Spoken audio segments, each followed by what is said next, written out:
300 years ago, chaos descended upon the world as secret kingdoms and dungeons suddenly appeared, bringing with them an army of terrifying demons. These creatures declared the end of humanity, plunging the world into an age of destruction.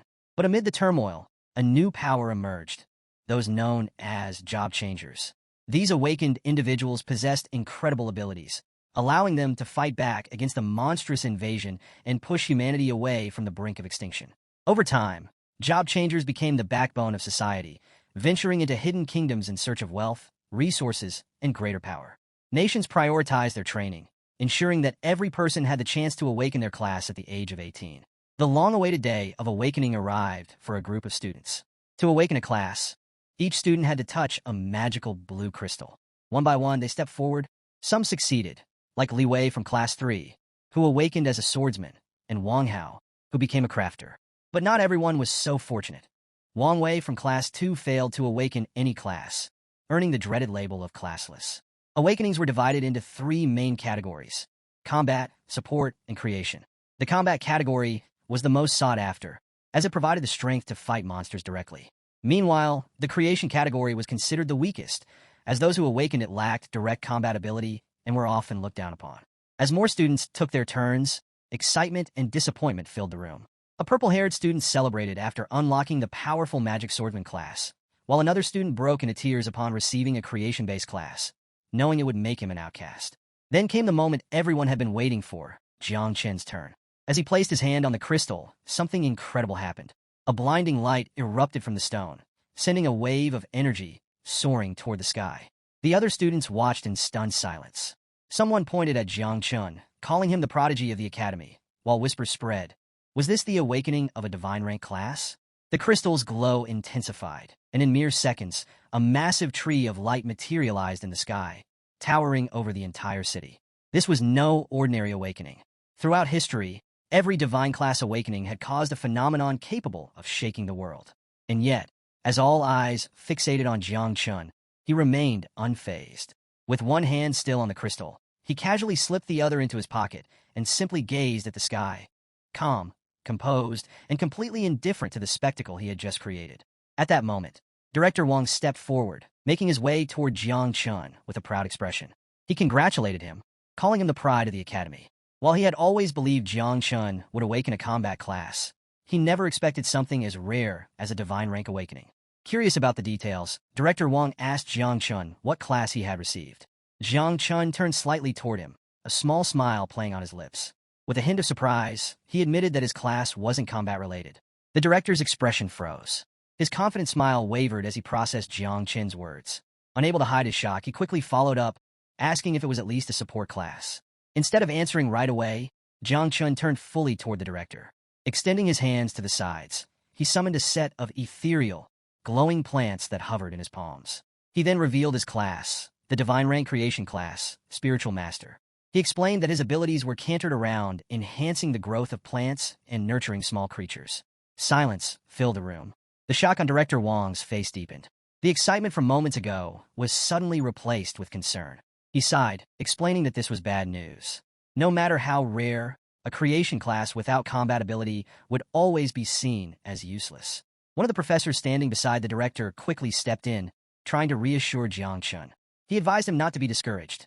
After all, spiritual masters were highly valued in research fields.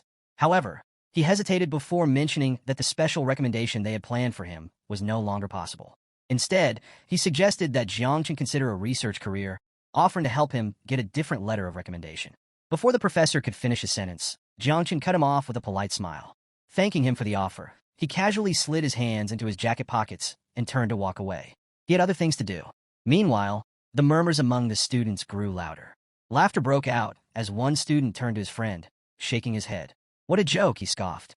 I thought he awakened some kind of overpowered divine combat class, but it turns out it's just a creation class. His friend smirked, placing a hand near his face. Life's full of surprises, he mused.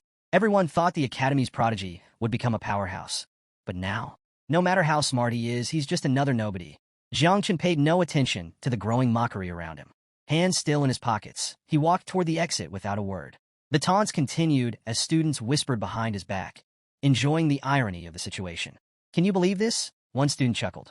Jiang Chen has been the king of hard work since he got here. And for what? A useless class? Another student nodded. Meanwhile, school beauty Lin, the academy's second-ranked student, just awakened a secret combat class. Talk about a twist. Despite the ridicule surrounding him, Jiang Chen simply smiled. Just moments ago, those same students had treated him with admiration. Yet now, they mocked him without hesitation. It was clear strength was all that mattered in this world. As he pondered the situation, he couldn't help but question why the creation class was looked down upon. Raising his hand, a system window suddenly appeared in front of him. A notification confirmed that he had successfully awakened his divine rank spiritual masterclass. But that wasn't all. His awakening had also triggered the activation of something unexpected, the natural calamity insect system, unlocking the initial mother of insects. Jiang Chen turned his head slightly, his gaze fixed on the system window, and a smirk crept across his face. This class was a perfect fit for him. His name was Jiang Chen. In his previous life, he had died, only to be reborn in this world, one where strength dictated everything. After the Dark Era ended, monsters and dungeons reshaped the world, and humanity had no choice but to respect power above all else. Born an orphan, Jiang Chen had struggled to survive, knowing he had nothing but his own determination to rely on. Then, a month ago, everything changed. Out of nowhere, a mysterious system window appeared before him, stating that the insect calamity system would merge with his class upon awakening. It promised great power, but only after a successful class transfer. Jiang Chen placed a hand on his chin as he analyzed the system window. The insect race, a species that had once brought humanity to the brink of destruction, was feared as one of the most powerful forces in history. It was said that during the last natural calamity, 9 of humanity's 12 kings had sacrificed themselves just to seal it away. His expression hardened as he clenched his fist. In this world, strength was everything. There was no room for hesitation. If he could harness the power of the insect race for himself, then instead of being humanity's greatest threat, they would become his greatest weapon. Without wasting another second, Jiang Chen activated the system. Instantly, his surroundings changed. He found himself in a strange space, blinking in confusion. Looking around, he raised a hand to shield his eyes as he tried to take in the unfamiliar environment. This place, was it his sea of consciousness? Before him stood an enormous spiritual tree, radiating an overwhelming presence. He hadn't expected his talent to manifest as a tree. More system windows popped up, revealing details about his abilities. Jiang Chen had multiple class talents, each tied to the evolution of all things and requiring sacrifices to activate. These abilities could be used once every 10 days and were limited to 1 use per target. The first talent, Fruits of All Things, allowed him to accelerate the growth of fruits through sacrifice. In return, a special fruit with unknown effects would randomly appear. The second talent, Improved Growth, increased the growth rate of all living beings by 10%. With this ability, Jiang Chen could enhance the speed of development for anything he chose. This talent had a cooldown of 8 hours. Jiang Chen placed a hand on his chin, deep in thought as he analyzed the system window. The system had even proactively assessed his talent, which was impressive. While his abilities didn't seem suited for direct combat, they could still be integrated into his system. Just as he was considering his options, a new system prompt appeared, asking if he would like to summon the mother insect. Without hesitation, Jiang Chen confirmed the summoning. Immediately, an ominous energy surged from the ground. A system notification flashed, informing him that the mother insect was being summoned. Jiang Chen watched as the sinister aura intensified, and he couldn't help but acknowledge its overwhelming presence. Seconds later, another system window appeared. Summoning complete. Natural calamity rank mother insect, 9 miasma wing, has been successfully summoned. Jiang Chen's eyes widened as the enormous creature took form. The mother of insects was a towering, monstrous being, its sheer size forcing him to instinctively take a few steps back. His system interface displayed her status. Name, 9 miasma wing. Title, Sovereign of Death. History, once a catastrophic calamity, she had brought destruction on the scale of a natural disaster before vanishing during the Third Era. Devouring value, 0%. Affinity with host, 100%.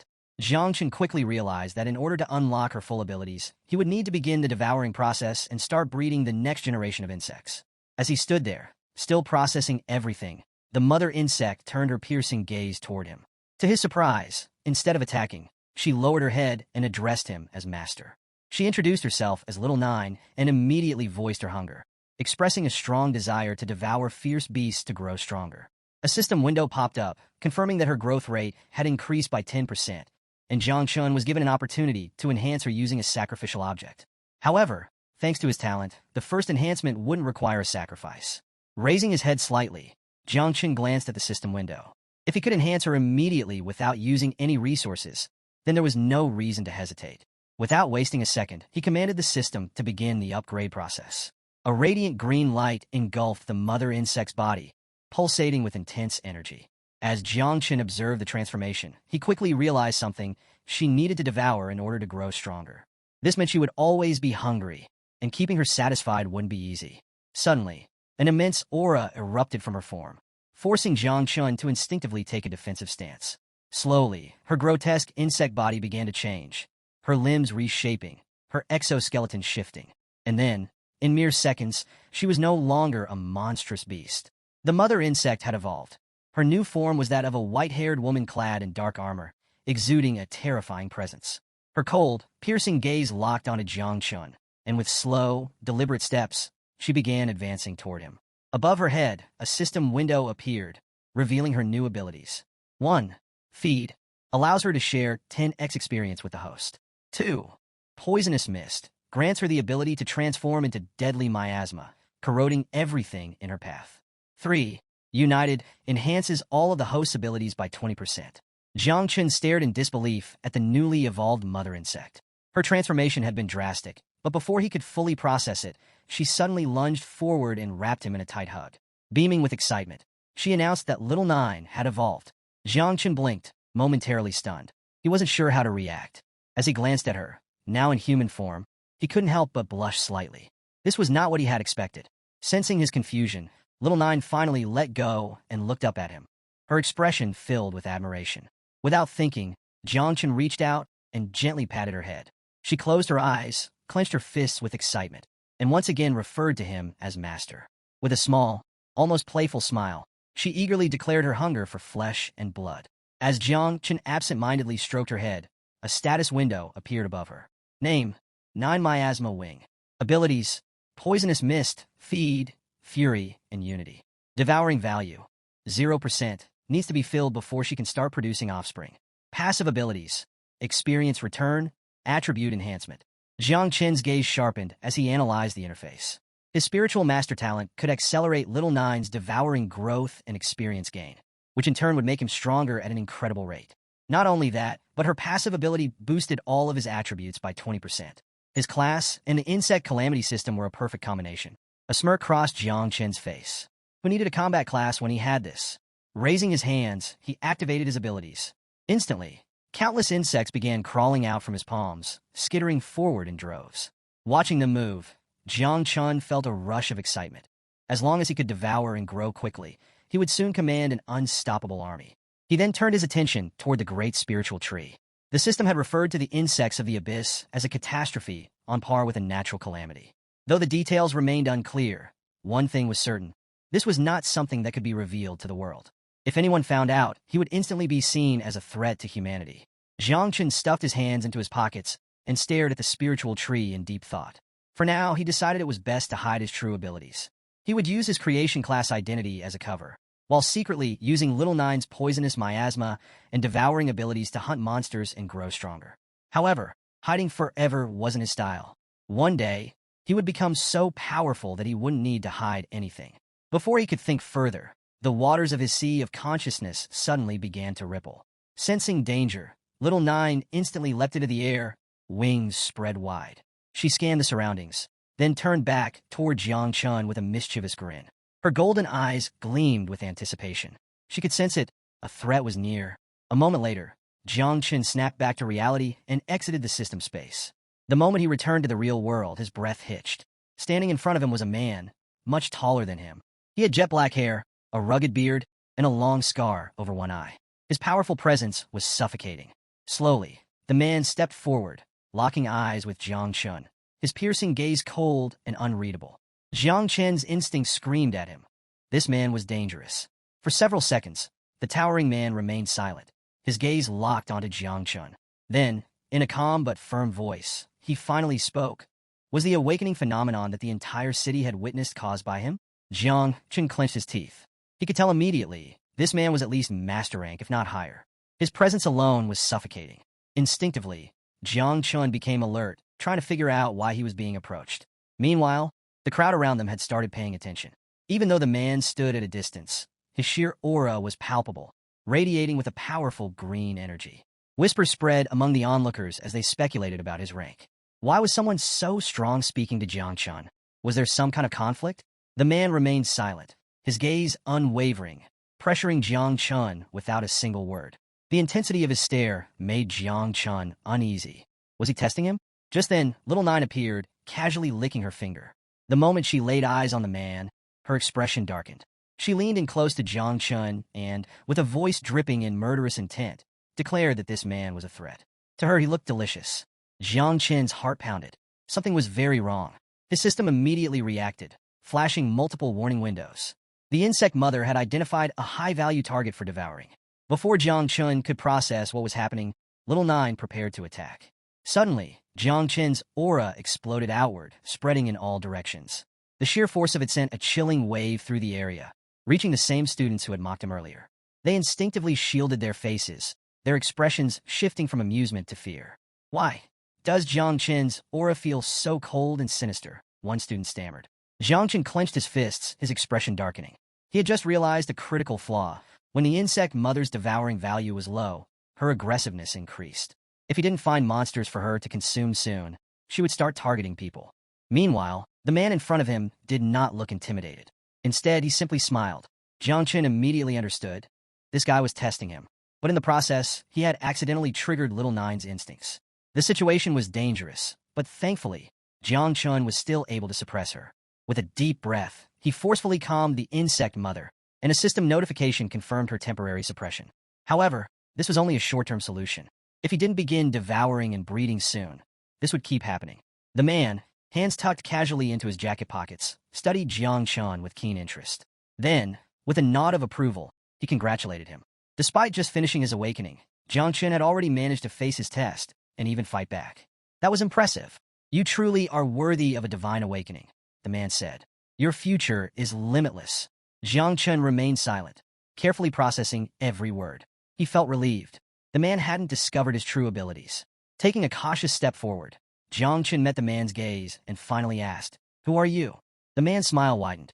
He extended a hand and introduced himself, Ji Gang, leader of the Night Watch. With a glint of admiration in his eyes, he then made an offer. Jiang Chun, how about joining us? Jiang Chun's eyes widened in surprise. He hadn't expected Ji Gang to be part of the Night Watch. The Night Watch was a special task force under Long Xia, responsible for resisting demon invasions and beast hordes. Whenever a beast tide struck, or a new dungeon or secret realm appeared, they were the first to investigate or eliminate the threat entirely. However, being on the front lines came with a price. The mortality rate among Night Watch members was alarmingly high, which was why most people avoided joining.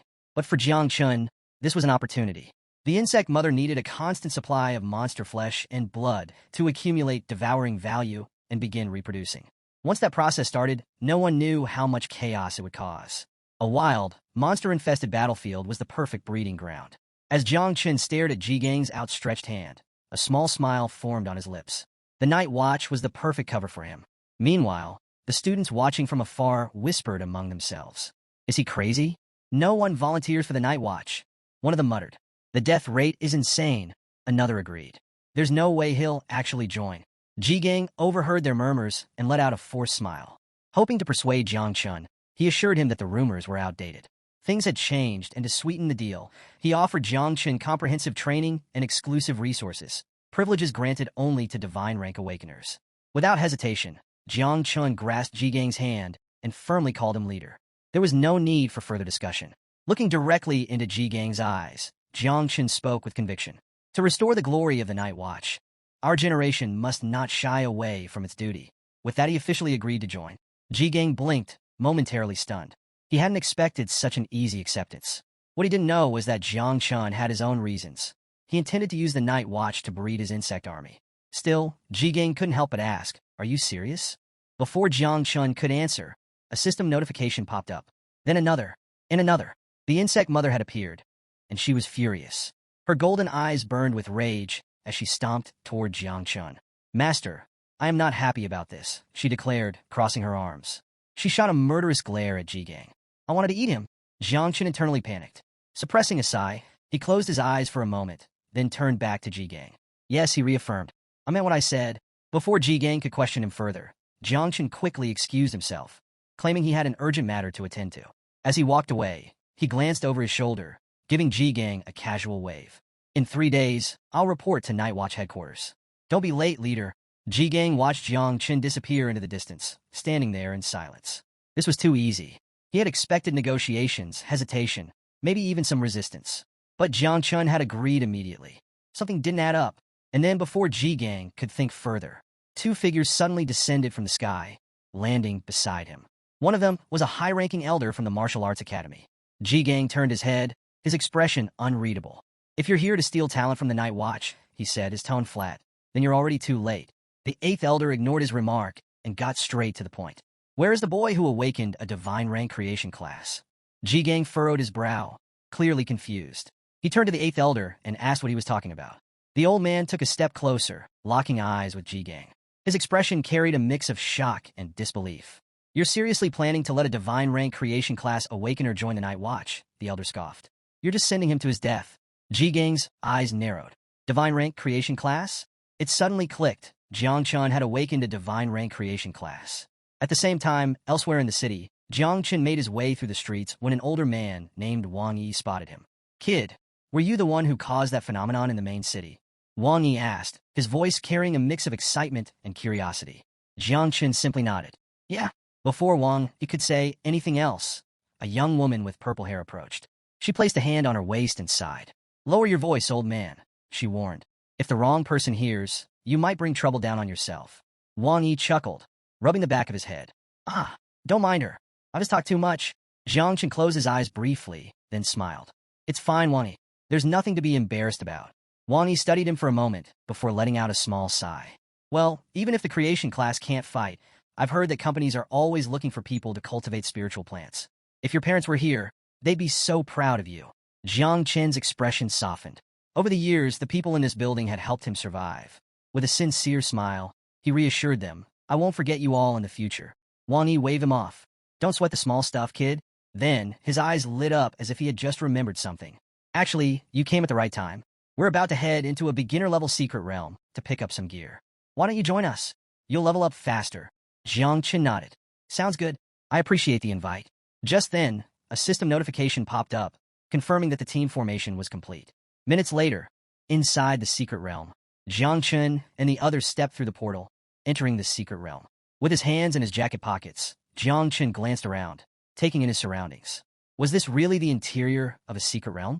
Before he could process it further, torches around the area suddenly ignited, signaling that the matchmaking process was complete. At that moment, the monsters inside the dungeon turned toward them. The Temple of the Dead, a C-rank secret realm, was now officially open. A system notification appeared.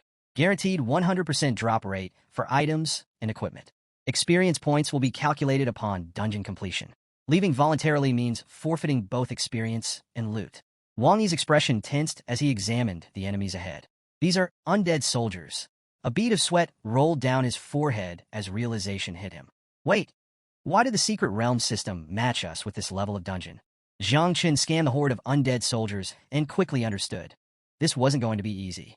The purple-haired girl stepped forward, crossing her arms. It's because Jiang Chen is a divine rank awakener, she explained. The celestial system automatically adjusted the difficulty. Wang Yi turned slightly toward her, raising an eyebrow. Did you forget? Jiang Chen awakened in the creation category. The brown-haired girl stepped forward as well, her gaze locked on the undead soldiers ahead. Shouldn't we just abandon the dungeon? She suggested cautiously. Before she could finish her sentence, Wang Yi cut her off. He unsheathed his sword, a glint of excitement in his eyes. There's no need to run. We don't come across secret realms of this level every day. Then, with a smirk, he added, besides, thanks to Jiang Chen, we're about to hit the jackpot with equipment drops. The moment Wang Yi unsheathed his sword, the undead soldiers roared in fury. Their hollow eyes flickered with eerie light as they prepared to strike. Wang Yi, however, was unfazed. Gathering momentum, he lunged forward and called out to Jiang Chen. These undead are stronger than your average C-rank monsters. Stay back for now. With that, he and the others rushed toward the core of the dungeon. Wang Yi's sword swung down in a brutal arc, landing a direct hit on the skull of one of the undead soldiers. The impact sent cracks rippling through the creature's decayed armor. Without missing a beat, he turned his head and called out, Luing, boost me now. In response, Lu Ying clasped her hands together, activating her ability. A faint golden glow surrounded Wang Yi as his talent was enhanced. With his strength amplified, he delivered a final blow, completely shattering the undead soldier's skull. The monster collapsed lifeless. While Wang Yi and the others fought fiercely, Jiang Qun simply stood at a distance, observing. He watched as they risked their lives against monsters every single day, all just to survive. It suddenly made sense why they always returned covered in wounds. His gaze flickered toward Lu Ying. He had heard that she became an adventurer to earn enough money to heal her brother's eyesight. Jiang Qun clenched his fists. He needed to grow stronger quickly. Once he had the means, he would properly repay those who had helped him. Lost in thought, he didn't immediately notice that little Nine had materialized beside him. With her hand under her chin, she studied the fallen undead soldier's corpse. "Master, there's so much blood and flesh here," she murmured, her voice filled with hunger. "I want to devour them." Jiang Qun, still calm and composed, slid his hands into his pockets and turned toward the undead corpse. A small smirk tugged at the corner of his lips. Little Nine had already detected the bodies. Given the situation, Jiang Qun decided it was time to test her abilities. Extending his hand to the side, he activated the level 1 poison barrier skill, Corrosion. A thick, dark green fog swirled in his palm, pulsating with deadly energy. "Go ahead," Jiang Qun commanded. Little Nine's eyes gleamed, and she let out a pleased hum. The poisonous fog surged forward, creeping toward the undead corpses. The moment the mist made contact, the bodies began to corrode at an alarming rate. Within seconds, the decayed flesh melted away, leaving behind nothing but a blackened stain on the dungeon floor. Jiang Qun narrowed his eyes. The skill was far more potent than he expected. A system notification popped up. Devouring successful. Devouring value +10. But there was a downside. Since the undead were low-level monsters, the growth rate was painfully slow. Little Nine needed to consume stronger prey. Jiang Qun glanced back at Wang Yi and his group. They had already pushed deeper into the dungeon, their teamwork seamless, a sign of partners who had fought together for years. His only concern was his poison mist. Since it was an area of effectability, he still couldn't control it properly. If he wasn't careful, he could accidentally injure his own allies. To avoid any collateral damage, Jiang Qun decided to follow from behind and quietly dispose of the fallen monster corpses. But then, Little Nine tensed. Her expression shifted.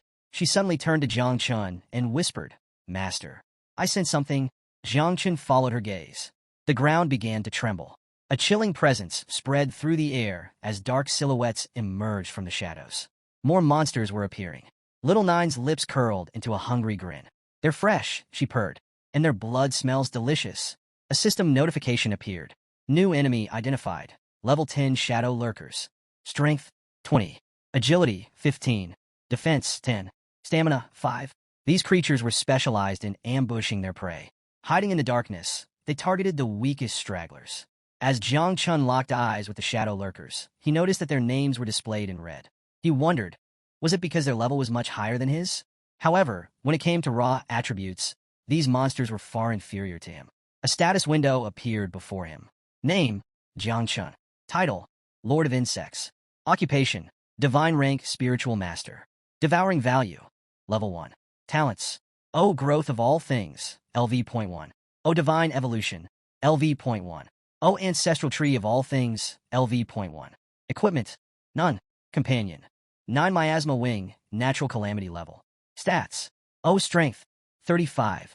O Agility, 31. O Endurance, 27. O Constitution, 20. O Combat Power, 41 stars.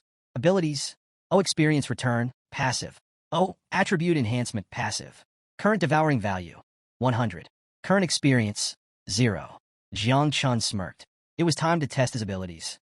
Turning slightly, he gave Little Nine a simple command. Transform into poisonous mist and follow me. Without hesitation, she obeyed. Her body dissolved into a thick, eerie fog, slithering along the ground like a living entity. At that moment, the Shadow Lurkers lunged. Jiang Qun barely moved. His expression remained calm as he brought his hand up, allowing Little Nine's poisonous mist to swirl around his palm. He was waiting. The moment the monsters got close, he dashed forward. The Shadow Lurkers struck first, but he effortlessly dodged, weaving through their attacks with precision. As he moved, he brushed his hand against their bodies. A second later, the monsters froze in confusion. They turned their heads, looking at the spots where Jiang Qun had touched them. The poisonous mist had already started spreading. Jiang Qun paused, smirking. Then, he slowly extended his hand toward them. and with a single deliberate motion, he clenched his fist. The poisonous mist around the monsters thickened in an instant, sinking deep into their bodies. They screeched in agony as their flesh began to corrode. Their forms withered away, melting into nothingness. Jiang Chun didn't react. He simply turned his head slightly, watching in silence as the mist consumed them. A series of system notifications popped up. Shadow Lurker defeated. Special points plus 200. Devouring value increased. Jiang Chun glanced at the pile of corpses and chuckled. They were no match for me. His devouring value was increasing rapidly, far faster than before. This was exactly what he needed. Just as he was lost in thought, Little Nine reappeared, materializing from the mist. Her golden eyes gleamed. Master, she purred, more blood food has appeared. Jiang Chun turned, his smirk fading. From the darkness, more shadow lurkers emerged. He stood still, hands in his pockets, unmoving. His gaze darkened as he studied the approaching creatures. But then a thought struck him. Wang Yi and the others. His eyes narrowed. If there were this many hidden monsters here, how many more were lurking deeper in the dungeon? A sliver of concern crept into his mind. He needed to check on them. Without hesitation, he decided to finish off these monsters quickly. Little Nine, he called out, can you handle them? In response, Little Nine grinned. Slowly, she began to manifest herself from the poisonous mist, her figure taking shape once more. Extending a hand toward the approaching monsters, her voice was filled with pure amusement. Leave them to me, master. These creatures are nothing but small prey. Several minutes later, Jiang Chun arrived at Wang Yi's location. The moment he laid eyes on the scene, his expression darkened. Wang Yi was badly injured, blood dripping onto his face. He and Lu Ying were completely surrounded by monsters. Wang Yi stood firm, gripping his sword with both hands, while Lu Ying had both arms raised, ready to activate her ability. But the monsters weren't giving them a break. They continued advancing, their numbers overwhelming. Gritting his teeth, Wang Yi stared at the approaching monsters. They're getting stronger, he muttered. At this rate, there's no way we're getting out alive. He then turned to Lu Ying, his expression grave. Find Jiang Chun and get out of here. I'll hold them off. Lu Ying's eyes widened in shock. What are you saying? She protested. Before he could respond, a sudden movement caught his attention. An undead soldier had broken through their defenses. Its rusted sword gleamed, slicing through the air as it lunged straight for Wang Yi's head.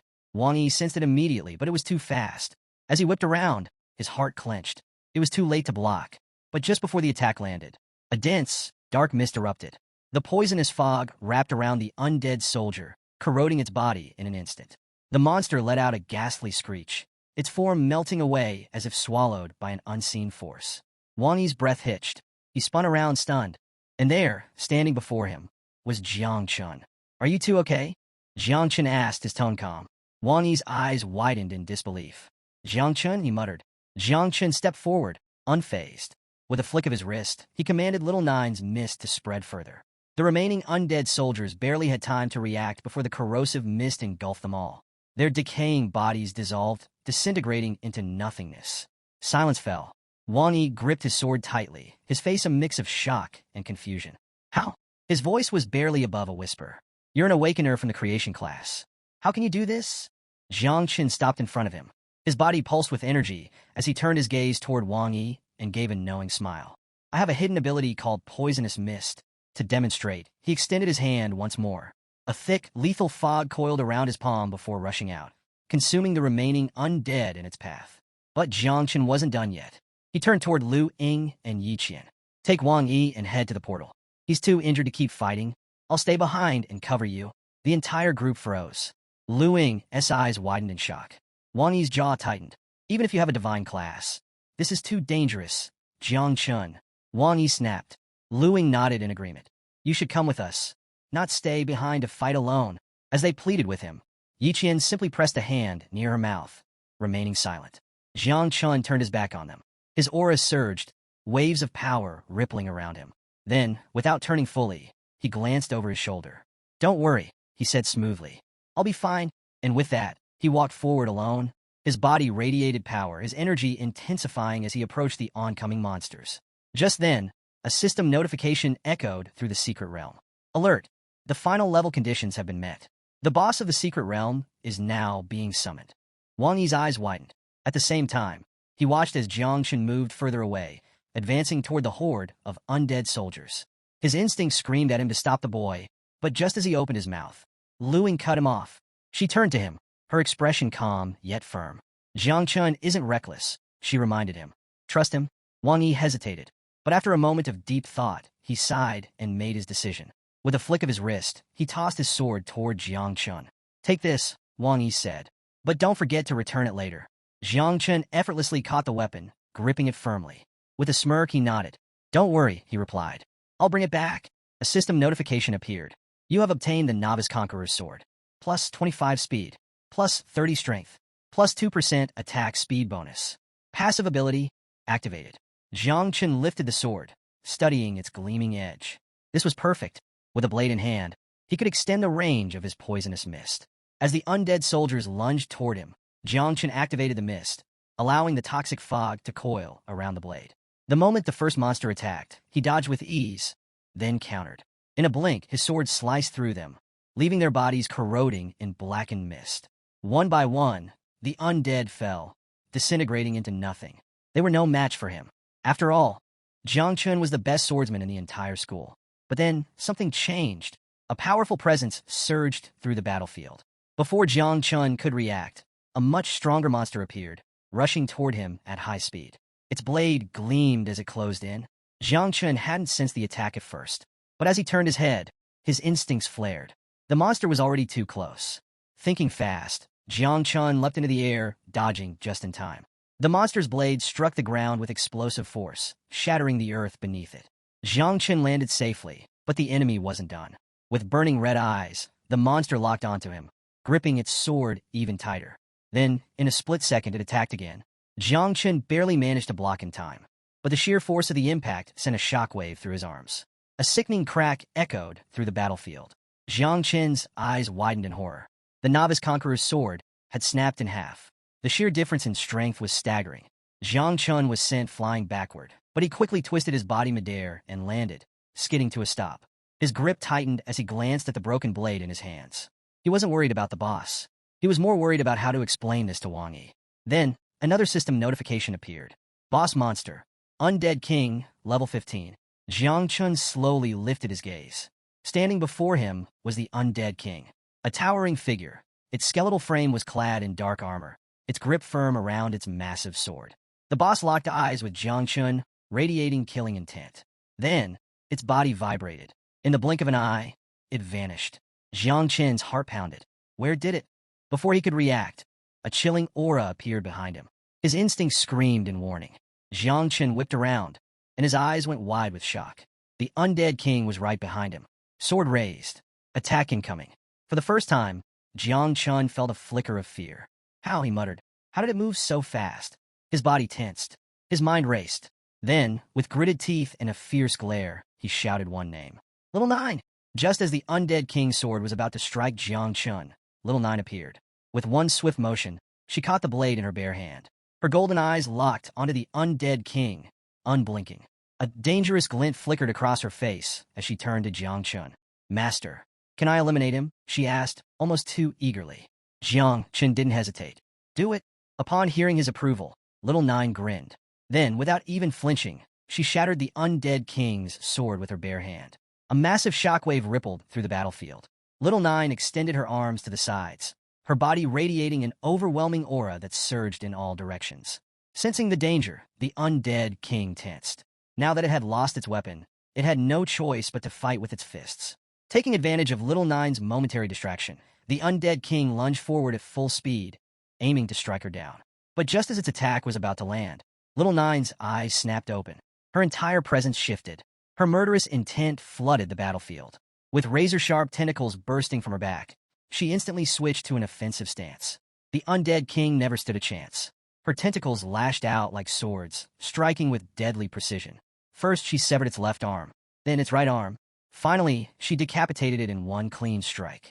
With one final motion, she impaled the Undead King's severed head on a tentacle. Then, without a second glance, she turned her back to it. Behind her, the headless body collapsed to the ground. Silence. Jiang Chun stood there, watching in awe. Little Nine, in front of a secret realm boss, had remained completely calm. He couldn't help but smile. At this point, he was certain she was an absolute monster. Just as he was about to relax, a bright energy crystal materialized in front of him. Jiang Chun narrowed his eyes. What is this? The crystal floated upward, and suddenly, it began absorbing magic from the corpses scattered across the battlefield. Jiang Chen's eyes widened. Seconds later, the crystal pulsed violently. A massive, towering figure materialized. It was 20 times bigger than both Jiang Chun and Little Nine. A system notification flashed. True boss identified. Undead Tyrant. The undead tyrant slowly lifted its head, its glowing red eyes locking onto Jiang Chun and Little Nine. Its sheer presence sent a chilling wave through the air. Jiang Chun clenched his fists.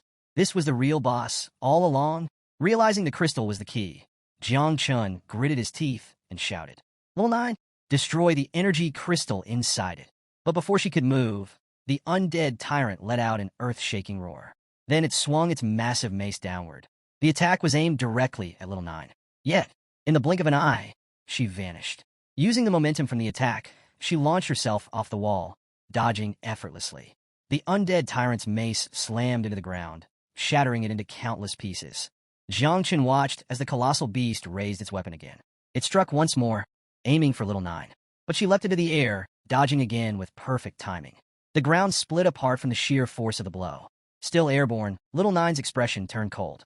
With a murderous gleam in her eyes, she extended her tentacles forward. Sharp as blades, they shot toward the undead tyrant, aiming to tear through its massive body. But it dodged, effortlessly. Jiang Chen's breath hitched. This thing is massive, yet somehow, it was moving at impossible speeds. Jiang Chen narrowed his eyes. Jiang Chun gritted his teeth, his mind racing for a plan. His eyes darted to the ground, where several plants lay among the debris. A chance. This was his only shot. The undead tyrant was too fast, its attacks devastating. Every swing of its mace carried enough force to shatter the earth. Right now, it was like a raging bull completely out of control. But that also meant it had a weakness. Little Nine lashed out with her razor-sharp tentacles, but the undead tyrant spun at high speed, effortlessly dodging her attacks. Then, using the momentum, the colossal beast charged forward, its massive form barreling toward Jiang Chen. Jiang Chen's heart pounded. It was coming too fast, and then it leapt. Jiang Chen's head snapped up, eyes locked onto the airborne monster. His instinct screamed this was bad, but then he sensed it. Beneath the battlefield, hidden roots lay dormant in the soil. This was it. The undead tyrant clutched its mace in both hands, its descent toward Jiang Chun unavoidable. Jiang Chun remained calm. He waited, just a little closer, closer, and then, now, Jiang Chun thrust his hand toward the ground. A glowing green symbol flared in his palm as he activated his spiritual master talent. In an instant, the hidden spiritual roots surged from the earth. From massive roots shot upward, piercing straight through the undead tyrant's body, trapping it midair. The monster let out a deafening roar, struggling violently. But it was too late. It was immobilized. Jiang Chun, his hand still raised, radiated pure dominance. His aura flared, his eyes burning with calculated fury. Then, without turning, he spoke. "Little Nine, it's your turn." In the blink of an eye, Little Nine moved. She landed on the undead tyrant's head, one hand pressing down firmly. With her other hand, she extended her claws, their edges gleaming menacingly. Her eyes locked onto the helpless creature, filled with murderous intent. "Understood, Master." The undead tyrant's eyes widened. It realized what was coming. Panic flickered across its twisted face. It struggled, trying desperately to break free. But it was in vain. Before it could react, Little Nine attacked. With a feral grin, she drove her claws deep into the undead tyrant's chest. Then, with a flick of her tentacles, she tore its body clean in half. The spiritual roots shattered, their purpose fulfilled. The undead tyrant's remains plummeted to the ground. Jiang Chun, his hands still extended, exhaled slowly. He gazed at the fallen boss, and for the first time he felt proud. He had done it. This battle had proven something crucial. His abilities were more than just support. If he used them correctly, he could dominate any battlefield. Just as he was lost in thought, a system notification appeared. Growth acceleration is now on cooldown for 8 hours. The spiritual roots slowly faded away, sinking back into the earth. And then, a core emerged from the undead tyrant's corpse. Jiang Chen's gaze sharpened. Without hesitation, he lunged forward. Before the core could escape, he snatched it in his grasp. With a tightened fist, he crushed it into dust. As the fragments scattered to the ground, Jiang Chen stared at his hand, his eyes cold and resolute. This battle was over. As soon as the battle ended, a series of system notifications popped up. "Congratulations! You have cleared the C-rank secret realm, Temple of the Undead." The system then began calculating individual contributions. A few seconds later, the final secret realm rankings were generated. Jiang Chun, level 0, spiritual master, S rank. Wang Yi, level 12, swordsman, B rank. Lu Ying, level 11, warlock, A rank. And Lin, level 10, boxer, B rank. Following this, the heavenly system started generating team rewards. A glowing reward window appeared in front of Jiang Chun, displaying his options. A few moments later, the system finalized the team rewards, and the window expanded. Jiang Chun could now choose from several weapons. 1. Dagger. 2. Scepter. 3. Heavy axe. 4. Light axe. 5. Hammer. As the spiritual roots slowly sank back into the ground, Jiang Chun studied the system window, lost in thought. After a few seconds, he reached inside and selected the dagger. A system notification popped up. You have obtained Edmu's Swift Dagger, rank D. Plus 50 attack points. Plus 5% speed bonus. Bonus. 2 professional attributes related to swords. Jiang Chun examined the dagger's blade, testing its sharpness. Not bad. This would make a decent replacement for Wang Yi's broken sword. However, his eyes flicked back to the system window. There was still a lot of equipment left. He quickly realized something. All of it was geared towards combat. He frowned slightly. Wasn't there anything suitable for creation class awakeners? Curious, he reached back into the system window and decided to check the stats of each weapon. His gaze landed on the hammer. The moment he pulled it out, it slammed into the ground with a loud thud. It was unbelievably heavy. A system notification appeared. You have obtained Call of the King, Legendary Hammer. Plus 100 strength, minus 100 agility, due to extreme weight. Effect, 10% chance to trigger 5x critical damage. Jiang Chun tried to lift it, but even with both hands, it barely budged. Just then, a new system notification flashed before him. Experience rewards calculated. Distributing earned experience. Jiang Chun's eyes widened. The system was now rewarding him with the experience points from the secret realm. As the experience flowed into his body, something changed. The once heavy hammer felt lighter and lighter, until in just a few seconds, he was able to lift it effortlessly. Another system notification appeared. United ability activated. All attributes increased by 20%. A surge of powerful energy enveloped Jiang Chun's body. With one hand, he easily held the massive hammer, while his other hand casually slipped into his pocket. He turned his gaze toward the hammer, studying its new weight in his grip. Under Little Nine's passive ability, his level had skyrocketed to level 6. With that, the effects of United became even stronger. Not only had his overall attributes increased, but he now realized that his physical combat ability was rising alongside his level. As Jiang Chun stood lost in thought, Little Nine tugged at his shirt, snapping him out of his trance. She pointed at the system window, eyes gleaming with curiosity, and asked if she could eat everything inside. Setting his hammer down, Jiang Chun met her gaze and pondered for a moment before shaking his head. He explained that the equipment was meant for Wang Yi and the others to exchange for money. If she ate it, she'd end up with a terrible stomachache. Hearing this, Little Nine pouted, placing one hand behind her back while touching her lips with the other. Her disappointment was short-lived, though, as she turned her attention toward the massive corpse of the undead tyrant. With hopeful eyes, she asked if she could devour that instead. Jiang Chun had completely forgotten about the boss's remains. The devouring value was too precious to waste. His powerful aura flared slightly as he turned to look at the towering corpse before giving Little Nine the go-ahead. It belonged to her, after all. Wasting no time, she approached the monstrous body. Jiang Chun couldn't help but wonder if this thing was a bit too big. If she used her poisonous mist to break it down, it might take a while. Then, without warning, Little Nine stretched out her arms, closed her eyes, and muttered something about digging. Her body trembled for a moment before she reverted to her natural form. Now, in her true state, she fixed the undead tyrant's remains with a predatory glare, opened her maw, and lunged forward. Despite the tyrant's colossal size, it was nothing compared to the sheer scale of her true form.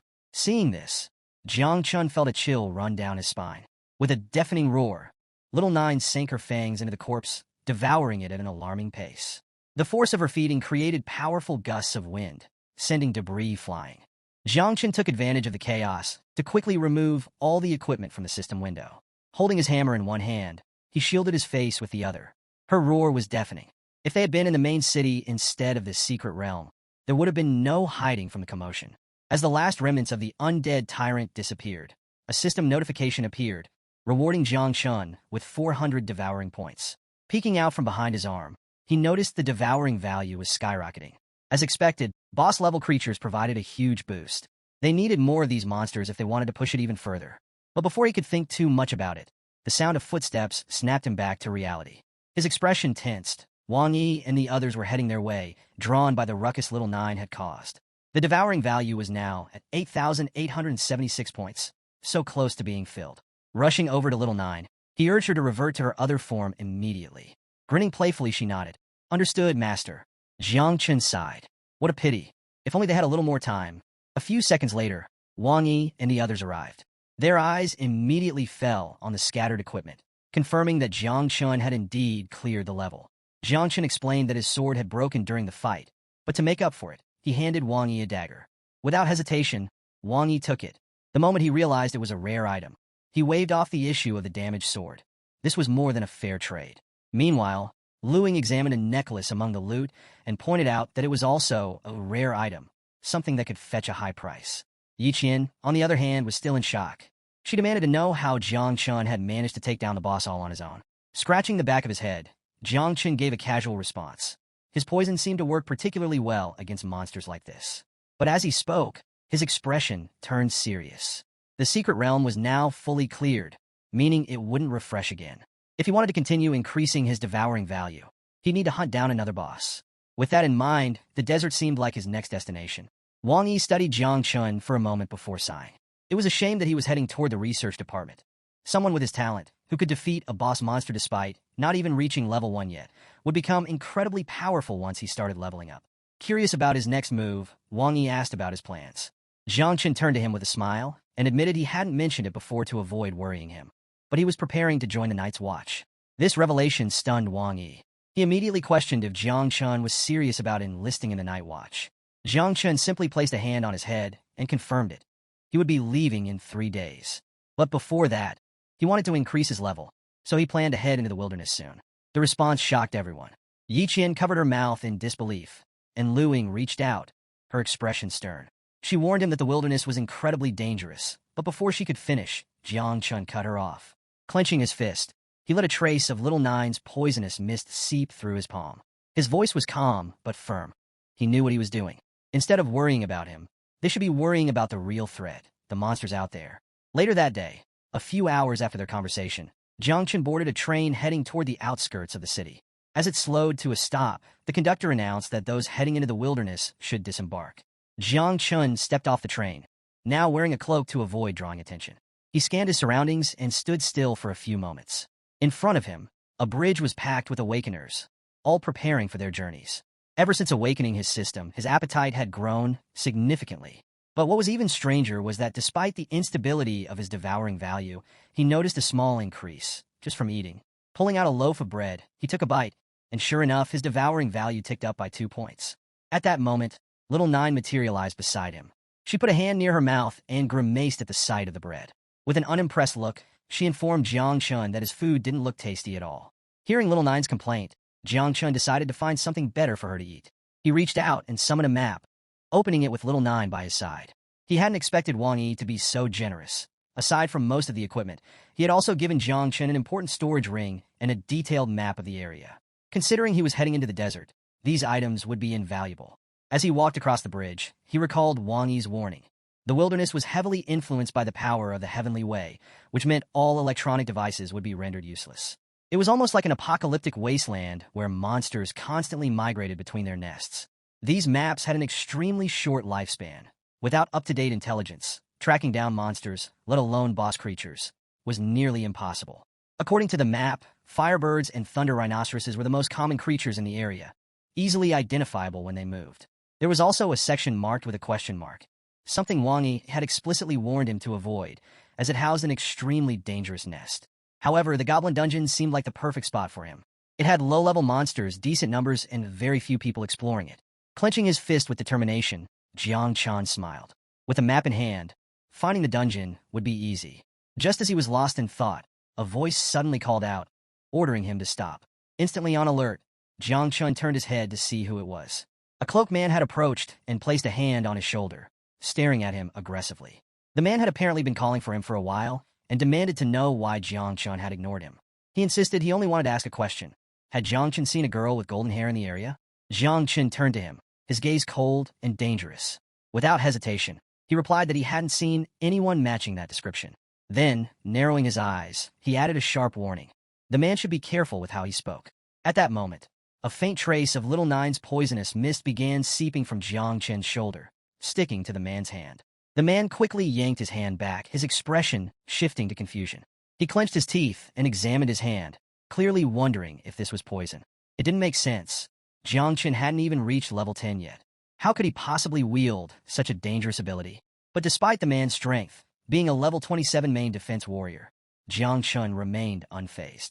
Without looking back, he calmly advised the man to find a healer quickly, as his poison wouldn't be easy to cure. Then, with a smirk, he added that the man should also take better care of his brain. With that, Jiang Chen turned and walked away. The man's face twisted in anger. Gritting his teeth, he barked at Jiang Chen, demanding to know who had given him permission to leave. Jiang Chen paused and slowly turned his head, his gaze now carrying a murderous intensity. The air around them grew heavy. The man stepped forward, his body radiating a powerful aura. Locking eyes with Jiang Chen, he sneered and demanded, "How dare you lay a hand on the Shao family?" Jiang Chen narrowed his eyes. Was this man referring to that Shao family from the Battle of Heaven? He barely had time to process the thought before the man lunged at him with full force. But Jiang Chen had already anticipated the attack. Just as the man's fist came crashing down, Jiang Chen swiftly sidestepped, leaping away in one fluid motion.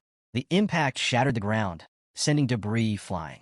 Still airborne, Jiang Chen raised a hand in front of his face, his expression darkening as he studied his attacker. What exactly did the Shao family want? The man, clearly seething, clenched his teeth and charged forward at high speed. Unsheathing his sword, he couldn't help but acknowledge Jiang Chen's agility. "Not bad," he muttered. Seeing the fight escalating, Jiang Chen pulled back his hood and stretched his hand to the side. In an instant, Little Nine's poisonous mist swirled around him. His gaze sharpened as he gave her a simple command. It was no longer necessary to hold back. Little Nine materialized within the mist, her eyes locked onto the man with a murderous glint. "Understood," she replied. But instead of backing off, the man became even more aggressive. He let out a furious shout, mocking Jiang Chen for trying the same trick again. Did he really think this poison would scare him twice? Just as Jiang Chen was about to teach this guy a painful lesson, a voice cut through the tension. "Zheng Tai," someone called out sharply. The sudden interruption made Zheng Tai freeze. His expression changed in an instant. His rage was replaced by something close to fear. Slowly, he turned his head, his jaw clenched so tightly it looked painful. Jiang Chen remained silent, watching intently. Who was this? A man with striking blue hair, dressed in a hooded cloak, had appeared behind Zheng Tai. His presence alone exuded authority, and his expression was nothing short of furious. His gaze locked onto Zheng Tai like a predator eyeing weak prey.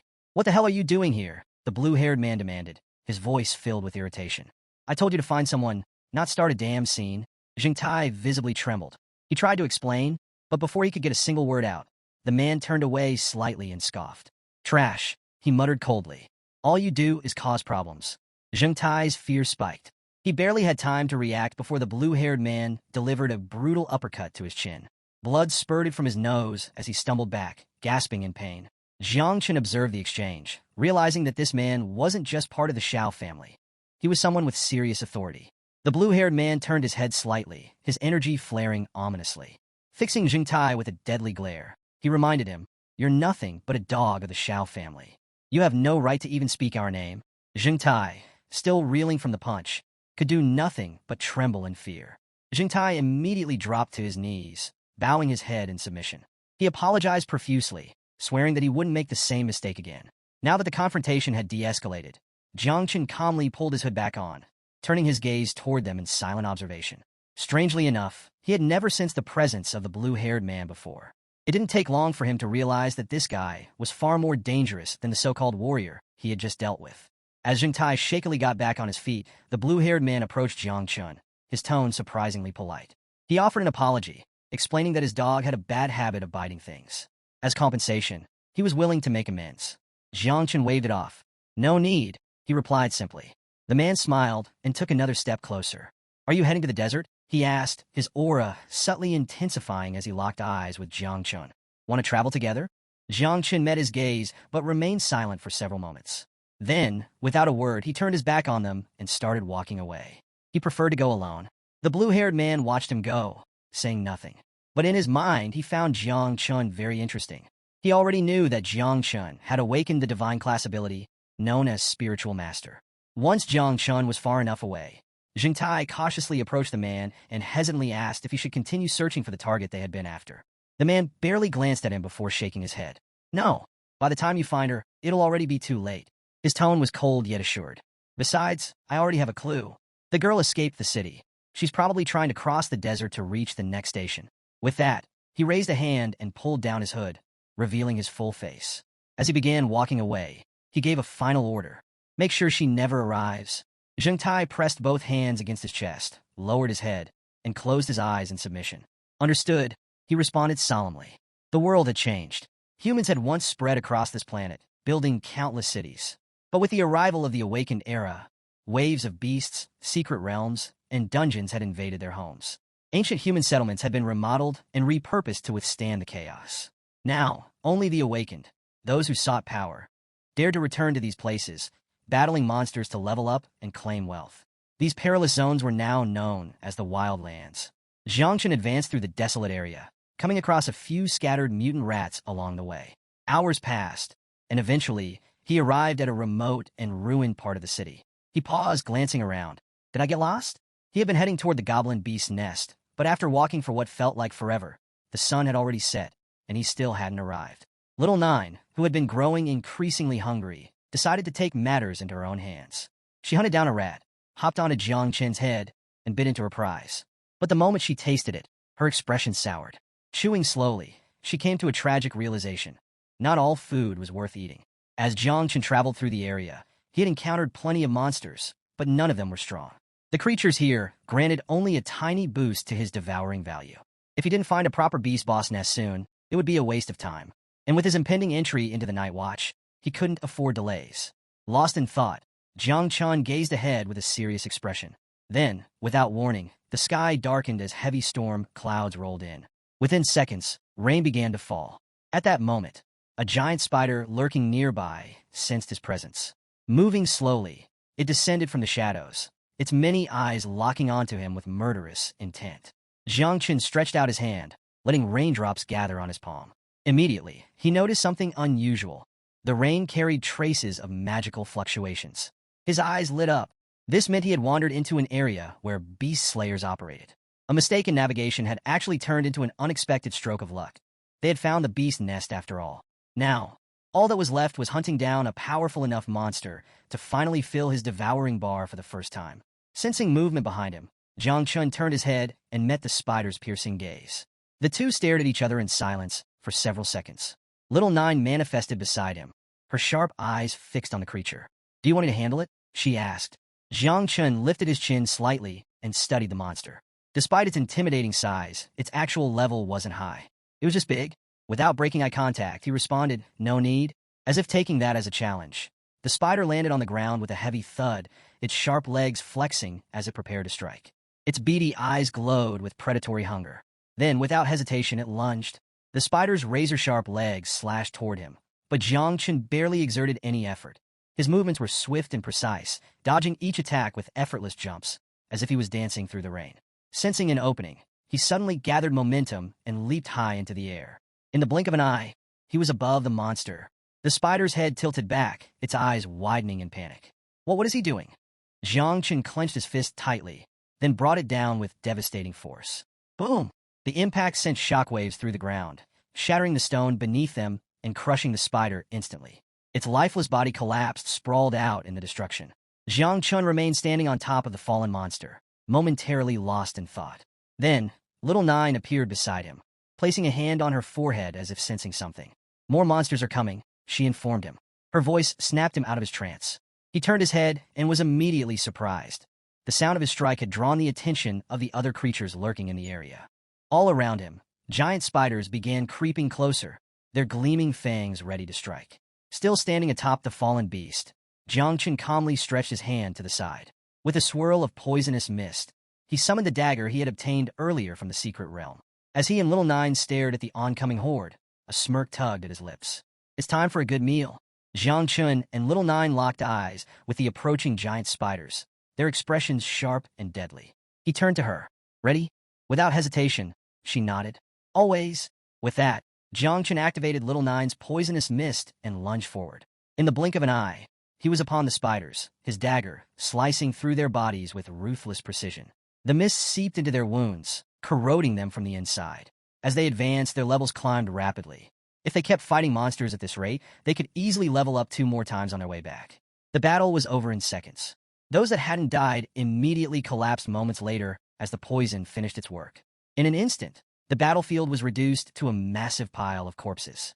Jiang Chen approached the remains and gestured toward them. "Go ahead, little nine. Devour them all." Her eyes sparkled with delight. Stretching her arms out, she beamed at him. "Thank you." Just as she was about to begin, she suddenly froze. Tilting her head to the side, she focused on something in the distance. "Something big, powerful, and delicious is coming," she murmured. Jiang Chen's gaze sharpened. If she was this excited, then there was no doubt. It had to be the boss. Turning toward the approaching presence, he extended his hand, poisonous mist swirling around him. "Prepare to attack," he ordered. Through the thick fog, a shadowy figure emerged. Little Nine, obeying without question, lunged forward. A sharp cry of pain rang through the air. Jiang Chen's brow furrowed. That didn't sound like a monster. Glancing toward the source of the scream, he was met with an unexpected sight, a woman. Little Nine had miscalculated. Instead of attacking the boss, she had struck an unknown woman, tearing part of her clothing in the process. Within seconds, the stranger collapsed onto the ground, unconscious. Jiang Chen remained still, studying her. What kind of magical creature is this? Several seconds later, the woman stirred. Her eyes fluttered open, filled with confusion as she gazed up at the sky. "Where am I?" she wondered. Slowly, she pushed herself upright with one hand while placing the other on her head, trying to regain her bearings. She had no memory of coming to this place. Jiang Chen approached and casually sat beside her, resting his elbows on his knees. Closing his eyes for a brief moment, he then flashed a relaxed smile. "You're awake." The sound of his voice jolted her alert. Her body tensed as her mind raced. Who is he? Without hesitation, she jumped to her feet, instantly creating distance between them. Adopting a defensive stance, she kept her eyes locked on him. "Who are you? Don't come any closer." Jiang Chen stood up as well, but remained calm. Facing her directly, he spoke in an even tone. "Relax. I'm just a job changer. I came to the desert to hunt monsters." He paused before adding, "I have no intention of harming you." As the woman looked at Jiang Chen more closely, a spark of recognition flashed in her eyes. Her expression shifted, and she placed a hand on her chest while pointing at him with the other. "You? I know you. You were the one who attacked me," she exclaimed, staring at him intently. Jiang Chen let out a small, nervous chuckle. Closing his eyes briefly, he flashed a polite smile and apologized. "That was my mistake. I thought you were a monster." Hearing this, she pouted and turned toward him, her cheeks slightly flushed. "How could you mistake a beautiful girl like me for a monster?" she huffed. "That's just presumptuous." Then, as if the thought had just hit her, panic set in. She frantically touched her face, feeling her nose and ears, checking to make sure everything was still in place. Jiang Chen simply observed her in silence. He had used all his strength when he attacked, yet here she was, standing in front of him as if nothing had happened. His curiosity grew. Who exactly is she? After confirming that she was unharmed, she finally relaxed. With a quick motion, she extended her hand to the side, causing the golden ring on her finger to glow and emit a faint green energy. A holographic display appeared, revealing the time. The moment she saw it, her expression darkened. Too much time wasted, she muttered under her breath. Without another word, she turned her back on Jiang Chen and started walking away in a hurry. Jiang Chen didn't stop her, but his sharp gaze followed her every move. Why is she in such a rush? More importantly, who is she running from? The woman had almost completely distanced herself from him when, suddenly, she stopped in her tracks. A flicker of hesitation crossed her face as she covered her mouth and began nervously biting her nails. Jiang Chen immediately sensed something was wrong. Without hesitation, he approached her. "Is there a problem?" he asked, studying her closely. Her posture stiffened. With her back still turned, she slowly glanced over her shoulder, forcing an obviously fake smile. "Oh, yeah, there are monsters up ahead," she stammered. "Since I'm not very good at fighting, I decided to turn back and let you handle them." The moment those words left her mouth, her nervous demeanor disappeared. Turning away once more, she casually waved over her shoulder. "Well, that's that. See ya." And just like that, she took off again. Jiang Chen stood still, his expression blank. Then, after a brief pause, he sighed. Her acting skills are truly pathetic. At that moment, the rain intensified, and the woman disappeared into the downpour. Jiang Chen resumed walking, his thoughts shifting. If there were monsters up ahead, then good. He wanted more monsters. They weren't a threat to him, and every battle meant more devouring points. But there was another problem. He turned his head slightly, his eyes darkening with a serious expression. Dealing with other job changers? Now, that could be tricky. The desert had always been a lawless place. Many who came here weren't just hunting monsters. They were hunting people, looting and killing without consequence. His thoughts circled back to the woman from before. Would it be a good idea to capture her and question her properly? While Jiang Chun was deep in thought, Little Nine suddenly materialized beside him, pointing ahead with a serious expression. A lot of monsters are coming from that direction, she informed him. Far from feeling alarmed, Jiang Chun was thrilled. He turned slightly toward her, a grin forming. That's great news. But his excitement was short-lived. As he shifted his gaze forward, his eyes widened in shock. Emerging from the darkness were hundreds of giant spiders, identical to the ones he had just defeated. But among them was something even more terrifying, an enormous spider, much larger than the rest, its many eyes fixed on him with a murderous glare. Jiang Chen's energy flared around him as he took in the situation. This isn't good. Fighting a handful of them was one thing, but taking on an entire swarm? That was another matter entirely. As the spiders inched closer, he couldn't help but recall the woman's warning. So she wasn't lying after all. Despite being surrounded, he felt oddly relieved. He'd much rather deal with monsters than get caught up in battles with ruthless job changers. Then, without warning, the swarm charged. Their enraged screeches filled the air as they lunged toward him, their monstrous bodies moving at terrifying speeds. Jiang Chen's excitement returned. Why would he ever run from something so valuable? Each of these creatures meant more devouring points. Without hesitation, he unsheathed both daggers, his energy surging as a suffocating aura enveloped him. Little Nine, he commanded, activate the poisonous mist. Understood, she responded instantly. A thick, venomous mist poured from the daggers in his hands. In a blink, the first wave of giant spiders reached him. They bared their fangs, their grotesque mouths widening as they prepared to strike. Jiang Chen didn't move. For several tense seconds, he remained still, letting the mist coil around him like a living entity. Then, one of the spiders lunged. In an instant, Jiang Chun vanished, moving at blinding speed. Reappearing midair, he slashed through the spider's body in a single motion, cutting it clean in half. Poison seeped into its wounds as the severed pieces hit the ground with a sickening thud. Still airborne, he turned his head slightly, his fierce gaze locking onto the rest of the swarm. Something's off. These spiders were faster than before. Why? Before he could dwell on it, another spider shot toward him at incredible speed, aiming to take him by surprise.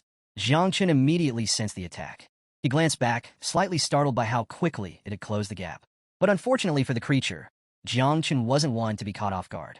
Just as it lunged, he moved. In one fluid motion, his daggers flashed, slicing through its body effortlessly. The spiders remained scattered across the ground. Seconds later, Jiang Chen landed, his stance firm, both daggers dripping with venomous mist. His gaze flickered to the lifeless bodies around him. But something felt wrong. Lowering his gaze, he noticed a faint stinging sensation.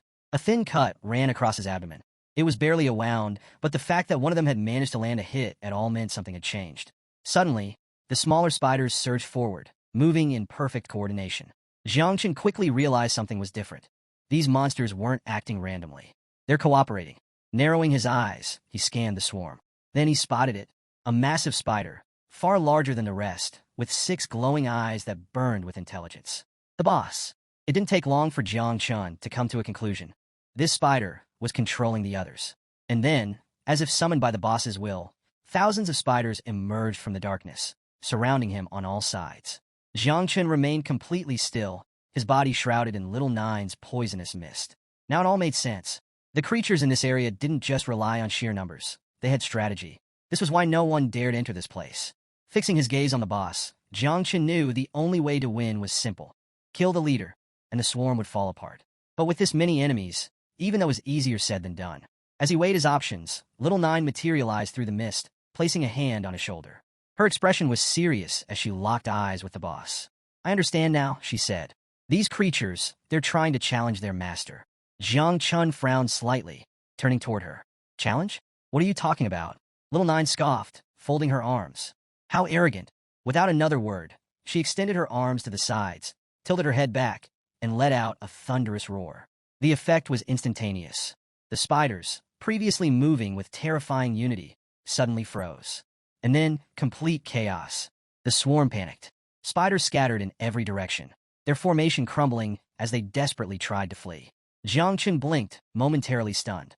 Wait, they're running? His mind raced. Could it be that these creatures, despite being monsters, were also insects?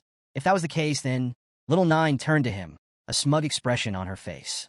I severed the connection between the boss and its swarm, she announced. Jiang Chun hadn't expected her abilities to work like this. But now, with the horde in total disarray, the battle had just become a lot easier. He tightened his grip on his daggers, a dangerous glint in his eyes. Nice work, he praised. Now let's end this. Little Nine began shifting back into her true form, her predatory gaze locked onto the boss. Understood, master. With his body still radiating poisonous mist, Jiang Chun gathered momentum and launched himself forward. In a blur of movement, his daggers sliced through the chaos, cutting down the now disorganized spiders with ease. Without the boss controlling them, they were nothing more than scattered prey. And Jiang Chun? He was the predator. Jiang Chun moved at lightning speed, slicing through the scattered monsters with his daggers. Now that they were disorganized and no longer a threat, he wasted no time. In just a few swift movements, several monsters fell before him. Without hesitation, he gathered momentum, leaped high into the air, and locked onto his final target, the boss. The monstrous creature let out a deafening roar, its murderous gaze fixed on Jiang Chun. But he didn't flinch, meeting its stare with unwavering confidence. He knew this was the last obstacle standing in his way. More importantly, this boss held the highest devouring value. The beast attempted to defend itself, but before it could even react, Jiang Chun struck. With both daggers, he landed a precise and deadly blow to its head, infusing the wounds with Little Nine's poisonous mist. Despite its overwhelming size, the boss crumbled in seconds, its massive body collapsing to the ground. Jiang Chun landed smoothly atop the fallen creature, his dagger still in hand as the venomous mist swirled around him. Staring at the lifeless corpse, he knew it was time. The moment had come to breed the swarm of insects. As he stood there, a system window flashed before his eyes, announcing his victory. He had leveled up. Now at level 14, his power evaluation soared to 127 stars, and his passive abilities and level-up effects remained active. Clenching his fist, he felt the surge of newfound strength flowing through his body. A smirk formed on his lips. With 127 stars, his combat power was already approaching that of a level 25 professional in the combat class. But there was still more to gain. Turning his attention back to the battlefield, he realized the remaining small spiders had begun to flee. They weren't foolish creatures. Recognizing Jiang Chun's overwhelming strength and the terrifying aura of the mother insect, they knew they stood no chance. Though he could have hunted them down for more points, he decided against it. There was something far more important at hand. It was time to begin the process. Stepping toward the fallen monsters, the poisonous mist thickened. Little Nine slowly emerged, her presence exuding an eerie, lethal energy. Fixing his gaze on the boss's corpse, Jiang Chun clenched his fist tightly, then raised the other toward the sky. With a firm declaration, he granted the remains to Little Nine. Hearing this, she acknowledged him with gratitude before reverting to her true form. With a single leap, she lunged toward the massive corpse, sinking her fangs into its flesh. As she began devouring the body, another system window appeared. The reward? 600 devouring points. While Little Nine feasted on the fallen boss, Jiang Chun turned to the side, deep in thought. Elite monsters like this one were on a completely different level from regular creatures, providing a much higher devouring value. It didn't take him long to realize that hunting more of these powerful foes and rapidly breeding his swarm of insects was the most efficient path to gaining strength. Just moments later, a system notification popped up in front of him. The devouring value had reached its maximum.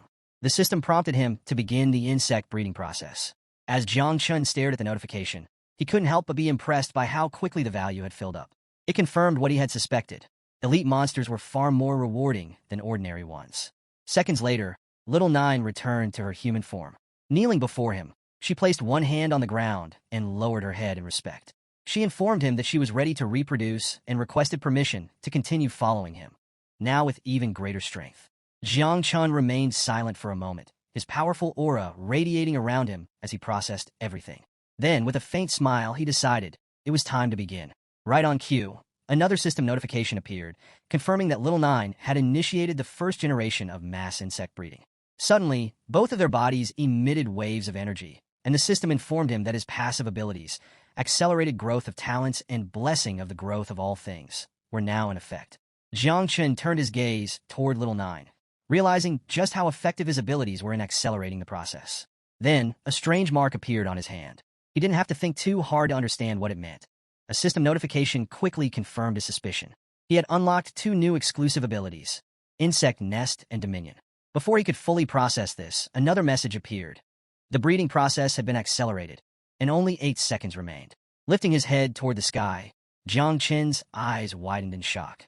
What he saw was nothing short of astonishing. Little Nine stood with her arms spread wide, and in the blink of an eye, an overwhelming swarm of insects filled the air around them. The system congratulated him. The first insect swarm had been successfully bred. The total? 2,300 insects. Jiang Chun turned to the side, watching the massive colony in awe. A grin spread across his face. He hadn't expected the first breeding cycle to produce over 2,000 offspring. And this was just the beginning. If this was a result of the first generation, what kind of numbers would he see by the third or fourth? One of the newly born insects fluttered toward him. Feeling its presence, Jiang Chun reached out and gently stroked its head. He actually liked these creatures. However, their abilities were quite different from Little Nine's. As if responding to his curiosity, a status window appeared, revealing the swarm's name. Son of Nine, Wings of Miasma. It had 4 powerful abilities. 1. Poisonous Mist, a corrosive toxin that could devour anything it touched. 2. Camouflage, a skill that allowed the insects to blend into their surroundings by reflecting light off their wings. 3. Fury, an ability that consumed devouring value in exchange for temporarily boosting strength and speed. 4. Self-destruction, a last resort attack where the insect would detonate its body, unleashing deadly toxins and causing massive damage. Jiang Chun analyzed the newly acquired abilities, particularly camouflage and self-destruction. Both seemed incredibly useful. Lost in thought, he barely noticed when Little Nine silently approached him from behind. With a gentle hug, she closed her eyes and smiled, drawing his attention back to the moment. Hearing her soft voice, Jiang Chun snapped out of his trance. Turning his head slightly toward her, he couldn't help but smile. A rare sense of ease washed over him. Facing her fully, he reached out and lightly ruffled her hair. Something about her felt different, yet in many ways she was still the same. With a bright, joyful expression, Little Nine placed her hands on her chest and informed him that the insect breeding process was complete. Then, without hesitation, she clasped Jiang Chun's arm with both hands and requested to rest. Jiang Chun raised an eyebrow at her words. Rest, he thought. Before he could ask for clarification, Little Nine's body began to fade. Startled, he turned his gaze toward his hand, watching in confusion as she completely disappeared. A system notification popped up at that moment, explaining what had happened. Little Nine had returned to the insect nest. Jiang Chun examined his hand, and, realizing she was safe, let out a small chuckle of relief. The system space was truly remarkable. It could house entire insect swarms, meaning he no longer had to worry about them being discovered by outsiders. The insect nest ability was a powerful tool, granted at its maximum level, meaning it couldn't be leveled up any further. Curious about his other newly acquired skill, Dominion, Jiang Chun decided to test it. Extending his hand to the side, he activated the ability. Immediately, a suffocating aura exploded from his body, his eyes glowing ominously. The insects surrounding him reacted instantly. One by one, they turned toward him, their gazes filled with an eerie, murderous intent. Jiang Chun met their stares with equal intensity, instinctively understanding the nature of the skill. Raising his hand to the sky, he activated Dominion, and the swarm began to absorb into his control. A realization struck him. Manipulating this ability was as effortless as moving an arm. But what truly amazed him was the extent of his connection. Not only could he command the insects, but he could also see through their senses. As his perception expanded, he became aware of the hidden dangers lurking in the area. The entire place was teeming with monsters, lying in wait for their next prey. Turning his head slightly, he observed his insects' behavior and smirked. They were just as eager as he was. With a deadly glint in his eyes, Jiang Chun locked onto the monsters. The poisonous mist of Little Nine swirled around him as he issued a simple command, attack. Without hesitation, thousands of insects surged forward, their first act of destruction, reducing a nearby building to rubble. The deafening collapse echoed through the area, successfully drawing the attention of every lurking monster. As expected, the creatures turned their heads toward the disturbance, their curiosity piqued. One by one, they began to close in, eager to investigate. Jiang Chun saw no reason to wait any longer. With Little Nine's poisonous mist swirling around him, he advanced toward the monsters. They quickly realized what was about to happen and attempted to flee, but it was already too late. Before they could make a move, the deadly mist surged forward, engulfing them in seconds. The corrosive toxin clung to their bodies, eating away at their flesh as they let out agonized cries. One by one, they collapsed, their bodies dissolving into nothingness as the mist continued its relentless feast. Jiang Chun walked up to the fallen creatures, his gaze fixed on their remains. With the swarm of insects at his side, there was barely any need for him to lift a finger anymore. The range and potency of the poisonous mist had increased significantly, devouring its targets faster and more efficiently. On top of that, with Dominion, he now had shared vision with his swarm. Common monsters had nowhere to hide. As he observed the mist breaking down the corpses, a satisfied smile crossed his lips. Soon, he would be able to breed even more insects. He suddenly remembered that he hadn't checked how much devouring value was required for the next breeding cycle. Opening the system window, his eyes widened in shock. Something unexpected had appeared on the interface. What was this? Before he could process it, the scene shifted. Not far from Jiang Chen's location, inside an abandoned warehouse, a hooded man with green hair had just returned, his face pale with fear. Gasping for breath, he hurried over to his leader and reported his findings. The tall, braided-haired man narrowed his eyes. "You're late," he snapped. "Now, tell me, what's really going on in the spider's nest?" The green-haired subordinate swallowed hard before speaking. His voice trembled as he revealed the unbelievable truth. The entire spider's nest had been annihilated. A complete, merciless massacre. Not a single monster had survived. Silence filled the room. The leader's eyes widened in shock. "You think this is some kind of joke?" he asked, his voice laced with disbelief. Another man standing nearby stepped closer, equally stunned by the report. The green-haired man shook his head. "It's the truth," he insisted, his expression deadly serious. "The city of monsters, it's in ruins." The leader placed a hand on his chin, deep in thought. How is this possible? The nest had been reduced to ashes, completely wiped out. It was terrifying to even imagine. His first suspicion was that the Night Watch might be responsible. However, he quickly dismissed that theory. This wasn't their style. That meant only one thing: a hidden force was at work. Perhaps a secret operation from a powerful family or a highly skilled assault squad. Either way, one thing was clear: they needed to retreat. For them, this mission had ended in utter failure. They had been tasked with collecting venom from a wolf spider, but now that was out of the question. Frustrated, the leader decided they would recoup their losses another way, by robbing some unfortunate souls on their way back. Hearing this, one of the men beside him stiffened, breaking into a nervous sweat. Something about this felt off. Just as they were discussing their next move, the door to the abandoned warehouse suddenly creaked open. The sudden creak of the door sent a jolt through the three men. Instinctively, they snapped their heads toward the entrance. The green-haired man tensed, immediately warning the others. They had an unexpected visitor. Their minds raced. Who could it be? A figure stepped forward, pushing the door open with a deliberate slowness. His calm voice echoed through the dimly lit warehouse. "Finally, I found some professionals." The leader narrowed his eyes. "Who are you?" The newcomer, Jiang Chun. Without hesitation, he strode toward them, his movements confident and unhurried. Dropping a severed arm to the ground, he extended his hand toward them, his expression unreadable. In a composed tone, he assured them there was no need to be alarmed. He had only come to level up. He even added that he was looking to trade some food. The leader exhaled slightly, relieved to see Jiang Chun had arrived alone. Studying him closely, he smirked and agreed to an exchange, remarking that food in the desert wasn't cheap. With a casual air, he asked Jiang Chun what he had to offer. But not everyone was convinced. The man standing beside him tensed, his demeanor shifting into an aggressive stance as he locked eyes with Jiang Chun. Undeterred, Jiang Chun stepped closer to the leader, maintaining steady eye contact. A faint smile played on his lips as he calmly reassured them. There was no need for hostility. He claimed to have some truly valuable items for trade. At this, the tense man's expression flickered, first with doubt, then with intrigue. He couldn't help but wonder what Jiang Chun was hiding. The leader, equally curious, ordered him to reveal his so-called trade goods. The moment the words left his mouth, the two men beside him subtly adjusted their grip, their hands drifting toward their swords. Then, with eerie smiles, they slowly began unsheathing their blades.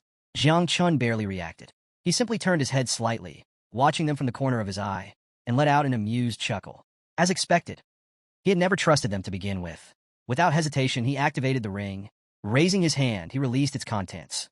In the blink of an eye, several wolf spiders emerged, their gleaming eyes locking onto the men with piercing, predatory intent. Jiang Chun turned his back on them, his tone dripping with mockery. "So, do my products interest you?" The effect was immediate. The men stiffened, their smirks vanishing. Panic set in as they sheathed their swords and instinctively stepped back, their bodies now rigid with tension. Cold sweat trickled down their foreheads. They knew exactly what these spiders were: wolf spiders. But that didn't make sense. Hadn't the entire spider's nest been annihilated? A terrifying realization struck them all at once. Was Jiang Chun the one responsible for the massacre? Jiang Chun, now at level 17, turned his head slightly, his eyes gleaming with an overwhelming, almost suffocating presence. With a knowing smirk, he addressed them once more. "Don't think I don't know what you were planning. Then, with complete nonchalance, he sat down on a nearby rock, resting one arm on his knee. After a brief pause, he spoke again, his tone far too calm for comfort. I'm in a bad mood right now, so I'd suggest you pick up your things and get lost. The three men didn't need to be told twice. Grabbing their belongings, they spun around and bolted for the exit. As they ran, they yelled apologies over their shoulders, swearing they meant no trouble and promising to leave immediately. Minutes later, once the warehouse had fallen silent again, Jiang Chun stretched out his hand. Little Nine's poisonous mist seeped into the air. He issued a command, summon the swarm. Still seated on the rock, he casually lifted an arm and let the mist release 2 of his insects. They fluttered into the air, their murderous gaze scanning the surroundings for any hidden threats. Jiang Chun casually sipped the leftover soup from the men who had fled earlier. His hunger was getting worse, and he realized he should have expected this. When he first obtained Little Nine, he never imagined that leading a swarm of insects would have side effects like this. As he drank, a system notification suddenly popped up. His devouring value had increased. Devouring value, 2,768/1 million. The system advised him to increase it as soon as possible. Jiang Chun frowned. Originally, he thought that once his insect swarm doubled, the devouring value would increase much faster. However, what he hadn't expected was that the cost of the next reproduction cycle had also doubled. This complicated things. At this rate, even if he wiped out every beast nest outside the city, it wouldn't be enough to reach the required devouring value. Even elite monsters were now just a drop in the bucket. Jiang Chun lowered his gaze, lost in thought. He recalled hearing rumors that the Night Watch controlled powerful beast nests and secret realms, but they weren't made public. That meant if he truly wanted to rapidly strengthen his swarm, he would have to join the Night Watch as soon as possible. As he sat there, he glanced at his hand, where Little Nine still hadn't woken up. Seeing this, he quickly concluded that the burden of reproduction was immense. Just then his instincts flared. Someone was approaching. His expression darkened as he snapped his head to the side, his entire body tensing. Clenching his fist, he adjusted his stance, muscles coiled like a spring. The air was thick with the scent of battle. Someone was being pursued. Seconds later, a girl using an invisibility spell stumbled into the warehouse and crashed directly into him. The sudden impact knocked her to the ground. It was her. Supporting herself with one hand, she winced, pressing the other against her aching head. Jiang Chun turned to her, his brows furrowing in confusion. Why had he encountered her again? The girl, still on the ground, lifted her head and locked eyes with him. Recognition flickered across her face. She knew him. Her gaze immediately filled with fear. "Don't tell anyone you saw me here," she pleaded, her voice barely above a whisper. Jiang Chun was taken aback. He turned to her, his expression shifting into one of shock. She had been so close, and he hadn't even sensed her presence. It didn't take him long to piece it together. The person being hunted, the one that blue-haired man had been chasing, was her. He quickly decided to get her out of there. But before he could make a move, he felt it. Another presence. Jiang Chen's body stiffened as he turned his gaze toward the warehouse entrance. It was too late to leave. Moments later, several figures entered the warehouse. Among them was Jing Tai, accompanied by a man with striking blue hair, a member of the Shao family. As they advanced toward Jiang Chun, Jing Tai quickly recognized him, and a chill ran down his spine. Panic flickered across his face as he pointed at Jiang Chun, urgently informing his leader that this was the same person they had encountered before. The blue-haired man casually slipped a hand into his pocket, studying Jiang Chun with a smirk. Amused, he praised his subordinate for having a sharp sense of smell. Meanwhile, Jiang Chun remained unfazed, sitting back down on a nearby rock, resting his hands on his knees, and maintaining his silence. Taking a closer look around, the man realized the warehouse was deserted, aside from Jiang Chun, who seemed to be camping alone. Jing Tai's expression darkened as he glared at him, his anger barely restrained. Without wasting time, he demanded to know if a girl had entered the warehouse moments ago, warning that if Jiang Chun didn't answer immediately, this time he wouldn't be so forgiving. Before Jing Tai could escalate the situation, the blue-haired man raised a hand to stop him, signaling for patience. He took a seat on a rock in front of Jiang Chun, his interest piqued. From the energy Jiang Chun radiated, he could tell he belonged to the spiritual master class. But what surprised him even more was the rapid increase in his level. It had been less than a day since their last encounter, yet Jiang Chun was already at level 16. Intrigued, the man set that thought aside for now, shifting his focus back to the matter at hand.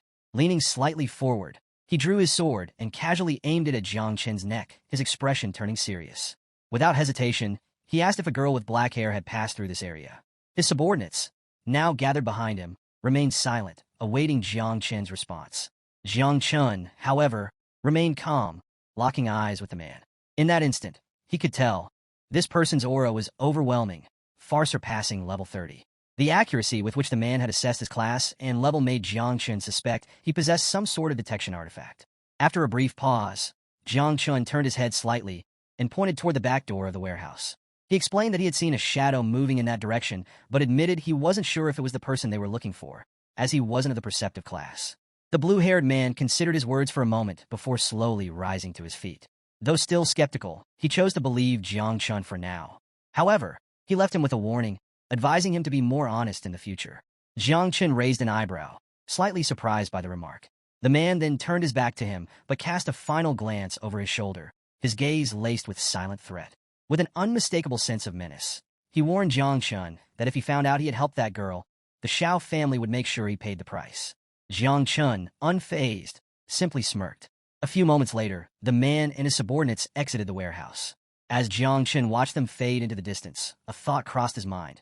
The Shao family might be dangerous, but in Jiang City, the Shao family was the true powerhouse. Jiang Chun fixed a penetrating gaze on the blue-haired man, his mind racing. The city's clans had deep roots, their history stretching back to ancient times. Each of them operated like feudal lords, shrouded in mystery, rarely emerging unless disaster loomed.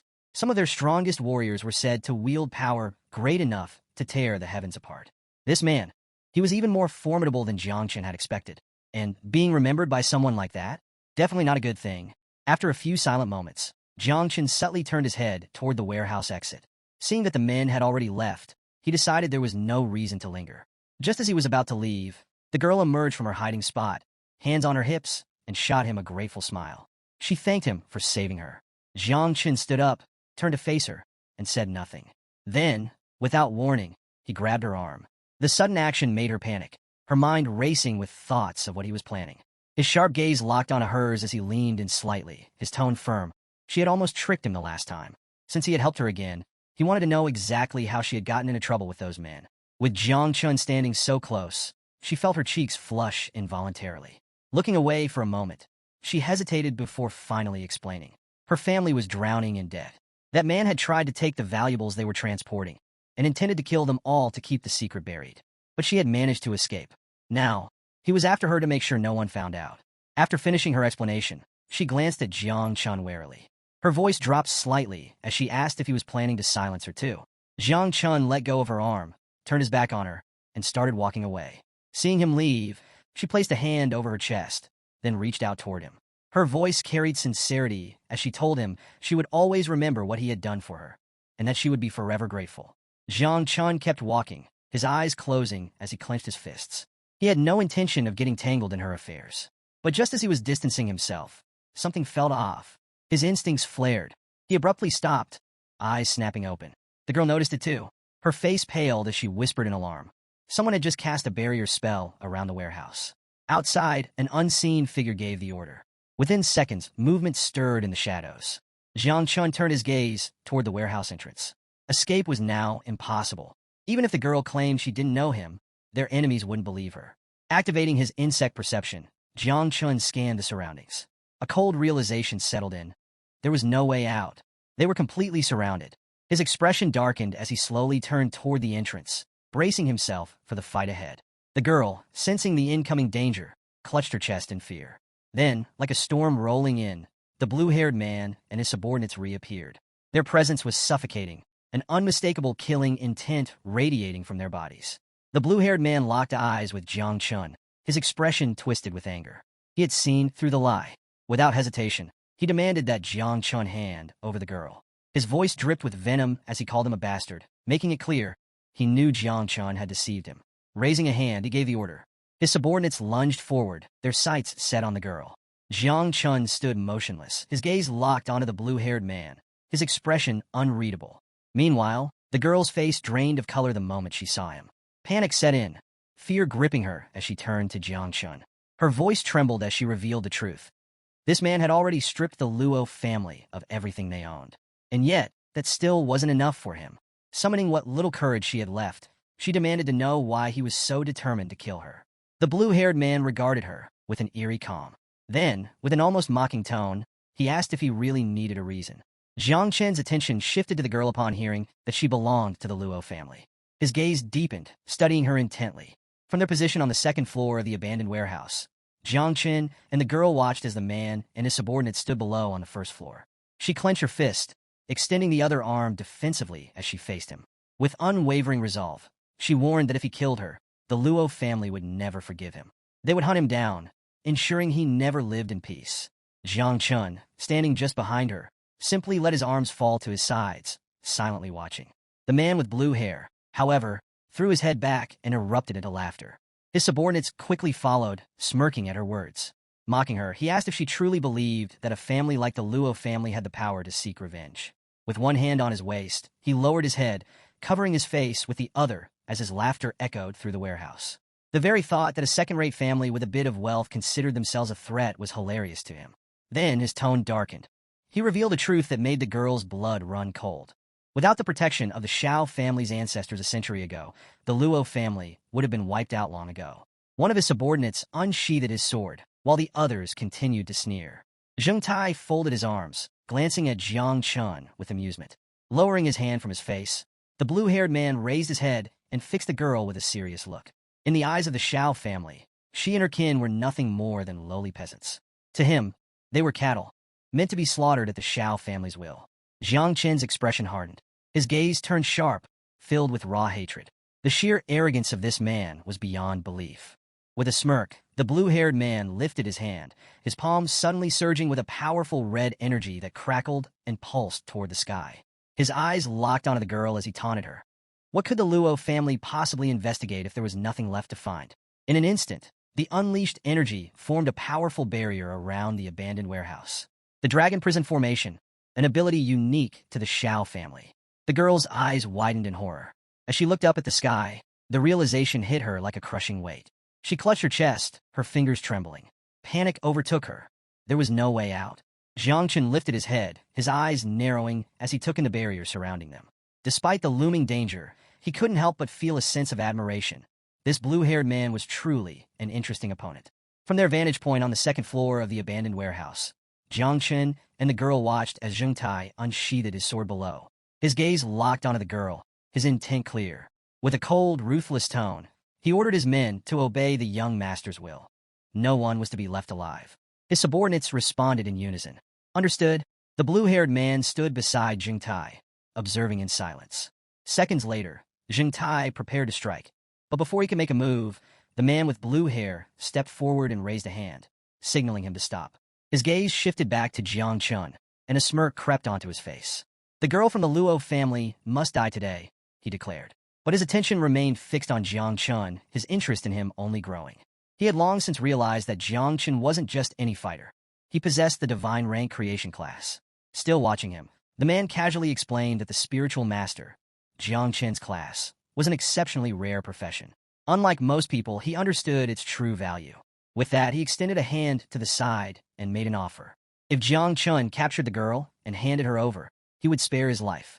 Not only that, but he would allow him to serve under the Shao family, an opportunity to obtain everything under the sky. With a confident smile, he asked, "So, what do you think?" The girl, who had her hands on her waist, froze in shock. Meanwhile, Jiang Chen simply let his arms fall to his sides, his expression unreadable. For a few moments, he said nothing. Then a chuckle escaped his lips. He lowered his gaze to the ground, shaking his head slightly before letting out a mocking remark. The bastards of the Shao family sure were good at making offers. The girl immediately turned to look at him, her heart pounding. Was Jiang Chen actually considering it? Panic filled her eyes as uncertainty gripped her. Then, Jiang Chen's demeanor shifted. His gaze snapped back to the blue-haired man, sharp and murderous. "Take your Shao family and go to hell." His voice was laced with contempt. His fists clenched tightly, and in an instant a thick, poisonous mist began to seep from his body, Little Nine's venomous aura spreading into the air. His expression remained cold as he made his stance clear. "I refuse." Then his tone grew even sharper. "If you want to fight, come and get it." The girl gasped as she stepped back instinctively, bringing her hands close to her chest. The venomous mist curling around Jiang Chen sent a shiver down her spine. She had no idea what was happening, but one thing was certain. This was no ordinary ability. The blue-haired man's smirk vanished.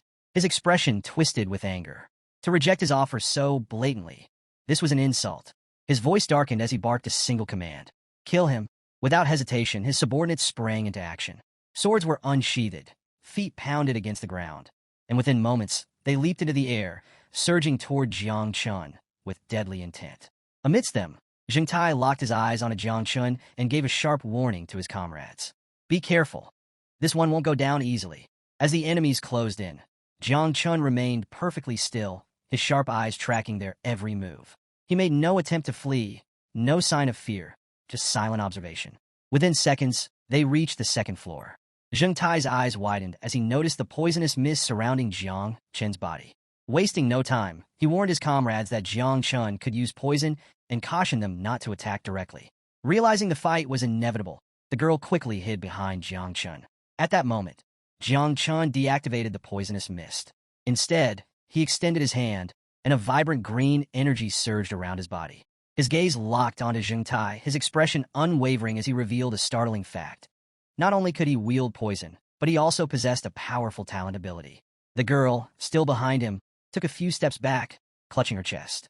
Her confusion grew. She had no idea what this ability was. In an instant, green spiritual roots erupted from the ground, spreading rapidly like living vines. Zheng Tai gripped his sword with both hands and lunged forward, preparing to strike. But the moment he looked down and saw the massive roots twisting toward him, he froze in shock. Well, what is this? Before anyone could react, the roots surged forward and coiled tightly around Zheng Tai and his subordinates, trapping them in place. Panic erupted as they struggled against the sudden entanglement, completely bewildered. Jiang Chun, his hand still outstretched, calmly explained. This was his ability, the evolution of all things. The spiritual roots constricted tighter around Zheng Tai's body, squeezing with increasing pressure. He gritted his teeth, gripping the roots in an attempt to break free. His mind raced. A divine rank class? His confusion deepened. He knew Jiang Chun could use poison, but this was something else entirely. Realizing he couldn't afford to hesitate, Zheng Tai gripped his sword with both hands and, using all his strength, slashed through the roots binding him. The others followed his lead, hacking away at the vines. Attack the roots! They're fragile, Zheng Tai shouted. One by one, the severed roots collapsed to the ground, near where the blue-haired man stood. Annoyed, he casually pushed them aside with his hands. But as he did, something clicked in his mind. His expression shifted. You idiot, he suddenly shouted at Zheng Tai. This is just a distraction. But it was too late. While they had been preoccupied cutting through the roots, Jiang Chun had already made his next move. A swarm of insects emerged, their piercing gazes locking onto their prey. Poisonous mist began to swirl around Jiang Chun once more as he extended his hand to the side, his intent clear. His voice carried an air of finality. You're already too late. The girl, still on the ground, leaned back on her hands and lifted her head. Upon seeing the insects, her eyes widened in shock. Meanwhile, Zheng Tai's subordinates remained focused on cutting the roots, completely unaware of the looming threat. Then, Zheng Tai turned his head slightly, only to freeze. His breath hitched, his eyes widened. As he took in the sight of the approaching swarm, beads of sweat formed on his forehead. What were those things? The swarm of insects surged forward at blinding speed, launching a relentless assault on Zheng Tai and his men. Reacting quickly, Zheng Tai raised his sword to block the attack, but his confidence shattered just as quickly as his weapon. Within seconds, the insects tore through the blade like it was made of paper. He froze, his eyes widening in disbelief. Jiang Chun had just destroyed his sword. A cold sweat formed on his forehead as he took a closer look. That wasn't poisonous mist at all. It was something far worse. These weren't just toxins. They were summoned creatures. His stomach dropped. Before he could process what was happening, one of the insects crept up behind him, its mandibles opening wide, ready to strike. He barely had time to react before he felt its presence looming over him. His instincts screamed at him. His head snapped upward, and the moment he saw it, sheer panic took over. He let out a desperate scream, warning his comrades. This isn't poison, it's monsters. But it was too late. Jiang Chun, still controlling the creatures with his outstretched hand, watched Zheng Tai with a cold, murderous gaze. A slow, knowing smile spread across his lips. He had him right where he wanted him. Just as the insect lunged for its prey, a sudden force crashed down onto Zheng Tai's shoulder. A foot. A voice followed, dripping with contempt. Trash. Get lost. Zheng Tai barely had time to turn his head before confusion overtook his face. Jiang Chun, too, was momentarily stunned. The man standing over Zheng Tai was none other than the blue-haired leader of the Shao family. Without hesitation, he unsheathed his sword with a single hand. Gathering momentum, he leaped into the air, his aura flaring as he closed in on Jiang Chun. As he advanced, his body was engulfed in a fierce, orange glow. This was the first form of the king's 9 forms. Jiang Qin remained silent, his body still shrouded in little Nine's poisonous mist. The girl, still sitting on the ground nearby, gasped. She covered her mouth with both hands, eyes wide with fear. Jiang Chun lifted his head. In that instant, he realized something. This man was faster than a mist. His expression tensed. His teeth clenched. A bead of sweat rolled down his temple. There was no time to hesitate. Summoning his power, he activated one of the Shao family's most feared techniques, chasing dragons. A massive dragon, forged from pure spiritual energy, materialized in an instant. Its eyes locked onto Jiang Chun, burning with raw intensity. Then it struck. The sheer force of the attack obliterated the area where Jiang Chun stood, reducing it to rubble. A dense cloud of smoke and dust filled the warehouse, masking everything from view. The blue-haired man stood at the center of the destruction, his sword extended, unwavering. His gaze remained fixed on the swirling smoke. A smug grin spread across his face. Bastard, he muttered. He knew Jiang Chun would be a challenge. But fortunately for him, Jiang Chen's level wasn't high, and his speed wasn't fast enough to keep up. With this blade alone, he was confident he could finish the job. But then, as the dust began to settle, his expression changed. His body stiffened, his breath hitched, because once the smoke cleared, he saw something that made his blood run cold. As the dust settled, Jiang Chun remained standing, alive, but only thanks to the girl. She had used her hidden profession ability, Earth Eternal Shield, to conjure a barrier just in time. But now, with her hands still outstretched toward the shield, cracks spread across its surface like shattered glass. Her body trembled, blood dripping from the corner of her mouth as she turned to Jiang Chun, her voice strained. It hurts? Jiang Chun, standing behind her, stared in shock. Until now, he hadn't realized. She was a defensive type. Meanwhile, the blue-haired man, who had all but forgotten about her, now burned with fury. His attack had been blocked. His teeth clenched as his gaze darkened, and without hesitation, he prepared to strike again. Jiang Chun, however, saw an opportunity. Without wasting a moment, he extended his hand to the side, releasing a thick poisonous mist. Then, with a swift movement, he landed on the ground, ready to counterattack. Just then, a panicked voice called out. One of the blue-haired man's subordinates, lying on the ground, reached out to him in desperation. Be careful. Turning his head slightly, the man caught sight of what the warning was about. Dozens of Jiang Chen's summoned insects were closing in fast. Reacting instantly, he grabbed the nearest subordinate by the hood. The man barely had time to register what was happening before he found himself yanked forward, used as a human shield. The swarm of insects, too simple-minded to realize the trick, sank their fangs into the unfortunate subordinate instead. A blood-curdling scream echoed through the warehouse. The sheer force of the attack sent both bodies flying backward. As the chaos settled, the blue-haired man dropped to one knee, his sword pressed into the ground for support. Blood trickled from his mouth as he coughed, his gaze lowered. From the second floor, Jiang Qin watched the scene unfold, his expression unreadable. But internally, he could only think, what a disgusting bastard. Sacrificing his own man without hesitation. The fallen subordinate, now lying in a pool of his own blood, coughed weakly. His chest had been torn open by the attack, yet somehow, he was still clinging to life. The blue-haired man turned his head slightly, acknowledging him. You endured well, he muttered. Slowly, he stood up and approached Jiang Chun, but not before glancing back at his dying subordinate. I didn't train you for nothing, he added coldly. You truly are strong. But strong wasn't enough. Within moments, the man breathed his last. Ignoring the corpse, the blue-haired man reached into his pocket, pulled out a dragon yuan pill, and swallowed it in one swift motion. He hadn't expected to be pushed this far. But now, Jiang Chun had forced his hand. The moment the pill took effect, his energy surged. With slow, deliberate steps, he advanced toward Jiang Chun, dragging his sword along the ground. The blade scraped against the stone, causing small rocks to lift into the air, as if responding to his aura. Jiang Chun, sensing the shift, immediately assumed an offensive stance. Nearby, the girl remained seated, one hand clutching the wound on her arm. She didn't dare move. The blue-haired man lifted his sword, pointing it directly at Jiang Chun. His eyes burned with murderous intent. This next strike, he growled, will take your head. Jiang Chun remained calm, his eyes locked onto the blue-haired man. He stood firm, ready for whatever came next. The dragon yuan pill had fully taken effect.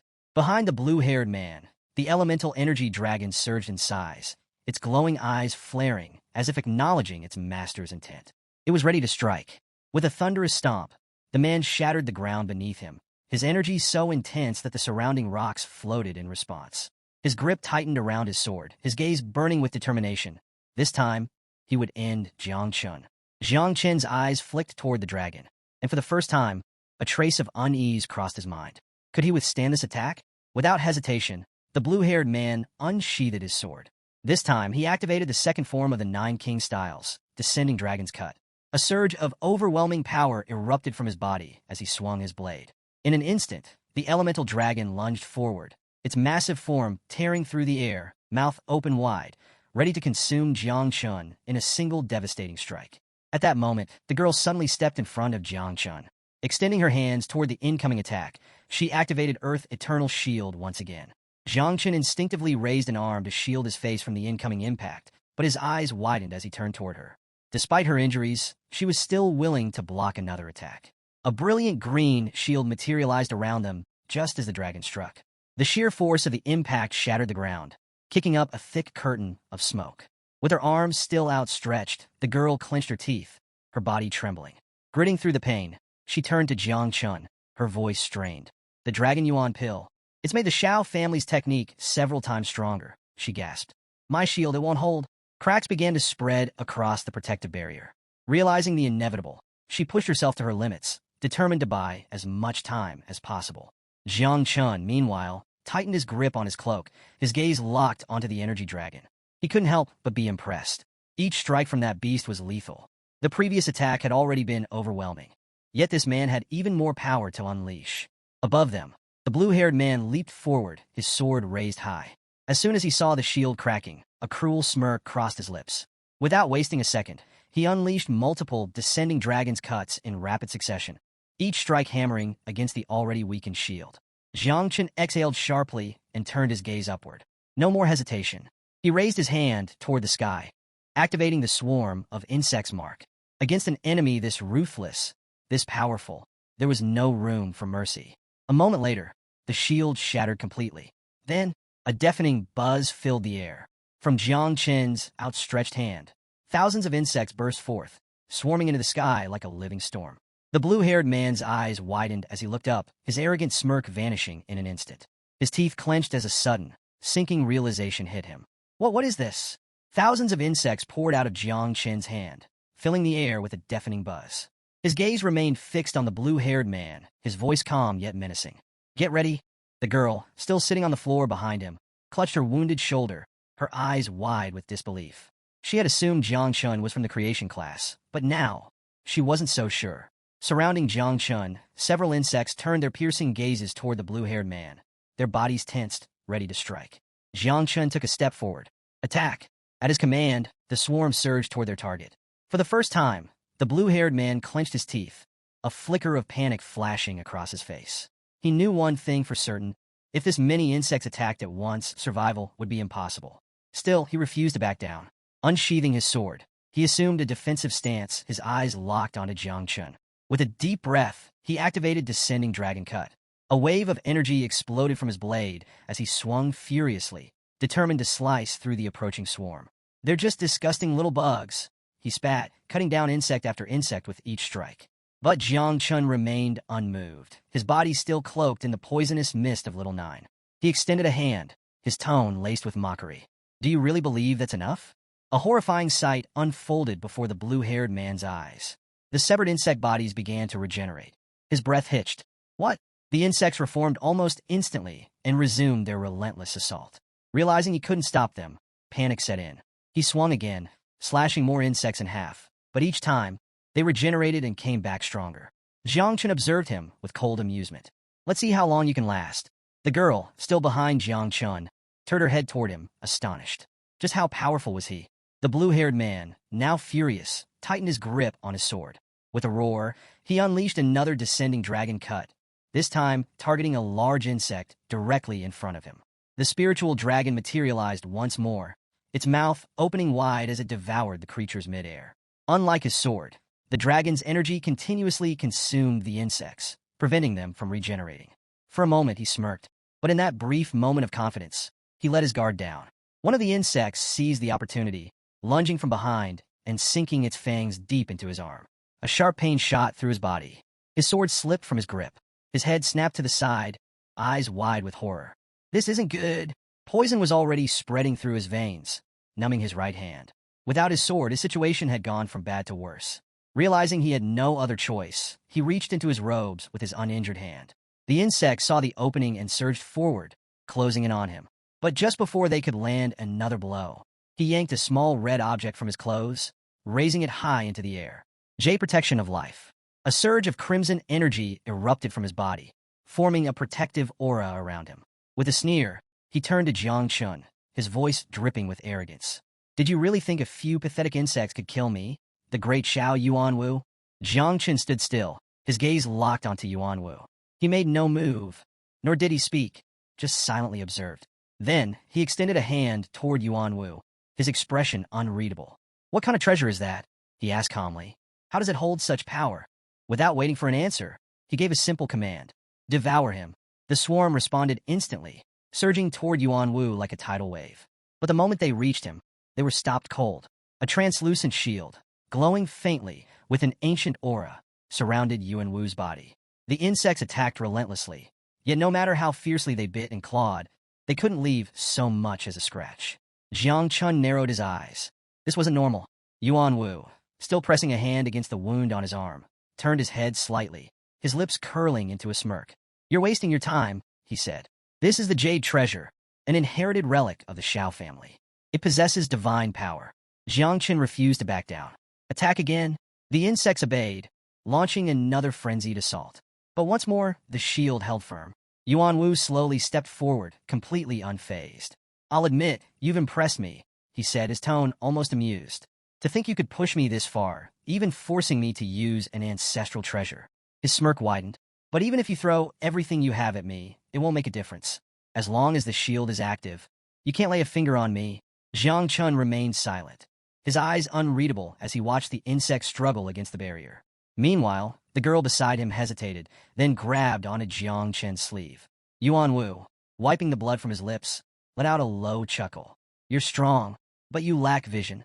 He took another step closer, confidence radiating from him. I'll make you one last offer, he said smoothly. Join me. Swear loyalty to the Xiao family, and I'll grant you the Xiao surname. An honor countless men would kill for. His eyes gleamed with superiority. Think carefully, he added. This is an opportunity you won't get twice. Jiang Chun didn't react right away. Instead, he simply stared at Yuanwu, his expression calm, almost as if he were considering it. For several moments, he remained deep in thought. Then his gaze darkened.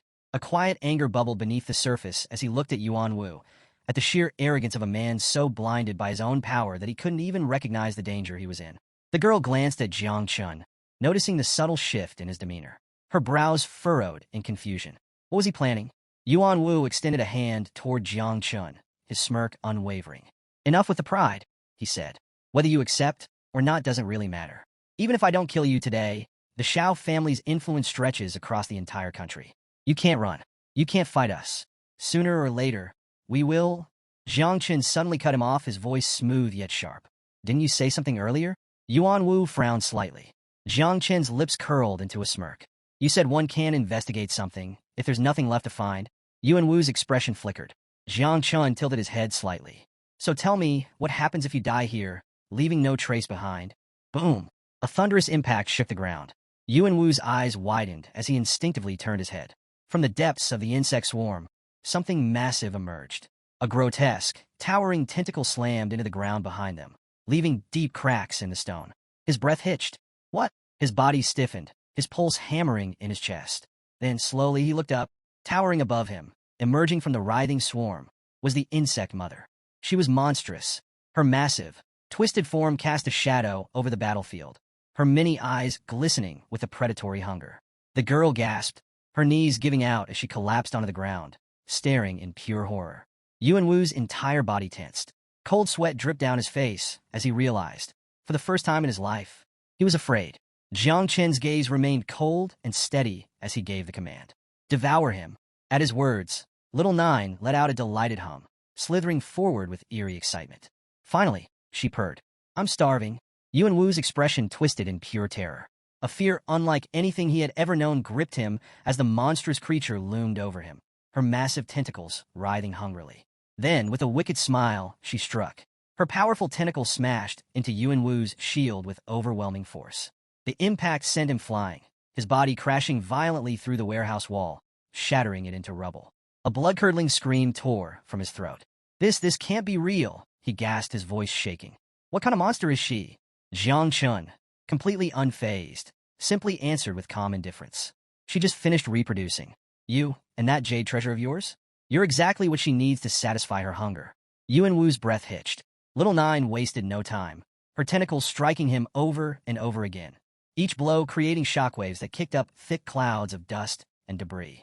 The warehouse trembled under the sheer force of her relentless assault. Within seconds, cracks splintered across Yuan Wu's so-called impenetrable shield.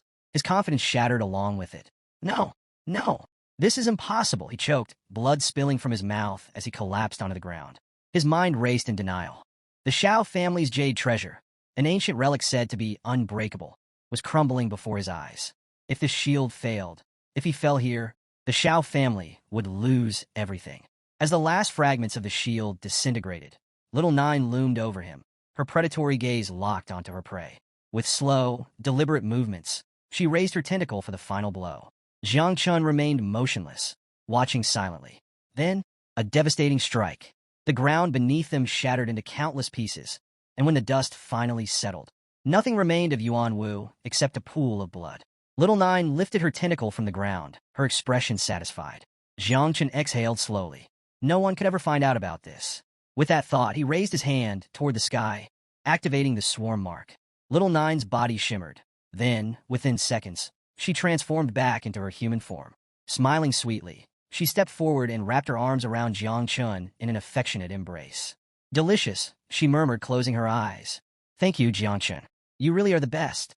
Then, with a playful smirk, she added, and don't forget, I'm the one who loves you the most. From a few feet away, the girl on the ground turned her head toward them. The sight of Little Nine in her human form left her utterly bewildered. A mixture of confusion and fear flickered across her face. Jiang Chun said nothing. He simply turned his back to her and started walking away. But then, after a brief pause, he glanced back at her. He had unfinished business. The girl tensed immediately. Her heart pounded as a cold realization hit her. She had seen everything, and now that she knew his secret, the question was, would he let her live? Jiang Chen's gaze darkened as he looked at her, deep in thought. His body tensed slightly, releasing faint traces of Little Nine's poisonous mist. Behind him, several insects emerged, their sharp eyes locking onto the girl. Their intent was clear. Jiang Chen took a slow step toward her. Give me one good reason, he said quietly, his tone unreadable. Why I shouldn't kill you right now. The girl's breath hitched. Panic took over. Without hesitation, she dropped to her knees, trembling. Reaching into her pocket, she pulled out a handful of gold coins, her entire fortune.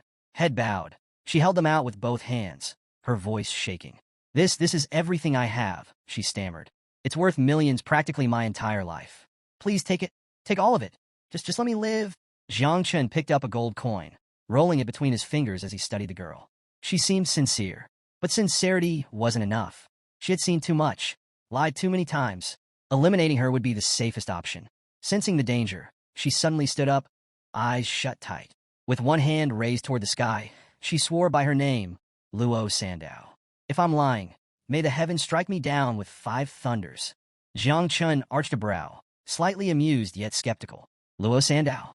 He wasn't sure if that was even her real name. After all, lying seemed to be second nature to her. Without hesitation, she stepped closer, holding out an identification card. Her gaze was steady, her expression serious. I'm telling the truth, she insisted. I don't know what my parents were thinking when they gave me this name, but I'm not deceiving you. Jiang Chun took the card, lifting it for a closer look. His eyes landed on the image. A round-faced, chubby girl stared back at him. He blinked. Then, his gaze flickered between the photo and the girl standing before him. Are you sure this is you? Luo Sandow sighed dramatically. She grabbed strands of her hair, twisting them into makeshift ponytails. Puffing up her cheeks, she closed her eyes and struck a pose. That was 2 years ago, she exclaimed. I hadn't grown yet, and I hadn't lost weight either. Jiang Chen stared at her for a moment. Then, a deep laugh erupted from him. He turned away, shaking his head as he laughed out loud. Even the insects hovering behind him seemed momentarily confused. After regaining his composure, Jiang Chen looked at her again, his expression turning serious. Still, he said, his voice calm yet firm, I can't trust you. His gaze darkened. This secret is something only the dead can keep. Before he could finish a sentence, Luo Sandow suddenly leaped forward. A portal appeared beside her as she activated her storage ring. Without hesitation, she reached inside and pulled out a scroll. Jiang Chen's eyes narrowed slightly as she approached him, her face unusually serious. "Don't worry," she said. His gaze flickered to the scroll in her hands. "What is that?" Luo Sandao carefully unrolled it, gripping it with both hands. "This is a sealing scroll?" Jiang Chen's expression shifted slightly. She continued, her voice unwavering. "If I reveal your secret, I will die immediately." Jiang Chen studied her carefully. There was no trace of hesitation in her eyes, only fear. She wasn't bluffing. Then, a system window appeared before him. "Luo Sandao has sworn to protect your secret with her life. If she reveals it, she will be executed immediately." Jiang Chen's brows furrowed slightly. Something like this actually existed. He picked up the scroll, closing one eye as he inspected it with the other. After a moment of contemplation, he made his decision. Fine, she had signed a literal life-binding contract. For now, he would let her live. Hearing Jiang Chen's decision, Luo Sandao let out a deep breath of relief and quickly thanked him. Jiang Chen, however, turned his head toward her, his expression unreadable. "How much does this scroll cost?" he asked. She tapped a finger on her cheek, thinking for a moment before responding. "I'm around 10 million. Jiang Chen's grip on the scroll tightened. His eye twitched. This meant she had just used the most valuable item in her storage ring. Luo Sandao noticed his sudden shift in demeanor and immediately panicked. She waved her hands frantically, her voice filled with nervous laughter.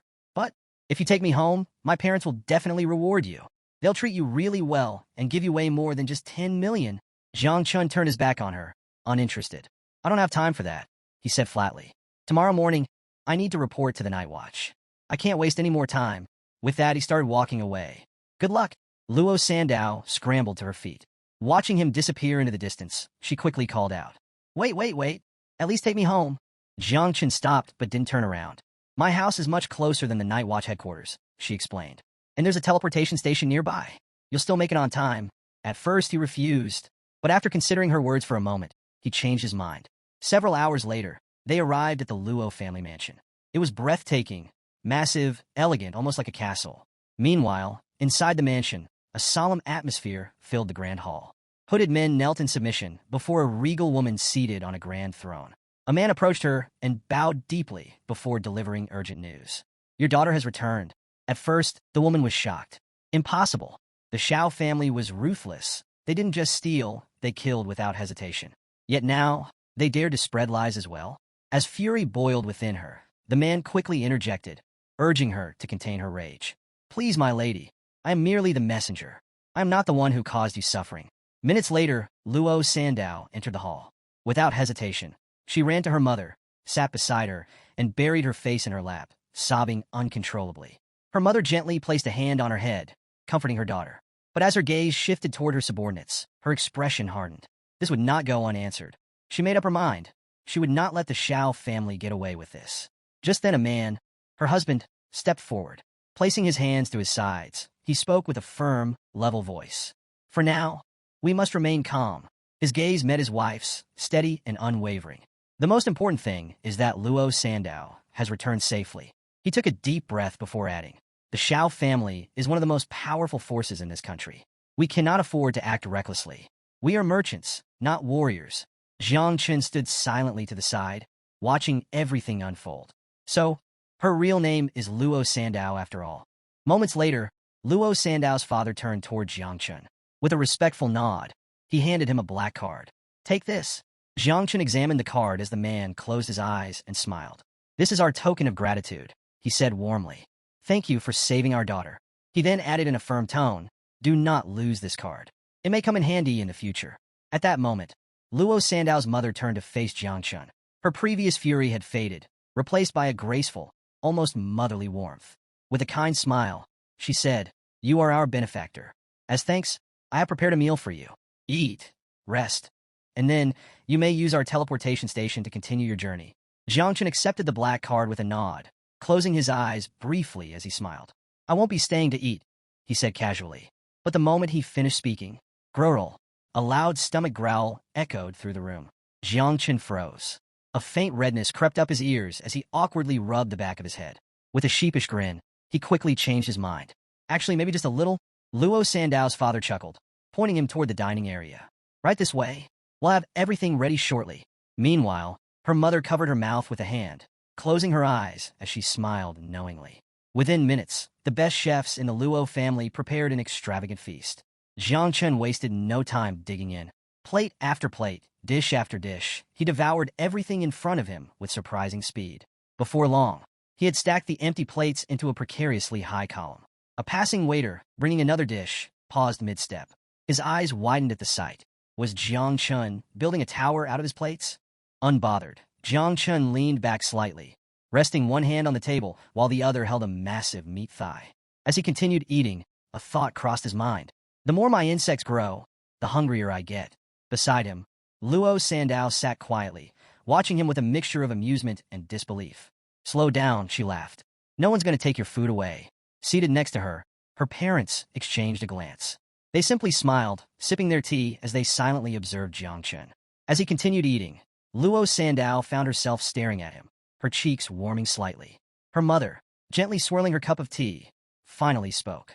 Sandow mentioned that Jiang Chun is from the creation class and even possesses a divine rank. She glanced at her husband. It's quite fascinating, isn't it? Her father, resting his chin on his hand, nodded thoughtfully.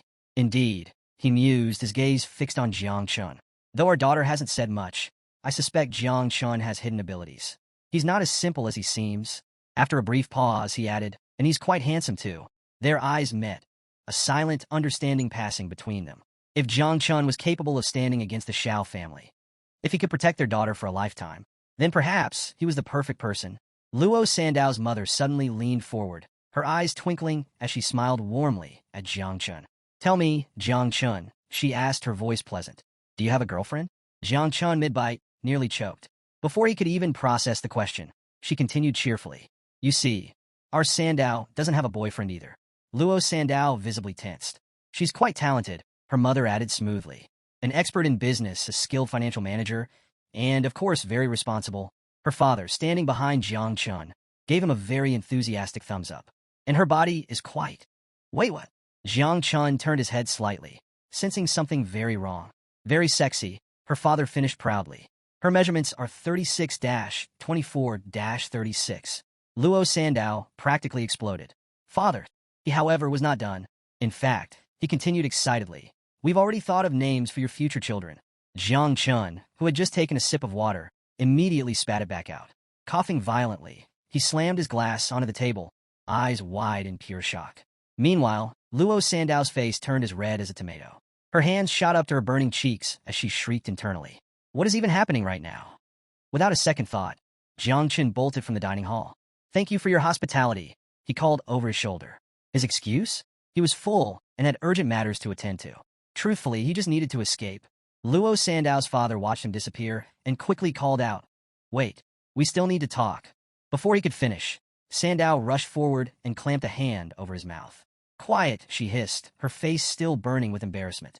Her mother, however, simply turned to her daughter, eyes narrowing slightly in disappointment. Calmly, she sat down in her chair, letting out a small sigh. Meanwhile, her father pried Sandow's hand away and muttered, Our son-in-law ran away. Then, with a teasing smile, he added, As his wife, shouldn't you go after him and say goodbye? Sandow's entire body stiffened. Before she could protest, her mother chimed in. No need to worry, she said with a knowing smile. He has the black card. No matter where he runs, we can track him. Sandow immediately grabbed her knees, clenched her eyes shut, and let out a frustrated scream. Just be quiet. Lowering her head, she groaned, her mind swirling with thoughts of Jiang Chun. Yes, he was strong. Yes, he was handsome. But he was also terrifying. Then again, even though he was terrifying, there was no denying how strong and handsome he was. Meanwhile, within the Xiao family's estate, Xiao Yuanshan, the head of the family, sat rigidly in his chair, his fingers gripping the armrests. His expression darkened as he received the news. His grandson, Xiao Yuanwu, was dead. Fury ignited in his eyes. His voice was cold and sharp as he issued his command. Find out who did this. Immediately, his suspicion fell upon Xiao Jinluo, another powerful figure within the family. Without hesitation, he ordered his other grandson to send men to investigate him. As one of his subordinates knelt before him, another figure entered the room. A man named Xiao Beihan, hands casually tucked into his pockets, stepped forward. With an amused smirk, he extended one hand to the side and spoke. Grandfather, let's be honest. Yuan Wu was already over 20 years old and had only reached level 30 of the second transformation. His tone was indifferent as he continued. He was useless. He then glanced toward his grandfather and shrugged. Is his death really something to grieve over? Xiao Yuanshan, still seated, rested both hands on his knees and observed Xiao Beihan carefully. After a long pause, he finally spoke. You're right. Yuan Wu was mediocre. Nothing compared to you. He leaned forward slightly, his voice cold. But in the end, he was my grandson. His eyes flickered with menace. Even when beating a dog, one must consider who its owner is. His fingers curled slightly. I want to know, who in this country dared to kill someone from the Xiao family? Hearing this, Xiao Beihan's smirk widened. He stepped forward, extending his hand. A sinister, dark energy swirled around his palm. Grandfather, there's no need to concern yourself with this trivial matter. He turned his hand slightly, watching the dark energy shift between his fingers. Once we're finished dealing with the Tianjiao camp, it won't matter who the culprit is. His smile sharpened. I'll handle it for you. Meanwhile, Jiang Chun had already arrived at the Night Watch office. Pushing open the heavy doors, he stepped inside. Inside the dimly lit room, several figures stood waiting, including Ji Gang and a group of high-ranking officers. Ji Gang turned slightly, surprised to see Jiang Chun had arrived. Jiang Chun introduced himself as the newest member of the Night Watch, casually scratching the back of his head. Curiosity crept in as he wondered why so many people had gathered. Ji Gang, always the charismatic one, approached Jiang Chun with a welcoming gesture, placing a hand on his shoulder and extending the other dramatically to the side. With a warm smile, he revealed they had all been waiting for him. Jiang Chun was taken aback by this unexpected reception. Ji Gang wasted no time introducing Jiang Chun to the group's key members. First up was Yun Xiaoku, a level 45 healer in the second stage. Ji Gang teased that she used to be the youngest until Jiang Chun stole her title. Flustered, Yun Xiaoku blushed as her eyes lingered on Jiang Chun. She couldn't help but think he was the most handsome teammate she had ever worked with. Next was Duan Feng, a level 49 archer, also in the second stage. He was stoic and somewhat full of himself, but with a confident pose. One hand on his hip, the other saluting his forehead. He politely welcomed Jiang Chun to the team. Then came Chu Bulang, a level 49 warrior, whose small frame betrayed his remarkable strength. A talkative soul, he stood proudly before Jiang Chun, grinning with his eyes closed. He enthusiastically declared it a lifetime achievement to have someone of Jiang Chun's divine-level expertise join their ranks. Finally, there was Tan Jin, the sub-commander of the group, a level 61 master in the third stage and a formidable fire-class expert. She radiated authority and warmth. She approached with a motherly demeanor, playfully ruffling the heads of both Chu Bulang and Jiang Chun. Flashing a pleasant smile, she insisted they call her Aunt Tang from now on, promising they'd enjoy meals together daily. Jiang Chun humbly introduced himself as a spiritual master from the creation class, modestly downplaying his worth. Despite his divine-level power, he was well aware that the creation class was often undervalued. Sensing his self-doubt, Ji Gang dismissed such concerns, waving off the opinions of narrow-minded critics. He assured Jiang Chun that everyone here respected his abilities. Tanjin chimed in with her usual cheer, emphasizing that Jiang Chun was special because he chose to join the Night Watch. She warmly declared that this group was now his family. The mood shifted as Ji Gang addressed a pressing matter. If Jiang Chun wanted to enroll in the prestigious Tianjiao training camp, he needed to reach level 20. Ji Gang hesitated, unsure of Jiang Chun's current status. Calmly, Jiang Chun revealed he was already level 17, despite having only switched jobs 3 days earlier. Ji Gang was visibly impressed, gripping Jiang Chun's shoulders with excitement. He burst into hearty laughter, convinced he'd made the right choice in recruiting him. Ji Gang declared with confidence that Jiang Chun's divine talent would make reaching level 20 in 3 days a breeze, immediately deciding to enroll him in the Tianjiao Genius Camp. Ji Gang slowly opened his eyes and turned his head, noticing that everyone around him had suddenly gone quiet, their expressions unusually serious. Sliding a hand into his pocket, he shifted his gaze to Jiang Chun, his tone turning grave. He asked if Jiang Chun had gotten himself into trouble with someone dangerous in the past 3 days, revealing that an unknown third-grade master was currently using their divine class abilities to investigate his whereabouts. Jiang Chun lowered his gaze, his mind racing at the possibility. Could it be someone from the Xiao family? The thought sent a chill down his spine. Meanwhile, Ji Gang, ever the leader, crossed his arms and instructed Yun Xiaoku to handle the situation. Without hesitation, she acknowledged his command and raised her hands toward the sky. Almost instantly, a surge of green energy spread out, forming a protective barrier around their headquarters. Turning to the group, she calmly explained that this would prevent any form of espionage, allowing them to speak freely without the risk of being overheard. Jiang Chun stood motionless, observing the power unfolding before him. He couldn't help but wonder what kind of ability Yun Xiaoku possessed. Her energy expanded rapidly in all directions, strengthening the barrier until it encompassed the entire area. Ji Gang then approached him, placing a reassuring hand on his shoulder. With a warm smile, he gently asked if there was something Jiang Chun was hiding, reminding him that they were all here to support him. The rest of the group listened intently, waiting for his response. Jiang Chun exhaled deeply, lowering his head as his fingers ran through his hair. His expression darkened before he finally revealed the truth. Just yesterday, he had killed Xiao Yuanwu from the Xiao family. Though he had meticulously erased all traces of the event, he wasn't certain whether the Xiao family had other means of tracking him. Silence fell over the room, but the shock on everyone's faces spoke volumes. Tanjin's expression stiffened in disbelief as she stared at Jiang Chun, her voice laced with urgency as she asked if he had truly eliminated a member of the Xiao family. Ji Gang's reaction was no different. His eyes widened as he reached out toward Jiang Chun, his voice filled with surprise. He asked if Jiang Chun had actually killed Xiao Yuanshan's grandson, a cultivator whose strength was at the terrifying 8th stage of cultivation. The weight of the revelation hit the group hard. Just how powerful was Jiang Chun to have pulled off such a feat? Meanwhile, Jiang Chun, seeing their stunned reactions, ran a hand through his hair in frustration. Had he just dragged all of them into trouble? But Ji Gang, rather than showing fear, folded his arms and addressed the group. He reminded everyone that the Xiao family had long been infamous for their corruption, with their younger generation causing countless problems over the years. In his eyes, Jiang Chun had done the world a favor by taking out someone like Xiao Yuanwu. His expression remained serious as he acknowledged the power of an 8th stage master.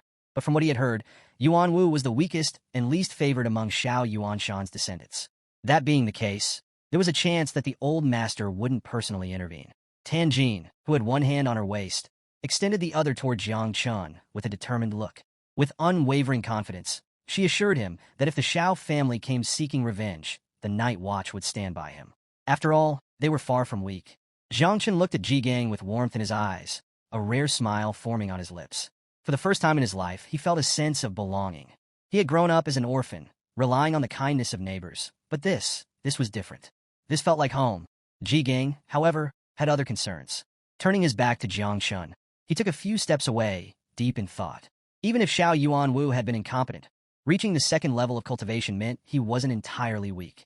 Suddenly, Ji Gang spun back around, grabbed Jiang Chun firmly by the shoulders, and locked eyes with him, his expression filled with disbelief. He demanded to know how Jiang Chun, a level 17 awakened to the creation class, had managed to kill someone of level 30 in the combat class. Jiang Chun hesitated, rubbing the back of his head awkwardly. A nervous sweat broke out as he lifted a hand in a calming gesture, urging Ji Gang not to get too excited. He admitted that, at that crucial moment, someone had helped him. Ji Gang immediately pressed him for details, wanting to know who had been his ally. With a forced smile, Jiang Chun finally confessed. It was the 3rd daughter of the Luo family from Jiangnan. She had awakened a hidden defense class. The entire group fell silent, their gazes locked onto Jiang Chun in shock. The Luo family? The wealthiest merchant family in Jiangnan? Could he possibly be talking about Luo Sandao? Ji Gang wasted no time. He grabbed Jiang Chun by the shoulders again and started shaking him, laughing heartily. Even though the Luo family wasn't known for producing warriors, their wealth alone made them a powerful force. If Jiang Chun ever found himself in trouble, having the Luo family on his side would be no small advantage. Jiang Chun, still being shaken, could only sweat nervously, wondering what on earth Ji Gang was doing. But then, something changed. A powerful surge of purple energy began radiating from Jiang Chun's body.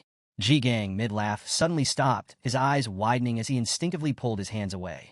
A bead of sweat rolled down his face as he stared at Jiang Chun, his mind racing. If Luo Sandao had awakened a defense class, then her offensive abilities were minimal, which meant the one who had actually killed Yuanwu was Jiang Chun. Jiang Chun, as if confirming Ji Gang's thoughts, extended his palm forward. A sinister mist of dark poison appeared, swirling ominously in his hand. The air around him grew heavy as he finally revealed the truth. He wasn't just an awakened to the creation class. He was also specialized in a 2nd, hidden class, poison. Duan Feng, who had been silently observing from behind, took an involuntary step back, his expression filled with disbelief. He wasn't the only one. The entire group stared at Jiang Chun, processing what they had just learned. Ji Gang, however, wasn't done yet. He reached out again, attempting to shake Jiang Chun's hand, half laughing as he asked just how many more secrets Jiang Chun was hiding. But Jiang Chun quickly moved his hand aside, warning that the mist in his palm was highly toxic. If Ji Gang wasn't careful, even he might not be able to withstand it. The group remained silent, watching with wary fascination.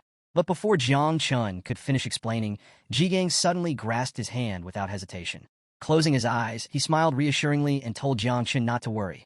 He knew how to handle poisons. As the venomous mist of Little Nine made contact with Ji Gang's skin, Tanjin's gaze sharpened. She studied the interaction carefully, her expression tense. What kind of poison was this? A few seconds later, Ji Gang finally let go of Jiang Chen's hand and pulled back, only to realize that his own hand had already been poisoned. His expression stiffened as the toxic mist began to spread across his skin. This was bad. Jiang Chen placed a hand on Ji Gang's shoulder, shaking his head with his eyes closed. He sighed and told Ji Gang that this time, he had really overdone it. But Ji Gang didn't seem the least bit panicked. Instead, he grabbed his own wrist, stared Jiang Chen down, and snapped at him, demanding he stop acting like this was a big deal. He hadn't even attempted to defend himself against the poison in the first place. Behind them, Tanjin chuckled, closing her eyes as if entertained by the whole ordeal. Meanwhile, Chu Belang crouched near Ji Gang's poisoned hand, studying it with intense curiosity. What kind of poison was this? Realizing that the situation was getting out of hand, Ji Gang turned sharply toward Yun Xiaoku and called her over to help remove the poison. Without hesitation, she deactivated the protective barrier, allowing its green energy to slowly dissipate. Placing a hand near her mouth, she laughed lightly before agreeing to assist. Jiang Chun, however, couldn't help but remind Ji Gang, again, that this poison was no joke. As he sat down on the couch, he rested one hand on his knee while extending the other to the side, showing the poison's lingering effects. Yun Xiaoku approached him with a calm smile, closing her eyes before placing both hands near his affected hand. A soft glow radiated as she used her abilities to cleanse the poison. As she worked, Ji Gang turned his head toward Jiang Chun, his expression unreadable. Then, with a forced smile, he admitted that the poison was actually quite impressive. He added that the more skills Jiang Chun had, the better it would be for him in the long run. Chu Belang, who had been silently observing from a distance, moved closer. He placed both hands on the arm of the sofa and watched Jiang Chun intently, analyzing him without a word. Once Yun Xiaoku had completely removed the poison, Ji Gang's demeanor shifted. His usual confidence gave way to a more serious expression as he locked eyes with Jiang Chun. Despite recognizing his talent, Ji Gang advised against enrolling in the Tianjiao camp. With the Xiao family now involved, it was simply too risky. The camp might offer valuable resources, but there was no doubt that a prodigy from the Xiao family would be participating as well. It wasn't worth gambling their safety for a few benefits. Behind him, Tanjin crossed her arms, nodded in agreement, and closed her eyes as if sealing the decision. But Jiang Chun wasn't convinced. A confused look crossed his face as he asked Ji Gang what exactly he meant by resources. Ji Gang, still rubbing his wrist, explained patiently. The camp provided access to rare materials, fierce beast blood, advanced equipment, and other valuable items. For those who ranked among the top participants, there were even greater rewards: mysterious fruits and scrolls leading to hidden realms. Jiang Chen's eyes widened in shock. Was Ji Gang serious? As his mind raced, he couldn't help but imagine the possibilities. If what Ji Gang said was true, then these resources were far superior to simply hunting fierce beasts in the wild. Perhaps the insects could even reproduce again. With that thought lingering in his mind, Jiang Chun, still surrounded by a faint trace of the poisonous mist, met Ji Gang's gaze with unwavering determination. He insisted on enrolling in the camp, declaring that he wasn't afraid of danger. He had full confidence in his abilities and knew he could protect himself. Ji Gang studied him carefully before sighing. He raised a hand, signaling Jiang Chun to wait. He needed some time to think this through. In the middle of the vast West Lake, a grand temple stood in isolation, its presence commanding respect. Suddenly, the calm waters began to shift as someone entered, using their immense power to part the lake, revealing a deep crack in the ground. The water trembled as the figure moved forward, making his way toward the temple. This was Xiao Beihan, the grandson of Xiao Yuanshan, and the undisputed strongest genius of the Xiao family. His combat prowess had reached a terrifying new level, leaving onlookers in silent awe. As droplets of displaced water fell around him like rain, Beihan stood tall, gripping his sword with one hand. Without turning fully, he cast a sharp gaze over his shoulder and ordered his subordinates to stop their pointless chatter. Then, with a serious tone, he demanded to know if they had found what they were looking for. 3 hooded men, standing respectfully before him, placed their hands on their abdomens and bowed their heads. One of them spoke, revealing that they had uncovered crucial information. Young Master Yuan Wu had been pursuing a woman named Luo Sandao before his disappearance. Moreover, she hadn't been traveling alone. She was accompanied by someone named Jiang Chun. Hearing this, Beihan's eyes darkened as he processed the information. He knew that the girl from the Luo family wasn't a combat class warrior, which left one question. Who exactly was Jiang Chen? His subordinate quickly answered. Jiang Chen had awakened a creation class ability of divine rank, and the latest reports indicated that he had gone to the Night Watch headquarters. Another hooded man stepped forward, placing a hand over his chest in a formal gesture. With his head still lowered, he disclosed even more information. Both Jiang Chen and Luo Sandao had recently enrolled in the Tianjiao camp. However, there was still no direct evidence linking them to Yuan Wu's death. A slow, sinister smile crept across Beihan's face. His gaze turned sharp as he stared into the distance. Evidence? That didn't matter. To him, these two were already prime suspects. What intrigued him even more was Jiang Chen's divine rank awakening. Someone like that was worth his attention. But now that they had joined the camp, there was no need for him to personally track them down. A cold resolve settled in his mind. After 3 days, he would simply eliminate them both at the camp. Inside Ji Gang's office, the atmosphere was heavy with thought. Both he and Jiang Chen sat on the sofa, the weight of their earlier discussion still lingering. Ji Gang, resting one arm on his knee, extended his other hand to the side as he studied Jiang Chen carefully. Despite having already enrolled Jiang Chen in the Tianjiao camp, Ji Gang couldn't shake his concerns. However, he had taken precautions. He had secured a powerful ally for Jiang Chen, someone who could provide both protection and valuable connections. That person was Mu Hanxiu, the little princess of the Mu family. At the 7th level of transformation, she was an elite cultivator and widely regarded as one of the strongest among the camp's participants. But before heading to the camp, Jiang Chen would need to accompany her on a mission to explore a secret realm. Not only would this help him increase his level, but it would also allow him to establish relationships with potential allies before entering the camp. Jiang Chen, seated across from Ji Gang with his elbows resting on the arms of the sofa, remained silent, listening intently. Then, with his usual playful smirk, Ji Gang leaned in, took Jiang Chen's hand, and grinned. He mentioned that Mu Hanxiu was not only incredibly powerful, but also known for her stunning beauty. Since she was the same age as Jiang Chen, Ji Gang suggested, with a mischievous glint in his eye, that Jiang Chen should use his charm to win her over. Jiang Chen, caught completely off guard, instantly broke into a nervous sweat. His expression tensed as he forced an awkward smile. Unsure of how to respond, he scratched the back of his head and hesitantly replied that he'd give it a try. As Ji Gang and Jiang Chen sat in the office, a sudden knock at the door interrupted their conversation. Ji Gang casually granted permission to enter, and soon, 2 figures stepped inside. One of them was a young woman, Mu Hanxiu. She rested her elbow on one hand, propped her chin on the other, and studied Jiang Chen with a scrutinizing gaze. Without wasting time, she stated that Ji Gang had asked her to accompany someone to a secret realm.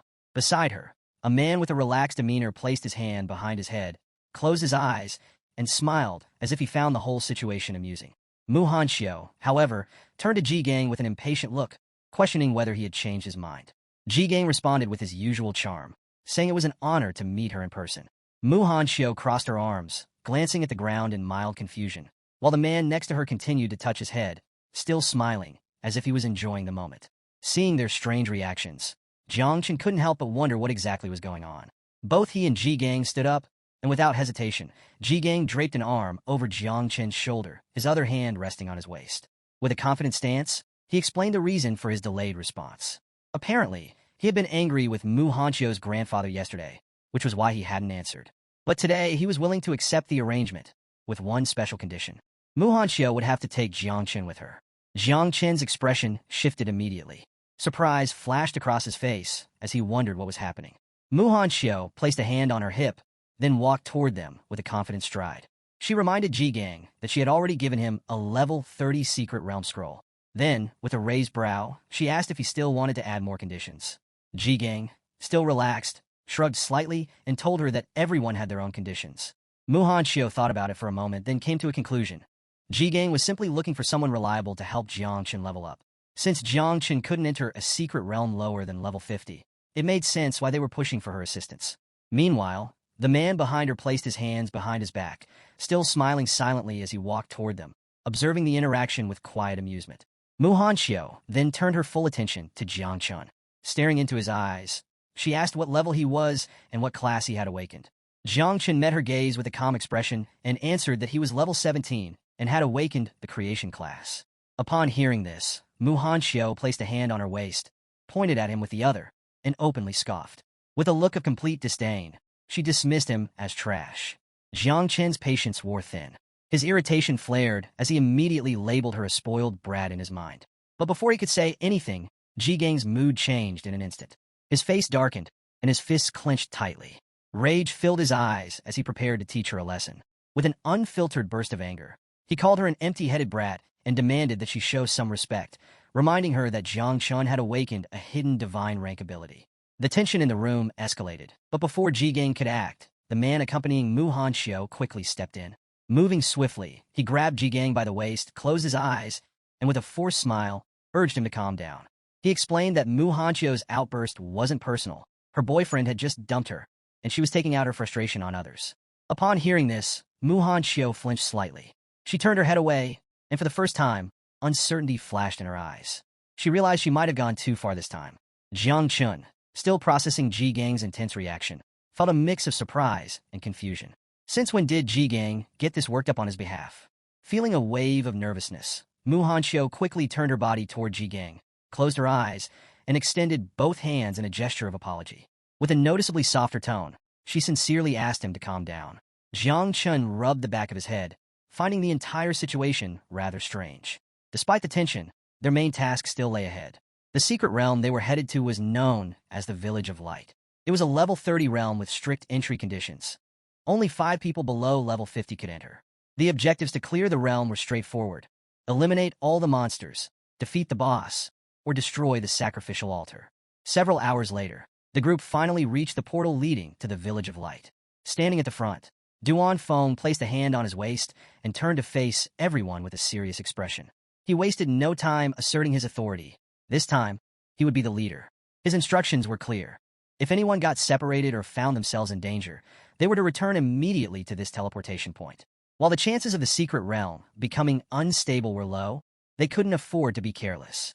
If anything went wrong, retreating was the priority. Mu Hanxiu, arms crossed, listened silently with a faint, amused smile on her lips, as if the whole situation entertained her. Meanwhile, Chu Bulang stepped toward Jiang Chun, reaching a hand toward the portal. With a smirk, he closed his eyes and casually mentioned that a level 30 secret realm scroll was worth at least 1 billion. A reminder of just how valuable this opportunity was. Yun Xiaoku, standing nearby with one hand resting on her elbow, also remained silent, listening. Mu Hanxiu, however, had other thoughts. Turning her head toward Jiang Chun, she shot him a smug look before calling him a newbie. With a condescending tone, she warned him not to start crying like a baby once they entered, as she didn't want him holding the team back. Jiang Chun simply stared at her without saying a word. With that, the group stepped into the portal. As they disappeared into the swirling energy, Chu Bulang turned back with a reassuring grin, telling Jiang Chun not to worry. He'd protect him. Jiang Chun took a step forward, but despite the fact that this was only a level 30 secret realm, an uneasy feeling crept over him. Something about this place felt off. After several minutes, the group emerged in a vast, open landscape. They stood atop a lush green mountain, surrounded by thick forests and rolling hills. In the distance, nestled between towering snowy mountains, was a mysterious village. The sight was breathtaking, almost too peaceful. Standing at the back of the group, Chu Bulang admired the scenery, commenting on how beautiful the village looked. But as his gaze wandered, he couldn't help but ask, where were the monsters? Jiang Chun remained silent, simply observing the eerie village below. Duan Feng, his hand still resting on his waist, stared down at the village as well. After a moment of thought, he made an unsettling observation. The monsters were probably hiding inside the villagers' houses. Without wasting time, he decided they would need to search each house individually. The group carefully made their way down the mountain, approaching the village cautiously. As they walked, Duan Feng reassured the others not to worry. He quickly assigned roles. Chu Bulang would act as the vanguard, attracting enemy attention. Duan Feng himself would focus on dealing damage. Yun Xiaoku would be responsible for healing. Jiang Chun and Mu Hanxiu were instructed to stay close behind them and not fall behind. Everyone nodded in agreement, responding with a firm, understood. Deeper within the village, a strange stone sat atop a large rock. Inscribed upon it were the words, Guangming Village.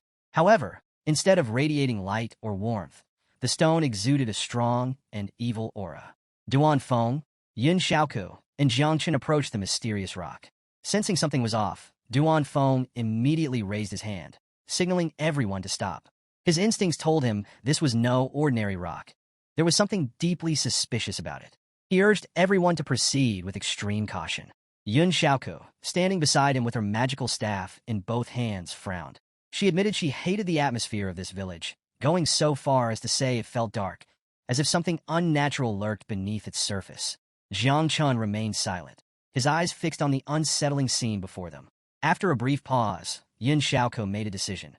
Before going any further, she would apply a purification buff to the entire village. Closing her eyes, she extended a hand toward the sky. Instantly, blue magical energy erupted from her palm, spreading like a mist throughout the village. The entire area was bathed in shimmering magical dust. Jiang Chun instinctively raised a hand to his face, watching as the sparkling particles danced around him. A look of surprise crossed his face as he quickly realized something. This buff was incredibly powerful. Not only did it clear the mind, but it also significantly increased attributes and energy. Suddenly, a strong wind howled through the village, carrying with it an ominous presence. A thick cloud of smoke began to form, swirling violently as the once clear sky darkened, turning a deep, blood-red hue. The flickering lanterns in the village suddenly came to life, casting eerie shadows against the stone walls. Above them, an evil energy gathered, pulsing in the sky like a living entity. Everyone tensed, their instincts screaming that something was terribly wrong. Duan Feng's sharp eyes immediately locked onto the source of the disturbance, the mysterious stone they had just examined. A terrible realization struck him. This wasn't just an ordinary artifact. It was the cause of the corruption. His expression turned grim as he turned back to the others, urgently shouting for everyone to run. But before he could finish his warning, the stone released a powerful force, pulling him in like a vortex. Caught off guard, Duan Feng struggled against the invisible grip, but it was too late. His body was dragged into the stone. With his final breath before disappearing, he desperately called out, "Stay away from the stone. Call for reinforcements immediately. This is a mutation." Then he was gone. A blinding light descended from the sky, crashing into the center of the town. An invisible force expanded outward, forming a magical barrier around the entire village, sealing them inside. There was no escape. At that moment, multiple system windows flashed before everyone's eyes. Warning! The secret realm, the beautiful town, has undergone a mutation. It is now classified as the Village of the Dead. Difficulty level, Nightmare. New completion conditions. Eliminate all the undead in the Village of Light. Kill the final boss. A final system message followed. The light fades away. Darkness flourishes. That is when the door to the Kingdom of Death will finally open. The thick smoke suddenly dispersed, and before Jiang Chen could react, he found himself teleported into a dimly lit house. Jiang Chen's breath was unsteady as he processed the system messages. His mind raced. This wasn't just a difficulty increase. The realm had jumped directly from normal to nightmare level. Worse, the group had been scattered. A drop of sweat slid down his cheek. He clenched his fists. At his current level 17, going up against nightmare-level threats alone was suicide. He recalled Duan Feng's strict orders. If you get separated or find yourself in danger, return to the teleportation point immediately. Jiang Chen wasn't about to take any unnecessary risks. He made a quick decision. Getting out came first. Without wasting another second, he rushed toward the wooden wall of the house. With all his strength, he delivered a powerful kick. Crack! The wooden planks splintered apart, but instead of an exit, Jiang Chun found himself inside another room. The atmosphere was unsettling. From the ceiling, dimly lit lamps swayed eerily. The floor was littered with old, decayed coffins. But what caught Jiang Chen's attention was a framed painting hanging on the wall. It was an old man. Something about the painting sent a chill down his spine. The old man's expression was blank, lifeless. But then, the old man in the painting moved. His lips curled into a smile. Jiang Chen's body tensed. His instinct screamed that something wasn't right. Is this an illusion? He wondered. Before he could react, a loud creak echoed through the room. One of the coffins began to shift. The lid slowly opened, revealing a set of razor-sharp claws emerging from the darkness inside. Jiang Chen immediately spun around, his body tense as he locked onto the source of the noise. His confusion deepened. What the hell was happening? The other coffins suddenly burst open, and from within, several necromancers emerged. Their skeletal frames, wrapped in tattered robes, radiated a dark, twisted energy. Their hollow eyes glowed with an eerie light as they fixated on Jiang Chun. The system instantly identified them. Level 30 Necromancers. Abilities: Charge, Decapitate, Corrosion. Main characteristic: Immune to normal physical attacks. Jiang Chen's heart pounded. Immune to physical attacks. That meant conventional weapons would be useless. The Necromancers moved fast, closing in on him with inhuman speed. Their clawed hands twitched, preparing to strike. But Jiang Chen wasn't about to wait for death. His expression darkened as he raised his hand. A thick, purple mist began to swirl around his palm. It was the poisonous mist of Little Nine. He narrowed his eyes, watching as the necromancers advanced. If normal attacks don't work, then I'll just use poison. The hunt begins, Little Nine's feast. Just as the necromancers prepared to strike, Jiang Chun moved first. With lightning speed, he unleashed the poisonous mist of Little Nine, filling the entire room in seconds. The thick, toxic fog spread rapidly, enveloping the undead figures in its deadly embrace. Without wasting a moment, Jiang Chun bolted out of the house, leaping effortlessly onto the roof of a nearby building. From his vantage point, he kept a sharp eye on the house below, waiting to see the effects of his attack. But then, they emerged. The necromancers walked out of the mist unharmed, their skeletal bodies completely unaffected by the poison.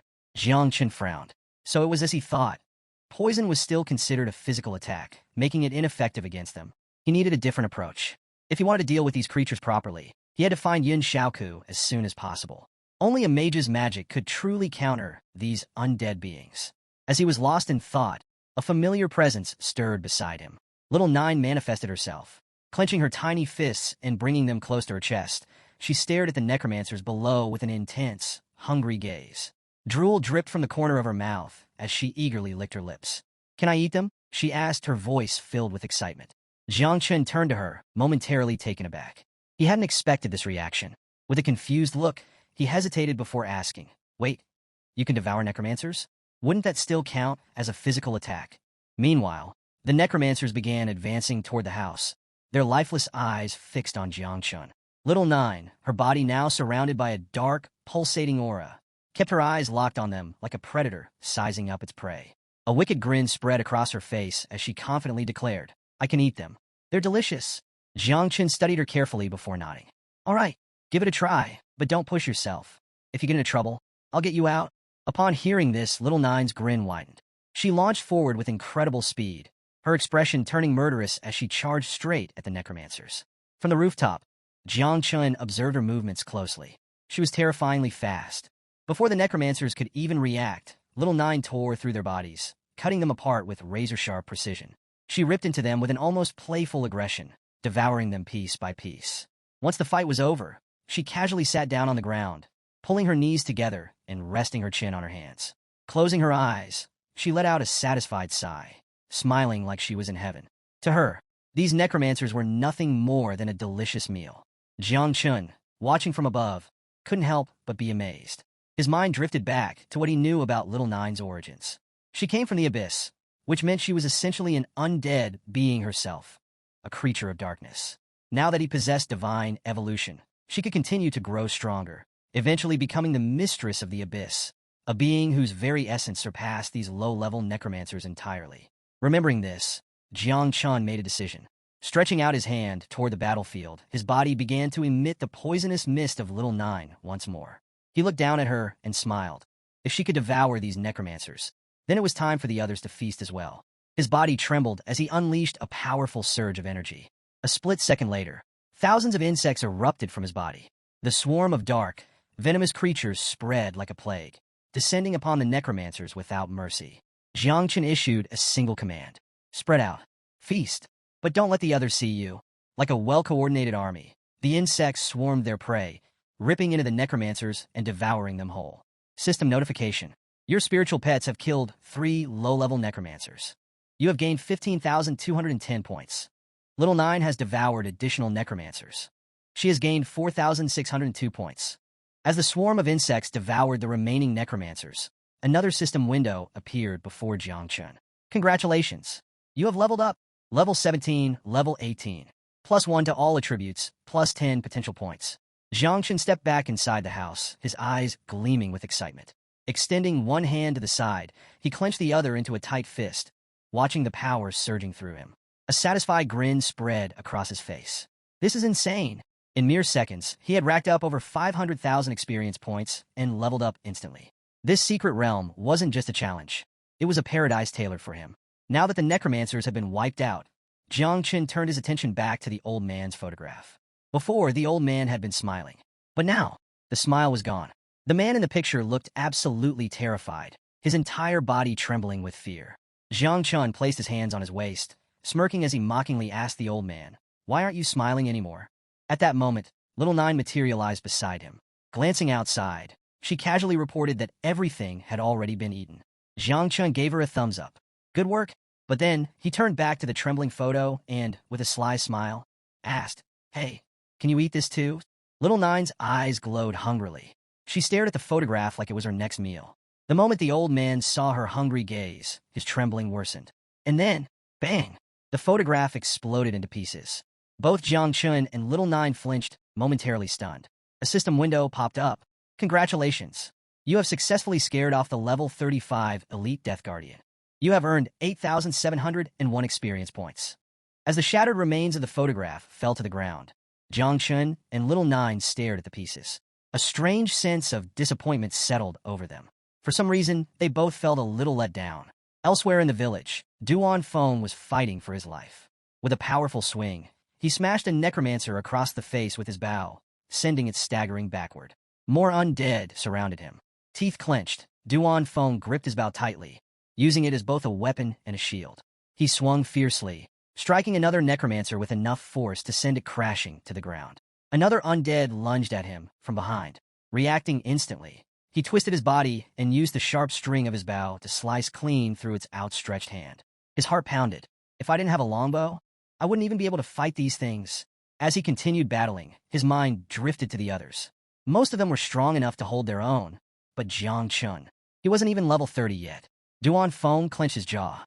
If something happened to Jiang Chun, he didn't know how he would explain it to Ji Gang. Just as that thought crossed his mind, a system window appeared in the sky. Teammate has killed a lower-level Spectre and an elite rank Guardian, level 35. You have earned 12,161 points. Duan Feng's head snapped up. His body froze. Wait, what? A Asterisk Spectre? An elite Guardian? A level 35 boss? His hands trembled as his mind raced. Who? Who could have done this? His thoughts were cut short as another horde of necromancers suddenly rushed toward him. No time to think, he turned and ran. As he sprinted, his mind replayed the system message.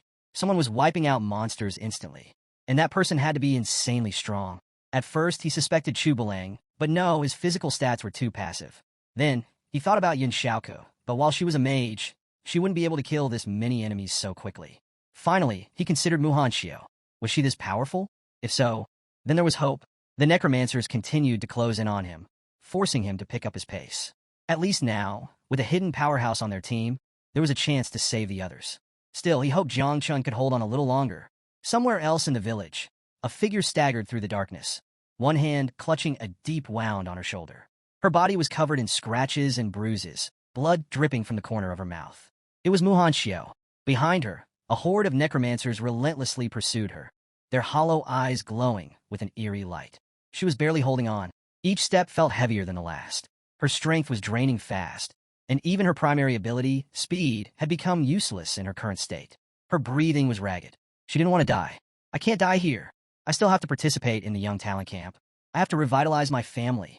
But no matter how much she tried to fight back, her hope was fading. She wanted to go home. Tears welled up in her eyes as she stumbled forward, her legs trembling. Just as she was about to collapse, she noticed something strange. The necromancers behind her suddenly changed direction, running away. Muhanxio's eyes widened in shock. What's going on? Was it one of her teammates? Did someone just kill the undead? Summoning the last bit of her strength, she pushed forward, forcing herself to walk faster. A few moments later, she reached the end of an alley. But then, a thick purple mist began to drift from around the corner. The moment she felt its presence, her heart pounded. This energy, it's powerful. Relief washed over her. If this was coming from one of her teammates, then I'm saved. She just had to hold on a little longer. But luck wasn't on her side. Her legs finally gave out. She collapsed to the ground, arms barely supporting her weight as more blood dripped onto the cold floor. Her vision blurred. This isn't good. The necromancers closed in, their bony hands reaching for her. Panic surged through her as she stretched her hand forward, eyes filled with desperation. Oh, please. And then, Jiang Chun appeared. His sharp gaze locked onto her, his expression unreadable. Muhanxio's breath hitched.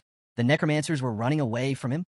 She reached her trembling hand toward him, shocked beyond belief. What? How is he this strong? But the necromancers weren't going to wait. They lunged. With her last ounce of strength, she desperately reached for Jiang Chun. Save me! For a brief moment, Jiang Chun remained silent, staring at her in deep thought. Then, just as the necromancer's claws sank into her arm, Jiang Chun grabbed her wrist. With one powerful motion, he yanked her away from danger. Get out of here. he commanded, his voice cold and firm. And stop interfering. Mu Hanxiu barely had time to process what happened before she was thrown backward. She hit the ground hard, tumbling until she finally stopped.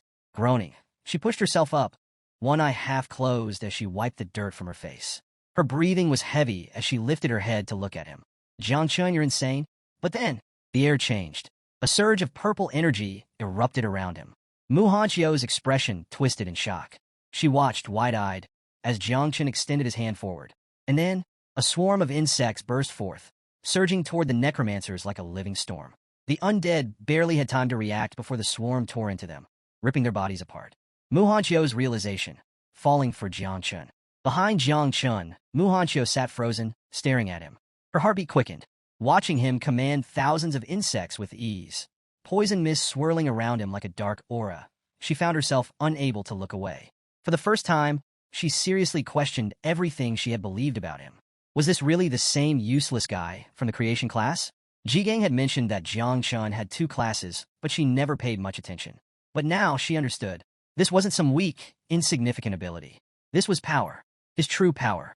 A faint blush spread across her cheeks as she placed a hand over her mouth.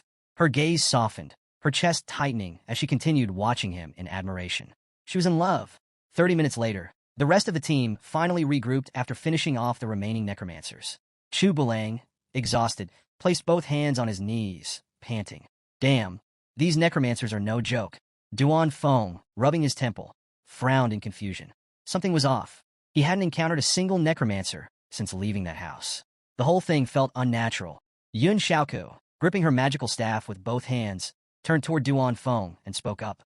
Could it be that Mu Hanxiu has the ability to control necromancers? It was a wild thought, but not impossible. They had no idea if she had awakened any hidden class. This entire situation felt strange. But before they could discuss further, Yun Xiaoku suddenly pointed ahead. Look over there, she exclaimed. The group followed her gaze and spotted clear traces of a battle. The ground was scorched and torn apart, proof that someone had fought not long ago. Chu Bulang furrowed his brows. What the hell happened here? Duan Feng, however, wasn't focused on the battlefield. He was worried about Jiang Chun. Was he okay? Not far from them, the remnants of necromancers lay scattered on the ground, shrouded in Little Nine's poisonous mist. The moment Yun Xiaoku saw the remains, she froze. Duan Feng's face paled. This is bad, he muttered. If Jiang Chun was here, we need to find him. Now! Panic set in. If something happened to Jiang Chun, none of them would be able to explain it to Ji Gang. Without hesitation, the team split up and began searching. After several minutes, they followed the traces through the village. Turning a corner, they stopped in their tracks. And what they saw left them completely stunned. Duan Feng's eyes widened in shock. Yun Xiaoku was speechless. Even Chu Bulang, who was usually the most laid-back, froze in disbelief. In front of them, on a small stairway, sat Jiang Chun. He rested his elbows on his knees, his head supported by his hand, looking completely calm and relaxed. But the real shock was who was behind him. Sitting directly behind Jiang Chun, Mu Hanxiu clenched her fists tightly and was massaging his back. The granddaughter of a king, massaging Jiang Chun? Near them, more necromancer remains littered the ground. Chu Bulang, still trying to process the scene, leaned toward Duan Feng. Is that Jiang Chun? Yun Xiaoku, still pointing at the sky in disbelief, confirmed it. It's really him. Duan Feng, however, didn't move. His instincts screamed that something wasn't right. He narrowed his eyes. Don't move, he ordered. Something is off. There was no way Mu Hanxiu, the arrogant and prideful granddaughter of a king, would lower herself to massage Jiang Chun like a servant. This had to be an illusion, a trick from the boss of this secret realm. Doubts and confusion. Is this really Jiang Chun? Mu Hanxiu clenched her fists, standing behind Jiang Chun as she continued massaging his shoulders. But the moment they looked up and saw Duan Feng and the others, they both froze. Jiang Chun immediately stood up, casually pointing his thumb toward the side. The boss is in the backyard, he informed them, his voice relaxed. However, instead of looking relieved, the group tensed up. Duan Feng immediately raised his bow, his expression serious. Nobody move. Chu Bulang clenched his fists, ready to charge, while Yun Xiaoku tightened her grip on her magical staff. She locked eyes with Jiang Chun and spoke firmly. We'll ask you one question. Answer honestly. Jiang Chun and Mu Hanxiu exchanged confused glances. Before he could respond, Mu Hanxiu stepped forward, placing herself in front of Jiang Chun. Extending her arms to the sides in a protective stance, she shot the group a serious glare. If you want to hurt Jiang Chun, you'll have to step over my dead body first. Jiang Chen blinked, stunned. What is she doing? For a second, he couldn't help but wonder why she was acting like this. With a sigh, he placed a hand on her face and gently pushed her aside. Stepping forward, he faced Duan Feng directly, closing his eyes and pressing a hand to his chest. With a playful smirk, he calmly said, I know what you're thinking. Relax. I'm not a monster. I just have a little more charm than most. The group remained silent. Seeing their unmoved expressions, Jiang Chun decided to prove himself. Your boss is Ji-gang. Aunt Tang's cooking is amazing. Yun Xiaoku immediately stepped closer, placing both hands on his chest. Are you hurt? She asked. Jiang Chun simply touched his head, closed his eyes, and smiled. Chu Bulang let out a relieved sigh. Seeing Jiang Chen's usual behavior, he finally relaxed. Duan Feng, however, still looked a little suspicious. Meanwhile, Muhan Xiao, who had been hiding behind Jiang Chun, gripped the edge of his cloak, blushing furiously. Don't be mad at me, she muttered, her face as red as a tomato. I was just being obedient. Duan Feng narrowed his eyes at her. Tell the truth and stop lying. His sharp words took the others by surprise. Even Yun Xiaoku raised an eyebrow, not expecting him to be so direct. Duan Feng, however, was already smirking. I see. So this is Jiang Chen's real skill, conquering women? Chu Bulang chuckled, shaking his head. He's hopeless. Jiang Chen's face darkened. Enough already, he shouted, feeling overwhelmed by their teasing. Aren't we supposed to be fighting the boss? The others laughed and quickly changed the subject. Yeah, let's go. Sometime later, they finally arrived at the backyard of the village. With a determined look, Jiang Chun delivered a powerful kick to the door. Bang! The others fell silent. As the door swung open, revealing the dark battlefield ahead, they cautiously stepped inside. And there, it stood. A colossal figure loomed before them, its glowing red eyes filled with a murderous gaze. The boss of the secret realm. It slowly lowered its head, its chilling gaze locking onto Jiang Chun. A system window appeared. Boss encounter. The undead god. Rank boss. Level 40. Jiang Chun raised his head, staring at the terrifying enemy before him. Everyone stared at the towering boss, frozen in shock. With a serious and determined expression, Duan Feng spoke up, revealing that this was a level 40 boss. His voice carried urgency as he warned the team to stay cautious. He quickly assigned roles. He would attract the boss's attention first. Mu Hanxiu was tasked with protecting Jiang Chun. Yun Xiaoku was reminded to apply buffs and stay alert for the boss's attacks. This isn't a game, Duan Feng reminded them. They needed to be careful. The boss remained silent, watching them. Then, without warning, it began to move. Duan Feng immediately signaled to the others. It's moving. Stay sharp and spread out. But instead of attacking, the boss crouched down. Resting its elbow on the ground, it lowered its massive head and prostrated itself before them. Silence. The entire team stood in utter disbelief. Duan Feng was dumbfounded. What is happening? He muttered, his mind racing. Chu Bulang was equally astonished. Why is it begging for forgiveness? Even Mu Hanxiu, who had braced herself for battle, was at a loss for words. Jiang Chen took a slow step forward. Extending his hand toward the kneeling boss, his body began to emit Little Nine's poisonous mist. Everyone was injured from their previous battles, so he decided to handle the boss himself. Seeing this as a perfect opportunity, he called out to Little Nine. It's time to eat. In an instant, Little Nine materialized in her full insect mother form. Opening her massive mouth, she lunged forward, prepared to devour the boss whole. The boss lifted its head in horror, looking to the side as if contemplating escape. But before it could react, Little Nine devoured it completely. Jiang Chen remained silent, simply smiling as his pet finished her meal. Several system windows appeared. Congratulations! You have slain the boss, God of the Undead. Rewards, 76, 60, 190 experience points. Another system message followed. Little Nine has transferred 31,224 experience points to you. In an instant, Jiang Chen leveled up from 25 to 26. All his attribute points increased, and he received 10 additional potential points. Within seconds, the boss was completely gone. The poisonous mist slowly returned to Jiang Chen's body. Another system notification appeared. Secret Realm cleared. You have completed Village of the Undead, Nightmare difficulty. The system began calculating their final rewards. As Jiang Chun absorbed the notifications, Duan Feng and the others were hit with realization. Not only had Jiang Chun instantly eliminated the boss, he had also wiped out all the necromancers in the village. Jiang Chun scratched his head, forcing an awkward smile. Oh yeah, total coincidence. My poison just happens to work well against necromancers. The system finished its calculations, and the final mission status window appeared. The team's evaluations were as follows. Duan Feng, level 49, C rank. Chu Bulang, level 49, D rank. Yun Xiaoku, level 46, D rank. Muhan Xiao, level 36, E rank. Jiang Chun, level 26, triple S rank. A golden medal materialized in the sky. The entire team was stunned. They had just cleared a level 30 Nightmare difficulty secret realm with a triple S rank evaluation. The system granted them a special reward. Item obtained. Dead Soul Medal. Effect. Can withstand one deadly attack. Bound to player. Cannot be transferred or sold. Duan Feng's jaw nearly dropped. This is insane. Even the standard individual rewards were already impressive. But now, they had also obtained a top-tier survival item. Something none of them had ever received before. And it was all thanks to following Jiang Chun. They had won without even doing anything. The team approached Jiang Chun, placing their hands on their knees and bowing their heads in gratitude. Thank you, they all said in unison. Jiang Chun rubbed the back of his head, laughing awkwardly. Aha, it was nothing, but in reality he had gained the most. Among his many rewards, there were 2 skill books, a metal glove, a magic scroll, a mysterious crystal, a scythe, a necklace, a ring, a shield. As he crossed his arms and examined the items, he couldn't help but think, no wonder the secret realm had such a high death rate. The rewards were worth billions.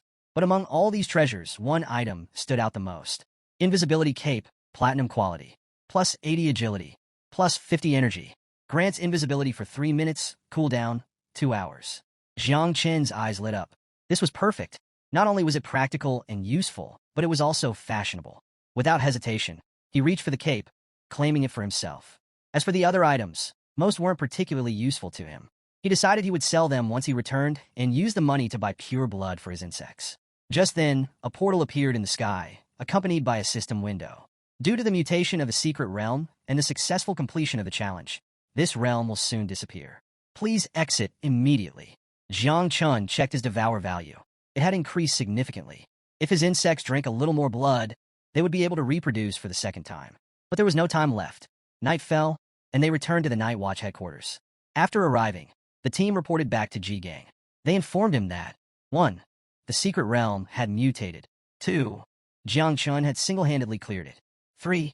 Muhan Xiao had been conquered, a fact they made sure to emphasize with teasing smirks. Upon hearing this, Ji Gang was speechless. He quickly dismissed everyone from the office, stating that he needed to speak with Jiang Chun alone. Duan Feng, standing behind Jiang Chun, nodded. Understood. Once the room was empty, Jiang Chun stepped inside. Ji Gang turned to face him, his expression serious. His voice was stern as he spoke. Confess everything now, and I'll be lenient. If you resist, I'll have no choice but to punish you severely. Jiang Chen's body stiffened. Huh? His voice trembled slightly as he asked, what exactly am I supposed to confess? Ji Gang's sharp eyes locked onto his. Jiang Chen had told the others that the Venom class was effective against necromancers, but Ji Gang wasn't buying it. He saw right through him. This was an excuse, one meant to deceive Duan Feng and the others. Ji Gang knew Jiang Chun was hiding something. A sinister glint flashed in his eyes as he stepped forward. What are you hiding? He asked, his voice calm, but filled with undeniable pressure. Jiang Chun began sweating. His mind raced. Inside his consciousness, little Nine trembled in fear. Are the insects about to be discovered? The abyssal insects were an ancient, forbidden plague. If people found out about their existence, would they even let him live? Ji Gang stepped even closer, his gaze piercing. Speak. Jiang Chen's heart pounded. He hesitated, his voice shaking as he tried to explain. But before he could finish, Ji Gang suddenly grinned. Then, he started laughing. Loudly. Jiang Chen blinked, completely thrown off. Ji Gang, still laughing, placed one hand on his hip and patted Jiang Chen's shoulder with the other. Jiang Chen, still tense, slowly relaxed. Wait. Why am I so nervous? He had killed monsters without hesitation. Yet now he was sweating like a guilty criminal. His confidence from the secret realm had vanished in seconds. Jiang Chun was sweating like crazy. For a moment, his entire body tensed, but then he finally realized Ji Gang was just messing with him. Letting out a long sigh, he dropped onto the sofa, resting one arm on the backrest. Extending his other hand toward the ceiling, he spoke calmly. You weren't pulling my leg. You just don't want to pressure me into talking. Ji Gang remained silent, watching him carefully. But it's fine, Jiang Chen continued, placing a hand on his chest. I promise you don't have to worry. I'll tell you when the time is right. For now, he decided not to reveal anything. But in return, I'll get you an epic-level piece of equipment. Uncle Ji. Ji Gang closed his eyes and burst into laughter. An epic-level piece of equipment? Did Jiang Chen even realize how rare that was? Seeing his reaction, Jiang Chen smirked. I'm serious. Ji Gang's laughter slowly faded. The atmosphere shifted. Extending his hand toward the ceiling, he activated a magic circle. His expression grew serious. It's good that Jiang Chen has a hidden ace up his sleeve, but there are things he still needs to understand. A moment later, 3 bandaged corpses suddenly fell from the magic circle, landing with a heavy thud right in front of Jiang Chen. Jiang Chen's eyes widened in confusion. Uncle Ji, what is this? Ji Gang stared at him, his voice calm but firm. These guys were all at least 3rd-grade masters, level 60 or higher. 2 of them were even 4th-grade grandmasters with a level above 90. Jiang Chen felt a cold chill crawl up his spine. Even Ji Gang himself couldn't handle these kinds of people. Jiang Chen gulped, a drop of sweat trickling down his cheek. His gaze flickered between Ji Gang and the corpses. Are you saying all these guys wanted to kill me? Ji Gang rolled his eyes. Stop talking nonsense. These guys weren't after you. They were after Manhua. Jiang Chen's head snapped toward him. Manhua? Ji Gang reached into his coat and pulled out a scroll. Holding it in one hand, he tossed it toward Jiang Chen. Read it. Jiang Chen took the scroll with both hands, unrolling it carefully. The moment his eyes scanned the text, his expression darkened. Great Summer Hunting List. First place. Ingzhan, level 46, Invincible Descendant. War Zone, Capital Zone. Reward, 3 Celestial Rewards. Second place. Ji Xinyue, level 46, Invincible Descendant.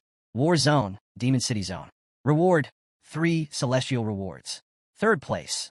Jiang Wushuang, level 45, Invincible Descendant. War Zone, Jiangnan Zone. Reward, 3 Celestial Rewards. 12th place. Xiao Beihan, level 41, National Defender Descendant. War Zone, Jiangnan Zone. Reward, 2 Celestial Rewards. Jiang Chen furrowed his brows. What is this list? He didn't recognize a single name. The Great Summer Hunting List, a dangerous truth. Jiang Chen's eyes narrowed as he examined the scroll more closely. Then his gaze froze. A familiar name appeared, Xiao Beihan. His heart skipped a beat. With a surprised look, he turned to Ji Gang. Wait, isn't this guy from the Xiao family? The ones who protect the country. Ji Gang met Jiang Chen's gaze with a serious expression. Yes, all of them on this list are the top geniuses of their generation. And Xiao Beihan is one of them. Jiang Chen felt a chill run down his spine. Ji Gang continued, his voice grim. Xiao Beihan will also be participating in the Tianjiao camp. But more importantly, Xiao Beihan will be in the Yangtze River Southern War Zone. The same one you will be in? Jiang Chen stiffened. Ji Gang didn't stop there. Listen carefully. If someone reaches the 7th transformation, they are considered a king protector. If they reach the 8th transformation, they are a country protector. And if they reach the 9th transformation, they are considered invincible. The top 100 prodigies of Great Xia were all descendants of sealed kings. And Mu Hanxiu, being one of those 12 descendants, had only managed to rank 77th. Jiang Chen tightened his grip on the scroll. There was information about her as well. Rank 77, Mu Hanxiu, descendant of a sealed king. Current location, Jiangnan War Zone.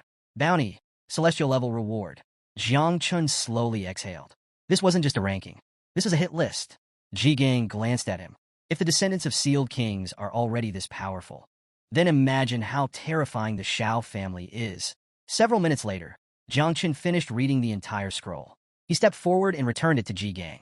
With a serious expression, he finally spoke. You showed me this, so I wouldn't be completely unprepared in the Tianjiao camp, right? Ji Gang took the scroll from his hands and nodded. Exactly. The stronger you appear, the more danger you'll attract. Don't expose your power recklessly unless it's absolutely necessary. Jiang Chen clenched his fists tightly. His gaze dropped to the floor as he processed everything. Unlike these other so-called geniuses, he had no powerful family backing him. Ji Gang was his only protector, and while he was strong, he was still only a 3rd-grade master. Ji Gang himself looked troubled. I had a good master, but I never mastered the arts well. So far, I'm only a 3rd-level master. He hesitated. I don't know if I can protect you properly, Jiang Chen. Jiang Chen lifted his head. Then, without hesitation, he smiled. I understand, Uncle Ji. I won't reveal my power in Tianjiao camp. He made a mental note. Ji Gang didn't just accept his secrecy. He was actively protecting him.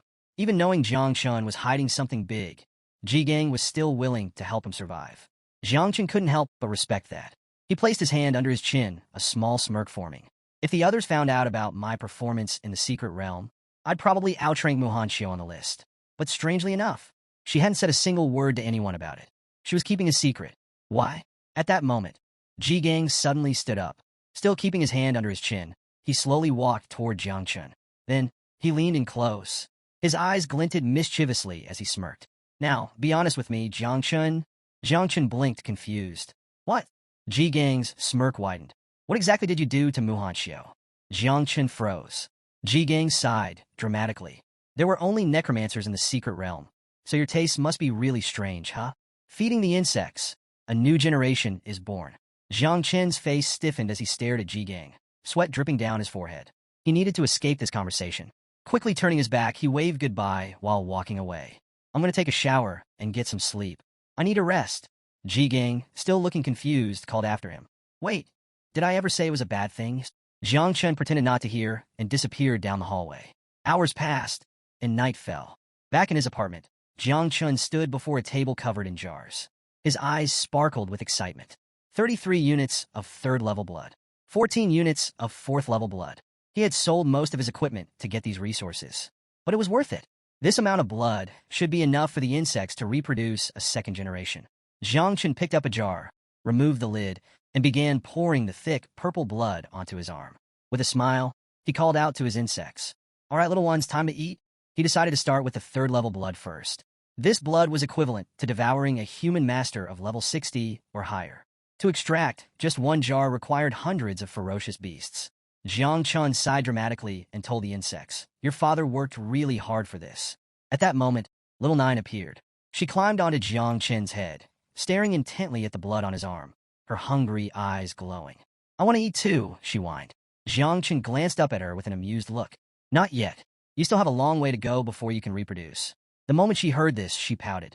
Her tiny hands grabbed his hair, and her eyes welled up with tears. Then, like a spoiled little girl, she started crying. Jiang Chen sighed. Fine. He plucked her off his head and tossed her onto the table. Little Nine immediately perked up, grabbing a jar of blood with sparkling eyes. You're the best, Dad, she giggled, popping off the lid. A tiny straw appeared in her hand, and she began happily sipping the blood like it was some luxury drink. Meanwhile, Jiang Chen grabbed another jar, removed the cap, and poured the 4th-level blood onto his arm. This was different. 4th-level blood was equivalent to a great human master of level 90 or higher. The moment its scent filled the air, the insects inside his body reacted. Thousands of them crawled out, eagerly drinking the blood. A system window appeared. System notification. Reproduction process of 9 wings insect larvae has begun. Each insect can reproduce between 40 and 60 larvae.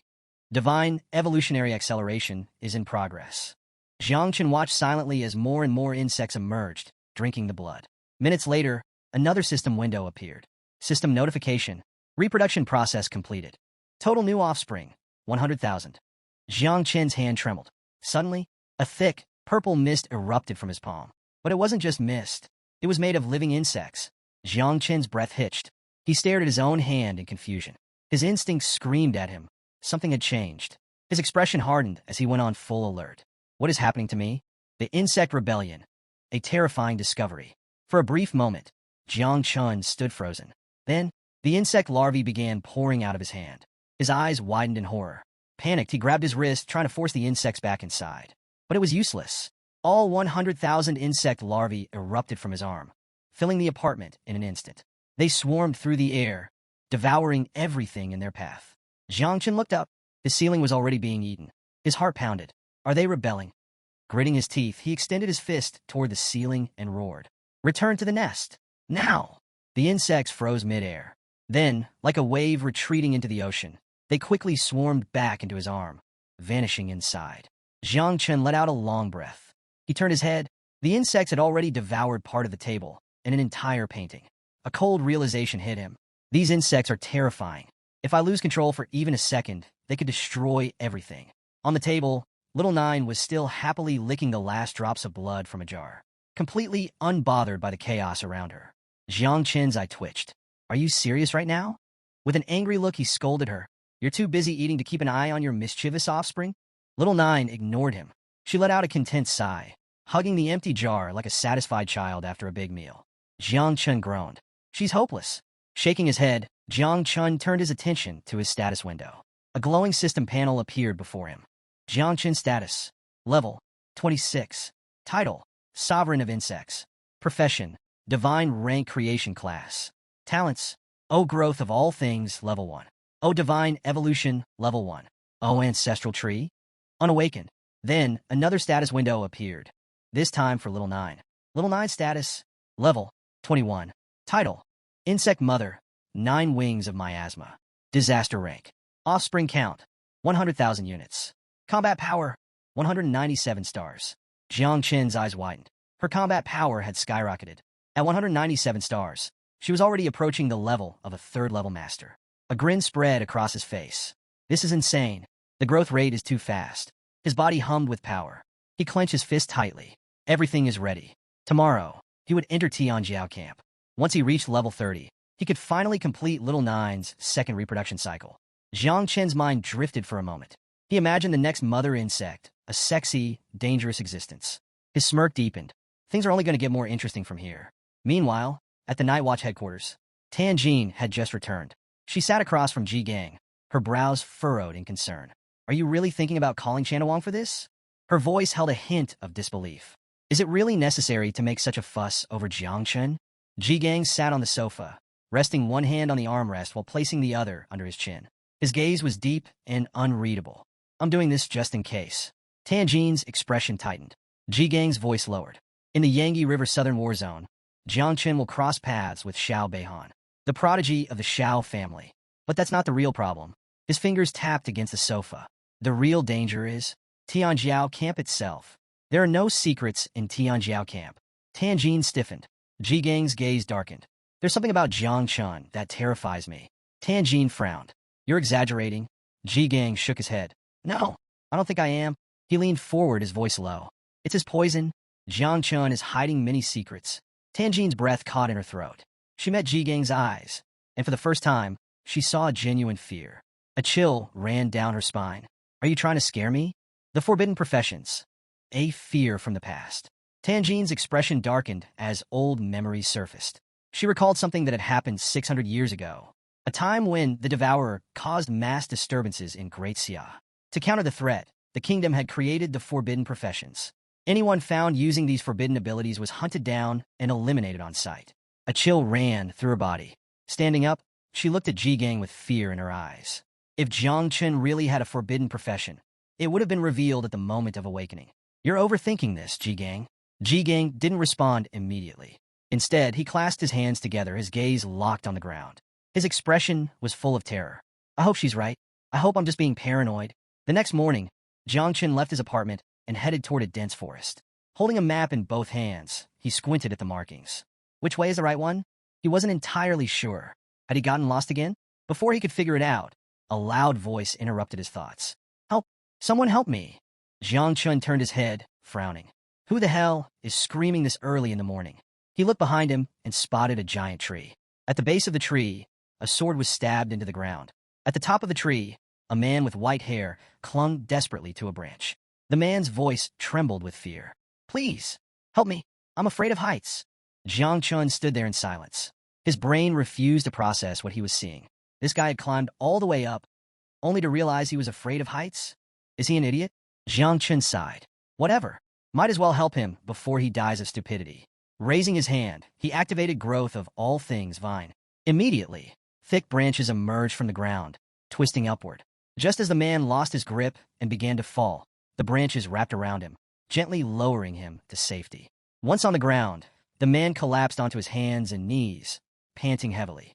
I was so scared, he gasped. Jiang Chen folded his arms, watching him with a blank expression. The man continued rambling. I just wanted to save a bird's nest. I thought it wasn't that high, but when I climbed up, I realized it was really high. Jiang Chen stared at him. A drop of sweat slid down his cheek. So let me get this straight. This guy is afraid of heights, yet he still climbed a massive tree just to save a bird's nest?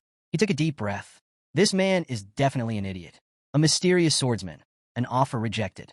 The older man stood up, brushing the dust off his clothes. Extending his hand toward Jiang Chen, he gave him a pleasant smile. Thank you for saving me. Then, as if it was completely normal to get stuck in a tree, he added, So, what do you want in return? Jiang Chen, still trying to process this man's existence, scratched his head. Actually, I'm just trying to find my way to Tianjiao camp. Do you know the way? The man turned his back on Jiang Chen, closing his eyes as he walked away. With a calm smile, he waved his hand. Follow me. I'm heading there too. I have a task there. Jiang Chen sighed in relief. Thanks. Putting his hand behind his head, he fell in step behind the old man. As they walked, Jiang Chun felt curious. This man carried a sword on his back instead of storing it in his system inventory. That was unusual. Extending his hand toward the man, he asked, "Are you a job changer too?" The old man chuckled, shaking his head. "No, I never change jobs. I'm just an enthusiast who loves practicing with the sword." Jiang Chun blinked. "Seriously?" The man smiled.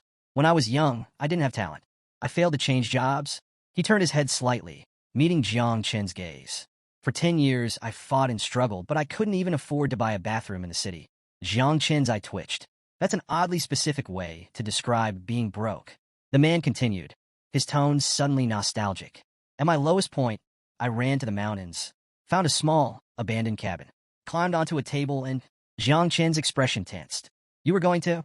The man nodded. "Yeah, I was ready to hang myself. But then, out of the corner of my eye, I saw it, a sword." Jiang Chun frowned. "A sword?" The old man's smile returned. "Something inside me changed. I decided to live. From that moment on, I trained with the sword every single day. I practiced drawing the sword for 20 years. Then I practiced fencing for 30 years. His eyes gleamed with excitement. And one day, I had a revelation." He paused dramatically. "Amazing, isn't it?" Jiang Chun stared at him. A long silence followed. Then, forcing a polite nod, he replied, "Yes, that's certainly something." The old man beamed, gripping the hilt of his sword. "Want to learn a special move? I can teach you right now." Before he could even finish saying the name of the technique, Jiang Chun immediately cut him off. "No thanks." The old man froze. Then, with a calm chuckle, he slowly put the sword back. "You're a bit impatient, huh? It's fine. I'll wait. One day, you'll come asking me to teach you." Jiang Chun ignored him and turned his eyes toward the sky. That's when he saw it. Tianjiao Camp. His eyes lit up. "Look, isn't that Tianjiao Camp?" He turned to the old man, expecting a response. But when he looked back, the old man was gone. Jiang Chun froze. His head snapped left and right, but there was no sign of him. He frowned. Where the hell did he go? That old man was too strange. At the entrance of Tianjiao Camp, helicopters hovered in the sky.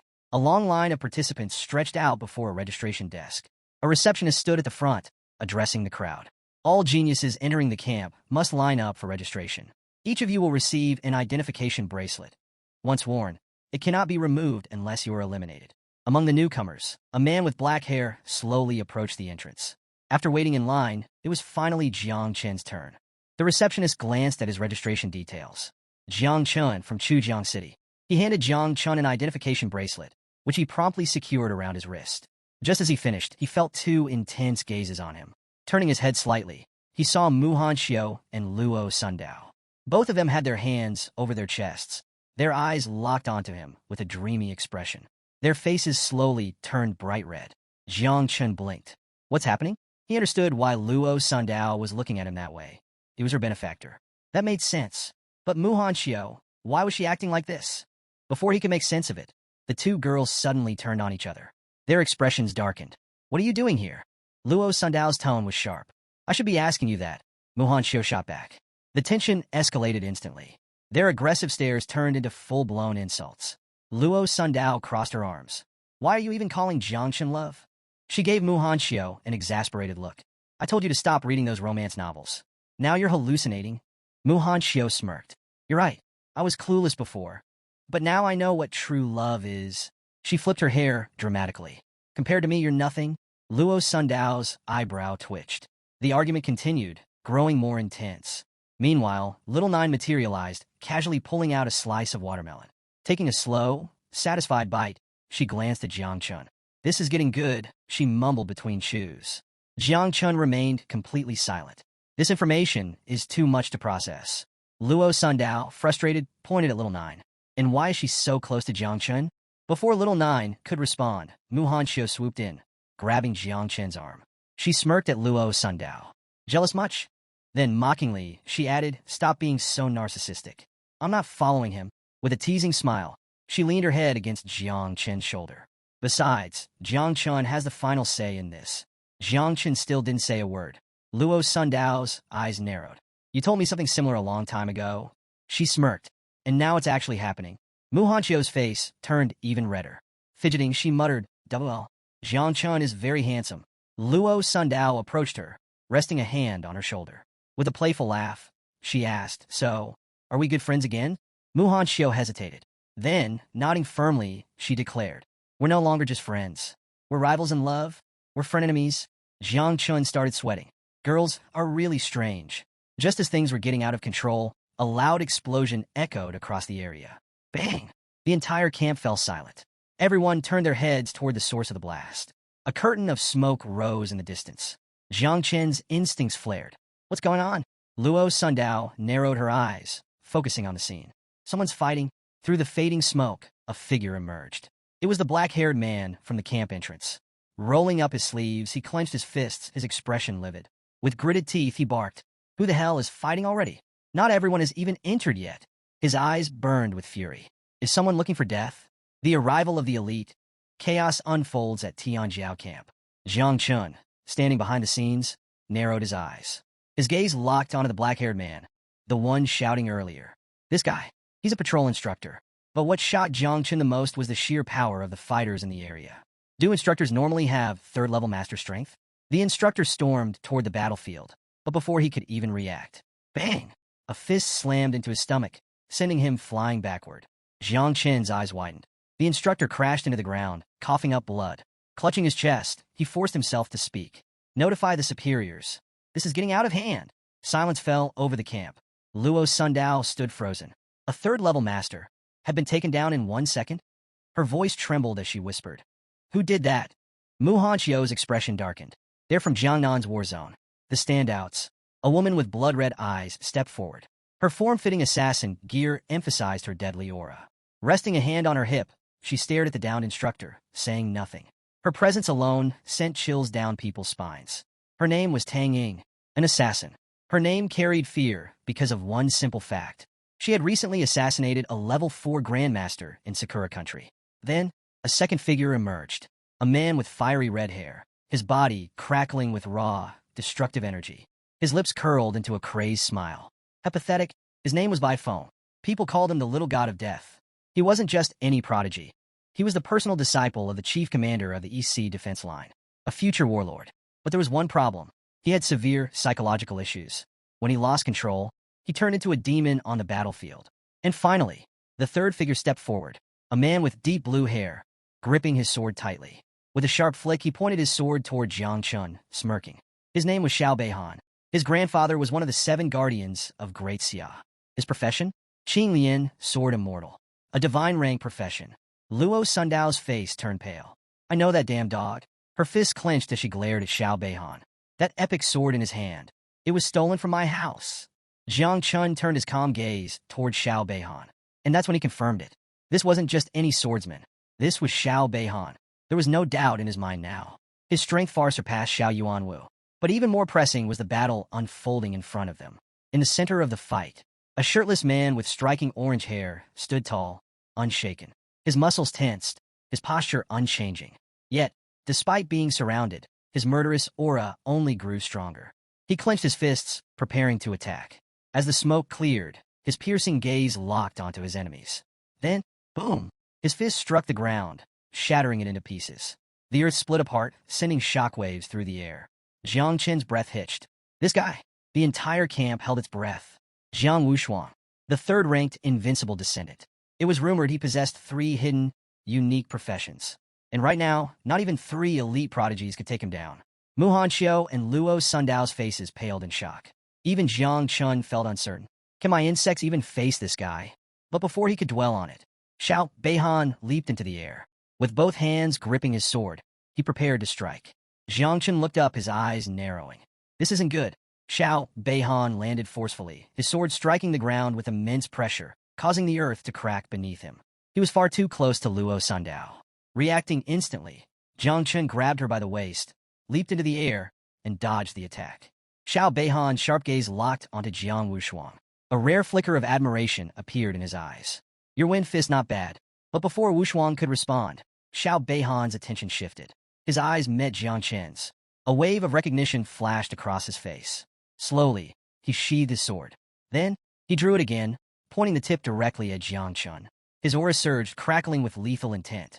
So, you're the one who killed Xiao Yuanwu. His tone was calm, but his eyes burned with hatred. He may have despised Xiao Yuanwu for being useless, but that didn't mean he would let an outsider get away with killing him. Jiang Chun remained unmoved. With a determined expression, he extended his hand. A dense, purple mist spread around him. Little Nine's poisonous mist. His voice was unwavering.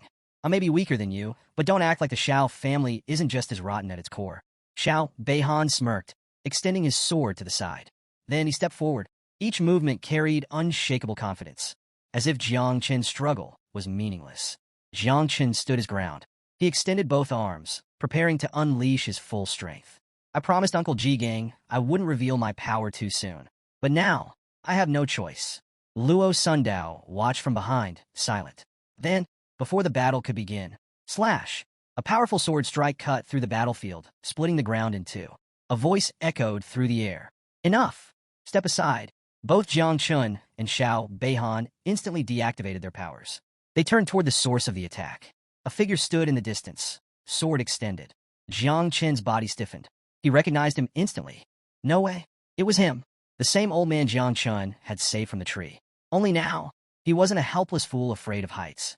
He was the chief instructor of Tianjiao Camp, the Heavenly Blade King, a man so powerful that even the 4 strongest prodigies in camp froze in place. Jiang Chun broke into a cold sweat. That weird old man is this strong. With just a single sword energy attack, he had forced 4 top-ranked geniuses into submission. Jiang Chun didn't even know if his insects had survived that shockwave. The old man lowered his sword, gripping the hilt. His piercing gaze shifted between Jiang Chun and Xiao Beihan. Then, without a word, he sheathed his sword. At that moment, another figure stepped forward, a man in military uniform, the vice commander of Tianjiao Camp, Yang Guang. With a calm expression, he spoke. All 300 geniuses have arrived. He turned to the Heavenly Blade King. Please prepare to take the stage and lead the opening ceremony. The old man gave a small nod, then walked toward the stage. All around the camp, whispers spread like wildfire. Some of the newcomers trembled in fear. I heard there were many Tianjiao camps in Jiangnan, but none of them ever had a king-level figure in charge. This is insane. Even from dozens of meters away, he could kill us all in a single move. For many, this was beyond terrifying. The Heavenly Blade King was not someone to defy. The Blade King's return. A mystery unfolds. The camp was buzzing with speculation. One of the bystanders muttered, "This is strange." They said the old master was living in seclusion.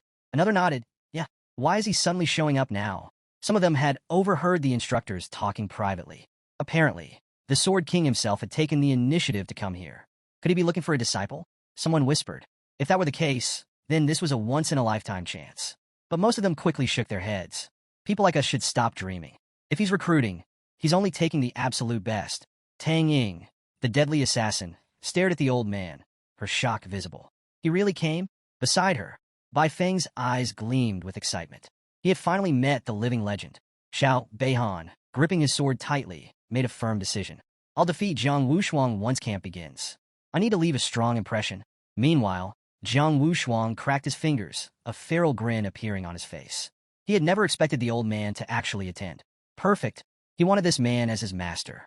Jiang Chun, still confused, pointed at the old man. Wait, who exactly is this guy? Luo Sundao's eyes sparkled. She rushed up to Jiang Chun, clenching her fists excitedly. You don't know? I've been hearing about his legend since I was a kid. Her voice was full of awe as she recalled one of his greatest feats. One time, a red dragon appeared, threatening the empire. But the old man jumped onto its head and, with a single sword strike, drove his blade straight into its skull. She gestured dramatically, mimicking the dragon's dying screams. Jiang Chun blinked. That sounds ridiculously exaggerated. But Luo Sundao wasn't done. He's not even an awakened. Yet he can suppress a group of 7th Transformation Sealed Kings. Some say his power even rivals an 8th Transformation Master from the Xia Empire. He once killed a dragon in a single blow. Jiang Chun raised an eyebrow. This guy killed a dragon. Meanwhile, Mu Hanxiu placed her hand under her chin, deep in thought. She added, even though he's at the level of a sealed king, my grandfather always said he was the most respected figure in our world. Then, her expression turned a little sour. My grandfather once asked him to take me as a disciple, but he rejected me. Jiang Chun looked at her, surprised. Mu Hanxiu sighed. At first, I was furious, but then I found out that even the invincibles from the Jinan Empire had been rejected. Jiang Chun turned back toward the old man, his curiosity growing. Wait, so you're saying it's really that hard to become his disciples? Mu Hanxiu turned to him, her expression serious. Are you joking? As far as I know, Both Jiang Wushuang and Bai Feng were rejected by the sword god before. The truth about the Sword King, a disciple's struggle. Jiang Chun had personally witnessed Jiang Wushuang's monstrous strength. If even he wasn't good enough to be the old man's disciple, then just how difficult was it? His shock was evident as he turned to Muhan Xiao. Is it really that hard to become this guy's disciple? At that moment, Luo Sundao stepped forward. She lifted her hand, pointing toward the sky. With a serious expression, she explained, "You might not know this, but the old master has only ever taken 2 disciples in his entire life. And that was over 20 years ago." Jiang Chen stiffened. His mind flashed back to the strange old man clutching a tree in fear. The same old man who, after casually sheathing his sword, had turned to him and said, "Do you want to learn from me?" Jiang Chen closed his eyes. His head hurt just thinking about it. Could that tree-hugging lunatic really be the same king of the celestial sword they were all talking about? He exhaled slowly. With a forced smile, sweat dripping down his cheek, he muttered, "Now I understand everything." On the stage, the old man cleared his throat. He stepped forward, his gaze sweeping over the crowd. His presence alone silenced the entire camp.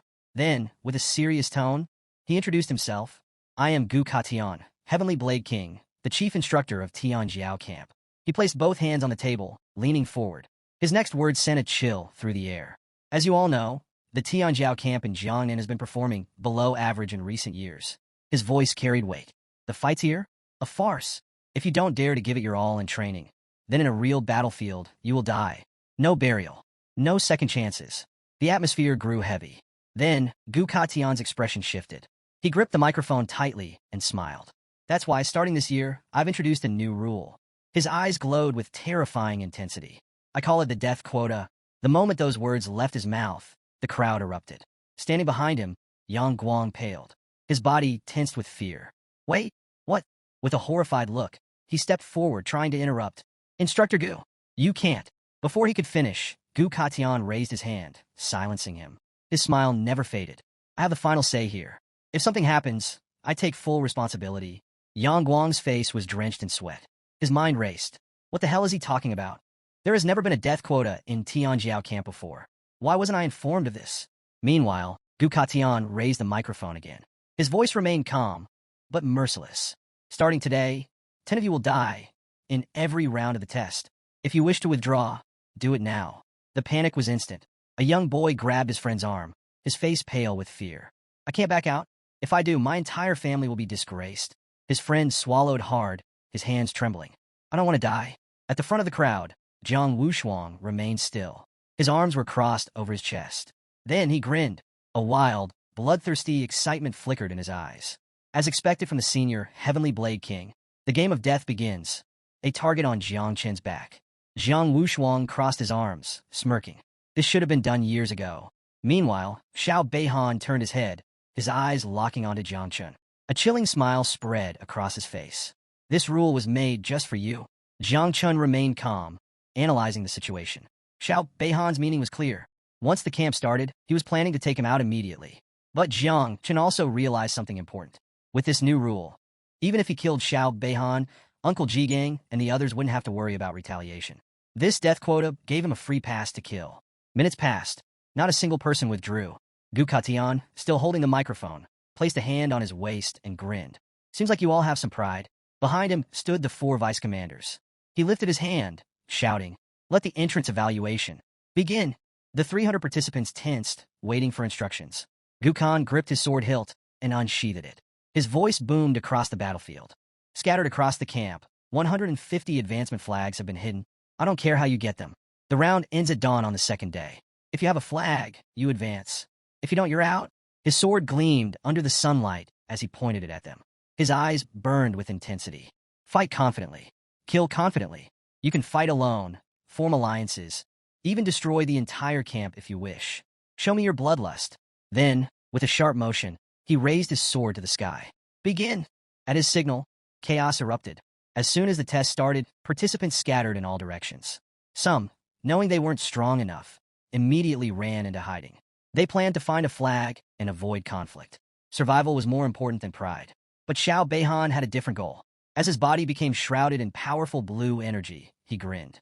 Then, he unsheathed his sword and began walking toward Jiang Chun. Step by step, he closed the distance. Jiang Chun, standing between Mu Hanxiu and Luo Sundao, remained silent.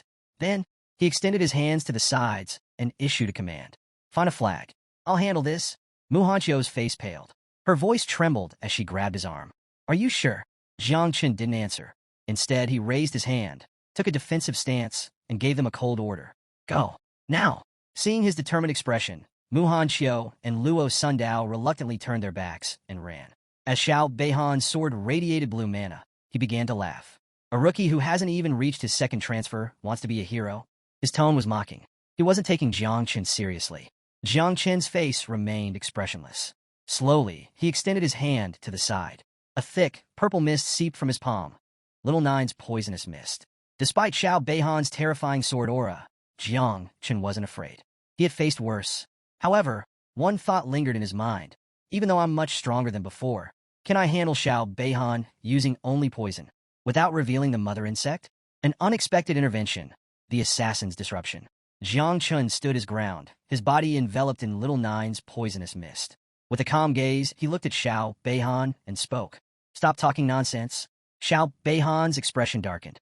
He gripped his sword tightly, eyes burning with rage. TCH. No point wasting words on a dead man. Then, with full force, he swung his sword, sending a devastating slash toward Jiang Chun. Jiang Chun braced himself, preparing to counter. But before the attack could reach him, stop! A rain of small knives shot through the air, shattering Xiao Beihan's attack into pieces. Jiang Chun's eyes widened. Standing before him was Tang Ying, holding more throwing knives in her hands. Tang Ying stared coldly at Xiao Beihan. Her gaze was sharp, full of anger. Xiao Beihan clenched his sword, his expression dark and serious. What the hell are you doing? Jiang Chun, still on edge, turned his head toward Tang Ying. Is she really the assassin Tang Ying? Before he could ask, Tang Ying put her hands on her hips and shouted at Xiao Beihan. Did you forget our agreement with by phone? Her tone was harsh and unforgiving. We agreed to kill Jiang Wushuang as soon as camp started. Yet you keep running off to deal with insignificant matters. She crossed her arms, narrowing her eyes. Tell me the truth. Are you just using excuses because you're scared of Wushuangs? Xiao Beihan's fist tightened. His aura flared with anger. Who said I was afraid? Tang Ying smirked. Then prove it. She turned her back on Jiang Chun, pointing toward the forest. Wushuang ran that way. Bai Feng is already chasing him. Xiao Beihan gritted his teeth, but ultimately turned away from Jiang Chun. Fine. I'll deal with Wushuang first. It's not too late to handle the trash afterward. With that, both Xiao Beihan and Tang Ying left Jiang Chun behind. Jiang Chun exhaled slowly, deactivating his poisonous mist. That was close. His gaze followed Tang Ying as she walked away. Just before she disappeared, she turned back, put a finger near her mouth, and winked at him. Jiang Chun froze. She was helping me. But why? They didn't even know each other. Unseen by others, Tang Ying's expression shifted. Her gaze lowered, a sadness flickering in her eyes. She was the niece of Tang Jin. Before the camp started, her aunt had given her a secret mission, protect Jiang Chun. But with her current abilities, she couldn't fight Xiao Beihan directly. The best she could do was buy time and redirect his focus. For now, Jiang Chun was safe. But she could only hope that Mu Hanxiu and Luo Sundao would protect him moving forward. While Xiao Beihan walked away, a man with black hair named Huang Yongqiao approached. He carried a bow on his back, and in his hands were 3 advancement flags. Then, he knelt before Xiao Beihan. My father is a loyal subordinate of your grandfather. These 3 flags are a token of my dedication to you. Jiang Chun narrowed his eyes. Tang Ying remained silent, watching closely. Xiao Beihan, looking down at the kneeling man, responded coldly.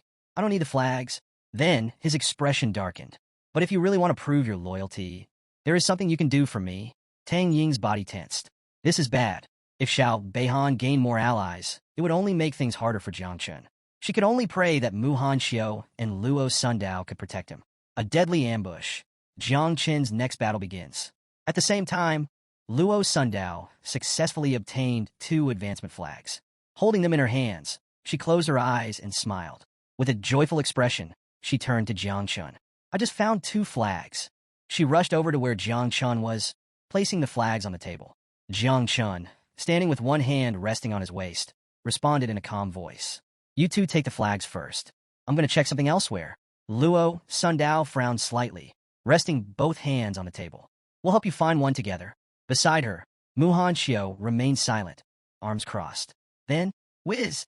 A deadly arrow tore through the air, heading straight for them at high speed. Jiang Chen's instincts flared instantly. His eyes sharpened. Be careful.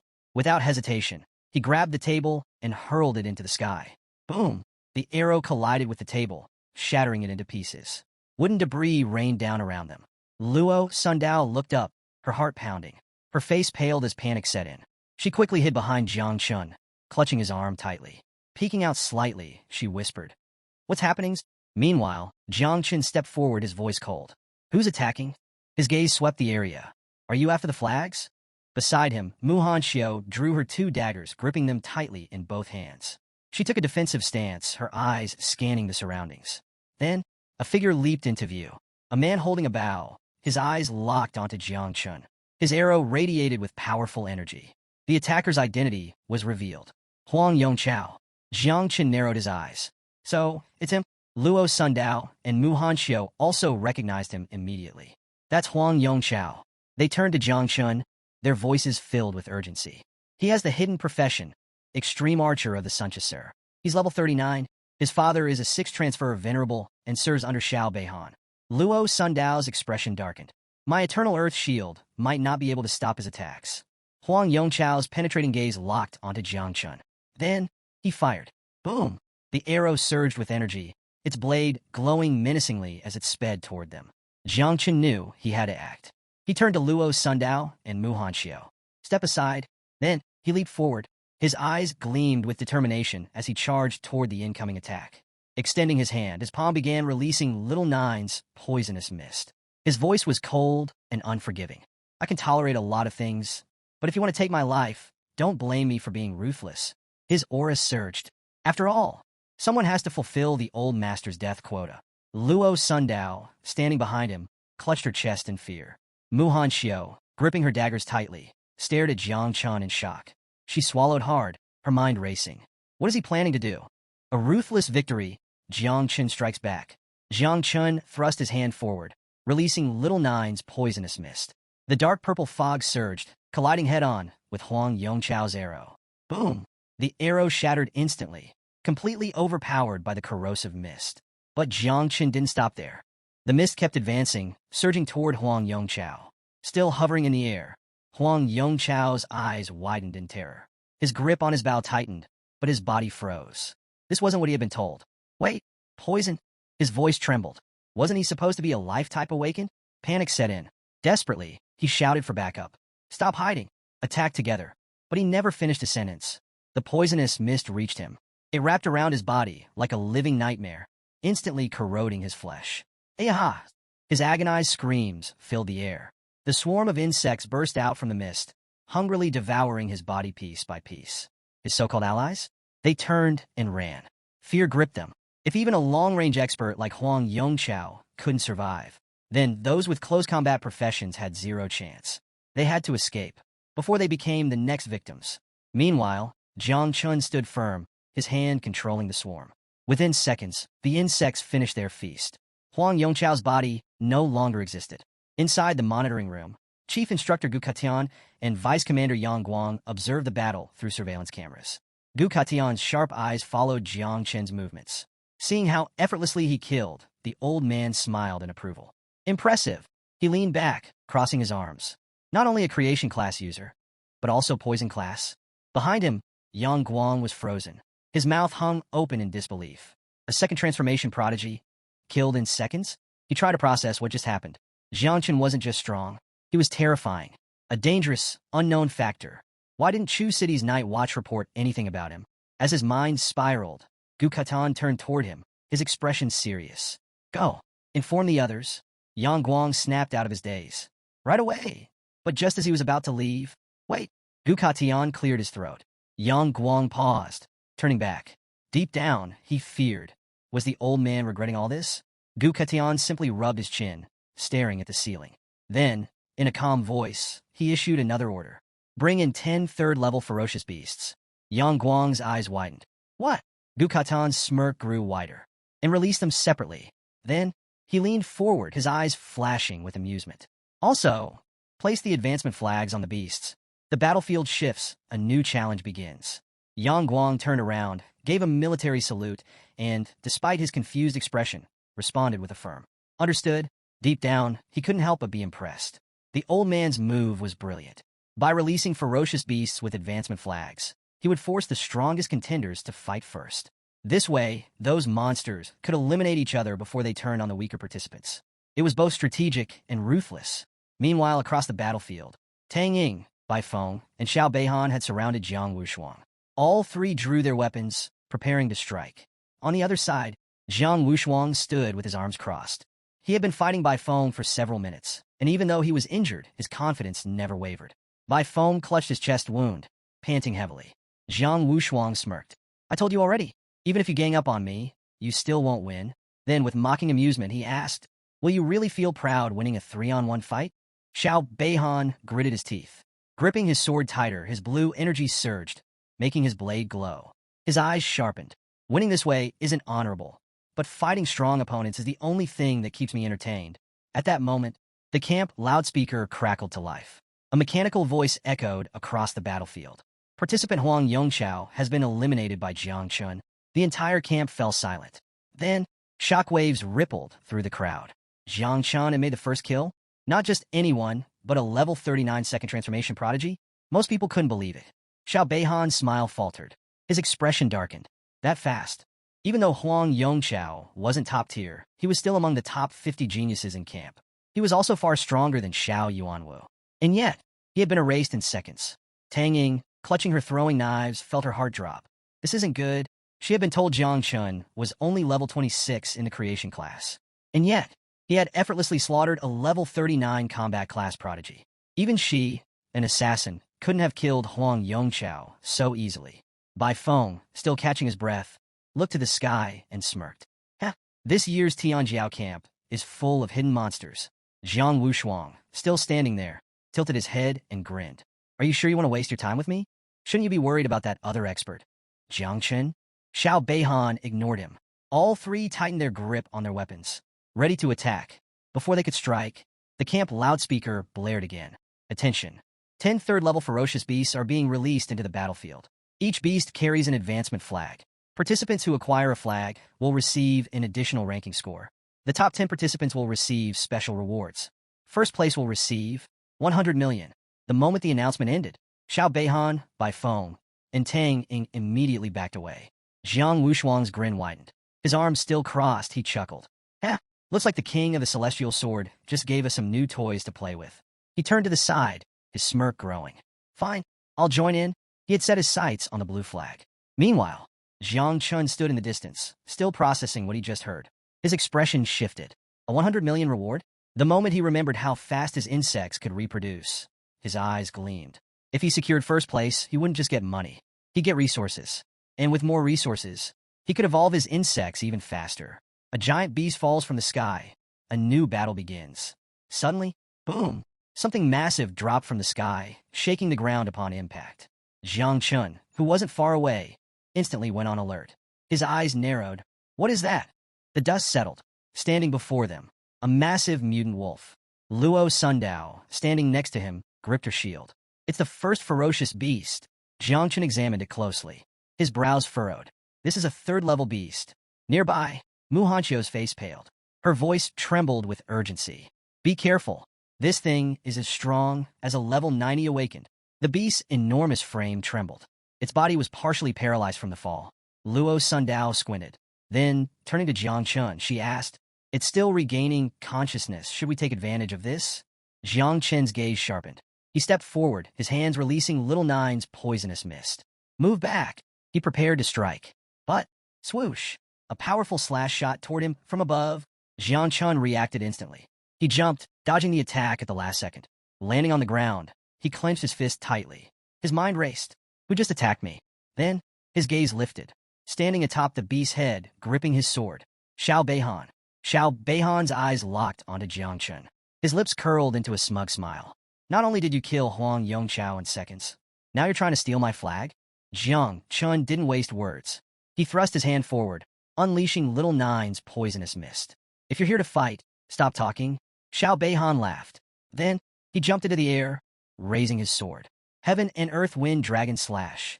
A massive, swirling wind slash tore through the battlefield, slicing through everything in its path.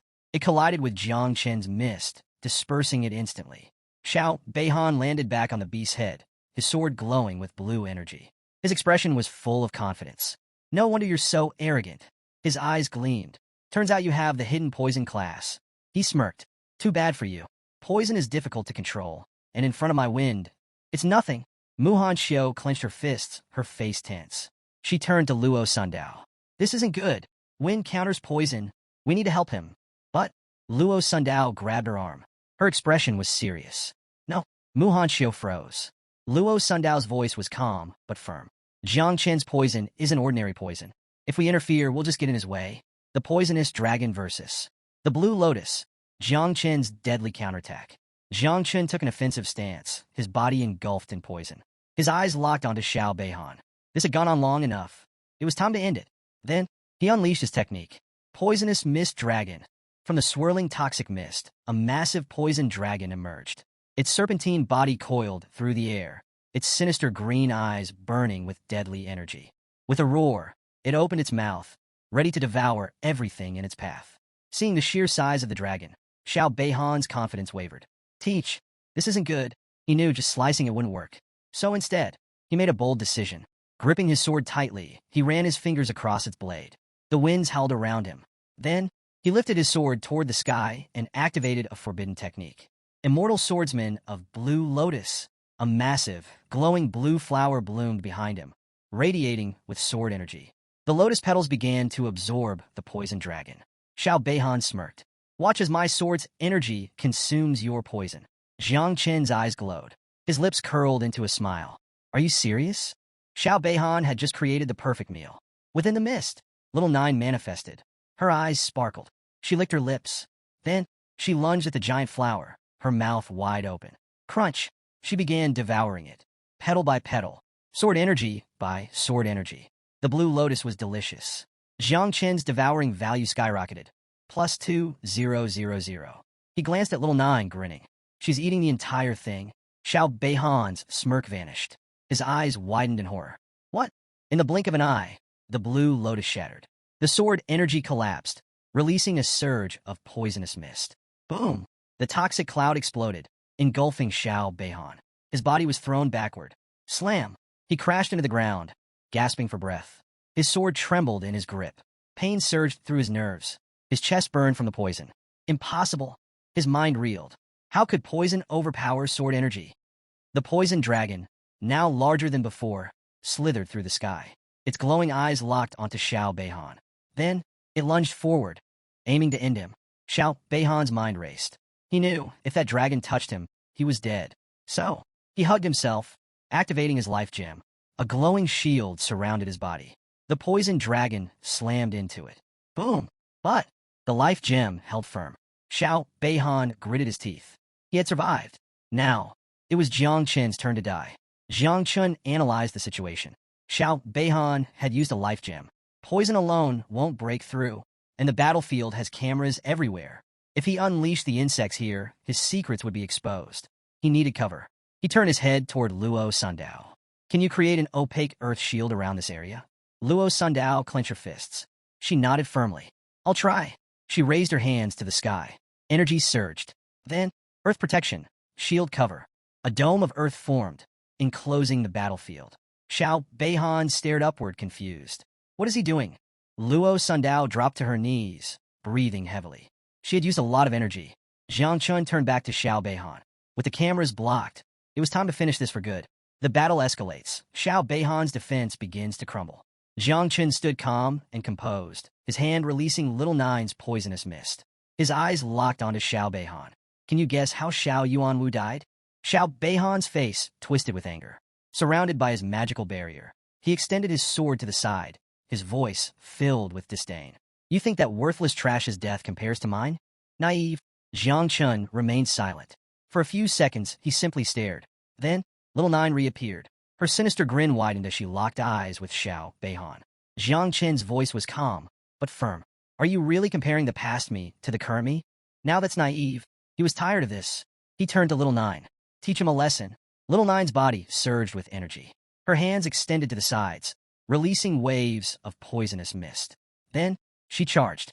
Xiao Beihan raised his sword, positioning it defensively. His eyes narrowed. Who is she? Little Nine struck at high speed. Left, right, above, below. But Xiao Beihan's blade intercepted every single attack. No matter how fast she moved, he deflected everything. Jiang Qin's eyes narrowed in surprise. He's using protective sword energy? This was unexpected. Xiao Beihan's defensive mastery was far beyond what he anticipated. Then, a new danger arrived. A deafening roar filled the battlefield. The giant mutant beast suddenly lunged forward. Its massive jaws opened wide, aiming straight for Little Nine. Both Little Nine and Xiao Beihan turned. They immediately went on alert. Jiang Chun reacted instantly. His hands surged with poisonous mist. His gaze locked onto the beast. It had fully awakened. Now, it was time to unleash everything. Jiang Chun extended his hand, summoning two poisonous mist dragons. They coiled through the air, their eyes burning with deadly intent. Then, he released his small insect swarm. That's top-quality fierce beast meat. First to arrive, first to eat. The insects surged forward. Their tiny wings buzzed, filling the battlefield with an eerie hum. Now, the fight had become even more chaotic. Xiao Beihan's eyes darted between the incoming attacks. His sword energy had been corroded. He could no longer counter Little Nine. The beast turned, roaring a warning to Xiao Beihan. But Little Nine was already on the move. She closed the distance instantly. With a devilish grin, she threw her full strength into a punch. Boom! Her fist collided with Xiao Beihan's magical barrier. Cracks spread across the shield. She didn't stop. Another punch. Another. With each impact, the barrier weakened. Xiao Beihan's strongest defense was starting to crumble. Xiao Beihan's barrier begins to shatter. Jiang Chun sees the weakness. Jiang Chun stood calmly, his arms crossed, watching the battle unfold. He had realized something. Xiao Yuanwu had been weak because the Xiao family favored some grandchildren over others. But Xiao Beihan? He was one of their true elites. Defeating him was far more difficult. Yet, Little Nine's relentless barrage of punches was slowly cracking the magical barrier. Her eyes gleamed, sensing victory approaching. Inside the fading shield, Xiao Beihan was drenched in sweat. His panic grew. He knew. If before she had needed 3 seconds, now she needed at most 3 minutes. He clenched his sword tighter. He couldn't believe it. His life gem's protection was actually breaking. Meanwhile, inside the Tianjiao camp surveillance room, Yang Guang's expression darkened. On the monitors, a blue magical barrier covered the battlefield. This anti-vision shield prevented them from seeing inside. He knew what that meant. Xiao Beihan was at a disadvantage.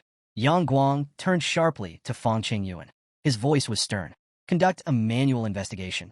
If the situation is too dangerous, stop the fight immediately. Fang Qingyuan, a 4th-level great master of the spatial system, pressed his fingertips together and nodded. Understood. In the corner of the room, Gu Kaitian, aka the king of the celestial sword, sat with one leg crossed, his chin resting on his hand. His expression was calm, but curious. Are they really this desperate to protect the Xiao family's grandson? Yang Guang turned toward him, placing his hands behind his back. You don't understand. His voice was calm but heavy. It's not about favoritism. It's about consequences. If Xiao Beihan was injured or killed, nobody knew how the Xiao family would react. Gu Kaitian raised an eyebrow. Then, with a slight smirk, he asked, Are you really prepared for war with the Jingwei Empire? Yang Guang froze. A chill ran down his spine. Zhima, if word got out about what happened inside Tianjiao camp, things could spiral out of control. He clenched his teeth. No information leaves the camp. Not until this ends. Gu Kan leaned back, his eyes drifting to the ceiling. He didn't know if Jiang Chun could actually kill Xiao Beihan. But he was curious. Why had Jiang Chun created an anti-vision barrier? What was he hiding? Back at the battlefield, Jiang Chun had defeated the mutant beast. The giant wolf collapsed, its body engulfed in poisonous mist. Jiang Chun stood beside it, arms still crossed. His expression was indifferent. Powerful? Sure. But when facing his insects, it had met its natural predator. At the same time, Little Nine's attacks had reached their peak. The barrier surrounding Xiao Beihan was now covered in deep cracks. A particularly large fracture split through the shield. Xiao Beihan tightened his grip on his sword. His panic turned into dread. No, this can't be happening. The life gem's barrier was actually failing. Jiang Qin's eyes locked onto the barrier. Then, his gaze sharpened. With a calm but firm voice, he spoke. Little Nine attacked there. He pointed at the largest, deepest crack. That was the weak point. A sudden warning. Jiang Chun must end it now. Just as Jiang Chun was about to strike the final blow, a voice echoed in his mind. Don't play around too much. Fang Qingyuan, the great master of the spatial system, has arrived. Jiang Qin's expression changed instantly. His eyes widened in shock. His heart pounded. A spatial master was here? That meant he was being watched. If they see the insects, I'll be exposed. No hesitation. Jiang Chun extended his hand toward Little Nine. Return. Little Nine mid-punch froze. Her fist was inches from breaking the barrier. Her eyes flickered with confusion. Huh? What's happening? But she obeyed. She dissolved into poisonous mist, retreating back into Jiang Chen's body. Now, he needed to end this fight immediately. Jiang Chen raised his hand. A massive insect appeared. It crawled toward Xiao Beihan's barrier. Then, it began to glow. Inside the barrier, Xiao Beihan's breathing was ragged. He saw the strange insect approach. His brow furrowed in confusion. Then, his face paled. His entire body tensed. He began to sweat uncontrollably. What is that? Then, it was too late. Boom! The insect exploded. The energy pierced through the magical barrier. Then, a massive chain reaction. Boom! A shockwave surged outward. The barrier shattered instantly. But the explosion didn't stop. A second explosion erupted inside the broken barrier. It was so powerful. It was like a miniature nuclear blast. The explosion tore through the battlefield. Luo Sundao's earth shield collapsed under the impact. She clutched her stomach, gasping in pain, before falling to the ground. Luo! Mu Hanxiu rushed forward, catching her before she collapsed completely. Her eyes were filled with concern. Are you okay? Luo Sundao forced a weak smile. I'll be fine. Meanwhile, the dust slowly settled. What remained? The ground was completely destroyed, scattered across the battlefield, advancement flags, and the only thing left of Xiao Beihan, his severed arm and his sword. Jiang Chen walked forward. His gaze scanned the remains. He picked up the sword. Then, his eyes narrowed. Did he die? Or had he been rescued by the spatial master? He wasn't sure, but he grabbed the severed arm anyway, just in case. Jiang Chen approached Luo Sundao. With a calm expression, he tossed her the sword. Take good care of your family's weapon.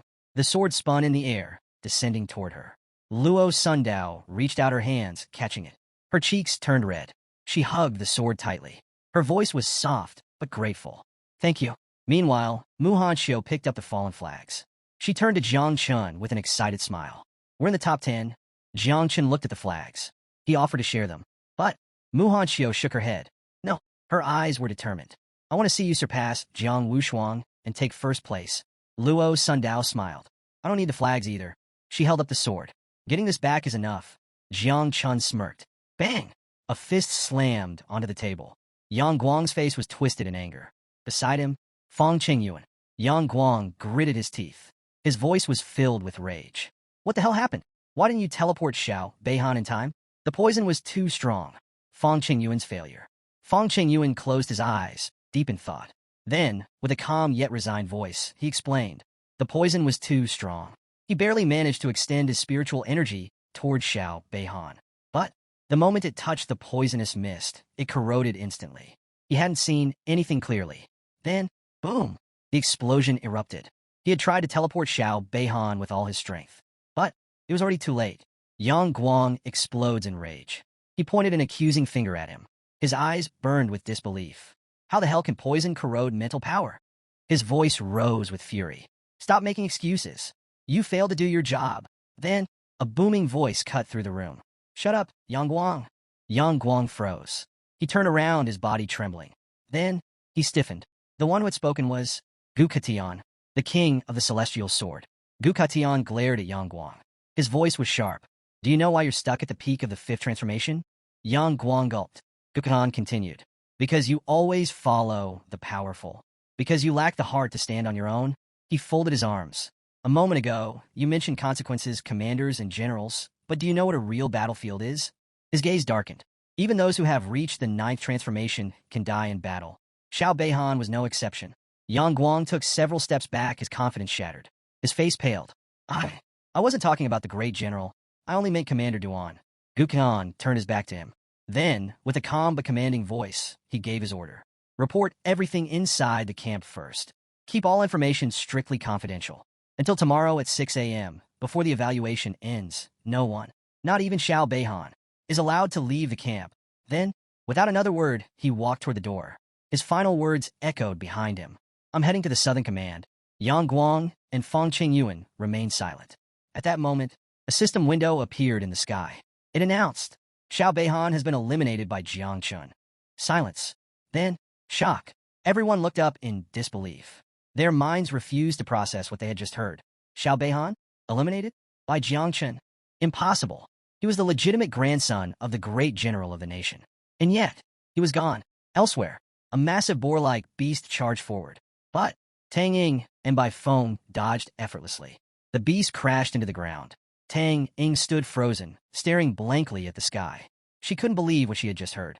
Jiang Chen actually eliminated Xiao Beihan? Bai Feng, however, remained calm. His expression turned serious. Something's not right. Meanwhile, a white lion-like beast lunged forward. Then, bam! A single punch sent it flying. It crashed into the dirt, lifeless. Standing over its corpse was Jiang Wuxuan. He crossed his arms. A smirk played on his lips.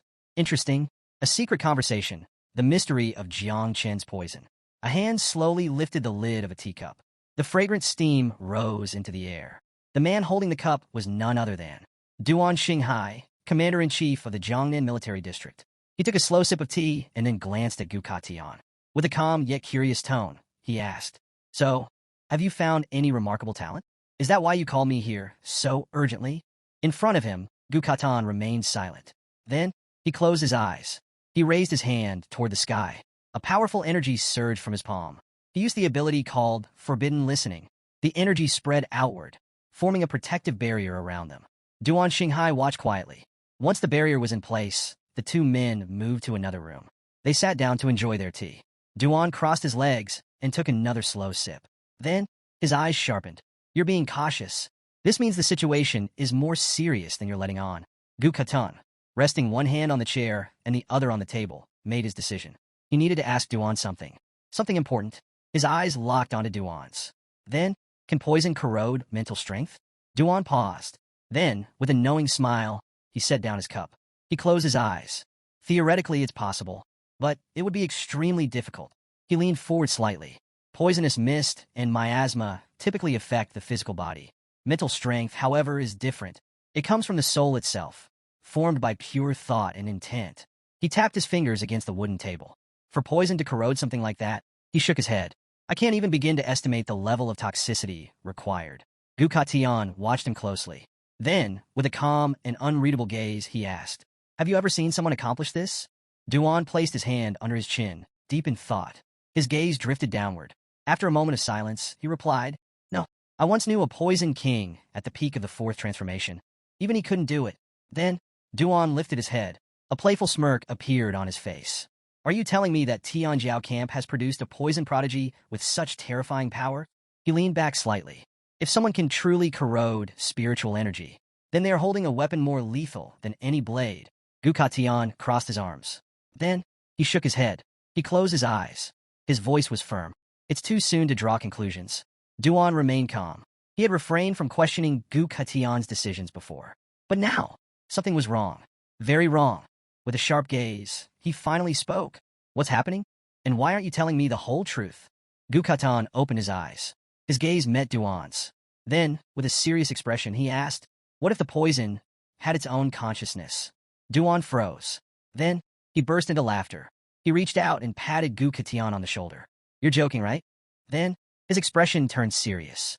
"Poison doesn't have consciousness, unless—" His voice trailed off. His eyes darkened. His breathing slowed. Then, a single drop of sweat ran down his cheek. With a calm but deeply thoughtful look, he whispered, "Unless it's not actually poison, but something else entirely. A forgotten calamity. The 9 wings of miasma." Duan Xinghai's eyes darkened. Then, a memory resurfaced. He pictured an ancient ruin, a place lost to time. Its name was Ruin Number 0. Inside that ruin, he had once seen an ancient record. It described a calamitous creature, a being known as the 9 wings of miasma. It was said that this creature could transform into a poisonous mist. Its birth had nearly destroyed the world. A great calamity from the past. Then, Duan imagined something else. A small, shadowy figure, hugging her knees. A pair of glowing eyes. The creature that had been born in the 9 hells. The very same existence recorded in Ruin Number 0. And now, it had reappeared. Gu Katian's entire body tensed. His mind raced. "This is bad. Very bad." Duan Xinghai extended his arms, laughing loudly. His voice was filled with amusement. "What? Are you scared?" Then, he smirked. "Come on, old friend. This type of calamity has been extinct for a long time. It's impossible for it to still exist. Gukan remained silent. His expression did not change. But deep down, he was not so sure. Suddenly, a portal appeared in midair, a crack in space itself. Gukatian stood up from his chair. Then, he turned his back on Duan and walked toward the portal. Duan reached out a hand to stop him. Wait, I haven't told you the good news yet. Gukatian ignored him. He stepped inside the portal without hesitation. Duan sighed. Then, he shook his head. Inside the portal, Gukatian crossed his arms. He closed his eyes. Then, he thought of her. Little Nine, a walking disaster. Jiang Chun, the boy who awakened a divine-level class called Growth of All Things. It was no surprise that he had climbed to the top of the hunter list. But Jiang Chun still had too many secrets. Then, he remembered something else. A conversation from just a few days ago. Ji Gang had approached him with a cheerful smile. He had said, I have someone named Jiang Chun. His talent is incredible, but he's still developing. Oh, and he got into trouble with the Xiao family.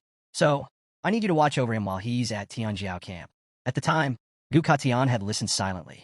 But now, as he walked through the dimensional corridor, he realized the truth. Ji Gang hadn't asked him to watch over Jiang Chun. He had asked him to cover for him. That old bastard. Gukatian emerged from the portal. Then, he snapped his fingers. A gust of wind followed his motion. The sword could kill, but it could also protect. He muttered to himself. Buddha and demon exist in the same heart. Then, his eyes sharpened. I've made my decision. From now on, Jiang Chun is under my protection. Still, even if he had decided to protect Jiang Chun, a calamity should never be underestimated. So, he needed confirmation. A final piece of evidence. He raised his hand. Then, he fired an arrow into the sky. The arrow flew backward, vanishing into the horizon. This arrow carried an urgent order, a command for Hong Yao. Go to ruin number 0. Investigate the 9 wings of miasma. Find out the truth, because this concerns my new disciple. A sudden attack. Jiang Chun versus the final fierce beast. Gu Kaitian stepped into the surveillance room. His gaze locked onto the screens. With a calm but curious tone, he asked, How's the entrance evaluation progressing? Yang Guang turned back. With a composed look, he reported the current status. It's nearly over. The ordinary awakened are still struggling for flags. But the elite talents have already defeated 9 of the fierce beasts. Now, only one remained. On the screen, several geniuses displayed overwhelming strength.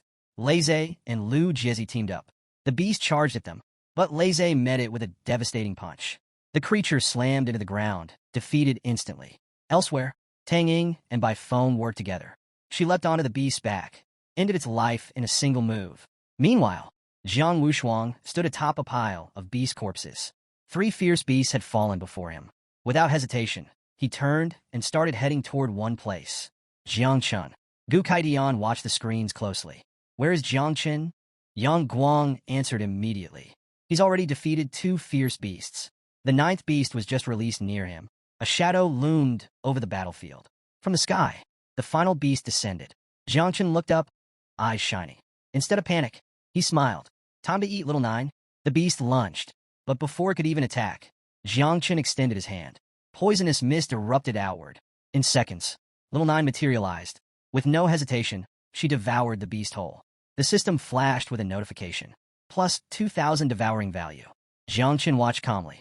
Little Nine chewed happily. And then, she leveled up. Now level 22. She grinned, satisfied. Jiang Chun smiled too. But his joy didn't last. A fist of spiritual energy suddenly appeared in the sky and descended upon them. Jiang Chun and the others looked up. Realization hit instantly. This was an attack. They snapped into alert mode. A battle between monsters. Wu Shuang versus Jiang Chun. Mu Hanxiu drew her daggers, stepping into a defensive stance. Her eyes flashed with urgency. Jiang Chun, it's a surprise attack. Luo Sundao didn't hesitate. With a determined expression, she extended her hand. Earth Protection Shield. A powerful green barrier emerged, shielding them from the attack. But the moment Jiang Chun got a closer look, his eyes narrowed. This technique, it was Wang's fist style. The energy fist smashed into the barrier. Cracks spread instantly. The shield wasn't holding. Boom! In mere seconds, it shattered completely. The impact sent Luo Sundao and Mu Hanxiu flying backward. Blood spilled from their lips. Jiang Chun was the only one left standing. Jiang Chun didn't waver. He clenched his fists. Poisonous mist surged around his body. Then, he threw his hand forward. Little Nine's poisonous mist exploded outward, colliding with Wang's attack. But Even with the poison, the force was overwhelming.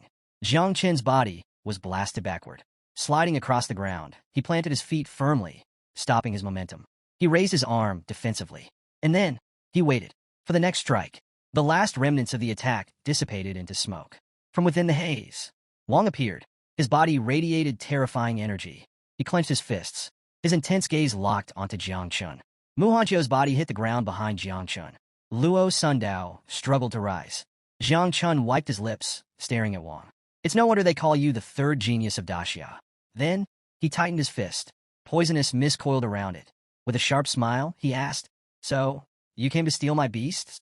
Jiang Wushuang laughed. His body pulsed with red energy. No need to misunderstand. He cracked his knuckles. "I know your poison already killed the beast." Jiang Chen's expression darkened. "What do you mean?" Jiang Wushuang grinned. "I just came to satisfy my curiosity." Jiang Chen stretched out his hand, his fingers cutting through the dense, swirling poison mist conjured by Little Nine. His gaze locked onto Jiang Wushuang, his expression cold. "Are you really willing to bet your life just to satisfy your curiosity?" Jiang Chen's voice carried a sharp edge. Jiang Wushuang clenched his fists, his lips curling into a confident smile. "Of course. If you're not willing to stake your life, then are you really living?" Jiang Chen's eyes narrowed. Without hesitation, he flicked his wrist, sending the poisonous mist surging toward Jiang Wushuang. But instead of retreating, Wushuang's eyes gleamed with excitement. He planted his feet, drawing in a deep breath before suddenly striking out with his fist. The sheer force of his punch stirred the air violently, sending shockwaves rippling outward. Just before the venomous mist could engulf him, Jiang Wushuang executed 1,000-feet wall, stomping down and unleashing a powerful energy barrier in front of him. The force of his technique didn't just block the poison, it shattered it. Without wasting a second, he launched another devastating strike at Jiang Chen. The energy blast surged forward like an unstoppable wave. Jiang Chen, still mid-motion, was momentarily caught off guard. His outstretched hand trembled as he realized the sheer power behind the attack. Just as it was about to strike him head-on, he instinctively leaped backward, throwing his arms over his head to shield himself. Though he managed to avoid the full impact, a portion of the attack still grazed him, sending him skidding back. His boots dug into the ground as he struggled to regain his footing. His breathing was heavy, his body aching from the force of the blow. "That guy's fists are insanely fast and brutal, while my poison is slow and not strong enough." Jiang Chen frowned, his mind racing for a new strategy. Meanwhile, Little Nine stood to the side, hands clenched near her face, her eyes filled with worry. Jiang Chen wiped the blood from his mouth, his clothes now tattered and dust-covered. He smirked slightly and muttered, "Hey, Little Nine, if you devoured Jiang Wushuang, how many levels do you think you'd go up? The guy's got a lot of meat on him." Within his consciousness, Little Nine materialized, pressing her hands to her chest. Her usually playful expression was gone, replaced with rare solemnity. "Even if I leveled up dozens of times, I wouldn't be able to defeat him," she admitted. "But, if it comes to it, I'd rather die than let you get hurt." Jiang Chen blinked in surprise. This is the first time I've ever seen Little Nine this scared. Sweat beaded on his forehead as exhaustion crept over him. His legs felt like lead, his arms numb. There was only one strategy left, using the self-destruction ability of the insects. But he hesitated. If this failed, it was game over. He clenched his jaw, shaking his head. "No, Little Nine, hide. I'll find another way." Reluctantly, she obeyed, disappearing into the shadows. Jiang Chen let out a slow breath and steadied himself, even as his limbs trembled. He placed a hand on the ground, trying to gather his strength. Smoke swirled around him from the impact of Jiang Wushuang's attack, momentarily obscuring his form. As the smoke slowly cleared, Jiang Wushuang strode forward, his gaze fixed on Jiang Chen. Seeing his opponent barely able to move, he frowned. Was this really the guy who defeated Xiao Beihan? He had expected more. Not one to waste time, Jiang Wushuang pressed his palm to the ground, his eyes glowing with power. Thick vines erupted from the earth, twisting and growing at an incredible speed. Just as he was about to make his move, the vines shifted, forming a barrier around Jiang Chen instead of attacking him. Wushuang paused, his lips curling into an amused smirk. "Oh, so this is your divine talent." He chuckled. "Using a barrier to trick your opponent, clever. No wonder Xiao Beihan lost inside one." Meanwhile, in the surveillance room, a group of observers monitored the fight closely. Fang Chengyuan turned to Jiyu Kaitian and reported, "Jiang Chen has blocked our vision again." Jiyu Kaitian, standing behind him with his arms crossed, barely reacted. Instead, he issued a command. "Be ready to intervene if necessary." Fang Chengyuan straightened, giving a sharp salute. "Understood." Yang Guang, watching the screen, wiped a bead of sweat from his forehead. Given the battle situation, neither of them should need rescuing. But Jiyu Kaitian, however, remained skeptical. He turned to Yang Guang and muttered, You only said that to protect Jiang Chen, didn't you? Yang Guang raised an eyebrow. And? Isn't that a little hypocritical? Jiu Kaitian interjected, his tone firm. Enough. Jiang Wushuang is level 46. Jiang Chen is only level 26. My disciple. Of course, I want to protect him. Back inside the barrier, Jiang Chen forced himself to his feet. He extended his hand skyward and issued a silent command. Instantly, a swarm of insects burst forth from his palm, flooding into the air. Within seconds, the sky darkened, filled with countless buzzing wings. Jiang Wushuang looked up, his smirk vanishing. His body tensed as realization struck. This is Jiang Chen's true power. Jiang Chen remained silent. His gaze locked onto his opponent as more insects poured from his fingertips. The swarm hovered for only a moment before diving toward Jiang Wushuang, their razor-sharp mandibles glinting in the light. Wushuang didn't panic. Instead, he spread his legs, adopting a defensive stance. His body pulsed with golden energy as he activated Move Mountains and Overturned Seas, preparing to withstand the incoming attack. Jiang Chen's eyes gleamed with determination. He pointed at Wushuang, summoning even more insects. The swarm grew larger, surging toward its target like a living tidal wave. Wushuang's grin returned. Not bad, but let's see if your bugs can handle this. He clenched his fists, leaned back, then slammed both fists into the ground. The earth rumbled violently as countless energiformed fists erupted from the ground, each one slamming into the oncoming swarm. Insects were crushed instantly, torn apart by the sheer force of the technique. Jiang Chen's eyes sharpened. Time to switch things up. With a quick motion of his fingers, he signaled the insects to maneuver around the incoming energy fists. As Jiang Wushuang remained focused on smashing the ground, a portion of the swarm skillfully evaded the attacks and darted toward him at high speed. Wushuang glanced up and, for the first time, showed a hint of surprise. The insects closed in fast, and just as they reached him, Jiang Chen clenched his fist. Boom! The swarm exploded in an instant, unleashing a thick smoke screen that consumed the battlefield. Jiang Chen smirked, confident that the sudden blast had done some damage. But before he could relax, a shadow flickered above him. Jiang Wushuang shot through the air, completely unharmed. His movements were fluid, his expression unfazed. Jiang Chen's smirk vanished. His muscles tensed. He's still standing. What's going on? Wushuang, now descending toward Jiang Chen, chuckled. Now I get it. This must be how Xiao Beihan lost. With that, he thrust his hands toward the ground, unleashing Wind Fist. A surge of golden energy roared to life, tearing through the battlefield like a hurricane. Jiang Chen's instinct screamed at him. Bad news. He barely managed to throw his arms over his head before the crushing force of the attack slammed into him. The pressure was overwhelming. His body trembled violently as he was forced to his knees, struggling to withstand the sheer power of the technique. His breath came in ragged gasps as he fought to stay conscious. This guy is on a completely different level. Jiang Chen quickly realized that this Wind Fist was far stronger than the previous one, several times stronger. Was this the power of an invincible descendant? Even after two of his insects had self-destructed near Jiang Wushuang, they hadn't left a single scratch on him. His body was running out of strength. His breath was ragged as he studied Wushuang carefully. If I really want to take him down, I'll need dozens, maybe even hundreds of insects to self-destruct at once. But that was the problem. Raising these insects had been a long and arduous process. He didn't want to sacrifice them so recklessly. Still, he had no other choice. A massive explosion erupted near Jiang Wushuang, followed by another, then another. Flames and smoke engulfed the area. But Wushuang, sensing the trap, quickly stepped back, dodging the blasts with ease. Unfortunately for him, that was exactly what Jiang Chen had planned. Supporting himself with one hand on the ground, he thrust his other forward. Vines erupted from the earth, snaking toward Wushuang at incredible speed. But just before they could reach him, Wushuang stopped them with one hand. Effortlessly, he looked at Jiang Chen and shook his head. No need to push yourself any further. This fight is over. Jiang Chen, still catching his breath, was stunned. What do you mean, over? Wushuang, standing tall and relaxed, gave him a nod of respect. You're strong. Even though you're only in your first transformation, you forced me to use 80% of my strength. His grin widened. I can't wait to fight you again when you become even stronger. Jiang Chen placed a hand on his knee and slowly pushed himself up, realization hitting him. So that whole thing about betting his life? That was just to force me to go all out. He only wanted to see if I was worth fighting. Wushuang yawned, rubbing the back of his neck. Man, I'm tired. I think I'll go take a nap. He stretched lazily before turning to Jiang Chen. Mind handling the last fierce beast for me? Jiang Chen's eyes narrowed. Are you giving me first place? Wushuang chuckled, shaking his head. Nah, I'm just tired. I need to find a good place to sleep. Without another word, he turned around, walking away casually as if the battle had never even happened. Jiang Chen clenched his fists, frustration bubbling up. Don't give me that crap, he shouted. I'm not some idiot blinded by pride. Stop pretending. Wu Shuang didn't stop. He simply closed his eyes and smirked. Yep, this guy's interesting. Meanwhile, in the surveillance room, Jiu Kaitian crossed his arms, watching the scene unfold. One shouldn't use strength to oppress the weak, he mused. Jiang Wu Shuang truly is an invincible descendant. Today, has made me see him in a new light. On the other side of the room, Fang Cheng Yuan, already poisoned once before, started foaming at the mouth again.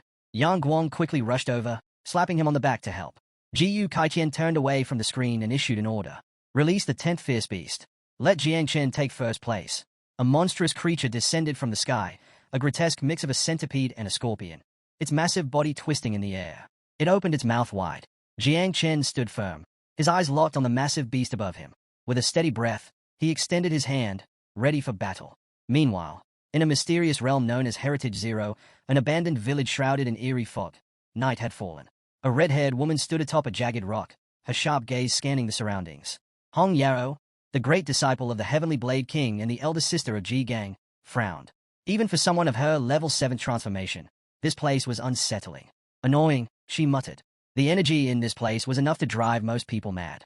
No one below the 6th transformation should even be able to set foot here. Suddenly, several ghostly figures flickered into view, drawn by her presence. Without hesitation, Hong Yao leaped forward, gripping her sword tightly. Let's make this quick. She moved at blinding speed, slicing through the spirits with little effort. As their forms dissipated, she landed gracefully in front of an ancient tombstone, its surface covered in cracks and radiating a sinister energy, an energy eerily similar to Little Nine's poisonous mist. Her eyes narrowed. This must be the source. Despite its damaged state, the tombstone's power was undeniable. It felt ancient, at least 100 years old, but its energy remained potent. Activating her divine consciousness, Hong Yao commanded her system to scan the relic. A series of glowing blue windows materialized in front of her, filling with text and images. She used speed reading, absorbing the information in seconds. Then, an image flickered onto the screen, a photo of an insect. As the image printed itself onto a translucent sheet and floated down, she instinctively caught it. The moment her eyes landed on it, her body stiffened. Her fingers trembled. Sweat formed on her brow. No way. This is a mother insect. Specifically, the 9 miasma wings, an ancient, near-extinct monster born from the darkest depths of the U-realm. In the 4th century, this terrifying creature nearly wiped out the world. Its black-purple body, its 9 deadly wings, and its venom, capable of corroding even spiritual voids, had made it one of the most feared creatures in history. Hong Yao clenched her teeth. This isn't good. She turned her gaze back to the tombstone, now fully enveloped in malevolent energy. As the moonlight bathed the scene, an uneasy feeling settled in her chest. Jiang Chen, you're harboring a calamity. Without hesitation, she made her decision. She had to report this to Master. Immediately. Meanwhile, back at the Tianjiao camp, the fierce beast roared, its massive jaws preparing to strike. But moments later, its body collapsed. The insect swarmed over it, devouring it completely. Jiang Chen stood beside the fallen creature, one hand resting on his waist as he calmly observed the aftermath. This marked the 4th beast his insects had consumed. Their devouring value had skyrocketed. If he secured first place in the entrance camp evaluation, he would be able to achieve his 2nd transformation much sooner than expected. He turned toward Mu Hanqiu and Luo Sandao, raising his hand toward the sky. A total of 10 blue flags floated around him. These are more than enough for me to stay in first place, he said casually. Then, in an unexpected move, he tossed one flag to Mu Hanqiu and another to Luo Sandao. Take these. At least this way, you'll make it into the top 10. The 2 warriors caught the flags, momentarily stunned. But as they looked at Jiang Chen, their expressions softened. Closing their eyes, they smiled gratefully. Thank you, they said in unison. Without lifting a finger, they had just secured their place in the rankings. Elsewhere in the camp, Bai Feng and Tian Ying stood victorious over the corpse of a fierce beast shaped like an eagle. Tian Ying, exhausted, collapsed onto the ground beside the fallen beast. She wiped the sweat from her forehead, her chest rising and falling with heavy breaths. She exhaled deeply, a satisfied smile spreading across her face. We actually did it. Bai Feng, standing nearby, noticed that the entrance evaluation was about to conclude. He had no doubt Jiang Wushuang would take first place. Just then, the camp's loudspeaker crackled to life. The entrance evaluation has officially ended. All participants who have advanced, report to the central square. Those eliminated must leave the camp within 3 minutes. Offenders will be executed. Jiang Chun gazed up at the sky, slightly surprised. It's over already? It didn't take him long to realize. All 10 fierce beasts had been killed. The air around him still carried traces of Little Nine's poisonous mist. He thought for a moment. Wasted remains of beasts were still food. Without hesitation, he commanded his insects, "Go, find whatever remains of the fierce beasts and consume everything. Avoid people as much as possible." Immediately, his swarm scattered into the camp. Meanwhile, nurses arrived to retrieve the injured. Among the wounded was Xiao Beihan, lying on a stretcher, his severed arm tightly bandaged. He was alive barely, his face twisted with pain and rage as he glared at the sky. Though furious, a part of him felt relieved. "At least I'm leaving this damn camp." Through gritted teeth, he growled, "Jiangchen, just wait. When I get home, we'll see how my grandfather deals with you." At the same time, Gu Kaitian stepped onto the stage. His presence immediately silenced the participants. He crossed his arms, his expression calm and unreadable. Then, in a firm voice, he commanded, "All who have advanced, follow me to the Forbidden Zone for the next test." A wave of murmurs spread through the crowd. The Forbidden Zone? No one had expected this. Even Gu Kaitian hadn't mentioned it. The 8 great Forbidden Zones of China were legendary, dangerous yet filled with priceless treasures. While some were excited at the prospect, others couldn't hide their fear. Entering a Forbidden Zone was no easy feat. How could so many people even be allowed in? As the group debated amongst themselves, Gu Khan reached for the hilt of his sword. Slowly, he unsheathed it. His eyes gleamed with determination as he held the blade up, pointing it toward the crowd. The participants fell silent. Gu Kaitian had his reasons. Hong Yao's research confirmed it. Jiangchen harbored the forbidden calamity, known as the 9 wings of miasma. He tightened his grip. Only the celestial sword could handle such a calamity. Without hesitation, he swung the sword rapidly, his strikes precise but impossible to read. Then, dawn broke. Gu Khan dropped to one knee, his gaze locked on the horizon. The one they were waiting for was about to arrive. As his sword touched the earth, the ground trembled. Then it shattered. The very land beneath their feet detached from the earth. And then it began to rise. Gu Katian prepared himself in advance. The only way to overcome the time difference. Rocks floated around him as a powerful aura surged from his body. With a swift motion, he extended his hand and activated Imperial Sword Flight. The ground trembled as his sword, glowing with a fierce orange aura, shot up from beneath him. Without hesitation, he took off, heading south, toward the forbidden zone of Dream Lake. Meanwhile, the ground beneath the participants continued moving toward the mountains. Amazement spread among them. This is the strength of Daxia's first king. The entire Tianjiao camp was being moved, an unimaginable feat, something only predecessor Wang Tanda had ever achieved. Jiang Qin turned to Luo Sandow and Mu Hanxiu, his curiosity piqued. "How much do you two know about Dream Lake's Forbidden Zone?" Luo Sandow exchanged a glance with Mu Hanxiu, both uncertain. "I'm not sure," Luo admitted.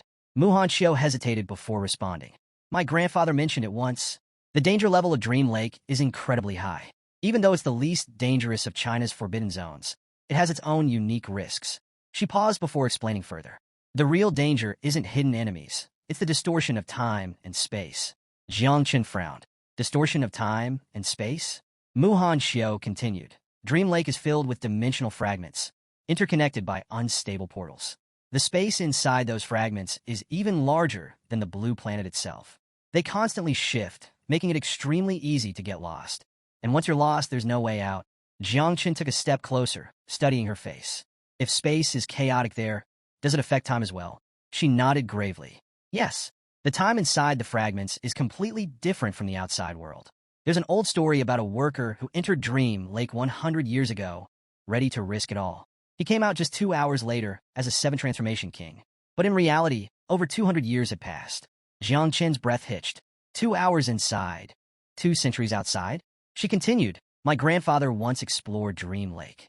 He was inside for 3 days, but in the outside world, 3 years had passed." A drop of sweat slid down Jiang Qin's cheek.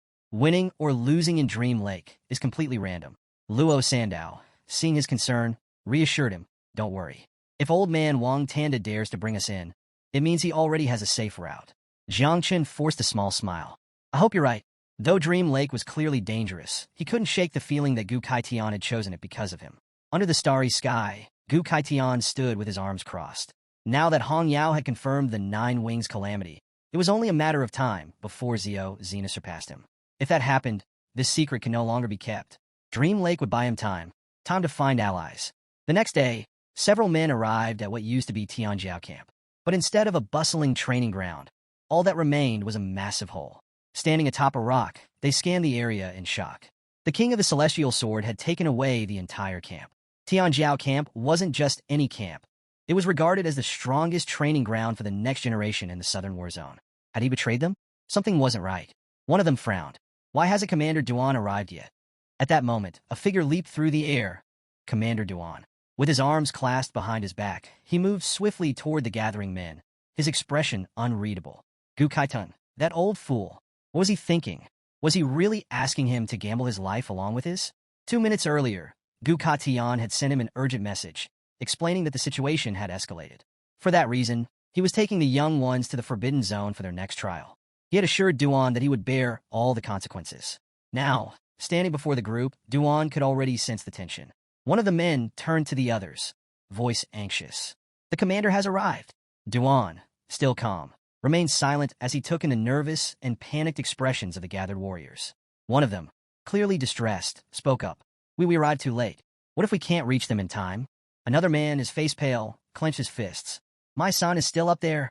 If something happens to him, His voice cracked, his fear evident. Duan slowly stepped past them, his gaze dropping to the ground as he walked. He extended one hand backward, signaling for silence. Enough! His tone was firm. The Celestial Sword King took them for a selection test, he explained. They'll be back by the end of the day. There's nothing to panic about. The men fell silent, exchanging glances of shock. Duan's own mind, however, was in turmoil. A bead of sweat formed on his forehead. Was it really necessary to rush into the Forbidden Zone just for that invincible prodigy? Or was Gu Kaitian trying to hide something? Or run away? Then, suddenly a realization struck him. His expression shifted as he recalled Gu Katian's exact words. 9 wings of miasma. If that was truly what this was about, then this was much bigger than just a test. Meanwhile, an arrow sliced through the sky, heading straight for the Night Watch headquarters in the city. It wasn't just an arrow. It carried a secret message for Ji Gang. The contents were brief, yet chilling. Jiangchen carries a great calamity. As his master, I am taking him to a forbidden zone to hide for now. While I'm gone, gather allies from the Sealed Kings. When I return, there will be war. Upon reading the message, Ji Gang's eyes widened. His hands tightened around the parchment as his body tensed. A calamity? What the hell is going on? Hours later, Ji Gang sat on a sofa, his head bowed, fist pressed against his forehead. Everything was happening too fast. Jiang Chun had killed a member of the Hong family, cut off Xiao Beihan's arm, and now he carried a world-ending calamity. This wasn't just a difficult situation. This was a disaster waiting to happen. Next to him, Tanjin sat down, placing a comforting hand on his shoulder. No challenge is easy, she said gently. But we'll get through this. You've already decided to protect Jiang Chun, so stop dwelling on the past. Focus on what's ahead. She paused before adding, I spoke with my father. He's willing to support us? Ji Gang lifted his head slightly, processing her words. His mind raced, picturing the people now on their side. Duan, Hong Yao Gu Kata. They now had 4 sealed kings backing them, enough to withstand any storm. Ji Gang took a deep breath and stood up.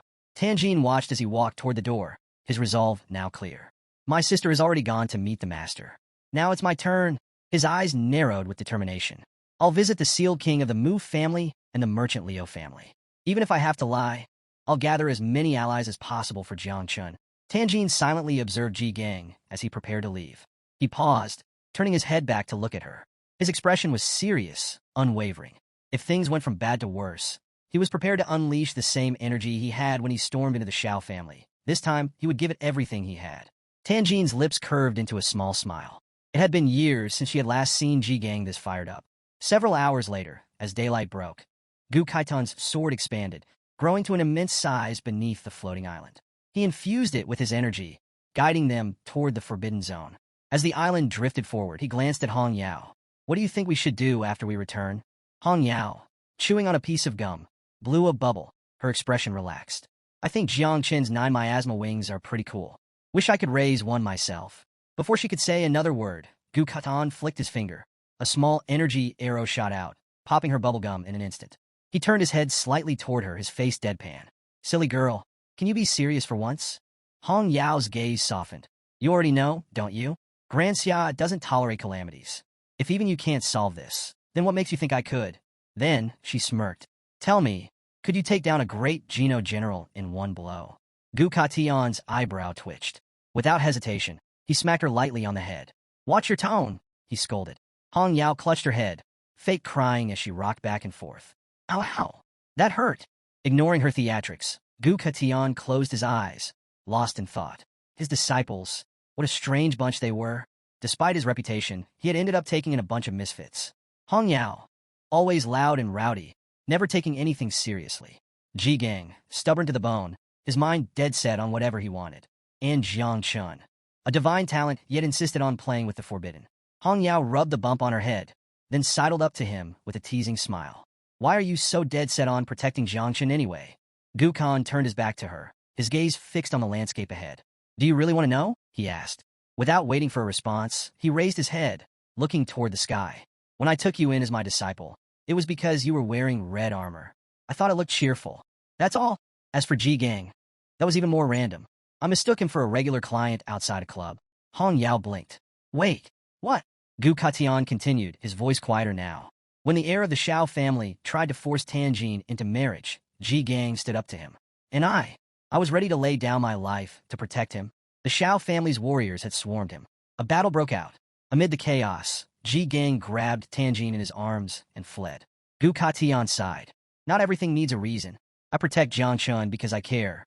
His gaze lowered, a rare sadness flickering in his eyes. Jiang Chun was just like Ji Gang had been back then. From the moment they met, he knew they would get along. He had simply accepted Ji Gang's wishes. If Jiang Chun was his disciple, then there was no reason not to protect him. Hong Yao watched him carefully, her playful demeanor fading. She stepped closer, a warm smile on her face. You know, you might just be the best master in the world. Gu Katian scoffed. Stop flattering me. Hong Yao stretched her arms over her head. I'm not flattering you. I'm just saying there's only one way to truly protect Jiang Chun. Hong Yao leaned her head on Gu Katian's shoulder, her eyes drifting shut as a contented smile formed on her lips.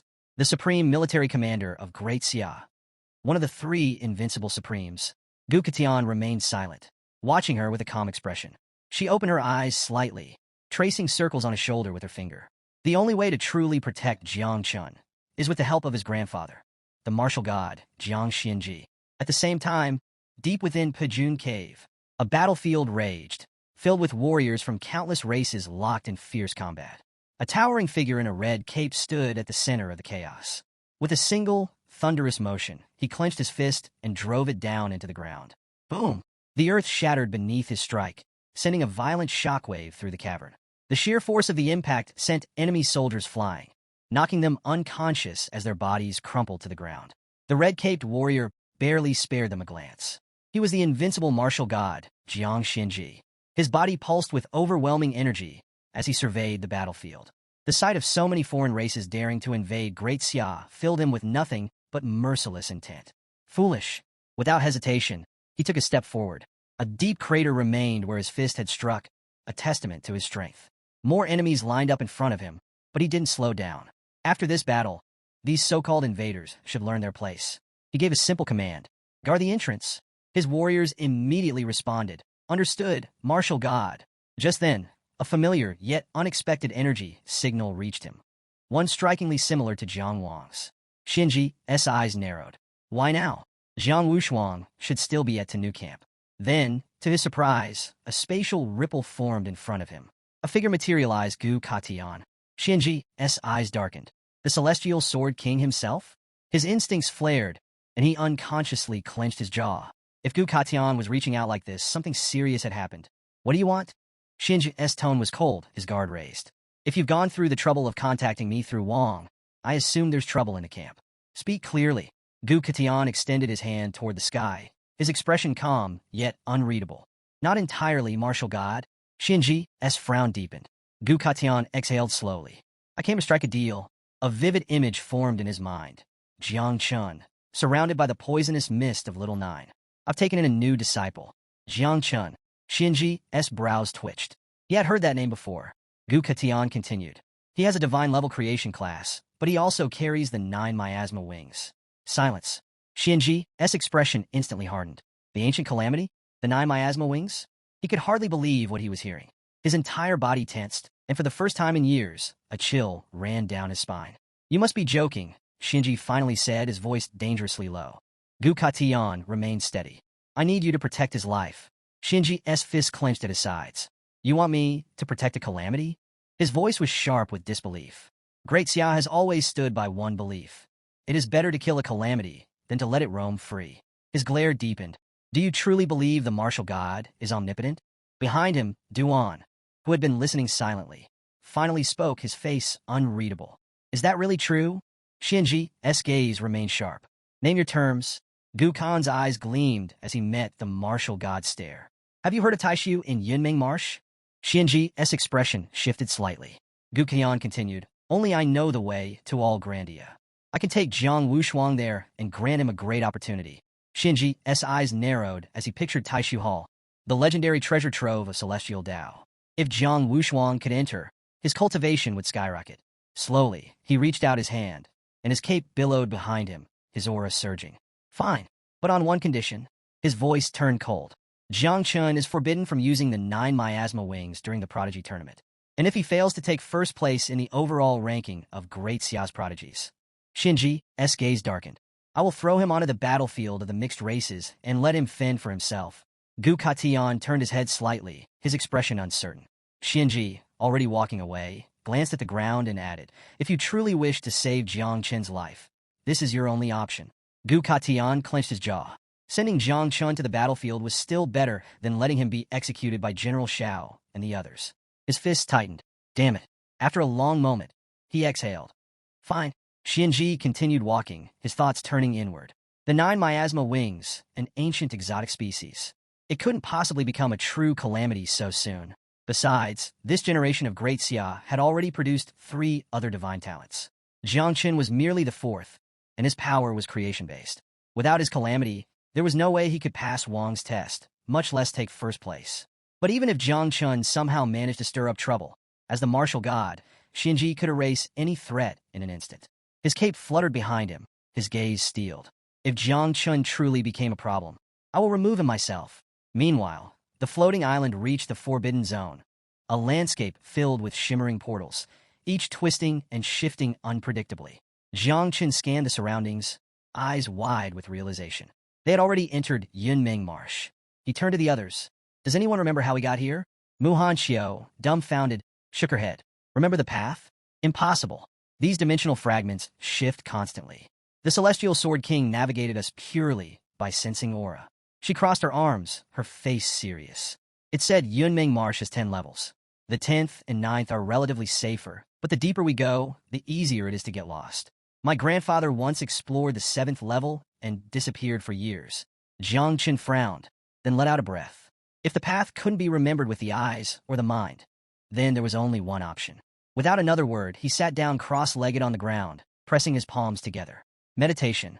Muhan Xiao and Luo Sandao exchanged glances before following suit, closing their eyes and steadying their breaths. Jiang Chun sank into his consciousness. Inside his mind, the tree of all things stood tall. The world within was eerily still. No wind, no movement. But then he noticed something. The tree was shifting, slowly, deliberately, toward something. Jiang Chun didn't know what it was, but he could feel it. Something was ahead, and the tree desperately longed for it. Jiang Chun focused his gaze on the tree of all things, noticing something unusual. A rose-shaped fruit had bloomed. Just as he reached out toward it, a system window appeared before him. You have obtained a red functional fruit. Skill copy card. His eyes widened as he read the description. This card allows you to randomly copy one ability from a target. The copied ability has no class restrictions. It could belong to anyone. However, the result is unpredictable.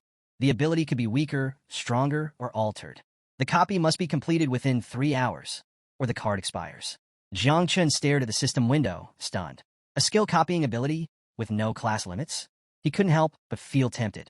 The Tenu camp was filled with top-tier prodigies. If he copied someone strong, it could be a game-changer.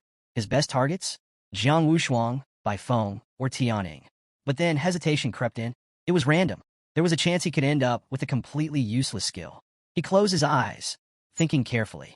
Was it worth the risk? Just as he was debating, Gu Katian's voice snapped him back to reality. Standing on a rock, Gu Katian addressed the entire group. We've arrived at the 6th layer of Yunming Marsh, Taishu Realm.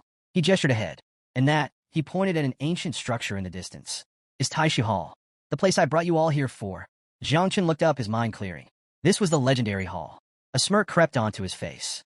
Maybe this was the perfect time to test the skill copy card. His eyes flickered toward Gu Katian. The old man always bragged about some secret technique. even saying he wanted to take Jiang Chun as his disciple. Fine, Jiang Chun thought. I'll copy from him. Consider it an early lesson. Soon after, the floating island arrived at an awe-inspiring temple atop another floating island. The only way up? Magical floating steps. The participants broke into excited whispers. This is it, the legendary Taishu Temple. Stories circulated about the temple's powerful legacy. In the past, a legendary field king had become a king in a single step here. He was one of Great Xia's 3 invincibles. Even the Great Dreamer had achieved enlightenment at this very place. Beyond the temple, majestic mountains stood tall, holding another trial, the Hall of Great Emptiness. Gu Katian extended a hand toward the temple. There are 3 levels to this trial. 1. The first level, the 1,800 steps, each step granting a chance at a heavenly reward. 2. The second level, the Steel of the Great Void, a trial where only the Great Dreamer had ever succeeded. 3. The third level, inside the temple itself, a place no one has ever entered. This is the final test, Gu Katian declared. Of the 150 people here, only the top 10 will advance to represent the Jiangnan War Zone in the Great Xia Genius Finals. Excitement erupted through the crowd. The moment the trial began, participants rushed toward the steps, grinning with anticipation. Among them, Luo Sandao eagerly took off, only to be halted by Jiang Chen's hand on her shoulder. Slow down, Jiang Chen said, smirking. The temple isn't going anywhere. Unlike the others, Tang Ying, Bai Feng, and another boy didn't rush forward. Instead, they sat down, pressed their hands together, and began to meditate. Jiang Chen turned slightly, glancing back at Luo Sandao with a serious expression. Watch carefully, he said. None of them are in a hurry. They're taking their time to adjust their mental state. Luo Sandao hesitated, then nodded. Jiang Chen had a point. Without another word, she, Mu Hanxiu, and Jiang Chen also sat down, pressing their hands together in meditation. Mu Hanxiu murmured, in a place like Taishu Temple, each person can only ascend once. We should be in our best state before we take that step. Meanwhile, Hong Yao had a different approach. She sat cross-legged on top of her floating spear, casually spinning it beneath her like a makeshift seat. Up above, Gu Katian stood tall on the spear, arms behind his back, observing the scene. Seeing the younger generation choosing patience over recklessness, he gave a rare nod of approval. Jiang Chen exhaled slowly. Now's the time. His gaze flickered toward Gu Katian. Before climbing the steps, he had to copy the Celestial Sword King's skill. The skill copy card would expire soon. He had to use it now. He activated the skill copying process, selecting Gu Katian as his target. A system window appeared. Warning. The copied skill may degrade or improve during the process. Do you wish to continue? Jiang Chun didn't hesitate. Yes, he hoped for the best. Not an upgrade, not a downgrade, just a real thing. The system processed his request. Another window popped up. Copying skill. Opening of the sky. Legendary quality. Jiang Chen's eyes widened slightly. It worked.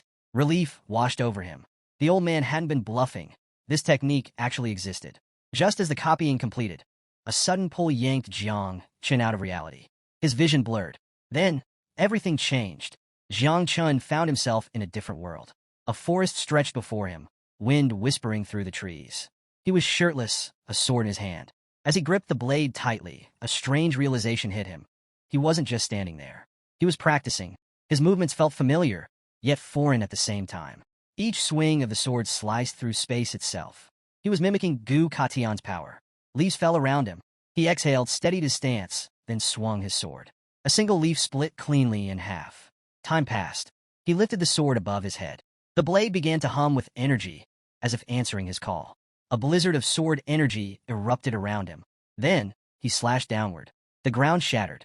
Mountains in the distance split clean in half. More time passed. Jiang Chen looked at his reflection in a nearby stream. His hair had grown long.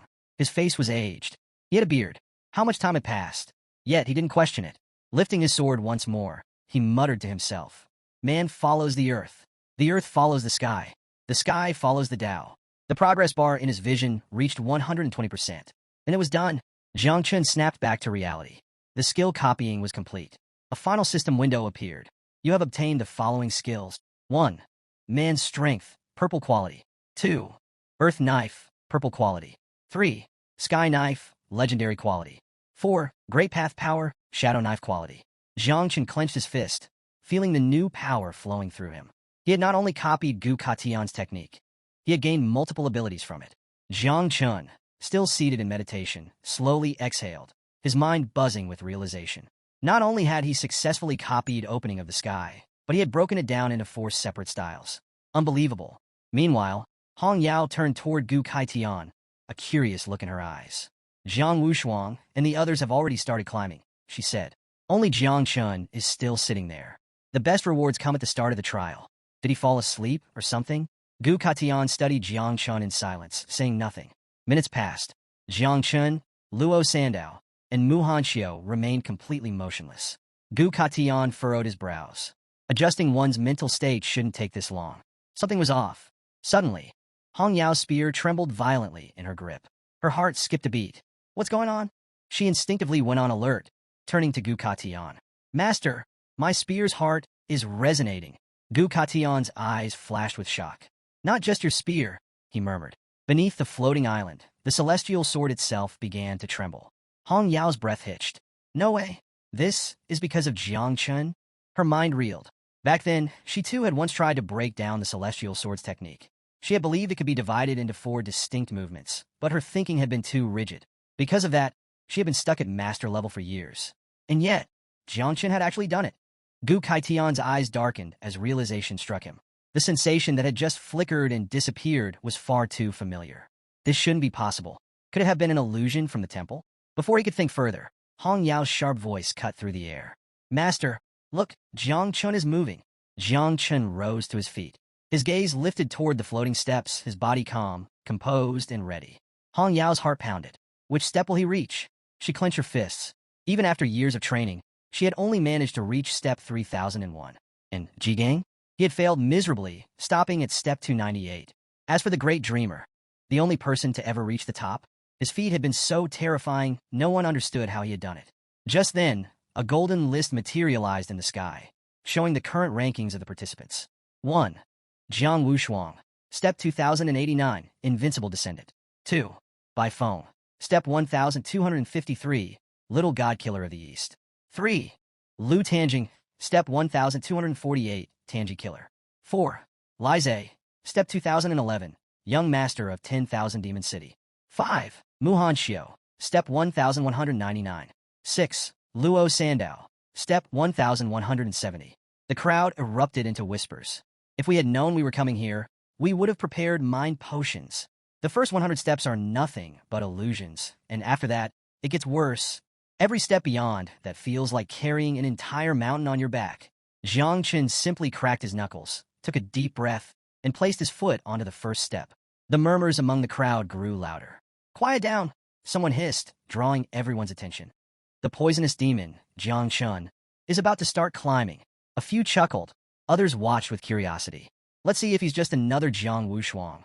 Struggling to get past the first few steps, Jiang Chun ignored the noise. He kept his eyes on the stone steps, his mind steady. If the first steps tested illusions, his mental strength should be enough to handle them. With that thought, he lifted his foot and stepped forward. The moment his foot touched the first step, his world shattered. A suffocating aura engulfed him. A towering figure emerged from the shadows, his eyes gleaming with pure killing intent. Xiao Beihan's grandfather. His presence alone sent a wave of pressure crashing down onto Jiang Chun. The old man slowly unsheathed his sword with one hand, his gaze burning with hatred.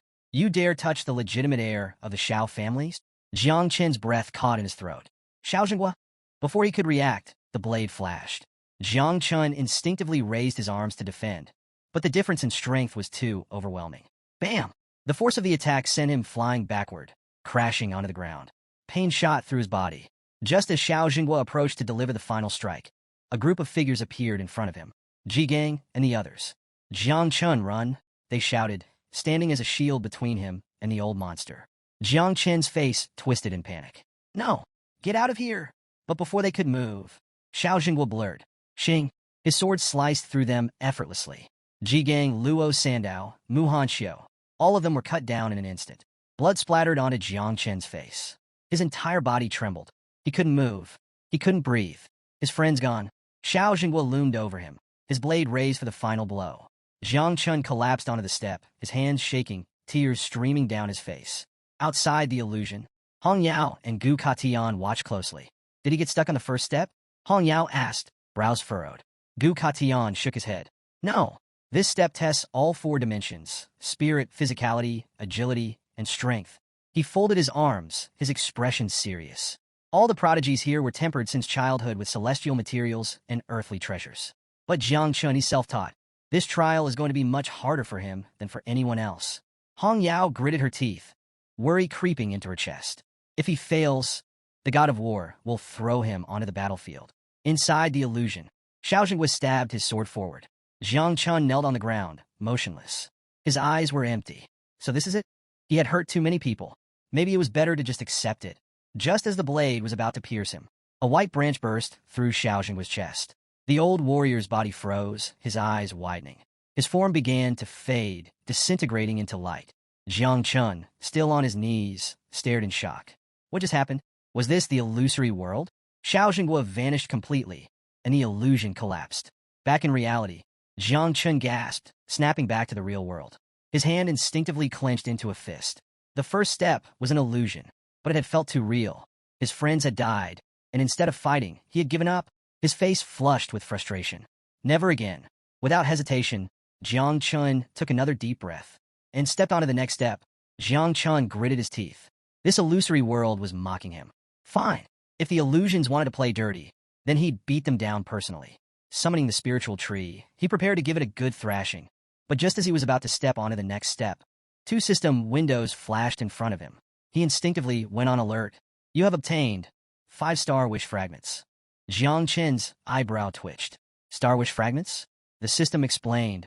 1,000 fragments could be combined into 1 complete Star Wish. If a skill was between level 1 and level 3, consuming 10 fragments could increase it by 1 level. If a skill was between level 4 and level 6, it required 100 fragments to upgrade. Jiang Chen stared at the window and then grinned. These fragments were worth millions on the market. He had barely started the trial and was already racking up high-value rewards. Forget using them for skill upgrades. If he sold them, he could feed his little insects for months. Now that was a real treasure. Without hesitation, he stepped onto the second step. Several seconds passed. No illusion appeared. Instead, Jiang Chun found himself within his subconscious mind. Slowly, the branches of the spiritual tree began to grow. And grow. And grow. Jiang Chen's eyes gleamed with realization. The spiritual tree of all things had blocked the illusion entirely. This tree is amazing. He stood motionless on the second step, watching the tree effortlessly nullify the illusion. Meanwhile, the other geniuses, who had yet to start climbing, were watching Jiang Chen's actions with confusion. Wait a second. Wasn't this guy crying on the first step? And now he's just standing there, grinning like an idiot? He was stuck on the first step for ages, and now he's laughing on the second? The crowd quickly came to a conclusion. Jiang Chun was the weakest of all. Up in the air, Gu Katian and Hong Yao remained silent, observing Jiang Chun. Hearing the mockery from the others, Jiang Chen's eyes flashed with determination. Fine. You want to laugh? I'll show you what a crushing victory looks like. But then, he glanced back. Gu Katian was watching. Jiang Chen quickly calmed himself down. It's better not to attract too much attention. For now, his priority was catching up to Jiang Wushuang, who had already reached step 300. Hong Yao let out a sigh. Looks like little Jiang Chun got stuck on step 2. No way he's making it past step 10. Gu Katian, still watching closely, suddenly frowned. Something was off. Stop talking, he muttered. Look at what he's doing. Jiang Chun took his next step. Again, the spiritual tree blocked the illusion. This time, Jiang Chun placed his hands behind his back, started humming a song, and without a care in the world, began ascending step after step. It was effortless, as if this entire challenge was nothing more than a children's game. The crowd watched in horrified silence. Their mouths hung open as Jiang Chun casually walked up 100 steps at once, just by humming. It didn't take long before the realization hit. He had deliberately stalled on the first 2 steps, because he liked the illusions. Now, there was no doubt in their minds. Jiang Chun truly was a master of poison. In the blink of an eye, Jiang Chun surpassed Mu Hanxiu and Luo Sandow. As he passed, he waved casually and, while still humming his ridiculous tune, called out, I'll climb 300 steps without fear. Mu Hanxiu stared at him, her cheeks instantly turning red like a tomato. Was he singing to cheer her up? Her heart pounded uncontrollably. Feeling suddenly motivated, she clenched her fists and pushed forward. I have to try harder? Meanwhile, Luo Sandow, though equally amazed, had a different reaction. My benefactor is incredible. But this song is too embarrassing. Above them, Hong Yao was sweating. Her arms were crossed, but her fingers were slightly trembling. Master, is there something wrong with the Taishu Hall test? She asked cautiously. Jiang Chun had already climbed over 200 steps, and he wasn't even slowing down. Gu Katan, watching with an unreadable expression, simply shook his head. Even I have never seen anyone do what Jiang Chen is doing. As Jiang Chun continued his climb, he effortlessly passed two more geniuses, leaving them frozen in terror. Wait, what just happened? Are we even climbing the same stairs as him? Is this an illusion? Someone wake me up. Further ahead, near step 299, stood Jiang Wushuang, Tang Ying, and Bai Feng. They had all stopped, staring at the next step, not advancing. Jiang Chen quickly took note and went on alert. Why did they stop here? Noticing his confusion, Gu Katian spoke. Every 300 steps form a new level. Even for celestial geniuses, this is where things get tough. Hong Yao let out a dry laugh, remembering her own struggles. I had to give it everything to pass that step, she admitted. After that, every step felt like carrying a mountain. Now, the real question was, who would be the first celestial genius to break through? Jiang Chen reached step 298. Jiang Wushuang, Tang Ying, and Bai Feng all turned to face him. Jiang Wushuang's lips curled into a smirk. You didn't disappoint me, Jiang Chen. Tang Ying, seeing him arrive so quickly, felt relieved and happy. Bai Feng? He simply remained silent, watching Jiang Chen with an unreadable expression. Then, Jiang Wushuang stepped forward. The moment his foot touched step 300, his body surged with power. Suddenly, several glowing chains appeared around him, wrapping tightly around his limbs. Jiang Chen's eyes widened in surprise. Chains? What kind of ability is this? He had a divine-level class himself, but Jiang Wushuang's power felt different. Could he be hiding a double divine class? He had never heard of such a thing before. Then one of the chains snapped. Jiang Wushuang's expression remained calm, but his fist clenched tightly as he took another step forward. Crack! One by one, the chains shattered. As he ascended to the next level, he closed his eyes, spreading his arms wide. A deep purple energy surged toward him, rushing into his chest. As the energy expanded outward, Bai Feng's eyes narrowed. A reward? Tang Ying, though impressed, wasn't surprised. After all, this was Jiang Wushuang. Wushuang exhaled slowly, his voice calm. In the Palace of Emptiness, there are 180 steps per section. Every 300 step is the hardest. It determines if you're worthy of continuing. He turned slightly, his purple aura still pulsing. People think this step tests willpower, but in truth it's a test of soul strength. Jiang Wushuang stared at Jiang Chun, his gaze lost in thought. Your origin is weak, he murmured. Unlike us, you weren't purified by heaven and earth's treasures as a child. Compared to our foundations, yours are flawed. He sighed, then added, you should be careful. Don't rush to break through barriers. Move at your own pace. Find a way among us. Before he could finish, Jiang Chen casually hopped on his step 300. The air fell silent. The geniuses froze in place. Jiang Chen looked around, then glanced at Jiang Wushuang, his brows furrowed in confusion. Wait, was this really that hard? He tilted his head. Am I supposed to be struggling like you guys? Jiang Wushuang's face twitched. A strange mix of shock and rage boiled inside him. How the hell did Jiang Chen step onto it so easily? Suddenly, a system window appeared in front of Jiang Chen. Congratulations! You have climbed 300 steps of the Taishu Hall. You have received an origin crystal. A green crystal materialized in his hand. Jiang Chen's eyes widened. An origin crystal? He clenched his fist around it, excitement flashing in his gaze. This wasn't just an ordinary reward. This was incredible. Even though his insects couldn't use it, he had heard that Uncle Ji Gang had been stuck in the third transformation for years, until he obtained this very crystal and advanced to the fourth transformation. This was leagues above Jiang Wushuang's reward. Then, Little Nine manifested, her red eyes gleaming with hunger. Jiang Chen, she whined. Climb faster. I want to eat the trail. Jiang Chen blinked. The trail? Little Nine pointed upward, her tail flicking impatiently. Up there, on top of the hall. I can smell it. Jiang Chen looked toward the peak of Taishu Hall, his expression confused. Before he could ask more, her stomach let out a loud growl. Jiang Chen's sweat dropped. Wait. Just because you're hungry doesn't mean you can rush me up there. Little Nine pouted, her tail wrapping around his arm. Meanwhile, Tang Ying and Bai Feng had turned around, completely speechless. Jiang Wushuang, however, was not amused. His fists clenched tightly, his jaw tightening in pure rage. I won't let Jiang Chun surpass me. His body trembled as 8 phantom arms materialized behind him. Then, he charged forward like a madman, climbing step after step at a reckless speed. Bai Feng, watching this unfold, scoffed. Annoying. His gaze darkened as he let out a suffocating energy. People like them should just die. He lifted his hands to the sky. Blood of gods and demons, dye the sky blue. A chilling energy erupted from his body. Ghostly figures began swirling around him. He let out a cold breath. I won't let them surpass me either. Then, he exploded forward, tearing up the steps with inhuman speed. Several seconds later, two more geniuses arrived, their expressions filled with shock and confusion. They saw Tang Ying just standing there, not competing with Jiang Wushuang or Bai Feng. Strange. One of them furrowed his brows. Why aren't you climbing with them? Tang Ying turned toward them, her face calm, serene. I'm an assassin, she said. I can't be compared to those ogres. One of the men exhaled in relief, nodding. I see. I thought. Then, Tang Ying smiled, and her body began to shift. Before their eyes, she transformed into a massive snake. Her eyes turned cold, deadly, and with a chilling aura, she slithered up the steps at an alarming speed. The two men froze, their bodies trembling. Then, without a word, they hugged each other. Mr. Tiger was right. These people are terrifying. Among the four top geniuses, each had an insane ability. Jiang Wushuang summoned 8 ghostly hands and raged up the steps. Bai Feng went berserk, releasing suffocating energy. Tang Ying morphed into a snake and slithered upward. And then there was Jiang Chun, who casually climbed the steps as if he were on a leisurely stroll. At this point, he was the most terrifying of them all. Hong Yao's jaw tightened as she watched the scene unfold. Jiang Wushuang had summoned 8 hands. Bai Feng had lost his mind. Tang Ying had transformed into a snake. And yet, Jiang Chun was the one making them lose their composure. Her heart pounded.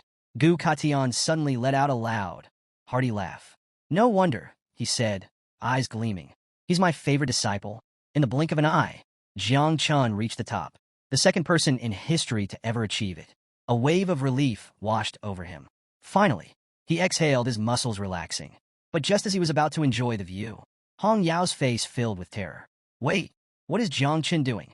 Jiang Chun extended his hand toward the sky. A dark mist began to swirl. Then, without hesitation, he released his insects. All of them. They swarmed forward, rushing toward the Taishu steel. Hong Yao's eyes widened in horror. Did he release the 9 miasma wings? The Taishu steel was an incredible relic, so mysterious that even the invincible dreamer had used it for enlightenment. And now, Jiang Chun's insects devoured it. In seconds, no trace remained. Gu Katian's face paled. He was speechless. Jiang Chun had absorbed the Taishu steel by himself, something even he couldn't comprehend. As Jiang Chun stood atop the temple, Jiang Wushuang climbed several more steps, then stopped. He stared at Jiang Chun, his expression dark, full of unspoken rage. He had lost, but he refused to show weakness. Taking a deep breath, he accepted defeat. For now. Next time, at the Great Xia Prodigy ranking, he would not lose again. Without saying another word, Jiang Wushuang turned and began his descent. Bai Feng and Tang Ying, seeing even Jiang Wushuang give up, quickly made their decision. This isn't worth it anymore, Tang Ying muttered. She had almost died, just getting here, forcing her body any further would only harm her essence. With that, she and Bai Feng withdrew. Down below, Mu Hanqiu and Luo Sandao beamed with pride. Master is incredible. They had both completed their mission, but this was beyond anything they expected. Jiang Chun had reached the top. Then a golden ranking window appeared in the sky. Final results. 1. Jiang Chun, 1,800 stages, first place. 2. Jiang Wushuang, 623 stages, second place. 3. Bai Feng, 609 stages, third place. 4.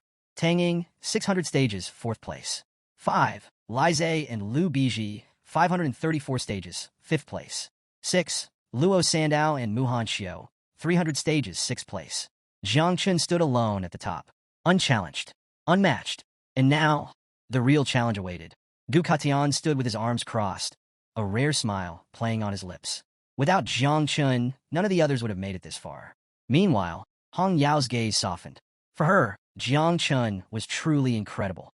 This new generation was stronger than she and her peers had been back then. She was sure of it. But then, several minutes passed. Jiang Chun remained motionless, standing at the top, doing absolutely nothing. Hong Yao frowned. Why is he just standing there? Everyone else already came down. Her confusion deepened as she watched him. Inside Jiang Chun's subconscious, the Taishu steel had been teleported to the insect nest. Little Nine, now hugging the massive hunk of metal like it was her favorite stuffed animal, purred in satisfaction. Her level shot up from 22 to 25, gaining several thousand devouring value. Jiang Chun stood there, hands on his hips, watching her cling to the steel like a baby. His lips curled into a smirk. Not only had Little Nine leveled up, but the devouring values of all the insects had drastically increased. At this rate, they'd be able to breed a third generation soon. Then, His eyes flickered to a stats window that had appeared before him. Taishu steel, originally an abyssal anchor stone found at the bottom of the abyss. A condensed artifact and a fundamental essence of the abyss itself. Jiang Chen's eyes narrowed. The Taishu steel came from the abyss? He turned toward Little Nine, who was still happily clinging to the steel. If she was the ruler of the abyss, then no wonder she wanted it more than anyone else. It was connected to her very essence. Jiang Chen blinked. He was back in reality. The moment he returned, a dense poisonous mist began to rise from the spot where the Taishu steel had once been. His body stiffened. What's going on? Before he could react, his surroundings shifted. His vision blurred, and in the next instant, he found himself standing in a completely different space. Then, a voice echoed in his mind. You have been recognized as the master of the Taishu realm. Jiang Chen froze. Master of the Taishu realm? A flood of information poured into his consciousness. No matter where he was, he could teleport to the Taishu realm with a single thought. No one else could open the doors of the Taishu Hall except its master. The Taishu Hall could now serve as his ultimate trump card. Jiang Chen's fingers twitched. This was huge. This wasn't just some power-up. This was a safe haven, a hidden weapon, an untouchable sanctuary. He exhaled. For now, it was best to keep this a secret. Too many eyes were watching. With a single jump, he left the realm. The moment he emerged, two figures grabbed him. Hong Yao and Gu Katian. Before he could react, they pulled him into the sky. Come with us? They flew high, disappearing from sight. The participants below looked up in shock. The Celestial Sword King captured Jiang Chen. It must be because of the Taishu steel. Tisich serves him right for being so arrogant. But none of them truly knew. Jiang Chen had just gained something far more valuable than any of them could imagine.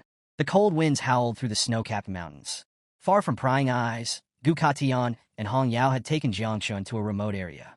Gu Katian stared at him intently. His presence alone was overwhelming, but Jiang Chen remained still, his mind racing. The Dreamer, one of the three invincible figures of Grand Xia, was the only person who had ever observed the Taishu steel for enlightenment. Yet he himself had absorbed it, and Gu Katian wanted to know how. His voice was calm, but sharp. How did you use the 9 miasma wings to absorb the Taishu steel? Jiang Chen's breath hitched. So he knew. His body tensed. Was this a trap? Had they brought him here to kill him? A bead of sweat rolled down his temple, but Gu Katian's next words caught him off guard. With a cheerful look, the old master smirked. Did you really think you could turn the miasma wings into poisonous mist and fool everyone? Jiang Chen's eyes widened. Hong Yao, standing beside them, closed her eyes and laughed. Your face just now. So cute. Jiang Chen blinked. Wait, they're not planning to kill me? He exhaled, calming down. Since they weren't hostile, it was better to tell the truth. With a serious expression, he explained. The 9 miasma wings and the Taishu steel, they both come from the abyss. They share the same origin. Or rather, the Taishu steel originally belonged to the 9 miasma wings. Gu Katian didn't even flinch. His expression remained eerily calm. You do understand Great Xia's stance on calamities, right? He said. Then, he laid out Jiang Chen's 2 choices. 1, live in exile forever. Stay in Yunmeng Swamp and spend the rest of his life hiding, running, clinging to survival. 2, return with him and fight for his life. Face an entire world that wanted him dead, even those at the general and invincible level. Jiang Chen's stomach dropped. This was worse than he thought. Even the strongest figures in the world, people at the very peak of power, would see him as a threat. His existence alone was a crime. He swallowed hard, his mind reeling. The old master had come all this way just to offer him an escape. Why? If they had met before, would things have turned out differently? Lost in thought, he barely noticed Hong Yao stepping closer. She jabbed a finger at his forehead and frowned. What are you thinking about? She demanded. Master asked you a question? Her voice snapped him back to reality. Jiang Chen's eyes cleared. Then, without hesitation, he made his decision. I'll return. His voice was steady. Even if he carried a calamity, he had only killed bad people. His conscience was clear. He had done nothing wrong. There was no reason to run. Hong Yao studied him for a moment, then smiled. Gu Katan, arms still crossed, let out a booming laugh. I expected nothing less from my disciple. He paused, then smirked. Even though I don't want to admit it, Ji Gang wasn't as good as you back then. Jiang Chen tilted his head. Wait, what does Uncle Ji Gang have to do with this? Hong Yao sighed and rested her fist on his shoulder. Remember, she said, smirking, I'm your older sister, and Uncle Ji Gang is your second older brother. Jiang Chen blinked. Huh, she continued, her voice softer now. Back then, Ji Gang almost died at the hands of General Xiao when he attacked the Xiao family to steal the ant tank. Her gaze darkened. The master told him to hold his position, but he refused. He didn't want to drag the master into his problems, so he made his own choice. In the end, he was exiled to Chujiang City. Jiang Qin's eyes flickered with understanding. So, Uncle Ji Gang also carried a grudge against the Xiao family. Before he could say anything, Gu Katian turned his back to them, his aura calm but firm. Old grudges no longer matter, he said. Whether they're invincibles or generals, as long as your will is firm, we'll face them together. When we return to Jiangnan, my sword will clear a path for you. His words ignited a fire in Jiang Qin's chest. His hands clenched into fists. Without hesitation, he knelt before Gu Katian, lowering his head. Master, please accept the reverence of your disciple.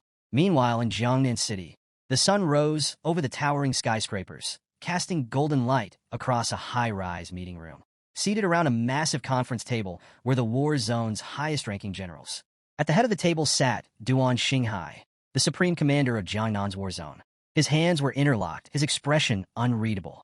Since all 12 titled kings of Jiangnan have gathered here, except for Gu Katian and Hong Yao, I'll get straight to the point. The room fell silent. Everyone leaned in, waiting for his next words. Duan Xinghai's gaze sharpened. Based on our research, Jiang Qin's poisonous mist isn't ordinary. His next words sent a ripple through the room. It's the 9 miasma wings. Murmurs broke out among the generals. Duan Xinghai raised a hand, silencing them. He continued, according to Great Xia's taboo ordinance, anyone who awakens a calamity-type ability or controls a taboo object must be killed mercilessly. His gaze swept across the room. What are your thoughts? A man with fiery red hair raised his hand. Mu Hanchio's grandfather, Mu Hinyan. A faint smile played on his lips as he spoke. The 9 miasma wings have caused great catastrophes in the past, yes. But in this era, it's almost impossible for it to grow to that scale. He leaned back in his chair. As long as Jiang Chun is under proper supervision, there shouldn't be a problem. And in the worst-case scenario, his eyes gleamed. We can simply extract and destroy the 9 miasma wings. No need to kill the boy. Another general nodded in agreement. Tang Wangchuan, the father of Tang Jin, raised his hand next. I agree. He crossed his arms, his expression unwavering.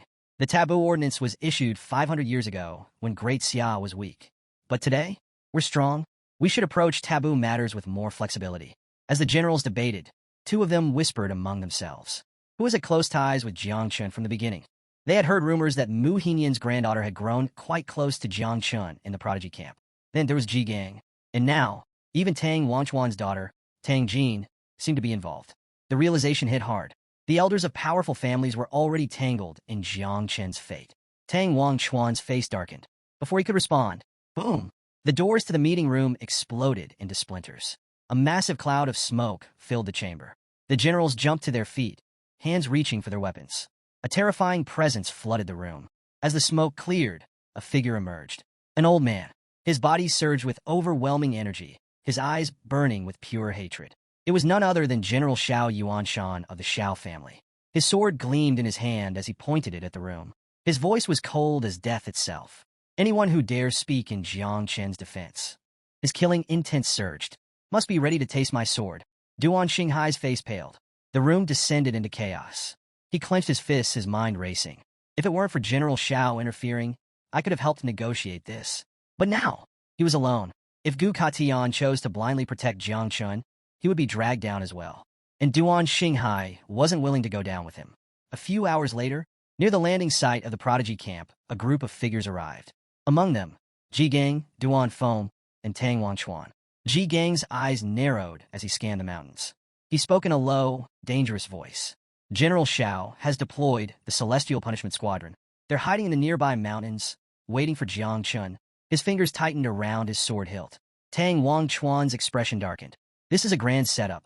They knew Jiang Chun and the others would return soon. Ji Gang exhaled slowly, then drew his sword slightly from its sheath. If a fight breaks out, his eyes gleamed with killing intent. Tang Jin and I will draw our swords. His voice turned ice cold. Old grudges. New grudges. We'll settle them all today. Then, he turned to Duan Feng. The night watch of Chujiang City is now in your hands. Duan's face paled, his hands shaking as he waved them frantically. He had been with Ji Gang when they crashed the wedding, and now he was getting dragged into more trouble. Again.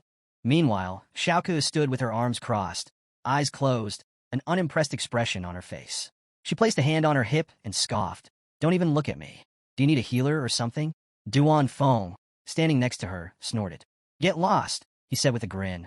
I love a good brawl, and there's no way I'm missing this. Tang Jin, smiling, teased the old master. Come on, old Gu, stop being so formal, she said playfully. We're family, aren't we? Then, her gaze lifted to the sky. A bright light was approaching. She squinted. Is that Jiang Chun and the others? Meanwhile, on a distant mountain, General Xiao Yuanshan's squad had already locked onto their target. One of the commanders raised a hand. Target confirmed. His voice was cold as he issued the command. Heavenly Punishment Squad, prepare to fire. Divine crossbows, aim at the sky. A row of elite soldiers pulled out massive crossbows, each engraved with divine sigils, their arrows glowing with a deadly aura. At the same time, the Tianjiao camp descended rapidly. Hong Yao peered down, her eyes flashing with amusement. She grinned. This feels just like the wedding. The last time Ji Gang stormed in, she hadn't been able to vent properly. This time, perfect. However, Gu Katian remained calm. He shot her a sideways glance. At least pretend there's first courtesy, then action, he said dryly. If we start a fight immediately, people will think our whole family are just brutes. Hong Yao smirked. His words were calm, but his aura told a different story. A deep orange energy slowly radiated from Gu Katian's body. His killing intent was immense. Hong Yao chuckled. Like master, like disciple. Behind him, Jiang Chun remained silent. Hong Yao glanced back at him, raising a brow. Well, what's your opinion on all this? She asked playfully. No response. Jiang Chun wasn't even listening. His mind was elsewhere. Inside the insect nest, a system window appeared before him. 9 miasma wings reproduction, complete. Mother insect level, 27. New offspring, 5.11 million. Jiang Chen's eyes lit up. The third generation had been born before the war even began. He clenched his fists. It wasn't enough to take down an entire nation, but it was more than enough. A sudden touch on his shoulder snapped him back. Jiang Chen blinked. Hong Yao stood next to him, smirking. Don't be scared, she teased. Even if you're not strong, you've got Master and me on your side. Jiang Chen's expression twitched. I'm not scared. He pointed to the mountains ahead. Uncle Ji Gang and the others are there, he said. I want to see them first, and give them a gift. Gu Katian nodded. Fine, we'll pass by there later anyway. Jiang Chen's lips curled into a smirk. His poisonous mist surged around him as he leaped from the sky, diving straight toward the mountain. Above, Jiang Wushuang watched him go. A playful glint flashed in his eyes. Hey, he called out. Try not to die too soon. I haven't played enough with you yet. Tang Ying, standing nearby, exhaled sharply. At this point, she wasn't even surprised that Jiang Chun carried a calamity. No wonder he killed Xiao Beihan in an instant. Even Bang, usually carefree, frowned slightly. The second person in Great Xia's history to complete the ladder of emptiness. He better not die so soon. As Jiang Chen distanced himself, Mu Hanchio's gaze followed him, her face clouded with worry. Her master had brought them all here. But would her grandfather come to help or not? Next to her, Luo Sandao let out a sigh. Worrying won't change anything, he muttered. This level of war is beyond us. All we can do is not cause problems. That's already enough. Sometime later, Jiang Chen landed where Ji Gang and the others were waiting. Seeing them, a wave of relief washed over him. They had come. He stepped forward, pulled a green crystal from his inventory, and extended it toward Uncle Ji Gang.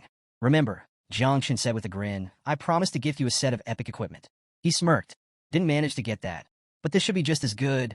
Ji Gang took the crystal, turning it in his palm. His eyes widened in shock. An origin crystal.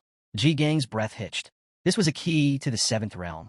Before Ji Gang could even respond, Jiang Chun pulled out more items.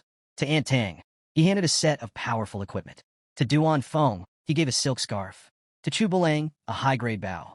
To Hanky, platinum level gear. Each one a treasure of immense value. Meanwhile, high above, atop a cliff, a storm of killing intent gathered. Old Xiao Yuanshan stood at the edge, his fury burning through his veins. His eyes locked onto Jiang Chen. The Heavenly Punishment Squad stood behind him, poised ready. His voice was ice-cold. Prepare. Just as the order was about to be given, a figure stepped forward. Duan Feng. Raising a hand, he gestured for restraint. Wait. Old Zhao's gaze snapped toward him, burning with rage. Duan Feng remained calm. More than 100 days have passed since the Tianjiao camp disappeared. Gu Katian was the one in control. We can't afford to act carelessly. Old Xiao's eyes narrowed. For a moment, he hesitated. Then slowly his gaze lowered. After a long silence, his rage sharpened into murderous resolve. Then I'll just kill Gu Katian too. If he doesn't know how to appreciate what he has, then he'll die along with Jiang Chun. Minutes later, The Tianjiao camp finally arrived near the battlefield. Duan Fang's voice echoed across the field. Gu Katian, surrender in hand over Jiang Chun. His voice rang with authority. If a battle breaks out, the city will suffer great losses. His tone hardened. For Jiangnan's sake, it's better to sacrifice Jiang Chun. Standing atop the Tianjiao camp, Gu Katian let out a slow breath. His expression didn't waver. His voice was steady, filled with absolute certainty. I refuse. In this life, I have nothing to be ashamed of. Not in Jiangnan. Not in Great Xia. His eyes flashed with conviction. I brought back 150 heroes from the district. I took them to the Palace of Emptiness. The crowd stirred. The parents of the young prodigies stiffened. The Palace of Emptiness, a place of legends and miracles.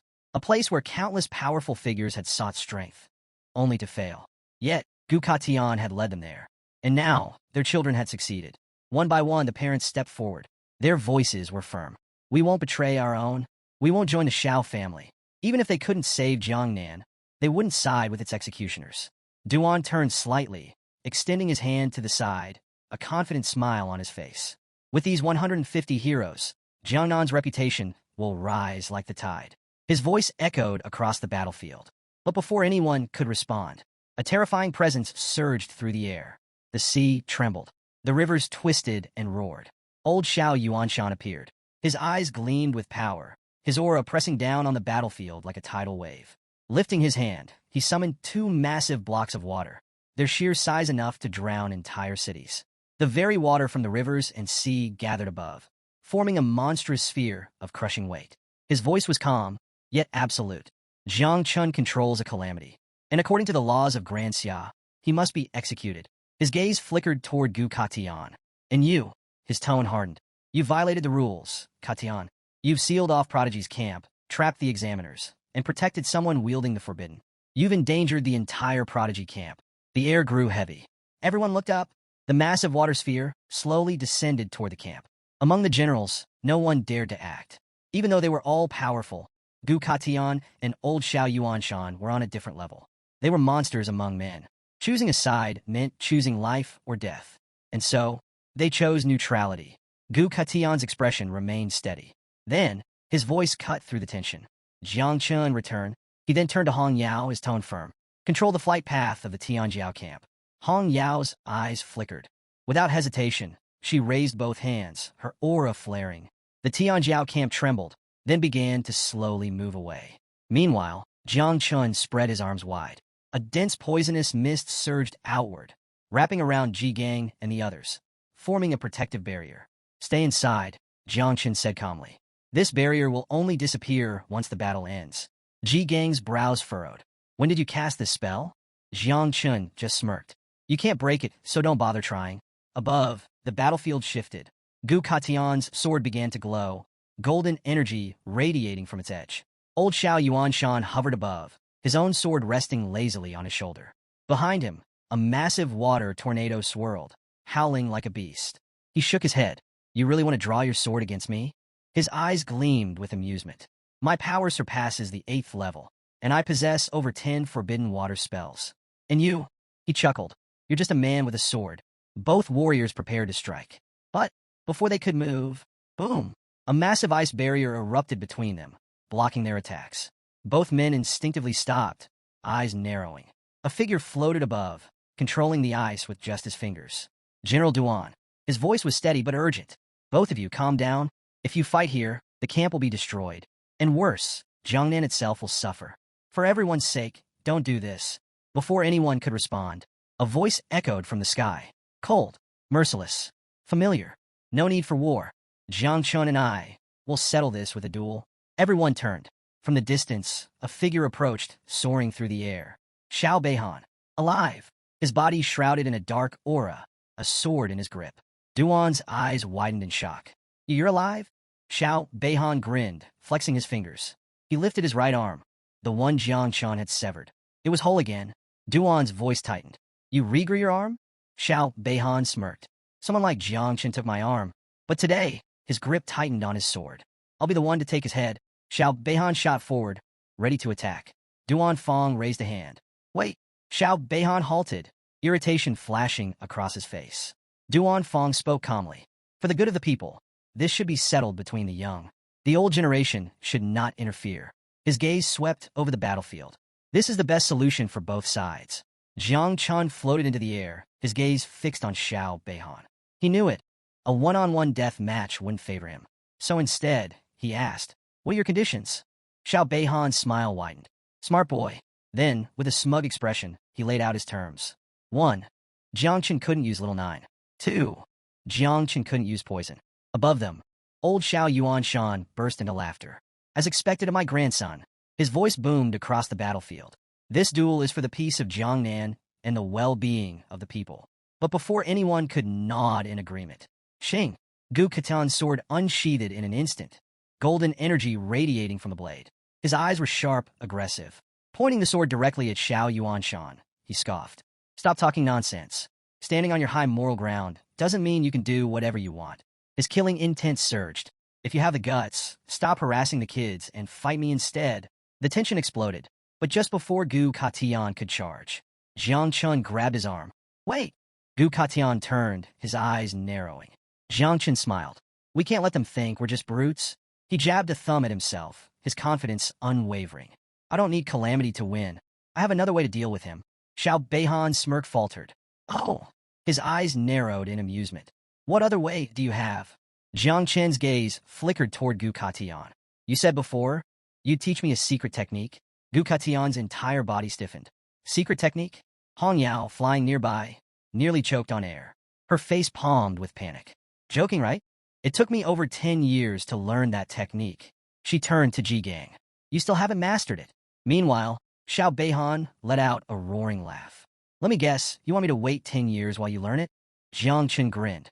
"Nah, 5 minutes is enough." Silence. Then, Duan Fong snapped. "You little... The sword style isn't something that can be learned in 5 minutes." Xiao Beihan's laughter only grew louder. But across from him, old Xiao Yuanshan remained silent. Jiang Chun stepped forward. He reached for Gu Katan's sword, gripping its hilt. With his other fist, he clenched his hand tight. Then he smirked. "Teach me." Gu Katian remained still, his gaze locked onto Jiang Chun.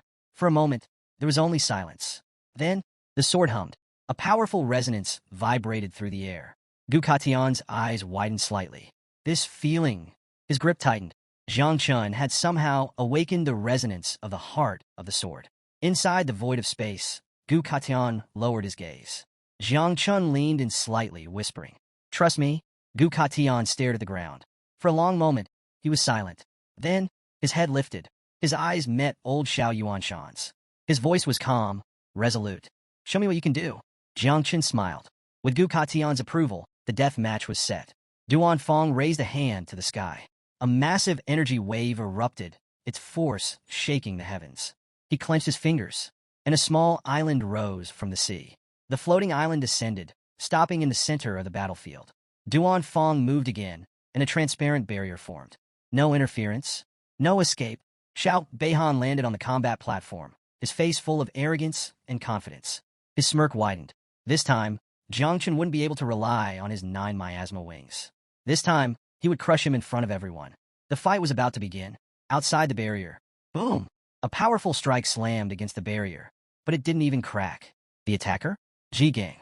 His sword flashed, sending a flurry of devastating attacks, but none could break through. His rage erupted. "Jiang Chun," he roared. "Do not fight him." His eyes burned with fury and guilt.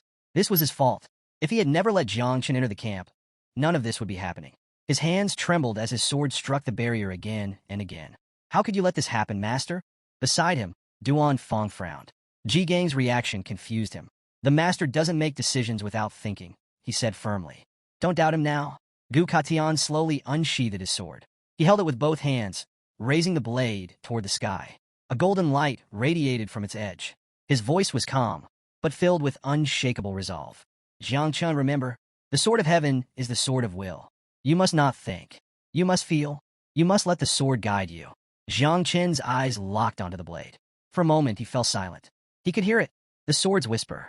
Gu Katian took a deep breath. Then, bringing the sword closer to his face, his gaze turned sharp. "Watch carefully." Then, boom! He swung his sword.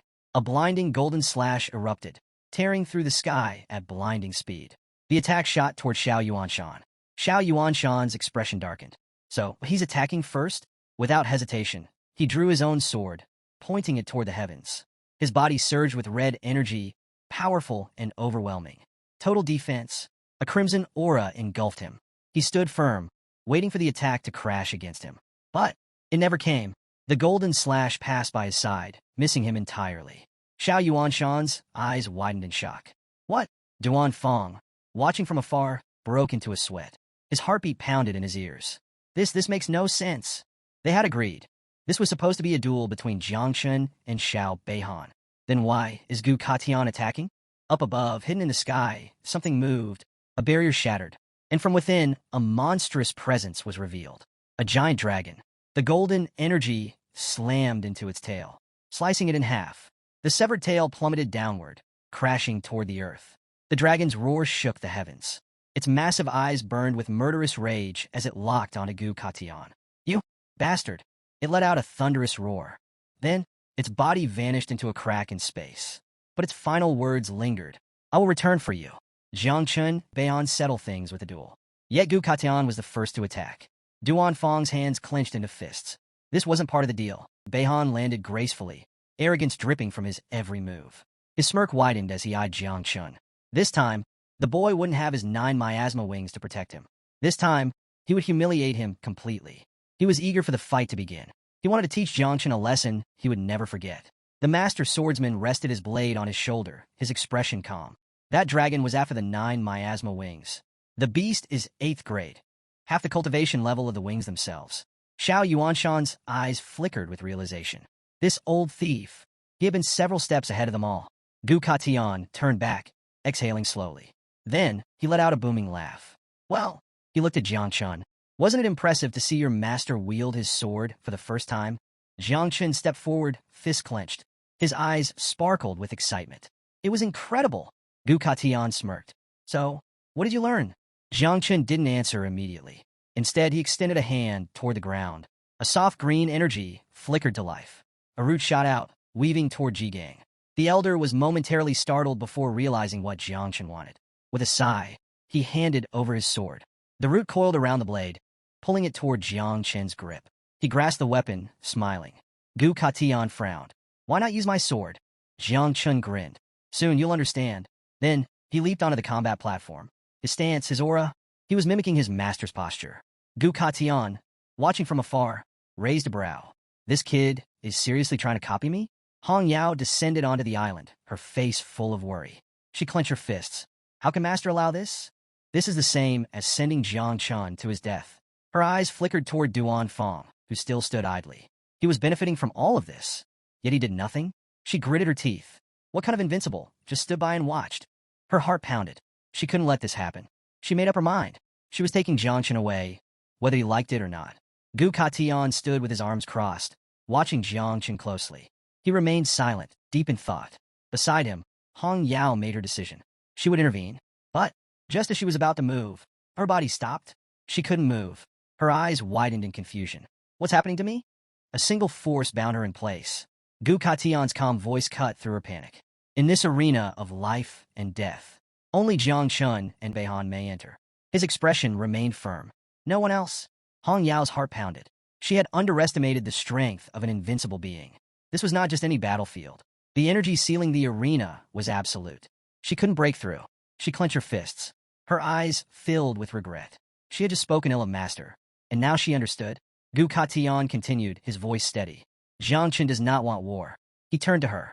He does not want to see Jiangnan in ruins. Hong Yao whipped her head toward him. Then why? Her voice trembled. Why must Jiang Chun risk his life for the sake of others?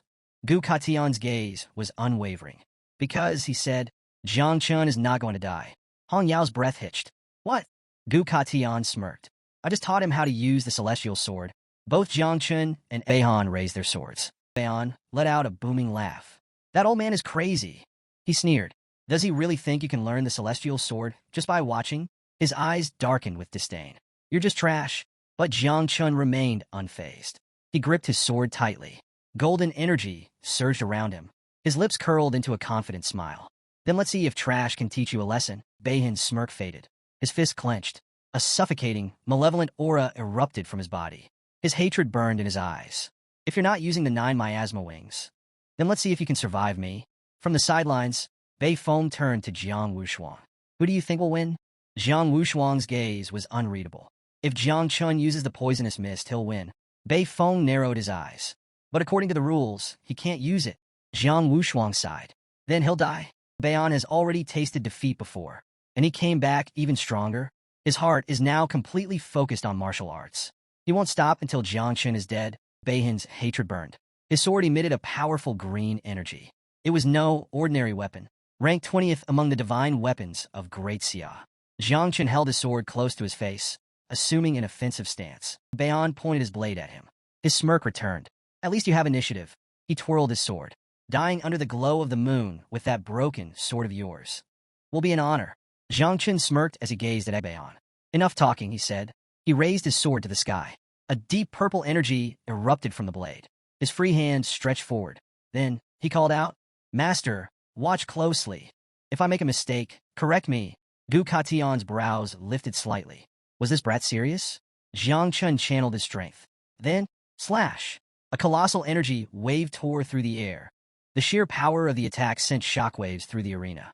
The onlookers shielded their faces, closing their eyes as a piercing light filled the battlefield. It burned. It cut deep, but it wasn't a physical attack. It targeted the soul. Hong Yao appeared in a flash. With a wave of her hand, she summoned a red barrier around the weaker spectators. Her voice rang out. Those with weak souls, close your eyes. Her own eyes trembled with disbelief. How does little Jiang Chun have this much power? Even Gu Katian's usual smirk faded. His arms remained crossed, but his eyes flashed with surprise. He actually learned it, but his focus sharpened. The sword of humanity could only attack the soul. And Beihan was from the Xio family, a family renowned for its powerful soul defenses. Beihan's expression changed. For a moment, he was stunned. Then he moved. With impeccable precision, his sword flashed. Clang! He deflected the attack with ease. He let out a loud, mocking laugh. Is this the legendary sky sword? His lips curled into a taunting grin. It's nothing, just an attack that tickles the soul. He gripped his sword tightly. You must have forgotten. The Xio family specializes in soul power. Against me, this move is worthless. Beihan's aura surged.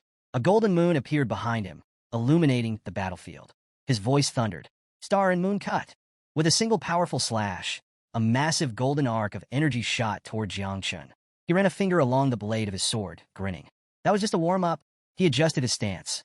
This second strike, his gaze darkened with pure hatred, will not be aimed at your soul. Jiang Chen's response. Jiang Chen's eyes sharpened. His stance shifted. Then, boom, his sword cleaved downward. Earth knife! A mighty energy slash surged forward, colliding with Xio Beihan's golden moon. Crack! The moon split in half, and in the same instant, Beihan staggered back, blood spilling from his chest. His eyes widened in disbelief. How? The energy wave didn't just shatter the moon. It cut through the arena itself. Duan Fong, still floating the island with his powers, felt the tremors immediately. His face paled. This arena, it's going to explode. See water lifted into the air, swirling unnaturally. Sweat dripped down his brow. He clenched his fists. A second-level cultivator did this? His voice was filled with disbelief. Then his eyes narrowed. This was getting dangerous. Time to reinforce the battlefield. Duan Fong extended both hands, and the island trembled once more. Jiang Chen's attack surged forward, slamming into Xio Beihan. But he was ready. With a roar, Beihan drove his sword into the ground, summoning a golden barrier around his body. Boom! The attack collided with the barrier, sending shockwaves across the arena. Xio Beihan gritted his teeth, sweat dripping from his forehead. He knew, if he hadn't blocked that attack, he would have died. His eyes burned with rage. Then he spoke. One must lift their head and look toward the northwest, where the floating clouds rest. His grip on the sword tightened. One must lean on the blade that stretches 1,000 miles. Then he activated a forbidden spell, the maximum essence. A violent force erupted from Beihan's body. Across the battlefield, every participant's sword suddenly trembled. Then whoosh! The swords flew into the sky, beyond their owner's control. Cries of confusion echoed throughout the arena. What's happening? Some tried to call their swords back, but it was useless. No one could control their weapons anymore. Beihan's laugh echoed through the battlefield. High above, the sky turned dark. A storm of swords filled the heavens. Each blade emitted a powerful aura. Beihan, still gripping his sword, used a divine weapon technique. Soul Moon. At his command, the swords turned toward Jiang Chun. and began to fall. A sky full of blades. Jiang Chun gripped his sword tightly, his stance firm. He had no idea what this attack was, but he knew one thing. Bayan was aiming to kill him. Beihan's smirk widened. This was it. With this spell, Jiang Chun was dead. The arena begins to collapse. Up above, Duan Fong clenched his jaw. His hand trembled as he maintained the floating arena. Sweat dripped down his face. These two, they're insane. If this continued, the entire arena would collapse. He turned to his subordinates. Reinforce the battlefield now. Two men beside him nodded, quickly channeling their energy to support the crumbling space. Jiang Chen's counterattack. Beihan's eyes glowed with confidence. It's over, he sneered. But Jiang Chen smiled. A cold, confident smile. His grip tightened around his sword. Why do you underestimate me? He asked. Then he moved. His sword flashed, and he activated Curse Cutter. A radiant golden slash surged forward. Boom! It collided with the falling swords. A colossal explosion erupted in the sky. A blinding light engulfed the battlefield. Beihan's face twisted in horror. His attack was breaking apart, and then so was he. Xio Beihan's body trembled. Cracks formed across his skin. His eyes filled with terror. No, this can't be happening. His hands reached out, but his fingers turned to dust. His legs crumbled. His torso disintegrated. How are you this strong? Jiang Chun remained silent. Beihan's eyes filled with tears. Then he was gone. His body vanished into ashes, scattered by the wind. The once arrogant warrior was no more. Xiao Yuanshan, who had been watching from above, felt his blood run cold. His grandson, massacred, gone. His hands trembled with fury, but for the first time in his life that he felt fear. Ji Gang dropped to his knees, his eyes wide with disbelief. This was the dream he had never reached in his youth. And yet Jiang Chun had achieved it in minutes. The reactions of the elite. Hong Yao, usually confident and carefree, was visibly shaken. Her body trembled, and sweat dripped down her face. 5 minutes, she whispered. He learned the celestial sword in 5 minutes. She clenched her fists. This wasn't normal. This wasn't human. Gu Katian let out a low chuckle. Though his fist remained clenched, his smile carried pride. His energy still isn't enough, he admitted. But his gaze flickered with admiration. He didn't just learn the techniques. He improved them. Ji Gang had trained for years and failed. Jiang Chen, 5 minutes. Jiang Wushuang exhaled sharply, his eyes locked onto Jiang Chen. His excitement and fear mixed together. This guy, he muttered. He's a monster. If someone like Jiang Chen became his enemy, it would be terrifying. Bei foam covered his mouth, his breathing uneven. Sweat dripped from his forehead. This wasn't just talent, this was madness. Tang Ying raised a hand to her forehead. Still stunned, she thought she had seen powerful geniuses before. But Jiang Chen? He was in a league of his own. On the other side, Luo Sandao and Mu Hanxiu embraced each other, crying. He won. He's really that strong? The battlefield itself had changed. Jiang Chen's final attack had left a gaping hole in the island. The destruction stretched from one end to the other. High above, 2 men appeared. They floated effortlessly in the sky. Gazing down at the battlefield, the first, a black-haired man, watched with amusement. Jiang Chun had piqued his interest. Interesting, he mused. The disciple of the Celestial Sword King is quite something. A smirk crossed his lips. Don't kill him yet. I want to use him as a stepping stone for prodigy. Beside him, a man with fiery orange hair shook his head. He spoke casually. I never came here to kill Jiang Chun in the first place. The black-haired man, his hands still behind his back, smirked again. His presence alone carried an oppressive force. This man was an invincible being. The god of the sword, Ji Lingxiu. His gaze locked onto Jiang Chun, his smirk widened. Even if I don't act, his eyes flashed with intrigue. Things are about to get interesting. Xiao Yuanshan was seething with rage. He would not stand by and do nothing. His grandson was dead, and Jiang Chun had to pay. But just as he prepared to strike, a monstrous energy erupted. Surging in all directions, the air grew heavy. Xiao Yuanshan's instinct screamed danger. His body tensed. He knew this presence. The god of war, Jiang Xianji. The arrival of the true powerhouses. Beside the black-haired sword god, Ji Lingxiu, stood another invincible being. A man with fiery orange hair. The god of martial arts, Jiang Xianji. Xianji turned to Xiao Yuanshan, his tone calm but firm. Ji Lingxiu is right, he said. You shouldn't interfere. Xiao Yuanshan's hands clenched into fists. His mind screamed for vengeance. But Jiang Xuanji's energy only grew stronger. Then, Xianji spoke. His voice carried absolute authority. If you wager your life in a death match, you must be prepared to die. Xiao Yuanshan's rage faltered, his heart sank, that he knew that Xianji was right. But still, he couldn't accept it. Jiang Chun takes the offensive. At that moment, Jiang Qin moved, with one hand gripping his sword. He leapt into the air. His voice rang out. I have a fourth technique, get ready. Xiao Yuanshan turned, stunned. His eyes narrowed. What? The celestial sword moves once more. Gu Katian's eyes widened in panic. Stop, he shouted. Don't be reckless. Hong Yao covered her mouth, frozen in fear. Jiang Chun had just drawn his sword against Xiao Yuanshan. Against a general, against a legend. Jiang Xinji, still with his arms crossed, raised a brow. That kid is insane. Messing with a tiger's whiskers is the same as seeking death. Ji Lingxiu, however, closed his eyes and smirked. There's no saving him now. Xiao Yuanshan's face darkened. With a slow, deliberate motion, he unsheathed his sword. His power surged, causing the water beneath him to rise into a massive wave. You dare to raise your sword against me? His voice was filled with killing intent. This is a joke. A mere second-level insect. Challenging me?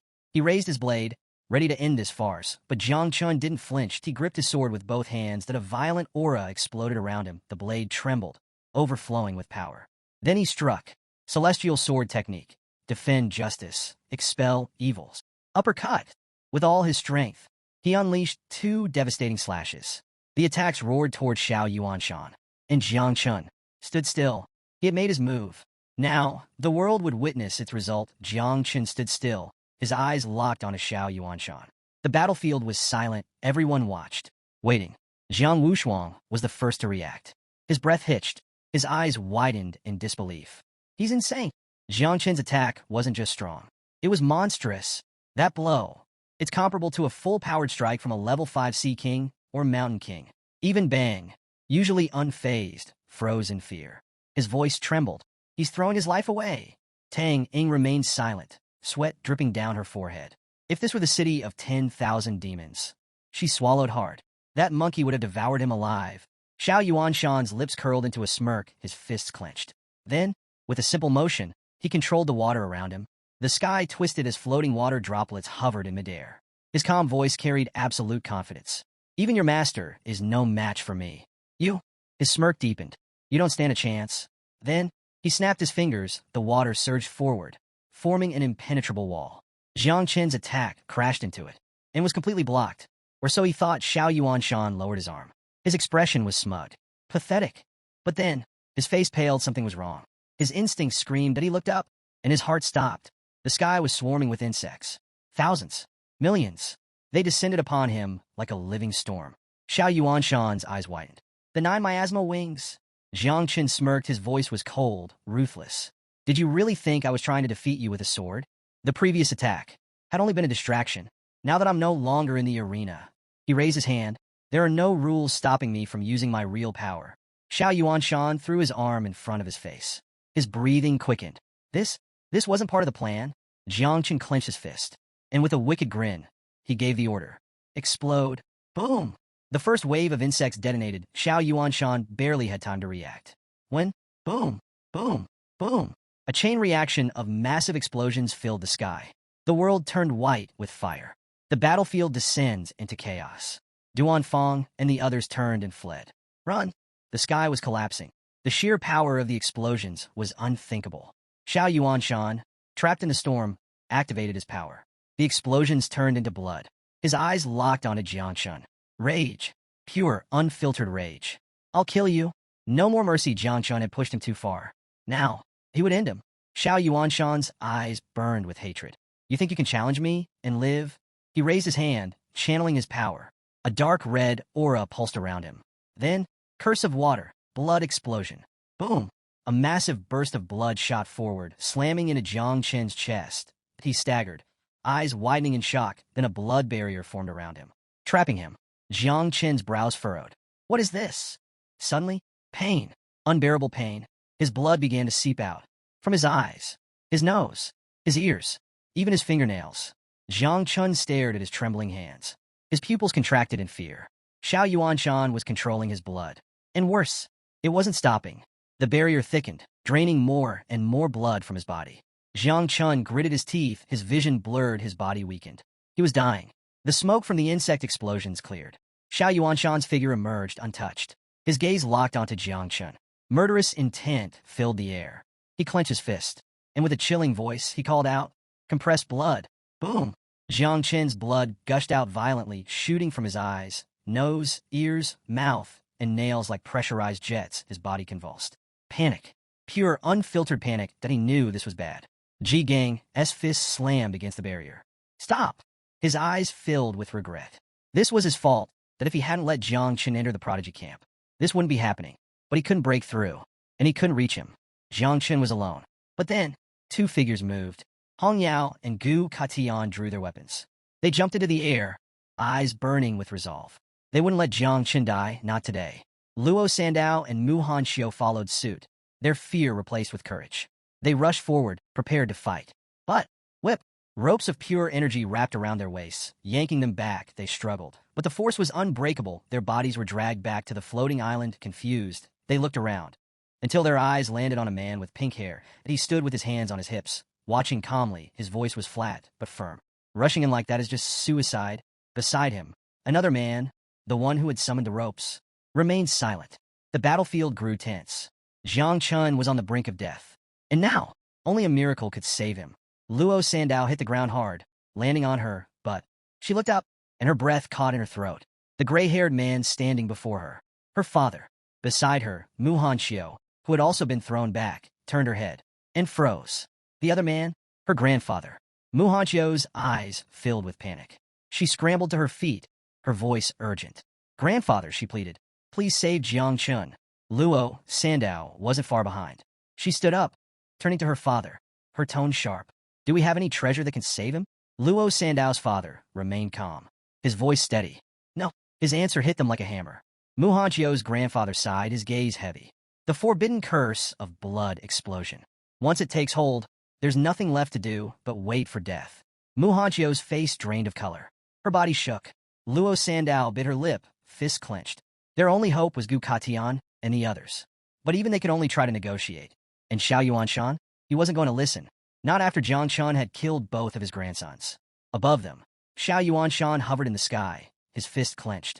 He continued siphoning Jiang Chen's blood, his expression filled with satisfaction. At that moment, Gu Katian appeared.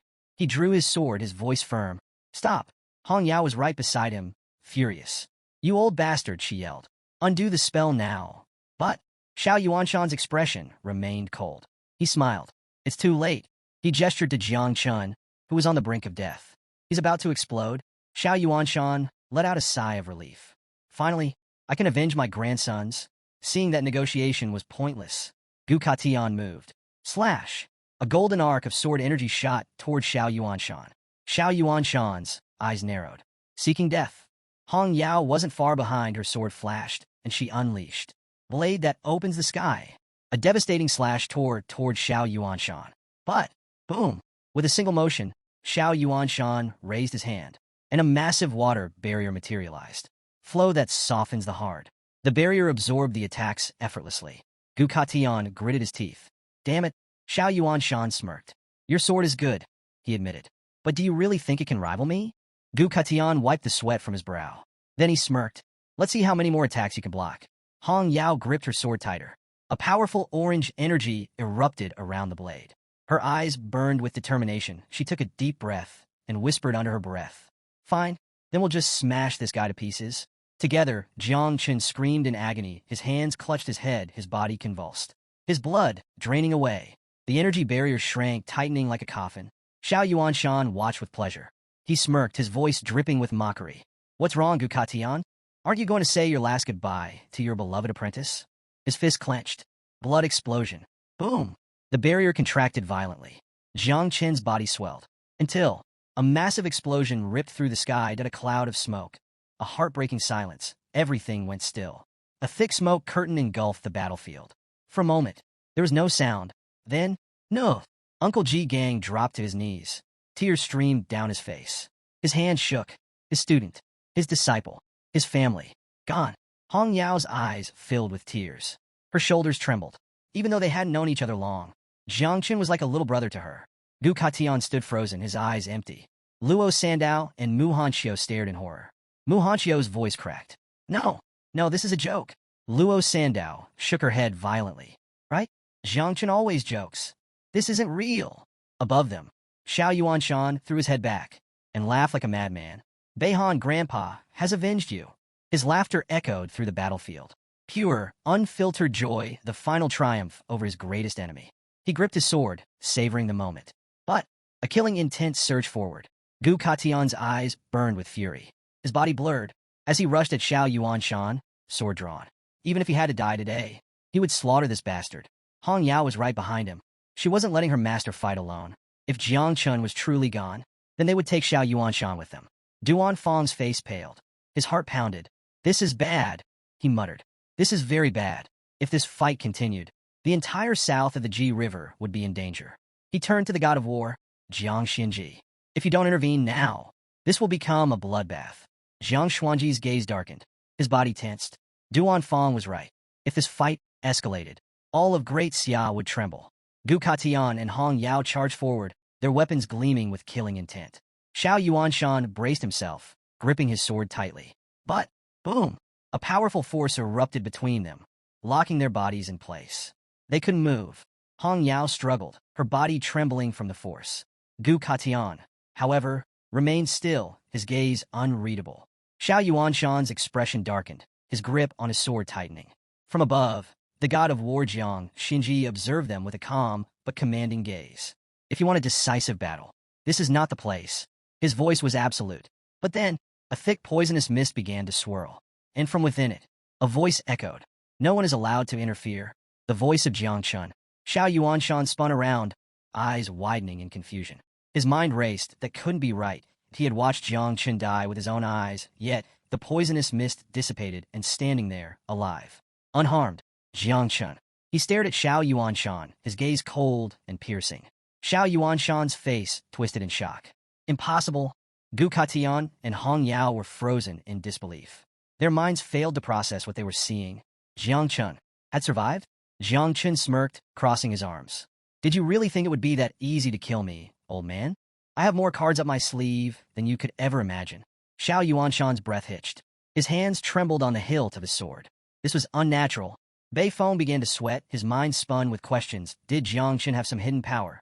Jiang Wushuang stood stunned, his eyes filled with disbelief that he had witnessed death. Yet Jiang Chun was here, standing. Luo Sandao and Mu Hanxiu collapsed onto their knees. They hugged each other, tears streaming down their faces. He really was joking. Chu Bulang, who had been watching in stunned silence, suddenly understood. His voice was low but sure. "That's the aura of the dead. It's the effect of the undead metal." Xiao Ke's eyes sparkled with realization. She clenched her fists, her lips curling into a smile. "That's it. The undead metal we found in the village of the dead. It has an incredible effect." Now, everything made sense. Jiang Chun hadn't just survived, that he had been reborn. Jiang Chun extended his hand toward the sky, that a thick poisonous mist spread like an ominous storm. "Now that you've failed to kill me, it's my turn."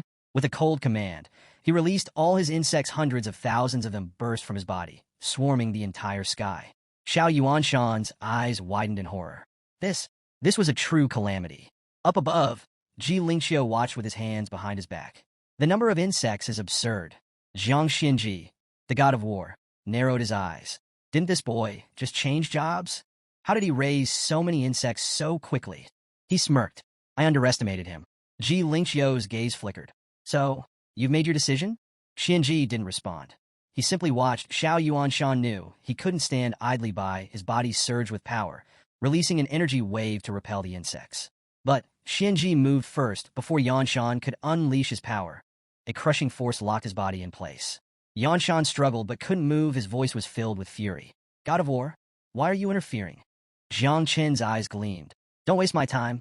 He waved his hand. The insects charged forward. Explosions erupted around Yanshan. The sky burned with countless detonations. Mu Hanxiu watched, astonished. "This doesn't make sense. Why would the god of war help Jiang Chun?" Her grandfather merely smiled. "Because the answer is simple." Jiang Chun raised his hand again. The insects moved as one. An unstoppable force, her grandfather continued. "Most people with calamities are too cautious to challenge an invincible. They hide, but Jiang Chun? He's different." In a short time, he created hundreds of thousands of insects. His talent is unparalleled. He doesn't just break the rules. He makes his own. Mu Hanxiu's breath hitched. That it wasn't recklessness. That it was a declaration. Jiang Chun was making the world recognize him. The explosions engulfed him. His body burned. His screams echoed across the battlefield. His face twisted in agony, but through the flames, His eyes shone with madness. All of you must die. Daxia deserves death. Jiang Chen's lips curled into a wicked grin. Not so tough now, are you? Xiao Yuanshan roared in fury. Don't think you've won. Yet, even in this dire moment, he sneered. Don't think you can finish me off that easily. Jiang Chen's... A sinister glint flashed in his eyes as he revealed his trump card. Even as the insects continued their assault, Xiao Yanshan stood firm, his gaze locking onto Jiang Chun Xinji. In that moment, he realized something crucial. The technique Jiang Chun had used was merely an illusion, summoning every ounce of power he had accumulated over his lifetime. Xiao Yanshan prepared to break free. There was no longer any need for restraint. Survival was all that mattered. He activated a forbidden spell, the power of the divine soul. A blinding light surged forth as the illusion shattered. Jiang Chen's attack had been formidable, but Xiao Yanshan wasn't finished just yet. Xiao Yanshan's body erupted with a powerful crimson aura. Just as the explosions threatened to engulf him, he propelled himself out of range, advancing straight toward Jiang Chen. Hovering in the air, Jiang Chen's eyes widened in shock. He survived? Alarm surged through him as he realized the battle was far from over. Below, Xiao Yanshan drew his sword, his face twisted with rage and hatred. Prepare to die, Jiang Chen, he roared. Jiang instinctively raised his arm to shield himself, his mind racing. How did he break free from the god of war's seal? There was no time to think. Xiao Yanshan was closing the distance fast. Just as Xiao Yanshan was about to strike, a brilliant blue flash split the air. A bolt of energy, sharp as a blade, pierced straight through his chest. Xiao Yanshan staggered, his mouth opening in shock as blood spilled from his lips. His furious expression gave way to confusion. What just happened? The energy solidified into an arrow, locking him in place. From the distance, a voice rang out, calm yet absolute. It's over. It was the invincible sword god, his presence radiating an overwhelming aura of authority. His gaze fixed coldly on Xiao Yanshan. Move even an inch and your head will roll. Your soul will be erased from existence. Xiao Yanshan's mind reeled. Even Ji Lingxiu is against me? He had never imagined this betrayal. Jiang Chun, who had remained silent, suddenly realized something. This was his moment. A ruthless glint flickered in his eyes. Without hesitation, he raised his hand. The sky darkened once more as a new wave of insects swarmed toward Xiao Yanshan. Now severely wounded and immobilized, Xiao Yanshan could do nothing but watch as the creatures closed in. Jiang Chen's voice was cold and merciless. Explode. One by one, the insects detonated, their combined blasts forming an endless chain of destruction. Xiao Yanshan's screams filled the battlefield. The pain was unbearable. He couldn't believe this was happening. General Xiao Yanshan, the pillar of Daxia, the warrior who had led countless battles, crushed rebellions, and even fought against the order of the ancient gods, was being torn apart by mere insects. His desperate cries faded into the deafening roar of explosions. Little by little, his body was consumed. His legacy, his strength, his very existence, reduced to nothing but dust. A few moments later, Jiang Chen signaled for the explosions to stop. The battlefield fell eerily silent, smoke rising from the scorched earth. Xiao Yanshan's body was barely holding together. His limbs had been devoured, and a massive hole gaped in his chest from Ji Lingxiu's attack. His broken form collapsed to the ground, landing on his knees. His gaze, hollow and lost, fixated on the dirt beneath him. After a long pause, he slowly looked up at Jiang Chen and rasped, "Are you really going to kill an old man like me?" Jiang Chen floated down, his feet touching the ground as poisonous mist curled around his hand. He let out a cold laugh. "Your body's already gone. The only thing left is your soul. And after all this, you still ask such a ridiculous question." Xiao Yanshan remained kneeling, lowering his head. His desperate eyes flickered with regret. I was wrong. The Xio family was wrong. If you spare me, I will compensate you for everything." Jiang Chun tilted his head, amused. How quickly people beg when death is at their door. But instead of answering, he turned to his companions behind him. Hong Yao, Gu Katian, and Ji Gang. "What do you guys think?" he asked with a smirk. His question stunned them. Sparing the man who had just tried to kill him? Who had slaughtered countless innocent people? Even Jiang Xinji, who had been silently observing, furrowed her brows. Meanwhile, Xiao Yanshan, still kneeling, raised his head toward the heavens. "War God," he called out desperately. "If you save me, I swear, I will go to the abyss and fight until my last breath." Jiang Xinji hovered above, arms crossed, considering his words. Xiao Yanshan wasn't just some noble. He was the general of the war district of Jiangnan. That status alone made his offer worth evaluating. Jiang Xinji stepped forward, his voice firm. "Then answer me this. Are you willing to admit your guilt?" The XIO family has oppressed the market, seized property by force, and trampled countless innocent lives underfoot. Do you take responsibility for all of it? Xiao Yanshan's eyes darted between them, sensing an opportunity. If admitting guilt meant survival, then so be it. Without hesitation, he nodded vigorously. Yes, I admit to everything. Jiang Xinji and the others exchanged looks before Jiang Xinji spoke again, his tone unwavering. Given your past merits in serving Daxia, a balance will be struck. Your family's properties will be confiscated, and you, he narrowed his eyes. You will be exiled to the abyss as a vanguard soldier. You'll fight on the front lines until the day you die. No escape, no mercy. Xiao Yanshan's already battered body trembled. Terror flashed through his eyes, but deep down, he knew he had no other choice. He clenched his teeth and nodded. I accept. Jiang Chun wasted no time. Raising his hand, he pointed a single finger at Xiao Yanshan. A brilliant golden glow surged at his fingertip, condensing into a spear of pure energy. Soul Seal. The golden energy shot forward like an arrow, piercing Xiao Yanshan's back. His body arched as an agonized scream tore from his throat. The seal branded itself into his very soul, ensuring that if he ever tried to flee, his essence would shatter into nothingness. Moments later, Xiao Yanshan's consciousness faded, and his body crumpled to the ground. Jiang Chun stood over him, watching in silence. Even now he was surprised. This was one of the so-called invincibles of Great Xia. Yet in the end, all it had taken was an illusion to bring him to his knees. With the XIO family's threat eliminated, Jiang Chun turned away. His objective was complete. It was time to leave. Jiang Chun was lost in thought when Jiang Xinji appeared behind him, arms folded behind his back. Has this verdict calmed the fire in your heart? He asked. Jiang Chun snapped out of his trance, his eyes flickering with surprise. He hadn't expected Xinji to approach so suddenly. With a slightly nervous chuckle, he replied, Of course. The god of war's judgment was wise. Honestly, I wasn't even that angry. I just wanted to act cool. Jiang Xinji smirked. Not only is this kid exceptionally talented, but he also understands his limits. When to advance, when to retreat. Just for these qualities alone, today had been worth his time. Hearing Xuanji's praise, Jiang Chun gave a slight bow. Thanks for the recognition. At that moment, Feng rushed toward them, pointing at the sky in a panic. God of War! The poisonous mist, if it lingers too long, it could contaminate the entire region. We might be looking at an abyssal-level disaster. Jiang Xuanji's gaze dropped to the ground as he fell into silent contemplation. Meanwhile, Jiang Chun looked up at the sky, watching his swarm of insects still hovering freely. Yeah, this probably isn't good. Deciding it was time to act, Jiang Xinji raised his head, snapped his fingers, and unleashed a massive surge of energy. In an instant, a shockwave exploded through the sky, wiping out every last insect and purging the poisonous mist. Jiang Chun stood frozen, eyes wide in disbelief. He got rid of everything with just a snap of his fingers? The sheer power left him speechless. Terrifying. As the golden arrow remained embedded in Xiao Yanshan's body, Jiang Xinji floated above the battlefield, arms crossed. His gaze swept over the gathered warriors before he spoke. You have all witnessed it today. We now have the strength to suppress anything. Therefore, from this moment forward, the law restricting taboos is abolished. Anyone who possesses a taboo, yet remains loyal to the nation, shall be recognized as an ally. Those who turn against us will be our enemies. His eyes locked onto Jiang Chun with a sharp, unreadable expression. A moment of silence stretched between them as he pondered what to do with him.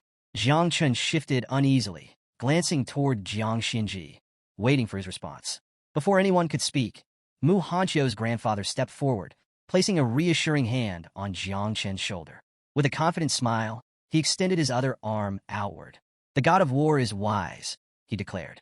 Jiang Chun was raised with humility. His heart is brave, and although he carries the taboo of the 9 miasma wings, he is no threat to Daxia. On behalf of the Mu family, I am willing to take full responsibility for him. Jiang Chun turned, eyes widening in confusion. Wait, what's happening? Before he could fully process it, another voice rang out. Tang Wuang, representative of the Tang family, stepped forward. The Tang family is also willing to vouch for Jiang Chun. Not long after, a messenger from the military district of Jiangnan spoke up. The military is prepared to welcome him into our ranks. One by one, powerful figures stepped forward, pledging their support. Above them all, Jiang Xinji remained silent, still hovering in the sky, deep in thought. Luo Sundao nudged her father insistently. Come on, Dad. Everyone's taking Jiang Chen's side. Don't just stand there. Her father hesitated, his forehead breaking out in sweat. The sheer pressure of the moment had him frozen in place. But after a few seconds, something shifted. His face turned red with enthusiasm. Clenching his fists, he shut his eyes and bellowed, "I too will take responsibility for Jiang Chun." Luo Sundao sighed, placing a hand over her forehead. Useless. Absolutely useless. Meanwhile, Hong Yao, flying beside Gu Kaitian, couldn't hide her amazement. The god of war had not only intervened in the fight, but had outright abolished the ancient restrictions on taboos. Even the most prestigious elders had stepped up to defend Jiang Chun. This feels unreal. Buin, arms crossed, was deep in thought. Maybe Jiang Chun saw all this coming, he mused. Maybe that's why he deliberately crossed swords with Zhen Gu. Hong Yao's eyes widened. Could it be? If Jiang Chun had truly planned this far ahead, then his foresight was terrifying. Now looking at Jiang Chun with a serious expression, finally spoke. The god of war has been well aware of Xiao Yanshan's crimes. But if it weren't for Jiang Chun's extraordinary potential, he wouldn't have acted so quickly. A murmur ran through the crowd. Now that Jiang Chun's 9 miasma wings had been exposed, staying in the shadows was no longer an option. He would either prove himself or become the target of every major faction. After all, the 9 miasma wings weren't just feared by humans, but by every race in the abyss as well. Some people whispered concerns about Jiang Chun's insects being completely wiped out. But one voice reassured them. Come on, this is Jiang Chun we're talking about. You think he doesn't have more of those things stashed somewhere? Hearing this, Jiang Chun couldn't help but smile. Everything is playing out exactly as I planned. If you're going to reveal your cards, do it with a bang.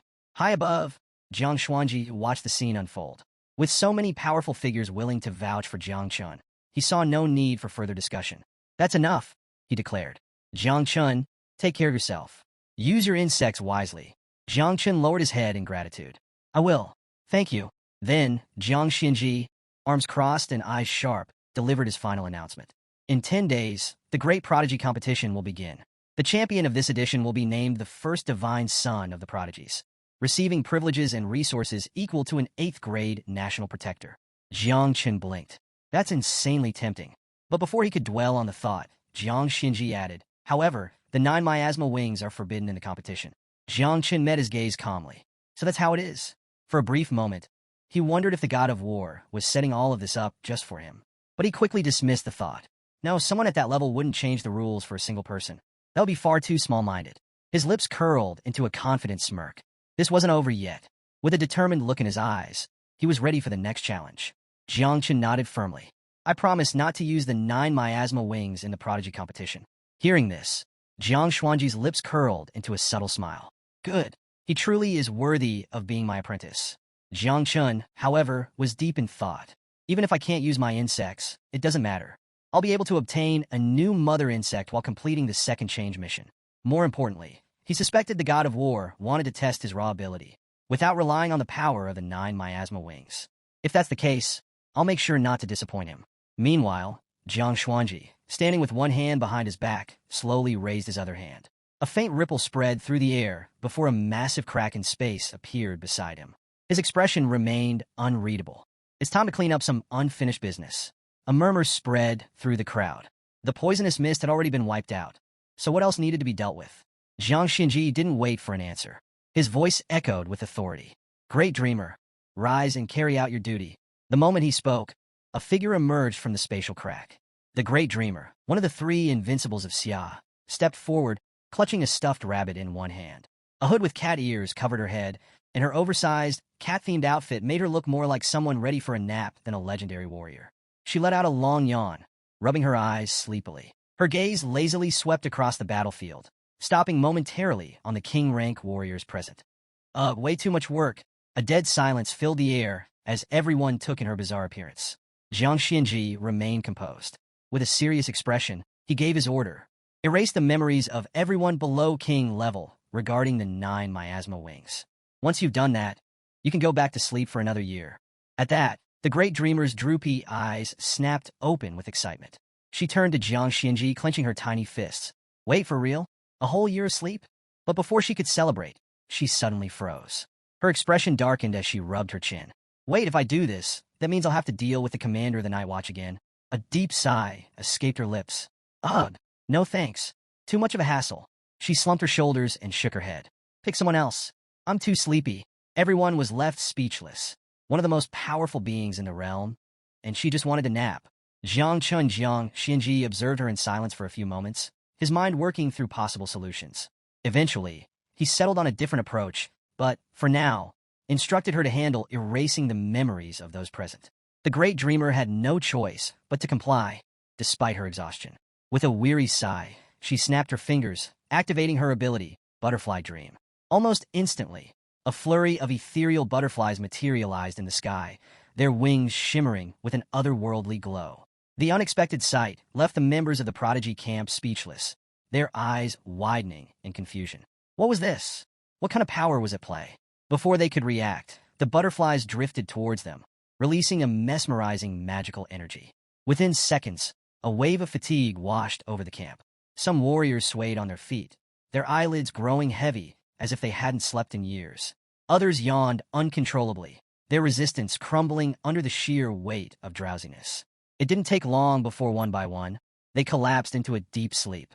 Hong Yao, watching in fascination, turned to the master and asked why Jiang Chun, Xinji, and the great dreamer were taking such drastic measures.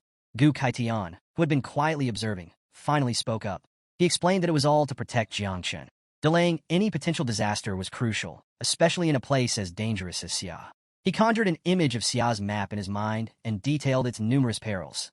8 unexplored and highly dangerous forbidden zones, 3 legendary caverns fought over by various races, and the ever-present threat of internal conflicts in the Church of the Ancient God. However, the Great Dreamer's power wasn't selective. It also affected Jiang Chen himself.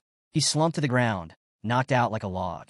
Hong Yao, still puzzled, asked why his memories needed to be sealed as well. The Great Dreamer stepped forward, her voice calm but firm. "This isn't a seal," she clarified. "I'm reinforcing his divine soul to prevent him from being remotely killed through curses or other mystical means. His cultivation level is still too low, and his soul foundation is weak. If left unguarded, he's an easy target." Hong Yao's brows furrowed in surprise. It made sense, but the implications were unsettling.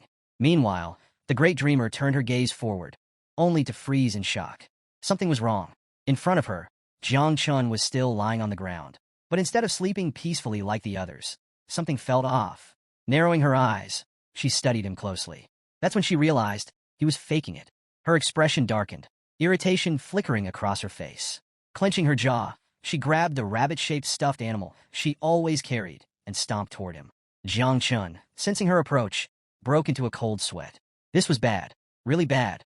A few moments ago, he had indeed felt the drowsy effect of her power, but the ancestral tree of all things within him had instinctively rejected it. Since everyone below the king level had already fallen asleep, he figured it was safer to play along, showing some respect to the Great Dreamer. After all, she was Uncle Ji Gang's direct superior. Inside Jiang Chen's consciousness, Little Nine had dropped to her knees, sobbing uncontrollably. She had just lost many of her beloved insects to the Dreamer's power, and her heart ached at the loss. As the Great Dreamer loomed over Jiang Chun, the tension in the air thickened. She wasn't one to be easily deceived, and Jiang Chun was about to find out just how unforgiving she could be. Seeing Little Nine so upset, Jiang Chun tried to console her, taking the blame upon himself. But to his surprise, she placed one hand on her cheek and the other on her belly, then suddenly broke into a joyful smile. She wasn't too worried after all. Having reached level 30, she could now raise insects again. This drastic shift in mood left Jiang Chen momentarily speechless. Meanwhile, outside his consciousness, Jiang Chen continued pretending to sleep until a voice broke through his act. "All right, you can stop faking now. I know you're awake." His body tensed. That voice belonged to none other than the Great Dreamer. He could feel her presence looming over him, her gaze piercing through his charade. "Wake up," she ordered. A wave of nervous sweat trickled down Jiang Chen's face as he reluctantly sat up. With one hand bracing against the ground, he rubbed the back of his head and let out a sheepish chuckle. "Ah, sorry about that, Sister of Illusions," he said, trying his best to sound apologetic. The Great Dreamer, now crouched on the ground with both hands resting on her knees, tilted her head in mild confusion. She placed a hand on her cheek, closed her eyes, and seemed to savor the moment before turning to Jiang Xinji. "Did you hear that?" she asked with a hint of amusement. Jiang Xinji, arms crossed, floated above them with an expression of mild curiosity. "Yeah, I heard it," he replied. Despite being over 800 years old, the Great Dreamer still had a surprisingly soft heart at times. He had considered cracking a joke about it, but knowing her temperament, he decided against it. Who knew what kind of chaos she might unleash if she got too excited? Before Jiang Chun could process what was happening, the Great Dreamer suddenly grabbed him by the mouth. His eyes widened in confusion as she leaned in close, locking eyes with him. Then, with a warm smile, she declared, From now on, you're my little brother. Jiang Chen blinked. Huh? I'll protect you from all dangers in Xia, she continued. If you ever find yourself in trouble, just say my name in your dreams. Jiang Chen's body froze. Sweat dripped down his forehead as he tried to make sense of the situation. But before he could react, the great dreamer casually tossed a ring into the air. She observed him for a moment, then nodded to herself. Your soul is already strong enough, so no need for extra reinforcement, she remarked. This ring, however, will block any spying attempts, spiritual investigations, or curse-related tracking. Jiang Chen instinctively reached out and caught the ring. He stared at it in silence, unsure of what to say. Was this some sort of welcome gift? The great dreamer then turned back, raising a single finger with a cheerful smile. Well, I'm off to sleep now. Don't forget to visit me in your dreams, okay? With that, a crack opened in space, and without another word, she stepped through and disappeared. Jiang Chen stared at the fading crack in disbelief. Just like that, he had somehow become the younger brother of the great dreamer. Just because he called her sister once? Hong Yao, standing beside him, was equally stunned. A mischievous thought crossed her mind, and she muttered, so if I call her sister, does that make me your sister too? Before she could dwell on it further, Jiang Xinji turned to Jiang Chen, his gaze sharp. In 10 days, during the Celestial Geniuses competition, if you can secure first place without using the 9 miasma wings, then it will prove you are truly worthy of being nurtured with the full resources of the country. A storm was coming. A new era of great conflicts was about to begin, and there wasn't much time left. Jiang Chen lifted his eyes to the sky and smiled. Got it. Thanks. Jiang Xinji, already turning away, cast a glance over his shoulder. No need for thanks. You earned this yourself. Just then, a portal shimmered into existence. Ji Lingxiu, standing with one arm behind his back, approached Jiang Xinji. He had enjoyed watching the amusing spectacle unfold, but it was time to move on. Let's go, he said. We have a black dragon from the Yangtze River to deal with. Without another word, they stepped through the portal and vanished. Before Jiang Chen could fully process what had just happened, he felt someone approach from behind. He turned to see Mu Hanqiu's grandfather, and Tang Ying's uncle all standing there with serious expressions. Tang Ying's uncle spoke first. Tang Ying is my niece from Aunt Tang's side of the family. I believe a marriage between you two would bring our families even closer. Jiang Chen blinked. What? Before he could respond, Luo Sando's father stepped forward. You're a bit late on that offer, he declared. My daughter is Jiang Chen's legitimate wife. The Duaba house is even willing to offer 20% of our shares as a dowry. Jiang Chen's jaw nearly dropped. What is happening right now? Then, as if fate had one final joke left, Mu Hanqiu's grandfather took a step forward, refusing to be outdone. That's nothing, he said with a grin. My granddaughter is already pregnant with Jiang Chen's child. Silence. Jiang Chen's entire body stiffened. His eyes widened in absolute shock. Excuse me? What? His mind raced, trying to piece together when, where, and how this could have possibly happened. He was pretty sure he would remember something like that. Meanwhile, Hong Yao turned to her master with a hopeful expression. Master, do you think I still have a chance with Jiang Chen? Gu, who had been watching all of this unfold with growing irritation, finally lost it. With an exasperated sigh, he smacked Hong Yao on the head. Stop talking nonsense. Ow! Hong Yao rubbed her head, her eyes brimming with a mix of pain and frustration. Finally, some peace. By the time night fell, Jiang Chen finally made it back to the house. As soon as he shut the door behind him, he leaned against it and let out a long sigh of relief. Finally, some peace and quiet. Now he could focus on something that actually mattered, reproducing Little Nine's second swarm. He entered his consciousness, where Little Nine was cradling her belly with a radiant smile. She was pregnant with a new swarm of insects, and the joy on her face was undeniable. Jiang Chen stepped forward, placing his hand gently over hers. His expression turned serious as he activated Divine Evolution, a skill that accelerated insect reproduction. A glow surrounded Little Nine as she started floating slightly off the ground. Her smile widened, her eyes sparkling with excitement. They're coming, so many babies. The skill was a success. The system notified Jiang Chen that the reproduction of the second swarm would take an hour, generating a total of 5,900 miasma wings. As he navigated through the system interface with his finger, he activated the second transformation. A new notification popped up. He met the conditions to change classes, being a level 30 professional with a combat rating of 237 stars. The system immediately assigned him a class change mission, Celestial Tower of Magic City. His objective? Complete the Celestial Tower, defeat the boss on the 50th floor, and claim its sword. The catch? He had to do it alone, and he only had one day to succeed. Jiang Chen rubbed his chin, deep in thought. If he wanted to maximize his chances, he needed to make some serious preparations. He decided to sell off all his extra equipment, worth several billion, and exchange it for the blood of fierce beasts. With this, he could boost the strength of his second-generation swarm before tackling the tower tomorrow morning. As Jiang Chun finished strategizing, his attention shifted to the ancestral tree of all things standing before him. His eyes widened in surprise. On one of its branches, a vibrant red fruit had appeared. Again, curious, he reached out his hand, and the fruit detached from the branch, falling into his palm. Instantly, a system notification revealed its effect. Void Eye grants the ability to detect and mark enemies using invisibility, illusions, or stealth-based abilities.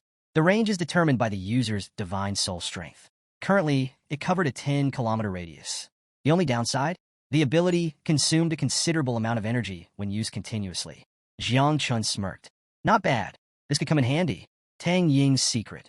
Deciding to test Void Eye, Jiang Chun activated the ability. Instantly, a detailed scan of the surrounding area appeared in his vision. Several houses were visible, but one person in particular caught his attention. Tang Ying. She was outside, walking aimlessly, absorbed in her phone. What's she doing out here this late? Just then, a red system window appeared, revealing her stats. Hidden profession, Nightmare Hunter. Level, 43. Combat strength, 149 stars. Special title, Favored Daughter of the Assassin System, the precious jewel of the Tang family. Jiang Chun raised an eyebrow. So she's a high-level assassin, huh? But what caught his attention more was what she was doing. She was writing a letter? He looked closer and was surprised to see that it was addressed to him. Realizing she was thinking about their arranged marriage, Jiang Chun quietly turned off the lights in his house. Out of sight, out of mind. Tonight he needed rest. Tomorrow, he had a tower to conquer. Outside, Tang Ying stopped in front of his house. When she saw the lights go out, she blushed slightly, looking confused. The next morning, Jiang Chun arrived at Celestial Tower in Magic City. The structure was colossal, its peak vanishing into the clouds. Inside, the atmosphere was intense. Countless professionals were gathered, their eyes glued to the giant scoreboard displaying current rankings.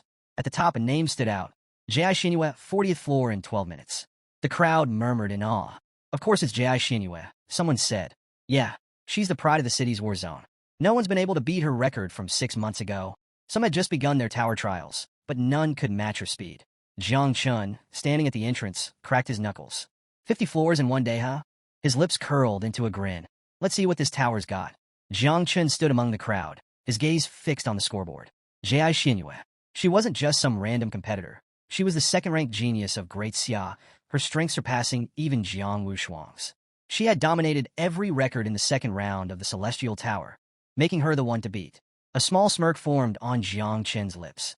All right then, when it's time to compete for the genius ranking, I'll take her on. Just then, the system notified him that his turn had arrived. Participant Jiang Chun, are you ready? He hadn't expected it to be his turn so quickly, but he didn't hesitate. Let's do this. The moment he confirmed, a magic circle formed beneath him.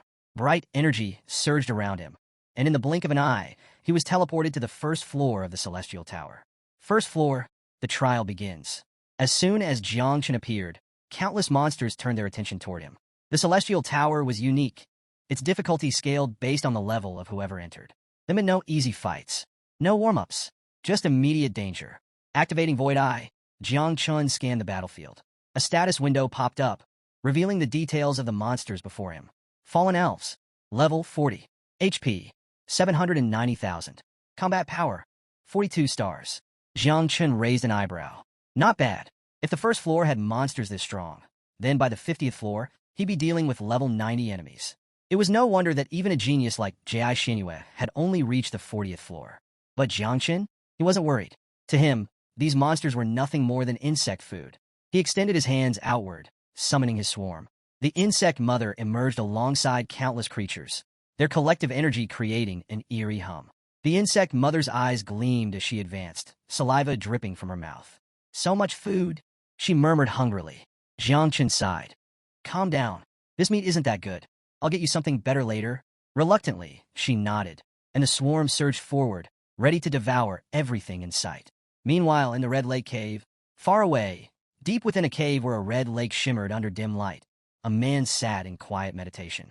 His white hair contrasted with the eerie glow of the water around him. Droplets floated in midair as he manipulated them with precise control, his breathing steady, his focus unshaken. This was Daxia's first genius, Ingzhan. Suddenly, a figure in a black suit appeared behind him, holding a document high in the air. Victory is assured. the man declared excitedly. Come take a look at this information. Budding Jean remained still. He didn't even bother to turn around.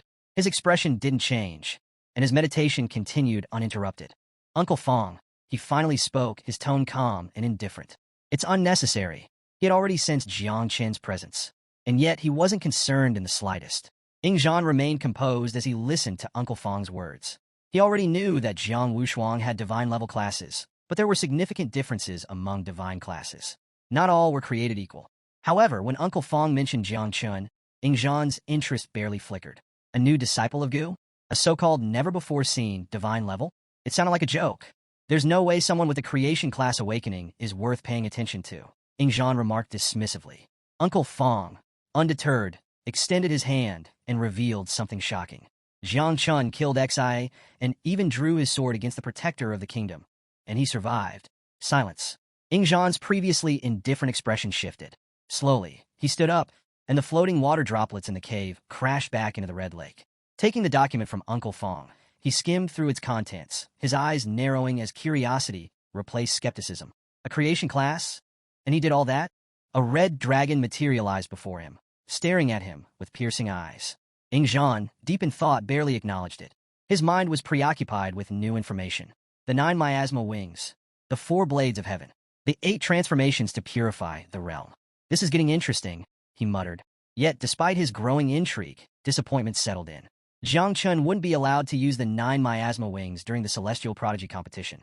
A shame, Jean said quietly. If he were allowed to fight at full power, this competition might have actually been fun.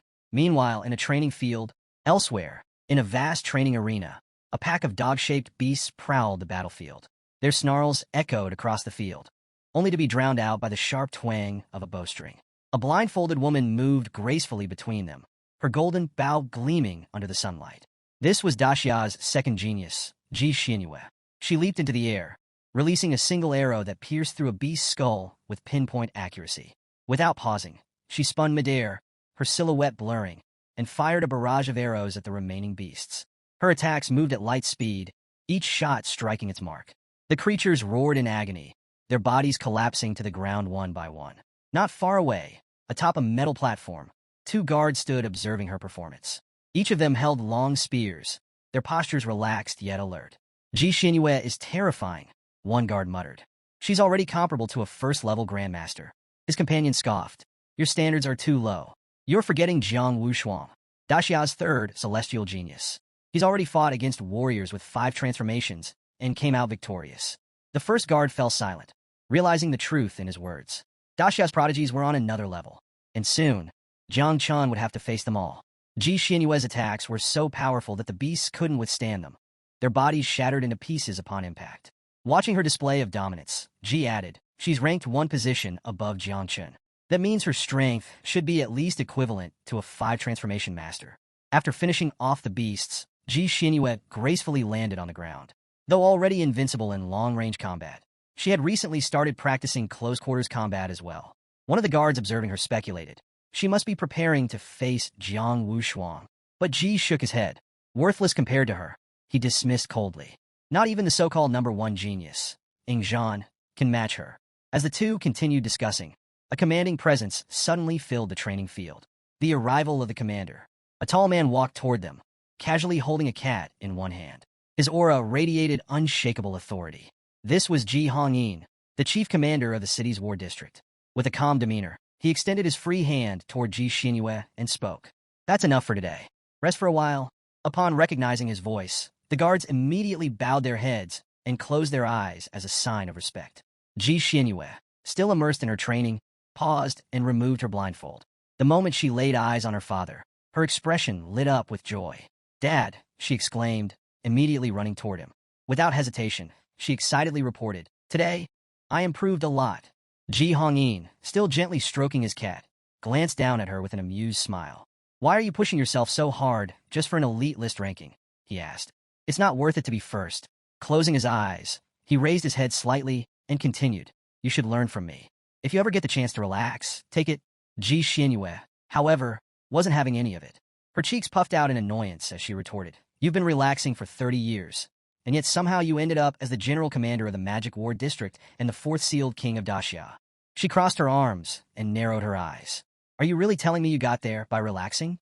Ji Hongyin hadn't expected such a sharp response. He let out a short chuckle, choosing not to argue further. Instead, he reached into his pocket and pulled out his mobile phone. I figured you'd want this, he said, handing it to her. It has information on the prodigies you wanted me to look into. Ji Xinyue took the phone, her eyes full of curiosity and something else. A hint of fear. She read the contents in silence, her face growing more serious with each passing second. Ji Hongyin observed her reaction before asking calmly, So, do you think you can surpass Jiang Chen? Ji Xinyue stared at her phone in shock. Jiang Chen is strong, she murmured. But after a moment, she added with a strange expression, and also weird. There was something about him that didn't make sense. A part of her feared that he might actually be stronger than Ing Zhan. Ji Hongyin, listening to her, rubbed his chin thoughtfully. His mind drifted to the sword god, Ji Lingxiu, a legend who, despite being over 100 years old, still looked remarkably young. Then, turning to his daughter, he spoke. Your great-grandfather sent me a message, he said. He warned us to be careful of Jiang Chen in the upcoming Great Prodigy competition. Ji Xinyue's eyes hardened with determination. She turned her back to her father. If Jiang Chen was truly that strong, then she had no choice. She had to surpass the 50th floor of the Celestial Tower. Only then would she stand a chance at claiming first place. Ji Hongyin sighed, closing his eyes. Don't you ever get tired of being so competitive? He asked, half amused, half exasperated. Before Ji Xinyue could answer, a family subordinate entered the room. He bowed respectfully, then clapped his fist against his palm, signaling that he had urgent news. My lady, he reported, your record for the first 10 floors of the Celestial Tower has been broken. Ji Xinyue raised an eyebrow. By how much? She remembered her time clearly, 1 minute and 13 seconds. If Jiang Chen had broken her record, it was probably by just a few seconds, right? The guard hesitated before revealing the truth. Jiang Chen completed the first 10 floors in 37 seconds. Silence. Ji Xinyue's entire body stiffened. Her eyes widened in disbelief. 37 seconds? That was impossible. Even someone at her exact level would need at least a full minute to clear the first 10 floors. Before she could fully process the information, the guard checked the leaderboard again. His expression changed slightly. And now, my lady, he added, Jiang Chen has just surpassed the 20th floor. Ji Xinyue felt like she had been slapped in the face. Her shock quickly turned to anger. She turned away from her father and stormed toward the door. Jiang Chen, you bastard, she thought furiously. You appeared early just to mess with my confidence, didn't you? You want to crush me before the competition even starts? Her fist clenched tightly. Fine, she muttered under her breath. Let's see who wins in the end. Without another word, she headed straight for the Celestial Tower, ready to fight Jiang Chen until the very end. Ji Hongyin's perspective. Ji Hongyin watched his daughter leave with a slightly confused expression. Why was she so competitive? He sighed. While he had always taken things calmly, his daughter was the complete opposite. And now, Jiang Chen had completely thrown her off balance. Jiang Chen stood amid the battlefield, watching as his insects swarmed over the fallen beasts, devouring their remains. A system window popped up. Congratulations. You have broken the record for floor 20. Rewards. Spirit Arrow. A skill book available only for level 40+ professions. Treasure map fragment of God Gi. Collect all 16 fragments to unlock a special item. Jiang Chen placed his hands on his waist, taking a deep breath. The Celestial Tower's rewards weren't bad, but most of them weren't particularly useful to him. The only thing of value was the treasure map fragment. He hoped to gather the remaining 15 pieces by clearing the entire tower. Another system prompt appeared. Level 21 is about to begin. Are you ready? Without hesitation, Jiang Chen continued forward, releasing more insects with each step. Meanwhile, outside the tower, the world reacts to Jiang Chen's feat. The awakened warriors in the tower gathered around the ranking board. Their expressions turned to shock as they saw Jiang Chen's name. He had completely obliterated the record held by Ji Xinyue, the princess of the Ji family. People began whispering in disbelief. Who the hell is this guy? Where did this monster come from? Even the floor 20 boss was level 50, and he crushed it like it was nothing. Luo Sandao's shock and fury. At the same time, in the Luo family palace, Luo Sandao sat on her bed, scrolling through her phone. Her eyes widened in disbelief when she came across a shocking news article. Mysterious young man breaks the record of the goddess of Magic City, Ji Xinyue. At first, she thought it was fake news, but when she opened the official Celestial Tower rankings, reality hit her. Current rankings. First place, Jiang Chen, floor 30 in 2 minutes and 32 seconds. Luo Sandao nearly dropped her phone. The comment section was even worse. People were furious, calling Jiangchen an outsider who had come from the Jiang military district to Magic District just to steal their glory. Get lost, Jiangchen. Magic belongs to Ji Xinyue. Take your record somewhere else. This guy is just a troublemaker. He should leave our goddess alone. Luo Sandao's expression darkened with rage. She clenched her fist. Idiots! They're insulting my benefactor? Without hesitation, she called Xiao Qiu, her voice filled with anger. Get on the live stream right now. Those damn magic idiots are trash-talking Jiangchen.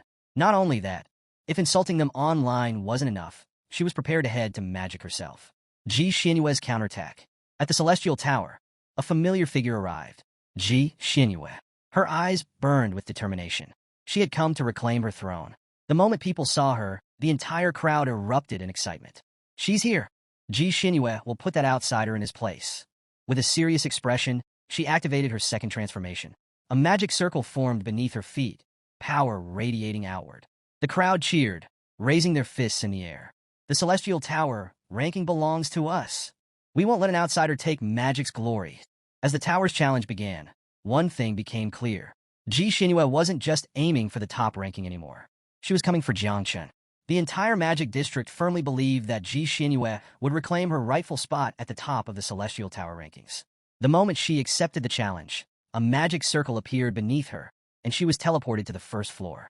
A horde of monsters immediately surrounded her, but she stood firm, drawing her golden bow. Last time I was here, I hadn't undergone my second transformation, she thought, her eyes filled with determination. My strength back then was nothing compared to now. The monsters lunged. Ji Xinyue unleashed her energy, her aura surging as she fired off a volley of deadly arrows. She knew that now, with all her upgraded equipment and skills, reclaiming the #1 spot wouldn't be a problem. Reality hits hard. 2 minutes later, she reached the 10th floor. A scorpion boss lay dead at her feet, its corpse still twitching. A system window popped up. Floor 10 cleared. Time. 59 seconds. Panting from exhaustion, Ji Xinyue wiped her cheek with the back of her hand. Her expression darkened. 59 seconds? She had given it her all, yet even with her current strength, it had taken too long. Her chest tightened as she remembered Jiangchen's time. 37 seconds. How the hell did he do that? She extended her hand, summoning a magical portal. This wasn't a skill issue. It was a profession issue. Her divine level class, the Sun Destroyer, was an elite long-range combat class. It specialized in taking down bosses with precision shots, not clearing swarms of weak monsters like the ones that filled the first 10 floors of the tower. Jiangchen, on the other hand, relied on insects, a perfect counter for low-level monster waves. Fine, she thought, gritting her teeth. Let's see how you handle the real test. Instead of wasting time on more small-fry monsters, she used the portal to skip directly to the 41st floor, where the real fights began. From this point on, only high-ranking bosses awaited her.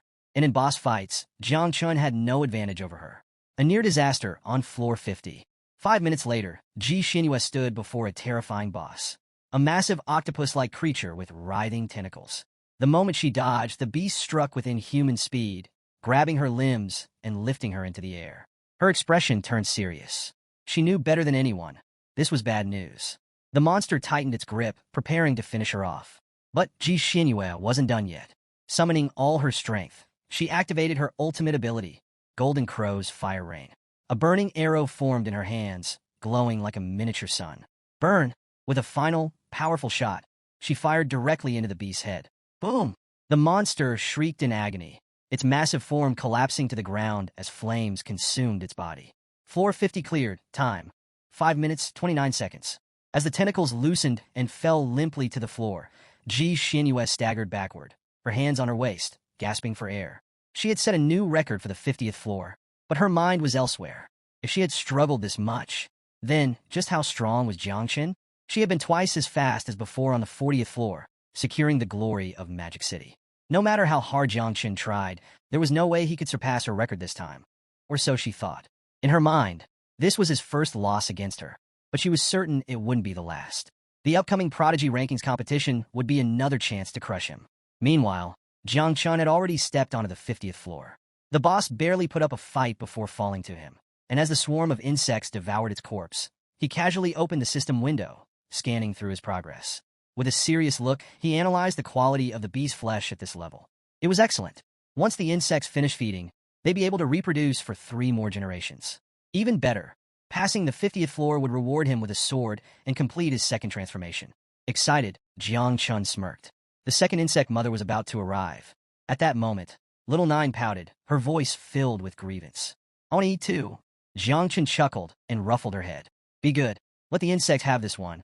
When we get back, I'll sell everything and buy you something even tastier." With that, he activated a magic surge and left the 50th floor, returning to the Celestial Tower. The moment he appeared, a man nearby gasped in horror and grabbed his friend's sleeve. "The princess, she's back." His friend visibly trembled and hurriedly hushed him. "Keep your voice down." The fear in the air was almost palpable. She took in their reactions, her brows furrowing in confusion. Why was everyone acting so terrified? All she had done was clear the 50th floor and update the rankings. Then a system window popped up. Jiang Chun has cleared the 50th floor in 4 minutes and 9 seconds. Her eyes snapped to the leaderboard, and what she saw made her freeze. He had beaten her record by an entire minute. Her fingers clenched around a red pill, her teeth grinding in frustration. Her gaze burned with determination. No way was she letting Jiang Chun steal the spotlight. Even if it meant pushing herself to the absolute limit, she was going back in. This enhancing pill would burn some of her vital essence, but right now, she didn't care. Back on the 50th floor, Jiang Chun wiped sweat off his forehead and exhaled. With the insects successfully reproducing, the hard part was over. However, he frowned slightly. Where was the sword? A system notification chimed. "Congratulations. For clearing the 50th floor, you have received an epic tier reward." It was either an epic armor or an epic saber, awarded at random. Seconds later, the system made its decision. Epic armor. Jiang Chun glanced at his new gear, while little Nine happily fluttered around, still thinking about food. Jiang Chun stared at the system window, his expression darkening. This system was seriously testing his patience. If he wanted another reward, he'd have to clear floors 41 to 50 all over again. Letting out a sigh, he turned to little Nine. "All right, time to eat." Meanwhile, Ji Xinyue reached the 50th floor, where a massive octopus-shaped boss loomed over her. Just as it moved to attack, she leaped forward, channeling her burning arrow technique. A blazing projectile shot through the air, slamming directly into the monster's forehead. "Ding! Congratulations! You have cleared the 50th floor in 3 minutes and 7 seconds." She had just shattered the record. Wiping the sweat from her chin, Ji Xinyue took a deep breath, exhaustion evident in her eyes. But as she looked at the system window, a sense of satisfaction filled her. First place was hers again. Jiang Chun had taken a whole minute longer than her. There was no way he could surpass her now. Or so she thought.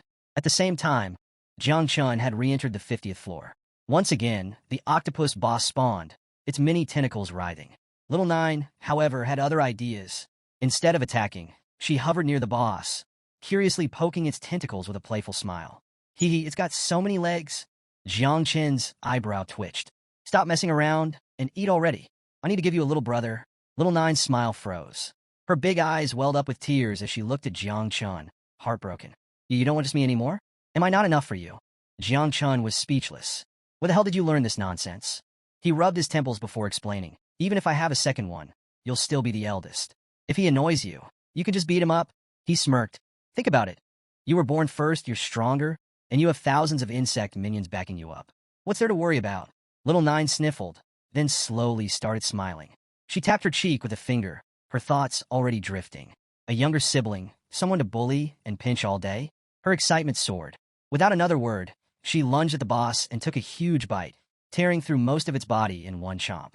As the poisonous mist spread, consuming the remains, a system notification flashed before them. Little Nine has leveled up from level 35 to level 37. Meanwhile, back in the Celestial Tower's main hall, a massive screen displayed the latest ranking update. Ji Xinyue, 50th floor record, 3 minutes and 7 seconds.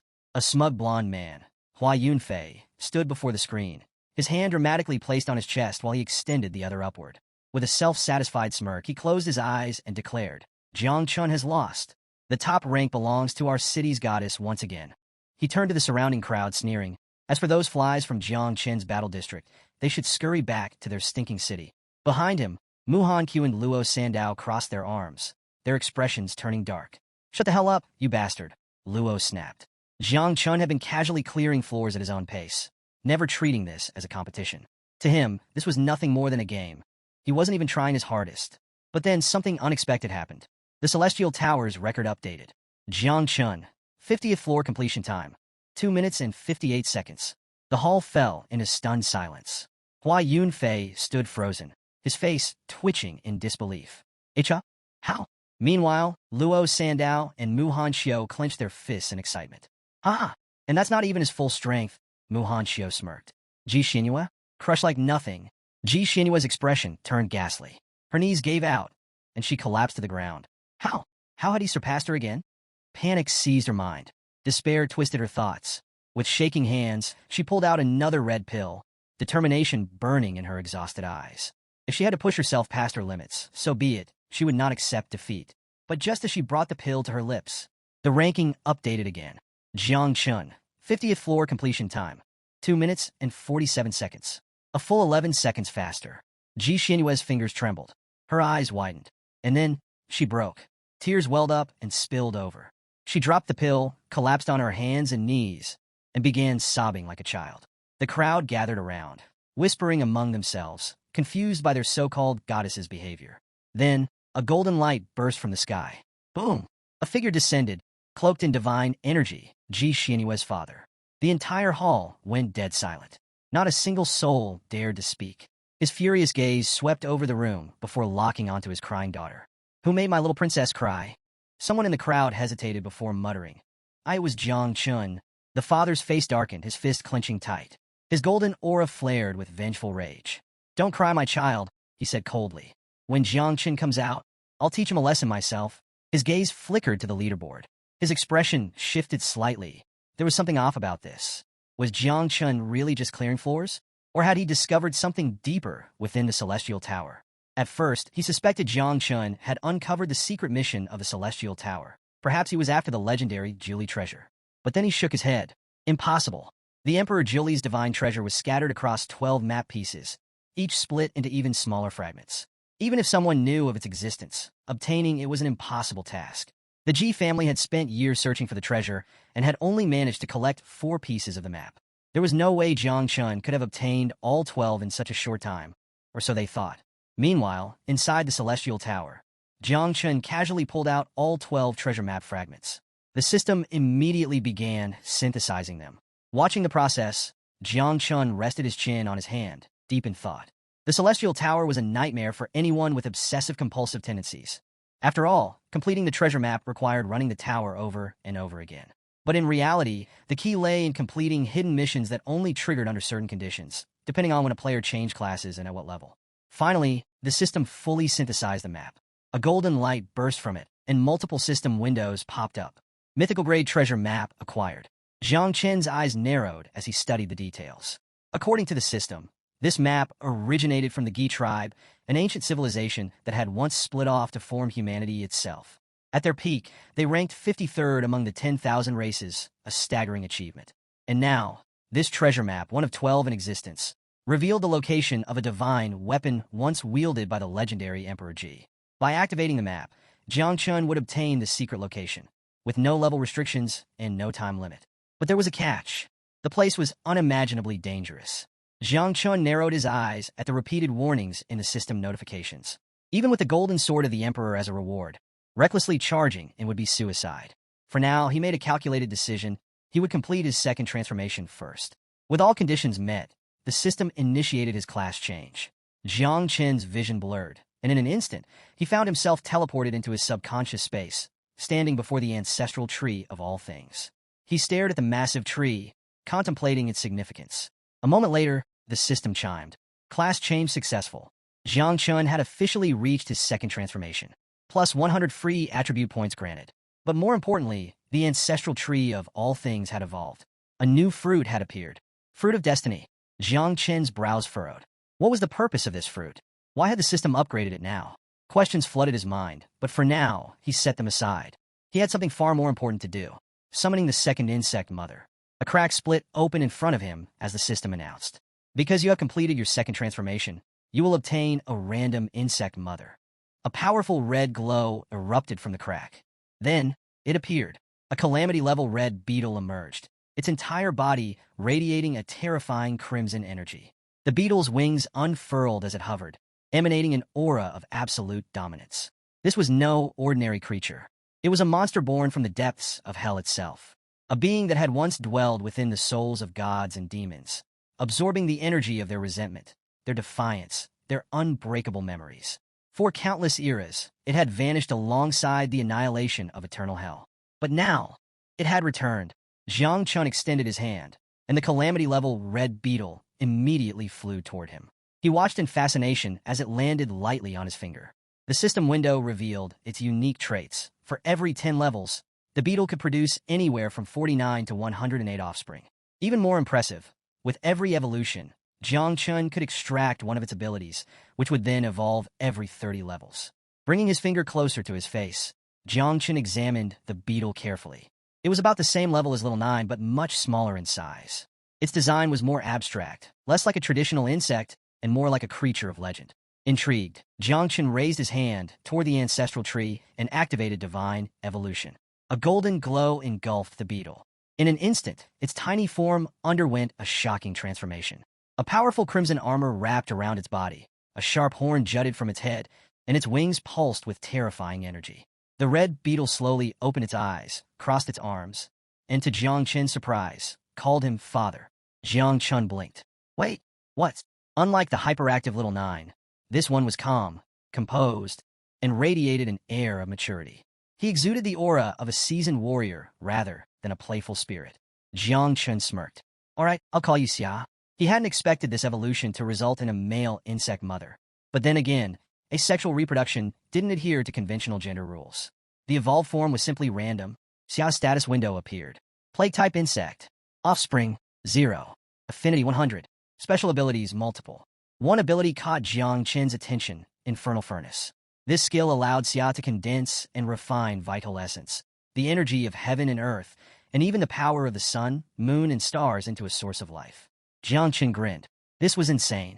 If he could extract Infernal Furnace in the future, then just by eating he could grow endlessly stronger.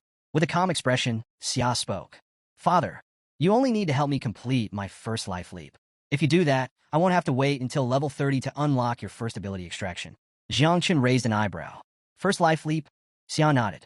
To complete it, I require 10 drops of divine and demonic essential blood. Jiang Chun was momentarily stunned. This guy was barely born, and he was already asking for the blood of gods and demons. He sighed, rubbing his temples. You sure don't hold back, huh? Still, Jiang Chun wasn't against the idea. He simply didn't have that blood on hand. All right, he said, waving his hand. Go check out the nest and meet your sister first. As for the divine and demonic blood, I'll ask Master about it once I leave here. Xia closed his eyes, gave a slight bow, and answered, yes, father. At the same time, news about Ji Xinyue's father spread like wildfire. General Duan was casually scrolling through the latest news when he suddenly froze, his face turning pale. Crap, this is bad. Sweat beaded on his forehead as he turned to Gu Katian, who was peacefully sipping tea behind him. I just saw a broadcast. Ji Xinyue is crying. Gu Katian barely blinked. And General Duan gulped. You don't get it. The king doesn't care about much, but when it comes to his daughter, he loses his mind. Without another word, he summoned a portal and bolted. Gu Katian's teacup clattered to the floor. His calm demeanor shattered as he hurriedly chased after him. Wait. If you're panicking, that means this is really bad. Meanwhile, inside the Celestial Tower, Jiang Chun stepped into the main hall, and instantly, the atmosphere shifted. Everyone turned toward him, eyes gleaming with anticipation. At the center of the hall, the king was already rolling up his sleeves, his furious gaze locked onto Jiang Chun. You dare make my daughter cry, he growled. Fine, time to teach you a lesson. Ji Xinyue, seated beside him, immediately panicked. Father, stop. This isn't necessary. He ignored her protests, cracking his knuckles. I know exactly what I'm doing. Jiang Chun, unfazed, continued walking. But as he took another step, a group of generals rushed in and grabbed him by the arms. He blinked, confused. The hell is this? General Duan and Master Gu Katian had arrived. Kid run, General Duan hissed.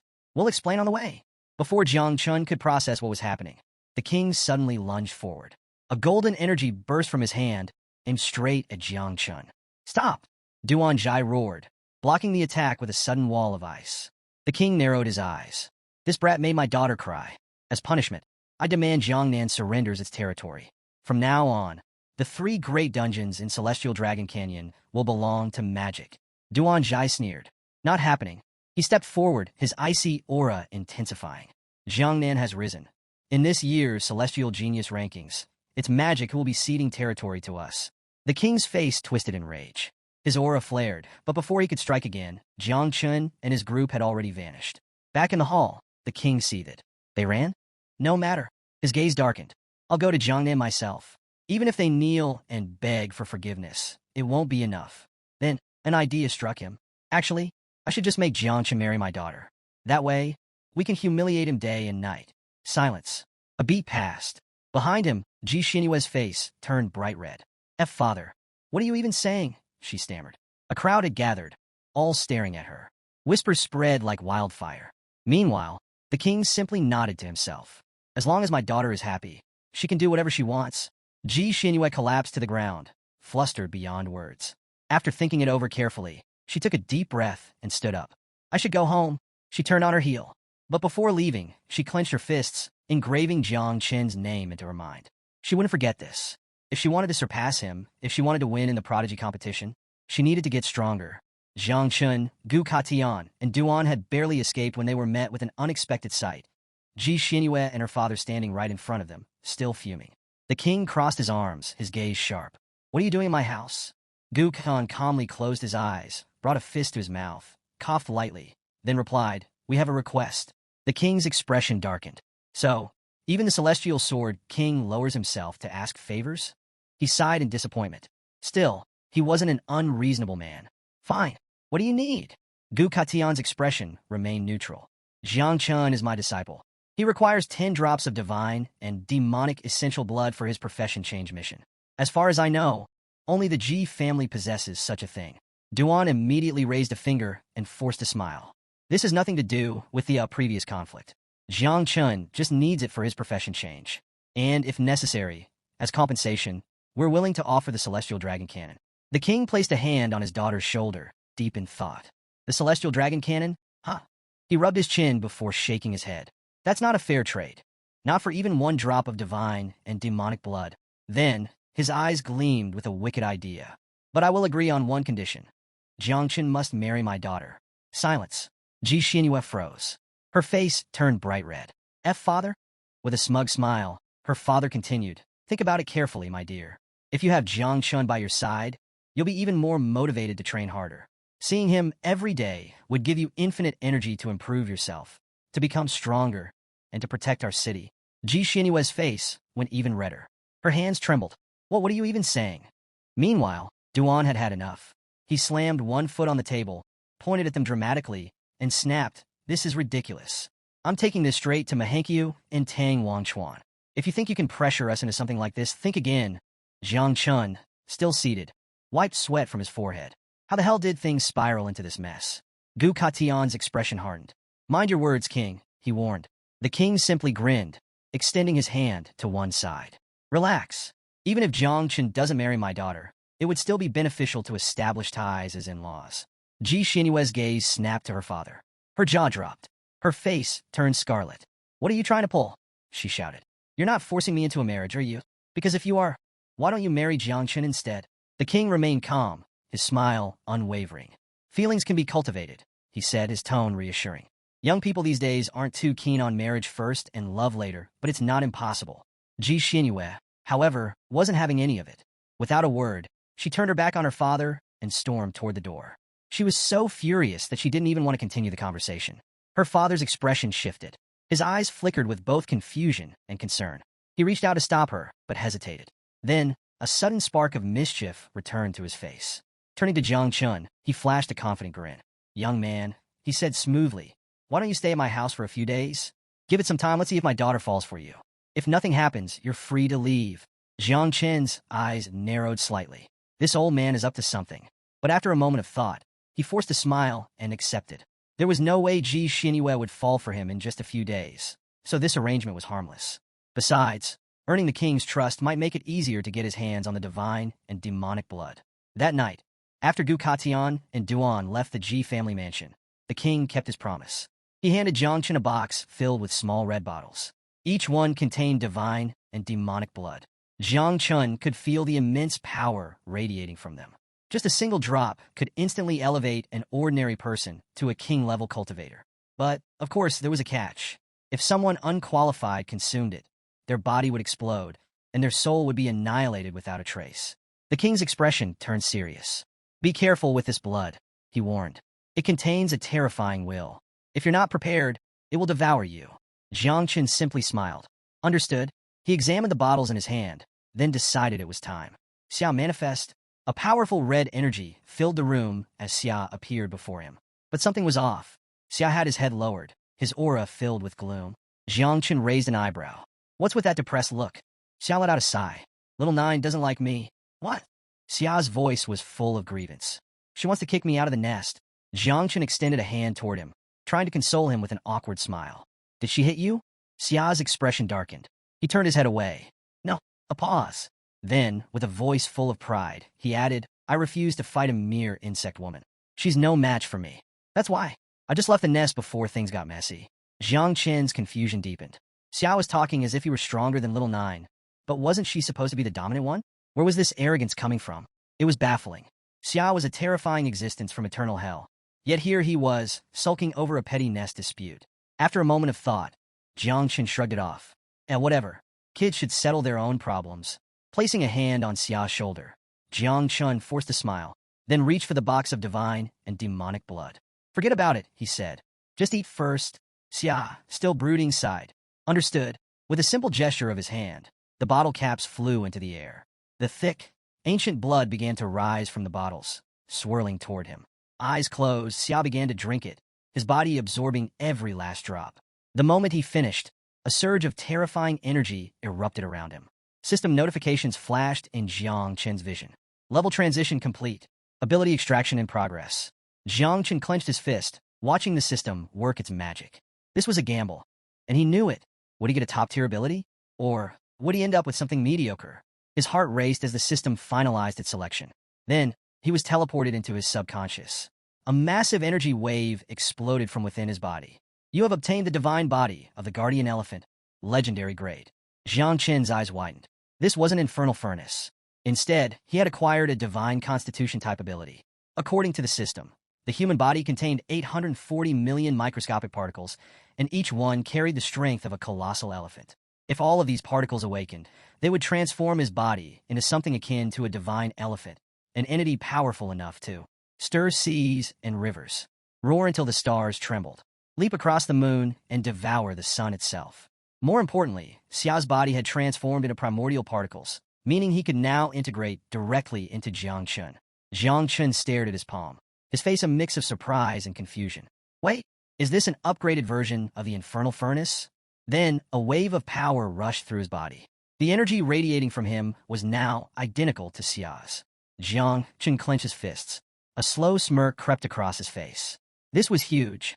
If he played his cards right, and his insects reproduced for just 2 more generations, he could match Jiang Wang's strength. But the best part? Since Xia could now merge with him, there was no need for him to fight Little Nine for dominance in the insect nest. A perfect solution. Xia suddenly manifested, his crimson energy swirling as he looked up at Jiang Chen. Father, I'm hungry, he said casually. I want some divine or demonic meat. Jiang Chen snapped out of his trance, blinking in confusion. Did he just ask for food? His eyes narrowed.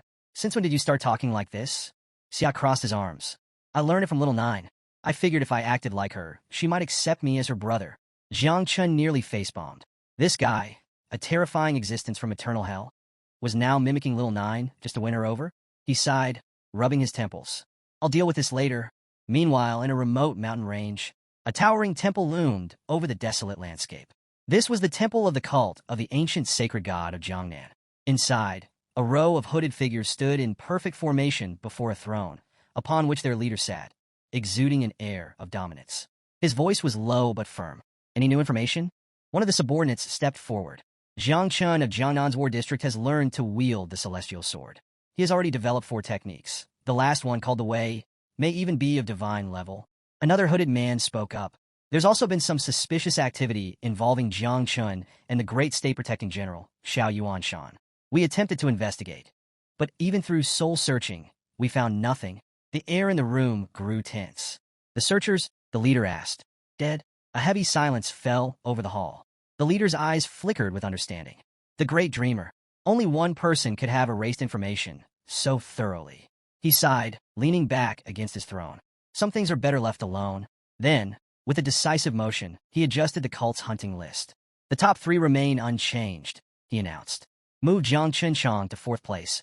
As he descended from his throne, His presence became even more suffocating. Raise the reward level for the top 4. Anyone who succeeds in killing them will receive purification from the ancient god, ascending immediately to a stellar level of 6 transformations. The cult members trembled in excitement, but the leader's expression darkened. Remember, he warned, ranks 2 through 5 of our church were slaughtered by Ji Lingxiu. The room fell deathly silent. The leader's fists clenched.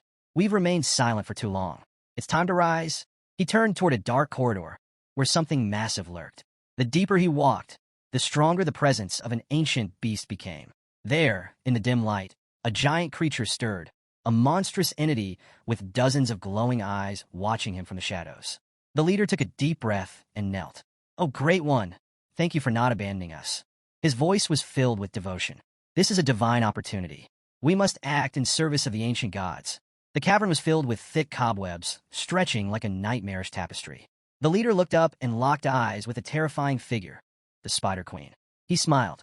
"Allow me to introduce myself," he said smoothly. "I am the 7th seat of the Church of the Ancient Gods." His voice turned dark. "This time, I have come to propose an alliance." The Spider Queen extended one of her razor-sharp legs, her many eyes gleaming with suspicion. She stared down at the man before her, making it clear she did not trust humanity. The man simply bowed his head, placing a hand over his chest. "We are not like ordinary humans," he explained. "While we may still possess impure human bodies, our souls have already been offered to the ancient gods." His tone was reverent. "We are no longer mere mortals. We are the apostles of the ancient gods." The Spider Queen remained still, her presence dominating the cavern. Her strength ranked among the top 100 races in the abyss, making her a force feared by even the strongest demons. The man knew this well, and he was certain she had already been given orders to cooperate. After all, their objectives were aligned. But the Spider Queen had no patience for pleasantries. She clicked her mandibles, her voice cold. "Get to the point. I don't care for your nonsense." The man's lips curled into a sinister grin. His eyes gleamed with unholy excitement as he revealed his true plan. "The lands south of the river are empty." The Spider Queen's massive body shifted slightly as she listened. "The prodigy competition will be held soon," the man continued. "That would be the perfect time for you to lead a horde of beasts into Jiangnan City. Burn it to the ground, crush it into dust, and destroy Jiangchun."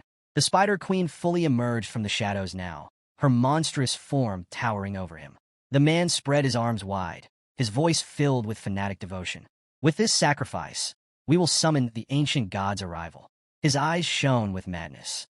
"And in that moment, you may ask for anything you desire." The next day, Ji Mansion. Ji Xinyue stomped toward Jiang Chen's room, knocking on the door. "Hey, wake up!" She scowled. This guy was still sleeping? But when the door swung open, Jiang Chen was already up and smiling. A kind, gentle smile. Ji Xinyue froze. Her face turned bright red. She took a step back, confused. Why was he smiling like that? Then, before she could speak, Jiang Chen calmly looked at her and said, "Are you here to ask me out on a date?" Ji Xinyue's entire brain short-circuited. Her blush deepened. "W?" Jiang Chen leaned slightly against the doorframe, his voice casual. "Or, do you just want to come inside?" Her face exploded like a tomato. "No, what are you even saying?" Flustered, she spun around, refusing to look at him. "Hurry up and come with me. My father has something to tell you." Jiang Chen chuckled, amused by her reaction. So easy to mess with. The Ji family's training field was lively, as always. And there, lounging in a beach chair, completely relaxed, was the king himself. Jiang Chen arrived with Ji Xinyue, only to find the king casually reclining, surrounded by several men. Jiang Chen blinked. "Isn't it a bit early for this?" The king of lounging around lived up to his name. The king stretched, then gestured toward the group of men beside him. "These are the prodigies of the city," he said casually. "And in a few days, they'll become your enemies." Jiang Chen felt the hostile stares before he even turned to face them. Envy, hatred, resentment. Every single one of them was furious at the mere sight of him. Jiang Chen sighed. "Man, I just woke up, and I already have haters." The king smirked. "Let's start with the first one." He gestured toward a young man with blonde hair, his expression twisted with disdain. "This is Hua Yunfei," the king introduced. "He possesses the only hidden profession of heroic spirit summoner." Just as he was about to reveal Hua Yunfei's ability, Ji Xinyue quickly stepped forward, her sharp gaze on her father. "Don't reveal everything to our enemies," she scolded. "That's basically betrayal." Hua Yunfei, who had been feeling uneasy, sighed in relief when she intervened. "Thank God." The king chuckled, rubbing his forehead. My bad. I just woke up." Jiang Chen watched the exchange, noting how casual the king was around him. This guy doesn't even treat me as an outsider. Still, introductions weren't necessary. Jiang Chen had the eye of the void, meaning he already understood who was who without needing a formal meeting. Then, the king's expression turned serious. There are 8 days left until the great summer ranking competition. He paused, letting the weight of his words sink in. In order to push your levels higher, I've decided to open a sacred relic of Gi. You will all enter and undergo trials. The entire field went silent. Everyone's eyes snapped toward him. Shock, awe, disbelief. Ji Xinyue's expression was one of pure surprise. This was a massive investment in them. Her father was going all out. Hua Yunfei's eyes gleamed with excitement. The divine treasure of Gi was Daxia's ultimate secret. Jiang Chun, however, remained unimpressed. So he dragged me here just to say this? He rubbed his chin. Wait, this isn't some elaborate scheme to get me to sell my body, right? The king ignored him, continuing his explanation. You'll be exploring the third divine vault of the Ji. Inside rests a 10,000 jiang long ancient divine corpse. Jiang Chen's eyebrow twitched. That's insanely big. 80% of its interior has already been explored, but even now, it remains incredibly dangerous. The king's voice turned grim. Under no circumstances should you enter the head of the divine corpse. If you do, you will die. Just then Xiao manifested. Father, I'm hungry, he said again. Jiang Chun sighed in disappointment. He rubbed his temples. Xiao, you gotta stop. This is bad for my poker face. Xiao blinked. But Jiang Chun cut him off, raising a hand. Look, repeating the same line every time ruins the moment. Xiao pouted. Jiang Chun smirked. Tell you what, if the king doesn't set any conditions, I'll take you to eat later. Deal? Xiao's wings fluttered with excitement. Deal. The king stood up, waving his hand. Enough chit-chat. Follow me. Everyone began to move, except Jiang Chun, who remained standing still. The king glanced back, raising an eyebrow. What? You don't want to go? Jiang Chun grinned. No, I'm coming. But since you didn't set any conditions, it looks like Xia's getting his food. Xiao let out a happy buzz. Hua Yunfei frowned, a hint of worry in his voice. Your Majesty, why is an outsider like Jiang Chun allowed to enter the divine treasure? The king's expression didn't change. His voice remained calm. For now, Jiang Chun is an outsider. But in the future, he will be someone very close to us. Turning back, the king winked at Jiang Chun and gave him a thumbs up. And that's why, my dear son-in-law, you should protect my daughter in there. Ji Xinyue's face turned bright red. Father, stop saying that. She spun toward Jiang Chun, still flustered. I don't need your protection. Jiang Chun just stayed silent. This was getting out of hand. On the other side, Hua Yunfei's face twisted with anger and jealousy as he watched the scene unfold. Meanwhile, deep in a desolate forest where the trees stood bare and lifeless, a massive coffin loomed. In front of it stood a man gripping a golden staff, his sharp gaze scanning the eerie surroundings. This place reeks of danger, he muttered, tightening his grip. Everyone, step back. Not far from him, Ji Xinyue's father arrived, his posture calm and composed. With a firm hand placed over his chest, he stepped forward and addressed the staff-wielding man. I am Ji Hongyin, head of the Ji family. He introduced himself. We've come in search of the divine treasure. Would you be so kind as to open the entrance for us? The man eyed him for a moment before silently raising his staff and pointing toward the coffin's entrance. The heavy air grew even more oppressive as a deep crimson glow flickered from within. Ji Hongyin gave a slight nod, signaling his group to proceed. Jiang Chen followed alongside the others, his sharp eyes scanning the coffin. Despite the Ji family's formidable reputation, even they approached this place with caution, a clear sign that whatever lay within was no ordinary relic. The staff-wielding man lifted his weapon and slammed it into the ground. Instantly, a swirling red energy burst forth, spreading in intricate patterns across the land. Jiang Chen's breath hitched as an unusual scent filled the air. What is this power? He whispered to himself, feeling an eerie sensation creeping up his spine. Ji Hongyin remained motionless, hands clasped behind his back, observing in silence. Then, he turned to face the group. This energy originates from the 20% of the divine soul that remains undiscovered within the ancient god's corpse, buried in the sea of consciousness. His voice was steady, but carried undeniable weight. The group exchanged glances, their attention locked on Ji Hongyin's every word. A moment later, small flags were distributed among them. As Jiang inspected his, Ji Xinyue approached with her arms crossed. Ji Hongyin took a step forward, sweeping his hands outward. It's highly likely that there will be unexpected changes inside. Under no circumstances should you stray too far or attempt to enter unknown regions. His gaze hardened. I'm giving you each a teleportation flag. Use it immediately if you sense danger. Jiang chuckled. rubbing the back of his head. Got it. Appreciate the heads up. Ji Xinyue turned, waving dismissively at her father. All right, we'll be fine. Just head home already. Then, facing the group, she clapped her hands together. Let's go.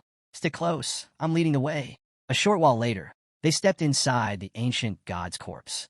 The air was thick with mystery, and an overwhelming presence loomed around them. Ji Xinyue took charge, her voice steady as she explained their location. This is the calf region of the corpse. Right now, we're walking through its meridian. She glanced over her shoulder. I've been here plenty of times. Normally, there's not much danger, just some blood beasts. But hey, that's a plus. Taking them down will strengthen your bodies and boost your experience. Jiang smirked. Sounds like a win-win.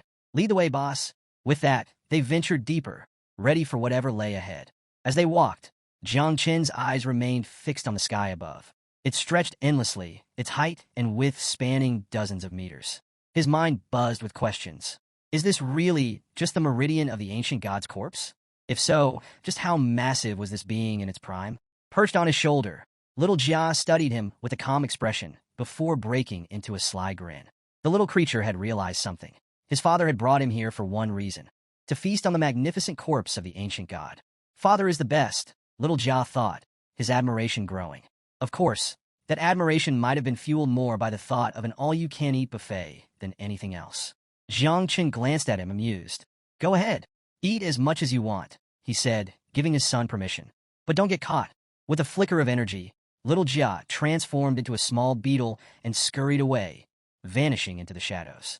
At that moment, a deep, guttural panting echoed through the air. A six-eyed blood beast emerged from the darkness, its breath ragged and heavy.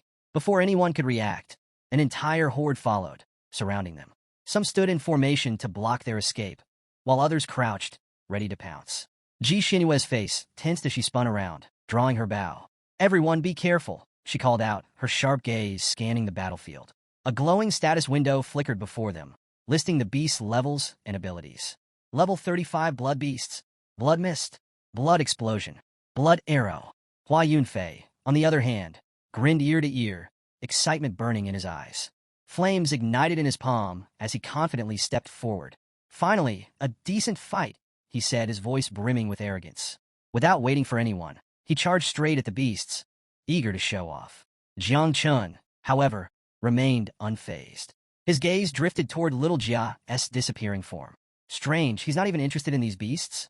Hua Yunfei launched his attack, sending a wave of fire surging toward the creatures. The flames struck them with a violent explosion, causing agonized roars to fill the air. Within moments, over 10 beasts collapsed, their lifeless bodies hitting the ground. Clenching his fist, Hua Yunfei turned to Jiang Chen with a smirk. What do you think? Can you take out more than 10 at once? Jiang Chen simply gave him a thumbs up. Wow, amazing. His voice was completely flat. Ji Xinyue placed a hand on her hip, watching the scene with mild annoyance. You're bragging over something this small? She muttered. Seeing her unimpressed expression, Hua Yunfei immediately shifted gears. He placed a hand over his chest, closed his eyes, and nodded deeply. Understood, goddess. I shall humbly follow your guidance. Jiang Qin's smile twitched. Great, he's a bootlicker too. Ji Xinyue sighed, crossing her arms. Let's move on. The real training grounds are deeper inside. The heart section of the corpse has even stronger blood beasts. She glanced at them over her shoulder, her tone turning more serious. Also, this ancient god didn't have a body structure like ours. It had 3 hearts. A heavy silence followed her words as the group prepared to venture even further into the unknown. At that moment, little Jia's voice echoed in Jiang Chen's mind. Don't listen to her nonsense, he scoffed. The ancient god of Jili actually had 4 hearts, not 3. And as long as even one remains intact, it can revive. Jiang Chen's breath hitched, his entire body tensing. Wait, are you telling me that thing is still alive? A deep sense of unease washed over him as little Jia continued. Yeah, and guess what?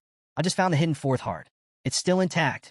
Meanwhile, in his beetle form, little Jia had already reached the undiscovered heart, its massive form pulsating faintly with a strange energy. Without hesitation, he started flying toward it. Jiang Chen's stomach dropped. Oh no, no. Get back here. Now, he ordered. But little Jia was unfazed. Relax, I'm just figuring out how to eat this thing, he said, circling the heart with keen interest. Jiang Chen felt a cold sweat trickle down his back. This is bad. Thinking fast, he tried to bargain. If you stop right now, I'll take you to eat something way tastier. Trust me, that thing is probably disgusting, Little Jia hesitated for a split second, but Jiangchen wasn't taking any chances. With fear and urgency tightening in his chest, he turned to one of the men nearby, gripping his shoulder with a firm hand. "Stop moving forward," Jiangchen said, his expression dead serious. "There's danger ahead." The man looked at him, confused. "What are you talking about?" Hua Yunfei, overhearing the conversation, turned with an arrogant smirk. "Danger? You mean those blood beasts from earlier?" He let out a mocking laugh. "What, are you scared? Should I hold your hand?" Jiangchen ignored him. His mind was too focused on the real problem. "Everyone, use the teleportation flags. Get out of here now." The urgency in his voice made Ji Xinyue and the others hesitate. Their gazes locked onto him, full of uncertainty. Meanwhile, Hua Yunfei strutted forward, grinning like an idiot. "Teleport? Over what? Some imaginary danger?" He sneered. "Or are you just a coward?" Jiangchen slowly turned to face him, his eyes dark with suppressed rage. He said nothing. Hua Yunfei scoffed. "What's wrong? Keck out your tongue." Jiangchen exhaled sharply, already making a decision. This guy's a lost cause. Without hesitation, he clenched his fist and drove it straight into Hua Yunfei's face. The arrogant fool didn't even have time to react. His body launched backward like a ragdoll, slamming into the ground several meters away. Silence. Everyone stared in shock. Ji Xinyue's face darkened. "What the hell are you doing?" she snapped, her eyes locked on Jiangchen. Jiangchen stretched his shoulders casually. "Nothing much. Just felt like punching him." Ji Xinyue turned toward Hua Yunfei, who sat up, rubbing his now bruised cheek. His expression twisted with fury as he pressed his palm against the ground, his breathing ragged. "You?" His voice was laced with venom. "You dare hit me?" Jiangchen rolled his shoulders. "Yeah, what of it?" Hua Yunfei's expression darkened further. "You're seeking death." With that, a powerful surge of energy erupted from his body. A massive, glowing blue heroic spirit materialized behind him. A towering knight, its body carved from pure energy, gripping a massive blade. The pressure in the air thickened as the giant sword hummed ominously. Jiangchen didn't even flinch. Instead, he sighed. "Here we go again." Jiangchen stood firm, his expression unshaken as he eyed Hua Yunfei's summoned knight. He let out a mocking chuckle. "That's it? All this drama, and it's just this," he said, shaking his head. "Kinda underwhelming?" At that moment, little Jia returned, slipping back into Jiangchen's body. Feeling his presence, Jiangchen's lips curled into a confident smile. Perfect timing. With a casual stretch, he extended his hands, releasing the raw energy of little Jia. A surge of power rippled through his body, causing the air around him to crackle. Hua Yunfei, still burning with vengeance, roared in fury. "You talk too much. Let's see you laugh after this." His heroic spirit moved, the massive knight raising its colossal claw to strike. The force behind it sent tremors through the ground, but Jiangchen's eyes gleamed with excitement. A perfect chance to test the divine body of the guardian elephant. The moment the knight's claw descended, Jiangchen met it head-on. With a single strike, an explosive force erupted from his fist, obliterating the knight's spirit into nothingness. Silence. Ji Xinyue and the others stood frozen, their eyes wide with disbelief. In just one move, Jiangchen had shattered Hua Yunfei's ultimate technique as if it were nothing. Hua Yunfei staggered backward, his face drained of color. His voice cracked, his confidence crumbling. This shouldn't be possible. Before he could process what had happened, Jiangchen moved. In an instant, he leaped into the air, appearing directly above Hua Yunfei. Before Hua Yunfei could react, Jiangchen's fist crashed into his body like a meteor, sending him hurtling into the wall with bone-rattling force. He crumpled to the ground, unconscious. Ji Xinyue rushed forward, anger flashing in her eyes. What the hell was that for? The rest of the group stared in shock. Jiangchen had defeated Hua Yunfei without even drawing his sword or activating his 9 miasma wings. It was a clean, effortless victory. Jiangchen smirked, closing his eyes for a brief moment. "Relax. He's not dead," he said casually. "But if no one treats him soon, the damage might be permanent." Ji Xinyue narrowed her eyes. "Wait, are you saying you did this on purpose? To stop him from competing in the genius competition?" Jiangchen turned his back to them, exhaling. "Believe what you want. But if we waste any more time here, he will die." The weight of his words sent a wave of unease through the group. The fear in their eyes was unmistakable. Without hesitation, they reached for their teleportation flags, ready to escape. Then, I can't use mine," one of them stammered, panic creeping into his voice. Jiangchen's eyes snapped open. "What?" He spun around, watching as several others frantically tried to activate their flags, only for them to remain unresponsive. A sinking realization dawned on him. His expression darkened. When little Jia found the 4th heart, The corpse must have sensed his presence. A low, ominous rumble echoed through the cavern. The air grew thick with an unnatural energy. Something was waking up. Jiang Chen's hand instinctively rose to his face as dread settled in his chest. His master had once told him that a true god's power peaked at level 9. But if this thing was sealing their teleportation flags rather than outright destroying them, that meant it was at least level 10 or higher. If that's the case, we're dead. Taking a deep breath, he forced himself to stay calm. Panic would only get them killed faster. He gripped his teleportation flag, testing it once more. The restriction was there. It wasn't destroyed, just sealed. That meant the god itself wasn't fully revived. It must still be bound by some kind of limitation, meaning we still have a chance. With renewed determination, he turned to Little Jia. Take me to the fourth heart. Now! Little Jia, sensing the urgency, immediately flew ahead to guide him. Jiang Chen clenched his fists. He had to treat this situation as if the god were alive, because if it fully awakened, they were all dead. Without another word, he took off at high speed, leaving the others behind. Ji Xianyue's eyes narrowed as she watched him go. So, he knew something was wrong this whole time. That's why he wanted us out of here as fast as possible. One of the men hoisted Hua Yunfei's unconscious body onto his back. The group hesitated for only a moment before following Jiang Chun. Whatever he had figured out, they needed to stay close. As Jiang Chun neared the fourth heart, a chilling presence made him skid to a halt. More blood beasts. A horde of monstrous creatures materialized from the shadows, their eyes burning with bloodlust. Their levels ranged from 70 to 120, twice as strong as the ones they had faced before. Ji Xianyue and the others caught up, only to freeze in horror. Among the beasts, a few even reached level 150. This is impossible, one of them stammered. Jiang Chen exhaled sharply and stretched out his hand. Little Nine go? From the void, a massive figure emerged, Little Knight. The creature's eyes gleamed with excitement at the sight of so much fresh prey. Ji Xianyue, hold the rear, Jiang Chen commanded. Keep them busy. She nodded, drawing her weapon. You heard him. Hold your ground. Meanwhile, Jiang Chen turned toward a thick, pulsating vein along the cavern wall, one of the lifelines of the ancient god's body. His expression darkened. If the heart won't stop beating, I'll just have to force my way inside. Ji Xianyue, expression shifted. You can't be thinking of breaking through the god's veins. That's impossible. Jiang Chen's eyes flickered with determination. Then watch me. Bracing himself, he activated the divine body of the guardian elephant. Power surged through his muscles, his body radiating an overwhelming force. He threw his fist forward, slamming it into the massive vein with all his strength. The impact sent shockwaves through the cavern. For a split second, nothing happened. Then, a gash appeared where his punch had landed. The group's eyes widened in astonishment. He actually did it, but before they could celebrate, the wound began regenerating at an unnatural speed. Jiang Chun grit his teeth. So, it's not going to be that easy. Ji Xianyue turned sharply, her breath catching as she saw it, a cut in the ancient god's vein. Her expression flickered between shock and disbelief. This shouldn't be possible, she muttered. Even if you damage the vein, the corpse will heal itself almost instantly. Jiang Chen clenched his fist, his eyes burning with determination. Then I'll just have to hit it harder. He reared back and struck again. The impact sent a deafening crack through the cavern, shattering the area into pieces. If breaking through the outer layers was impossible, then going inside was the only viable path forward. Jiang Chen didn't hesitate. He powered up once more, launching another devastating punch. A thick cloud of dust and smoke exploded around him, obscuring the battlefield. As the dust settled, a large hole had opened in the vein. Jiang Chen, his fists still clenched, exhaled slowly. Now's my chance. Without looking back, he stepped forward, slipping through the opening just as the vein began to regenerate. Wait! Ji Xianyue called out, her voice laced with concern. But he was already gone. Her fists tightened. Damn it, Jiang Chen. Around them, the blood beasts roared and pressed in. Two warriors from the group raised their hands, channeling their energy to form a massive shield, temporarily holding the creatures at bay. Ji Xianyue's gaze sharpened.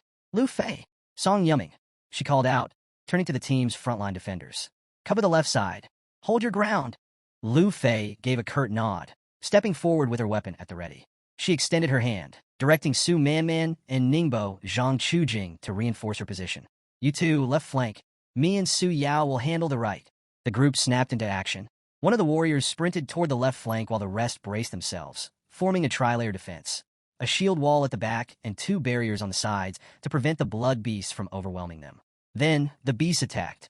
Ji Xianyue raised her bow, her fingers steady on the string. Her sharp gaze darted between the creatures as she took in the dire situation. Listen up, she called out.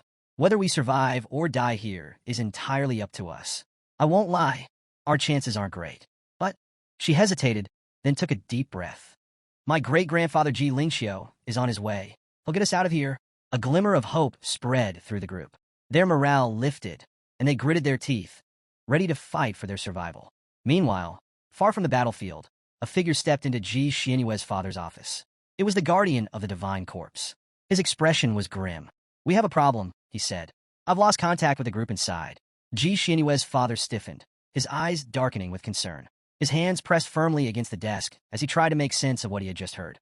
"When exactly did we lose contact?" he asked, his voice laced with urgency. The guardian stood at attention, his expression grim.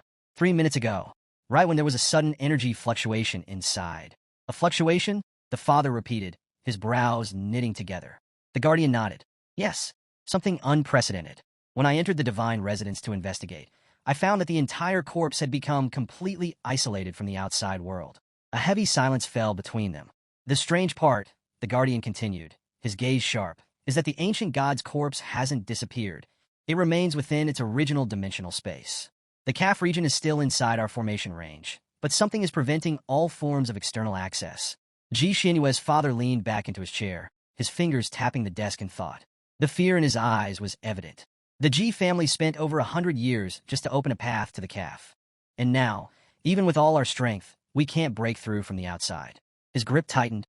"Notify the elder immediately. He must return at once. We need him." The guardian bowed. "Understood.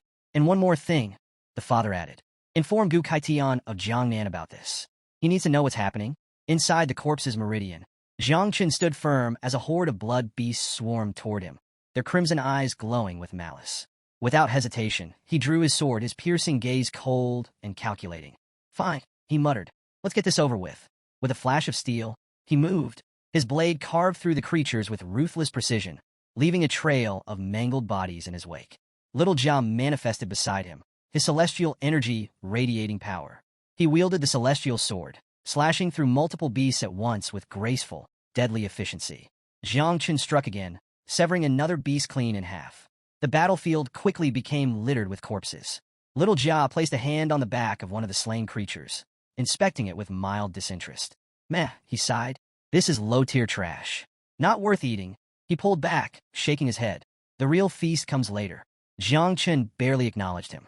His mind was locked on a single thought, pushing forward. He wasn't going to let this place become his grave. Elsewhere, above the clouds, several blue dragons soared majestically through the sky. On a floating platform between them stood a white-haired man, his sharp eyes locked onto a magical water sphere displaying Jiang Chen's battle.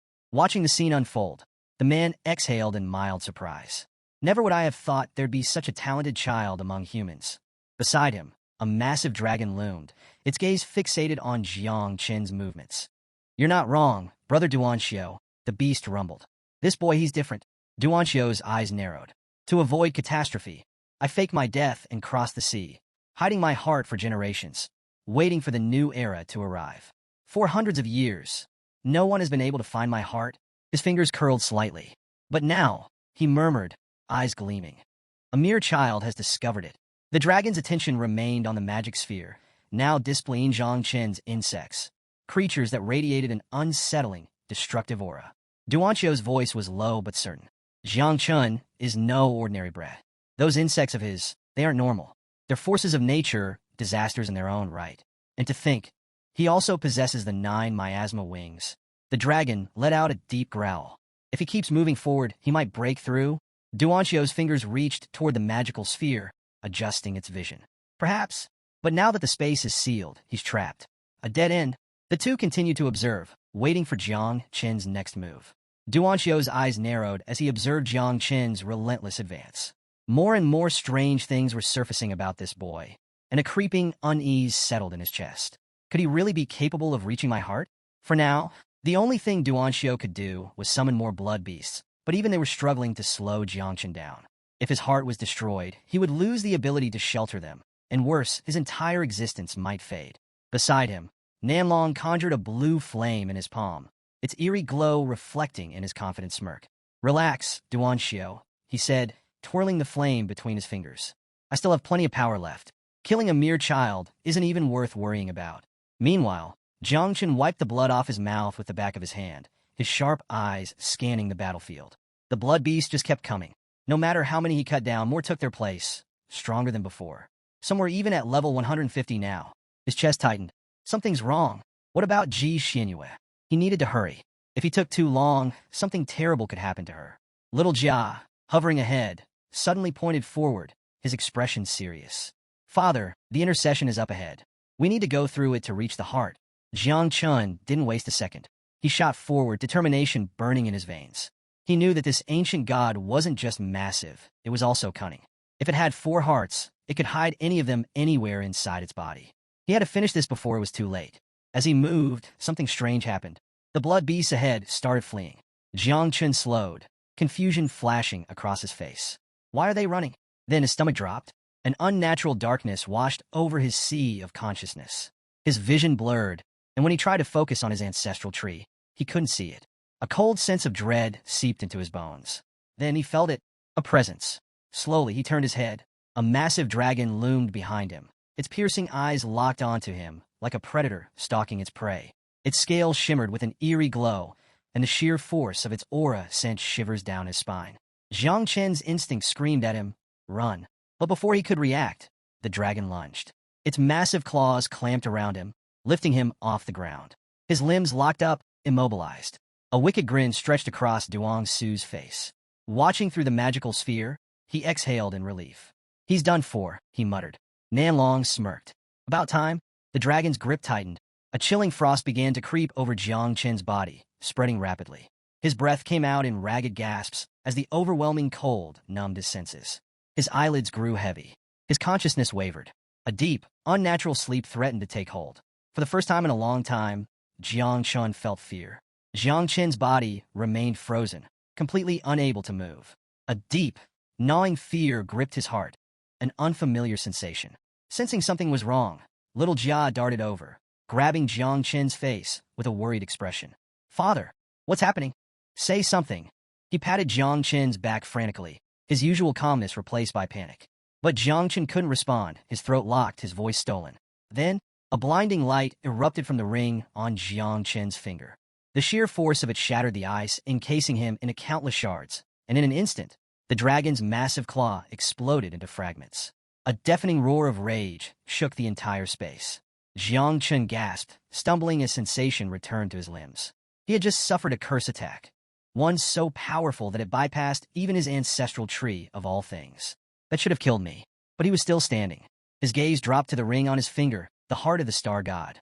A gift from the great dreamer, a powerful artifact that had just saved his life. But now, Jiang Chen clenched his fist. "It's damaged." A wicked snarl rumbled from the dragon. Its eyes burned with fury as it prepared to attack again. Jiang Chen took a deep breath, a dangerous smile creeping across his face. The ancestral tree manifested once more behind him, and with a swift motion, he unsheathed the celestial sword, its radiant energy crackling in his grip. "Looks like it's my turn now," he muttered. Elsewhere, Nanlong collapsed to his knees, his hand clutching his throat. His breathing was ragged, his expression filled with disbelief. This is impossible." Behind him, Duan Xiu loomed, his outstretched hand crackling with energy. "What are you waiting for?" he barked. "Attack again? He won't escape the next curse." Nanlong gritted his teeth, his mind racing. The difficulty of this curse is beyond anything he can imagine. Centuries ago, his soul's essence had been nearly exhausted. If he released another curse now, he wouldn't just weaken, he would fall into eternal sleep. Duan Xiu stepped closer, his face dark with rage. He locked eyes with Nanlong, an unsettling smirk forming. "Well, what's it going to be?" Nanlong's blood ran cold. He's waiting for me to die. A terrifying realization struck him. He's planning to either devour me, or leave me to perish once I fall into eternal sleep.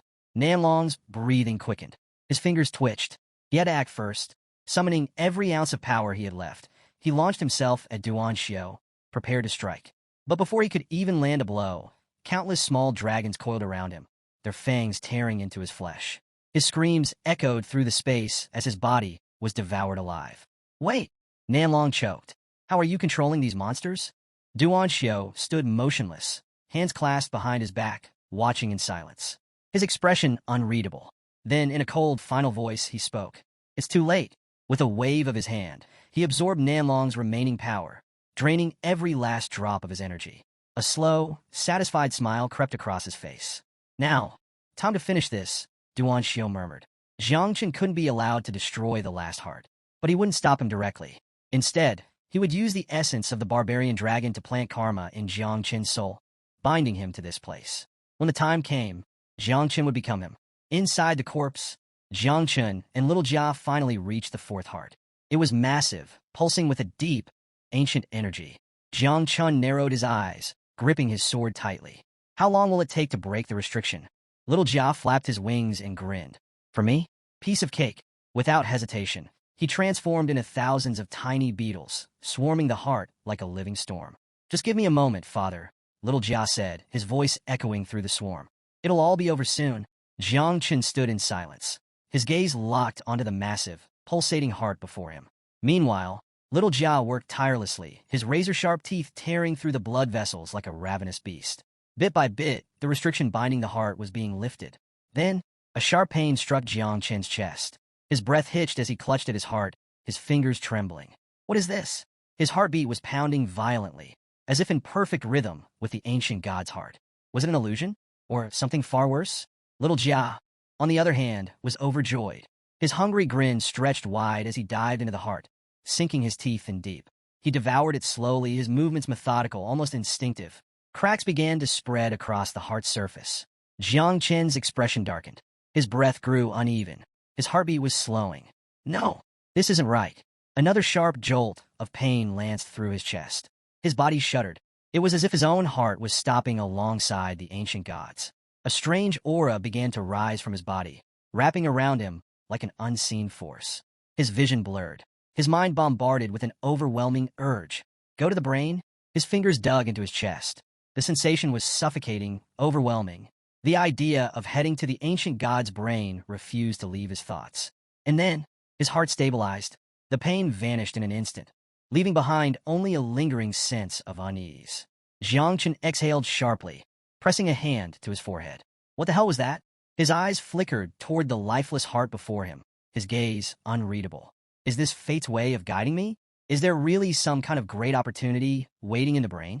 Even if he wanted to go, it was too risky. First, he needed to get Ji Xianyue and the others out of here. At that moment, little Jia appeared before him, hands on his belly, eyes closed, a contented smile stretching across his face. I can't eat anymore, little Jia mumbled. Jiang Chen raised an eyebrow, surprised to see his son looking completely stuffed. Little Jia let out a small burp and grinned. I refined the rest of the heart into blood essence and stored it. We could take it with us. Jiang Chen's eyes brightened. Blood essence was incredibly valuable, and knowing little Jia had managed to condense it so efficiently was even better. His lips curled into a proud smile. Good work, little Jia, as energy surged. He had just leveled up to 30 and now had the ability to reproduce 3 times. But there was no time to celebrate. Jiang Chen's expression hardened. Let's regroup with Ji Xianyue and the others first. We can figure out the next step once everyone is safe. Meanwhile, dark silhouettes of small dragons soared through the cavern, their eerie movements casting shifting shadows. Above them, Duan Xiao hovered in the brain of the ancient god's corpse, his expression cold, his presence oppressive. A fireball flickered to life in his palm, crackling with an ominous energy. The curse has already been planted, he muttered, staring at Jiang Chen through the magic sphere. A twisted smirk played at his lips. Escape is no longer an option. His fingers clenched into a fist, and the fireball vanished. Now that Duan Su was no longer an obstacle, there was nothing stopping him. A sinister gleam flashed in his eyes. Time to have some fun. Elsewhere, Duan Xiao smirked as he observed Jiang Chen's movements through the magic sphere. It doesn't matter, he mused. Sooner or later, he'll come looking for me in the brain. His eyes gleamed with anticipation. The trap had already been set. Meanwhile, Ji Xianyue's group was on the brink of collapse. One by one, warriors fell, some severely injured, but those still standing refused to surrender. A soldier stomped the ground, gritting his teeth. Hold the line. Don't give up. While one fighter struggled to maintain a defensive barrier, 2 others extended their hands, summoning another protective shield. But the horde of beasts kept coming. Ji Xianyue, her breath ragged, gripped her bow tightly. With what little strength she had left, she activated her god's arrow ability. Golden arrows rained down upon the beasts, piercing through their thick flesh. Behind her, the battlefield was littered with fallen comrades, some barely breathing, others covered in blood, holding on to their last shreds of consciousness. Two women sat slumped against a rock, their hands trembling. Ji Xianyue was exhausted. Every muscle in her body screamed in protest, her vision blurring from fatigue. She turned to check on the others, but the moment she looked back, a monstrous beast loomed above her. Its jaws gaped open, saliva dripping as it prepared to strike. Her heart pounded. No, we're going to be wiped out. Her body refused to move. Instinctively, she raised her arms, closing her eyes, bracing for the inevitable impact. Then, a deafening crack echoed through the battlefield. Jiang Chun appeared out of nowhere, his fist colliding with the beast's face, sending it soaring through the air. It crashed into the ground with an earth-shattering impact, its body twitching before going still. A stunned silence filled the battlefield. The remaining beasts froze, their eyes flickering with fear. Ji Xianyue slowly opened her eyes, her breath hitching when she saw him standing there, alive, unharmed, unyielding. Relief flooded her chest. Jiang Chen turned to her, his gaze steady. Sorry I'm late. A light of hope flickered in the eyes of the survivors. Ji Xianyue quickly moved to one of the injured men, slinging his arm over her shoulder to help him stand. Jiang Chun, meanwhile, raised his hand, activating the Star God's blessing. The ring on his finger emitted a brilliant blue aura, wrapping around the wounded warriors. Despite being damaged, the ring's healing properties remained intact. A soft warmth spread through their bodies. A woman touched her neck, feeling the pain fade. This feels incredible, a man beside her gasped, staring at his healing wounds in shock. The pain, it's disappearing. Even while surrounded by blood beasts, Jiang Chun remained calm. His lips curled into a small, confident smile. He turned slightly and gave a small nod. Little Nine, Little Jia, you guys rest. You've done enough. The battle wasn't over. But Jiang Chun would handle the rest. Little Nine suddenly appeared behind Jiang Chun, her small hands gripping his shoulders as she shut her eyes and burst into tears. She was heartbroken. How could Jiang Chun take little Jia to play while leaving her behind? Sniffling, she complained that many insects had died, and she needed someone to console her. Jiang Chun panicked. He glanced at her, trying to find the right words. You worked really hard, he said carefully. Why don't you head over to the Tao Monument in the Sea of Consciousness? It'll help you recover. But Little Nine wasn't in the mood for explanations. Instead, she swore to teach little Jia a lesson, one so thorough that he wouldn't know whether to cry or run. Poor little Jia, who had been hiding behind Jiang Chen's head, trembled in fear, his tiny body shaking like a leaf. Meanwhile, one of the men quickly set up a protective barrier, sensing danger. But it was barely up before more bloodthirsty beasts started closing in on them. Jiang Chen narrowed his eyes, raising a finger and pointing toward the wall. He glanced at the others, relieved to see their wounds healing. However, his expression darkened. The blood beasts are coming again, he announced. Without hesitation, he made a bold decision. He would open a passage through the meridians of the sacred god's corpse. Follow me, he ordered. Time was running out. His defensive spells wouldn't last much longer. Steeling himself, Jiang Chun strode up to the wall, clenched his fist, and turned to little Jia. Merge, he commanded. A powerful red aura surged around him as he activated the divine body of the elephant. Focusing all his strength, he struck the wall's vein with a devastating punch. The entire structure trembled before shattering into pieces. Without wasting a second, Jiang Chun used both hands to widen the opening, his expression serious. Get in, he ordered. The others obeyed, scrambling inside one by one. Relief washed over them as they finally had a moment to breathe, but Jiang Chen's face remained tense. The beasts are heading for the vein, he shouted. Ji Xianyue's eyes widened in shock.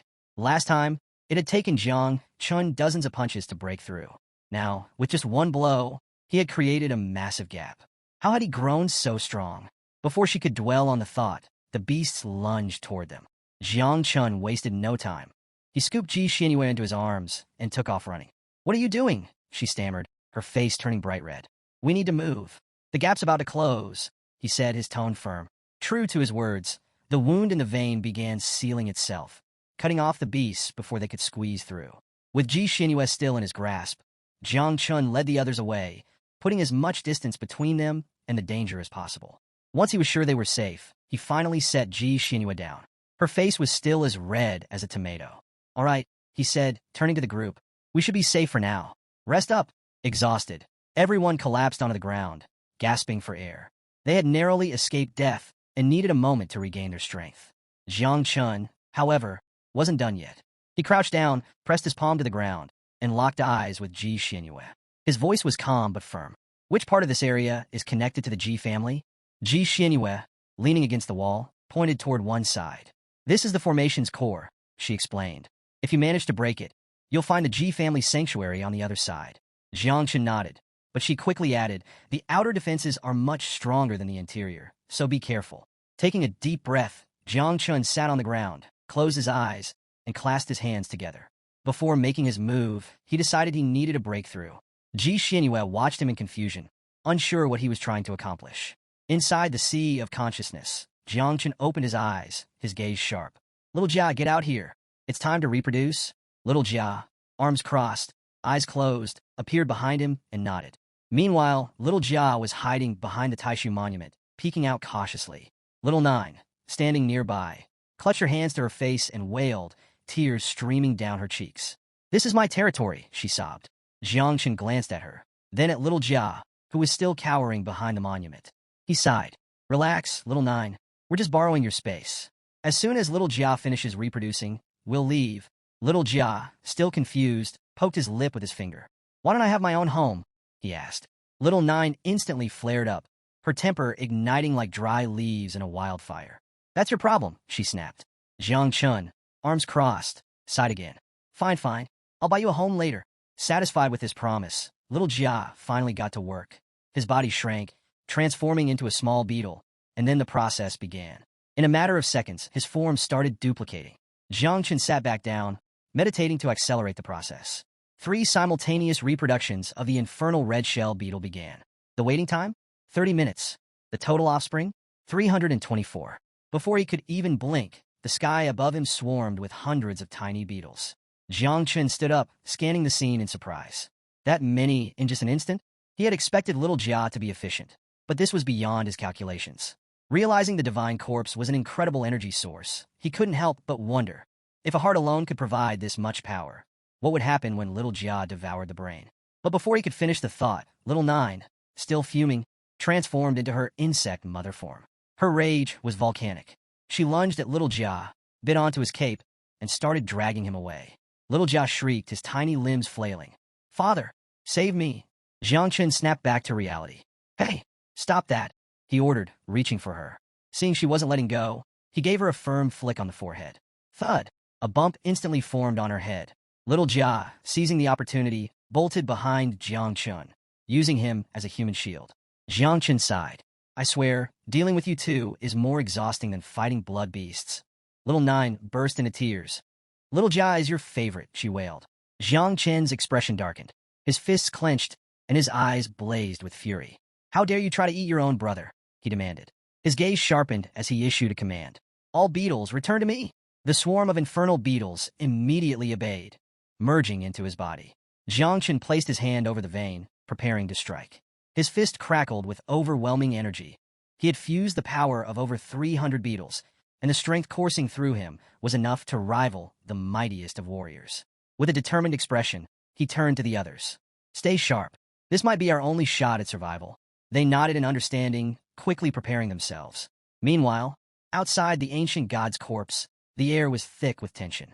Ji Xinhua father and the grandfather of the Ji family arrived at the site, their expressions grave. Arms crossed, the grandfather assessed the situation. Now that the passage is sealed, there's no way to get inside from here, he muttered. The only way in is by breaking out from within, but that won't be easy. The children are still inside. Ji Xinyue's father paled. Panic flickered in his eyes. Then what do we do? The grandfather placed a hand on the ancient tomb, his face unreadable. Prepare for the worst. If anything happens, we must destroy the sanctuary and exile the entire dimension into eternal chaos. The realm where the ancient god's body is kept. His words sent a shudder through the air. Ji Xinyue's father's breath caught. But Xinyue is still in there, he protested. Do you understand what that means? His existence alone is worth more than billions of people in Daxia. If whatever is inside that corpse gets out, it will be a catastrophe. The grandfather's jaw tightened. He knew the truth in those words, and it only deepened his frustration. He clenched his fists so hard that his knuckles cracked. Just then, Gu Kaitian stepped forward. His eyes burned with resolve as he gripped the hilt of his sword. The god of the sword exists to serve his country and its people, he declared. But I'm just an old man now. It doesn't matter if that thing is rank 8 or 9. If anyone dares lay a hand on my disciple, I will fight to the death. The grandfather turned to him, his voice grave. Think before you act, Gu Kaiyan. But Gu Kaitian was undeterred. He unsheathed his sword, its edge gleaming under the dim light. At the very least, I will uphold the honor of my master's name. Silence settled over them. Then, suddenly, knock, knock. A deep, eerie sound echoed from inside the coffin. Every head snapped toward it. A cold dread settled over the gathered warriors. The grandfather's eyes widened in horror. Impossible, Gu Katian's voice rang out, sharp and urgent. Don't just stand there. We need to act now. The coffin trembled again. The knocking grew louder. Something inside was waking up. Inside, Jiang Chun finished his meditation and rose to his feet. Without hesitation, he strode toward the wall and unleashed a flurry of blows using the divine elephant fist. Each punch sent shockwaves rippling through the air, forcing Ji Xinyue and the others to shield their faces from the sheer force of the impact. The group was already exhausted, their bodies bruised and battered. Ji Xinyue's eyes widened as she quickly realized the power behind Jiang Chen's attacks. Her expression turned serious. Everyone, step back. If you stay too close, you'll be crushed, she warned. Seconds turned into minutes, but Jiang Chun didn't stop.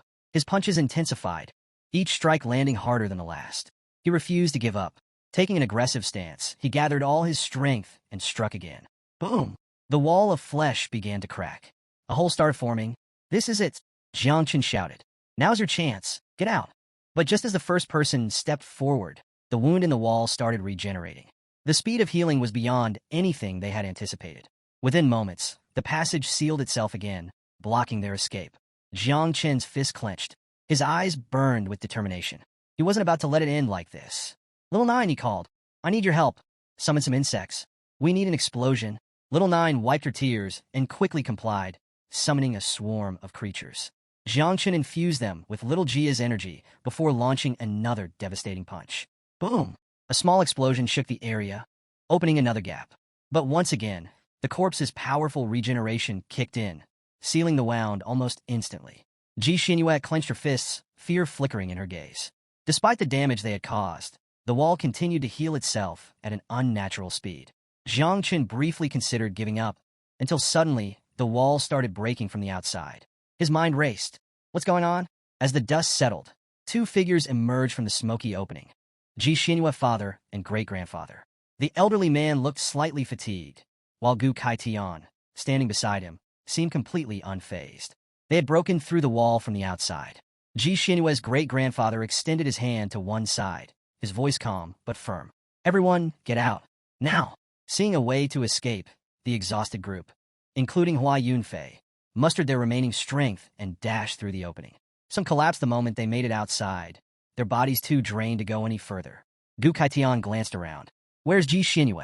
Where's Jiang Chun? Inside, three members of the group were still making their way out.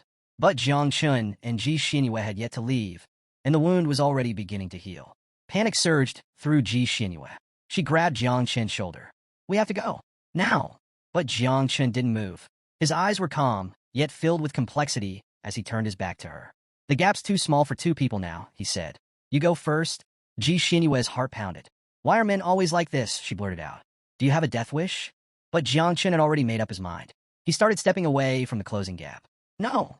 Ji Xinyue panicked. She wasn't going to leave him behind. If they had to find another way out, then so be it. She was staying with him. But before she could do anything, Jiang Chun activated a technique. Growth of all things.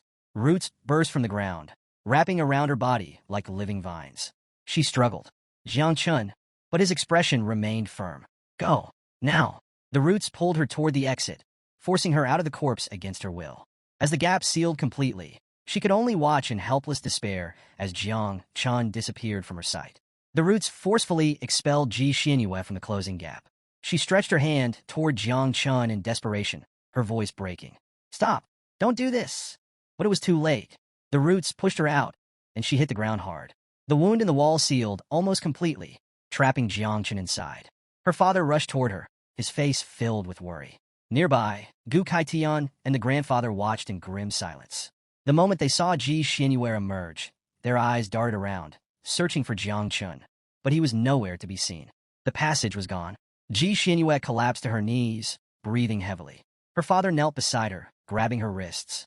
His eyes welled with tears, part relief, part sorrow. You're safe, he whispered. But Ji Xinyue wasn't thinking about herself. Tears streamed down her face. Father, Jiang Chun is still inside. We have to save him. He gently squeezed her hands, trying to calm her down. Don't worry. As long as Jiang Chun and your great-grandfather coordinate their attacks from both inside and outside, we can break through again.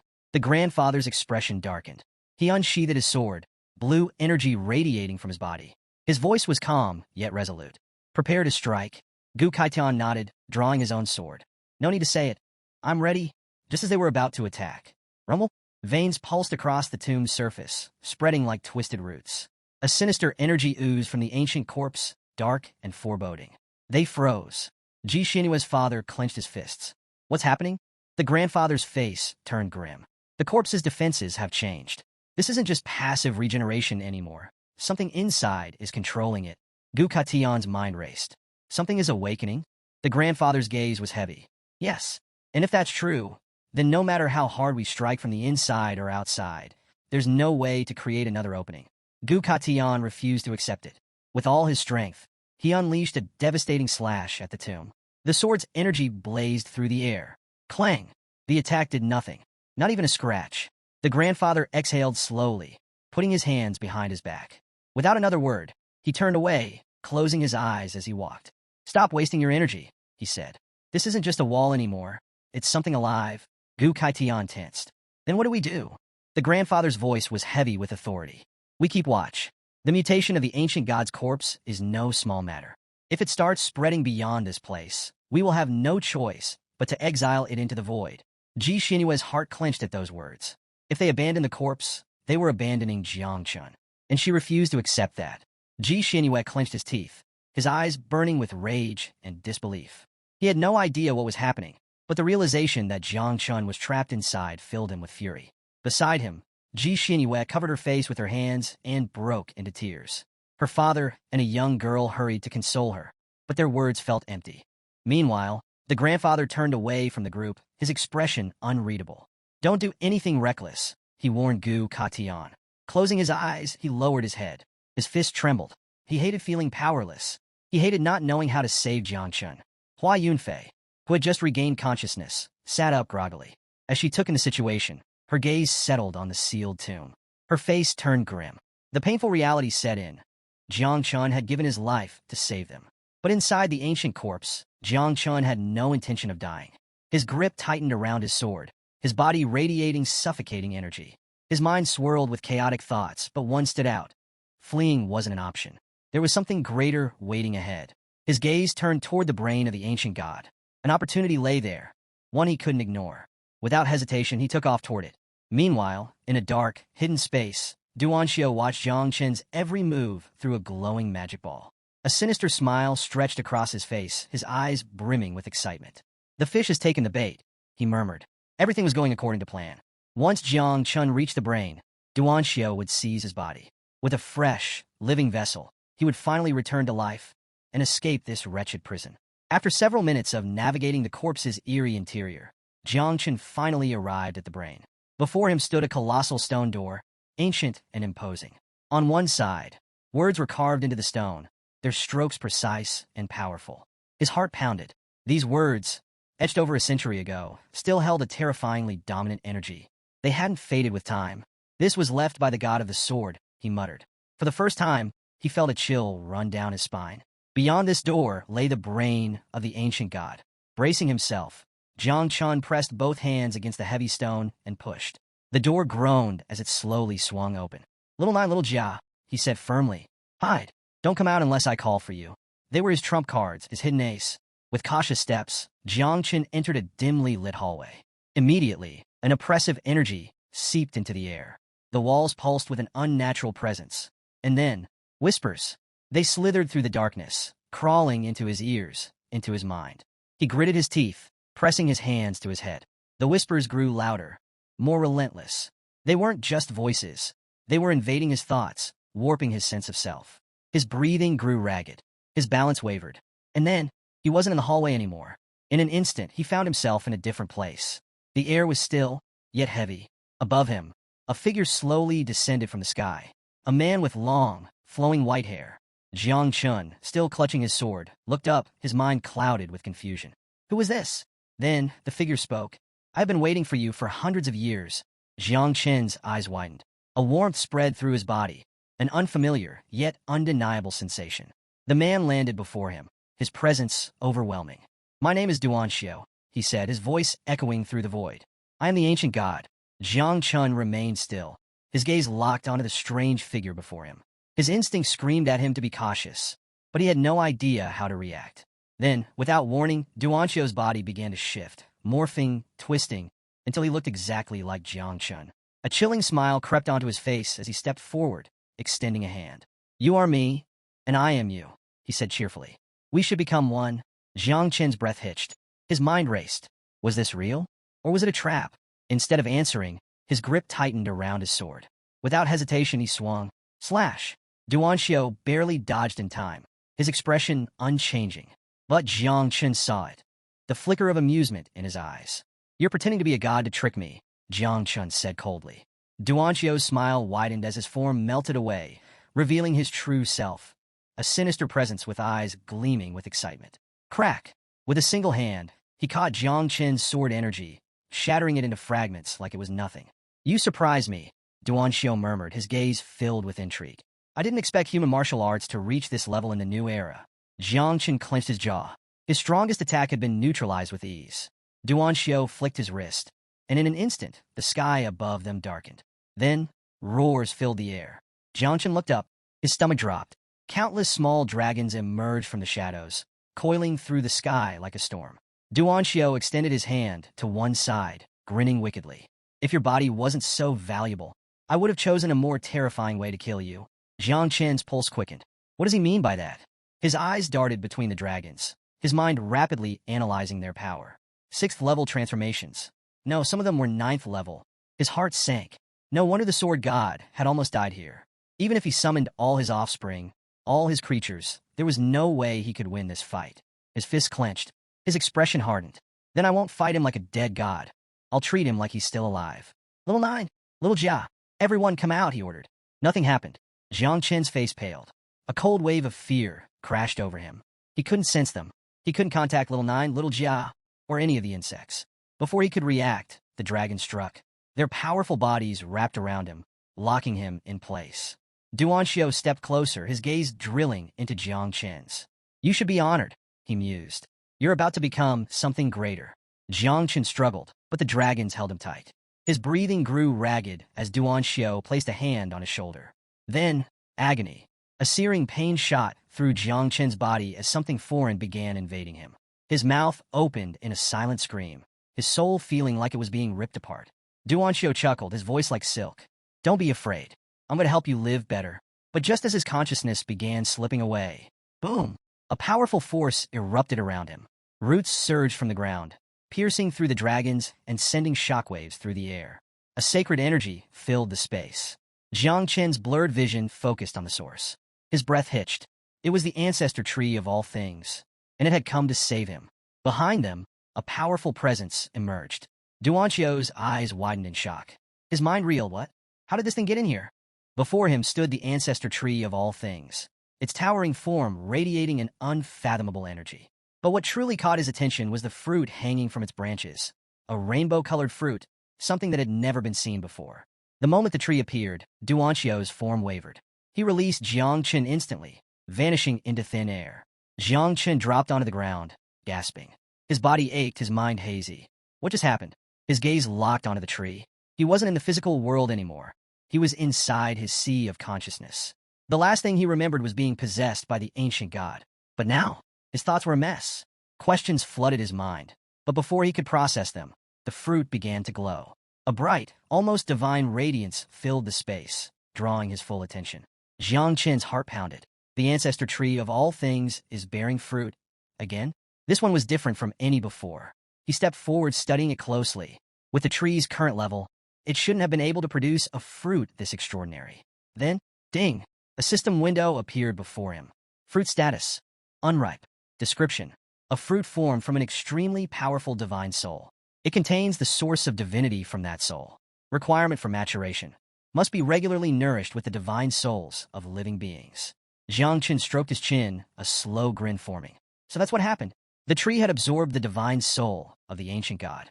Duanxiu had tried to take over his body, but instead his soul had been transformed into this fruit. While the tree couldn't block curses, Its control over divine souls and consciousness was unmatched. Jiang Qin chuckled.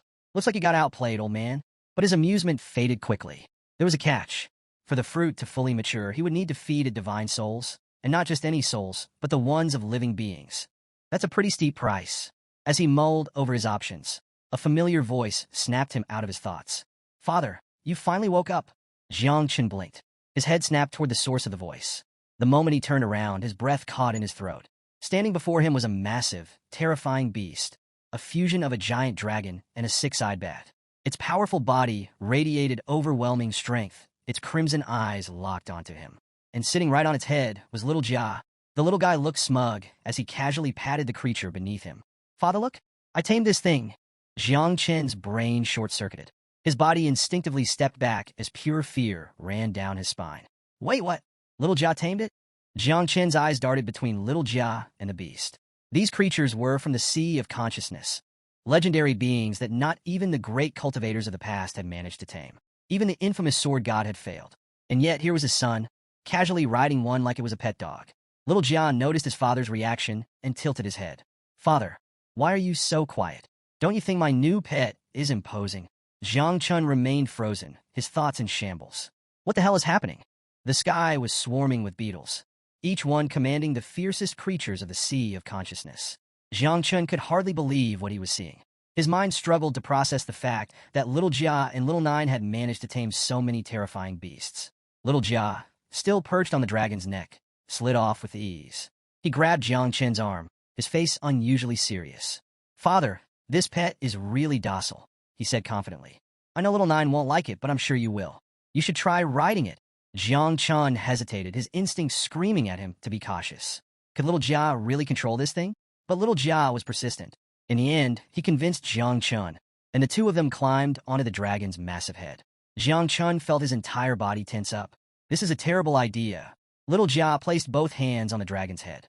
All right, big guy flies. With a mighty roar, the dark demon dragon lifted its head, its wings spreading wide.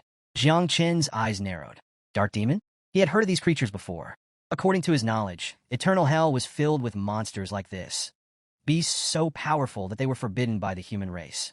Little Jia, completely unfazed, casually explained, Father, all you need to do is mark this beast with a seal, and it becomes a mount. Jiang Qin was taken aback. A 9-transformation monster as a mount? That would be insanely useful. The dragon flapped its wings, preparing for takeoff, but suddenly, Jiang Qin hesitated. His expression turned uncertain. Wait, can we even take this thing outside? Little Jia sighed. If we try, the path of heaven will erase it. Creatures like this aren't meant to exist in our world. They belong to the depths of eternal hell. A wasted opportunity. Jiang Qin clicked his tongue. If they could use this beast freely, it would be a game changer. But now, they were running against the clock. Even if they couldn't take it outside, it could still be useful in a critical moment. Then a thought struck him. Wait, weren't there 5 more monsters like this? Jiang Qin's eyes scanned the surroundings. He remembered sensing 6 powerful beings, but right now, he only saw one. Little Jia, he said slowly, suspicion creeping into his voice. Where are the others? Little Jia's face went pale. His tiny body stiffened, sweat forming on his forehead. Oh well, Jiang Qin's stomach dropped. He already had a bad feeling about this. Little Jia swallowed hard and blurted out, I ate them. Silence. The dark demon dragon froze. Jiang Qin blinked. His brain refused to process the words. You what? Little Jia scratched his head, giving a sheepish smile. Well, I got hungry, and I also just reproduced again. Jiang Qin dragged a hand down his face, letting out a long, exhausted sigh. This kid, he placed his other hand on little Jia's shoulder, shaking his head in disbelief. At this point, he just had to accept it. Fine, you did what you had to do. Still sitting on the dragon's head. Jiang Qin let out a deep breath and muttered, let's just leave this place and find some peace. Little Jia tilted his head, watching his father with a confused expression. Jiang Qin didn't even have the energy to explain. Jiang Qin climbed off the dragon, wiping his face, but there was no hiding it. He was on the verge of tears. His son was wasting fortune like it was nothing. 6 powerful beasts gone. Just like that. He had to force himself to see the silver lining. At least one monster was still alive. As a human being, he reminded himself, he should be grateful for what he had. The dark demon dragon and little Jia stared at him in confusion. Little Jia tilted his head. Father, why are you acting weird? Before Jiang Qin could answer, loud knocks thundered from the massive door. His gaze snapped toward it. It was Gu Katian. Jiang Qin's mind worked quickly. The divine soul of the ancient god has been sealed. The dark demon has been captured. That means the outer defense would soon disappear. Sensing his master's energy, Jiang Qin knew the Ji family would arrive soon. He turned to little Jia, his expression calm but firm. Little Jia, have the insects devour everything quickly. Pack up anything valuable. We need to leave. Little Jia pouted. But father, I'm still hungry. Jiang Qin's eye twitched. This is not a restaurant, he snapped. This is a god's treasure trove. Little Jia groaned, touching his chin with a finger. His eyes filled with sadness. Can I at least eat next time? Jiang Qin let out a deep sigh. He wasn't sure what terrified him more, the sword god's descendant outside or little Jia's bottomless stomach. He pushed aside his frustration and focused. He could already imagine Sa Shu's great-grandfather standing outside, his overwhelming energy pressing down on everything around him. If that old monster gets in here and sees what we've done, yeah, that would be a problem. Little Jia, realizing his father was serious, got to work. Using his power, he drained and compressed everything the insects couldn't consume, turning the remains into giant floating orbs of liquid. There was just one problem. I can't store them, little Jia admitted. Jiang Qin turned around. Don't worry, your sister will handle it. At that moment, little Nine manifested. She took one look at the massive, floating orbs, and her face twisted in horror. Her hands went to her hips. You're telling me I have to clean up this mess? In her eyes, these orbs weren't treasure. They were just giant piles of disgusting, foul-smelling dung. She was done with her brother's nonsense. Jiang Qin, however, just smiled. Now that little Nine had taken care of everything, it was time to go.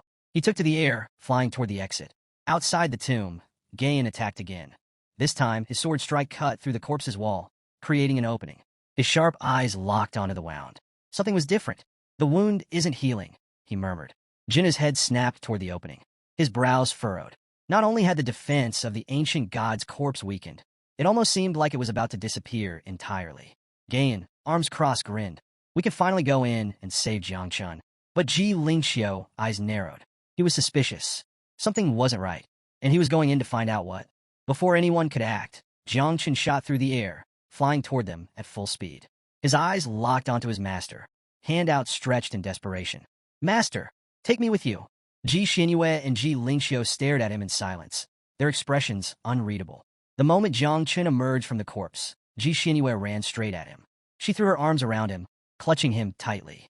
Tears streamed down her face as relief overwhelmed her. You're okay, she sobbed. You're really okay. Jiang Qin's eyes widened in surprise. He hadn't expected this reaction, but despite the warmth of the moment, he knew this wasn't the time for reunions. Even Gu Katian, standing nearby, felt a wave of peace upon seeing Jiang Qin safe. But Jiang Qin didn't hesitate. He pushed Ji Xinyue aside, his expression dark and urgent. Leave. Now. There's no time. Ji Xinyue's tears stopped mid-fall. Her heart pounded in confusion. Jiang Qin, what's going on? She could see it in his eyes, fear. Jiang Qin turned to Gu Kaitian, his master. His gaze was sharp, unwavering. If we don't leave now, he said gravely, we're all dead. Gu Kaitian's expression shifted. Jiang Qin wasn't the type to panic. If he was this serious, something was very wrong. Without hesitation, he nodded. Get on. Jiang Qin leapt onto the blade of his master's sword, and with a flick of his fingers, Gu Kan soared through the sky like a bolt of lightning. As they disappeared into the distance, Jiang Qin's voice echoed behind them. I'm never coming back. Ji Xinyue felt her heart drop. What? Her mind swirled with emotions. She couldn't help but wonder, did Jiang Qin hate her? Meanwhile, her father's face twisted in fury. His voice boomed across the battlefield. I gave that brat divine and demonic blood, and this is how he repays me. He doesn't even know how to treat a lady properly. Ji Xinyue's fists clenched. She whipped around, eyes burning with anger. How dare you insult Jiang Qin? She snapped. He risked his life to save me. Her father froze. A long silence hung between them. He closed his eyes, rubbing the back of his head, suddenly feeling a little awkward. If Jiang Qin had been willing to risk his life for his daughter, that meant she was important to him. Ji Xinyue's face flushed deep red as realization hit her. Jiang Qin cares about me? Her hands flew to her mouth as her heart pounded wildly. But then, her expression hardened with determination. If Jiang Qin fought for me, then I'll fight for him. Her eyes flashed with resolve. She placed her hands on her hips, lifting her chin. I won't let him down, she vowed. In the upcoming Prodigies of Heaven tournament, she would show the world her best version, and she would make sure Jiang Qin never regretted saving her. Ji Xinyue's father couldn't help but feel a sense of pride as he watched his daughter's determination solidify. But not far from them, Ji Lingxiu stood silently, his eyes fixed on the tomb of the ancient god. His sharp instincts told him something was off. Jiang Qin's panic-stricken escape hadn't been natural. His eyes narrowed. Something had happened inside that tomb. Without a word, he stepped forward, carefully inspecting the interior of the corpse. And that's when he noticed it. The treasure. It was all gone. Not just the treasure, but every single monster that had once existed in the sea of consciousness. His brows furrowed. Before, this place had been teeming with life. Now it was an empty shell. Pressing a hand to his forehead, he sighed, already picturing the scene in his mind. Jiang Chun, fleeing with Gu Kaitian on the sword, looking as guilty as a thief caught in the act. That brat. Ji Lingxiu clenched his fists, his fury boiling over. Not only had Jiang Chun taken everything, but he hadn't even left a single monster for him. When he had entered the corpse, he'd faced 5 terrifying beasts so powerful that even he had struggled. How did Jiang Chun escape from level 9 monsters unscathed? He stepped forward, running his fingers along the veins of the corpse. One thing was clear, Jiang Chun was not someone ordinary. Despite leaving him with a bitter future, Ji Lingxiu was willing to accept it. But what Jiang Chun didn't know was that he had completely underestimated his power. High above, Gu Katian's sword streaked through the sky, carrying both master and disciple. Gu Katian, his expression unreadable, turned to Jiang Chun. Did you really empty out the sword god's treasure? Jiang Chun casually scratched the back of his head. Yep. Gu Katian let out a deep sigh. For the 3rd time, he began to question his life choices. His first disciple declared himself the king of the bloody knife and started an all-out war in the Qinglian war zone.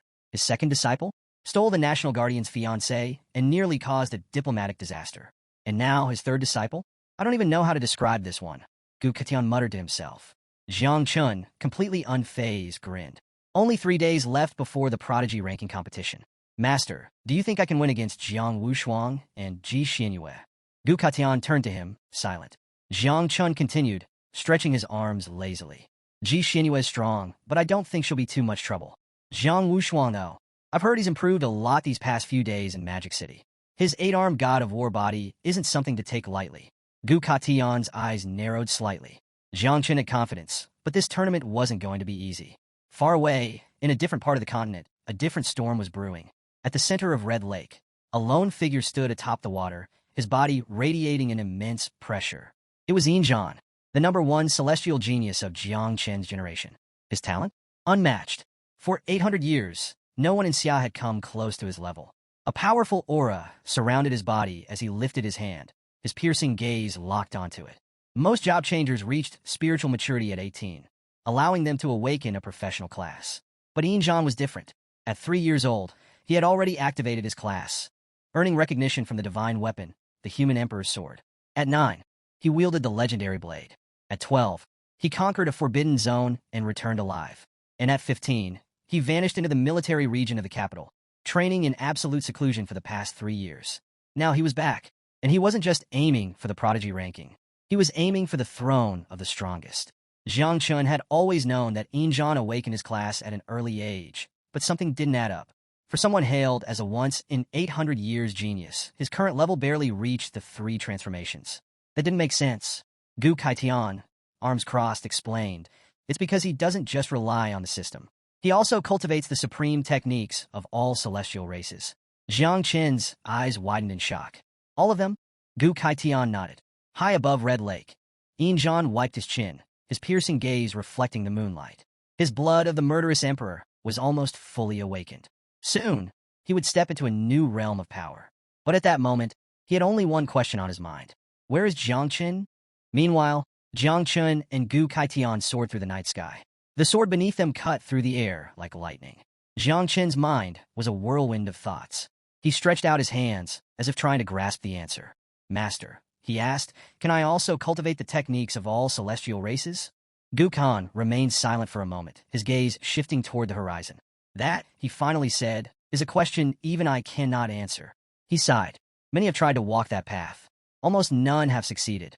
The techniques of different races often clash with the heavenly Tao.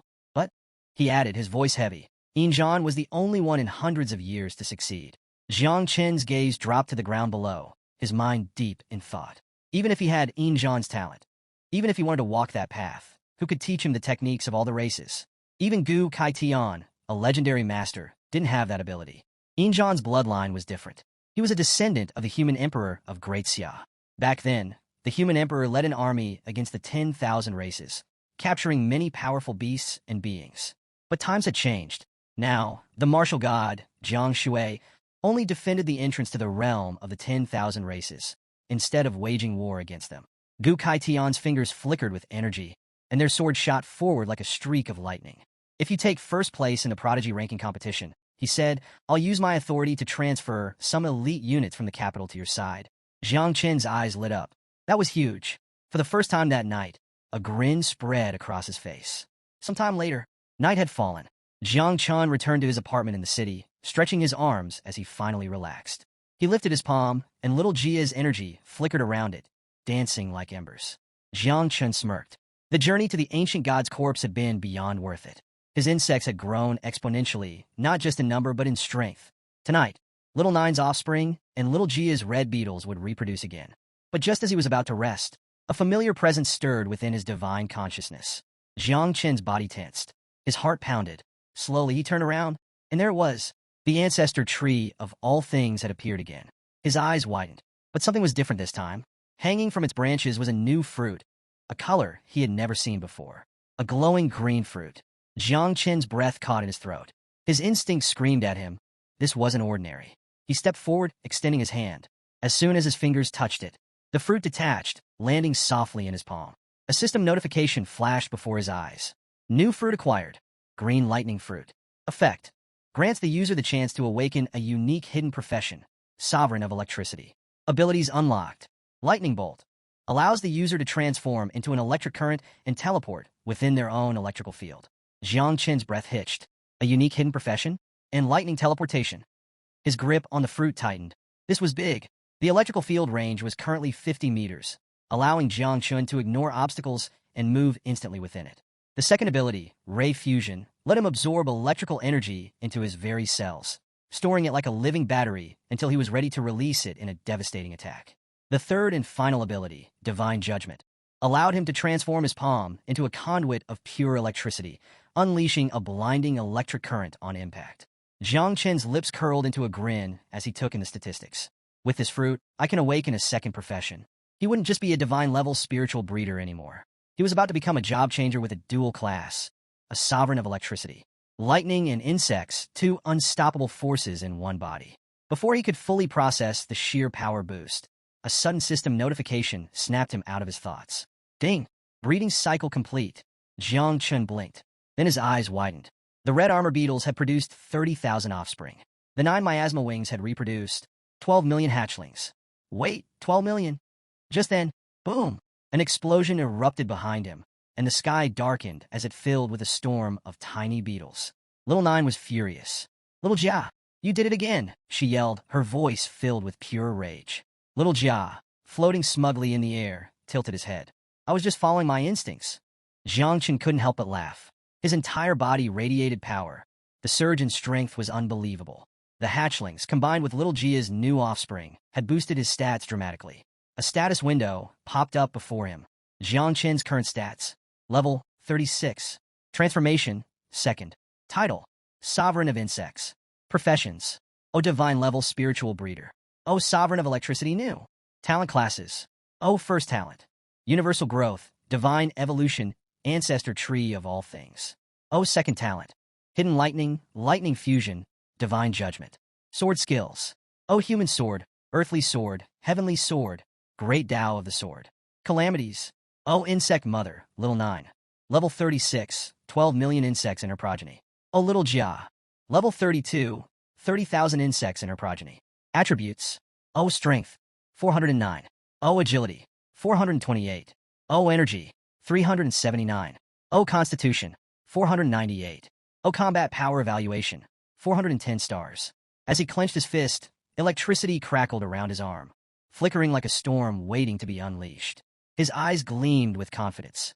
Even though he couldn't use Little Nine's power in the Prodigy competition, with his new class and enhanced abilities, he could dominate the battlefield with ease. And if worst came to worst, he could always unleash Little Jia's power and summon the Dark Demon, a weapon of absolute destruction. The night was deep, and the jagged peaks of Qinluo War Zone loomed like silent sentinels under the vast, starlit sky.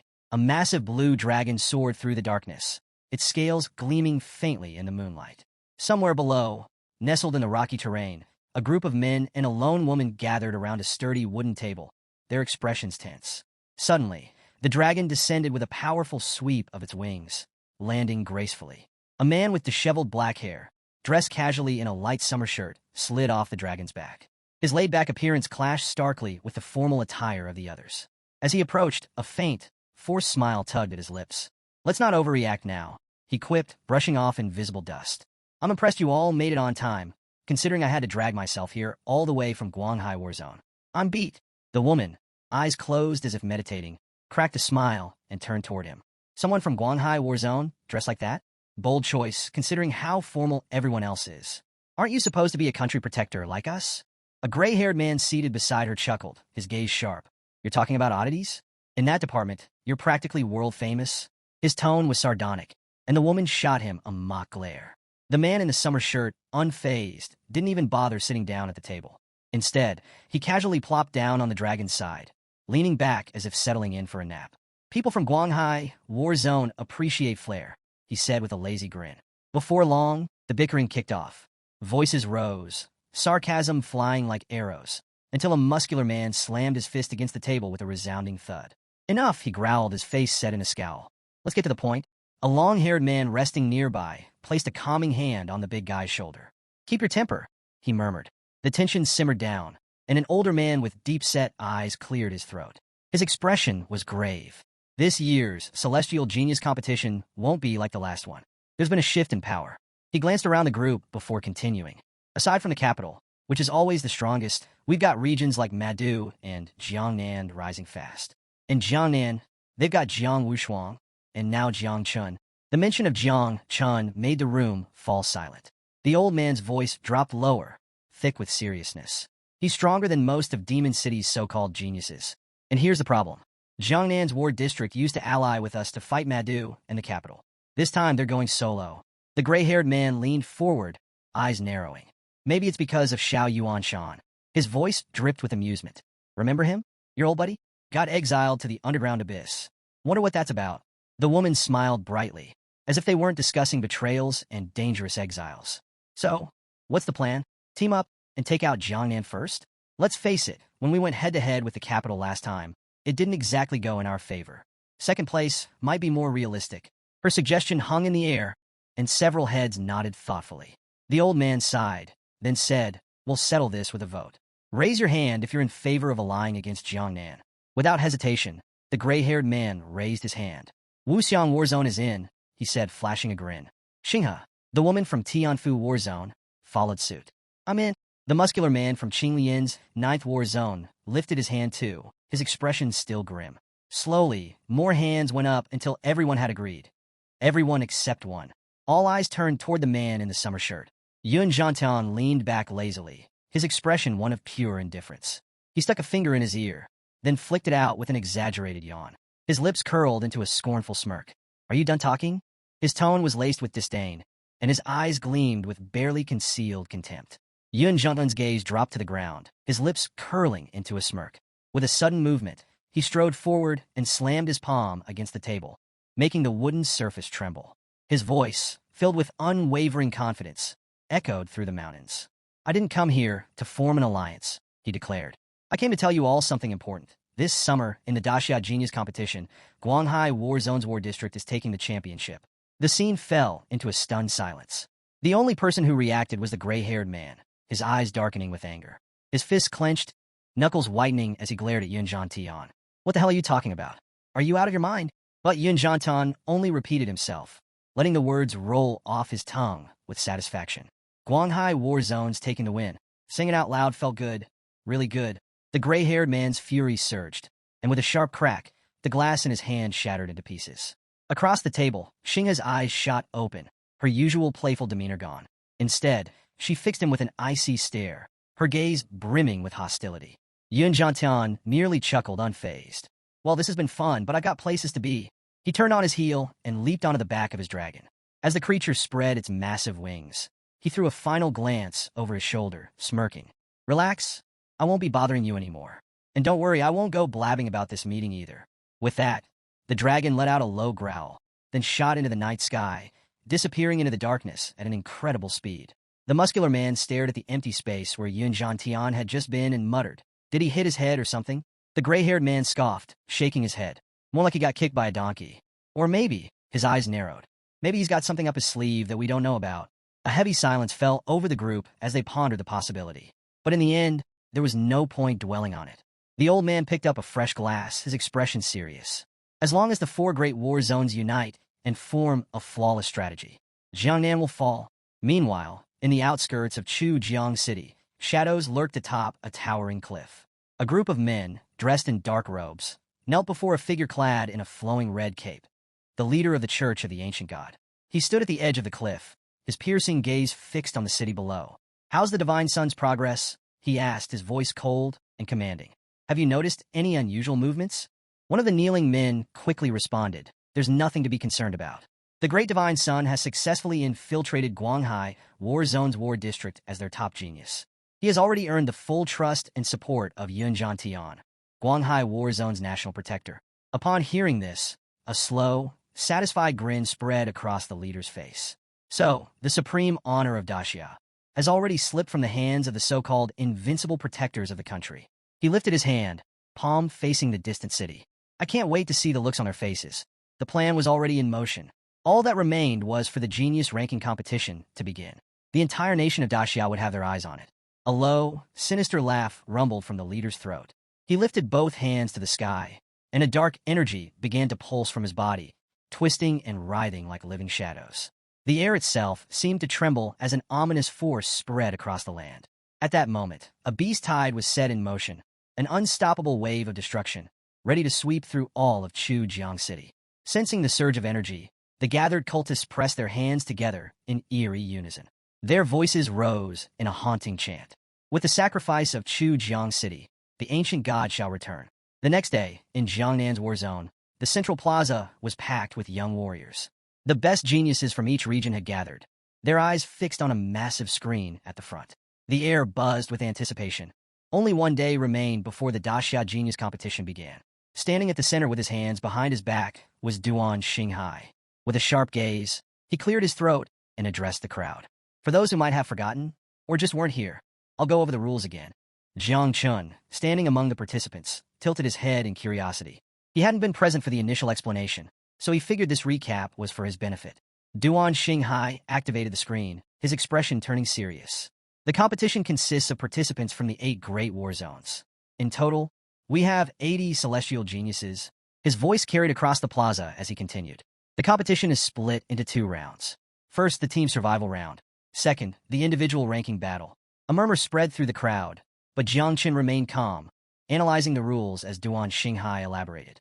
For the first round, small teams from each war zone will enter a secret realm located in Qin Luo's area. Your goal is simple: survive.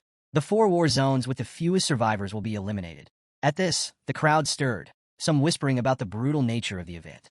"This round is about teamwork," Duan Xinghai added, his gaze sharp.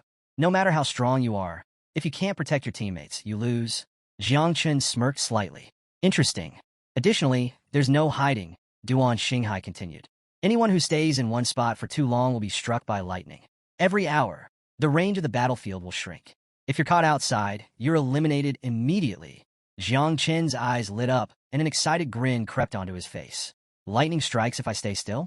That was perfect for his new technique. He could use the storm to fuel himself, gathering electricity to enhance his power. His body involuntarily sparked with energy at the mere thought. One of the guys standing next to him noticed the sudden crackle of thunder and took a nervous step away. Duan Xinghai pressed on. After the first round, around 30 participants will remain for the second phase, the individual ranking battle. The rules are simple. Win, and you advance. Lose, and you're out. With that, he turned to the group. "Now, you need to decide on a team captain." The plaza erupted in chatter as people debated amongst themselves. Jiang Chen could already feel eyes turning toward him. Just as he started to act like he hadn't noticed, 2 figures suddenly appeared behind him. Luo Sandao and Mu Hanxiu, grinning from ear to ear, dramatically formed a heart shape with their arms. "We vote for Jiang Chen as captain," they declared in unison. Jiang Chen froze. A faint heat rose to his face. "Why are these guys like this?" He sighed, dragging his hand down his face, pretending not to know them. Then, another one of his friends stepped forward smirking. He mirrored the heart gesture and nodded. Yeah, we want Jiang Chun as captain too. The last of his close friends didn't bother with theatrics. He simply turned to Jiang Chun, gave him a thumbs up, and said sincerely, I agree. You're the best choice. Jiang Chun couldn't help but chuckle at the absurdity of it all. Finally giving in, he reached out and completed the heart sign with his companions. Fine, fine. Let's win this thing. Jiang Chun couldn't help but feel a little conflicted. Sure, being nominated as captain was flattering, but at the same time, why me? Meanwhile, Bai Feng and Zhang Wushuang stood nearby, observing the debate with calm expressions. Bai Feng cleared his throat and spoke up. Tang Ying, and I think Zhang Wushuang should be the captain. His reasoning was simple. While Jiang Chun was undeniably strong, Zhang Wushuang had a more stable and reliable presence. Zhang Wushuang, standing in the crowd, glanced at Jiang Chun with a thoughtful expression. He still didn't quite understand why everyone was so set on him leading. Just then, a girl standing next to Jiang Wushuang spoke up. I think Zhang should be the captain too. Her reasoning? Because he's super handsome. A blonde-haired man immediately chimed in, nodding enthusiastically in agreement. Jiang Chun blinked, rubbing his temple. With a forced smile, he looked at them and deadpanned. I don't even know who you guys are. The girl placed a hand on her chest, her expression soft. My name is Libing, she said sweetly. Beside her, a blue-haired boy grinned and pointed at himself with his thumb. And I'm Prince Wangzi, he declared with absolute confidence. Before Jiang Chun could respond, Jiang Wushuang stepped forward and casually placed a hand on his shoulder. With a kind smile, he said, I vote for Zhang too. Jiang Chun turned around to see the growing number of votes against him and felt a cold sweat break out on his back. He immediately clutched his chest dramatically and blurted out, Look, I appreciate the enthusiasm, but I really don't want to be captain. That's way too much pressure. A brief silence fell over the group. Then, on the other side of the plaza, Duan Xinghai's face darkened. His expression twisted in frustration as he snapped. Jiang Chun, drop the act. You think you can fool me? You'd need another 800 years before you'd even come close. Jiang Chun instinctively took a few steps back, his eyes widening slightly. He hadn't expected such a strong reaction from the old man. Duan Xinghai exhaled sharply and extended his hand to the side. In an instant, a grand staircase of ice materialized in front of them. The shimmering steps reflected the sunlight, cold and imposing. The Jiangnan war zone has been looked down on for years, Duan Xinghai declared. His gaze swept across the group. This is your chance to change that. Your fate is in your own hands. The staircase led to a teleportation space, a gateway prepared for them. This is my gift to you, Duan Xinghai continued. At the top, the king of the celestial sword awaits. He'll act as the country's representative and escort you all to the Qinluo war zone. Meanwhile, in the Qinluo war zone, a lush green island served as the entrance to the Eternal Kingdom. The entire place was teeming with ancient trees and dense foliage, a stark contrast to the tension in the air. Gathered on the island were all the military commanders from the great war zones. Among them sat Ji, Xianyue's father, resting his chin on his hand as he observed the proceedings with sharp focus. Next to him, Gu Kaitian stared at the massive screen in front of them, waiting for Jiang Chun and the others to arrive. Moments later, the teleportation gateway shimmered, and Jiang Chun and his group stepped onto the island. Luo Sandao immediately turned to Jiang Chun with a bright grin. Hey, did you see? The Tian Daowang is sitting in the first row of the Warzone Guardian. Jiang Chun's eyes shifted to the side, taking in the scene. With a calm expression, he nodded. Makes sense. But then his gaze landed on someone else. His brows furrowed slightly. Jihangyin? The sealed king himself was seated in the same district. A question lingered in Jiang Chun's mind. Why is he here? Behind them, Mu Hanxiu stood silently, her gaze cast downward, lost in thought. Just then, Ji Xianyue appeared, her face as red as a ripe tomato. She hesitated, avoiding eye contact as she placed a hand on her arm. The reason I'm here, she mumbled, shifting awkwardly. The Magic City War Zone currently has no national protector, so my father is taking charge. Before Jiang Chun could even process her words, Luo Sandao and Mu Hanxiu reacted instantly, their expressions darkening. They stepped in front of him, spreading their arms out protectively like bodyguards in a bad drama. She's a captain from an enemy team, Luo Sandao hissed. She's trying to steal Jiang Chun. Mu Hanxiu added, his eyes burning with suspicion. Jiang Chun, caught in the middle of the absurd situation, stood frozen, utterly confused. What is even happening right now? He remained silent, unsure whether to laugh, protest, or just quietly walk away. But before he could figure it out, a crack split open in the sky. A massive flying warship descended from the heavens, its presence alone sending ripples of pressure through the air. The ship was manned by elite warriors from the capital's war zone. At the front stood a general and an older man with stark white hair. The ship itself was a floating fortress, its combat strength comparable to that of an 8th-rank national protector. Then, with an almost theatrical level of confidence, a figure leaped off the ship. His aura alone was enough to make even the strongest warriors feel a hint of fear. His piercing eyes radiated an indomitable will. Injan, the legend, the so-called star of the capital. Jiang Chen raised an eyebrow. Huh, not bad. Before anyone could fully digest his arrival, another crack split the sky. If the capital's entrance had been arrogant, then the arrival of Guanghai, war zone was straight up outrageous. A colossal golden dragon, boasting multiple heads, burst forth from the void. But this wasn't just any dragon. It carried a massive, chained coffin on its back. And standing atop this spectacle, Yun Zhantian. The man lounged on the dragon as if it were his personal ride, his summer shirt fluttering in the wind. His expression was practically glowing with joy. With a smug grin, he dramatically extended a hand toward the coffin. Ladies and gentlemen, I present to you, rebirth towards death. With those words, the chains snapped, and the coffin came crashing down onto the dragon's back before finally slamming into the ground. Cracks spread across its surface before it shattered completely, revealing the warriors of Guanghai, war zone. Among them stood a man with long hair, his presence exuding quiet dominance. Yun Zhantian laughed, spreading his arms wide. First place belongs to us this year. Get used to it. Now that all the major war zones had gathered, a massive portal materialized before them. Some warriors immediately stepped forward, entering without hesitation, while others stood still, silently assessing their competition. The first round was about to begin. The rules were brutal. Out of the 8 great war zones, only 4 would advance. The battlefield within the secret realm would shrink every hour, forcing teams into combat. And, to make things worse, if anyone remained motionless for too long, they'd be struck by lightning. One by one, teams entered the portal. Jiang Chen's team was the last to step through. As soon as they emerged on the other side, they found themselves standing in a dense forest, surrounded by ruins of old buildings. This was their battlefield. The sky above them shifted, and in an instant, the portal behind them vanished. There was no turning back now. The team immediately turned to Jiang Chen. So, Captain, one of them asked, "What's the plan?" Jiang Chen blinked. What? His confusion must have been obvious because Bai Feng calmly extended a hand, gesturing toward the battlefield. Among the 8 great war zones, the chance to participate in this competition is 1 in 1,000. If we want to eliminate our opponents, we have to take the initiative. Silence fell over the team as they all processed his words. On the other side, Mu Hanchio's glare locked onto Bai Feng, her frustration boiling over. "How can you speak to the captain like that?" she snapped. "Show some respect." Before things could escalate into a full-blown argument, Jiang Chen stepped in. He placed a hand on her head, gently ruffling her hair as he sighed with a forced smile. "Relax," he muttered. "Bai Feng's right.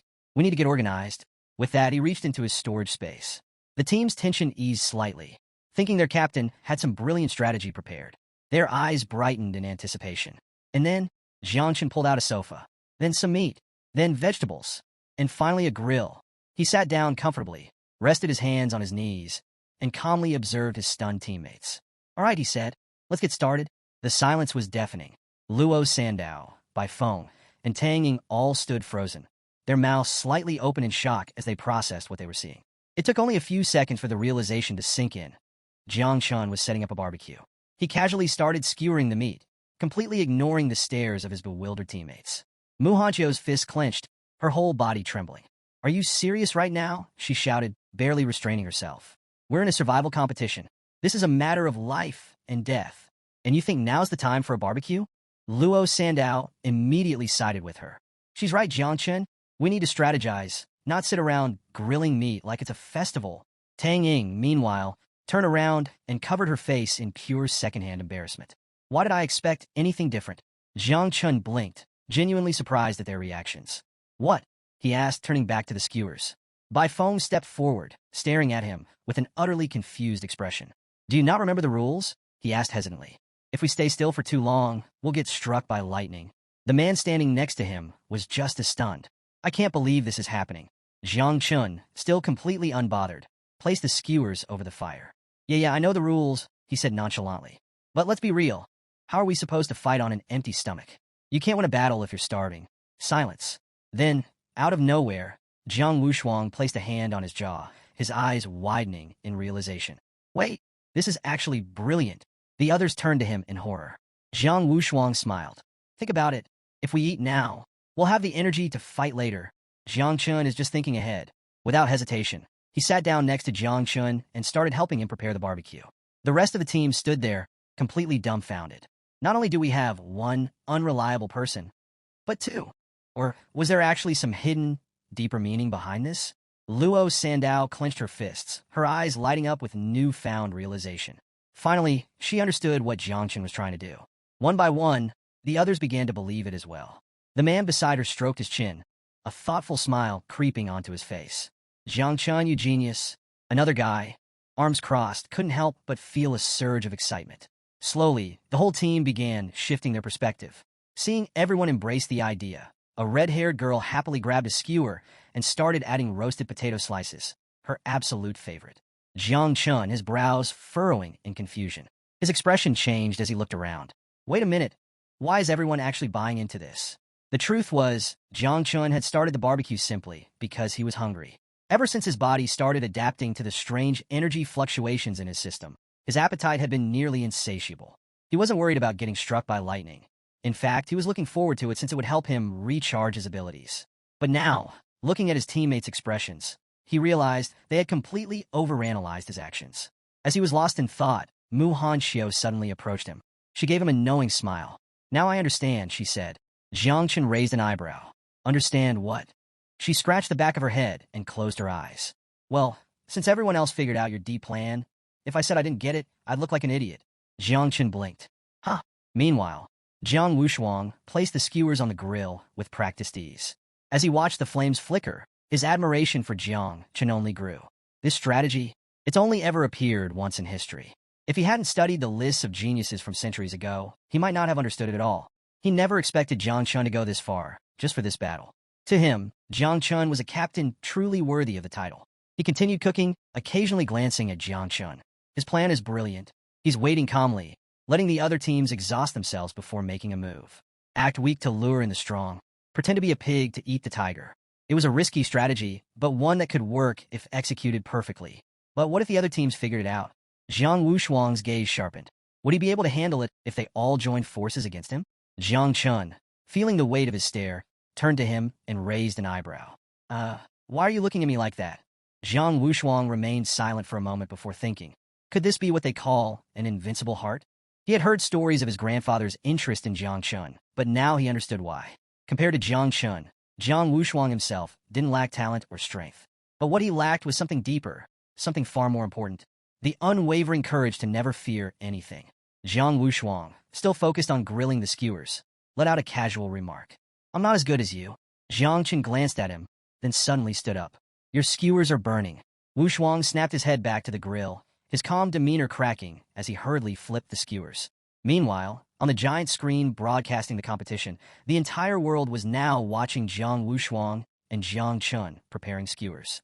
An awkward silence filled the viewing area. Gu Kaitian's face twisted with rage and disappointment. His fist clenched as he seethed. While others are strategizing or investigating, this guy is actually having a barbecue. He couldn't believe what he was seeing. Is this something he learned from Hong Yao? As a captain, he should be leading by example, not embarrassing himself like this. How the hell is he going to face old Duan after this? A sharp laugh broke the tension. A red-haired warrior sitting among the spectators sneered as he mockingly clapped. Well, looks like Jiangnan really came prepared this year. His words immediately drew the attention of Xianyue's father, whose expression darkened. His intense gaze locked onto the red-haired man with growing fury. Gu Kaitian, sitting nearby, also turned to look at him, his eyes narrowing. Memories of a past competition resurfaced. The era of the human emperor Renhuang. Back then, during his youth, the human emperor had slaughtered countless opponents using the dragon sword. In one particular instance, he had deliberately stood still, allowing lightning to strike him. His seemingly reckless move had lured 4 teams into investigating, leading to a battle where he massacred them all single-handedly. His ferocity, his ruthlessness, his sheer dominance. It had been an era-defining moment. No one had managed to replicate his feat since. The red-haired man, basking in his own arrogance, crossed his arms and continued to mock them. First, they learned useless things like chicken droppings and dog excrement. And now they think they deserve to be here? Pathetic. Others quickly jumped in, arguing against him. A deserter like you has no right to speak. But the red-haired man just laughed. Xinyua's father placed a hand on Gu Kaitian's shoulder, forcing a strained smile. Calm down, Gu Kan gritted his teeth, clearly still irritated, but he chose to remain silent. Just then, another voice cut through the discussion. Did you hear? The Qinluo, Wuxiang, Qinglian, and Tianfu war zones are forming an alliance again. The capital's about to have a real problem on its hands. Gu turned sharply, his eyes piercing as he stared at the speaker. This generation of geniuses isn't weak. If the capital underestimates them, they will run into trouble. The man who made the announcement smirked, extending his hand. Trouble? A bunch of nobodies can't stand up to the capital's best. His confidence was absolute. At that moment, the screen shifted, displaying a detailed map of the battlefield. Gu's eyes immediately sharpened as he studied it. It didn't take him long to realize something crucial. The 4 elite regions weren't targeting the capital. They were targeting Jiangnan. They're not going after the strongest. They're going after the weakest.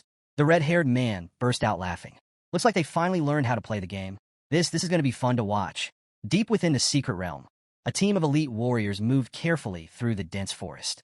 One of them suddenly stopped, his sharp gaze scanning the distance. I've found them, he muttered, eyes locking on a Jiang Chen's group. The rest of his squad turned to look. There, in the middle of an open clearing, Jiang Chen's team was having a barbecue. No defensive formations. No scouting parties. Just a bunch of people casually grilling meat in the middle of a high-stakes survival battle. The long-haired man furrowed his brows in confusion. Why are they eating right now? Something felt off. No sane warrior would be this relaxed in enemy territory. Could this be a trap? Luo Shun, the pride of Tianfu and their team captain, clenched his fists, his energy flaring up. He locked his gaze on Jiang Chun and the others. Enough speculation, he ordered. No matter what they're up to, we stick to the plan. We attack now. His team snapped to attention. They still had scouts posted nearby, and their plan was precise: strike fast, overwhelm, and eliminate. The 20 elite warriors split into 3 groups. One team, led by Wu Qingqing, would focus entirely on Jiang Chun. She was the top celestial genius of Kaiyu and a master of daggers. Confident in her speed, she smirked as she summoned her weapons. As long as they didn't give Jiang Chun a chance to unsheath his sword, he was as good as dead. Another team, led by Dan Li Shuang, had a more challenging task, handling the rest of Jiang Chen's team. The first genius of Wuxiang, she clasped her hands together, summoning water that rippled through the air. Her determination burned bright. I'll cleanse them all, she whispered. Finally, Luo Shun's main squad would focus on locking down Jiang Wuxuang. He was the real threat. If they could neutralize him early, the battle would be over before it even began. Meanwhile, Lu Heng, the top genius of Qinglian, extended his hand, activating his spatial powers. A portal shimmered into existence behind them, ready to reinforce their comrades at a moment's notice. With everything in place, they launched their attack. Back at the viewing platform, tension filled the air. Gu Kaitian wiped the sweat from his forehead as he stared at the screen. This doesn't make sense, he muttered. The enemy was already less than 500 meters away, yet Jiang Chen's team still hadn't noticed. Even if Jiang Chen himself was distracted, there was no way Jiang Wuxuang shouldn't have sensed them by now. If this keeps up, they're all going to be wiped out. Meanwhile, the other generals watching the battle were in a much better mood. The gray-haired man smirked. Lu Heng's spatial ability is unmatched. No one can escape his grasp. The muscular warrior beside him crossed his arms and let out a booming laugh. And Wu Qingqing? The best assassin in the world. There's no way Jiang Chen makes it out of this one. A female strategist leaned forward. Dan Li Shuang isn't just powerful. She's the first water element goddess in all of Daxia. There's no counter for her abilities. Even the white-haired general, who had been silent until now, slammed his fist on the table. Luo Shun is the best tactician. This battle is already decided. All eyes turned to the screen, where Jiang Chun was still casually eating skewers on a sofa. Jiang Wuxuang, however, had finally sensed something. His body tensed, and he immediately stood up, his entire posture shifting into battle mode. He scanned the forest. This isn't right. He turned toward Jiang Chun, who was still calmly munching on grilled meat. The enemy! They're already less than 100 meters away, Jiang Wuxuang thought, his expression darkening. Yet Jiang Chun had done absolutely nothing. There was only one explanation. He hasn't even noticed them. Jiang Chun casually grabbed another piece of meat and took a bite. The enemy was now less than 10 meters away. Luo Shun's eyes gleamed with confidence. Victory was within their grasp. Jiang Chen's team was completely unaware, distracted, vulnerable. Or so he thought. Just then, Jiang Chen abruptly stopped chewing. His face twisted with disgust as he spit the meat out. Ugh! Who the hell roasted beast claws without cooking them properly? Without thinking, he flung the half-chewed claw away. It soared through the air. and smacked Luo Shan right in the face. Luo Shan's body tensed as he froze in place. For a moment, he wasn't sure what was worse, getting hit in the face with someone else's food or the horrifying realization that Jiang Chun might have just exposed him. Had they been discovered? His doubts were confirmed the next second. Jiang Wushuang, still seated moments ago, suddenly released a powerful surge of energy. His eyes gleamed with excitement as he launched himself into the air, his gaze locking onto Lu Heng, who was hidden inside the portal. A smirk tugged at his lips. Jiang Chen knew this whole time. Wushuang felt a deep sense of admiration. Jiang Chen had remained calm, waiting for the perfect moment to act. Even the discarded bone, it wasn't just a random toss. It was a warning to his team. Meanwhile, Jiang Chun, still seated, rubbed his chin, watching everything unfold. I was just mad about the food. In the next instant, Jiang Wushuang punched the portal. A violent shockwave rippled through the air. The intricate triple void restriction surrounding it shattered instantly. The illusionary barriers collapsed. Luo Shun and his entire squad suddenly became visible. Panic flashed through their eyes. Impossible. Their concealment had been perfect. Fury twisted Luo Shun's expression. He had no idea Jiang Chun had sensed them the whole time, and he was humiliated to realize they had been toyed with. Jiang Wushuang landed smoothly, his eyes gleaming as he looked at the stunned attackers. Enough talking, he said coolly. Let's get this over with. Luo Shun gritted his teeth. We can't retreat now. If they turned back, they were as good as dead. Attack, he roared. Jiang Chen's team immediately snapped to attention. They had been waiting for this moment.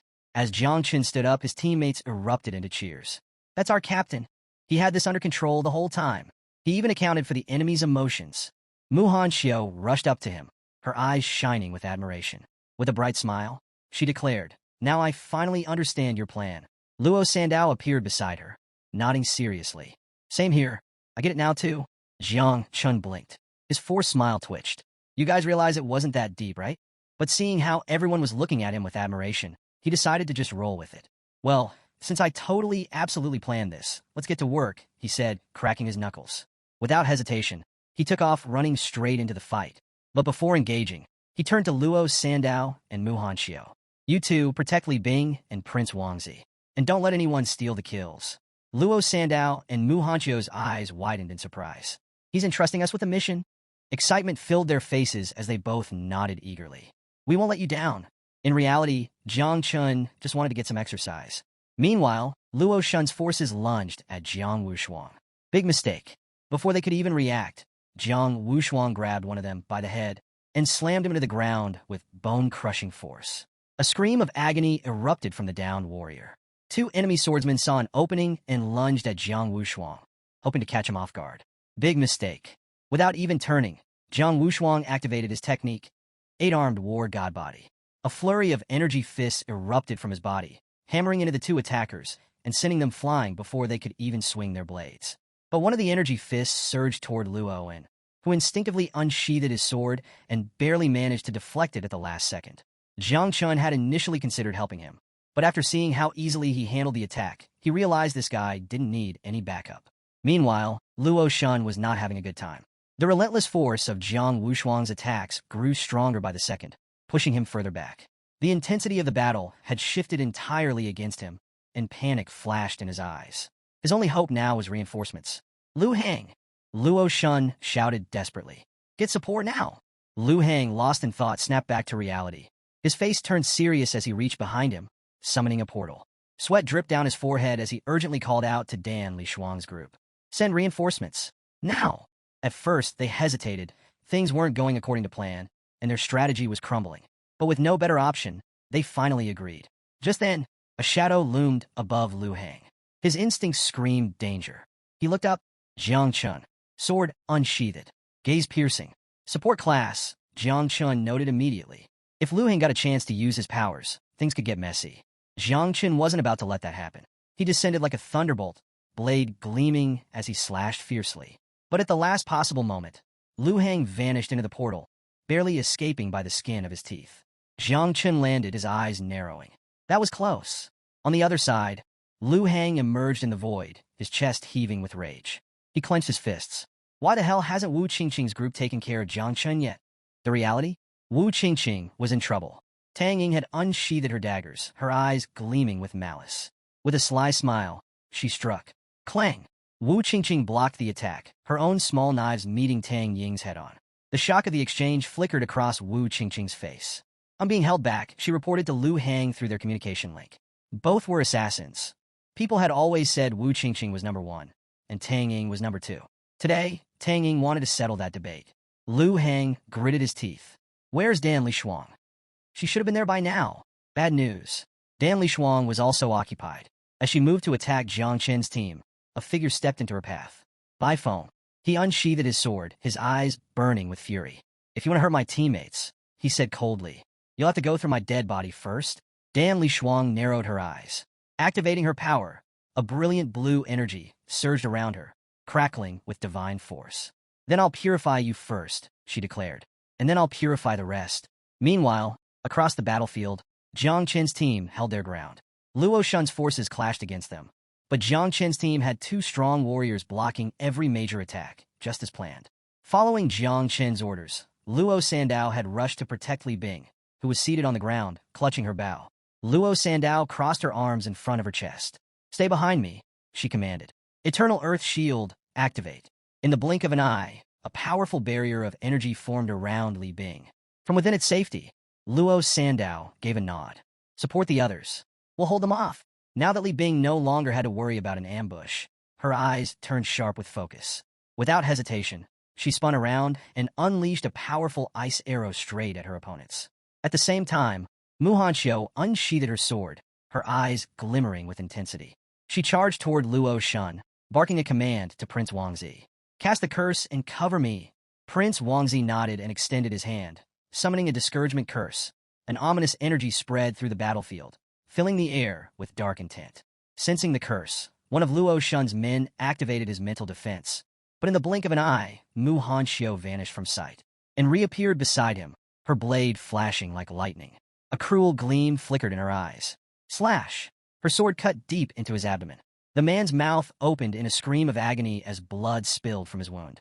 Meanwhile, Lu Hang remained hidden inside his portal, watching Jiang Chen carefully. He gritted his teeth. At this rate, Luo Shun's forces were going to be completely wiped out. Jiang Chen, however, had already sensed the portal's presence. Annoyed, he swung his sword and slashed through the portal itself. He sighed. "Man, you really love playing whack-a-mole, don't you?" Lu Hang flinched. Jiang Chen smiled. "Fine, I'll play along." Lu Hang was trying to escape, but with Jiang Chen keeping him pinned, spatial teleportation was no longer an option. At that moment, 2 more warriors tried to ambush Jiang Chen from behind. They had already noticed. Without even turning, Jiang Chen casually threw his sword over his shoulder. The blade pierced straight through their chests, cutting deep before returning to his hand like a boomerang. With an amused grin, he tilted his head. "Huh, looks like I can search for moles and cut them down at the same time." Meanwhile, Luo Shun, wounded and bleeding, coughed up blood. He turned to look at the battlefield. Jiang Wushuang was still standing, completely unscathed. The ground around him was littered with corpses. Luo Shun's eyes shook with disbelief. "Even with 8 men attacking him at once, we couldn't land a single hit?" Jiang Wushuang cracked his knuckles and smirked. "Maybe you guys should call 9 more warriors and try again." Luo Shun clutched his shoulder, his confidence crumbling. His group's formation was in total disarray. Jiang Wushuang was too strong. Jiang Chen was still fighting freely. If this continued, they were doomed. But then, the sky darkened. Black clouds gathered above them, rumbling with ominous energy. Thunder crackled across the battlefield. Luo Shun clenched his teeth. Was this the end? Then he noticed something. Hope flickered in his eyes. The storm wasn't natural. This was a power of calamity. Relief washed over him. The lightning was coming. "Dan Lishuang," he shouted. "Now!" Dan Lishuang nodded. She extended her hands, and a brilliant blue energy pulsed around her body. But Bai Feng's grip on his sword tightened. With a burst of speed, he rushed toward her, his sword poised for a strike. Dan Lishuang immediately summoned a protective barrier, blocking his advance. Jiang Wushuang's gaze sharpened. It only took him a second to realize. This was Luo Shun's true plan. "Everyone kill Dan Lishuang first." Jiang Wushuang roared. Hearing this, Luo Shun's lips curled into a smirk. He pressed his hand against the ground. An eerie energy surged across the battlefield. His voice was low and triumphant. "It's already too late." Jiang Wushuang's body trembled as the surge of energy overwhelmed him, forcing him to drop to one knee.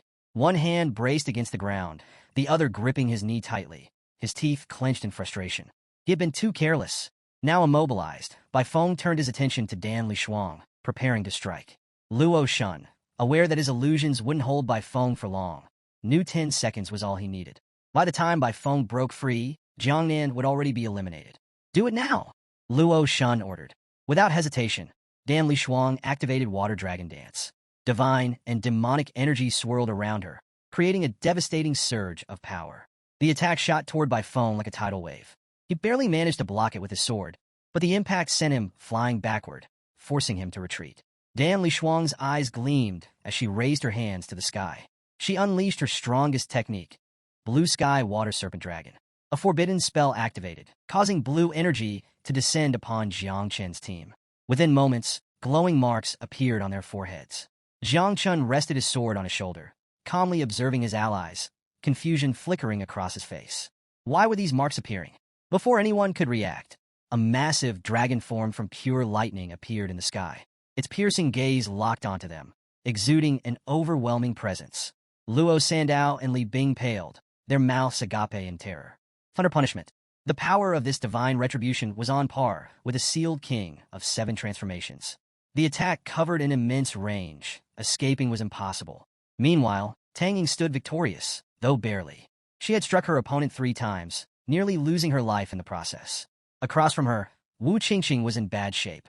One arm missing, a deep wound cutting across her chest.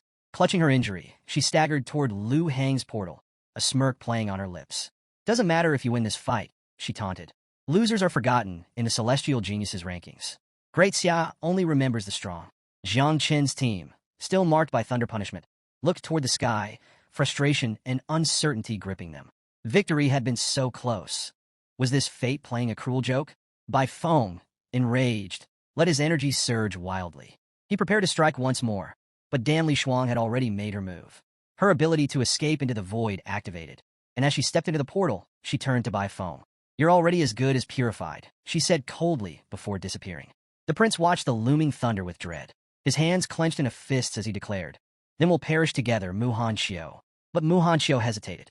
Her hands clutched her head as tears welled up in her eyes. No, I don't want to die with you, she cried. She turned away, her heart set on a different fate. She wanted to go with Jiang Chen. Bit by bit, Jiang Wushuang fought off the illusion, his eyes burning with an unquenchable thirst for revenge. Luo Shun smirked. It's over. Jiang Nan has lost. None of you from the 4 great war zones will advance. Jiang Wushuang knew thunder punishment wasn't strong enough to kill him. He swore to hunt them down to the ends of the earth.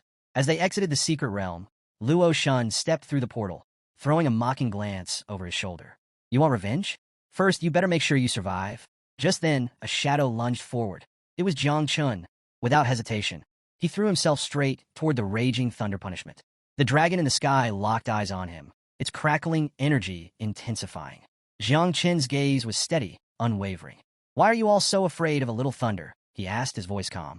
Luo Shun and the others, watching from the portal, burst into laughter. Has he lost his mind? Does he really think thunder punishment is weak? But Jiang Chen only smiled, extending his hand toward the dragon. I've been waiting for this moment. His voice carried absolute confidence. Is this really your trump card? Pathetic. At that moment, the sky split open, and 9 enormous lightning dragons roared into existence. Their sheer power sent waves of panic through the onlookers. They rushed toward Jiang Chun, their presence overwhelming. Dan Lishuang, what are you waiting for? Make them attack the others, someone shouted. Dan Lishuang hesitated, extending her hand. But instead of control, only fear filled her eyes. The dragons refused to obey. Impossible. How can I not control my own calamity? Jiang Chun landed gracefully, his body brimming with electric energy. The dragon's furious lightning surged into him, but instead of harming him, it was absorbed. His eyes gleamed with excitement. He chuckled. Looks like your water isn't as pure as you thought. Without missing a beat, he activated Lightning Fusion, his Thunder Dominator ability. Bolts of energy crackled around him as he rose into the sky. The battlefield fell silent, all eyes fixed on him. This time, Jiang Chen declared, You are the ones who will lose. Stunned silence. Shocked faces. None of them had expected this. Jiang Chen raised his hand, summoning arcs of electric energy. The realization hit them. He wasn't just a poison master. He had 2 classes. How many more secrets was he hiding? A smirk played on his lips as he locked onto his prey. All right then, let the hunt begin. With a flick of his wrist, he unleashed Sky Blade, Thunderblade, lightning crackling in his grip. His challenge was clear. Let's see who's faster, my thunder or your portal. Luo Shun's subordinates rushed into the portal, thinking they were finally safe. But Jiang Chun, now crackling with the electric energy of the dragons, had other plans. His glowing eyes and confident smirk sent a chill through the air. Without hesitation, he moved like a streak of thunder, activating Thunder Sword. In an instant, lightning-infused slashes tore through the void, striking down the enemies hiding within.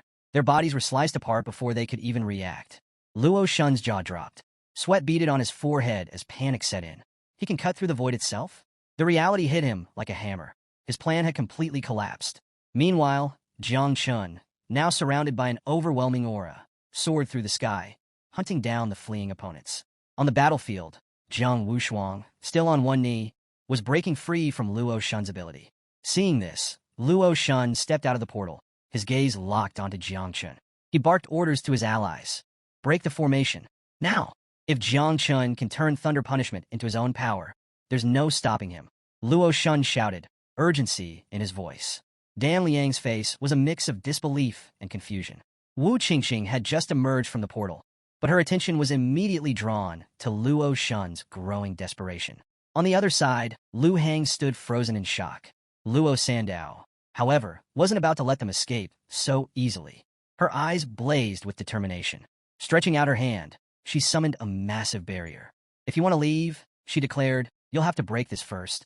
A reinforced eternal shield of life materialized, a shimmering blue wall encasing the battlefield. Trapped inside, Luo Shun's forces had no choice but to fight their way out. Wu Qingqing unsheathed her blades, analyzing the shield. We need to attack together. That's our only chance.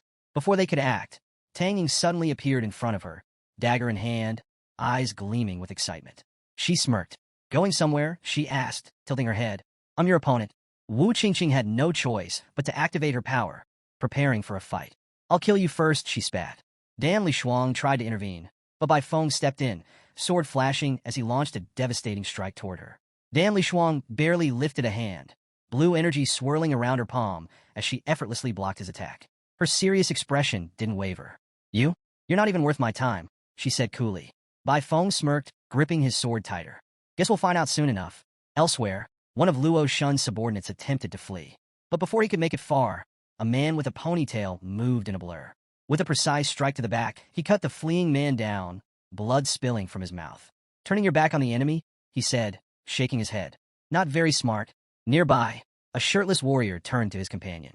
Standing around isn't helping Jiang Chun, he muttered. Cracking his knuckles, he grinned. Let's fight. Mu Hanchio's eyes sparkled with excitement as she watched Jiang Chun cut down their enemies. Not one to be outdone, she decided to show off as well.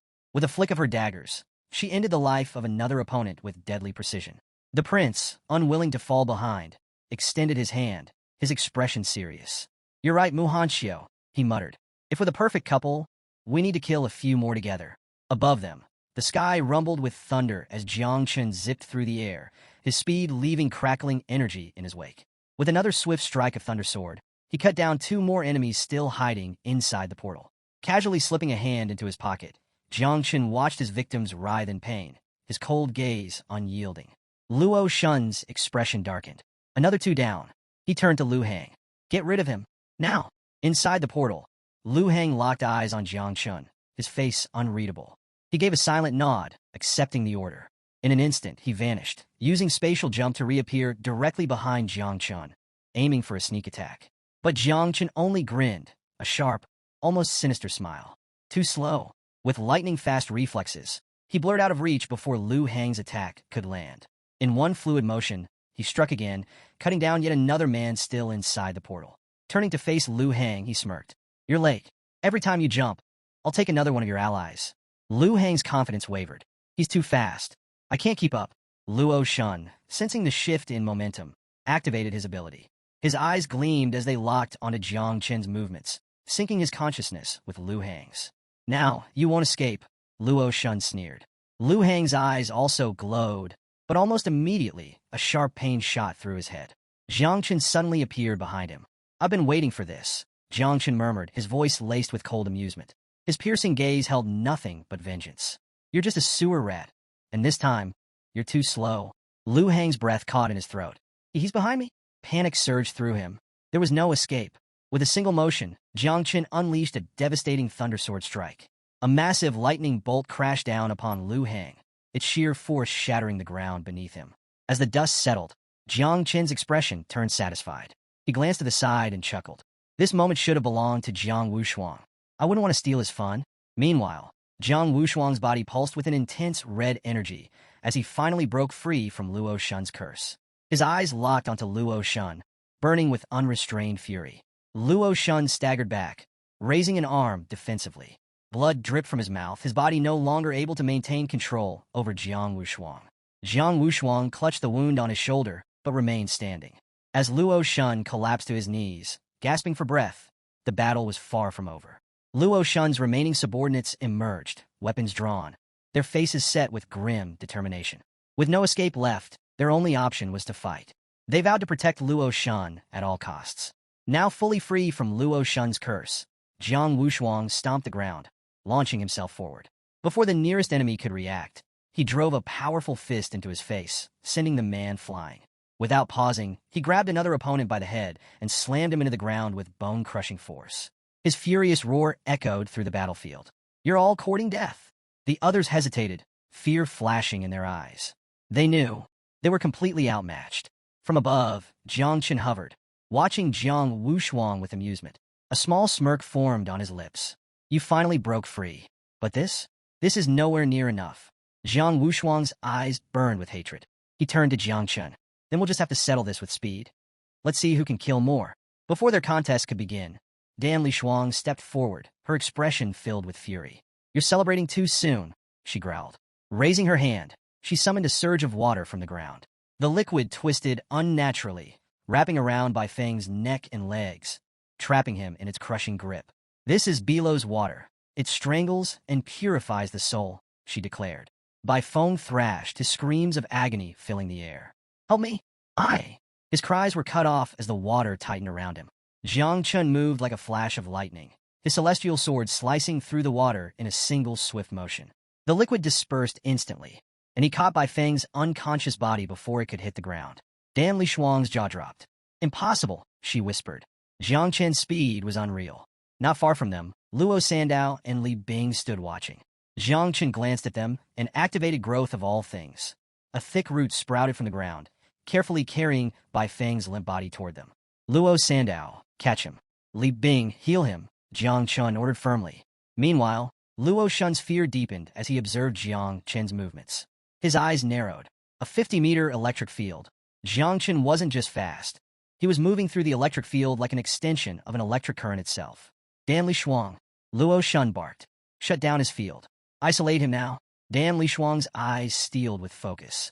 Extending her hand, she conjured golden water, releasing a torrent that formed a barrier around Jiang Chen. The water shimmered with power, sealing off the electric field. Jiang Chen immediately realized her intent. "She wants to trap me inside." Without hesitation, he unsheathed the celestial sword, gathering all his strength.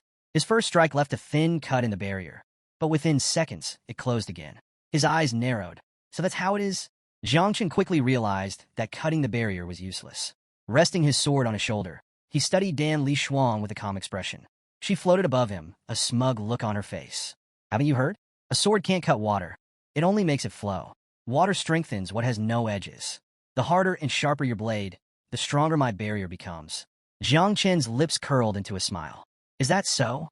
With that, he called Little Nine, "Hold on to my sword for me." A small portal appeared, and Jiang Chen slipped his weapon inside. "Don't eat it," he added playfully. With his sword stored away, he clenched his fist, little Jia's energy surging around it. "Let's see if hitting harder really makes this barrier stronger." Dan Lishuang sighed, watching him from above. "You really are stubborn." Jiang Chen's eyes gleamed. "Guess we'll never know if we don't try." Channeling his power, he activated Divine Prison Fist. A crimson energy burst from his body, shaking the ground beneath him. The impact of his stance alone sent cracks through the earth. A massive fist, forged entirely from energy, shot toward Dan Lishuang with terrifying force. Her confidence shattered the moment she saw the barrier rip apart like fragile glass. Impossible! Before she could react, the energy fist slammed into her, sending her plummeting. Blood sprayed from her mouth as she crashed into the ground with a violent thud. Jiang Chen strolled forward, looking down at her battered form. "You really brought this on yourself." Seeing her barely able to move, blood dripping from her head, he smirked. Don't die just yet. Summon a bit more water. I need to wash my hands. Luo Shun staggered to his feet, completely stunned. The golden water barrier, broken? One of his subordinates, unwilling to accept defeat, drew his sword and lunged at Jiang Wushuang. At that moment, Jiang Wushuang still had an enemy in his grasp, his fingers wrapped around the man's skull. But when his gaze flicked toward Jiang Chun, seeing that he had ended his fight in just 10 seconds, irritation flared in his eyes. I'm still wasting time while he's already finished. Frustrated, he activated Body of the God of War and slammed his foot into the ground. Gigantic hands, made of raw energy, erupted from his body, crushing his enemies effortlessly. Luo Shun's panic deepened. He raised his hands, desperate for a way out, his glowing eyes frantically searching for an escape. But there was none. With a last-ditch effort, he unleashed his strongest technique, double pupil, extinction of the desolate horizon. 3 spectral eyes appeared behind him, radiating immense power. Their piercing gaze locked onto Jiang Wushuang, threatening to pull him into their deadly grip. But Jiang Wushuang just grinned. Again, he scoffed, his voice dripping with disdain. Luo Shun, you're really useless if you think this trick will work on me twice. 3 ethereal eyes materialized around Jiang Chun, their ominous gaze locked onto him. But he remained calm. Illusions? He almost laughed. With the power of the ancestral tree, illusions held no sway over him. Meanwhile, Luo Shun made his final move. With a desperate roar, he launched himself toward Jiang Wushuang. Even if I fall, I'll take one of you with me, he bellowed. His reasoning was clear. If he could eliminate at least one of them, the remaining warriors from the 4 war zones would still have a fighting chance. But Jiang Wushuang simply turned, watching Luo Shun's reckless charge. He didn't move until the very last moment. Just before impact, he struck.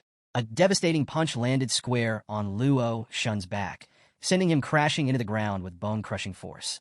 Jiang Wushuang's eyes burned with fury. I swear, he growled, I'll wipe out the 4 great war zones myself. Then he turned to Jiang Chun, a rare smile breaking through his rage. I have to admit, this was all thanks to your tactics. Jiang Chun raised a single finger, his expression unreadable. Don't get ahead of yourself, he warned. Look up. The moment he said it, the air began to shift. The secret realm's boundary was collapsing. The battlefield shrank rapidly, forcing everyone to act. Panic set in. They had to finish this fight fast. In another location, a grand hall displayed the battlefield on a massive screen. Among those watching were Ji Lingxiu and Jiang Xinji. They were visibly taken aback. Jiang Chun had just revealed his sovereign of electricity class, a hidden level of power none of them had expected. Floating nearby, Jiang Xinji narrowed his eyes at the screen, deep in thought. Jiang Chen's growth was accelerating at an unbelievable pace. If he continued down this path, combining his talent with the 9 miasma wings, he might one day ascend to the legendary golden list of the 10,000 races. Beside him, Ji Lingxiu observed calmly, a slight smile on his lips. Jiang Chun is impressive, he admitted. But my grandson, Jiang Wushuang, also has great potential. Even Luo Shun and Dan Li Shuang performed decently. Then, as if remembering something unpleasant, he sighed. His thoughts drifted to his granddaughter, Xinyue. A frown formed. Instead of seizing the opportunity to prove herself, she had squandered her time. Jiang Xinji placed a reassuring hand on his shoulder. Don't be too harsh, he said gently. Even geniuses can lose their way. On the other side of the hall, tension crackled. Xinyue's father had his eyes locked on Gu Kaitian, his expression filled with barely contained fury. You hid this from me? He snapped. Your disciple has an electricity-based profession, and you didn't say a word? Gu Kaitian, who had also just learned of Jiang Chen's hidden class, clenched his fists but remained silent. His mind raced. Jiang Chun hid this from me? Unforgivable. But he couldn't let anyone see his frustration. Instead, he folded his arms, staring at the screen, forcing himself to remain composed. Better to stay silent, and let them think I knew all along. Then, in a sudden shift, his lips curled into an envious smirk. Electricity is the most powerful offensive class, he muttered. His gaze flickered toward Gu Kaitian. You're incredibly lucky to have taken Jiang Chun as your disciple. Gu Kaitian crossed his arms, watching Jiang Chun closely. There was no denying it. Jiang Chun was making him look good. And honestly, he wasn't even surprised. Before entering the secret realm, Jiang Chun had promised him a surprise. And he had definitely delivered. A statistics table materialized on the screen, revealing the standings of the war zones. Capital, Jiangnan Magic City, Guanghai War Zone, 10 people remaining. Wuxiang, Tianfu, Qinlian, Qinluo War Zone, 5 people remaining. A pity that old Duan, Jiangnan's commander, wasn't present. He'd be so thrilled, he'd probably start doing military boxing drills on the spot. Upon seeing the rankings, the protectors and the others began to murmur among themselves, frustration evident on their faces. A gray-haired man sighed and addressed them. "Half of our geniuses have been wiped out," he stated bluntly. "Face it, our warriors just aren't on Jiangnan's level." The gray-haired man leaned forward, hands resting on her stomach, and gazed at the screen with a calm expression. "There are still 2 hours left," she said. "Let's hope the others know how to hide well." Beside her, a muscular man scowled, arms crossed. Jiang Chun and his war district really know how to fake weakness before striking hard. It's infuriating. Further down the hall, Gu Kaitian, Xinhua father, and the others listened in silence. But Protector Xingha's patience wore thin, and she turned her sharp gaze toward Gu Kaitian. "When it comes to playing dirty, Jiangnan always wins," she snapped. Old Gu Kaitian trained them well in that regard. Gu Kaitian didn't flinch. His eyes remained calm as he responded. "Anyone who wants to kill should be prepared to be killed in return." He let out a smirk. "A sewer rat tried a sneak attack and got countered. That's all there is to it. Seems like some people just can't handle losing." A few murmurs went through the crowd. The discussion shifted. "Jiang Chun, he really might take first place this time. And if that happens," someone whispered, "even the capital might suffer its greatest defeat." The general of the capital, sitting nearby, placed a hand on his knee and shot them a confident look. "The capital isn't full of useless people like you lot." He pointed at the table. "Instead of whining, why don't you check how many geniuses you have left?" Just then, someone spoke up. "The Guanghai War Zone is actually doing the best." The muscular man's head snapped to the side. His expression darkened when he spotted Yun Zhantian. "Even you betrayed us?" he growled. Yun Zhantian, unfazed, lazily dug a finger into his nose. Without opening his eyes, he smirked. "I'd be an idiot if I didn't take advantage of this opportunity." Then, without hesitation, he flicked his snot at them. The room fell silent for a second. Then chaos erupted. "You filthy scoundrel!" The Protector's others cursed him out, furious at his shamelessness. Back in the secret realm, several men crept toward 2 unsuspecting girls, weapons drawn. But before they could strike, Xing, the brown-haired girl, spun, sword in hand, her determined gaze burning as she sliced through her attacker, ending his life instantly. Her companion reacted just as swiftly. With a flash of her weapon, she took down another enemy. Both girls raised their voices in defiance. "We won't let anyone near Song Changji." Unbeknownst to them, a lone figure watched from atop a cliff. His hands rested behind his back, his black hair swaying slightly in the wind. Song Changji, Guanghai War Zone's top genius, gazed down at the scene, a small smile playing on his lips. So even the so-called useless ones have their uses. The identity assigned to him by the Church of the Ancient God this time wasn't bad at all. A few days after his sudden arrival in the Guanghai War Zone, the geniuses refused to accept him. So, naturally, he had to convince them. The women, their eyes blazing with hatred, had been furious. But as he approached, he reached out and gently caressed one of their cheeks, his lips curling into a kind smile. The woman shuddered. At first, her face twisted with resistance. But then, she blushed. The hatred in her gaze softened, replaced by something else entirely. Power, manners, strength with humility. That was all it took for Song Changji to win them over. After all, humans couldn't resist a powerful and refined man. After finishing off their enemies, the brown-haired woman dropped her sword to the ground. She turned towards Song Changji, her eyes lighting up with admiration. The other woman followed suit, closing her eyes and greeting him with a warm smile. Little did they know, once Song Changji secured first place in the genius rankings, he planned to absorb their vital essence. Sure, their divine souls and bloodlines weren't exceptional, but something was better than nothing. Besides, there were even stronger women in other war zones. He'd get to them soon enough. They turned to him expectantly. "We've cleared the enemies, but the secret realm is shrinking fast. Where do we go next?" Song Changji remained calm. "We eliminate Magic City's war zone first. That will make things safer for us." They agreed without hesitation.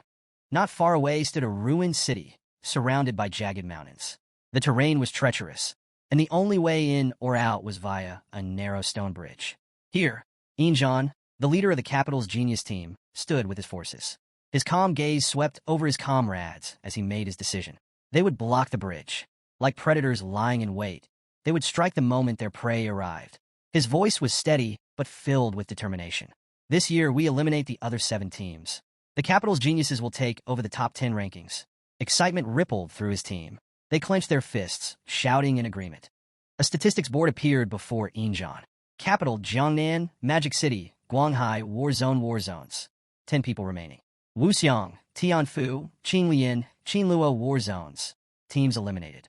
Injan frowned, gripping his fist tightly. For teams gone already? It was surprising. No casualties for the remaining teams? Who else besides me has this kind of strength? Could it be the geniuses from Jiangnan? Or perhaps Madu? His excitement grew. Turning to the side, his glowing eyes shone as he summoned his dragons. Change of plans, he announced with a grin. Winning like this is boring. The thrill of the hunt called to him. Instead of waiting, they would seek out their enemies head-on. Move out. Meanwhile, in another part of the secret realm, Ji Xinyue's team stood in stunned silence. One of the men spread his hands in confusion. How did 4 teams get eliminated in less than 30 minutes? They had barely figured out the right path, and already the battlefield was closing in. Hua Yunfei's face twisted with frustration. The captain led us on the right path, he snapped, glaring at his teammates. Ji Xinyue's expression turned serious. Enough talking. Keep moving, she ordered, her voice calm but firm. Yet, despite her composed exterior, sadness flickered in her eyes. I wanted to prove myself in front of Jiangchun, but I never got the chance. Her mind drifted to the 4 eliminated war zones. They had always worked together to attack the capital, and this year was no exception. If they were gone already, then the capital was likely responsible. Still, relief settled in her heart. At least Jiangnan's team is intact. Like her own team, they had likely avoided major combat so far. Just as she was lost in thought, a sudden burst of wings. Birds erupted from their nests, fleeing into the sky. Her instincts screamed danger. She drew her bow, lifting a hand to stop her team. Her sharp gaze scanned the surroundings. Something's wrong, she warned. Stay alert. Someone's planning an attack. Her voice was steady, but tension filled the air. Then, from a nearby portal, a figure stepped out. Song Changji. His confident eyes locked onto her as he smirked. Ji Xinyue, he said smoothly. I know you hold the divine-level profession, God's Sun Extinguisher, along with the Extreme Flame Bow. More figures emerged behind him, his team, silent, watching. From a cliff above, Song Changji observed her, amusement dancing in his gaze. It's no surprise you're ranked second on the great genius list, he mused. A shame, really. If we met under different circumstances, I might have shown mercy. His smirk widened. But this is the genius rankings, and I have no choice but to eliminate you. Ji Xinyue's eyes burned with fury. Go to hell? Song Changji raised an eyebrow. So, you're ready to die? Ji Xinyue said nothing. Her answer came in the form of an arrow. She activated Celestial Fire Meteor, releasing a blazing projectile surrounded by divine flames. Hua Yunfei froze, mouth slightly open. The sheer power of the attack left him stunned. The sky lit up as the fire arrow streaked toward its targets, its overwhelming presence blinding everyone. Song Changji's subordinates shielded their eyes, some even turning away. The pressure of a divine profession weighed heavily on them. Amid the chaos, the brown-haired woman standing beside Song Changji remained calm. Hold your ground, she instructed. We have Song Changji with us. As the fiery arrow neared them, Song Changji finally moved. Without hesitation, he extended his hand, eyes glinting with intrigue. Impressive talent, he murmured. Then, he flicked a thread into the air. The fine strand of energy wrapped around the blazing meteor arrow, catching it as if it were nothing. Silence. Ji Xinyue breath hitched. He caught it? Her strongest attack, stopped by a thread. Song Changji twirled the captured arrow in his hand, channeling his energy into it.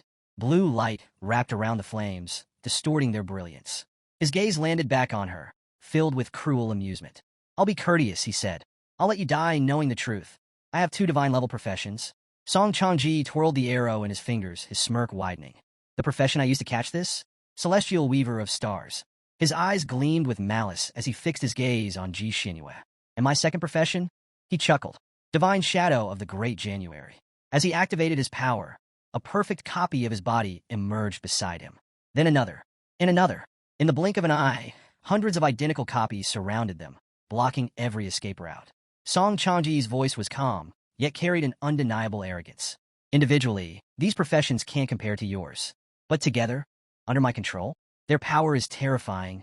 The members of Ji Xinyue's team stood frozen in disbelief. 2 divine-level professions? One of the men swallowed hard, panic creeping into his voice. How? How is this even possible? Ji Xinyue wasn't shaken. She grabbed an arrow from her quiver and turned toward Xiao Song, the perceptive class warrior on her team. Can you find the main body? She asked. Xiao Song stretched out his hand, eyes glowing as he activated his ability. But when he spoke, his voice trembled. All the clones have anchor points, he revealed. The main body can transfer to any one of them at will. That means any clone could be the real one. Silence. Ji Xinyue's eyes narrowed. So that's why the Guanghai war zone never bothered to attack the capital directly. They specialize in deception and ambushes. But there was no time to dwell on it. She steadied herself and gave a firm command. Stick to the plan. If you can fight. If not, look for an opening and break through. Her team immediately responded. Swords drawn. They formed a defensive circle around her. Song Changji tilted his head, watching with mild amusement. Interesting, he muttered. But before he could make a move, boom! A blazing arrow shot into the sky, igniting in an explosion of golden flames. Ji Xinyue activated Scorching Sun above, then immediately followed it with Golden Crow's fire rain. Above them, the fire coalesced into the shape of a massive flaming crow, its wings stretching wide as it screeched. The sheer heat made the air waver. Song Changji's team panicked as the crow spread its wings and began incinerating the clones one by one. Still, Song Changji remained unfazed. He simply watched, smirking. Beautiful technique, he admitted, but useless. He stepped forward, raising his hand toward the sky. This is getting boring. He activated 1,000 threads. A massive celestial and terrestrial web appeared above them. With a flick of his finger, the fine golden thread shot toward the fire crow, ensnaring it in an intricate web. The moment the crow struggled, the net contracted, crushing its form. A series of violent explosions followed, sending shockwaves through the battlefield. Ji Xinyue's breath hitched. Her strongest attack, defeated effortlessly. Behind her, two teammates stepped forward, forming a defensive shield to buy them time. Her closest allies analyzed the situation quickly. The net is still closing in. He's trying to trap us to death. Ji Xinyue clenched her fists. I won't let that happen. She raised her bow and shouted. Use your ultimate abilities now. The team obeyed immediately, summoning a powerful barrier to hold the net at bay. Ji Xinyue activated Extreme Flame, causing a colossal bow to materialize in the sky. This is our chance, she commanded. Find an opening. Break through. Elsewhere in the secret realm, a massive explosion rippled through the air. Jiang Chun and his team, already near the area, felt the impact. His eyes sharpened. That power. Could it be Ji Xinyue and her team? The man beside him noticed his reaction. Something wrong? Jiang Chen's gaze darkened. They'd gotten themselves in a serious trouble. Without hesitation, he turned to his team. We're heading to Magic City, team, he declared. Now! Song Changji raised his hand, threads of energy unraveling into the air. His eyes locked onto Ji Xinyue with a smug expression, a smile tugging at his lips. The crowd stood frozen, shock rippling through them. 2 divine-class abilities? That level of power was unheard of. Not even Emperor Ingji had reached such heights in Xia's history. Ing and the others finally understood why Orange Shirt Man had been acting so oddly, and why he'd refused to ally with them. Now it all made sense. With a triumphant smirk, Orange Shirt Man raised his hand. His voice dripped with arrogance as he mocked them, saying they never even crossed his mind. In his eyes, Jiang Wushuang, Jiang Chun, and Ing Zhan were all beneath him, worthless compared to Song Changji. Xiaoya's father's face went pale. He stared at the battlefield, gripped by fear. He wasn't concerned about winning or losing anymore. His only worry was his daughter's safety. Orange Shirt Man threw his head back, eyes closed, laughing maniacally. He was convinced his war zone would claim victory. But White Hair and Beard Man turned to Xiaoya's father calmly, asking him to ignore Orange Shirt Man's delusions. He revealed that Jiang Chun was already on his way to back up Ji Xinyue and the team.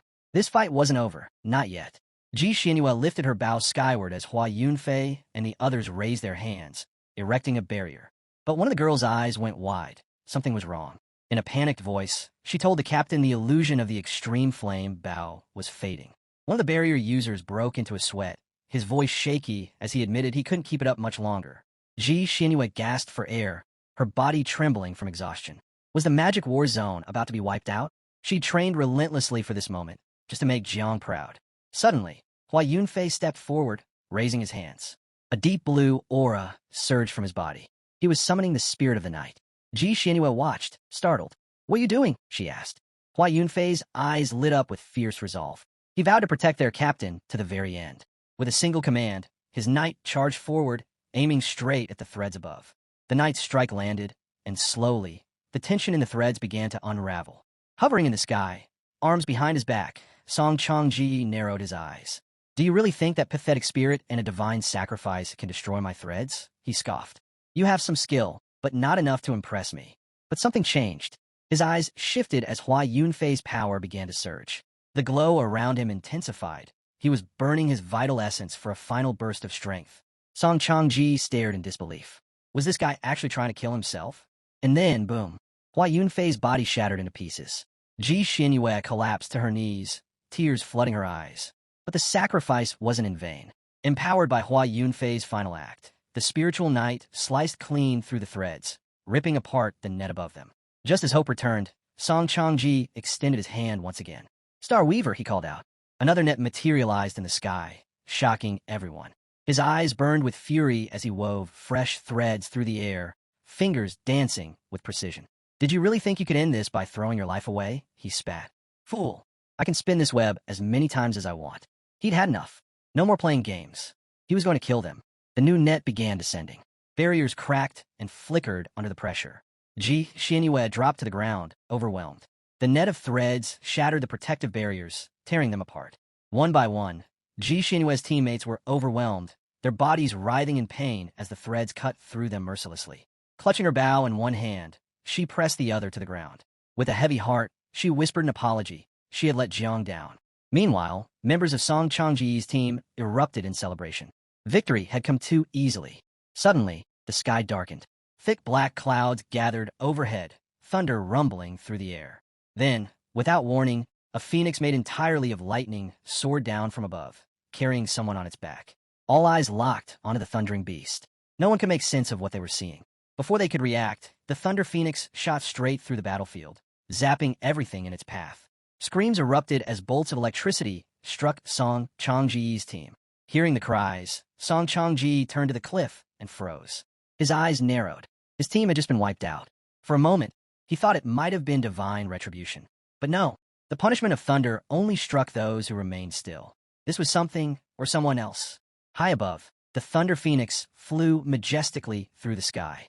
Atop it was none other than Jiang Chun, his expression grim. He called out to Ji Xinyue, urging her to hold on just a little longer. Her eyes widened. Was that Jiang, riding a phoenix made of thunder? A spark of hope lit up within her. Jiang didn't hesitate. He gave the order. The phoenix dove again, blasting apart Song Changji's clones with electrifying precision. The raw power left even Song Changji stunned. He hadn't expected this level of strength. While Jiang struck down clone after clone, Song Changji finally turned his attention to him. In this new era, the heavenly path had become far too generous. One profession shift, and these newcomers were unlocking ancient powers that took other races centuries to cultivate. To Song Changji, it was pure injustice. Jiang descended from the phoenix, fists clenched. He stepped forward, eyes locked onto his target. Pointing at the clones, he gave a sharp command to the phoenix to keep attacking them. Then he turned and charged the net. Summoning the power of the divine elephant body, he let out a roar and unleashed a crushing punch that shattered the thread net with ease, sending up a thick curtain of dust. When the smoke cleared, Jiang's eyes narrowed.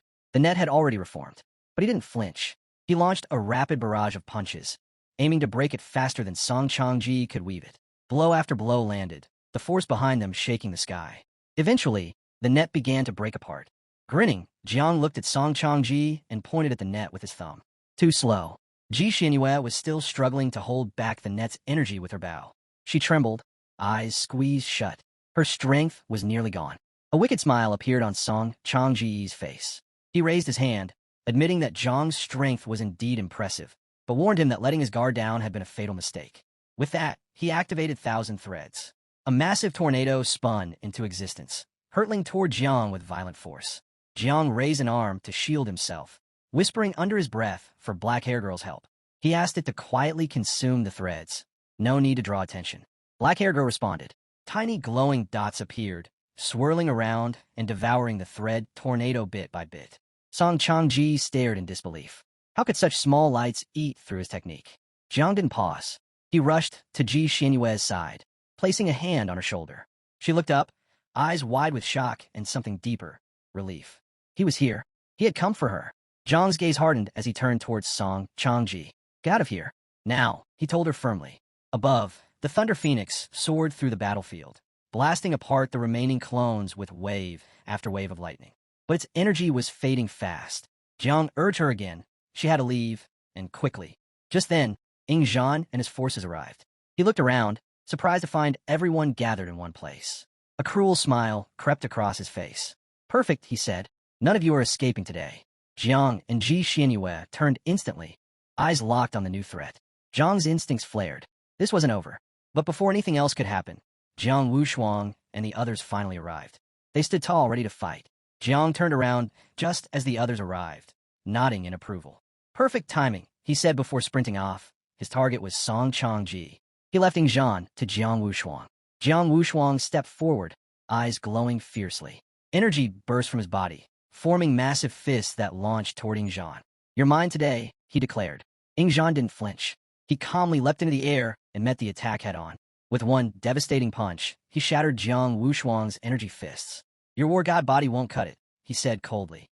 Jiang Wushuang's expression hardened. He took a step back, eyes burning with resolve. Then, with a furious roar, he broke the 9 restraints binding his body.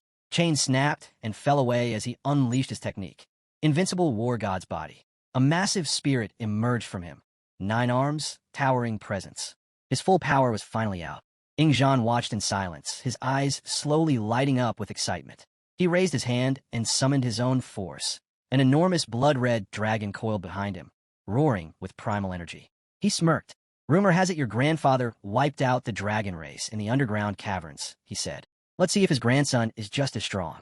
The clash began. Jiang Wushuang's giant spirit versus Ingzhan's blood dragon. The earth trembled with each blow. Meanwhile, White Dress Man and Hua Yunfei arrived on the scene. White Dress Man placed her hands firmly on Ji Xinyue's shoulders. "Come with us," she said sternly. "It's time to face the ones from the capital." Hua gave a careful look. "We can't interfere with Zhang's battle," he added. Ji Xinyue hesitated. Her eyes flicked between them, and then she nodded. Back on the battlefield, Song Changji was watching the chaos unfold. His gaze suddenly shifted. Something or someone had caught his attention. The Thunder Phoenix landed beside Jiang. He gently stroked its head, eyes steady. "Ready?" he asked, smiling. Song Changji's eyes lit up with excitement. He started absorbing the remaining energy from his clones, his smile growing wider. All 4 divine geniuses of Great Xia were now present. Jiang Chun, Ingzhan, Jiang Wushuang, and Zhan Chu Andu. There was no more need to wait for the genius rankings. No more need to pretend to be one of the lower races. Song Changji decided it was time to reveal his true self. "I'll use 30% of my power," he declared. Zhang's expression shifted, suspicion creeping in. "What do you mean?" he asked. Song Changji raised his hand. Angelic wings burst from his back. His eyes turned stark white. With a serene smile, he unlocked the origin seal, revealing his true form as a member of the tanking divine clan. He waved his hand. A pulse of energy sealed the secret realm, blocking all entry and exit. A glowing platform appeared beneath his feet. Zhang's eyes narrowed. It didn't take long to recognize the truth. Song Changji was one of the 10,000 ancient races from the caverns. Across the battlefield, Ingzhan went pale. His eyes widened in fear. He turned and shouted, "Everyone, get out of the secret realm, now." But it was too late. A wave of pressure crashed from above.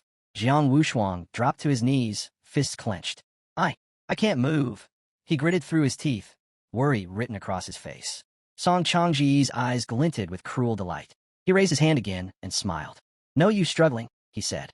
"This realm belongs to me now. No one could move. No one could escape.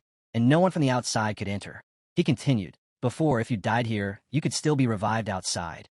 But now that I'm here, and your divine souls have been fully refined." He paused, eyes glowing with finality. "There's no coming back." With the power of the angel wings, Jiang Chun took flight. A twisted grin stretched across his face, his eyes darkening with cruel intent. He knew Jiang Xuanji and Ji Lingxiu were watching from outside the secret realm. Turning his gaze toward them, he taunted them both, asking how it felt to watch this unfold. He reminded Xuanji of that brutal day on the northern battlefield, when he slaughtered his sister in that cave. And today, he was here to completely sever the roots of their so-called greatness.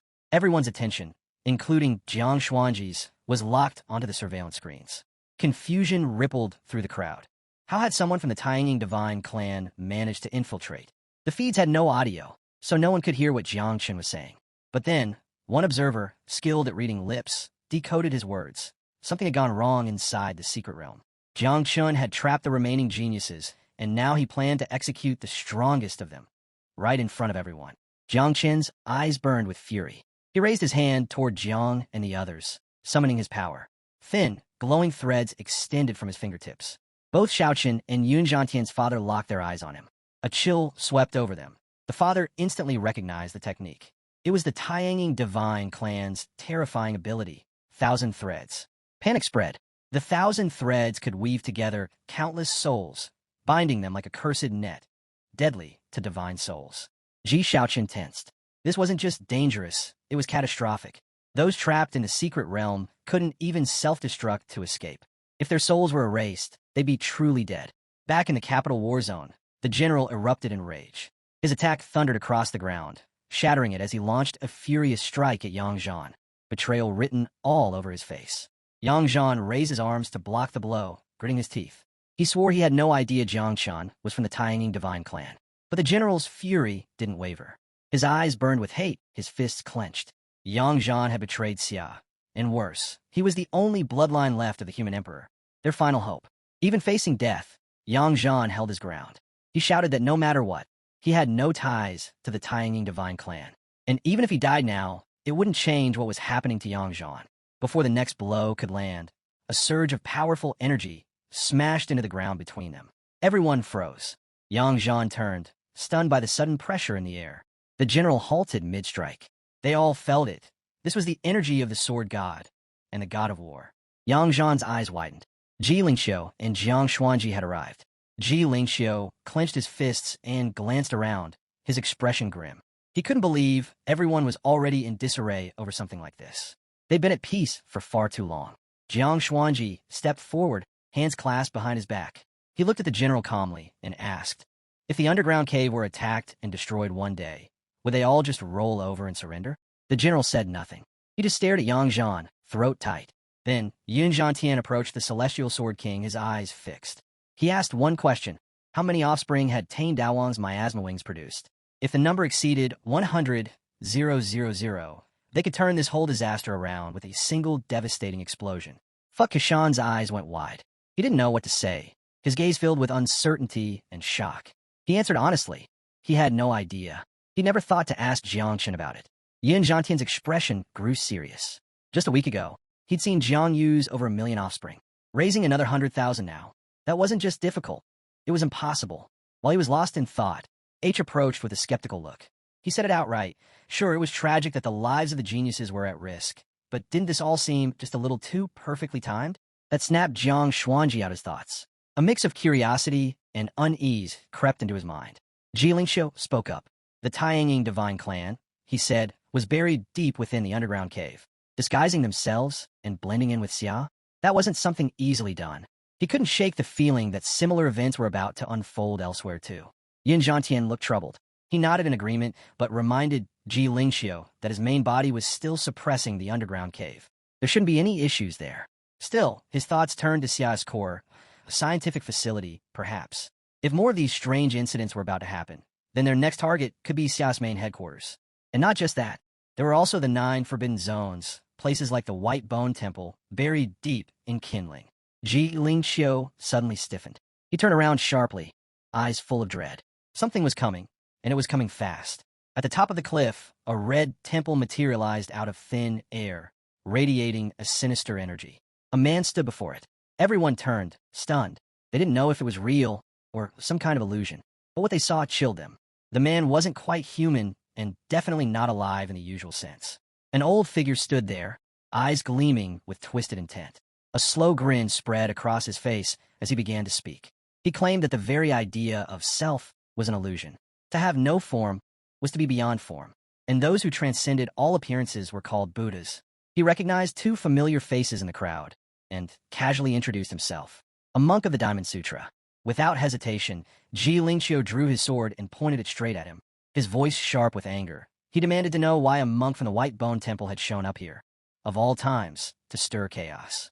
Jiang Xuanji turned slowly, eyes settling on the monk. Calm but focused, he began to study the intruder closely. The monk's grin widened. With clear malice, he declared that every young person here was about to hear his sutra, and with it, they'd reach enlightenment. Ji Lingxiu tensed, spinning around. He still couldn't tell what the monk's true plan was. But suddenly, the air began to shift. A strange energy spread through the area, slowly, steadily. The geniuses began to change. One by one, their eyes turned white. In that instant, Ji Lingxiu realized what was happening. The monk's real targets were Xia's geniuses. Jiang Xuanji's eyes flashed. He shouted urgently, calling out to the geniuses telling them to snap out of it, to resist, to stay awake. His voice broke through. Many of the young cultivators jolted back to consciousness, their eyes wide with panic, cold sweat running down their faces. Fear took hold, but not all of them woke. On the far side, a brown-haired girl suddenly opened her eyes. Her breath came in short, terrified gasps. The boy beside her turned toward her, and his eyes went wide in shock. He pressed his hand to his chest, panic creeping in. He had no idea what was happening. Anger flared as he shouted that blocking others from enlightenment was against the will of the heavens. He warned them divine retribution would come. That made both Ji Lingxiu and Jiang Xuanji snap to attention. But before they could respond, horror struck. The heads of the geniuses who hadn't woken were suddenly sliced apart. The boy and girl turned just in time to see the gruesome scene. Their faces froze, jaws slack, eyes wide with fear. The monk, unfazed, calmly explained. Those geniuses had already ascended. He almost sounded disappointed. If Jiang Xuanji hadn't interrupted, a few more seconds, and more of them would have reached supreme bliss. Ji Lingxiu had had enough. He surged forward, fury in his eyes, blade in hand. He wasn't letting this demonic monk cause another second of harm. As he moved in, he warned Yang Zhan. The shift in the secret realm was just the start. One tremor could shake the whole foundation. He told them to hold the line and return to the cave. Yin Zhantian caught sight of something in the distance. Black smoke. His eyes narrowed. A disaster was unfolding. It was aimed straight at Xia. He straightened and raised his voice, calling out to all the guardians of the kingdom. His command was clear. Return to your war zones and hold the line. No mistakes. None. Without hesitation, the guardians leapt into action, heading back to defend their posts. They understood the stakes. As they moved, they swore to Jiang Xuanji they would protect Xia with their lives and repay their past sins through merit. Both Song Changji and Jiang Chun watched in silence, arms behind their backs, deep in thought. Then Jiang Chun turned away, his eyes hard with resolve. He spoke without hesitation. If Tane Dawang died inside that secret realm, then once this battle was over, he'd follow Xuanji into the cave and wipe the Tanging divine clan from existence.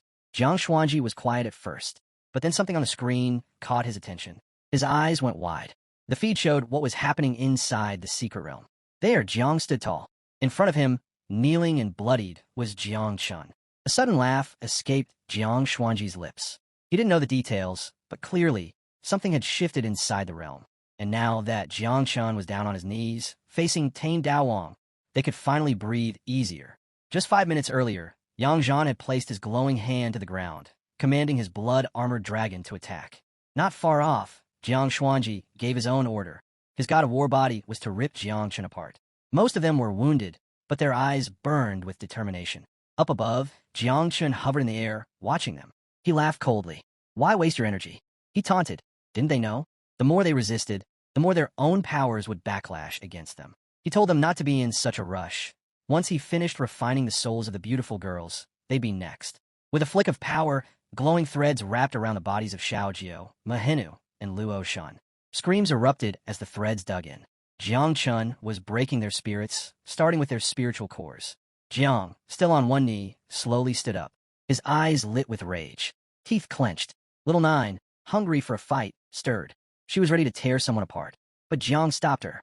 Not yet. Unless it was absolutely necessary, she wasn't to show herself. He needed to think. There had to be another way. As much as Little Nine wanted blood, Jiang had promised not to use her in this tournament. But she wasn't his only secret weapon. He stared down his enemy. He had plenty of cards left to play.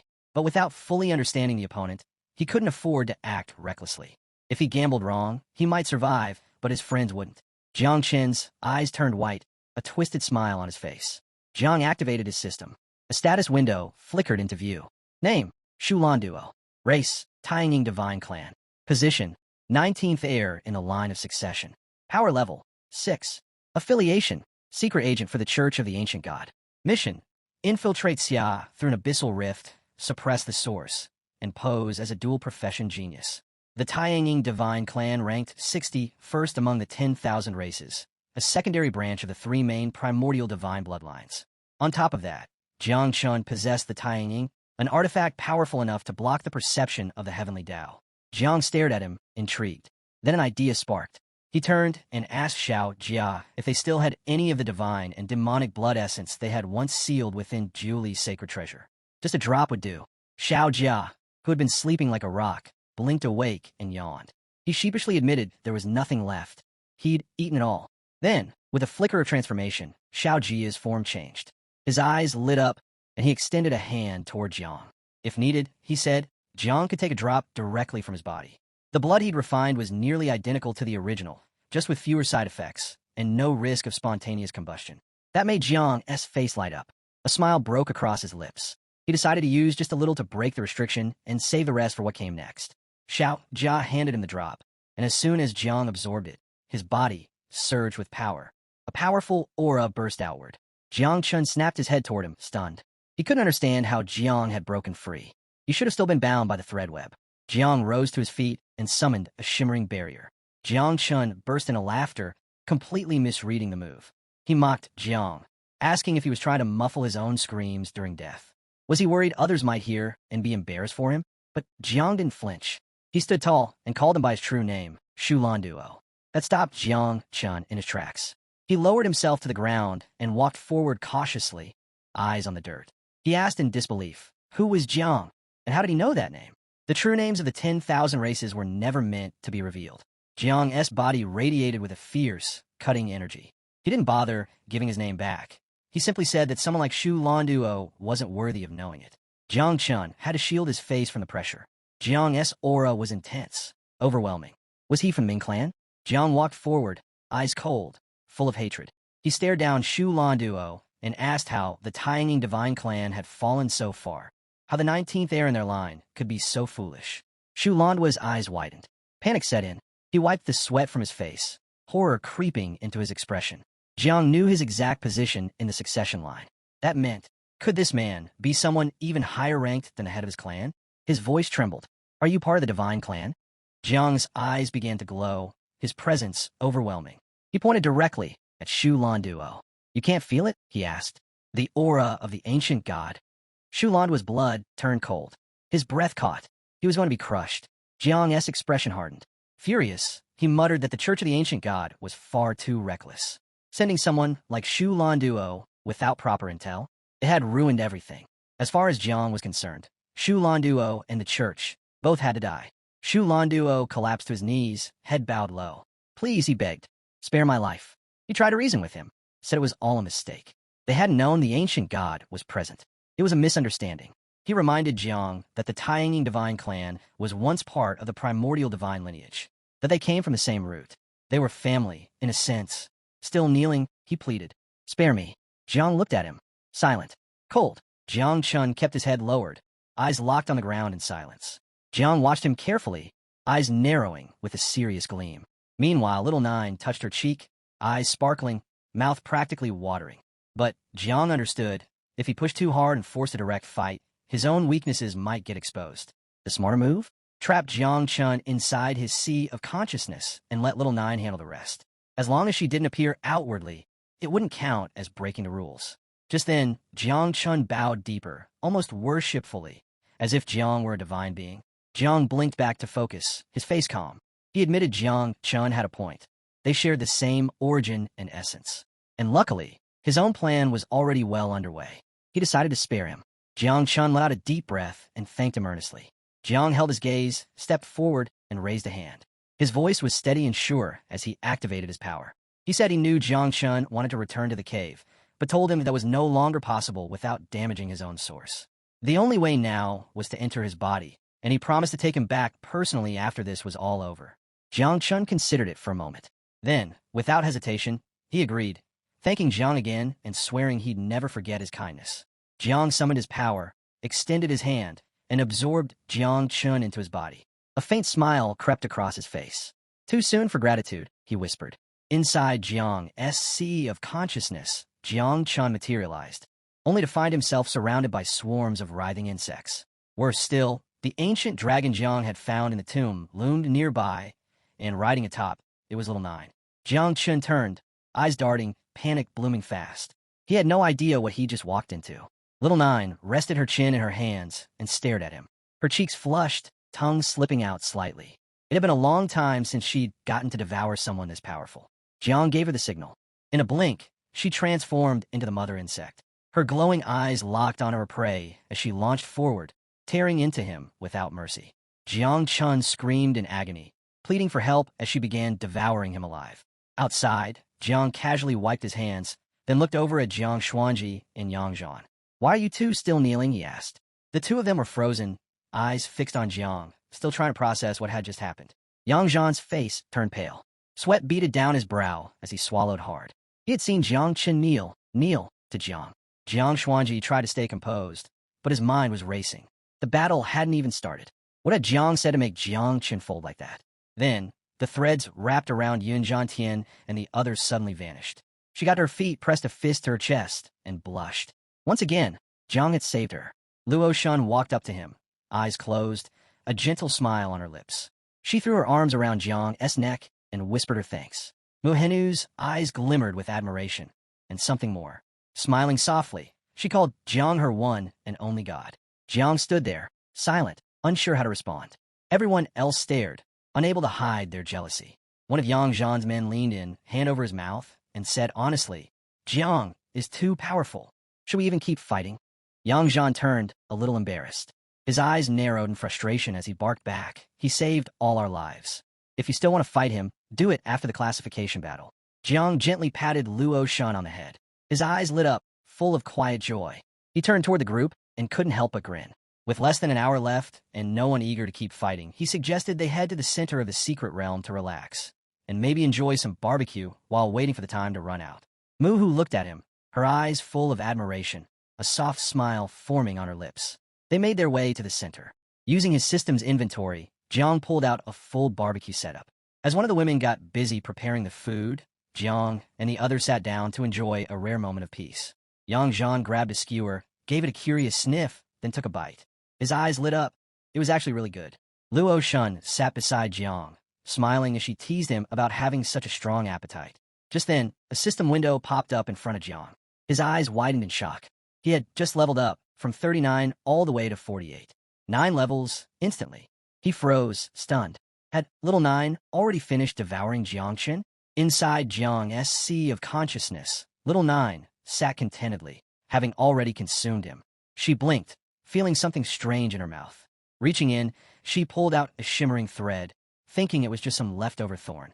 The thread, slick with Little Nine's drool, caught Jiang's attention. He narrowed his eyes. This wasn't ordinary. It was Shu Landua's soul thread. A system prompt appeared, revealing its nature. It was a first-level divine weapon with multiple powerful abilities. Lucer's soul collapse, a devastating technique that injected spiritual energy into the enemy's sea of consciousness, shattering their essence. Soul Lock absorbed ambient spiritual energy and converted it into the wielder's own. Soul Descent summoned residual souls to form a powerful auxiliary spirit body in battle. The weapon was composed of countless souls and had been nurtured with spiritual energy for over 100 years. But it was still incomplete, requiring more souls to fully evolve into a true first-level divine weapon. The more souls it devoured, the stronger it would become. However, it had a unique limitation. It couldn't be used directly or temporarily activated. It needed to be nurtured with spiritual power and fully bound to a single user. Jiang appeared within his sea of consciousness, studying the thread with a serious look. Now it made sense why Jiang Chun had needed more time. He wasn't refining the souls just for power. He was trying to complete the weapon. With this, Jiang now had a new hidden trump card. He decided to nurture the thread first, using the tree that resided in his consciousness to help it recognize him as its master. Though nurturing weapons wasn't as efficient as raising insects, this one was worth the effort. Little Nine floated beside him, confused. She didn't understand any of what was happening. The tree's branches reached out, wrapping around the thread. A moment later, a system window appeared, nurturing complete. The thread was ready to accept a master. Jiang was stunned by how fast it worked. He had planned to use divine soul energy to speed things up, but the tree had done it effortlessly. This tree wasn't just a protector of his divine soul. It could block illusions from even the great dreamer. When the ancient god tried to take over Jiang's body, the tree turned him into a fruit. Now, it had also revealed a new ability, nurturing divine weapons. Jiang took the thread in his hands. Another system message popped up. Divine weapon has recognized you as its master. His eyes lit up, a joyful smile spreading across his face. This reminded him of the day he obtained the Xia sword from the divine emperor of Julie. And now another powerful card had just fallen into his hands. Jiang glanced at the thread again and smiled. He decided to give it to the tree so it could continue nurturing it. Little Nine, eyes curious, hovered nearby and silently observed the thread. Then, something else caught Jiang's attention. fruit had grown on the tree again. This time, one was green and two were blue. Jiang lit up with excitement. The fruits didn't seem especially high level, but the fact that there were multiple meant something valuable had come from all this. A system prompt popped up. Green fruit contained a triple experience card, which would multiply all experience gained by 3 for a total of 3 hours after activation. Blue fruits. Each contained a class change mission exemption card, allowing Jiang to skip the class change mission for a single profession. He stroked his chin, eyes focused on the system window, absorbing the info. 2 exemption cards. Perfect timing. At level 48, he was already closing in on his 3rd class change. And now, with these cards, he could skip the hassle entirely, making the process fast and clean. Then his status screen appeared. Current state, 2nd transformation. Level, 48. Combat power, 447 stars. Little Nine glanced over at the stats window, her eyes going wide with surprise and confusion. Jiang snapped his fingers, remembering the triple experience card. Once they left the secret realm, he needed to find a spot to grind levels. If all went well, he could push into the 3rd transformation in one go. Meanwhile, deep inside the Great Hall of the Church of the Ancient God, someone in a red hood sat watching. Through a glowing portal, they observed Jiang Chen's fate. This person, known as the Lover, one of the church's 7 pillars, rested their chin on their hand and chuckled. They thought they'd have to wait for the ranking tournament, but hadn't expected the Divine Sun to wipe out Xiao Jia's divine-level geniuses so swiftly. With a flick of the hand, the Lover closed the portal. No need to keep watching. It was time to move. Standing on a cliff high above the others, the Lover extended a hand and gave the order. Notify all headquarters. Their allies in the underground caves, the marine race, and the forbidden zone of the depths were to begin operations immediately. Xiao Jia's waters were about to boil. Jiang Xuanji would be busy defending the cave. Ji Lingqiu was occupied with the old monk. The great dreamer wouldn't awaken for some time, and by the time she did, it would be too late. Chaos would have already swept across the land. The realm guardians and the sealed kings would be stuck, trapped in the mess. No one would be able to break free. The Lover, a red-eyed woman, pulled back her hood. Her eyes glowed with confidence. A smile touched her lips as she declared that Jiang Xuanji would be left with no reinforcements, abandoned. Once the city was sacrificed, the rift beneath Jiang Xuanji would open just enough to allow the arrival of the ancient god. And when that happened, the impure human blood in their bodies would be cleansed. The cult members all raised their fists in unison, shouting in celebration of the ancient god's descent. Back at the city wall of Jiang Xuanji, the Night Watch stood on high alert. Perched on the wall were Chu Jiang and Tiang. They just received grim updates. Of Xia's 9 great regions, all but Yunming and Jiangnan had fallen into complete rebellion.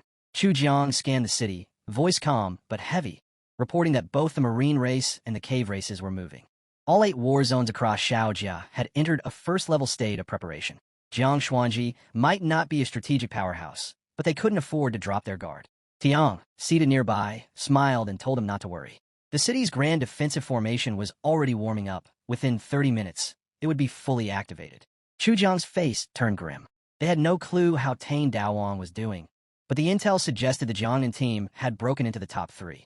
Tiang raised a finger with a knowing grin. This time, with Tane Daowang and Jiang Xuanji leading the charge, she believed they wouldn't just hold on a 3rd. They'd challenge for the top. She was confident Jiang could take 1st place in the genius rankings, but it all depended on the remaining battles. Just then, small explosions echoed through the city. Chu Jiang spun around, heart pounding. He couldn't see what was going on. That's when Duan Feng and the others arrived, running breathless toward them. They shouted out, the transportation center had been destroyed. All communication systems had been cut off. And worse, Chujiang City was being surrounded. A massive beast horde was closing in from every direction. The beast horde surged forward, crashing against the city's defenses. Chujiang's expression turned grim. With communication lines down and the transmission center destroyed, Jiang Xuanji City was now completely isolated. He understood instantly. This was no coincidence. The chaos was a smokescreen, a coordinated distraction designed to pull their focus while the city was hit head-on. Chu Jiang rushed to the others. He kept his voice steady, urging them not to panic. The worse the situation gets, the calmer we need to be. He gave quick, decisive orders. Duan Feng were to hold the wall and find a way to speed up activation of the grand defensive formation and get the nuclear weapons online. Xiaoke was tasked with triggering the backup emergency plan. She needed to locate any of the transferred who could still transmit sound. If they couldn't, she'd have to fall back on loudspeakers and manual relay. As for Bulang, his mission was to gather all the transferred within the city and bring them to the front with Chu Jiang, to push back against the beast head-on. Everyone's eyes lit with resolve. They nodded without hesitation. Chu Jiang drew his sword, his gaze burning with fury, and leapt from the wall, charging toward the front lines himself, trusting the rear defense to the others. Meanwhile, Jiang and the others emerged from the secret realm. Yang Zhan glanced around, visibly relieved to be out. Jiang's expression was peaceful, but something felt off. The city was too quiet. Jiang Xuanji crossed his arms, scanning the empty surroundings. "Where is everyone?" he muttered. "I've got a bad feeling about this." Xuanji materialized, eyes heavy with news. He stepped forward, his voice serious. "I've got two updates," he said. "First, Shao Jia's main forbidden zones, the marine race, and the cave races, they've all made their move. Each war zone's high command has been forced to respond." The group went silent, absorbing the weight of the words. "The second," Xuanji continued, "is that half an hour ago, an urgent message came from Jiang Xuanji, one of Jiangnan's war zones." Jiang froze. His jaw dropped slightly, eyes wide with sudden fear. His master, his senior sister, were they still there? Shuji stepped forward, eyes glowing faintly. "The southeastern coast is in chaos.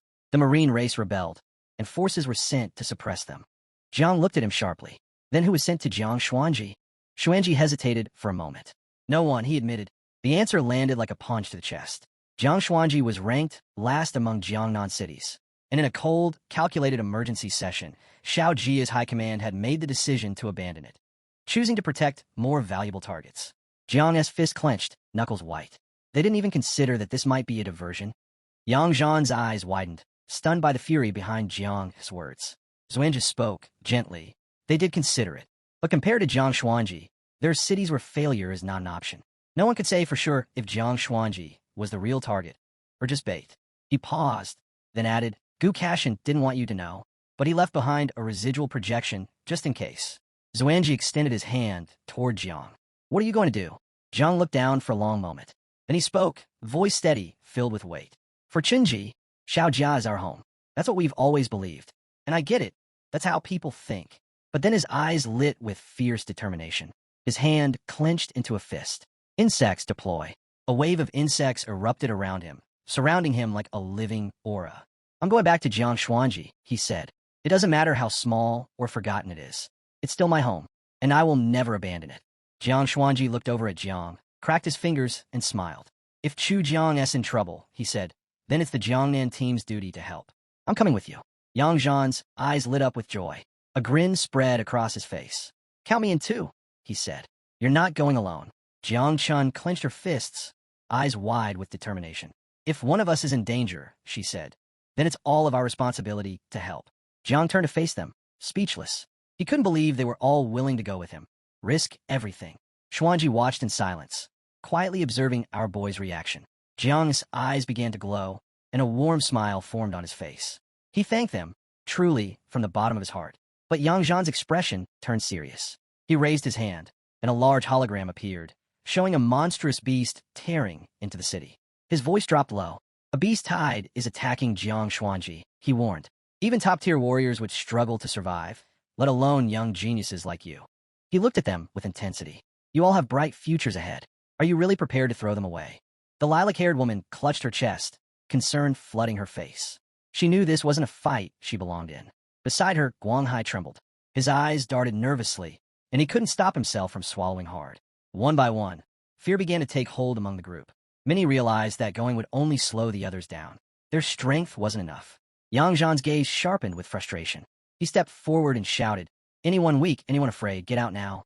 If you can't fight, you'll only drag us down." Several geniuses, including Guanghai, quietly turned away. They couldn't meet anyone's eyes as they left. Xuanji looked at Jiang. "Are you sure?" he asked. "You still want to go?" Jiang's eyes narrowed, filled with unshakable resolve. "Even if the entire world turns its back on me, I'll still go," he said. "I'm saving my city." Yang Zhan stretched his arms, his voice calm but firm.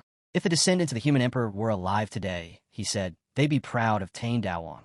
Jiang Xuanji closed his eyes, joining his hands in silent meditation. He spoke to his grandfather in spirit.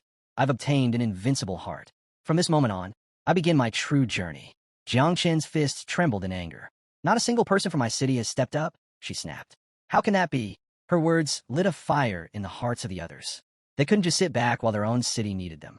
They stepped forward, one by one, fueled by the same determination. Shuji looked at them all, hands stretched to the sides. His eyes glowed with admiration. "You're brave," he said. "I'm not surprised. You're the prodigies of the new generation of Great Sea." But he drew a line. Only the top 10 of the prodigy ranking may go. The rest will be disqualified. Gasps filled the air. The geniuses clutched their heads, panicking at the sudden announcement. Shuji continued. "The next phase of the competition has been cancelled. From now on, it's a battle of merits." He activated his power, summoning glowing bracelets onto the wrists of Jiangnan and the others. Jiangnan glanced down. His eyes widened with curiosity, studying the item. Jiang Xuanji quietly observed his own bracelet, saying nothing. The bracelet would track merits earned during combat. The final rankings will be determined by the results of this live battlefield. Jiangnan, standing nearby, rubbed his chin, then gave one final warning. "The great Shao Ke can't afford to lose. If you die out there, it'll just prove you weren't strong enough. Don't delude yourselves. If you want to survive, you fight." He opened his eyes, only to see no one was even listening. A portal opened in the distance. Jiangnan, Xuanji, and the others were already heading straight for it. Jiang Xuanji turned to glance at his grandfather. With a confused look, he muttered, "Old man, why do you talk so much?" Yang Zhan, walking beside him, gave a small smirk and called back to Yang Zhan, "Thanks for caring, but your persuasion trick's not going to work on us. We're not dying that easily." Shuji stood still, silently watching them vanish into the portal. Then he scratched his beard, gazed up at the sky, and let out a sigh. "Old," he muttered with a half-smile. "Let's see if they still say that after I drag them into the depths of the cave and show them my real power." Despite his grumbling, his heart was full of admiration. He sincerely hoped they'd survive what was coming. Back behind the group, the lilac-haired woman dropped to her knees, tears spilling as she buried her face in her hands, begging for forgiveness. Guanghai also collapsed, sobbing. "I'm sorry," he choked out.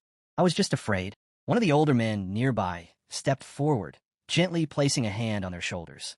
"Stop crying," he said. "As long as you're still alive." Some whispered that even if Jiangnan and the others died, they wouldn't lack opportunities to rise. After all, it might just clear the way for them to climb the rankings. Meanwhile, on the defense line of Jiangnan's eastern sea, a massive horde of savage sea beasts surged toward the coast, destroying everything in their path. The line's cannons roared to life, bombarding the incoming wave of beasts. Atop the wall stood Gu Kaitian and Duan Feng. Their eyes stayed locked on the tide of monsters. Xiaoqun frowned. Something didn't feel right. "This beast tide," he muttered. "It's massive, but why is the battle so soft?" Duan Feng, arms crossed, observed the creatures more closely. "It's like they're holding back," he said. "This might be a distraction." Hyukin stepped forward, confirming their suspicion. The sea beast assault was likely just bait to draw the elite forces away. Duan Feng knelt, eyes narrowing. If that's true, then their real target lies elsewhere. Xiaoqun's expression darkened. "You think it's Jiangnan's city?" Duan Feng stood slowly. "I'm not sure, but Jiang Xuanji is just one of several small, remote cities under siege right now. 5 in total, and all far from our main military bases." Bulang listened in silence, curiosity rising. Duan Feng continued. "We can't say for certain which is the true objective, but Jiang Xuanji is definitely under attack." Even as the cannons continued to fire, Duan Feng added another piece of critical news. Xuanji sent word. Tain Daowang and his group have already teleported from the Saiwo war zone to city in the Jiangnan war zone. Gu Kaitian froze. His chest tightened. He hadn't wanted Jiang to know about the Jiang Xuanji beast tide. He'd specifically told Song Changji not to inform him. And yet, he spun around and started running across the wall, rage burning in his eyes. "Traitorous dog," he snarled. "Yang Zhan, you defied me." He wasn't about to lose another disciple. He had already lost one before. He wouldn't let it happen again. Duan Feng chased after him, trying to calm him down. "Xiaoqun, don't rush off. Remember, Jiang Chun isn't alone." Yang Zhan, Jiang Chun, Jiang Xuanji, the entire Jiangnan team went with him. Before Xiaoqun could respond, the sea beneath them exploded. A monstrous beast emerged, the FC Emperor. Its presence shifted the tide entirely. Both Duan Feng and Xiaoqun locked eyes with the creature, recognizing the danger instantly. If this beast broke through the wall, it would spell disaster for Jiangnan. Xiaoqun gritted his teeth. He couldn't leave now. He leapt into the air, drawing his sword. "Then I'll kill it here," he roared, charging toward the beast with deadly intent.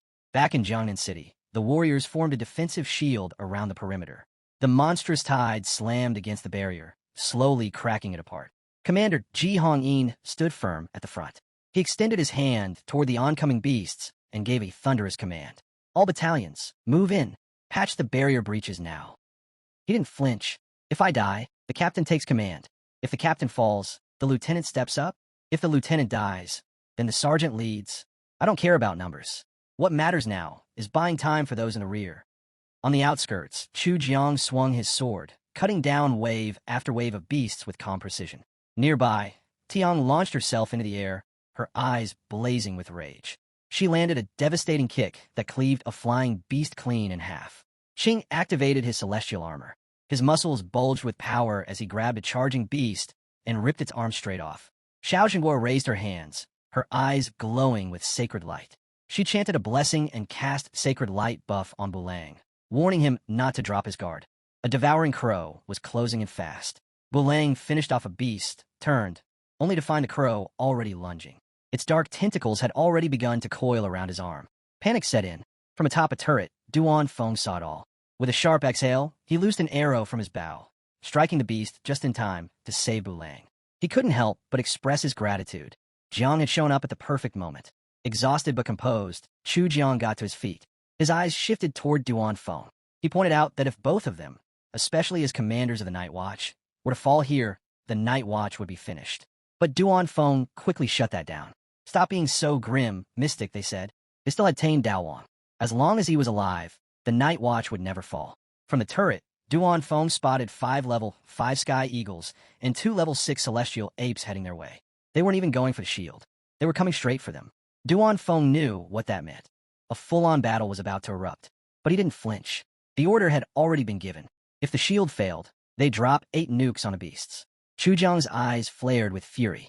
He lifted his sword high and called out to the Night Watch, reminding them of the oath that united them all. With that, Chu Jiang and Aunt Tiang charged toward the incoming monsters. Xiao Xinghua, trailing behind, cast holy light buffs on them to power them up. Jiang Chun joined the front line too, rushing into the chaos. Chu Jiang swung his sword with brutal force. One of the beasts lunged at Aunt Tiang. She leapt up and, with one crushing kick, sliced its head clean off. Xuan caught another beast mid-charge and slammed it into the ground, while SII hit him with a buff to keep him going. Then SII looked up. Her expression turned to panic. She screamed, warning everyone. The level 6 Celestial Great Ape had arrived. It roared in and swung a monstrous punch. But Chu Jiang and the others managed to block it just in time. Aunt Tiang was starting to wear down. Chu Jiang locked eyes with the beast. Its pressure was suffocating. Dodging was pointless now. They have to face it head-on. They've been fighting for hours. Every move was a struggle. Then the ape struck. They were all sent flying. Weakened and barely holding on, Chu Jiang and Tiang dropped to their knees. The ape marched toward them, eyes locked in, ready to finish it. Chu Jiang planted his sword in the ground. His heart sank. Was this really how it ended? He hadn't even seen Jiang take first place in the genius rankings. He hadn't bragged to his master yet about reaching the 4th transformation. He hadn't mastered his sword. But just before the final blow, the beast's head flew off. Chu Jiang and Tiang stared in disbelief. What has happened? It was Jiang, calm and composed. He placed his hand on the fallen beast's head. Poisonous mist poured from his palm, devouring it slowly. His eyes gleamed with joy, a smile spreading across his face. I'm back, he said, and I'm here to save the Night Watch. Then he raised his hand. A glowing shield burst into existence. With a firm look, he told Chu Jiang and the others to get inside and recover. He'd handle the rest. Chu Jiang's jaw dropped. Was he dreaming? Tiang couldn't help but grin. It's not an illusion, she said. That's really Tane Daowang. Chu Jiang panicked. This is a beast tide, he shouted. You came here alone. You'll die. The Night Watch, it's over. Jiang turned and smiled. No one here knew what had really gone down when he unleashed Little Nine against Iozinu. The poisonous mist continued to spread, slowly consuming the ape's corpse. Jiang stepped forward, eyes on the battlefield. Don't underestimate me, he said. Watch closely. All eyes locked onto the scene. This was the power of Calamity 9, Miasma Wings. The moment Chu Jiang saw Jiang's poisonous mist in action, his eyes widened, jaw dropping in disbelief. Jiang had just taken down a level 6 beast, one with the power of a 6 transformation star rank fighter. Aunt Tiang stood frozen, her confusion growing. This level of power. Tane Jiao wasn't just talented. He was on another level entirely. Now, the city of Jiangnan had hope. Jiang turned toward them, relief washing over him. He'd made it in time. With a confident grin, he announced, This time, I didn't come alone. His allies had arrived too. This wasn't just a rescue mission. It was the final phase of the genius ranking competition. A battle for glory and merit. Elsewhere on the battlefield, Tang Ying and Bai Feng fought side by side, backs to each other as they took on a wave of beasts. Tang Ying glanced at Jiang, confusion all over her face. She couldn't wrap her head around it. It takes us minutes to bring down a level 4 beast, and yet he just erased a level 6 monster in seconds with that mist. To her, the merit ranking felt pointless. A beast lunged at by foam, but he was faster. With one swing of his sword, he split the creature's skull in half. He looked at Tang Ying and said calmly, "It's not as unfair as you think. Merits earned through the 9 miasma wings? They only count as 1/10 of the normal score." Not far off, Lei and his friend joined the fight. Lei's eyes lit up with excitement. This was his first real beast horde. He charged a beast, slamming it to the ground and ripping a limb off. But the beasts weren't letting up. They kept coming. His friend raised his hands, using his power to reinforce Lei. "Stay sharp," he warned. "These aren't the same as those back at the genius camp. One slip, and the stronger ones will take you out by surprise." Meanwhile, Muhu and Luo Sandow had also come to support Jiang. Muhu drew her twin daggers, swiftly taking down a flying beast. But before she could catch her breath, another one came from behind. Thankfully, Luo Sandow raised a barrier just in time, blocking the ambush. With a serious look, Luo told her, "As long as I've got your back, you've got nothing to fear." Muhu nodded with fierce determination. "I'll give everything I've got to protect Jiang's city." For them, the rankings meant nothing. Let the others chase glory. They were here for Jiang. Shout Jiao didn't want to sit back either.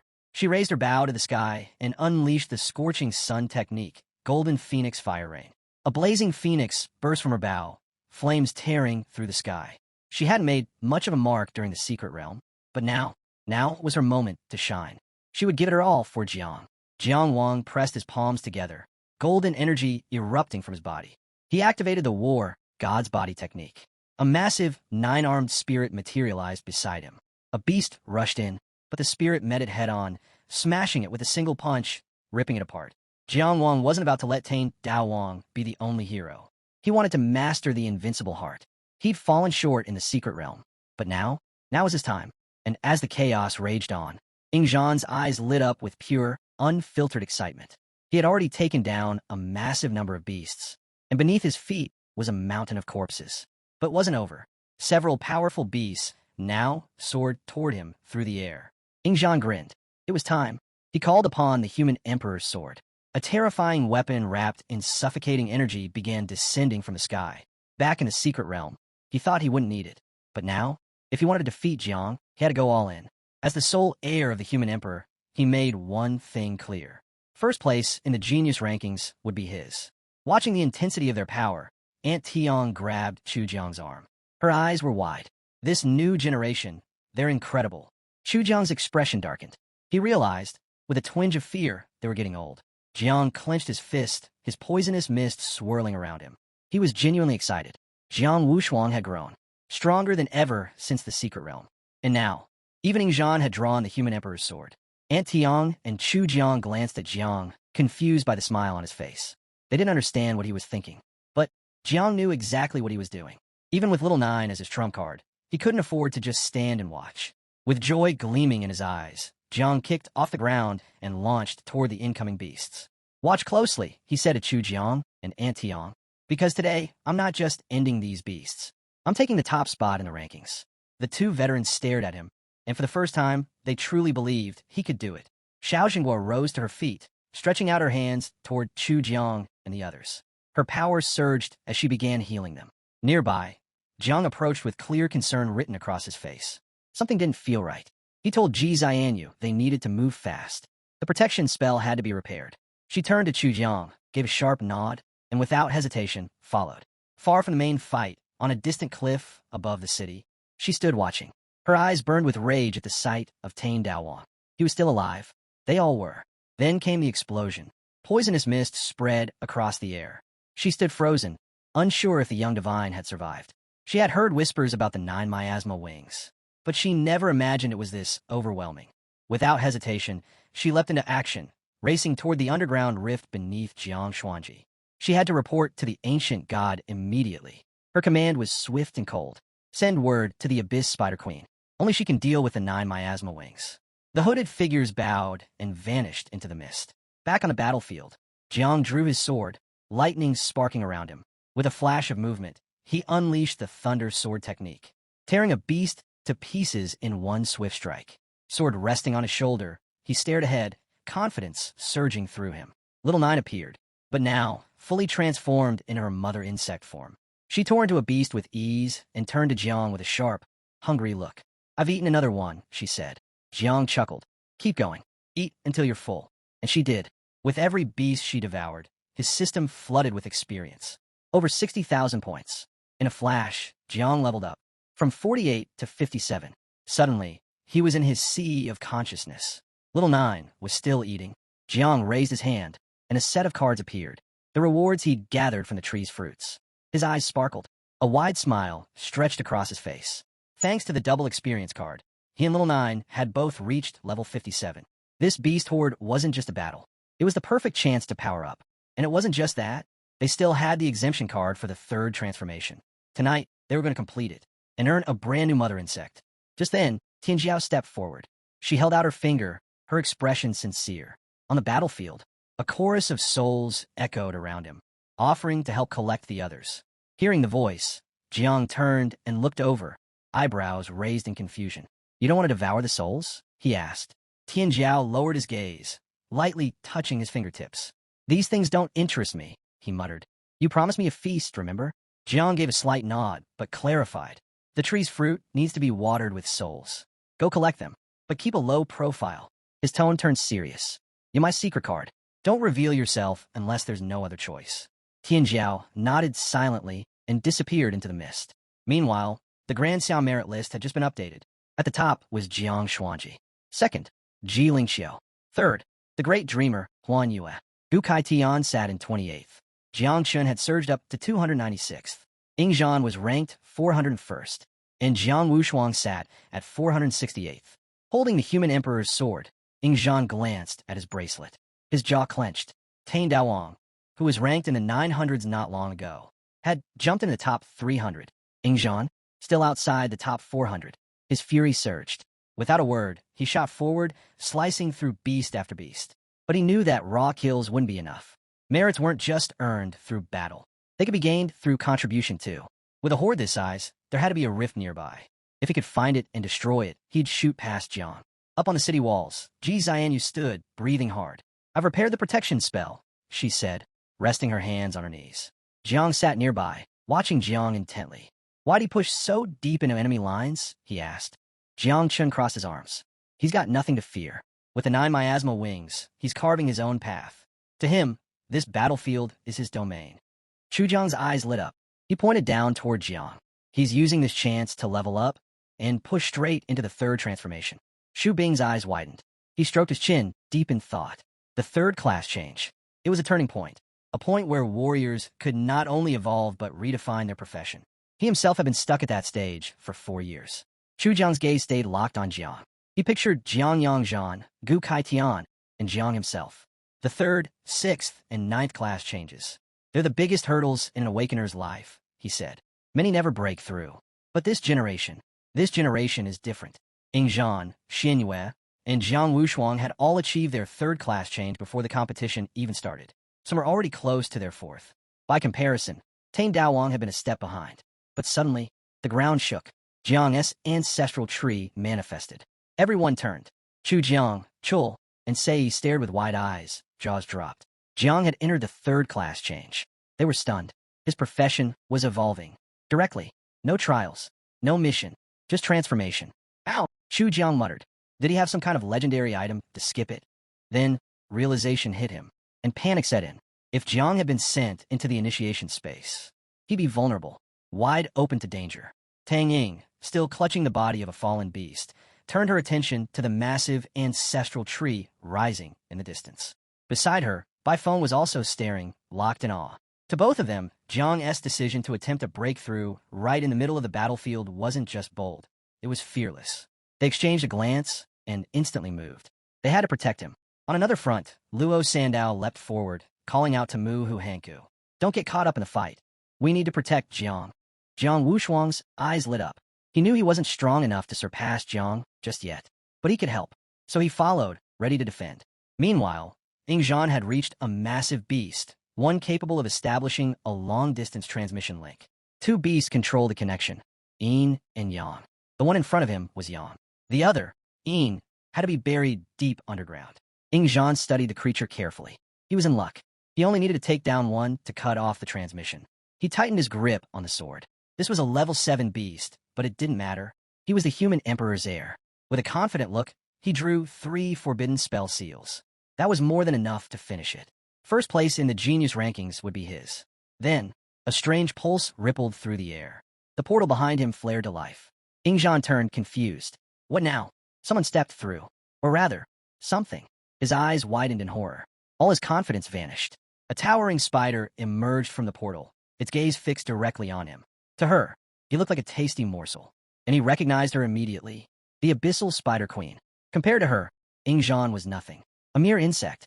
She had survived countless encounters with the sword god, Javong Chun. This wasn't someone he could handle.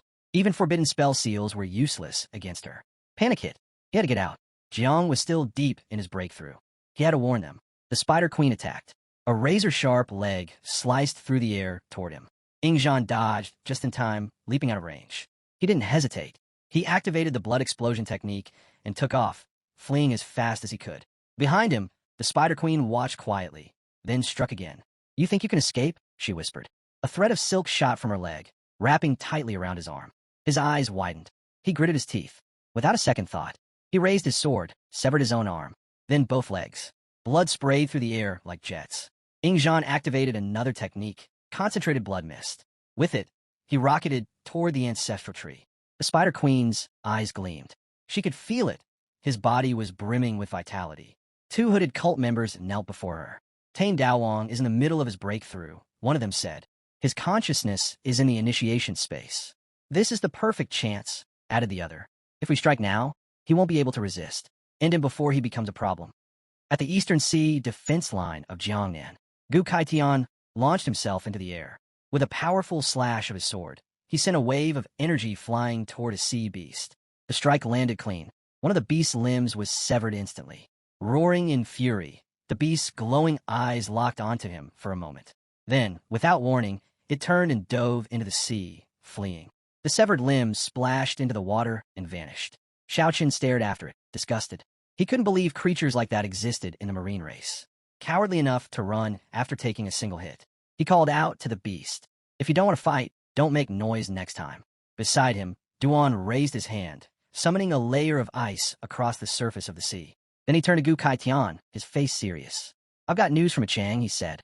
Jiang Xuanji held off the beast horde. And Jiang Chun. He's broken into the top 300 of the great Siam merit rankings. Xiaoqin froze. He slowly turned toward Duan, eyes wide and mouth hanging open.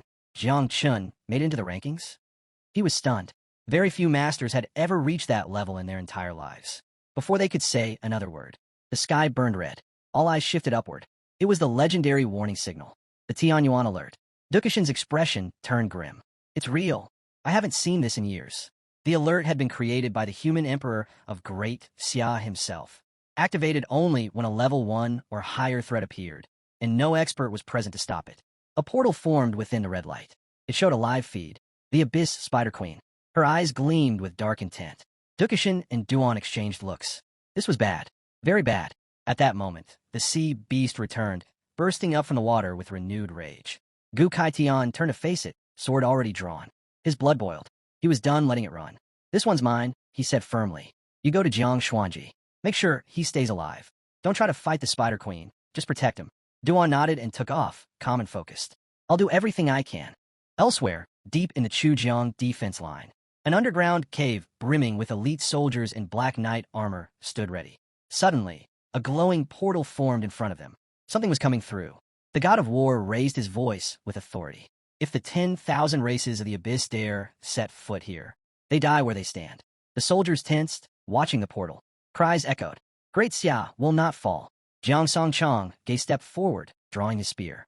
His body surged with energy, fury burning in his eyes. Then a voice echoed across the battlefield. Jiang Xuanji must die.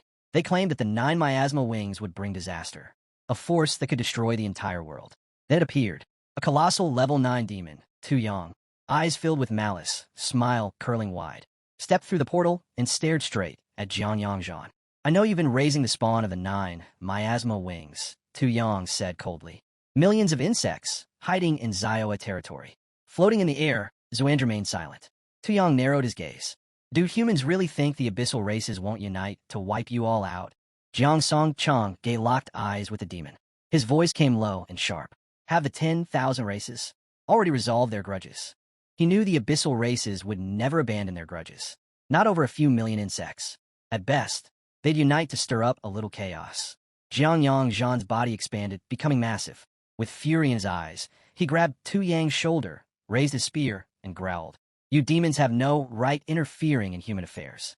He reminded Tu Yang how he'd cut him to pieces with his axe the last time they met. Didn't you learn your lesson? Tu Yang stood frozen, staring at Yang Zhan, unsure what to say. Then, red energy surged behind them. Xuanja turned, his eyes narrowing. The Tianyuan alert had appeared once again. Tu Yang grinned wickedly. With a flash, he raised his spear and lunged. The 9 miasma wings are nothing, he spat. Today we wiped them out, along with all the so-called geniuses of Zioa. Xuanjiri acted instantly, dodging the blow, then countered with a powerful strike of his own. The battle began. Sparks flew as their weapons clashed. In the chaos, Xuanja barked an order to Shinta Fei, commander of the Blue Dragon camp. Go to Jiang Xuanji. Reinforce the defenses. Shinta Fei paused only a second, then nodded and took off. But Tu Yang laughed. They won't even make it in time to collect your corpses. Behind him, the portal widened. Demons poured through. Some flew on wings. Others emerged cloaked in shadows, wielding spears. This is the day Great Xia falls, Tu Yang declared. Yang Zhan's rage flared. His grip tightened around his spear. You're dreaming, he growled, then turned to the warriors. Kill every demon. Meanwhile, on Jiang Xuanji's battlefield, the Abyss Spider Queen towered over the cult members, staring them down. Her voice was sharp and cold. Is Gailan dead? She made one thing clear. If he arrived before she did, she would annihilate the entire cult of the ancient god. Fear spread across their faces. But one cultist spoke up. Don't worry. Monk Chu Jiang and Ji Lingqiu are already in the forbidden zone of the 100,000 mountains. Right now, they're locked in battle with a 9th-level blood dragon. He added, Ji Lingqiu won't escape that easily. The Spider Queen didn't respond. Instead, she extended her legs and released a swarm of spiders. She had no intention of underestimating anyone. The smaller spiders were ordered to scout Jiang Xuanji City to make absolutely sure Ji Lingqiu hadn't returned. Tane Daowang, deep in his breakthrough, sat within the ancestral tree. His body was surrounded by radiant energy. Nearby, Gang and the others had arrived. They immediately formed a perimeter to hold back the beast horde and guard him. Beasts filled the area. The pressure was mounting. Suddenly, Ingzhan came flying toward them. Jiang Wushuang spotted him, eyes widening. He could see the blood, the pain. Why are you injured? He asked. Ingzhan's face twisted with fear. Run, he said. The Abyss Spider Queen, she's here. A wave of silence fell over the group. Then panic. But Jiang remained steady. Poisonous mist rolled off his body, spreading across the field. Z raised her hands and began healing the wounded. She kept her focus sharp and energy flowing. Chu Jiang drew his sword. With a steady voice, he reminded everyone. Tane Daowang is inside the spiritual tree. We can't move him. If we want him to survive, we hold this ground. Suddenly, a glowing blue shield appeared. Gang turned to the group. Get inside. Heal up. We wait for support. The Grand Defense spell had already been reinforced. They could hold for a little while longer. Ingzhan, still airborne, made his way to the shield to recover first. They all knew the Spider Queen was not someone they could face head-on. Bai Feng and the others followed behind him, entering the shield one by one. Lei folded his arms, glancing at his friend. This place isn't safe, he said quietly. Maybe we should get out while we still can. I sat quietly and opened a small portal, watching it with a calm, confident look. There's an old saying, I murmured, the heavens protect the lucky. After running the calculations, I knew this wasn't a dead end. From the portal, BZY pulled out a treasure. If it really comes down to a fight, he said, I'll have no choice but to ask Grandpa Monkey for help. He summoned the magic gourd, commanding it to assist. Closing his eyes, he raised the treasure toward the sky. Grandpa Monkey, he whispered, we need your help. We're in danger. The treasure started to glow. Lei, arms still crossed, silently watched with a curious expression. Then an eye appeared inside the treasure. Grandpa Monkey had arrived. He didn't mince words. He admitted he was no match for a level 8 opponent like the Spider Queen, but he was willing to push her to her limits. Instead of charging to help, Grandpa Monkey opened a path with his powers, and both BZY and Lei were suddenly absorbed into the treasure, leaving them disoriented. Watching it unfold, Kong Ing drew her dagger, her face hardened. Muhu closed her eyes and raised a clenched fist to the sky, seething. They couldn't count on people like Lei and BZY in moments like this. Jiang Chen's eyes flared with resolve. She swore she'd never abandon Tane Daowang, even if it meant using every last treasure she had. Luo Sandao clenched her fists. "We fight," she said flatly. "Until the end." Jiang Wushuang glanced at them, stunned.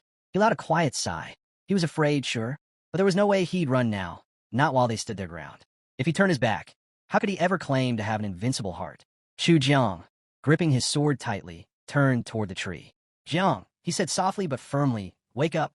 We're not afraid to die, but what we fear is failing to protect you." Inside the origin space, Jiang stood alone, lost in thought. He hadn't expected this. Using the class change mission exemption card had sent his consciousness here, straight into the origin space. Glowing runes floated in the air around him. Snapping out of it, Jiang studied them. He understood the stakes. Canceling the class change now meant he'd have to redo the entire third class change mission. But with so many insects waiting outside, most only around level 30, the conditions weren't that bad. He looked closer. These weren't ordinary class runes. They were advanced. Then the system window appeared. He had completed the third class mission, Thunder Dominator. Now it was time to select a rune from the Thunder system. Thousands of runes had already gone extinct. Only a few remained, and all of them surpassed the level of a typical Thunderlord. Jiang stretched out his hand, smiling. The system made its choice. 9 runes remained. One entered his mind, and in an instant, his unique profession, Lord of Thunder, evolved into something greater. God rank, God of Thunder. A new status window appeared. Jiang now had 3 new abilities. First, Punishment of Thunder. A thunder eye formed in the void, capable of attacking an enemy's mind directly. Second, 3,000 Cataclysms of Thunder. A devastating area attack. Jiang could rain down thunder punishment across a wide battlefield. Third, God of Thunder. An eternal domain, 100 meters wide. Anything inside would have its elemental powers stripped and its properties weakened. The domain could also devour any lower-ranked domains that crossed its path. Jiang reached toward the system screen, eyes narrowing. Every single skill was powerful. And then he remembered. Most Awakeners only gained access to domain skills after completing the 6th class change. Jiang reached out and touched the system window, wondering how his new domain would compare to that of his master, or his older sister. Just then, something strange happened. The once dormant class runes began to glow again. He turned, confused, watching as thousands of extinguished runes suddenly lit up all at once. Then, the ancestral tree appeared before him. In silence, he stared. He had used the mission exemption card to skip the 3rd class change mission. But this time, the system wasn't done. It had activated a 2nd class change, Master of Divine Creation. The system immediately began sorting runes related to his new divine rank class. Master of Divine Creation evolved. Its new name, the beginning of everything. Another burst of energy. Another wave of new abilities. First ability, Supreme Path. By mastering this technique, every skill he used would have a chance to level up automatically. Second ability, Evolution to Complexity. An upgraded version of Growth of All Things. Jiang could now boost the growth and reproduction of living beings, randomly increasing their speed by 50 to 200 times and their quantity by 2 to 10 times. He clenched his fist. Lightning sparked in his palm, and he opened his hand. A root appeared, pulsing with life. Compared to the Thunder God class, this one was on a whole other level. With Supreme Path, he could learn techniques from all races, just like Yingzhan. With Evolution to Complexity, he could massively accelerate the reproduction of insects. It was like having cheat codes. Little Nine's next breeding cycle would yield 10 billion insects. If luck kicked in, that number could skyrocket past 100 billion. Then, right before his eyes, a new insect mother appeared. She stepped forward, hand on her chest, and sweetly introduced herself. Xiaojiao. Jiang was stunned. He hadn't even used the Growth of All Things ability, nor triggered the life rank evolution. Yet here she was, already in human form. Outside, the Spider Queen began unleashing her swarm. She and Little Nine were equals in rank, so her spiders quickly outnumbered Jiang's forces. Chu Jiang stood firm. If we want to protect Jiang, we rely on the insects. He gave the order. Hold the line. Fight until death.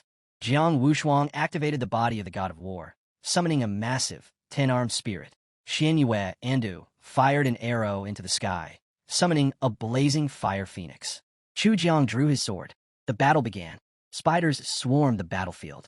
Little Nine shifted into her 9 miasma wings form, and with a razor-sharp gaze, charged at the Spider Queen. Luo Sandao extended her hands, summoning divine barriers around Jiang. Her eyes glowed with fury. If they get close, she said coldly, the divine weapon detonates. The Spider Queen struck first. She leapt into the air and released a devastating shockwave. None of you are my match, she said with a murderous grin. The force of the blast was overwhelming. Bodies flew in every direction. No one could hold their ground. Luo, Sandow hit the ground, coughing up blood. On Jiang's shoulder, little Nine trembled. Tears welled in her eyes. Please wake up. She's already killed so many. Jiang's eyes snapped open. He turned his gaze toward the Spider Queen. Then, smiling gently, he whispered, Don't cry. Your father's awake now. Jiang drew his sword, eyes locked sharply onto the Spider Queen. Then, without a word, he placed his hand on the ground. Growth of all things. Roots burst forth, twisting up from the soil. He stood up and extended his hand toward Luo, Sandow, and the others. The roots will take you back to the city, he said. Little Nine, protect them. The roots moved quickly, wrapping around each of them. Muhu froze. She didn't understand what Jiang was planning. Ziku and turned around, watching in disbelief. He couldn't possibly plan to face the Spider Queen alone. Luo Sandow's eyes widened in panic. No, I'm not leaving, she shouted. I can still fight. She wasn't the only one.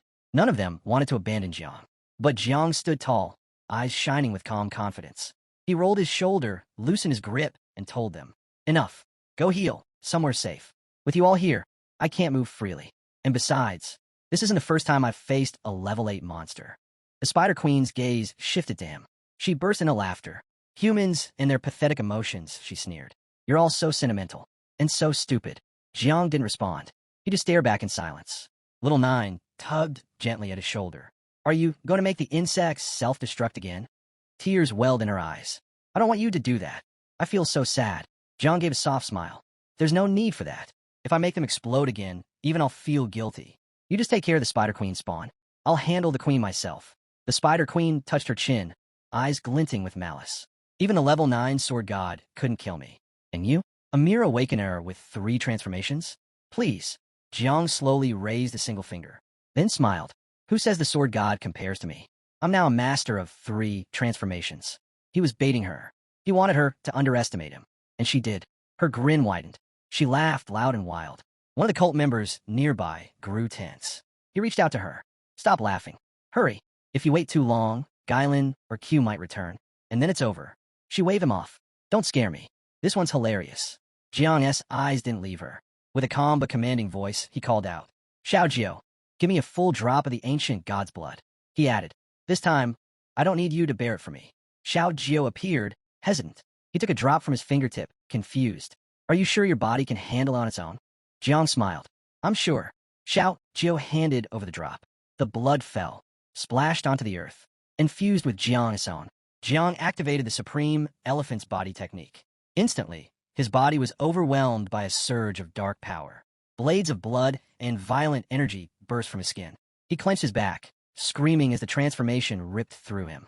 His hair turned stark white. Evil energy coiled around him, pulsing with force. He slammed a foot into the ground and stared straight at the Spider Queen. Her eyes widened as she saw what Jiang had become. The Spider Queen froze. Panic flickered in her eyes. Jiang's aura now carried the weight of a 7th transformation. She had no idea what he had consumed to gain such overwhelming power. One of the cult members stepped forward, stunned. He fused a drop of the ancient god's blood with his own. A 3-transformation awakened body can't survive that. His body should have exploded already. But Jiang stood strong. Adopting an offensive stance, he smiled coldly. Not only had he survived, he thrived. His body had endured the blood of a 7th transformation. His eyes locked onto the Spider Queen. Thunder sparked around him as he launched forward, promising death. As he closed the distance, the Spider Queen remained calm. No fear, just realization. So this is why he was so confident. He had a hidden card, a power that let him rival a true 7th transformation. With a smirk, she leapt into the air and fired silk from her abdomen. Don't be naive, she said. Even if you borrow that power, you won't defeat me. Jiang's eyes flared with rage. He quickly read the angle of the silk and dodged with precision, leaping out of its path. The Spider Queen paused, eyes wide. Her prediction had failed. She'd anticipated his move, and he still evaded it. At first, she assumed he'd read her actions. But no, his level was too low for that. It couldn't be. While she was distracted, Jiang jumped again. Thunder wrapped around his body. Don't be so arrogant, he said. That snapped her out of it. Eyes sharpening, she braced for his strike. Jiang raised his hand, and above him, the eye of evil appeared, massive and glowing in the sky. The Spider Queen froze. Fear crawled into her mind. She didn't know what to do. Jiang turned his face away, throwing an arm over his eyes. Don't look, he shouted. It'll damage your essence. Jiang Wushuang did the same, shielding himself, still stunned that Jiang's thunder class had reached the divine level. Ingzhan shut his eyes as well. He was in disbelief. Jiang now had 2 divine rank classes. There was no competing with that anymore. Hovering in the air, Jiang stared down at the Spider Queen. Lock her sea of consciousness, he commanded. The eye of evil turned its focus on her. It glowed, and a surge of thunder tore from the sky. The Spider Queen's eyes widened. She stared up in panic. Demonic beasts had one major flaw. Their spiritual essence was far weaker than humans. She braced herself. Just before impact, she conjured a blood shield, barely blocking the thunderous blow. Jiang, body wrapped in lightning, landed in front of her. The Spider Queen turned, analyzing him closely. She spoke with a snarl. Sure, our essence may be weaker, but our physical bodies? That's our true power. Furious, she charged, swinging a blade-like leg toward him. But Jiang vanished in a flash. Lightning bolt. His body transformed into pure thunder, dodging the strike. She stumbled mid-swing, her eyes filled with confusion. He had evaded her, again. Was it prediction? No. Even perception class awakeners couldn't do this. She shook the thought away. It's just luck, she told herself. Jiang didn't stop. He turned his back to her and shot forward again, streaking across the battlefield like a living thunderbolt. The Spider Queen quickly caught on. Jiang wasn't just fast. He was moving at the speed of light, harnessing the electric field of his Thunder God domain. Infuriated, she began firing silk in every direction. To her, Jiang was flaunting his power, showing off right in front of her. In an instant, silk burst from her body, weaving into a dense barrier that encased the area. Jiang immediately realized her plan. She was trying to trap his electric field inside her web, using it to track his movements and teleport directly into his path. Suddenly, her sharp leg appeared, slashing toward him out of nowhere. Got you, bastard, she hissed. This time you won't escape. Jiang looked up, eyes wide. Fear, surprise, but then calm. He met her gaze head-on, and with deadly confidence said, No, the one who can't escape is you. The Spider Queen struck with her sharp leg, but Jiang blocked it. Then, blade of heaven and thunder. Jiang swung his sword with everything he had. A surge of thunder erupted from the blade, and in the blink of an eye, he cut her leg clean off. She didn't even have time to react. The severed limb hit the ground, and the Spider Queen screamed in agony. Every pair of eyes on the battlefield widened. The ants froze in stunned silence. Chu Jiang's jaw dropped. That attack, it carried the same force as one of Master Jiang Chen's strikes. Could Jiang have a hidden perception-type class? He kept reading her attacks, again and again. Ji Xianyu, still healing the others, turned her gaze toward him. Speechless. How could someone with just 3 transformations have a perception ability that outclassed a level 8 monster? Even sealed kings couldn't do that. Jiang stood tall, body wrapped in power. He stared silently at the Spider Queen. He hadn't expected that one strike to injure her this badly. But now he knew. Her body couldn't handle the force of an attack enhanced by ancient god's blood. Still, that last move had drained most of his power. The effect of the blood wouldn't last much longer. He needed to end this. One more hit. It had to be fatal. The Spider Queen glared at him, bleeding and furious. She couldn't believe an insect like him had wounded her. The majestic queen of the 8th level. Jiang smirked. A level 8 monster? Not a big deal. No wonder you've been hiding in the earth for centuries. He wanted to enrage her, make her lose control. It worked. Her eyes turned wild. Silk shot from her body like a storm. You want death? Fine, I'll grant it. She revealed that her essence had been damaged in her last battle with Gailan Inu. She hadn't wanted to use it again, but now she would. This was her true domain, the ability of an 8th level beast. Fear swept through the battlefield. Could Jiang survive this? Some were sure he wouldn't. But Jiang smiled. At last, she was using her real power. With a calm, steady voice, he said, Too bad. You're already too late. He raised his hand. Thunder sparked in his palm. Then he pressed it against the ground. Eternal Domain, Thunder God class. A massive field of thunder exploded outward. Lightning crashed down onto the Spider Queen's body. She dropped, slamming into the dirt. And for the first time, she felt fear. She didn't understand. How did he know I was deploying my domain? And how could his be this strong? She tried to raise hers again, but it failed. Jiang stepped forward, energy swirling around him. He lifted his hand toward her, gathering power. A slow, confident smile formed. There are 2 reasons, he said. First, you're too slow. Second, my domain is stronger. The Spider Queen began to tremble. Terror crept in. This can't be happening. Jiang's eyes turned cold. There was nothing more to say. He raised his hand and summoned a devastating thunderbolt from the sky. It struck the Spider Queen's body with brutal force. She screamed, writhing in agony as the lightning ripped through her. Jiang stood motionless, watching in silence. Souls began rising from her broken form. Eyes wide with fear, the Spider Queen lowered her head before him. I swear, I won't cause trouble again, she pleaded. Please, spare me. But Jiang's eyes narrowed. He didn't buy it. Even in this broken state, she was still dangerous. Her physical body was gone, but her spiritual essence remained. The celestial thunder was still working, but it needed more time to completely destroy her soul. Her body finally collapsed to the ground. Jiang stared at her, not letting his guard down. Little Nine, he said, keep an eye on her. Once she's no longer a threat, devour her. Little Nine nodded silently. But just as he gave a command, Jiang's vision blurred. A wave of dizziness hit him, hard. His body had reached its limit. He sank to the ground, sat down slowly, and closed his eyes. One hand covered his face as he tried to steady his breath. Then, Xiao Jiu appeared. She rushed to his side, worry in her eyes. Sitting beside him, she gently asked, Are you okay? Xiao Jiu gently placed one hand on Jiang's chest and the other behind his back, helping him to his feet. Her voice trembled with guilt. She blamed herself, called herself useless. Jiang, I still shut, rose steadily. He clenched his fist, then looked at her with resolve. Don't blame yourself, he said firmly. If it weren't for your power to glimpse the future, I'd have never won this fight. Xiao Jiu's gaze dropped. Her eyes shimmered with doubt. You're giving me too much credit, she whispered. Suddenly, a system window appeared. It displayed Xiao Jiu's stats. She had been born as the source of the river of time, on par with time itself. Her unique ability, Eye of Time, let her see 3 seconds ahead by consuming 10 subbodies. It was a stackable skill, with a cap allowing glimpses up to 10 years into the future. At present, she was level 0. She had a star affinity of 100 and only 18 subbodies left out of her original 48. 30 had already been used up in the fight against the Spider Queen. Her true talent was still sealed. She had 2 methods of reproduction. Natural, where her main body could produce 1 subbody every hour, and special, where she could sacrifice at least 1 year of her life to generate 1,000,000 subbodies. Jiang breathed calmly, the weight of battle settling.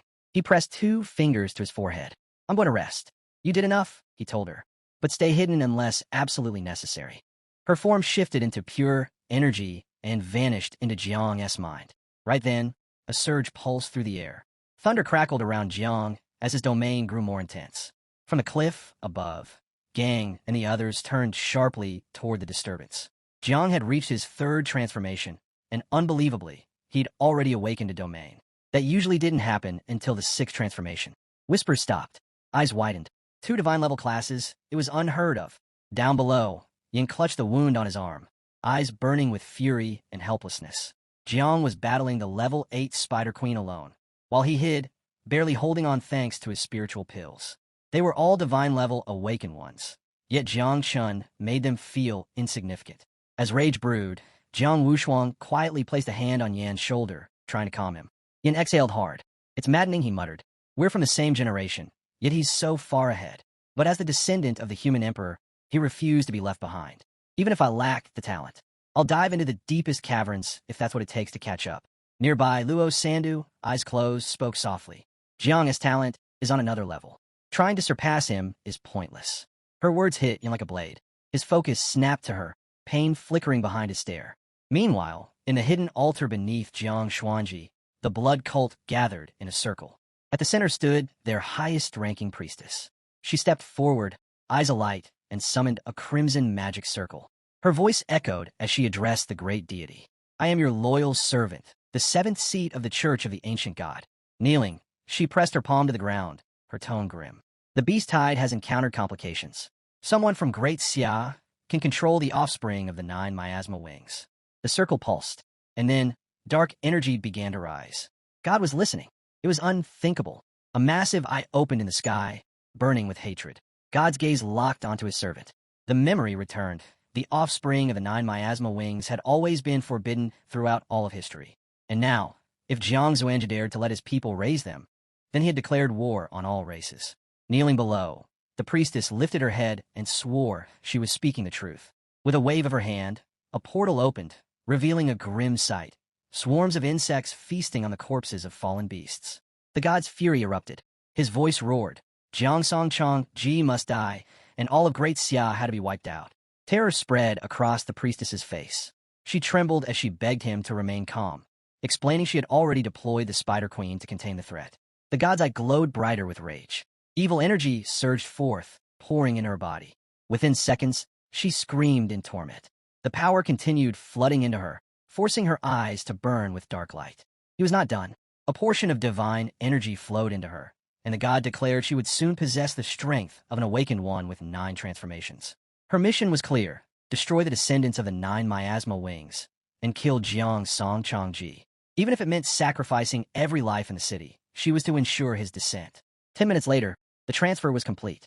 Her eyes gleamed with malevolence. Bowing before him, she pledged her life to the task. The god narrowed his gaze, informing her that the Spider Queen had already been defeated. Her new directive: retrieve the divine soul of the queen. A soul at that level was worthy of sacrifice. She lowered her head in submission and vanished immediately to carry out his will.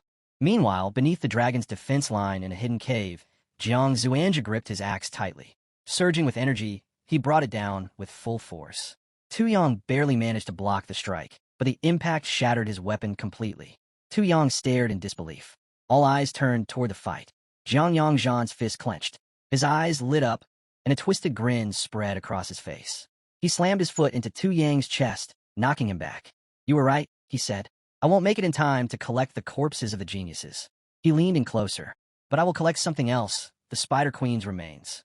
At that moment, a red portal ripped open behind him, oozing with sinister energy. Jiang Zuanja spun around, eyes narrowing. Tu Yang smirked. "You thought the Spider Queen was our last card?" he asked, stepping aside as the portal pulsed.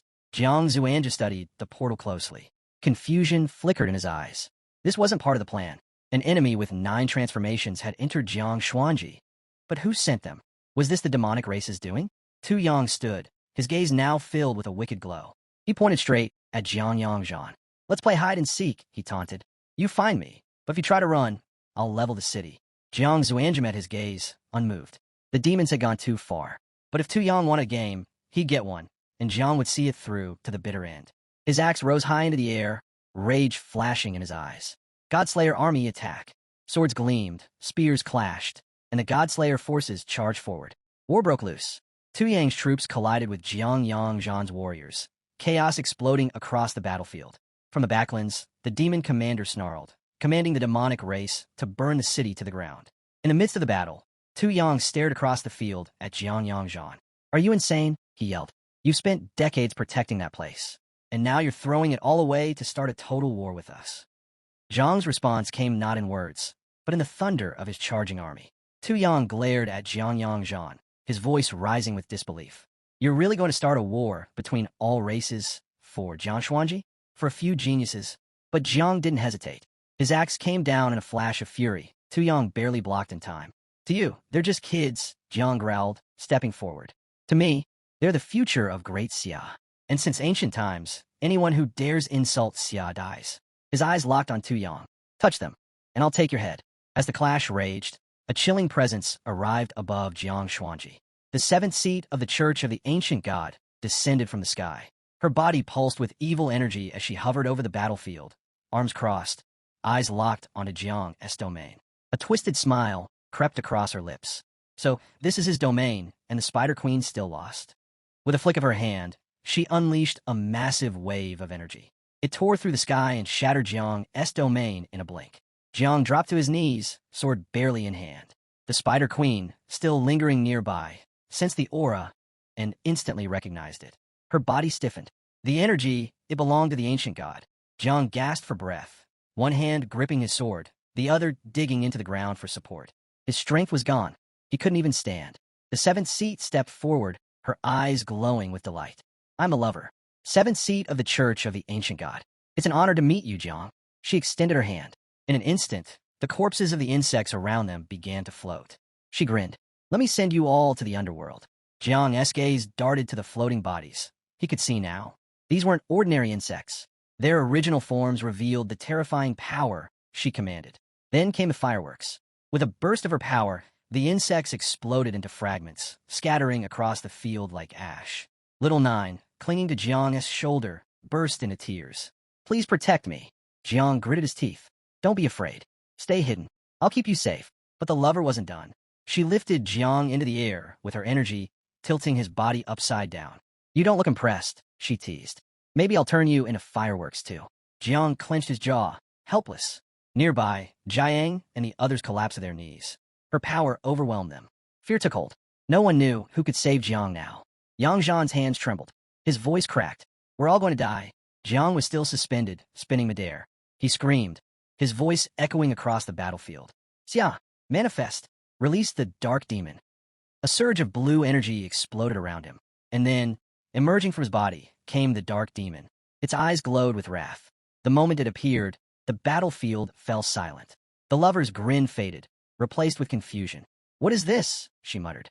The demon's energy poured into the air, suffocating everything in its presence. Jiang's body dropped back to the ground. He slammed his sword down, using it to rise. You shouldn't have killed those insects, he said, voice like steel. Now you die. The dark demon opened its jaws, gathering energy into a massive sphere. The sky darkened. The lover didn't run. Instead, she unleashed the ancient god's power, forming a shield to face the attack head-on. Jiang's eyes sharpened. Xia appeared on his shoulder, calm and focused. She's strong, Xia said quietly. But even she can't stop the dark demon. The dark demon had power beyond comprehension, but it came with a limit. 10 seconds. That was all it had. Any longer, and a celestial mandate would erase it from existence. Jiang knew it. He stared ahead, calm despite the weight pressing down. There's no other way, he said. If it has to vanish, it might as well take her with it. Just then, a sharp gust swept the battlefield. His sister appeared, eyes blazing with fury. Without a word, she drove her sword straight at the lover's neck. I'm here to save Jiang Chun, she declared, her voice like thunder. Behind her, another figure descended, Shintu, from the Blue Dragon camp of the Godslayer army. He raised his blade high, eyes locked on the chaos around them. These demonic beasts won't lay waste to this place. Not while I'm here. A flash split the sky. The celestial mandate had arrived. Jiang Chun turned to Xia without hesitation. Now, absorb the dark demon. Xia gave a single nod, then opened his mouth wide. The dark demon's body shimmered, its energy compressed into a glowing mass. In one swift motion, Xia absorbed it. The battlefield quieted, but only for a moment. Zhang's sister's blade plunged into the lover's body. The seventh seat screamed, her voice raw with pain. Her body writhed, energy flickering wildly. She gasped, eyes wide with desperation. Wait, don't kill me. Blood on her lips, she pleaded. I know something, a secret. I'll tell you. Just let me live. With their weapons drawn, Yang Zhan and Chu Jiang slammed the woman to the ground with brutal force, ready to take her head. Panic washed over her. She opened her mouth in desperation, pleading for her life, swearing she'd reveal everything she knew. As Yang Zhan's body radiated with intense energy, she stepped down hard on the woman's chest. Her voice was sharp but calm. Her eyes, burning with fury, met Chu Jiang's. Wait, she said. If she talks, we spare her. Chu Jiang landed silently beside them, saying nothing. The woman's eyes darted back and forth, wide with fear. Sweat dripped from her face as she began to talk. Beneath Jiang Chun, there's a rift. An altar was built over it. Chu Jiang drove his axe into the ground, just inches from her head. She froze, knowing this wasn't a good sign. With her voice trembling, she continued. The altar, it drains the blood and souls of the living in Jiang Chun. All of it feeds the corpse of an ancient demonic god buried deep underground. If enough lives are taken, that god will rise and descend upon Daisia. Silence fell. Yang Zhan and Chu Jiang stared at her, unsure if she was lying or telling a twisted truth. Yang stepped closer, watching her carefully. Is that everything? He asked, suspicious. The woman nodded quickly. I swear on the ancient god.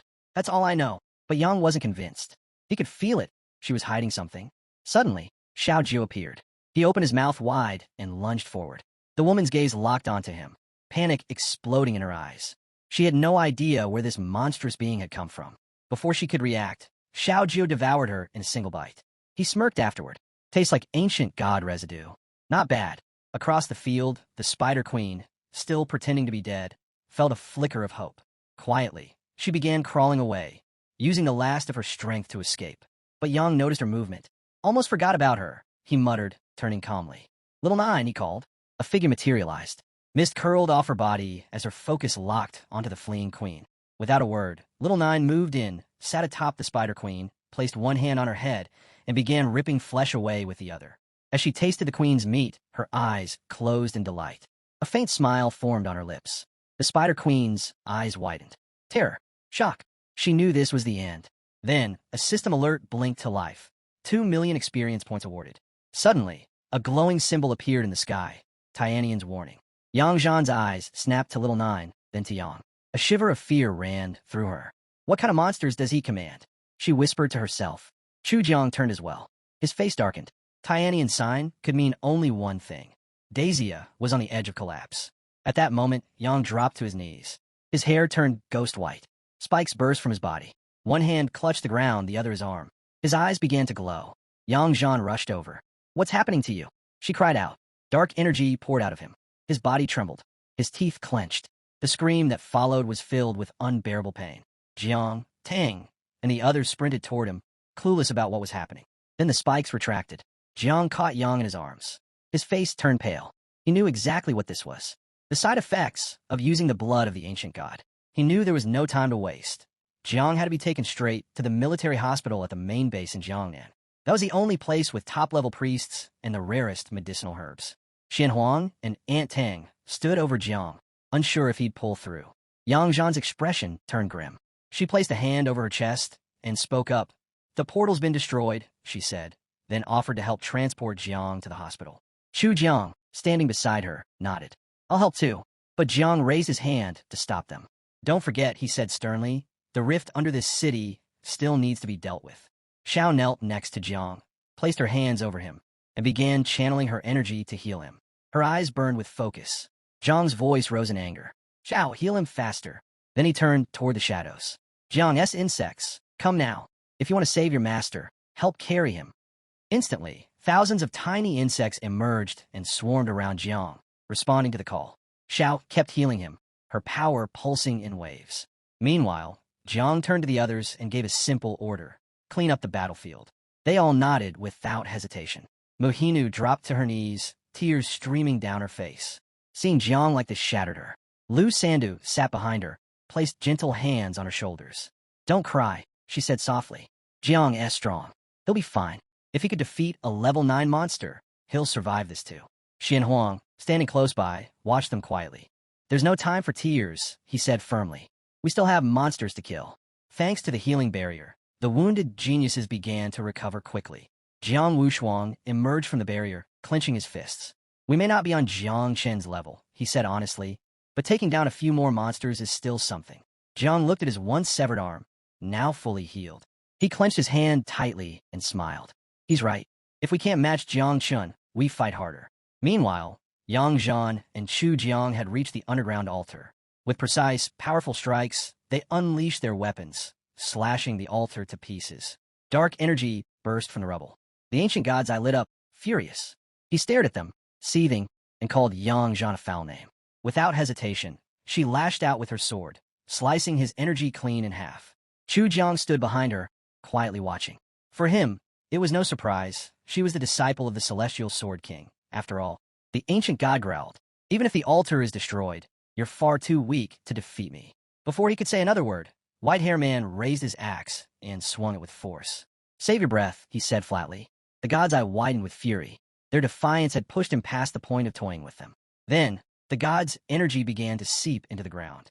Yang Zhan's eyes snapped toward it. Something was off. What was he doing? The god laughed darkly. This little setback cost me nothing. How about time? I'll return stronger. Yang Zhan's fury boiled over. He was trying to flee, without a fight. She prepared to chase him, but White-Hair Man placed a hand on her shoulder. His voice was calm, but serious. He's right. As we are now, we can't beat him. They knew what had to be done. Only the great martial god could awaken the great dreamer and seal the rift. It had to happen fast. A week passed. Jiang now lay inside the military hospital at Jiangnan's main base. His body was fully submerged in a special healing liquid, hooked up to a ventilator. The scent of medicine and the hum of machines gave it away. It didn't take long for him to realize exactly where he was. His memory came rushing back. He'd collapsed on the battlefield, completely drained after using the blood of the ancient god.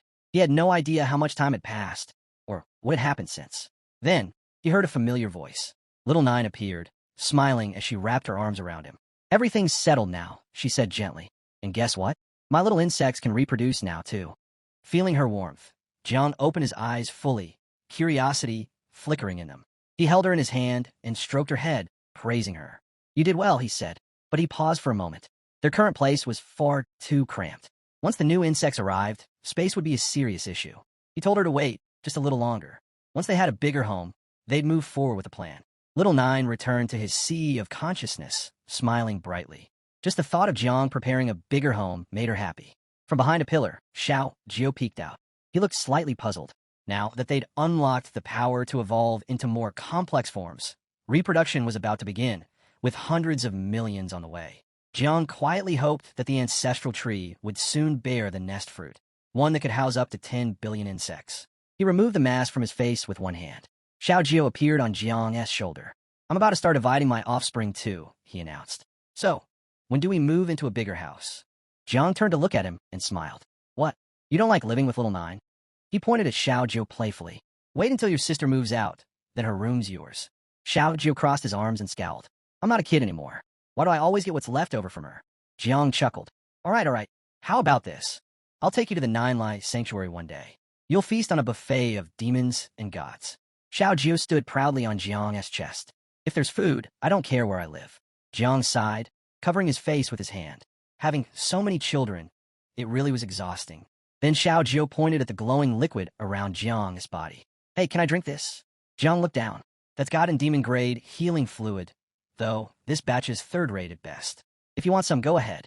Without hesitation, Xiao Jiu closed his eyes and started drinking. Jiang watched him, amused. "So," Jiang asked with a smirk, "how's it taste? Does it have that old dad's foot smell?" Xiao Jiu froze mid-sip, visibly disturbed. Then he leapt into the air, and suddenly, hundreds of tiny beetles appeared. Jiang's eyes widened, completely stunned. He raised a finger. Jiang opened his system window. Back on the battlefield, he hadn't had the chance to inspect Xiao Qin's abilities closely. Now, lying in the healing chamber, he figured it was the perfect time to take a deeper look.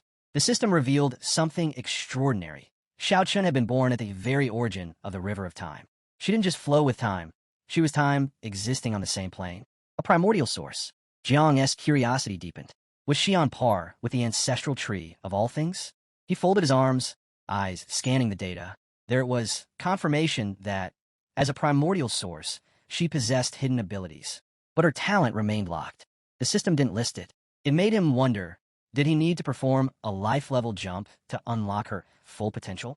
"Xiao Chun," he called, "come out for a moment." A small, elegant insect fluttered toward him. Then, in a blink, transformed into her human form. Jiang's eyes widened. His focus locked onto her. She stepped forward, gently placed her hand on his chest, and looked at him with soft eyes. Caught off guard, Jiang's face flushed. You're standing a bit too close," he muttered. Xiaoqin closed her eyes and wrapped her arms lightly around his head. "Sorry," she said quietly. He reminded himself. She had just been born. She probably hadn't experienced divine evolution or a life-level jump.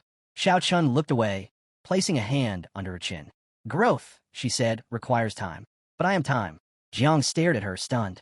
Her words echoed in his mind. He reached out and summoned his power, letting green energy flow gently into her. She was right. Her true talent could only be unlocked through a life-level jump.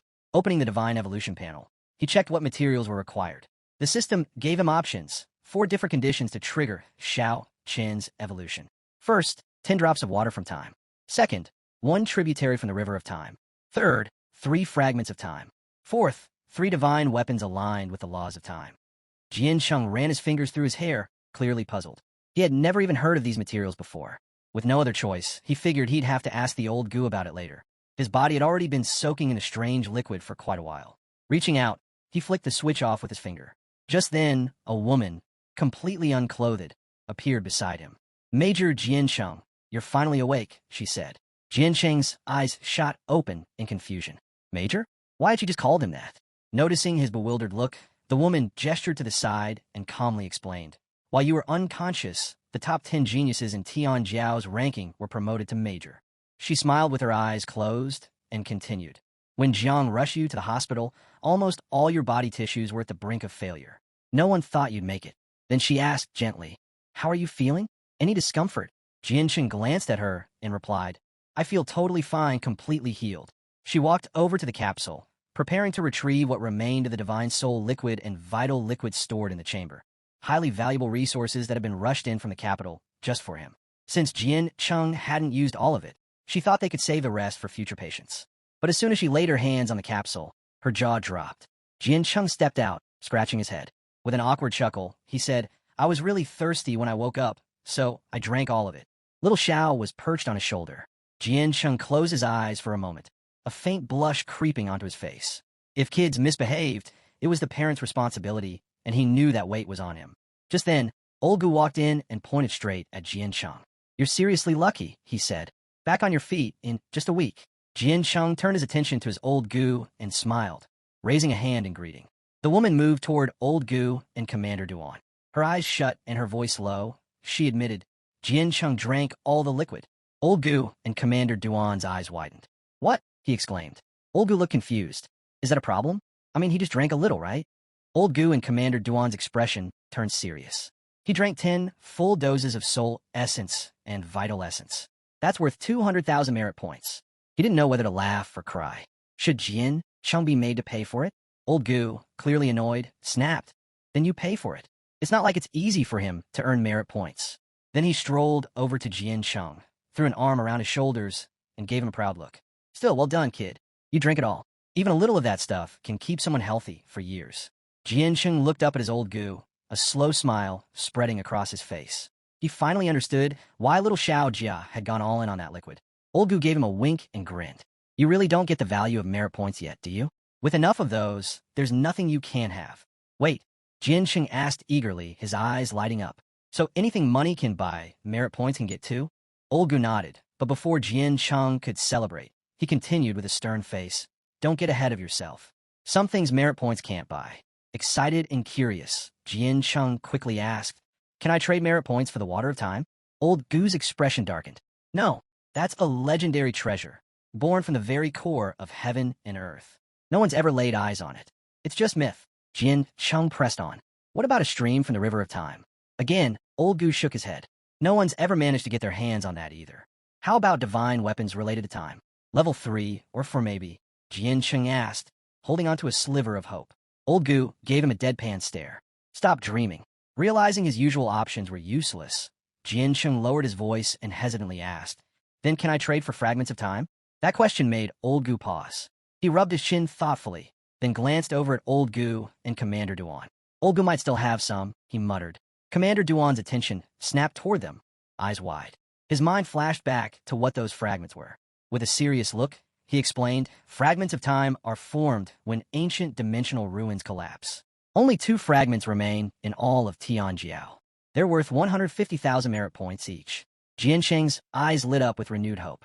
He walked over to Commander Duan, placing a hand over his chest and extending the other outward. "I want both," he said. "And is there any way to get one more?" Commander Duan raised a hand. "There aren't any left," he said flatly. "Ancient ruins exist in their own space-time.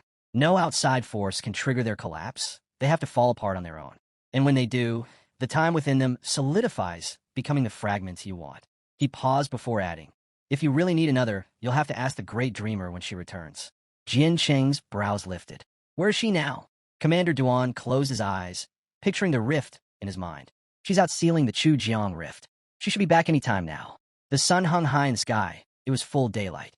Now that Jian Cheng had made a full recovery, Old Gu decided it was best to head home and get some rest.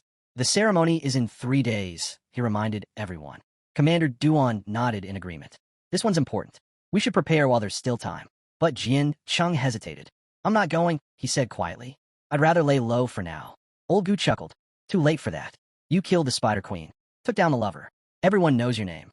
Later, back at his apartment, Jian Cheng dropped onto the sofa and folded his arms behind his head, staring at the ceiling. His thoughts drifted. Little 9-winged miasma and red armored elephant were about to reproduce. Xiaojia was ready to extract new abilities, and the ancestral tree of all things had sprouted new fruits. He needed to take care of all that before the Great Dreamer returned. He raised his hand. Energy shimmered and began to form in his palm. First things first, he'd extract the power of the red-shelled beetle. A system window flashed before him. Red-shelled beetle, catastrophe-level calamity. Its first trait, supreme attack technique. By condensing particles and shifting them in specific patterns, it could summon an infernal vision and unleash a melody drawn straight from the underworld. The power of the red-shelled beetle's ability depended entirely on numbers. This technique had 9 stages, each one exponentially stronger than the last. To even reach level 1, Jian Cheng would need to gather a jaw-dropping 129,000 red-shell beetles. And with every level up, the requirement would multiply tenfold. He reached out and tapped the system window. His eyes widened, stunned. This wasn't just any technique. This was a supreme attack technique. One thing was clear. If he tried it now, his apartment would be reduced to rubble. He'd have to save it for a real battle, a boss-level threat. Next, he shifted his focus inward, deep into his sea of consciousness. A new fruit had appeared on the ancestral tree. He crossed his fingers, hoping it would grant him a nest capable of housing 10 billion insects. Activating the functional fruit, Jiancheng smiled as a notification popped up, a hive with room for 100 billion insects. The ancestral tree never lets me down, he thought. His eyes lit up with satisfaction. Raising his hand, a swarm of insects began pouring out. "Little Nine," he called out with a grin, "your new home's ready. Time to settle in and grow your family." She chirped happily and immediately commanded the swarm to move into the nest. With the insect matter handled, Jiancheng pulled out another fruit, one formed from divine souls. He held it up, studying it closely. In the last battle, Xiao and the others had gathered wandering souls to nourish the fruit, helping it ripen. Now, fully matured, he activated the ability fruit. It burst apart, releasing divine energy that coalesced into a divinity from the GI clan. The system chimed in. "Do you wish to fuse the divinity?" Jiancheng's eyes gleamed. Raw power pulsed from the energy in front of him. Without the ancestral tree stabilizing his consciousness, his mind would have shattered under the pressure. He remembered what his old Gu had once told him. For an awakened one to advance from level 9 to divine rank, there was only one path: fuse with a divinity. He made his choice. The divinity surged into his forehead. Pain exploded through his skull. His eyes lit up, and system windows flooded his vision. New class acquired: Supreme Warrior, Divine Level God of War. Abilities gained: Invincible Divine Fist, War God Transformation, Imperial War Formation. New class acquired: Supreme Warrior, Divine Level God of War. Abilities gained: Invincible Divine Fist, War God Transformation, Imperial War Formation. Jiancheng clenched his fist and stared at it. His third divine class. The name was a bit over the top, sure, but it was perfectly tailored for close-quarters combat. Now, he had another trump card in his arsenal. With this class, combined with the body of the elephant god, he was confident he could finally surpass even Jian Chengwuang's divine form. Suddenly, another system alert appeared. Little Nine has given birth to 8 billion insects. Xiao Jia's beetle swarm now totals 6 million. Jiancheng gawked at the numbers. The transformation skill, its wild growth and random surge in quantity, was absurdly powerful. His insect army was growing faster than he imagined. Just as he was processing everything, a knock echoed at the door. He paused. Could it be the Great Dreamer? He wondered. Opening it, he found Old Gu and Commander Duan standing outside. Commander Duan rubbed the back of his head, looking nervous. "We need to talk," he said. Old Gu cleared his throat. "We brought someone with us," he said. "The Great Dreamer. Thought you should greet her properly." Jiancheng stood still as Old Gu clenched his fist, casting a sharp look his way. Moments later, the Great Dreamer placed her hand on the doorframe and stepped into Jiancheng's apartment. Her expression was firm. "Leave," she said without hesitation. That single word caught everyone off guard, especially Old Gu, whose eyes widened in surprise. She didn't repeat herself. She walked right in and gave them all a pointed look. Old Gu let out a nervous chuckle and whispered to Jiancheng from the side of his mouth. "If you can't resist, just surrender gracefully. If a woman's 3 years older, gift her gold. If she's 30 years older, give her an empire.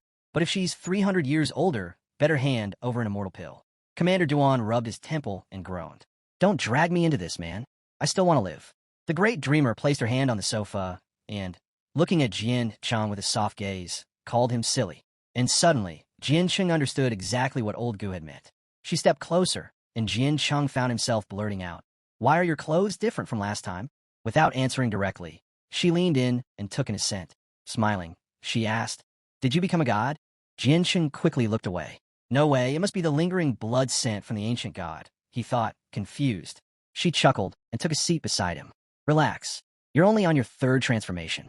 No way you're divine yet." Sweat rolled down Jiancheng's neck.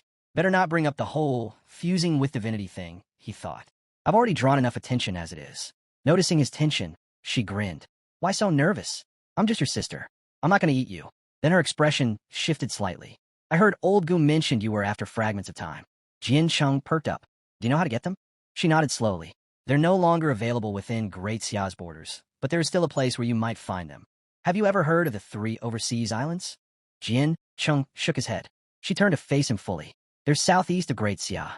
Once ancient ruins, but over time, they merged with the real world. Now, they're 3 distinct islands: Pinglai, Fangzhong, and Ingzhou. That caught Jian Cheng completely off guard.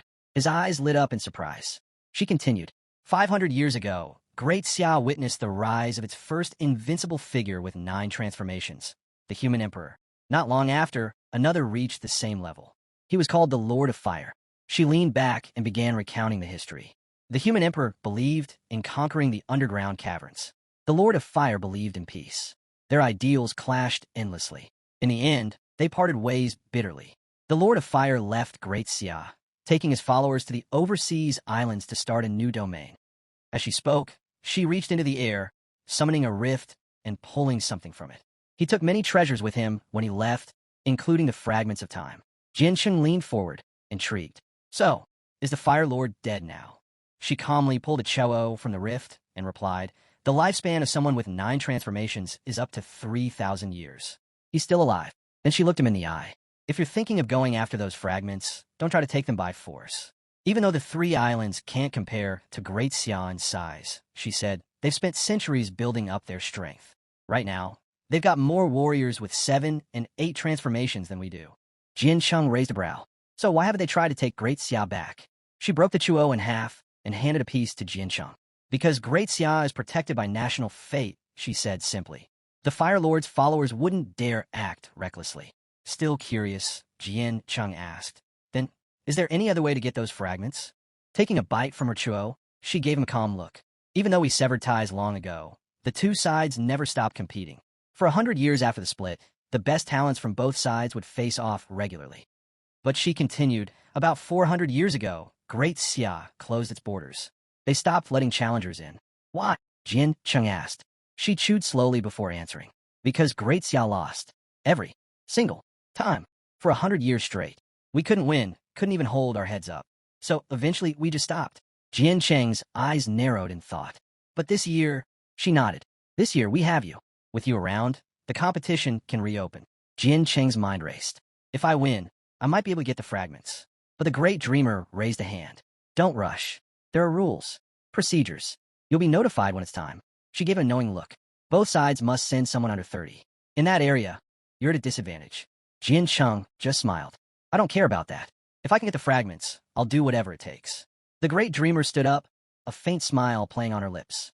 Ambition's good, she said, but never underestimate your enemies. She turned to leave, but paused at the door. Her gaze locked on him. Don't go outside for now. Jian Cheng looked puzzled. She continued, your name's now on the heavenly level assassin list, and several top warriors have accepted the mission to kill you. They're coming from different nations, so be careful. The high command of all Great Xia had gathered at the main base in Jiangnan. It was August 13th, year 793, in the era of job changers. Today's decoration ceremony was the largest in Great Xia's history. To the public, it was awe-inspiring. Jian Chengchen, a mere awakened with only 3 transformations, had stood toe-to-toe with a monster of the 8th transformation, and even a 9th. Now, a new star had risen in the war zone of Jiangnan. She looked over at Jiang with curiosity. Is it true? She asked. You're stepping down from your position to train in the caverns. Jiang raised his hand. The higher-ups already approved it. Once this ceremony's over, I'm heading straight into the caverns to begin training. Behind him stood the rest of Night Watch. Boy pointed proudly at himself with his thumb. It's not just Jiang going. We're all in.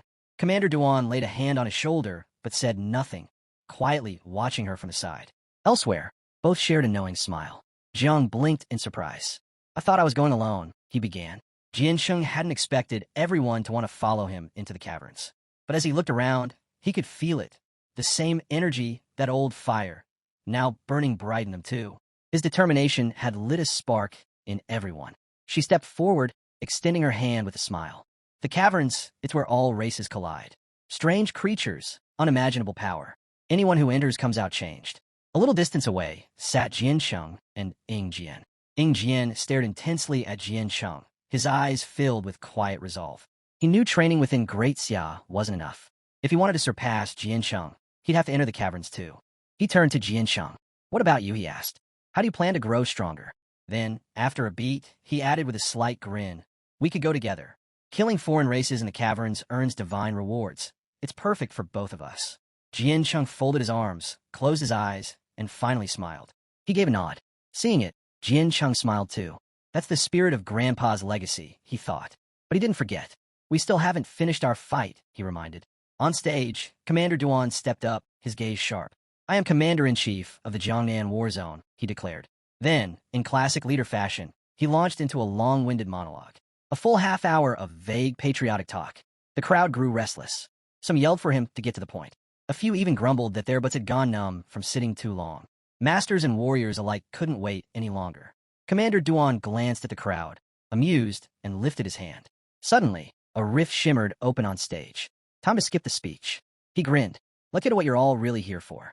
It was time for the decoration ceremony. Commander Duan called forward one of Great Xia's top 3 warriors, an expert with 9 transformations. Supreme Commander of the Night Watch. Chief of the Imperial Capital War Zone. The one and only Great Dreamer, Sister. She would be the one to present Jian Shang with his official title. The rift activated. Sister appeared, holding someone's hand. Her eyes sparkled with excitement. With a teasing smile, she said, "Don't be shy, Jian Shang. There's no sister out here bad-mouthing her little brother." They emerged together from the portal and stepped onto the stage. She placed a hand on Jian Shang's shoulder and smiled. Nervous? Jian Shang, dressed in the official Warzone commander uniform, adjusted his cuffs and gave her a cool, confident grin. Not at all. The golden badge gleamed on his chest. From the crowd, she stared, stunned. Her hand flew to her mouth as her face flushed. Even as his older sister. How is he this handsome? Jiang crossed his arms, watching Jian Shang with a steady, unreadable gaze. A girl rested her hand on her chin, blushing. She'd never seen anyone this breathtaking before. Even Commander Duan was stunned. Damn, he muttered. He's glowing. Up in the stands, she shot to her feet, eyes wide, heart pounding. Behind her, she smiled quietly. On the other side, Xiaoqiu raised both hands to her. Xiaoqiu covered her mouth with both hands, cheeks turning red the moment she saw how striking Jian Shang looked. Sister tilted her head, brushing a hand against her cheek as she admired him. That uniform really suits you, she said with a playful smile. Jian Shang started to sweat. She's messing with me again, he thought. Commander Duan stepped forward, deciding it was time. He raised his arm. Everyone, shout his title. As one, the crowd cupped their hand around their mouths and shouted. Demonic insect. Jian Shang froze, eyes wide. What? That's my title? He couldn't believe it. They really call me that? Dressed to impress, standing proud, and now this? They couldn't pick something a little more dignified? Still, he stepped up with Sister. Silent, hands behind his back, he stood tall on the stage. Sister lifted her hand skyward. By the will of the people, she declared. On behalf of the Night Watch and the armed forces of Great Xia, I hereby grant Jian Shang of the Jiangnan War Zone the title, Lord of Heavenly Disasters. That one hit differently. Jian Shang turned to her, eyes lighting up. Now that, he said with a grin, sounds way better than demonic insect. Sister stuck out her tongue, smirking. She'd clearly set that whole thing up just to tease him. And just like that, Jian Shang understood. It had all been a prank from start to finish. The giant screen behind him lit up, flashing Jian Shang's information. Sister turned to him and the others, her tone shifting. Her eyes sharpened. Jian Shang Chun, she announced, is being granted the title of Guardian King of the Seas. The crowd went still. The 4 maritime regions, she continued, are now under his command. He holds the power to defend this nation. He's not bound to a single war zone. He could travel freely across Great Xia. His authority over life and death is absolute. In his presence, even the Invincibles must treat him as an equal. Bueling blinked in confusion. Wait, what does that even mean? Her eyes widened. Jiang stepped forward, his voice serious. It means exactly what she said. Jian Shang is now the kingdom's guardian. Shock rippled through the crowd. He was only 18 and already the nation's guardian king. It felt like he'd just shattered every rule written by heaven. In the stands, his father kept his eyes on Jian Shang. The moment he heard the title Guardian King of the Seas, something clicked. The High Command, he muttered. They're planning to reopen relations with the 3 overseas islands. He turned to Old Gu. They're giving him the 4 maritime regions as a personal domain. Doesn't any of this concern you? But Old Gu, sitting calmly beside him, smiled faintly. Worrying about things that don't matter? I've never had much interest in that. Back on stage, the Great Dreamer opened a sleek golden box. Inside a gleaming badge, Jian Shang reached out, eyes locked on it, admiring its shine as he prepared to accept it. Sister's voice rang out. The great era is upon us. And now, it's time to reclaim the 3 islands of the foreign domain. As the words echoed in her mind, the Great Dreamer stepped back, and Old Gu quietly watched from his seat. What others failed to achieve, maybe my disciple will, he thought. Sister turned to Jian Shang and handed him the golden badge. This is the peerless decree, she said. Guard it well. Jian Shang bowed his head slightly. Thank you. Just then, a powerful gust swept across the stage. A ninja clad in sleek armor appeared, riding atop a massive white tiger. "I am Sasajin," he announced, "from the Sakura Kingdom. By decree of the great god Yamada no Okami of Takamajahara, I've come to honor Jin Chung Chun of Great Xia with a challenge." Jinhai's father leaned back on the sofa, eyes narrowing as he studied the visitor. A third transformation, yet with the power of a peak fifth. He hadn't expected such strength from a small country like Sakura. Commander Duan raised a brow and stepped forward. "You're interrupting the ceremony. The great dreamer is still speaking." But Sister's eyes darkened instantly. Her expression turned cold and dangerous. The moment Sasajin dared to speak, her gaze locked on him with killing intent. She was just about to act when Jian Chung held out a hand in front of her. "I've got this," he said calmly, determination gleaming in his eyes. "No need for you to swat a fly." She studied him for a moment, then slowly stepped back. She wanted to see how far her little brother had come. Sasajin dismounted, standing tall on the stage beside his roaring tiger. "Your reaction makes sense," he said. "I challenge you directly because I know how much Great Xia values formality and respect. When friends travel from afar, they should be welcomed properly." Jian Chung said nothing at first. Mist began to rise from his body as his eyes narrowed. "Enough talk," he said. "You call yourself an assassin, but you're standing in broad daylight. Why the ambush? Who sent you?" His voice was sharp. "Or are you just a sacrificial pawn?" Sasajin lifted a finger and pointed at Jian Chung. "You'll only know that after you fight me." Then, with a mocking smirk, he added, "Do you dare face me without using your 9 miasma wings? Or are you too scared to admit you can't?" Thunder crackled around Jian Chung. His eyes glowed with excitement. "Your provocation's clumsy," he replied with a smirk, "but I'll play along. This stage doesn't deserve to be ruined by poisoned mist anyway." He took a step forward. Lightning surged through the air. God of Thunder Domain activated. Electricity exploded outward, forming a protective storm barrier around the arena.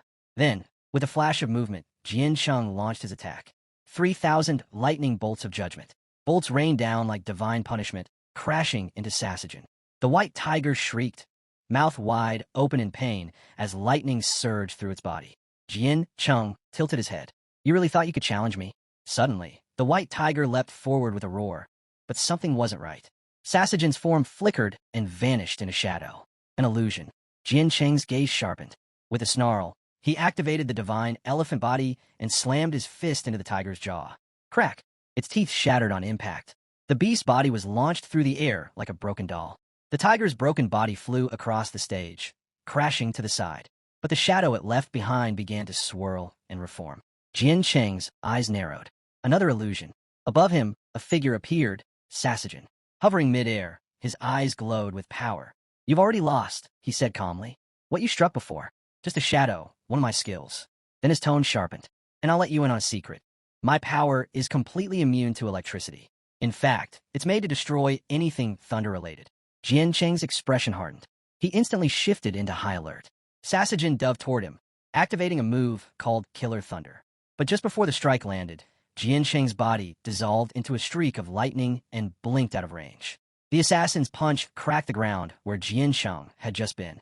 Without missing a beat, Sasajin hurled a volley of daggers. They sliced through the air, grazing Jian Cheng's skin and leaving shallow cuts. Blood trickled down. Jian Cheng's eyes widened in surprise. "You think you're fast?" Sasajin sneered. "Compared to an elite assassin like me, your thunder is sluggish." He took a step closer. "You've only won before because of luck. But not today. You've already been poisoned. No antidote. You're as good as dead." From the stands, both Old Gu and Sister felt their fury rising. Their eyes glowed with raw hatred. Energy began to crackle around them. But before they could intervene, Jian Chung raised his hand. "Don't move," he said calmly. "If I don't finish this fight myself, everything, this ceremony, these honors, they'll all mean nothing." Sasajin extended his hand, chuckling darkly. "So, what's your plan now? Use your 9 miasma wings and ruin your reputation? Or maybe drink the blood of an ancient god and faint for a week again? Summon your demonic dragon and let the heavens destroy it." Jian Chung said nothing, but a red aura began to surge from his body. Energy boiled around him. Perfect, he thought. A good chance to test something new. Sasajin drew his sword, eyes wide with disbelief. Why hasn't the poison affected him yet? Jian Chung grinned. "You really don't get it, do you? They call me the poison demon. Weak stuff like this won't do a thing." He raised his hand, energy spiraling into his palm. His expression darkened. "Spear of the god of hell." His arm transformed into a spear, glowing with black, hellish power. He lunged. Sasajin blocked the strike, but the blade of his sword began to crack under the pressure. His eyes filled with fear. This is a dark-type technique? Does he have dark power too? The sword trembled. It began to break. Sasajin's instinct screamed, I need to retreat. Energy wrapped around his body as he began to vanish. Farewell, Jian Changchun. But Jian Cheng's eyes lit up with excitement. A wicked smile tugged at his lips. You really think you can escape? Suddenly, a rift tore open behind Sasajin. Out of it emerged the spear, Jian Cheng's spear, moving like it had a will of its own. Sasajin spun, stunned. Does that thing have a soul? He leapt back, desperate to flee, but the spear extended in a flash and shunk. It tore straight through his chest. Pain exploded through him. Jian Cheng calmly reached out and yanked the weapon free. Sasajin's body collapsed. With steady steps, Jian Cheng turned and walked back towards Sister, lightning still humming around him, red energy fading. Confident, unshaken, Jian Cheng looked out over the crowd, his gaze steady. The fly's been swatted, he said calmly. Let's continue. The entire arena fell silent for a heartbeat, then exploded into gasps and stunned whispers. Everyone was in disbelief. Jian Cheng had taken down a 5th transformation assassin, without using the 9 miasma wings, without the sky sword, without thunder. No one even knew what that black spear technique was. Jinhai's father leaned back, hand near his mouth, smirking. You rushed again, old goo, he said playfully. You don't know your disciple at all. Old goo, wearing a dazed look, replied, I do know him. It's just he paused, sighing. I got too worried. That's all. But deep down he was burning. Just how many secrets does this kid have? Jian Cheng climbed back up on stage. Sister flashed him a thumbs up and praised him. Nice work, she said with a proud glint in her eyes. Old Gu turned to Old Jai, his voice low. I'm not a class changer. This stuff isn't my specialty. You saw it. What was that black spear? Old Gu stroked his beard. From what I could tell, it looked like a divine-level dark class. Rare. Powerful. Old Gu's expression tightened. Has he awakened another class? That'd make 3 divine classes. How could a 3rd transformation soul possibly hold all that? Meanwhile, Sister continued to praise Jian Cheng with warmth in her voice. You handled that beautifully. Jian Cheng gave a modest nod. I wouldn't say it was anything special, he said sincerely. Next time, I'll finish it in 1 strike. Just then, a group of mages ascended the stage. With a flourish of magic, colorful confetti burst into the sky, showering the entire stadium. The crowd erupted into cheers. Lord of heavenly disasters, King of the seas, Jian Cheng stood with his arms behind his back, eyes scanning the stands, until they landed on her. Luo Sandow. She stood beside her father, eyes glowing with joy. In her hands, a beautifully crafted box. Her father stepped forward, placing a hand over his heart. I'm the head of the Luo family, he said proudly. Together with my daughter Luo Sandow, we have come to present this divine sword, an offering in honor of the Lord of heavenly disasters, the King of the seas. Off to the side, a man standing near the sofa clenched his fists, frustration etched across his face. His glare fell on the man seated beside Old Gu. This is your fault, he growled. I wanted to be the first to give a gift, and now Luo Badeo beat me to it. The man beside Old Gu looked bewildered. Hey, don't blame me. I never imagined the Luo family would make such a bold move. Jinai's father shook his head and stared at Old Gu. Thanks to you, I missed my chance too. Spent too long chatting. Old Gu crossed his arms and responded coolly. This has nothing to do with me. On stage, Luo Sandow carefully opened the box. A surge of power erupted from the sword as it unleashed a fierce aura, catching Jian Cheng off guard. The moment he grabbed it, the energy began pouring into his body, fast, overwhelming, almost hostile. That's when it hit him. The sword wasn't offering power. It was trying to consume him. Suddenly, the ancestral tree of all things appeared. Jian Cheng tightened his grip on the sword, his eyes gleaming with a dark light. He wasn't someone who could be easily taken down. He called upon the tree for help. Responding to his request, the tree aided him in subduing the weapon. With his eyes now burning with excitement, Jian Cheng smiled and swung the blade several times, powerfully and with intent. It was clear this sword had a new Old Gu now. Watching from a distance, Luo Badeo's eyes widened. The sword had accepted Jian Cheng. He could barely believe it. Beside him, Luo Sandow was beaming. She turned to her father and said proudly that Jian Cheng truly was something else. Badeo nodded.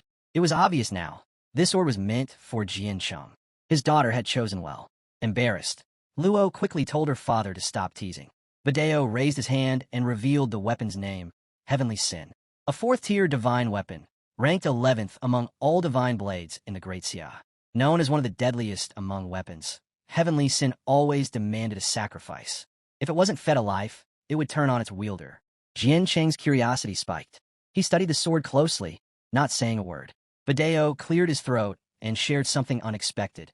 He once gifted heavenly sin to Master, back when he was crowned the Heavenly Sword King. Hearing this, Commander Duan awkwardly coughed, sweat forming on his brow. Badeo admitted that Jian Cheng's old gu had never liked the sword. With a sheepish expression, the old dreamer told Jian Cheng that although Commander Duan was thrilled to receive it, he couldn't handle the blade. It nearly tore him apart. Jian Cheng was stunned. He had just tamed a sword that even his old gu couldn't control. All eyes shifted to Commander Duan. Feeling the heat of their gaze, he closed his eyes and blushed. Still, he tried to play it off, saying it was only natural for a student to outgrow the old gu. He even threw in a jab, claiming no one else here would ever have a disciple like his. Old gu, a bit lost, asked if Commander Duan was angry. At that moment, girl stepped forward with her grandfather, carrying a sealed box. The room quieted. People recognized her grandfather immediately. He was King Mu Henian of the southern war zone of Great Sea. They had come bearing a gift, the Pearl of the Sea God, an offering to the Lord of Heavenly Disasters and King of the Seas. The crowd buzzed with awe. That pearl was no ordinary treasure. It had been seized by Jian Cheng's southern army 3 decades ago. Contained within it was the heart of an entire ocean. Unleashing it could flood a vast region, or if one preferred, use it as a hefty brick to clobber someone. Jian Cheng took the box carefully, visibly nervous. "Thank you," he said. She blushed. She clenched her fists and, with a shy smile, replied, "Thank you." Grandfather Muhinian gave her a light pat on the back and, with a warm smile, told Jian Cheng he was being far too formal. They were family, after all. Right then, Boy and her father stepped up to the stage with their own tribute. Istang Wanchan, the crowned king of the southern war zone of Great Sia, nodded at Muhinian and politely asked him to step down now that his offering had been presented. He then unveiled their gift, 38 transformation demonic spheres. Not long after, a girl and her father made their way forward. Ji Hongyin, commander-in-chief of Great Xia's war zone, announced his contribution, 20 drops of god and demon blood for Jian Cheng. In the crowd, she looked down at the ground, disheartened. Unlike the others, the Night Watch had nothing grand to offer. Old Gu Commander Duan, with an honest expression, admitted the truth. They weren't just empty-handed. Sometimes they even had to rely on Jian Cheng to get by. Jiang stood up and, fists clenched, declared something with firm resolve. Yes, they were poor, but they still had something of true worth to give. Stepping up to Jian Cheng, his eyes lit with joy, Jiang opened his hand to reveal a single potion. With a proud smile, he offered it in the name of the entire Night Watch. It was a strand from the source of faith. Jian Cheng's eyes locked onto the potion. His heart swelled. This meant something. From the side, she gave her old Gu a puzzled look. "Isn't that gift a little light?" But old Gu's eyes glimmered with quiet confidence. Faith, he explained, couldn't be weighed like gold. It was pure, burning, selfless. The value wasn't in its cost, but in its meaning. As Jian Cheng took the potion, emotion overtook him. Tears welled up in his eyes. His hands trembled. This strand of faith, he revealed, carried the prayers and strength of over 800,000 citizens from Chujiang City. It could absorb an impact strong enough to shake a nation. Overcome with gratitude, he hugged Jiang tightly. Now he understood. This was why Jiang had been so busy.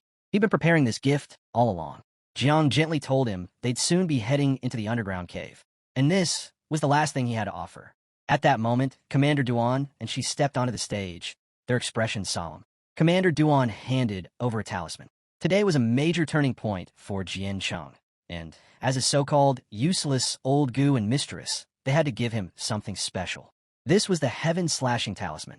Forged using the essence of the Heaven Sword, it could block a single devastating strike, enough to flatten an entire nation. One use only, but at the right moment, it could mean everything. Jian Cheng took the talisman into his hands. Her lips curved into a soft smile. He looked up and asked, "Can I use it however I want?" Commander Duan nodded. "It's yours now." Jian Cheng turned to Uncle Ji, offered the talisman to him, and bowed. Knowing they'd soon enter the depths of the cave, he asked Ji Gang to carry it with him for protection. Uncle Ji looked puzzled. Commander Duan, too, was caught off guard. People often called Jian Cheng foolish, said he overestimated himself and didn't take others seriously. But in truth, the only ones he ever considered family were the people standing beside him now. Now that Jian Cheng had reached the 6th transformation, the god of war wasn't about to let him join the mission into the cave. And honestly, Jian Cheng couldn't relax. He needed to know Jiang and the others would be safe. With a firm hand on Jian Cheng's shoulder and a steady gaze, Jiang gave his word. He promised to follow Jian Cheng's orders and fight by his side as a true warrior. Then, he asked Jian Cheng to accept the strand from the source of faith. Jian Cheng smiled and opened a box filled with every gift he'd received that day. Your family, he said simply. Inside the box were his old weapons and gear, along with the many treasures offered to him earlier. He handed it all to Jiang, asking him to share it with the rest of the Night Watch. Jiang froze. He didn't know how to respond, but Jian Cheng, still smiling, told him not to overthink it. Just take it. Still confused, Jiang finally accepted. He had already said he would follow Jian Cheng's lead today, and that's what he'd do. From the side, she and the others wiped their eyes. She couldn't help but cry. Why did it always feel like they were taking advantage of Jian Cheng? Old Gu and Commander Duan gently reminded everyone. They were family, not outsiders. They had to work even harder to become strong enough to stand beside Jian Cheng with pride. Just then, the sky split open with a flash of red. Everyone looked up, bracing for another enemy attack. But from the rift came not a threat, but a powerful presence. A man, riding atop a massive dragon, emerged through the portal. It was none other than Ling Xiao. Wearing a confident grin, Ling Xiao jabbed his thumb at the dragon beneath him. He stood proudly on its head, declaring that this was his gift. The beast, a 9th-level demonic dragon, was now Jian Cheng's. All eyes locked on the monstrous creature. Jian Cheng, impressed, declared that this was indeed an excellent offering. A beast of that level would be perfect, especially for Little Nine and the others. Since their last reproduction cycle, it had been hard to keep them fed. She pointed excitedly at the dragon, eyes wide in disbelief. Of course Ling Xiao would bring something this crazy, she said. Turning to her old Gu, she asked when they'd ever reach his level. He laughed and said they still had plenty of training to do. Ling Xiao raised his glowing sword, declaring loudly that the flame of Great Xia's rise would never die. The crowd erupted, fists raised, voices unified as they shouted Jian Cheng's name again and again. Meanwhile, deep in the chaotic space of the underground cavern, four powerful figures stood before a swirling portal. All of them had heard the recent news. On Great Sea's homeworld, millions of creatures from the 9 miasma wings had emerged. Last time, the 10th seed of the Church of the Ancient God had unleashed divine power to wipe out those creatures by the millions. Even so, the threat hadn't vanished. It had only grown. Jiang Chongyi had led the god assassins into the depths of the cavern and completely wiped out the 13 demonic cities. Had it not been for the intervention of the ancient demonic ancestors, whose fearsome power still echoed, the situation would have spiraled beyond control. Among the gathered was Demon Lord, a force from the ancient demon race. With a cold, steady look, he raised his hand and revealed what was to come. In Great Xia, there was an old saying, when the lips are gone, the teeth grow cold. The message was clear. If one ally falls, the others are left vulnerable. Demon Lord stood tall, calling for a united front. All the races, he declared, should join forces and wipe out Great Xia. But not everyone agreed. An old man with a massive head, stroking his beard calmly, stepped forward. He was none other than Elder, a respected figure from the ancient immortal race. He made his stance clear. His people would not get involved. In his view, the demons had brought this massacre upon themselves. Great Xia, he said, had always been courteous and respectful, never the first to strike. More importantly, his race had formed an alliance with the humans 4 centuries ago. Betraying that promise wasn't on the table. Demon Lord's face twisted with rage. He pointed directly at young Su and snapped, telling him to stop spouting nonsense. Everyone here knew the truth behind the immortal race's supposed alliance. For the last 400 years, they'd been secretly supporting the 3 overseas islands, hoping to take control of the entire planet. Their plan? Conquer Great Sea. But Demon Lord made one thing absolutely clear. That plan was doomed to fail. He stayed calm. He said Demon Lord's accusations were baseless. Just by attending this meeting, the immortal race had already done them a favor. Demon Lord scoffed. No one from the other ancient races took the immortals seriously anymore. Then, Dragon God of the Dragon race stepped in. His voice cut through the tension as he asked why they were arguing among themselves. They'd come here to talk about a possible alliance, not start another war. While the Dragon race didn't support attacking Great Xia outright, someone had to make the first move. He laid out the situation. Within the caverns, Great Xia had only 3 main strongholds: Tearing Star, Greedy Wolf, and 7 assassins. Taking them down would be simple. But once they stepped out of the caverns and reached Great Xia's core territory, everything changed. There, they would face the Great Dreamer. She had lived since the era of transformation, a supreme-level transformer. If she tapped into the spiritual energy of all 100 billion citizens of Great Xia, her strength could rival that of an ancestral god. A direct assault now would be suicide. He explained that such a move would cost them hundreds of ninth-level warriors, and none of the cave races could afford that loss. Instead, he suggested a strategy. Let the demonic race lead the charge, while the dragon race supported from behind. Demon King of the demonic race stepped forward. He reminded them of one crucial thing.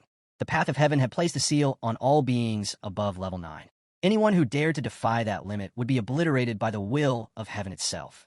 Launching an attack now would be no different than drinking poison to quench thirst. But there was hope. The seal on the 10th level was already halfway undone. In less than half a year, it would be completely lifted. When that moment came, the ancient races would be free to unleash their level 10 warriors and strike without restraint. He stretched out his hand and revealed that Great Xia only had 3 9th-level cultivators. All 3 were still in the process of ascending. That would be the perfect time to strike. Elder nodded thoughtfully. He turned to Demon Lord and said plainly, no one here was willing to pay the price for reckless decisions. The demonic race had no interest in charging into a battle they couldn't win, especially not just before the moment of triumph. Both nodded in agreement. For now, it was best to stick with the original plan, support external human forces, and chip away at Great Xia's strength from the outside. Still, there was a lingering worry. Sooner or later, they might regret letting things drag on. The portal shimmered, and an image of Jiancheng appeared. They weren't afraid of him, just a warrior with only 3 transformations. What could he possibly do? Besides, their demonic clan had already secured powerful assassins from across multiple nations. With their forces united, they were confident Jian Changshan would be dealt with swiftly. And even if they failed, it wouldn't matter much. The Great Tianyan tournament between the 3 overseas islands and Great Xia was just 3 months away. Their preparations were already in place. They'd even granted dragon blood to the marine race of Origin Star. A dark gleam lit up Demon Lord's eyes. His lips curled into a sly grin. When the tournament arrived, the marine race's dragon prodigy would enter the arena, and that would be the end of Jiancheng. No escape, no survival, just death perfectly timed. Back in Jiancheng's apartment, he turned to Commander Duan and asked, when can I go out again? It had already been 3 days. Commander Duan strolled closer, saying he'd actually come with news about that. The situation with the infiltrating assassins was almost completely under control. So far, they had taken out 8 6th-transformation assassins, and 3 at the 7th transformation. Jiancheng dropped onto the sofa and asked, so, am I safe now? Commander Duan shook his head. Not quite. One assassin at the 8th transformation was still at large, and the higher-ups were worried that if these attempts failed, even stronger ones might be sent next. Hearing that, Jiancheng went quiet. There would always be people trying to kill him. Would he really have to live his life like this, sheltered, constantly watched, unable to grow freely? He clenched his fists and spoke with clarity. I've got plenty of skills, plenty of hidden cards, but even so, I can't handle everything alone. Still, being protected like this, isn't it just another kind of cage? Doesn't it limit how far I can go? Without warning, Jiancheng reached into a rift beside him and pulled out her by the cheek. She yelped in surprise. My dad told me to stay hidden. Jiancheng smiled and thanked her, but gently told her to rest. She nodded, embarrassed, and headed toward the door. Old Gu blinked in disbelief and pointed. Wait, when did she hide there? Jiancheng, still calm, said, she's been there for a while. She suppressed her energy, but she couldn't hide from me. Commander Duan looked even more confused now. What's going on here? Jiancheng's face turned serious again. Do you remember Songchanga? Commander Duan's eyes narrowed. That guy from the Heavenly Tribe? Jiancheng nodded. Do you know how I tricked him? He raised a hand, and with quiet confidence, explained, within a 30,000-meter radius, my eyes can see everything. Every detail about anyone. Old Gu, now sitting beside him, slung an arm over Jiancheng's shoulder. He laughed. Well, I didn't see that coming. Jiancheng's hidden ability caught even his old Gu off guard. But rather than dwell on it, Commander Duan made a decision. He would let Jiancheng handle the assassin problem himself. With the chaos brewing across the 3 overseas islands, Great Xia was stretched thin. If Jiancheng was willing, they needed his strength. A thrill ran through Jiancheng. His face lit up with excitement.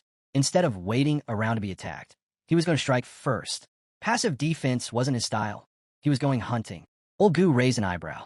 Youth and courage were great, sure, but he reminded Jiancheng not to let that courage turn into carelessness. Underestimating an enemy could get him killed. Jiancheng nodded, taking the advice seriously. Just then, she entered, placing 2 cups of tea on the table. She offered it with a gentle smile. Commander Duan blinked, surprised to see her here. Jiancheng casually explained, Luo Sandao's making my bed. On the other side, Ji Xuanyue using her firepower to roast meat. That's when it clicked for Commander Duan. Our boy wasn't just living well, he was soaking in the pleasures of life. Standing up, Jian Chung stretched and grinned. Today's work is done. Take tomorrow off. New mission. Head to the secret sanctuary. Hunt the fiercest beasts you can find. The stronger, the better. Luo Sandow and the others gave a firm nod. Far away, 2,000 kilometers southwest of Manhua's border city, a knight crossed the desert with urgent news.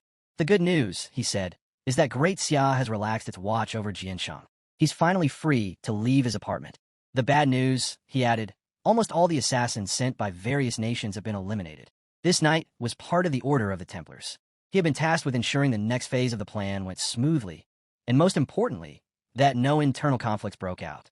If this operation worked, every participating nation would receive a key to enter the 9th turn. Looking around at the gathered warriors, he noted the numbers. We have 6. The other countries only brought 3 each. And yet, the reward is equal. Seems fair enough to me. Just then, a man with a ponytail appeared, challenging the knight's words. What's unfair about it? He asked. He was from Sakura, home of the Sakura Assassin Corps. Their god-ranked assassin, Mr. Saito, had also arrived. The knight's gaze shifted. He recognized the man. This wasn't just any fighter. It was Kato AI, ranked 7th among the world's top assassins. He extended a hand in greeting, smiling coolly. If it weren't for the divine artifact I wield, he said, raising a flute, none of you could stand against Jian Changqin's army of 9 miasma wing insects. The flute of summoning worms. Its reputation alone was chilling. The knight gave a grudging nod. Impressive, he admitted. But where is this so-called god of assassins? I don't see him. One of the men scoffed. That guy's all talk now. He's ancient. His title's more ceremonial than real. Before anyone could blink, the air turned deadly. Someone had overheard their insults. In a flash, the knights who had spoken were dead, cut down without hesitation. The killer stepped forward, sword gleaming. Speak again, and I'll silence the rest of you. He was Mr. Saito, from the Sakura country, ranked 8th among the elite assassins. And now, the number of players in this deadly game had increased once more. Saito stood calmly, not at all bothered by the earlier disrespect. He even told everyone to greet him properly. The knight stepped forward and bowed respectfully. I apologize, he said. It was my fault. I failed to control my men. Saito nodded, accepting the apology. With that out of the way, it was time to discuss strategy and divide responsibilities. Just then, a woman walked over with a bright smile and a magical crystal ball in her hands. Her name was Yun Jin, from the Frozen Nation. She was at the peak of the 7th transformation and ranked 5th among the world's top assassins. Beaming, she announced that her country, Han, had already sent 2 assassins deep into Great Xia, sent specifically to hunt Jiancheng. She declared her intention to take Great Cold as her origin element, and the crystal ball she held was designed to trap Jiancheng's thunder-based abilities. Saito turned toward her, his tone shifting. Let's not talk origin just yet, he said flatly. Still, seeing her potential to restrict Jiancheng's thunder powers, he admitted she might actually be useful. He went on to explain that the 9 miasma wings would be controlled by a member of his own country, Kato EI. He also shared intel. A genius from the Sasagen clan had challenged Jin Changchun and narrowly escaped with his life. That encounter had revealed a critical detail. Jian Cheng possessed a darkness attribute skill, and that made him far more dangerous than they thought. High on a mountain nearby, a monk was meditating. From the realm of Shiva, also ranked 4th in the assassin hierarchy, he too had reached the peak of the 7th transformation. With glowing eyes, he spoke softly to the divine forces of Shiva. The darkness element, he explained, did not belong to this world. It had to be pulled in from the 9 underworlds of hell. If they could seal off the dark fissures, they could block Jian Cheng from using his shadow-based abilities, especially that deadly spear. Back on the ground, Saito turned to the knight with a more serious look. He had 2 questions. First, how do they plan to deal with the dark demon of 9 transformations? Second, since this area was close to Mount Kunlun, both a divine energy site and just 1,000 kilometers from the cave entrance, how would they prevent other powerful forces from getting involved? The knight reached into a rift and pulled out a gleaming object. He held up a sacred scroll. This, he said, is the refraction of sacred light. Everyone leaned in as a light mist formed around him. He explained that this divine artifact would hide all aura and energy signatures. Unlike normal concealment techniques, this one didn't just block detection. It transported them into a mirror dimension. He activated the artifact. A brilliant flash lit up the sky, and a barrier shimmered into place. Gasps echoed. No one knew what was happening, or if they had just been sucked into another realm. The knight reassured them. Even if the old goo of the cave, due to his role, couldn't physically leave it, they had a plan. If they could lure Jian Chengchun into the mirror world first, then it wouldn't matter how many times he transformed. Outside, there would be no sign of him. He would be completely isolated. And as for the dark demon of 9 transformations, this time they would do the opposite of before. The moment it appeared, they would strike without hesitation. They planned to layer another round of sacred light refraction, this time to trap the dark demon temporarily. The effect wouldn't last long, but even 10 seconds was enough. If it stayed confined that long, the heavenly Tao would erase it completely. Approaching Saito, the knight explained the full scope of the plan. With this, he said, we don't need to worry about the 9 miasma wings, thunder powers, dark energy, or even the abyssal demon. Saito nodded slowly, realizing the implications. Even if Jian Cheng managed to hit the 7th transformation using ancient god blood, he was confident he could still finish him in a single strike. Meanwhile, back at Jian Cheng's base, crowds are beginning to gather. Everyone's eyes turned to the sky. Among them stood a strikingly beautiful woman and a small girl. The streets buzzed with awe. The Sovereign of Calamities was walking openly through Great Xia.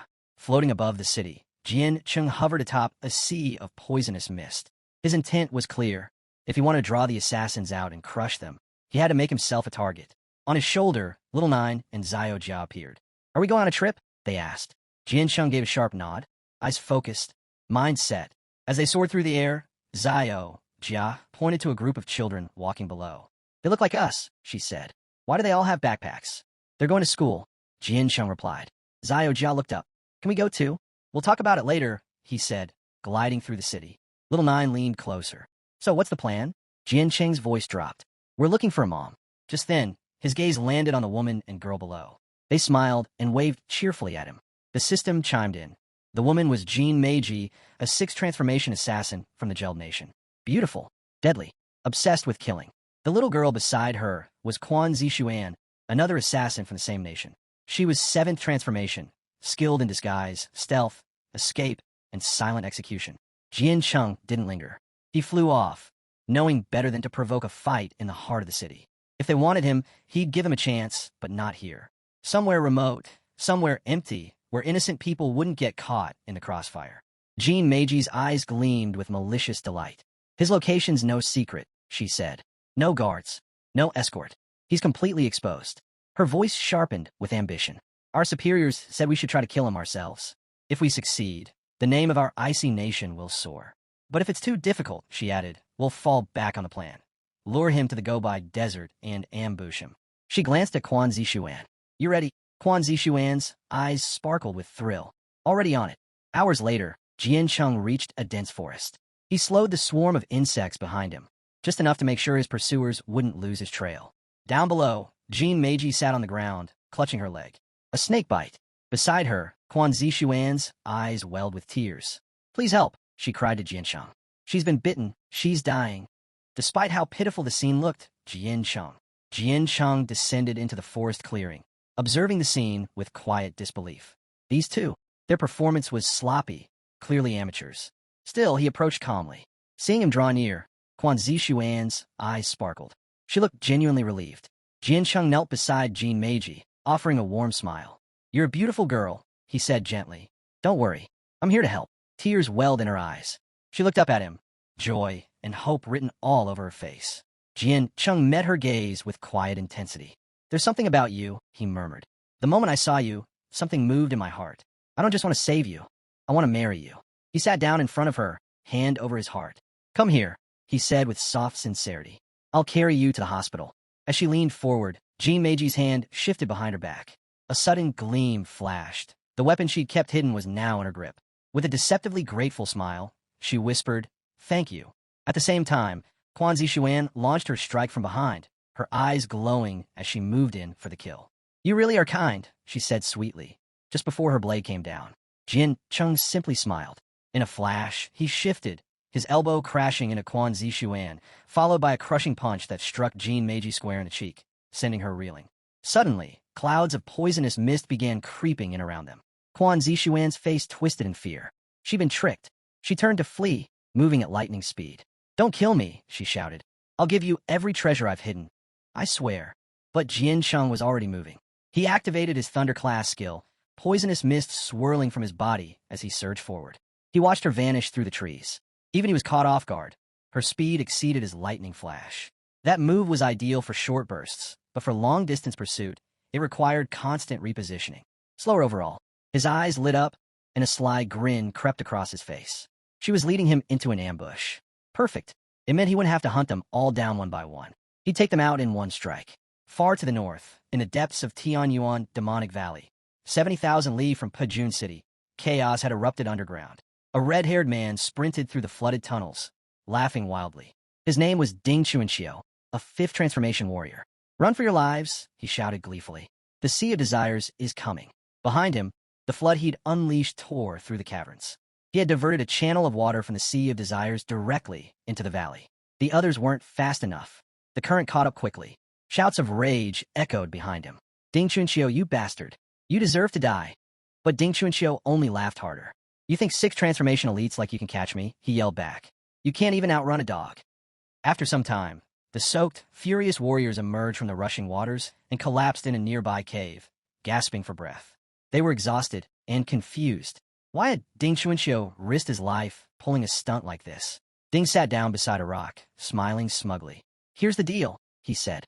"According to what I've heard, the Tanking Divine Clan lost one of their divine sons at Great Xia's headquarters." The others looked at him, still trying to catch their breath. He continued, "A few days ago, another divine son showed up here in Demon Valley with a full team. They're looking for revenge. Try to wipe us out." He leaned back against a rock. "But we're not easy prey. If we can't win in a straight-up fight." They had no choice but to fight dirty. That's why Ding Chuanxiu unleashed the current from the Sea of Desires, drowning the valley in its power. Among the group stood a green-haired woman, Nangong Yan, a 6th transformation warrior. She stepped forward, clearly irritated. "You're not afraid that your own desires will drag you under?" she asked sharply. Ding Chuanxiu smirked. "I'm a dark water mage. As long as I stay focused, I'll be fine." He casually mentioned he'd already wiped out over 90 enemies this time. Unfortunately, the divine son slipped away. Nangong Yin walked ahead, brushing past him. "You just got lucky," she said bluntly. Then, turning to the others, she called out, "Get ready. We're heading back to the Great Sea. The next battle's bigger. We're up against the 3 overseas islands. And this time, we're fighting for our nation's pride." Ding Chuanxiu's expression grew serious. "That won't be easy," he warned. "Those islanders, they follow a completely different path. They've surpassed us in discovering new classes, elements, and inscription techniques. While his people had the upper hand in complex battle environments, straight-up combat was a different story. They were at a clear disadvantage." Nangong Yin frowned. "Why are you giving up before we've even started? It's been 50 years. You really think their new generation is unbeatable?" Ding Chuanxiu extended his hand slowly, mulling it over. "You're right. A lot can change in 50 years. His gaze sharpened. "Word is, the reset this time was triggered by a prodigy who appeared at headquarters." He paused, then added with a glint in his eye, "A boy named Jian Cheng, leader of the Genius Rankings, 793rd generation. One of our own. Rumors said this Jian Cheng wielded a double divine-level class and could control the forbidden plague of the 9 Miasma wings. That plague had already infected millions." Nangong Yan's eyes narrowed. Even the god of war, Jian Cheng, stepped in for him, modified Grand Z's forbidden laws on his behalf. Ding Chuanxiu pointed over his shoulder with his thumb, chuckling. "So, you do know your stuff. No wonder you led the 793rd generation of geniuses." He had heard all about that generation's strength. Nangong Yin had single-handedly led the Kingland War Zone to victory, claiming the top spot with overwhelming force. Nangong Yin stared at him. "You weren't bad yourself," she said coolly. "Second place in the 788th generation rankings isn't easy." Ding Chuanxiu scowled. "Why'd you have to bring that up?" He crossed his arms. "Trying to provoke me?" She waved him off. "Stop talking. Even if you tried, you couldn't beat me. And I'm not here for trouble." Her tone turned serious. "This time, the top 3 from every generation between 781 and 792 will be competing. But from the 793rd, only Jian Cheng remains." She hesitated. Jie Yin, the prodigy from the Gu family, 784th generation, was captured by the primordial gods, tortured to death. She looked away. Less than half of those geniuses are still alive. And then, with quiet weight in her voice, she said, "The leader of the 781st generation. He was still alive, and not just alive, but leading their team in this competition. 3 years ago, this man had taken down the 2nd-ranked genius of the demon race. But 2 years back, he vanished after an ambush by the primordial demons. He had managed to kill 3 rank 6 demons and then disappeared without a trace. Nangongyan placed her hand on her waist and said calmly, "He returned to Pajan City to meet with the god of war, Jian Cheng. He'll be rejoining us soon." The moment Ding Chunxiu heard the news, his eyes lit up. The man wasn't dead. A huge grin spread across his face. He was going to see his idol again. In Pajan City, deep inside a secluded cave, Jian Cheng stood with Wuji. The old man observed him quietly. The last time he'd seen Wuji, the young man had been full of raw ambition and talent. He never imagined that, in just 10 years, Wuji would earn the fearsome title, Sword Demon. With sincerity in his voice, Wuji responded, "Senior praises me too much. I just survived. That's all." He studied him closely. "Do you have confidence in leading the team against the 3 foreign islands?" He then revealed the unsettling truth. Those islands had taken the class change system to the extreme. They'd even succeeded in artificially creating divine-level beings. Wuji didn't offer blind confidence. "I can't promise victory, but I'll do everything I can. This isn't the final war anyway, just the beginning. Win or lose, we press on." He paused, then asked, "Is Jian Chengchun the one who started all of this?" He nodded. "Yes." King Jinhai said, "If this competition goes well, he's willing to let Jian Cheng take control of the 3 islands." Hearing that, Wuji's eyes gleamed with determination. "I'll protect Jian Cheng." He raised a brow in surprise. Even though Wuji practiced the emotionless sword Dao, the characters for Yin and Huang still burned in his blood. Some instincts ran too deep to erase. "Jian Cheng carries our hopes," he said quietly. "He's the future of Great Xia. Keeping him safe, that's your duty now." For the first time in a while, he felt at ease. He leaned back against the railing and looked out. "We'll take the long route. First stop, Gobi Desert, 2,000 li southwest of Mu City." He explained he had sensed a strange energy there, an unfamiliar aura that flared up and vanished. It smelled like a trap. Worse, that was exactly where they were taking Jian Chengchun. Wuji looked confused. Why didn't Kuji stop them? "Because Jian Cheng's old goo believes he needs challenges," he said, "even if it means getting hurt. The boy's holding on to many hidden cards. He won't fall that easily." He sighed. "All we can do is shadow him, not interfere. That's what his old goo asked for." Wuji furrowed his brow. "Why?" He closed his eyes and gave a faint smile. Some secrets aren't meant to be spoken. Meanwhile, Jian Chengchun had already stepped into the Gobi Desert. He was alert. The woman he was chasing was absurdly fast. Since fleeing the base, she had already changed direction 3 times. And now here, at this vast, open wasteland, she'd vanished once again. She was gone. Not a trace of her aura remained. Even the Eye of the Void couldn't locate her. Something wasn't right. Jian Cheng didn't hesitate. He called on Zayakin to predict the next 30 seconds. Zayakin, resting atop the ancestral tree, responded without protest. Jian Cheng shut his eyes. In the vision, he saw himself surrounded. Multiple enemies were closing in, one of them an 8 transformation warrior. But there was something else. A barrier. It blocked everything from the outside perfect. Within it, he could strike without holding back. High above, watching from the cliffs, the knight and her group kept their eyes locked on Jian Cheng. Quanzi turned to Decius. "Why isn't he moving?" "Maybe he sensed us?" she asked uncertainly. Decius shook his head. "No chance. If he had, he'd be long gone by now." Still, something about the sudden disappearance had clearly made Jian Cheng wary. He wasn't coming any closer, and they were already at the edge of the sacred light refraction's range. They needed him to move forward. But advancing on him would expose them. The light would reveal everything. Just as Decius was weighing their options, a sudden presence surged in the distance. Reinforcements. Ding Chunxiu, Nangong Yin, and the others had arrived. Ding shouted up to Jian Cheng, warning him, "It's a trap. Don't move. Wait for us." Jian Cheng stood there, eyes narrowed. He already knew it was an ambush, but Ding Chunxiu and his group, they didn't seem like enemies. He glanced at the shimmering veil of the sacred light refraction, then extended his hand toward it. His eyes hardened. He couldn't drag them into this. He had to end it alone. Without another word, Jian Cheng stepped into the mirror realm. Ding Chunxiu and the others were stunned. They thought he'd mistaken them for the attackers. But before they could explain, the barrier snapped shut behind him. They rushed to the edge of the seal. Too late. Ding Chunxiu lowered his head. "We'll have to wait and trust him." Inside the mirror world, Jian Cheng faced his enemies. Decius sneered. What a fool. Just to protect a few strangers, he walked into a trap alone. And now that the refraction seal is closed, no one's coming to save you. Jian Cheng's gaze turned cold. "Enough.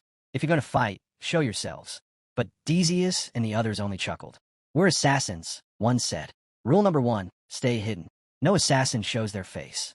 Jian Cheng's fury flared. "If you won't come out, Then don't blame me for dragging you out. He unleashed a swarm of insects. They surged out in every direction, ripping through the illusions. The so-called concealment was nothing but a cheap trick. The barrier only kept people out. Inside, their little games were useless. Kato Ei lifted his flute, summoning control over the 9 Mismo wing insects. Attack now, he ordered his team. Without those bugs, he's finished. Little Nine's voice rang in Jian Cheng's mind. They're hijacking the insects. Jian Cheng's eyes locked on Kato Ei. Stop pretending, he said flatly. You're already losing control. She gritted her teeth, trying to hold on. But it was clear she couldn't kill the insects. She could only redirect them. All she needed to do was keep pushing them toward Jian Cheng until they exploded, taking him down with them. Jian Cheng's body erupted, releasing a flood of insects, millions upon millions. He smirked. You thought I only had a few million? Your intel's way off. Kato Ei's expression twisted in panic. The swarm was too vast. He couldn't control them anymore. Then, suddenly, black daggers of energy rained from the sky. Jian Cheng raised his arm to shield his head, puzzled. He didn't recognize this technique. It wasn't a normal attack. It was aimed at both his soul and his body at once. Eyes glowing, he activated the power of his divine elephant body and called on the ancient tree. Let's end this. More enemies emerged from the shadows, closing in. But Jian Cheng was ready. He summoned the eternal domain of the god of thunder. Behind him, a colossal eye formed in the sky, and a wave of lightning surged forward. Yunjin reacted fast. She raised her crystal orb and absorbed the incoming thunder. Jian Cheng narrowed his eyes. They were well prepared. Gripping his fist tightly, excitement sparked his gaze. Time for the spear of the god of the underworld. But before he could strike, the monk stepped forward. Golden light burst from his body. With a single thought, he could become Buddha. With another, a demon. He glared at Jian Cheng. My disciples gave their lives to bring the protection of hell into this world. From now on, not a trace of dark energy will remain. Jian Cheng raised the spear, lips curling into a confident grin. This isn't dark energy. He turned to Zhao Jia, Lord of Hell. Tell me, what comes to your mind when someone says hell? Zhao answered bluntly. The monk's powers are useless. Good. Jian Cheng's tone turned icy. Then eat him. With a glint of bloodlust, Zhao Jia lunged at the monk. Confused at first, the monk quickly realized this wasn't just energy. This was actual hell closing in on him. He countered with the golden light mantra, summoning a radiant barrier to block the strike. But Jian Cheng's eyes flared with rage. He fused Zhao Jia into the spear of the god of the underworld. With that, the enhanced spear tore through the golden light and stabbed directly into the monk's chest. Jian Cheng's arm melded completely with the weapon. He wasn't done. Next target, Yunjin. She narrowly dodged, fear flashing in her eyes. I can't hold off his thunder much longer. Attack, now. Meanwhile, the uncontrollable swarm surged toward Kato Ei. He was struggling to manage them. I can't hold them back. If they explode, we're all dead, he shouted. Attack now. Hearing that, Decius and the others finally charged in. Jian Cheng turned toward them, momentarily distracted. As the knights closed the distance, Jian Cheng ordered Zhao Jia to stop fusing the spear to his arm. The moment they struck, he didn't dodge. He tanked their blows head-on. Their swords slammed into him, then bounced off. A shockwave burst from Jian Cheng's chest, hurling the knights back and sending their weapons flying. They stared in disbelief. Their attacks hadn't even scratched him, and they had no idea what kind of monstrous constitution he possessed. Jian Cheng clenched his fist, flames flickering to life from within. I've heard of the Temple Knights, he said. 400 years ago, they marched to the edge of Great Xia and took down 3 8 transformation cardinals. Without warning, he struck. His punch ignited into a blazing inferno, tearing through one of the knights in a single blow. All Decius could see was the knight's horse, split clean in half. This wasn't a melee strike. It was an execution. Mr. Saito, move. Decius shouted. Suddenly, a strange aura rippled through the air. Jian Cheng's expression shifted, confused, cautious. Was this Mr. Sato's curse? He didn't wait to find out. He called on the ancestral tree to cleanse it instantly. Hidden behind a boulder, Mr. Saito watched in disbelief. The curse had failed? Was Jian Cheng immune? If he couldn't kill him in one strike, he might be the one in danger. Jian Cheng's fury surged. His eyes burned with rage. He had to act fast. One mistake, and they'd surround him. He couldn't afford to be flanked. Xiaojia, shouted Parboy. Summon the infernal demon. A monstrous entity erupted onto the battlefield, roaring furiously. Mr. Saito peeked from cover. His face went pale. It's here. Now, he shouted to Decius. Decius launched the refraction of sacred light. The light flared up, shimmering violently. In the blink of an eye, it began drawing the demon in. No, destroy that space now, Jian Chung ordered. But it was too late. The infernal demon was sucked away, completely consumed. Jian Chung stood frozen. His eyes flared, fists trembling with fury. Enough.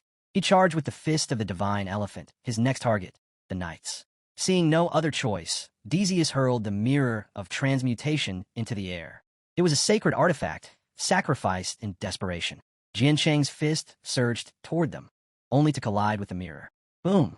He was thrown backward by his own power. The mirror glowed, reflecting his attack perfectly. Jian Cheng examined it quickly. It didn't take long to figure out the trap. He couldn't attack head-on, but they were wide open from the back. He smirked. No more holding back. He summoned another strike from the divine elephant's fist. And this time, he funneled 6 million red armor beetles into the infernal god's spear. Meanwhile, Xiao Jia, on the verge of launching an attack at Yun Jin, paused and turned back toward Jian Cheng. Yun Jin exhaled in relief. The spear was gone. She could finally breathe. Jian Cheng's fist blazed with fire once more. Decius raised a mirror again, convinced Jian Cheng had lost his mind, blinded by his own strength. This ends here, he muttered. Jian Cheng's fist struck the mirror, softly. It lacked force. Decius blinked in confusion. Then he heard it. A scream. He spun around. Xiao Jia, now fully transformed into a spear, had struck the knights from behind. Decius froze in panic. And Jian Cheng? His eyes were glowing. His lips curled into a smile. This isn't over yet, Jian Cheng said coldly. He appeared behind them, spear in hand, and with one swift strike, shattered the mirror from behind. He knew its weakness. The back couldn't reflect. Breathing out, Jian Cheng relaxed for a moment. That trap was done. From the rocks, Mr. Saito stepped out. Strange energy flowed from his body as he stared directly at Jian Cheng. It didn't take him long to understand. The spear's structure was tightly linked to Jian Cheng's own physical power. And now, he realized something else. This was the moment when Jian Cheng's body was at its most vulnerable. Suddenly, behind Jian Cheng, a giant skull appeared. He turned to look and froze. He felt nothing. No presence. No aura. Just emptiness. Then, as quickly as it had come, the skull vanished. A surge of energy burst from Jian Cheng's body. He stretched out his hand, and, to his surprise, the source of faith had activated. On its own. Mr. Sato's eyes widened in horror. He was sweating now, unable to believe how many layers Jian Cheng still had left. Trick after trick. It seemed endless. Fueled by fury, Jian Cheng launched an attack with the infernal spear. All of this. You made me waste the trust Jiang gave me. And the people of Chu Jian Cheng, he said through clenched teeth. He struck. The spear pierced through Yun Jin's chest, shattering her crystal ball. In that instant, the Thunder Domain surged back into the battlefield. Blood poured from Yun Jin's mouth. Kato Ei reacted, throwing up a barrier around himself. Jian Cheng turned to him. Little Nine, quit slacking. Release every last insect. Now, or no food for 3 days. And forget the new house. That did it. Little Nine, stop holding back. She unleashed the entire swarm. The insects surged at Kato Ei's barrier, hammering it from all sides. Fear consumed his face. The shield began to break, bit by bit, under the relentless onslaught. He scrambled, putting the flute to his lips, pouring every ounce of strength into his last song. Desperate. This was it. His final chance. He was ready to sacrifice everything. But just then, Mr. Saito appeared behind Jian Cheng. Hands clasped together, he summoned a strange, shifting energy that filled the air. Destiny is coming for you fast, he said calmly. Even the strongest fall when they repeat their tactics. Jian Cheng locked eyes with him. This fight was far from over. He called on Zayakin again. Still perched beside the ancestral tree, Zayakin gave a quiet nod. Sato's summoned skull finished opening its mouth. A blindingly bright light shot out. Its eyes burned with pure anger. Jiang Chun watched it carefully, his face serious. Without wasting time, he used his flashing lightning ability. His body instantly turned into crackling electricity, letting him dodge the skull's deadly beam. Right after dodging, Jiang Chun called upon the ancestral tree. He needed it to handle the curse Saito had unleashed. The massive tree appeared with a deep rumble. Powerful energy pulsed out from it like waves, spreading rapidly across the entire battlefield. Seeing the ancestral tree, Sato's eyes filled with rage. He gritted his teeth hard, feeling completely confused. How did Jiang Chun dodge my ultimate attack so easily? Saito thought, struggling to understand. He tried to regain control over his summoned insects. Nearby, Little Nine had just finished her fight. Katahide's body lay motionless on the ground. Her swarm of insects covered him, eating with obvious satisfaction. She turned towards Jiang Chun, her voice cheerful. Master Jiang Chun, Katahide is defeated. Jiang Chun gave her a quick nod of approval. Good work, little nine. He then focused back on Saito. He stretched out his hand and summoned the spear of the god of the underworld. Xiao Jia, he commanded. Capture Sato's soul. Xiao Jia, who usually looked like a small beetle, instantly transformed into a dark, menacing spear. His eyes glowed with a dangerous light as he shot straight toward Saito. Sato's escape and shock. Saito reacted just in time. He threw himself sideways, barely avoiding the speeding spear. Xiao Jia flew past, hitting the ground where Saito had been standing moments before. Saito stared at Jiang Chun, his eyes wide with fury and disbelief. How? Saito thought, panic rising. My concealment technique is the best in the world. No one should be able to see me. How did he pinpoint my exact location? While controlling the spear with one hand, Jiang Chun lifted his other hand. Crackling thunder gathered around his fingers, sparking dangerously. His gaze was deadly cold. Little Nine, he ordered. Release the insects.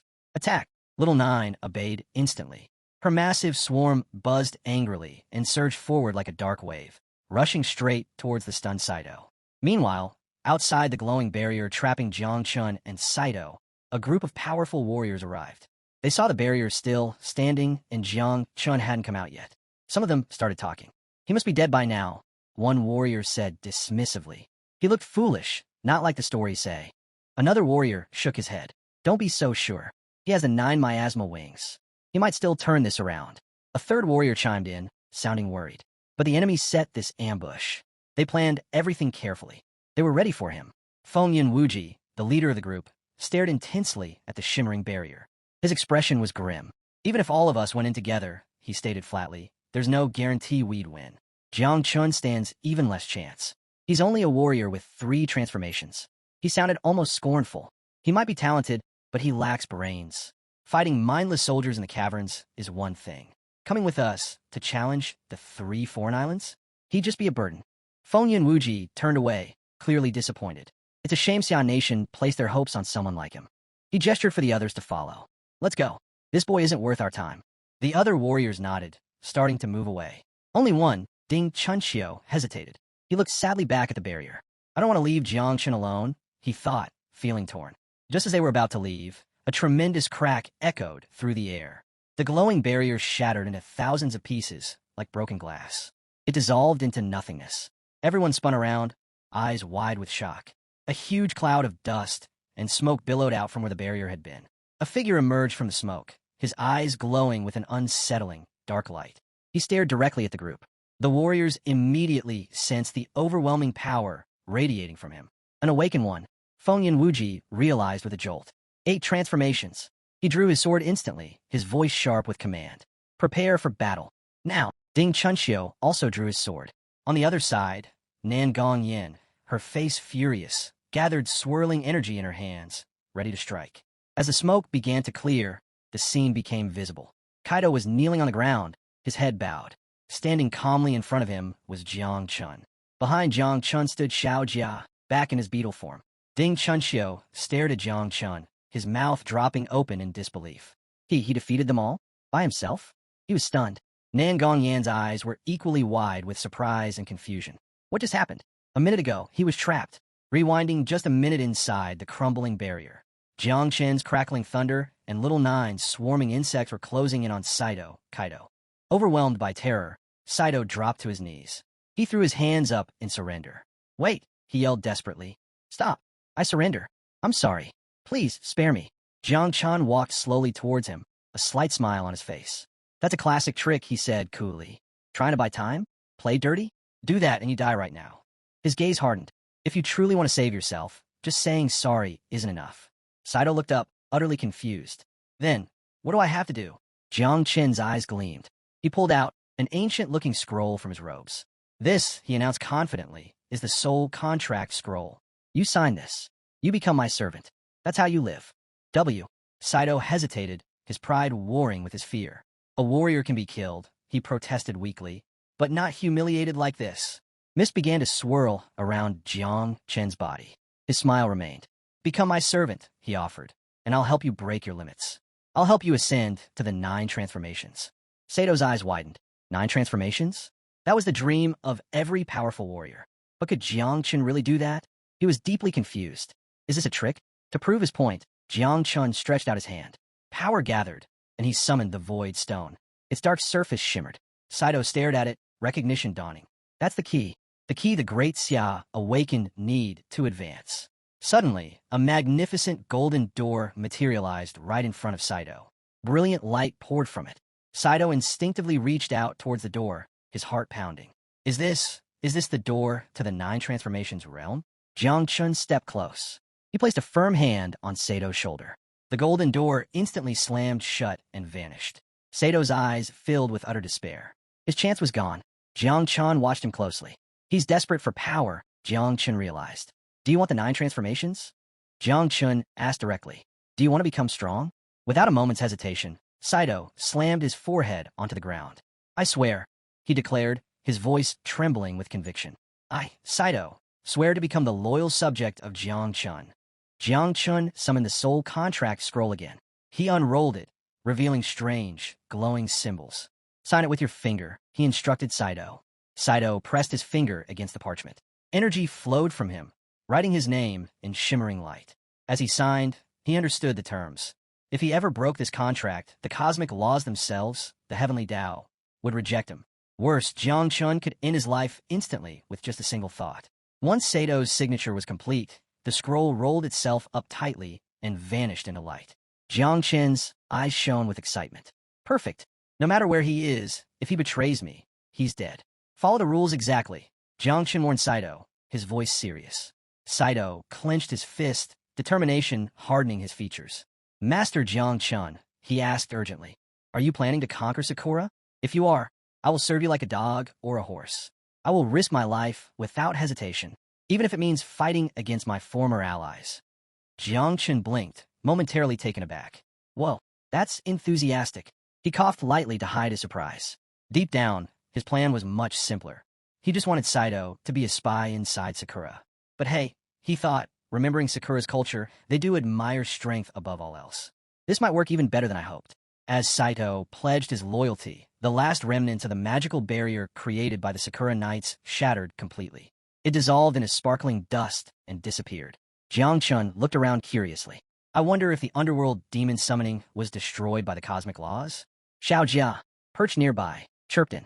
Because it couldn't manifest fully within 5 seconds, he explained matter-of-factly, I ate the underworld demon. Jiang Chun wasn't angry. Actually, he thought it was pretty useful. One less problem. Saito, however, stared at Xiao Jia in utter shock. He ate the underworld demon. That was supposed to be an immensely powerful entity.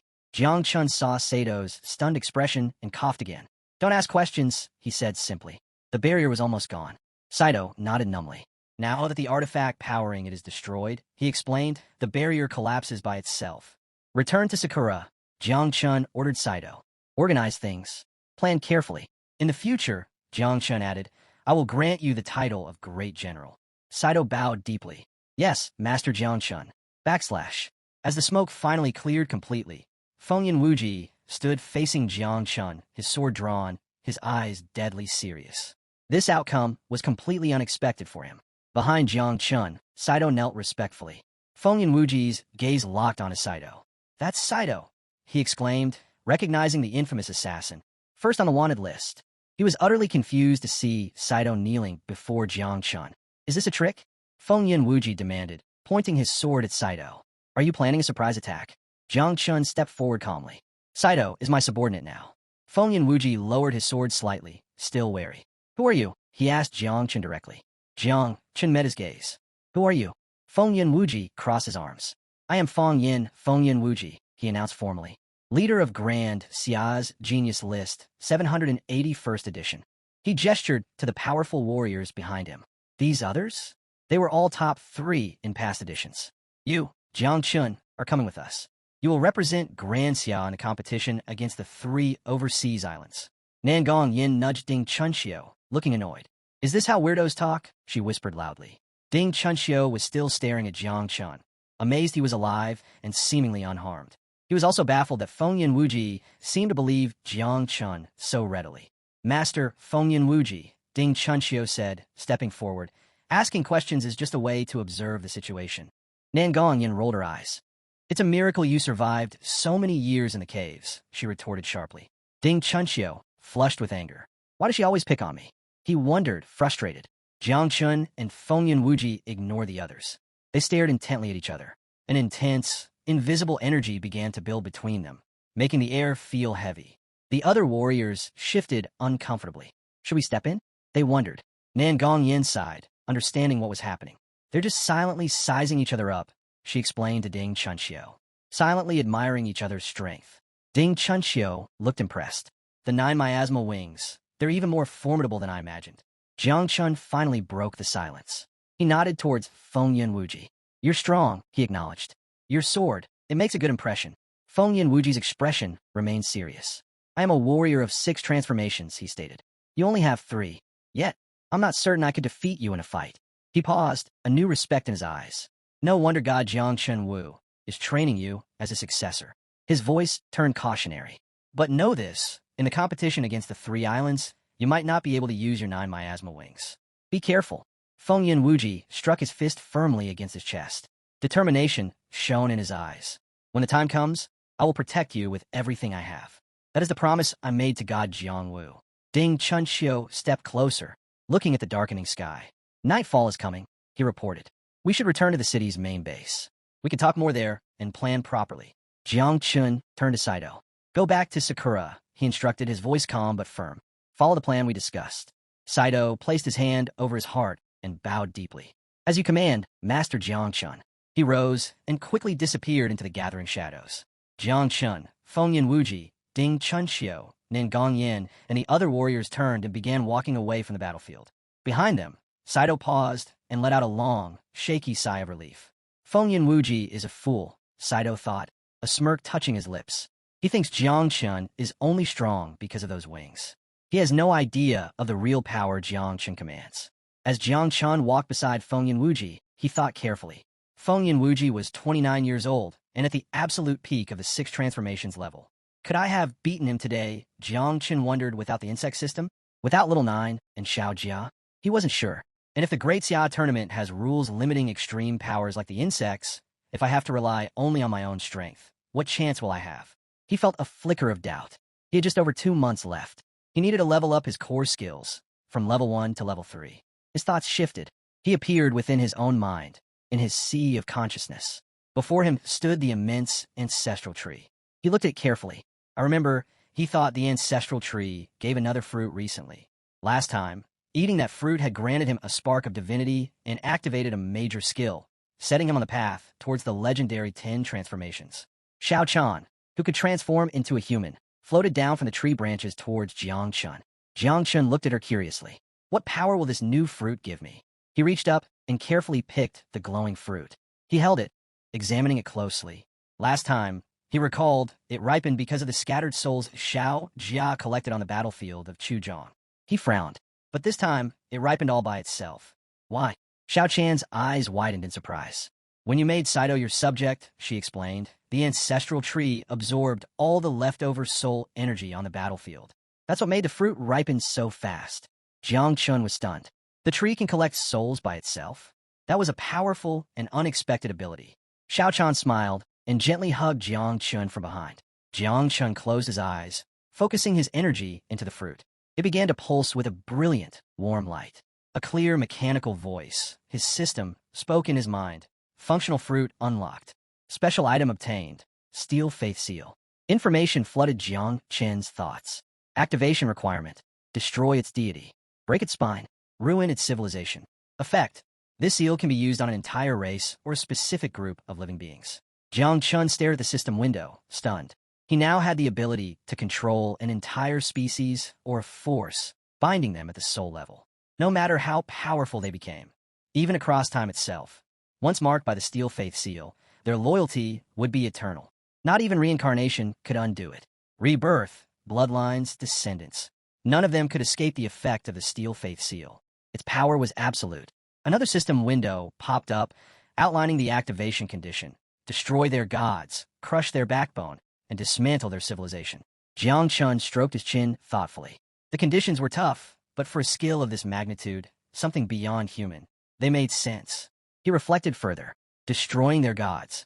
In the case of the 3 overseas islands, for example, That might mean taking down the Lord of Flames. The rest of the requirements still needed confirmation. The system asked if he wanted to link the Mark of Faith. Jiang Chun didn't hesitate. Moments later, a pitch-black symbol etched itself into the center of his palm. He examined it closely. A strange, pulsing energy began to radiate from it. Xiaochan stepped forward, noticing the change. She leaned in, curiosity in her voice, and asked if he was okay. Jiang Chun reassured her. It was nothing urgent, just deep thoughts. He raised his hand slowly, expression growing serious. His master had once told him a massive shift was coming. A new era was on the horizon. Xiaochan had urged him to use this time, while his influence was rising, to build real power.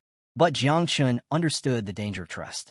Even the human emperor from 400 years ago had been betrayed by his own people, ripped apart in the caverns by those closest to him. With this new ability, Jiang Chun could erase such threats entirely. And where better to start than the 3 foreign islands? It was the perfect proving ground for the Steel Faith seal. He turned to Xiaochan and asked what she thought. She stepped closer, eyes steady.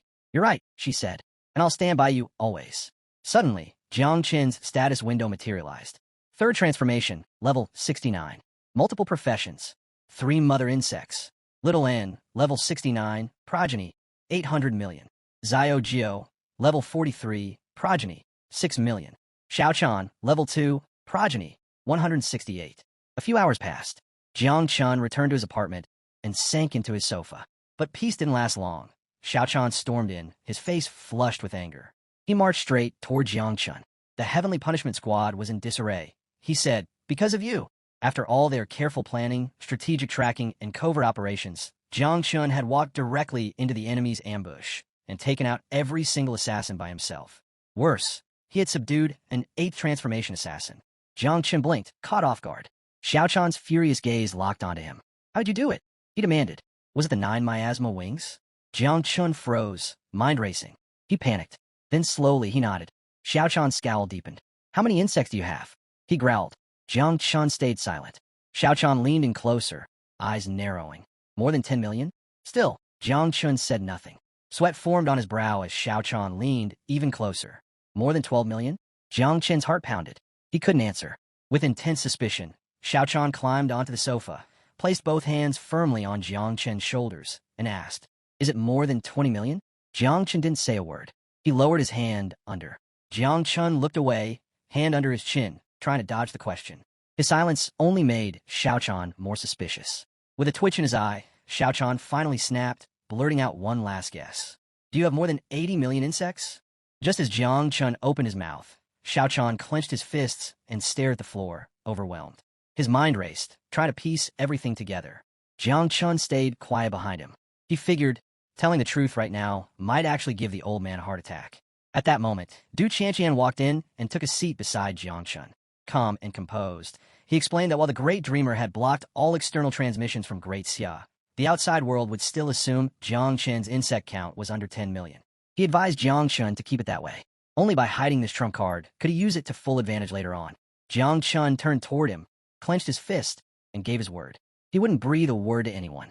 Then, curious, he asked, "How many insects from the 9 miasma wings would it take to bring down the Lord of Flames?" Xiaochan's face went pale. His eyes widened in shock. "You want to kill the Lord of Flames?" Jiang Chun quickly clarified. "Just a hypothetical." Still, Xiaochan's mind began replaying ancient memories. The Lord of Flames, a warrior who reached 9 transformations over 400 years ago. No one knew his current strength, but rumors said the 3 overseas islands had even begun crafting artificial gods to counter him. Xiaochan finally answered, "At least 100 million insects. And even then, you need to trap him in a miniature abyss just to create an opening." His voice wavered. The realization hit hard. Jiang Chun might actually pull it off before the Tanyan tournament. Just 6 months ago, the boy barely had a few million insects. Now he had over 80 million.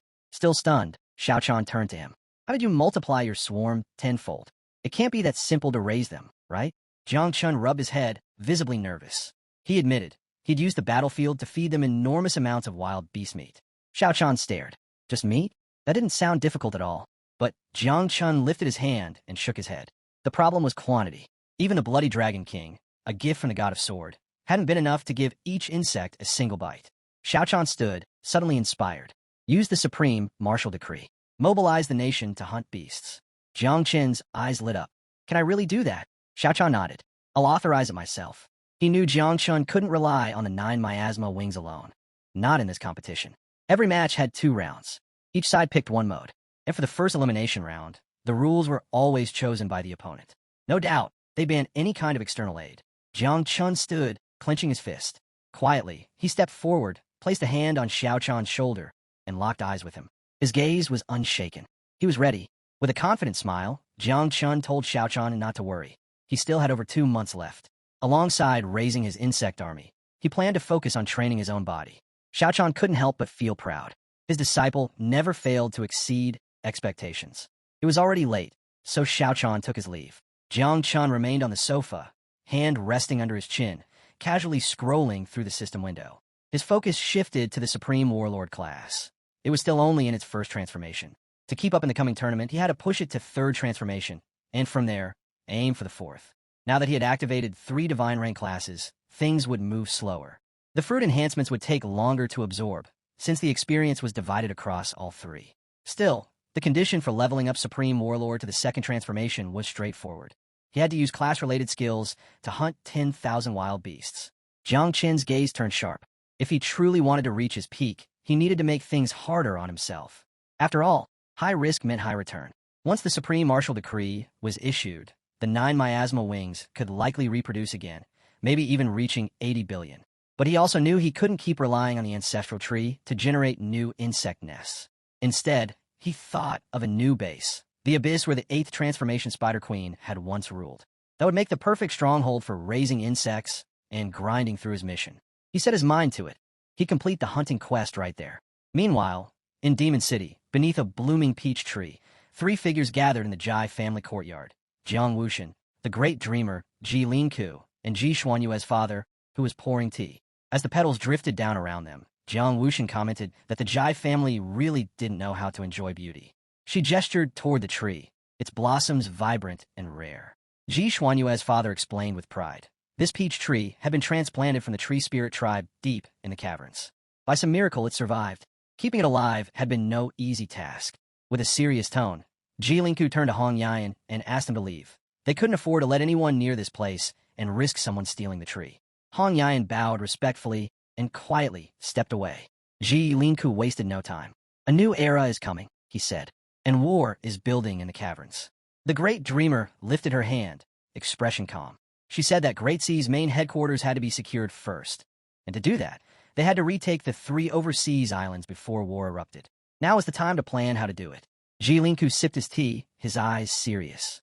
The great dreamer reminded him. This wasn't a new idea.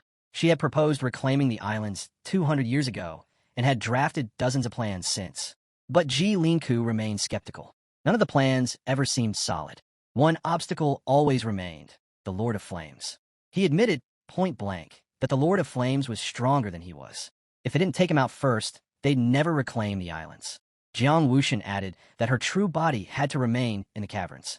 Its presence was needed to maintain pressure. Leaving was not an option. The great dreamer rested her cheek on her hand and turned her gaze away. Her power only worked within Great Sea's main base. She was far better at defense than offense. Ji Lingku's eyes darkened with fear. He realized something unsettling. They had no one strong enough to stop the Lord of Flames. Ji Lingxiu slowly set his cup of tea on the table. His mind churned. He figured old Jiang Chun must have a plan, so he asked him to speak. Xuanji's eyes glimmered with a hidden light. He didn't give them a strategy. Instead, he gave them a command. Protect Jiang Chun with everything you've got. He paused, then added, Jiang Chun wasn't just a distraction.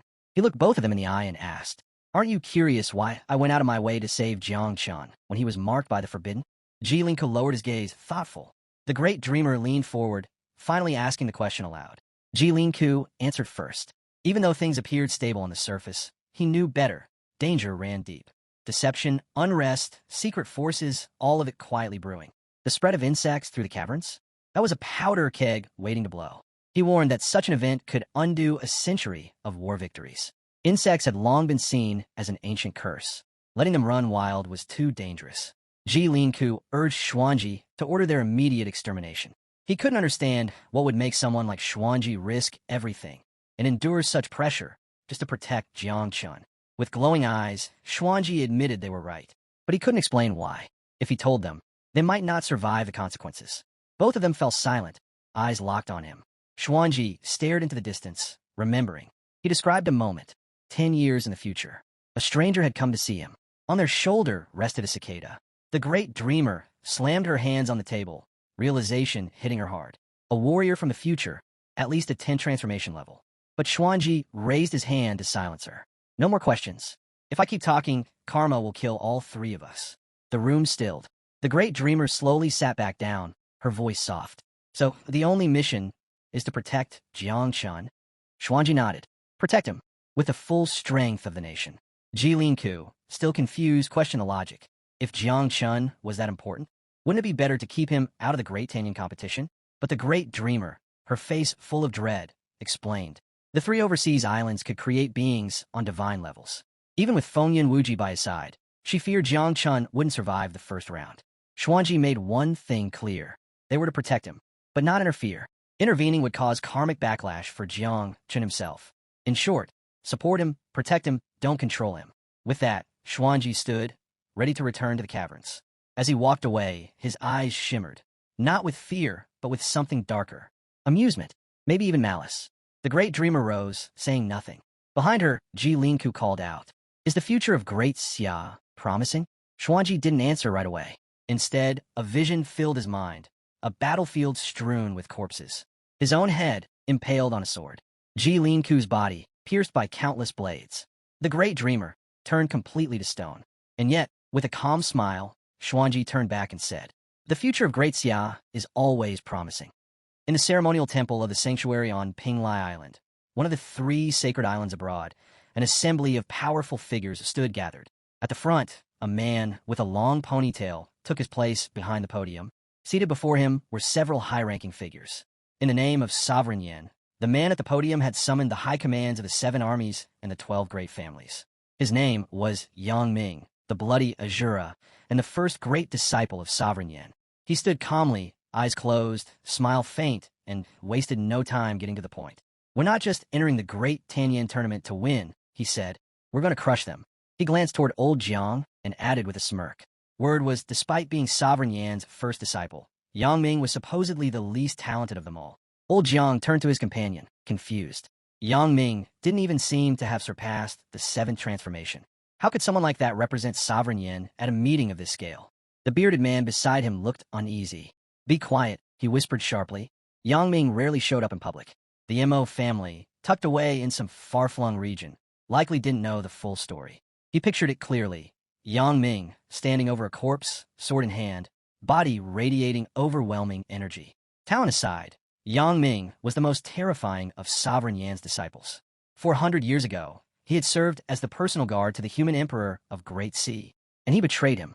It was Yang Ming who allowed the warriors of 10,000 races to descend and tear the emperor apart. Then he disappeared, only to resurface as a disciple of Sovereign Yan, eventually rising to become his most trusted follower. Cruel, unshakable, unforgiving. Yang Ming's reputation as Sovereign Yan's mouthpiece was no exaggeration. Now, he stood at the podium, hands pressed flat on its surface, and a kind smile tugging at his lips. The entire room fell silent, shocked. This man was that legendary traitor.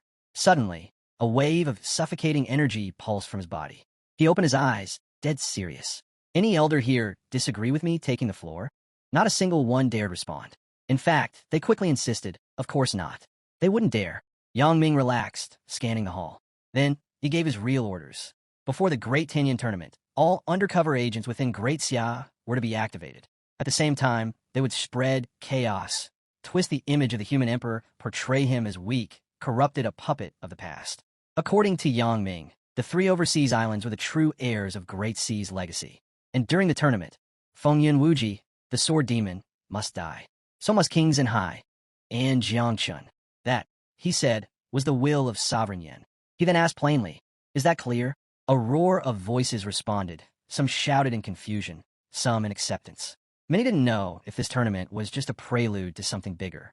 Others thought it was all too sudden. Old Zhang's expression hardened. His eyes narrowed. Are we really going to counterattack? After all this silence, haven't our hearts gone cold? Yang Ming placed one hand firmly on the podium. With the other, he gestured toward the crowd. His tone turned grim. A great shift is beginning. A new era is rising. Over 4 centuries have passed. Great Xia gave you everything. And now, It's time to collect what's owed. Old Jiang's eyes widened. Old Jiang stared at Yang Ming, eyes filled with doubt and unease.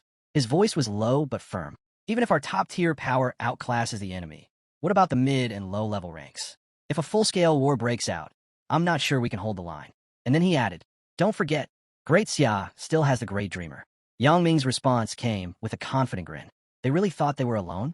He asked the room, do any of you know why Sovereign Yin didn't come today? He paused, picturing the mighty Sovereign himself. He's having tea with the Marine tribe. Yang Ming revealed that when the time came, the Marine tribe would fight beside them. This alliance would mark the beginning of the Great Unification. But that wasn't all. For the upcoming Great Tianyan Tournament, the Marine tribe would send its strongest prodigies to represent the 3 islands in battle. Then, with another smile, Yang Ming raised his hand and summoned a system window. In it floated 3 symbols, an eye, a hand, and a heart. There were still 2 months left. And to guarantee complete victory, the sanctuary would inject its chosen prodigies with divine components. The divine eye, the divine hand, the divine heart. With this power, he was certain the 3 islands would crush Great Xia. At the same time, far away, Tan Lang and Bai Fong were out in the wild, hunting monsters for class advancement materials. In one quiet academy dorm, a group of boys lounged around. The door suddenly swung open. A brown-haired boy stood in the frame, eyes blazing with determination. It's time to hunt monsters. His friends stared at him, confused. One of them, still seated, scowled. What are you going on about? We got class this afternoon. Graduation's around the corner. Monster hunting isn't as important as credits anymore. The brown-haired boy grinned and pulled out his phone. Jiang Chun just issued an invincible order, he said, tapping the screen. It overrides everything, even the national order. Every job changer in the country has been summoned. The others scrambled to check their own phones.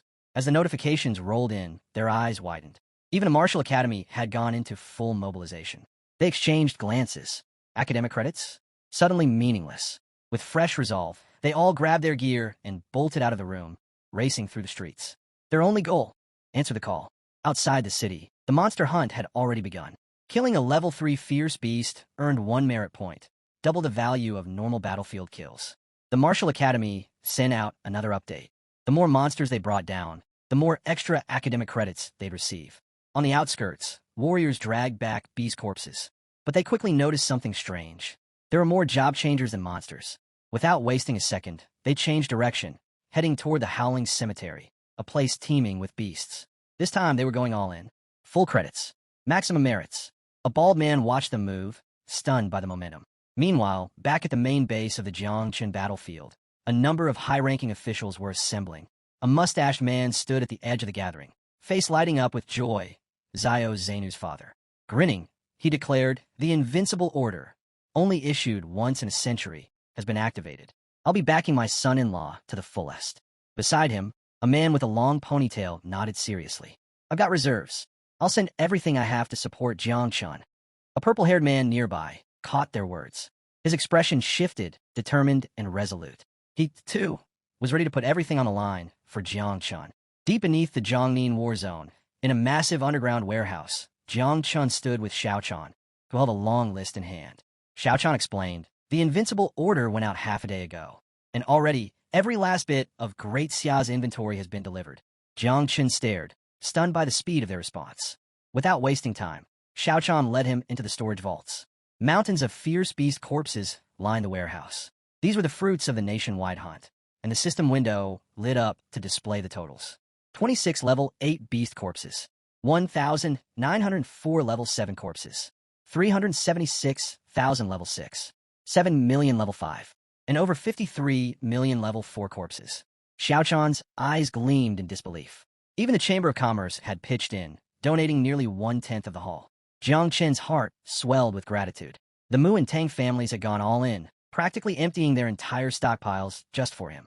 As they walked closer, Xiaochan turned to him and asked, aren't you going to release the insects? We're going to run out of room soon. Nearby, little Nine cupped her face, eyes wide, mouth practically watering at the sight of the feast. But Jiang Chen's face was serious. First, he ordered little Nine to take 80 million newborn larvae to feed. He instructed her to focus on the high-level beasts. The weaker ones were to be saved for the young. She asked excitedly, can we all go out together? We'll finish faster. Jiang Chun shook his head. Too risky. If they all appear at once, they'll attract too much attention. Besides, it won't even satisfy their hunger. They'd eat in waves, leveling up gradually and methodically. He raised his arm, and a swirling portal opened. The swarm began to pour out. With a single motion, Jiang Chun unleashed the insects, and they surged forward, tearing into the beast corpses. Xiao Chan's jaw dropped. He was looking at more than 80 million insects, maybe even more. He turned to Jiang Chun and asked, "After feeding on all this, can they reproduce again?" Jiang Chun's tone was flat, but clear. "No, not yet. Most of these are low-level beasts. For reproduction, they need 10, maybe 100 times more." Xiao Chan blinked in shock, and then started to smile. He watched the insects strip the massive corpses down to bare bones. Their appetite was monstrous, but made sense. They were the descendants of the 9 miasma wings. Feeding them wasn't easy, but the fact that they could survive on regular beast meat, that was a blessing. And with the entire nation hunting nonstop, gathering 10 or even 100 times more wasn't out of reach. Xiao Chan figured give it a month. The swarm would be ready to reproduce again. Jiang Chun turned toward him, calm and focused. "When the 9 miasma wings reproduce next time, I won't." Jiang Chun's body could no longer hold any more insects. His plan? Let them spread through abyssal land and turn it into the future heart of their swarm. With a calm look, Xiao Chan offered a simple solution. They just needed to send in troops. As insects crawled out from Jiang Chun's hand, he stood firm. This time, he wanted to head into abyssal land himself. It wasn't about trusting others and definitely not about relying on the 9 miasma wings.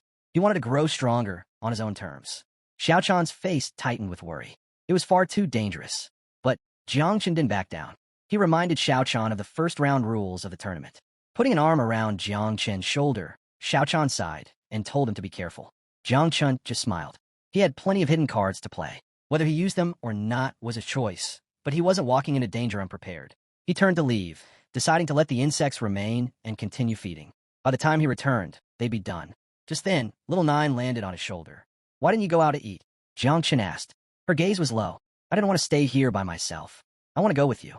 I'll still get to eat if I'm with you anyway." Jiang Chun didn't say no. Still, it surprised him that she thought of him even while hungry. Suddenly, Xiao Jiu popped up on the other shoulder. "Are you taking us to an all-you-can-eat buffet?" he asked, eyes gleaming. Jiang Chun pulled out a bottle of blood, closed his eyes, and made a promise. Once the tournament ended, he'd treat them to one. To keep Xiao satisfied for now, he handed over the bottle. Xiao started drinking right away. "You better not be the kind of guy who promises and forgets," he muttered. Jiang Chun winced.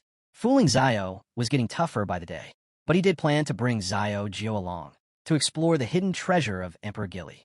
He had his eye on the Tiger Soul Sword. The only problem? That treasure was buried deep within the forbidden zone of Tanian, in Guanghai's war district. Rumor had it that more than one mysterious entity with 9 transformations roamed there. The treasure was dangerous enough on its own. Jiang Chun figured it'd be smarter to wait until after the Tianyu tournament. By then, they'd all be stronger. Meanwhile, in the demonic city, the Jai family was stirring. The great dreamer hugged her pillow, face twisted in irritation. She'd been seconds from falling asleep. Again, when Ji Lingxiu called her. If people would just stop interrupting her naps, she'd have reached 10 transformations by now. Ji Lingxiu didn't waste time. "This is urgent," he said, studying her closely. With a heavy sigh, she sat up and crossed her arms. He explained that across the Daxia territory, voices had erupted, fueling wild discussions about the Tianyu tournament. Some had even linked it to the injustice surrounding Yin Wang, claiming the 3 islands were the rightful heirs. The great dreamer narrowed her eyes. This wasn't just a tournament anymore. It was turning into a battlefield of opinions. The chaos had been stirred up by troublemakers. And in times like these, the great dreamer believed in dealing with such people harshly. Elimination was on the table. But Ji Lingxiu quickly assured her they were already handling it. Standing up with a bright, almost playful expression, she stretched out her hand. In her words, rumors always quiet down in front of the wise. And the dreams of millions needed cleansing. Her fist tightened, and her gaze sharpened into something serious. Ji Lingxiu extended his hand in respect. "You truly are the guardian goddess of Daxia." She waved him off. "Drop the flattery. Say what you really came here for." Ji Lingxiu didn't waste another second. He revealed that Jiang Chun had issued an invincible order, all under the guise of a class change mission. The real goal? Harvesting corpses of fierce beasts. She immediately picked up on the flaw. No class change, not even one requiring 6 transformations, needed that many corpses. Ji Lingxiu admitted the ruse was too thin. If anyone looked closely, they'd see through it. With a calm gesture, she placed her hand on the table and proposed a better story. Say that Daxia was crafting Imperial-level weapons. Hunting fierce beasts was just part of acquiring the high-tier materials. Ling Xiu nodded. That could work. Then he asked, any idea where Jiang Chun is now? Meanwhile, Jiang Chun was deep in battle, fists flying. With one blow, he knocked a beast clean off its feet. Eyes lit with resolve, Jiang Chun was ready to put his new class, Tyrant God of War, to the test. Channeling the invincible fist of the immortal god, he landed a brutal strike straight to a monster's face. But surprisingly, the beast didn't die. It stumbled dazed and ran. Jiang Chun stared at his hand, puzzled. That wasn't enough? He had expected a one-shot kill. After all, it was only a second-class, fierce beast. That hit him.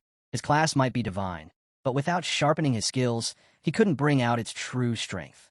Just as that thought settled in, a whole pack of beasts appeared behind him, their glowing eyes fixed on their next target. Jiang Chen's face grew serious. 3 of them lunged at once. He wasn't sure his current speed could dodge them all. At that moment, Little Nine emerged in her 9 miasma wings form, devouring several of the beasts mid-air. She turned to him, gaze firm, and told him to be careful. But Jiang Chen wasn't thrilled. His eyes narrowed as he stared at her. Who told you to interfere? He asked sharply. Her surprise attack had scared off the rest of the beasts. Looking at the ground, he sighed. Stay in the nest. Let me finish them off. Then you can eat. Little Nine shifted back to human form. It's dangerous out here alone, she said quietly. Jiang Chun placed a hand on her head and spoke gently. Don't worry about me. I've got more than just insects on my side. I've got other classes, Thunder Growth of all things, and the Celestial Blade. He was confident. Those beasts wouldn't lay a finger on him. All he needed was a bit more time to toughen up his body. Little Nine nodded slowly. While the remaining beasts fled in panic, Jiang Chun leapt forward again. His eyes locked on them, burning with focus. He wasn't done. Not yet. He still had to master the invincible fist of the immortal god. Sensing his approach, the monsters turned back, and panic spread through their ranks. Jiang Chun landed squarely on the beast's back and unleashed a relentless barrage of punches. If one strike wasn't enough, then he'd overwhelm it with dozens.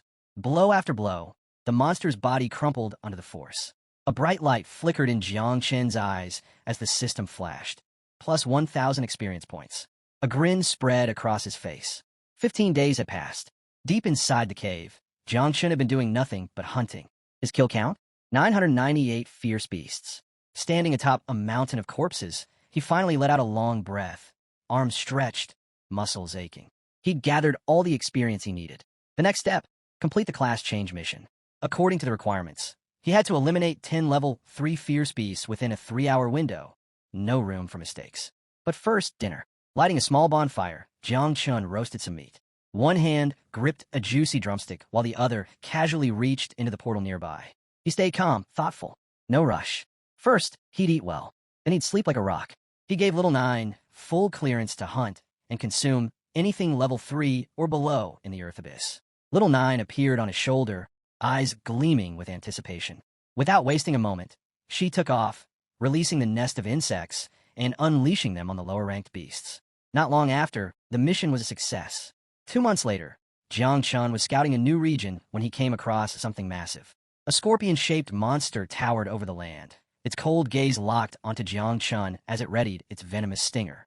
Jiang Chen's lips curled into a smile. A level 6 beast. Finally, the scorpion struck, but Jiang Chun reacted instantly, leaping to the side just in time. The beast tried again, but Jiang Chun kept his distance, its tail slamming the earth where he just stood. From afar, Jiang Chun watched closely. Its venom looked deadly. Then it happened.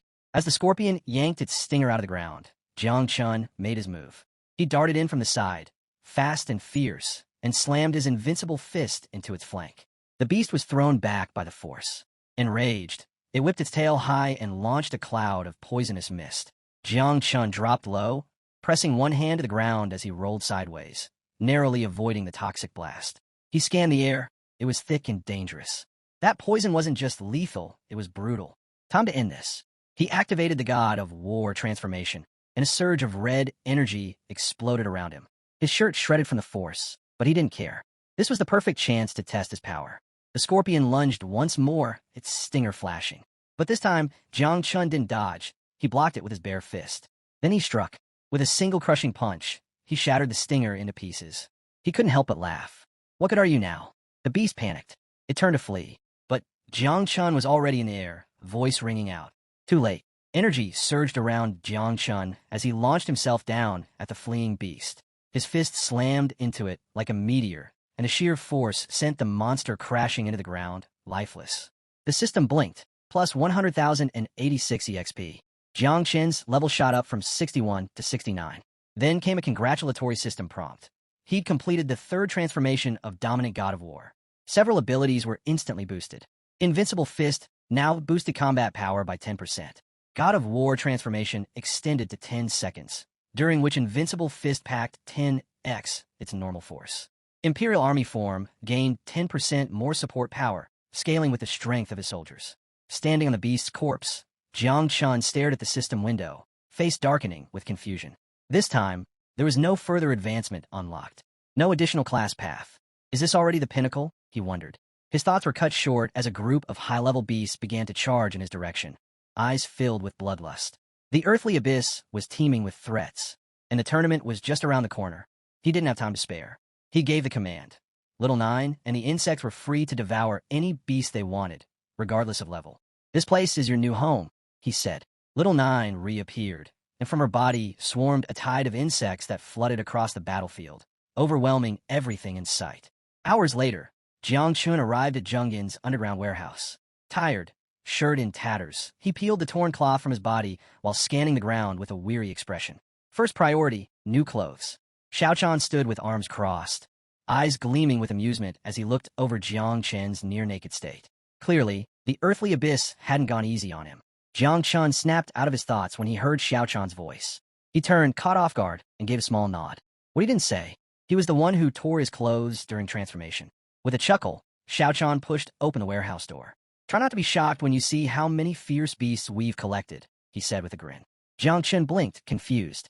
Did you hunt that many?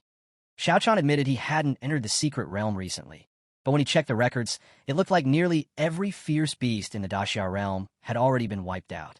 But when the door creaked open, the warehouse was empty. Jiang Chen's face froze. What happened? Xiaochan's jaw dropped. His eyes widened in disbelief. The insects had devoured everything. Jiang Chen closed his eyes, let out a sigh, and shook his head. Their appetite had clearly grown again. He raised his hand and summoned the gluttonous swarm back, commanding them to return to the nest. Beside him, Xiaochan stood in stunned silence. Little Nine cupped her hands near her mouth, glowing with delight. The feast had been a success. Jiang Chun looked over the horde, watching closely. Some of the insects had now gained the ability to reproduce 2 or 3 times in succession, and a massive swarm in the abyss was already preparing to multiply. Things were only getting started. Xiaochan raised an eyebrow, curious. With this batch, could the 9 miasma wings finally hit 100 million? Jiang Chun glanced at his hand, confidence radiating in his eyes. He gave a firm nod. Xiaochan's jaw nearly hit the ground. 100 million? He gasped. With that many, you could create a small abyss, one strong enough to challenge the Lord of Flames himself. But Jiang Chun wasn't even close to finished. He explained that with the blessing of evolution toward complexity, the number of insects could multiply 100-fold. His swarm wouldn't stop at 100 million. It could go far beyond. As the insects continued tearing into beast corpses, Jiang Chun made a decision. For this round of mass reproduction, he'd need to return to the earthly abyss. He turned to his master. I'll need your help. Without hesitation, Xiaochan declared the earthly abyss a forbidden zone. From now on, no one else could enter. Jiang Chen looked down at the ground and gave the command. Begin reproduction. And then it began.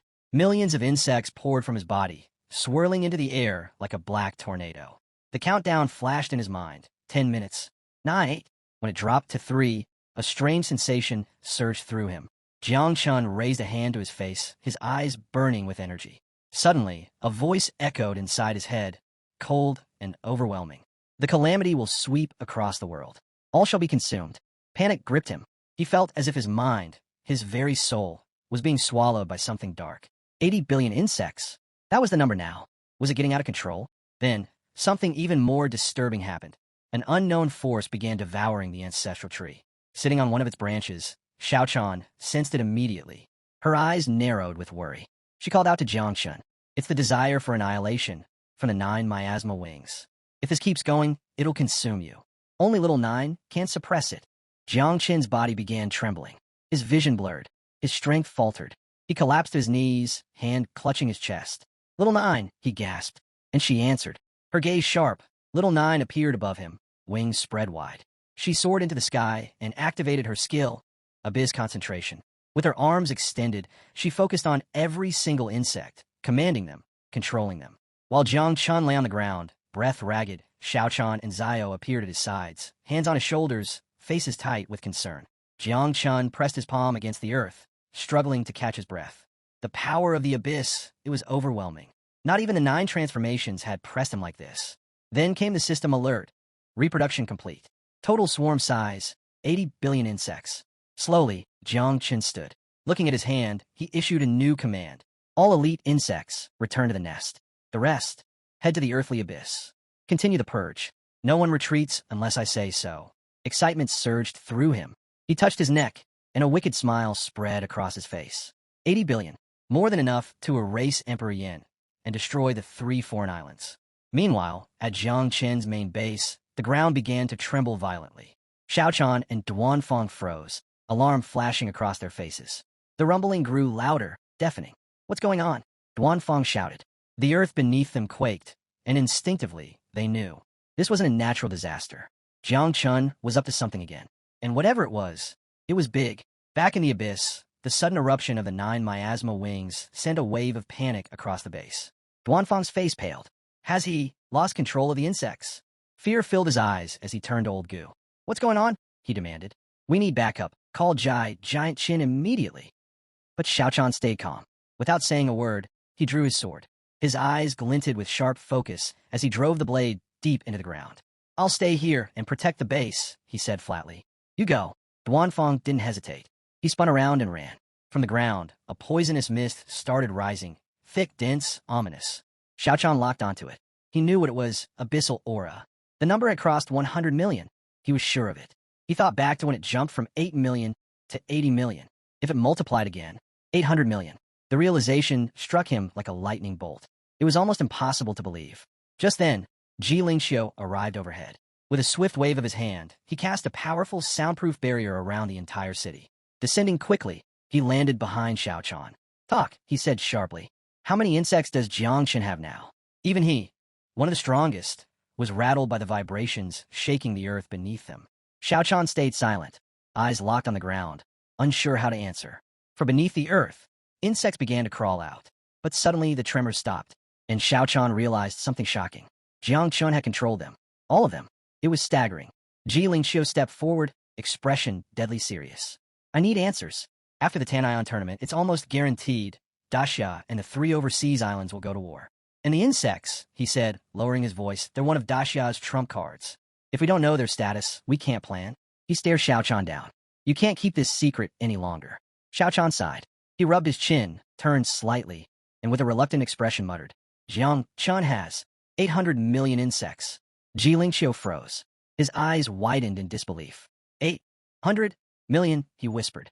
It's an estimate, Xiao Chan said, still stunned himself.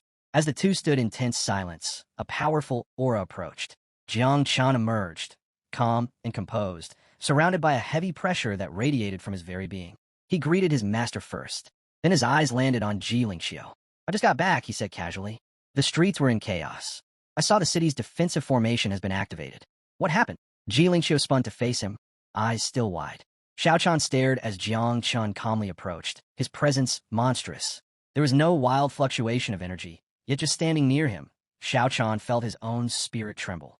An unconscious instinct to bow clawed at his chest. Ow! How does he still have the nerve to ask what happened? Xiao Chan thought. Ji Lingxiu narrowed his eyes. Jiang Chun, do you even know what destiny rank pressure is? Jiang Chun stood still, puzzled.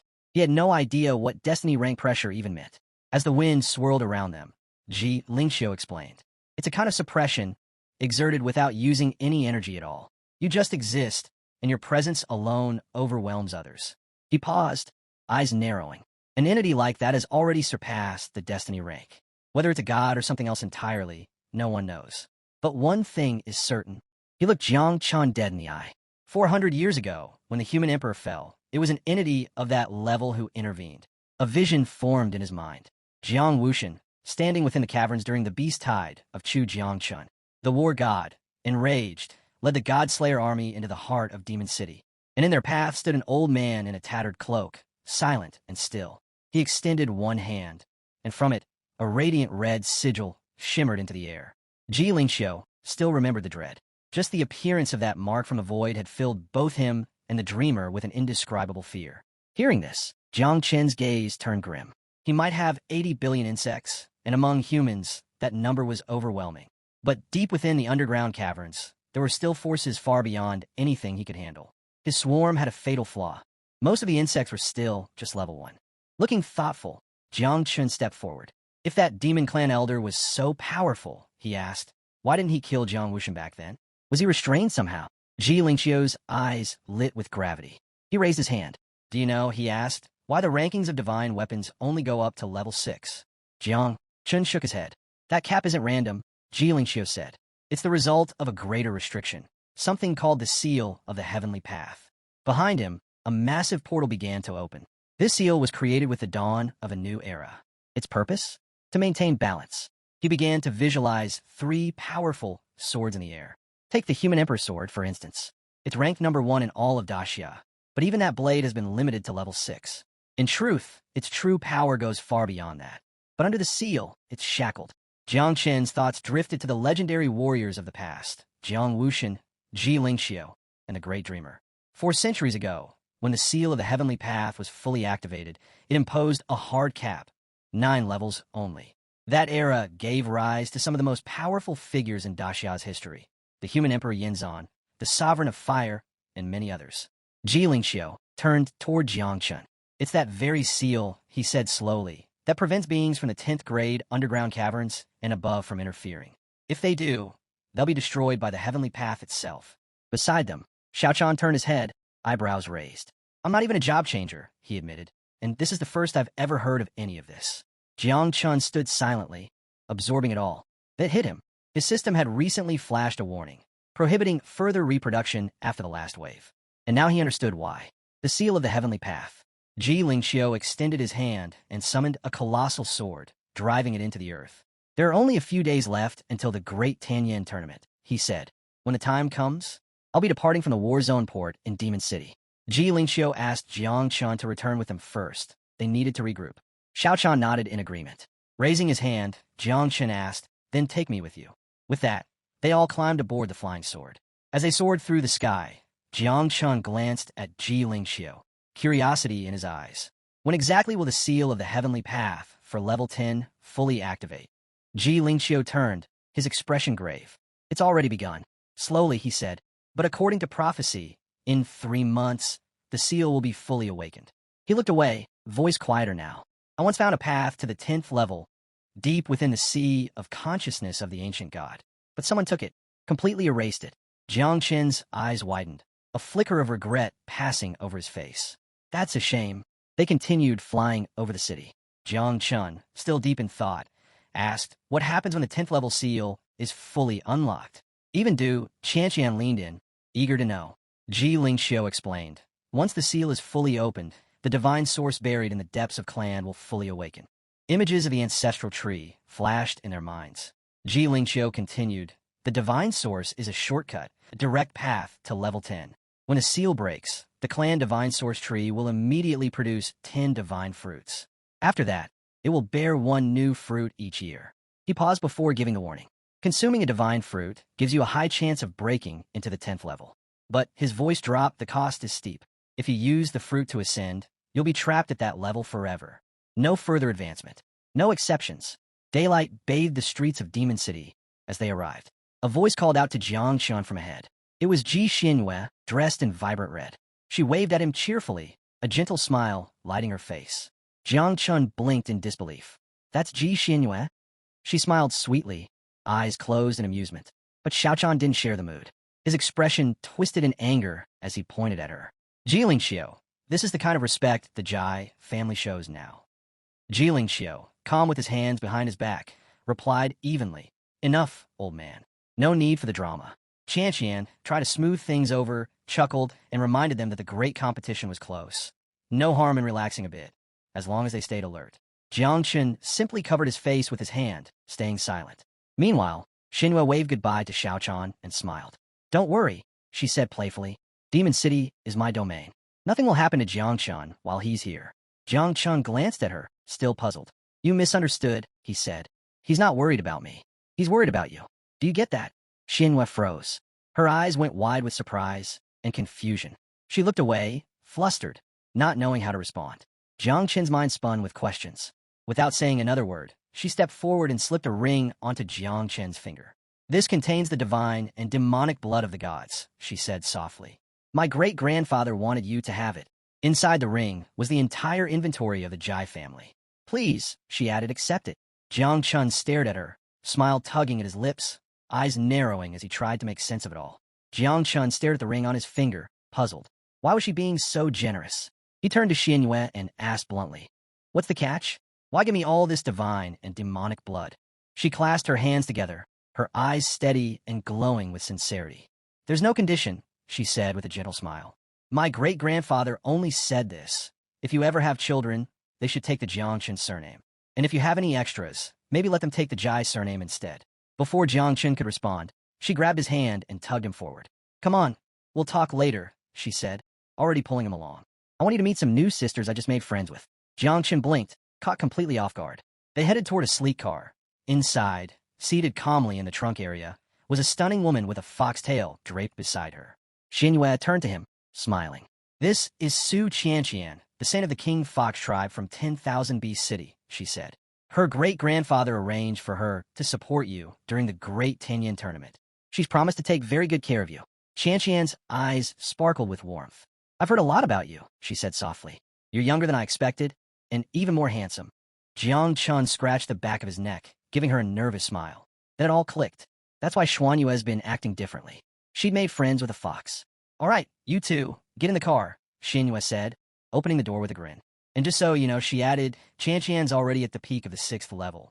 She's not weaker than Fengyu and Wuji." She held up a finger playfully. "Everyone knows you're only at the 3rd level. Competing in the Tianyan tournament like that. Let's just say it's a bit of stretch. But hey, no pressure," she continued with a teasing smile. "If you can't win, we'll just take the loss and move on." Jiang Chun didn't reply. He stayed quiet. Qianqian smiled, brushing her tail lightly. "Let's head to the hotel first." Sliding into the car, Jiang Chun looked around, then asked curiously, "Why are we going to a hotel?" Xianyue instantly turned red. She looked away, flustered and silent. Qianqian spoke up smoothly. "We're heading for Pinglai Island, one of the 3 overseas islands." At that same moment, on a distant, scorched battlefield, Sebastian, the first celestial prodigy of the Divine Academy, stood waist-deep in lava. Burns streaked across his back, not from the molten rock, but from battle. Above him, a flock of monstrous bird-shaped beasts dove toward him, bloodlust in their eyes. Without hesitation, Sebastian turned. Raising his arms, he activated his secret power, Eye of the God of Fire. Lava surged upward, flowing straight into his eye socket. Then with a single burning gaze, he unleashed his technique, Fire of Purgatory. A searing beam of pure flame exploded from his eye, slicing the sky, and the beasts, clean in half. As the ashes settled, he stood tall, watching them fall. "One glance," he muttered, and a level 6 beast turns to dust. Still, he wasn't satisfied. Despite being in his second transformation, he was still only at level 6. The full power of the God of Fires, I was out of reach, for now. But even so, he was certain, for the Tianyan tournament, he would be ready. Sebastian clenched his fists, eyes blazing. The Fire God's eye, even in its incomplete state, was already a divine weapon. That alone was enough. And with it, he had only one goal in mind, Jiang Chen's head. From Daxia, and into his hands. At the heavily reinforced entrance of the War God Institute's gravity training room, now operating at 100x gravity, someone arrived. Inside, a fierce battle was underway. A towering rock monster swung its arm at a warrior, only for the figure to leap and dash across the creature's arm. With a burst of speed, she clenched her fist, then spun and delivered a devastating kick straight to its face. Her eyes lit up with furious focus. She channeled energy into her fist and then leapt again. This time, she fused her skill, Divine Hand, directly into her strike. Then came her technique, Mountain Collapsing Fist. One punch, a seismic shockwave shattered the monster into rubble. Breathing heavily, she dropped to the floor, hand on her waist, catching her breath. This was Ouyang Yi, the top prodigy of the War God Institute from the 3 overseas islands. Just then, the heavy door creaked open. A man dressed in gray entered, arms behind his back. "How's the synchronization with the Divine Hand coming?" he asked calmly. Hearing her master's voice, Ouyang immediately brought her hands together and bowed her head. She climbed onto a pile of rocks and replied sincerely, Synchronization is at 95%. Under regular conditions, I can use all my melee techniques flawlessly with the Divine Hand. But she added, there are still flaws with the 2 golden level skills.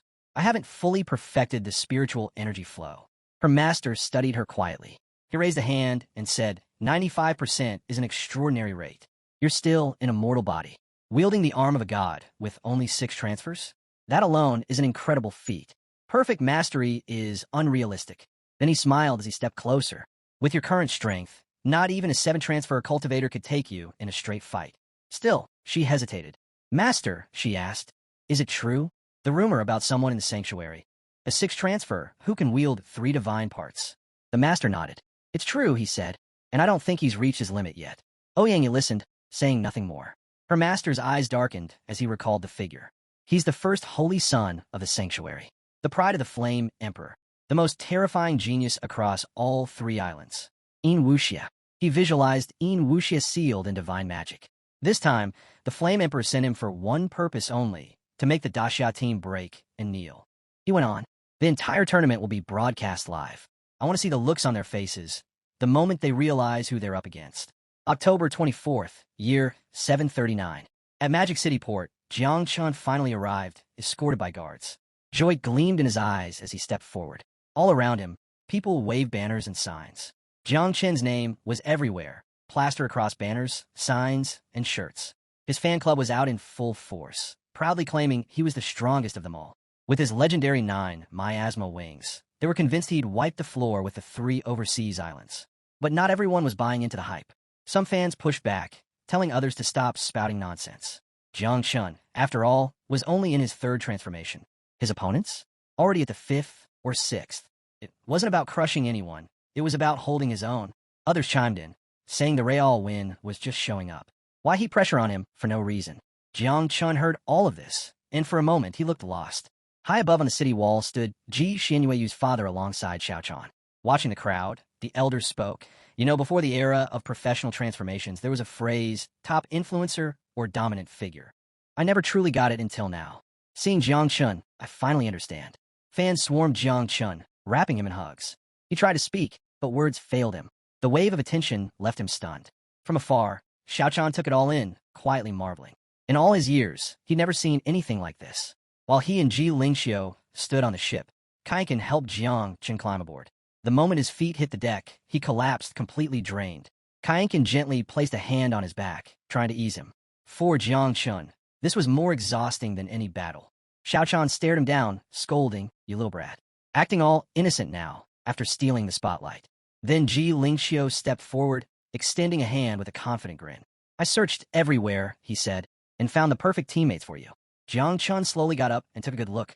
Qian quietly hid behind him as he stared at the newcomers. The man in glasses stepped up first. Mang Xingshan, head of Heian Academy, 6th-level practitioner, and the supreme sage of Confucianism and Taoism. A soft glow flickered around him as mystical circles formed at his sides. Adjusting his glasses, he grinned. Don't worry about being alone. The world already knows who you are. Next came the long-haired one, Jiang Chunmingchu, the top prodigy of Wuhan, also 6th level. He held the supreme secret of tea. Energy pulsed around him as he gave a quiet, knowing smile. Qian leaned in and whispered, one to show off, the other super serious. Easy to tell apart. Jiang Chun chuckled. You know what? That actually helps a lot. He looked back at the two and bowed slightly. I'll be in your care. They smiled and nodded. We've got your back. Watching from the side, Xiao Chan and Ji Lingxiu looked at each other, clearly puzzled. Ji Lingxiu flopped onto a couch, casually resting his head on the armrest. Then he turned to Ji Xuanyu's father, Hong Yin, and said calmly, mind explaining the competition rules? Hong Yin nodded, lifted his hand, and a magical hologram lit up the space before them. The battle will take place on a small island between Demon City and the 3 overseas territories. It's called Tanion Island, and that's where the Tanion Grand Tournament will begin. Everyone turned their attention to the hologram, eyes locked in silence. A serious tone settled as the details of the competition began to unfold. The first round, Hong Yin began, is the Void God ranking qualifier. This system was created by the 3 overseas islands. He explained that the Void God realm was formed from the spiritual sea of a 9th-level demonic whale's consciousness. Within it, no external forces were allowed, no equipment, no power boost, no enhancements of any kind. Everything came down to personal skill alone. The Void God ranking was an individual trial. Each participant had to clear 5 stages and defeat 6 generals. Your position on the ranking would depend entirely on how fast you completed it. Those 5 stages? They were built to test your core attributes: strength, speed, constitution, endurance, and spirit. Nothing flashy, just raw, fundamental power. Ji Lingxiu raised a hand and smiled. When we say defeat the 6 generals, we mean exactly that. 6 androids guard the gate. You beat them, you move on. He added that in this first round, everyone would go in alone. No interference, no team-ups, just you and the challenge. Out of 100 total participants, only the top 50 would advance.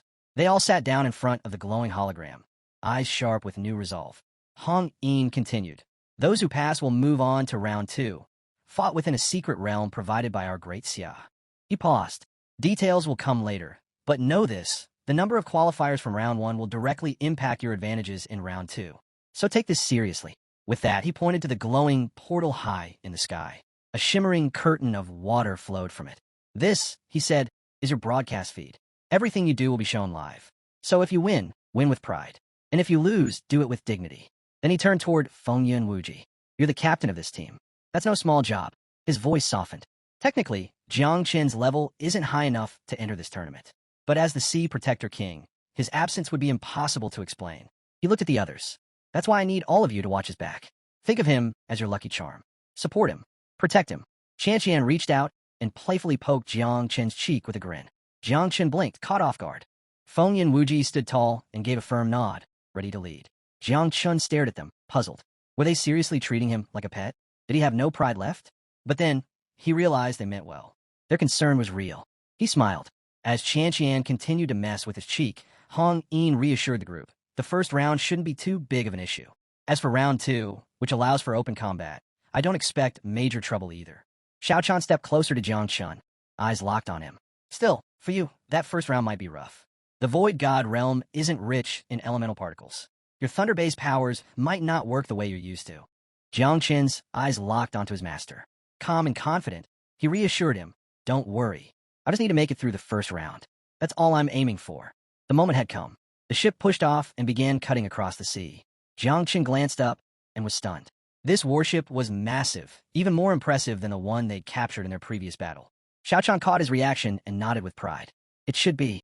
This one's a level 3 divine weapon. Their destination, Tan Island. As the ship soared forward, conversations broke out all around. The mood was high. Everyone was sure Daisy would come out on top. After several hours, the island finally came into view. The terrain was beautiful, and rows of stone seats waited, ready for the arriving warriors. Qian took a seat first. As Jiang Qin moved to sit down, he looked around with curiosity. Turning to Hong Yin, he asked, "Is this a chessboard? It looks incredible." Hong Yin, lounging with arms and legs crossed, replied, "This is the Board of Stars. It's a first-level divine weapon, mostly for show. Not much practical use. At best, it might trap someone." Just then, a woman with long purple hair stepped forward, holding a tray of badges. With a polite smile, she explained, "These are your identity tokens for the Void God realm. Take yours based on your name, and keep it in your hand." Jiang Qin picked one up, eyeing it with interest. Then he turned to Qian and asked, "So, the others haven't shown up yet?" She grinned. "What's the rush? We've still got 10 minutes." As if on cue, a group of warriors descended from the sky, landing on Tan Island in full view. Their gaze went straight to Jiang Qin. Among them was Yin Wuxia. Van Gongyan shot up from his chair, fuming. Who are they trying to fool? What's the joke? Using a magical treasure just to make a flashy entrance. With arms folded, Ding Chunqiu calmly told him to stop making a scene. Fengyun Wuji's eyes narrowed. He could sense it, an intense pressure coming off of them. At least 5 were carrying divine parts. And Yin Wuxia? He had 3. Van Gongyan slumped back into his seat, still seething. Arrogant bastards, not even trying to hide their strength. Ding Chunqiu stayed silent. Fengyun Wuji leaned toward her. "The first round will be fine, but I need you to find me after it ends. We'll talk then." Meanwhile, Qian licked her lips playfully. "That big idiot from the Magic Institute. The one fused with the Eye of God? I've got a 50-50 shot against him." Mang Xingchan watched their opponents carefully. With a calm voice, he said, "Leave the one from the 5 Elements Institute to me. I might not beat him, but I can keep him busy." Beside him, Jiang Qin Mingqiu adjusted his glasses with confidence. "I'll handle the beauty from the Academy of the God of War." With a smug grin, Jiang Qin Mingqiu added, "When the time comes, I'll teach her how to recite poetry mouth to mouth." Fengyun Wuji's eyes lit up, not with amusement but fury. He turned to Jiang Chun and said seriously, "If you ever come face to face with Yin Wuxia, don't try anything. Just surrender. Get out of there." Jiang Chun blinked in disbelief. If even Fengyan Wuji wasn't confident, what kind of monster was this guy? Meanwhile, Yin Wuxia's twisted smirk widened. He pointed to himself with a slow, deliberate motion, then to Jiang Chun and Fengyan Wuji. His meaning was crystal clear. Both of them were as good as dead. Jiang Chun narrowed his eyes and gave a bold thumbs down. "Are these guys really that terrifying?" he asked, smirking. "I'd better memorize every one of their faces, just in case I forget to finish one off." Suddenly, the sky split open. A swirling red portal appeared above them. As the crowd stared in confusion, someone muttered, "So many old friends. Seems like it's time for a proper reunion." All eyes locked onto the portal. From it stepped a man with a ponytail, smiling as if returning to an old neighborhood. It had been years. His name was Yang Ming, the traitor of Daxia. Ji Xinghuis's father immediately stood and unleashed a surge of energy from his hand, ready for battle. Ji Lingqiu unsheathed his sword, eyes like steel, locking onto Yang Ming. The moment his identity was clear, the crowd buzzed. So, he really had been hiding on the overseas islands all these years. "You're going to die today," someone called out. Xiaochan didn't hesitate. Sword in hand, he declared coldly, "Don't bother. I'll handle him myself, with one strike." Behind Yang Ming, a glowing system window began to materialize. He raised his hand and chuckled. "No need to get worked up.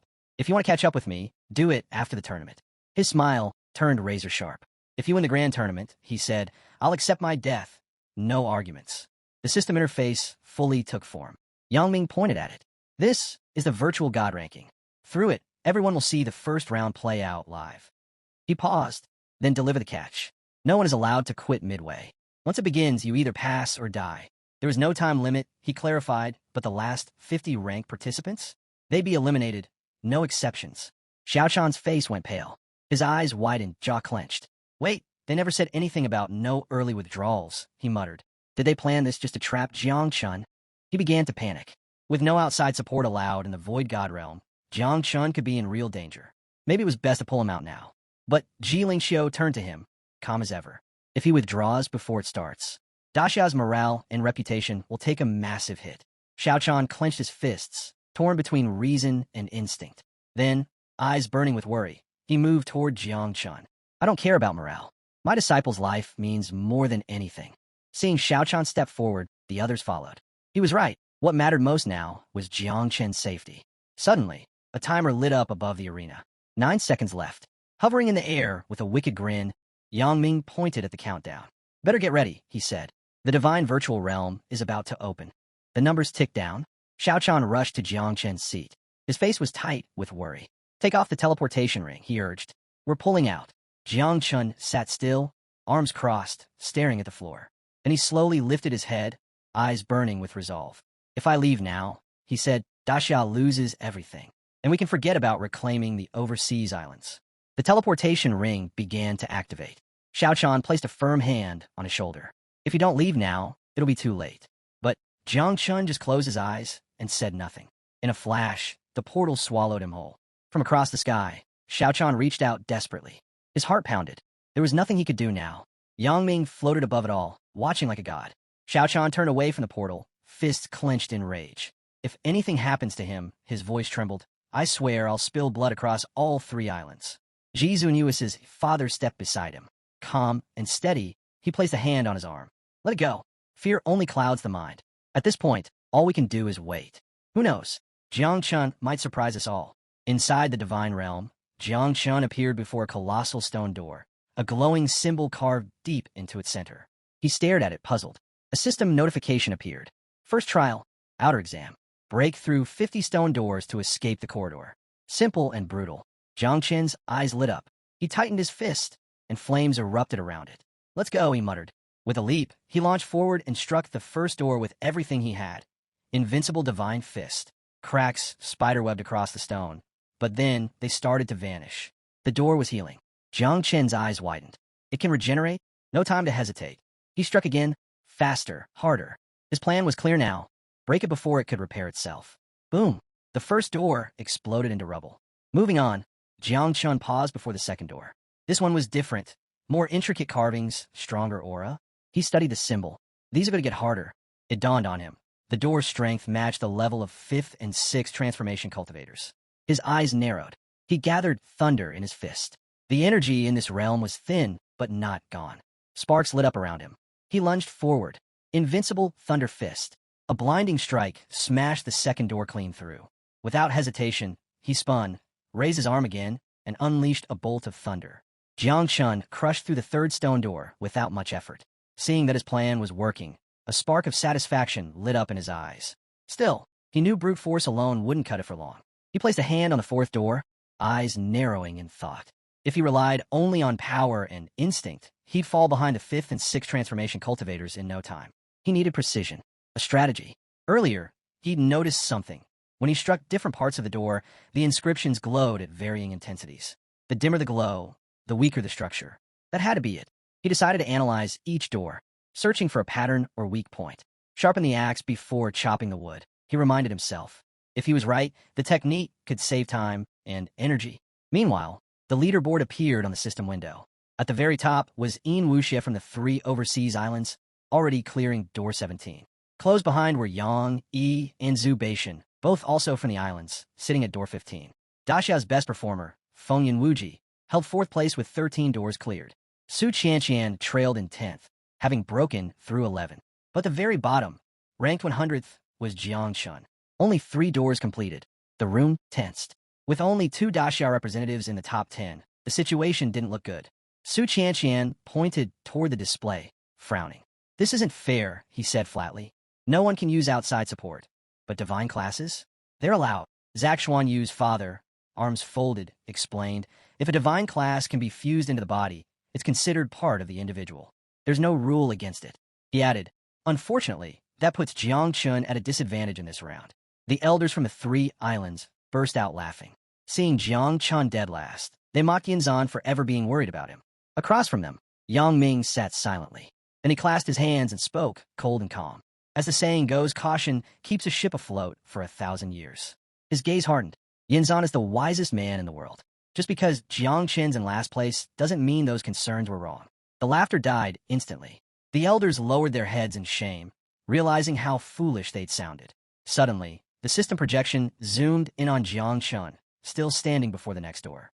Spectators looked on, puzzled. He had breezed through the first 2. Why was he stuck now? Some guessed he wasn't actually stuck. He was simply thinking, looking for the best way forward. Ji Lingxiu watched the screen closely. He's improving fast, he said, though his tone was measured. But the gap between him and the others, it's still pretty wide. Xiao Chan, face filled with concern, replied softly, that doesn't matter. I don't care if he finishes last. As long as he makes it out alive, that's all that counts.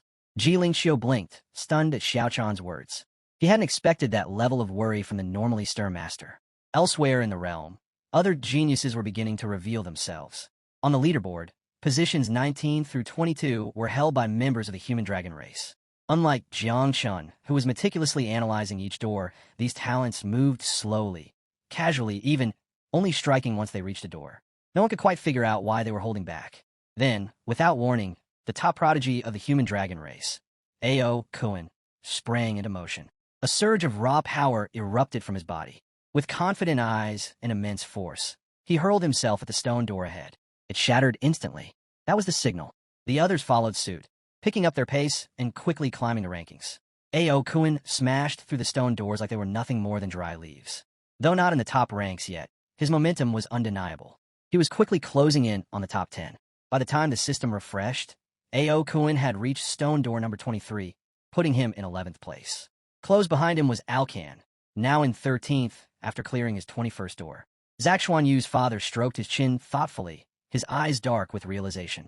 In less than 2 minutes, he muttered, he's already overtaken Feng Yunwuji. Even Xiao Chan blinked in disbelief, stunned by how quickly Ao Kuan was rising. Ji Lingxiu, arms crossed, said nothing, his silence louder than any words. Then, all eyes turned back to Jiang Chen's screen. Nothing but trails of lightning. Everyone stared, confused. Where had he gone?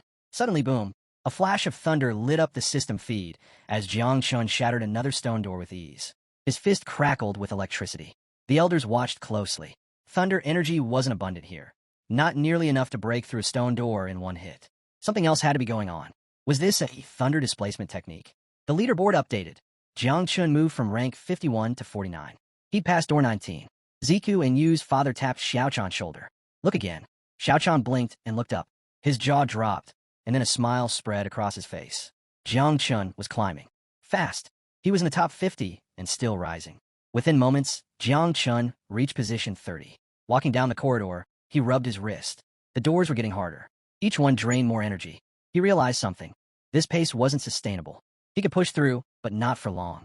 And using his ancient god essence? That would leave him unconscious for a week. Not an option.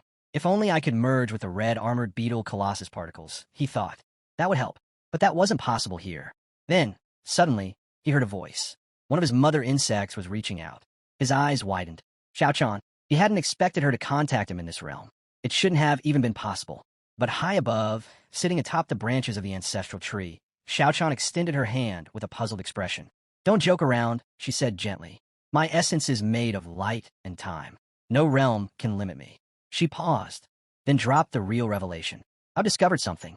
The divine classes your enemies have fused with their bodies? They can be used here. Jiang Chen's eyes went wide.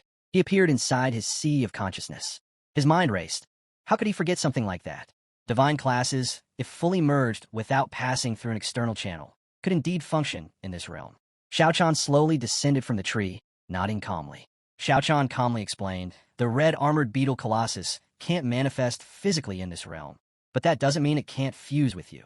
She added with a smirk. Honestly, the only thing in here that can truly be restricted is your 9 miasma wings. Jiang Chun ran a hand through his hair. Then his eyes lit up, followed by a grin. He gave the command. Fuse all the red armored beetles into my body.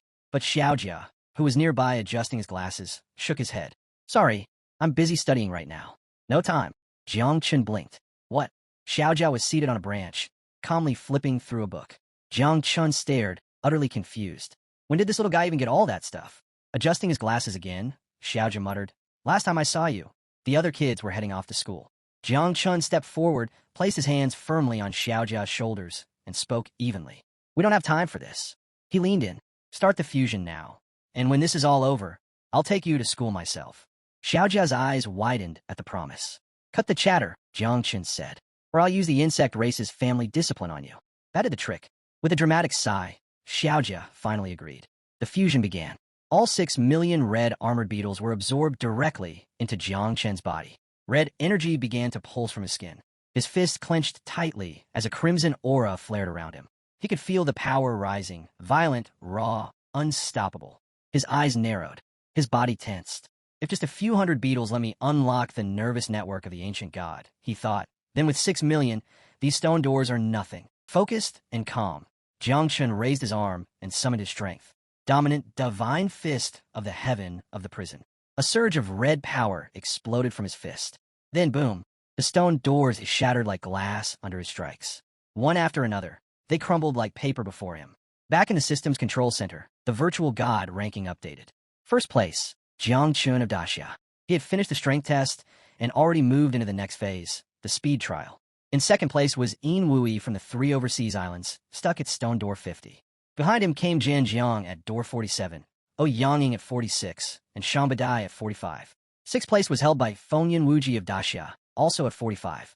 All eyes locked onto the ranking board. Gasps filled the room. Jaws dropped. Whispers turned into stunned silence. Jiang Chun had completed the entire strength test in just 1 second. Unbelievable. Xuan Yu's father stood frozen, eyes wide, speechless. He turned to Xiaochan, completely baffled. How is this even possible? Just a few months ago, in the Abyss trial, he was nowhere near this level. Xiaochan couldn't respond. His expression was just as shocked. Off to the side, Jilingxiu said nothing. He simply watched the board, his eyes locked on Jiang Chen's name. Meanwhile, the elders from the 3 overseas islands were left in a stunned daze. Their jaws hung open. They couldn't believe what they were seeing. Jiang Chun, someone they had dismissed, had just knocked Zubitin, one of their top contenders from the Institute of Magic and Divinity, down to 5th place. As soon as Jiang Chun shot to the top of the rankings, accusations erupted. He's cheating, one elder shouted. No way he did that clean. He must have taken something. But while suspicion spread like wildfire, Yang Ming just sat back and smiled, visibly amused, and maybe a little excited. Inside the realm, Jiang Chun had entered a massive hall filled with towering stone pillars. Each one pulsed with glowing runes. Just as he was taking it all in, a system window appeared. Second trial initiated. Speed test. The rules were clear. Option 1. Stand still and endure the barrage for 3 minutes. Take more than 3 hits, and you're out. Option 2. Navigate the labyrinth and find the exit. 5 hits max. And one final rule. Destroy even a single pillar and you're immediately disqualified. Jiang Chun frowned. Sword waves in a maze? Twisted design, he muttered. But honestly, sounds like a gift. He activated Void Eye. His vision instantly expanded, revealing the full map of the labyrinth. The pillars lit up, releasing a cascade of glowing sword waves. Jiang Chen's eyes sparkled with excitement. Without hesitation, he activated his Thunderclass, electricity crackling through the air as he launched himself forward at full speed. Shirao Jiang, he called out calmly, give me a 3-second future scan. Inside his sea of consciousness, Shirao Jiang closed her eyes, placed a hand to her chest, and summoned her power. Insects flowed from her form like stardust. Thanks to her Chujiang insects, Jiang Chun could now see 3 seconds into the future. With a calm grin, he dashed through the waves like it was a playground. Every blast missed. Every turn, perfect. As long as he had Shirao Jiang's ability, no attack could touch him. He became lightning itself, gliding through the maze, reacting before anything even happened. Then, just like that, the virtual god ranking updated again. Jiang Chun of Daxia has completed the speed test. Now entering. Trial 3, Constitution. The entire audience froze.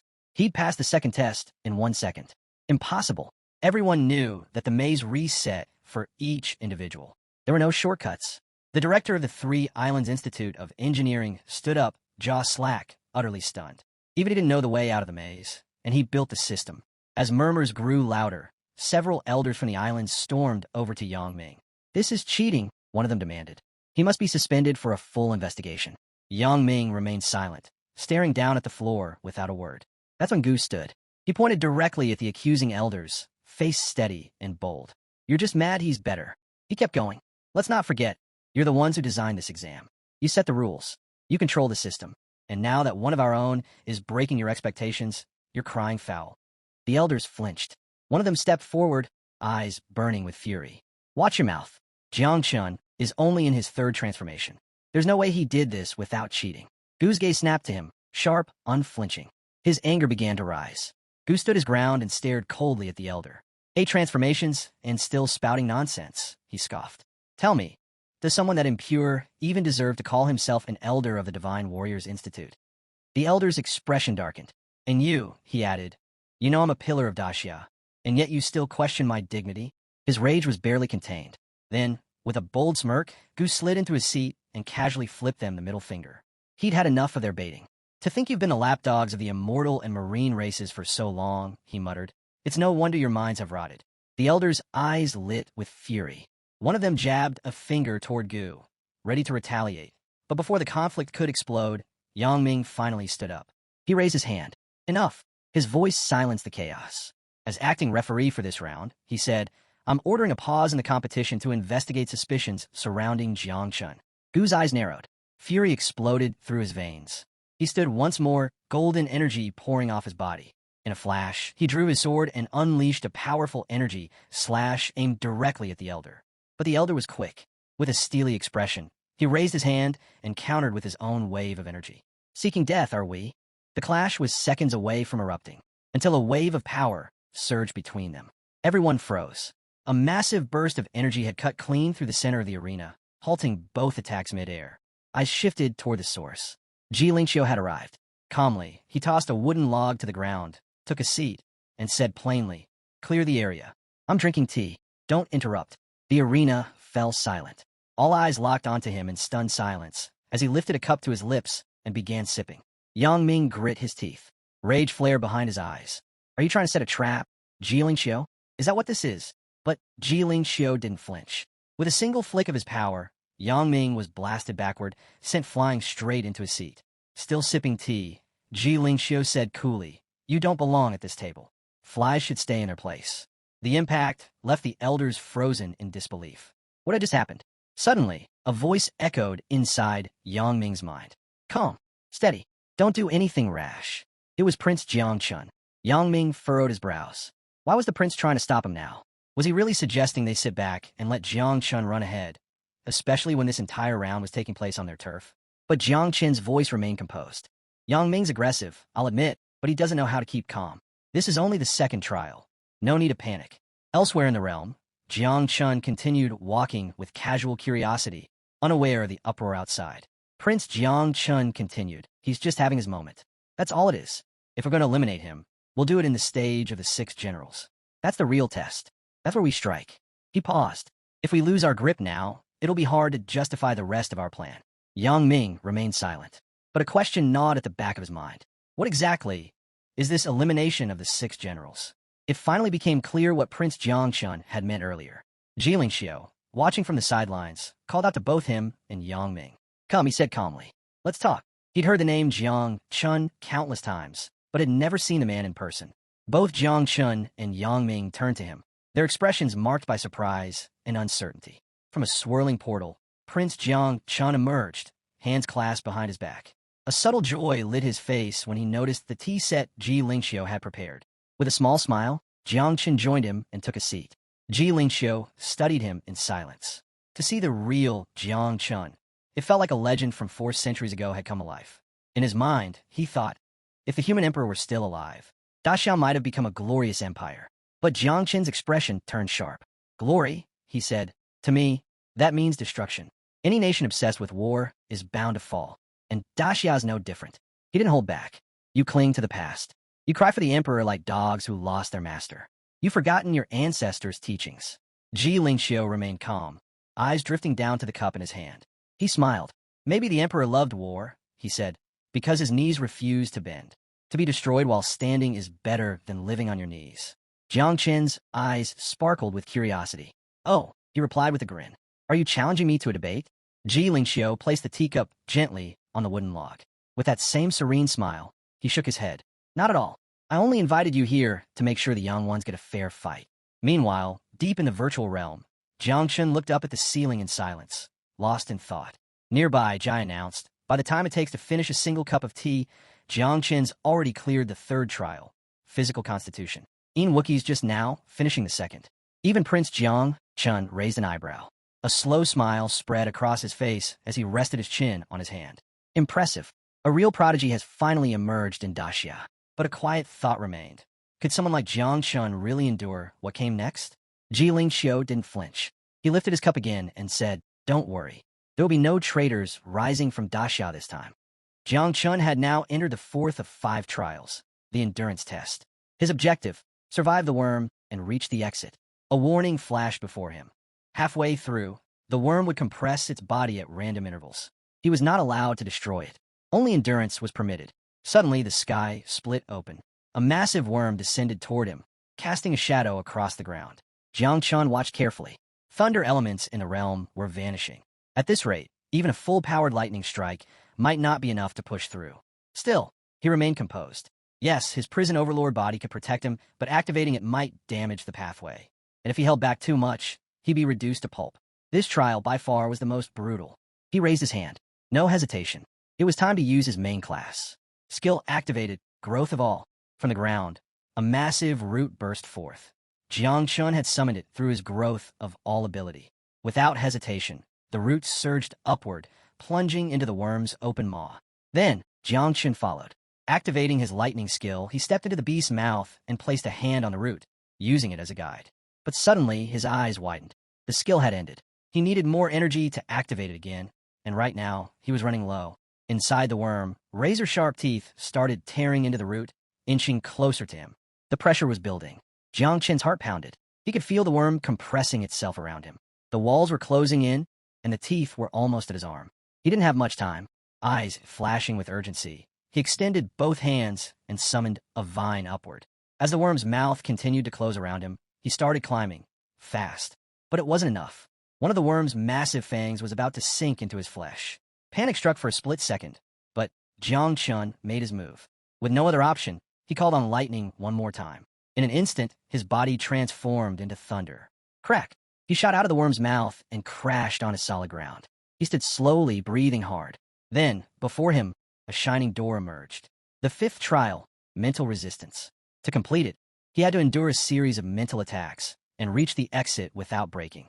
Jiang Chun took a deep breath and studied the area ahead. A calm smile formed on his face. He reached over, placed his hand on his shoulder, and whispered encouragement. Not to himself, but to the ancestral tree residing within him. This one's yours, he said softly. Our next target is right in front of us. It was daytime in the land of Daxia.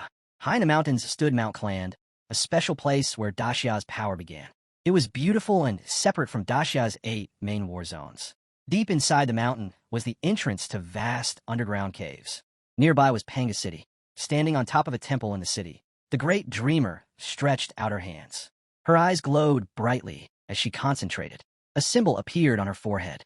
High in the sky above her, a large portal opened. Bursts of powerful energy rained down from it. She turned to Lord Fong, who stood not far away. Lord Fong, she announced, the barrier blocking heavenly secrets is now covering the entire city. Her expression was calm. The city is completely hidden now. No one can spy on us using any ability. We are safe. Lord Fong, the guardian of the cave entrance, turned towards her. His face was calm and serious. He nodded his head in agreement. Welcome, he said firmly, to the god-slaying army. As he spoke, a large red portal swirled open nearby. From it, row upon row of knights on horseback rode out. They were the god-slaying army. They streamed steadily from the portal and into the city. The great dreamer watched them carefully. She noticed something. Individually, these knights don't seem that special, she thought. But together, their formation is incredibly strong. She could feel their combined power pushing against the barrier she had just created. This is the true spirit of the army, she realized. Old Jiang has truly forged the god-slaying army into something remarkable. Just then, Jiang appeared behind her. His arms were crossed, and powerful golden energy radiated from his body. He looked pleased. Hearing her praise was a great honor for him. Hearing him, the great dreamer turned around. Don't get too proud, she said directly. Why is the god-slaying army here? Aren't they supposed to be guarding the cave entrance?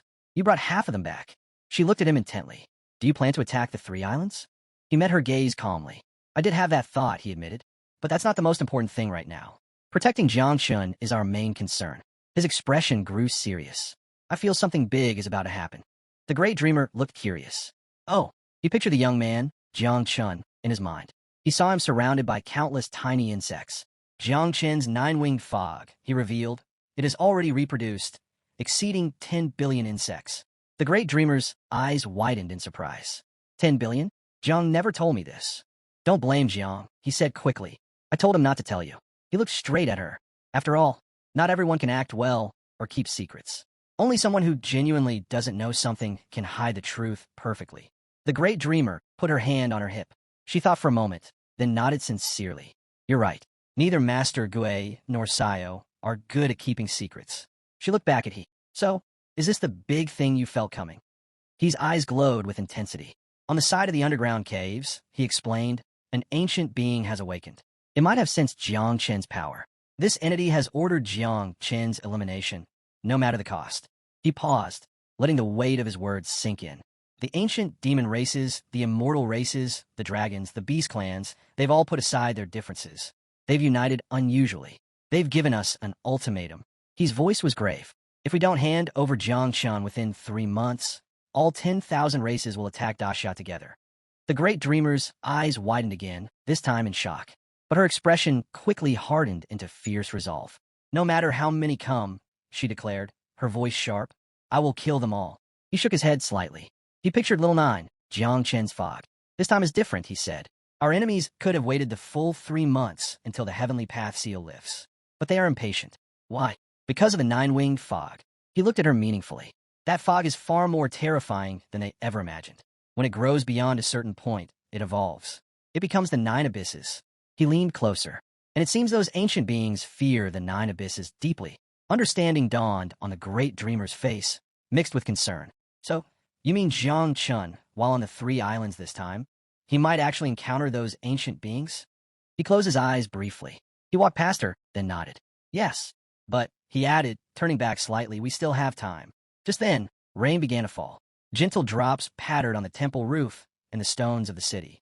He lifted his hand, gently placing it over the great dreamer's head, shielding her slightly from the rain. Don't sleep so much from now on, he advised softly. His tone was caring but firm. Look more at the lands of Daxia. Travel more, and... Jiangchun took a moment to appreciate the time spent with his daughter. He truly valued it. An old saying echoed in his mind.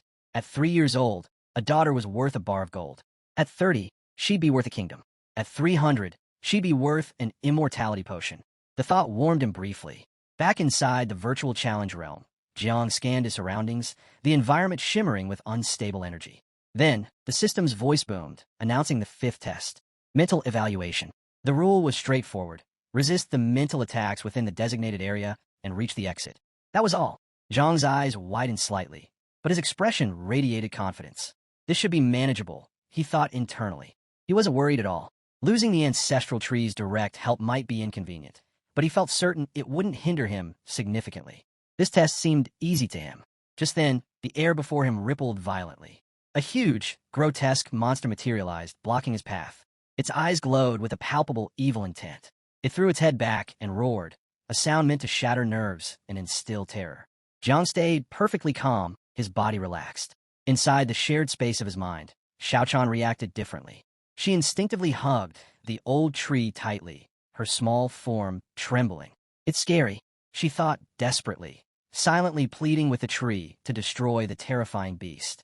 Outside, in the physical space of the trial, Jiang simply raised his hand and covered one side of his face, leaving one eye exposed.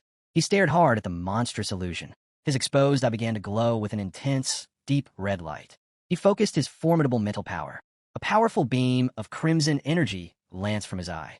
It struck the monster and passed straight through its illusory body as if it were made of smoke. The beast dissolved instantly, utterly overwhelmed and vanishing without a trace. It was no match for his focused will. Watching this display through the viewing portal, Xishuanyu's father abruptly stood up from his seat. His eyes shone with unmistakable joy and pride. Beside him, Master Gu clenched his fist tightly, a broad smile breaking across his face, feeling intensely happy and relieved. They exchanged a glance, both struggling to believe Jiang Chun had passed yet another test within mere seconds. The display clearly showed he was now a solid 5 minutes ahead of the second-place contender. The atmosphere was different among the elders from the three islands. They felt furious, their faces darkening. They clenched their jaws tightly, grinding their teeth in frustration. This is impossible, one thought vehemently. Even a cultivator specializing purely in mental powers couldn't dismantle an attack that quickly. They silently agreed amongst themselves. Jiang Chun must be cheating somehow. There was no other explanation. Nearby, Ji Lingxiu sat with his head resting heavily on his fist, looking bored. He noticed a tiny mosquito land clumsily on the surface of his expensive, fragrant tea. Disgust twisted his features. With a flick of irritation, he deliberately knocked the cup over, spilling the precious liquid onto the polished table. The prince, seated close by, noticed the deliberate action. He stared at Ji Lingxiu, a flicker of confusion crossing his composed features. Was the tea not to your liking? The prince inquired smoothly, his tone neutral. Ji Lingxiu didn't answer directly.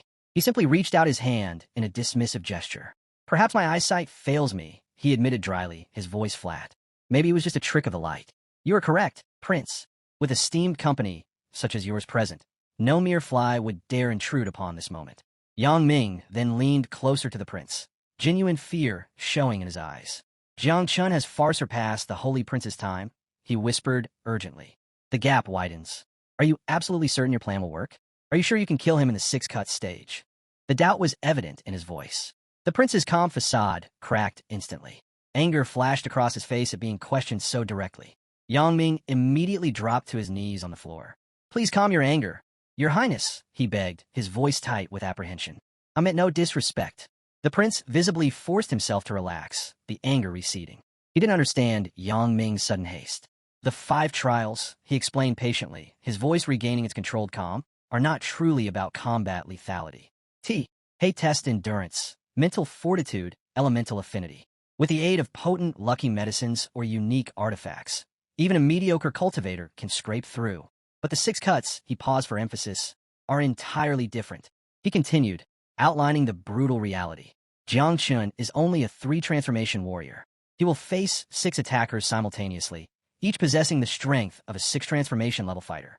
He must rely solely on his physical body and innate techniques within the virtual space. No external aids.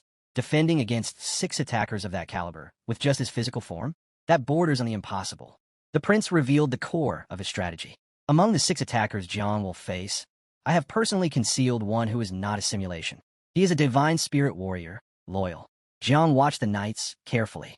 He realized they were strong warriors, known as warriors of 6 transformations. Using Xiaochan's power to see a few seconds into the future, he jumped sideways. He barely dodged their attack. The knights attacked again immediately. This time, Jiang jumped high into the air. From above, he saw clearly that 3 knights carried swords. His eyes focused intently. He clenched his fist tightly. He decided to use his strongest defense, the divine elephant body technique. Jiang landed hard on the ground. He slammed his fist down with full force. The impact crushed one knight instantly. Another knight tried to sneak attack him from behind, but Jiang was ready. He moved quickly to the side. He grabbed the knight's spear. With a powerful twist, Jiang snapped the spear in half. Before the surprised knight could react, Jiang drove his knee hard into the knight's face. The force sent the knight flying backwards. He landed right in a strange red liquid nearby. The liquid started burning the knight's body immediately. He screamed and twisted in terrible pain. 2 more knights began charging straight at Jiang. Watching the knight burn in the liquid, Jiang thought to himself, do these guys even feel fear? Using Xiao Chan's power again, Jiang threw a massive punch. The punch hit both charging knights squarely, knocking them off their feet and into the deadly red liquid.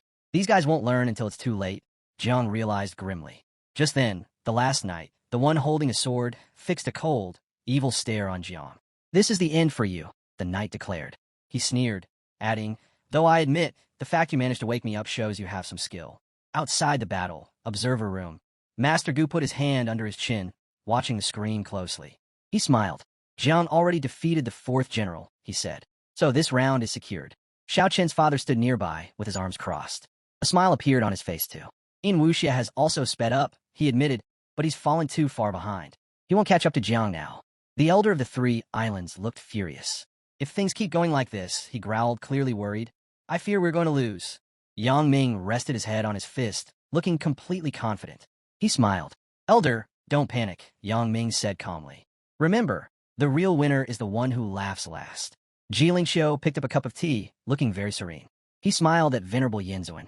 Venerable Yinzuan, Ji Lingxiu asked smoothly, has your manager Yang suddenly become completely sure of victory?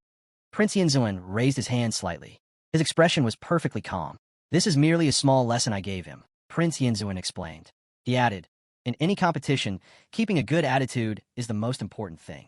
Back in a virtual battle inside the virtual realm, the remaining knights gripped their swords tightly. Powerful energy began glowing around their bodies. They charged straight at Jiang once more. Jiang stayed calm.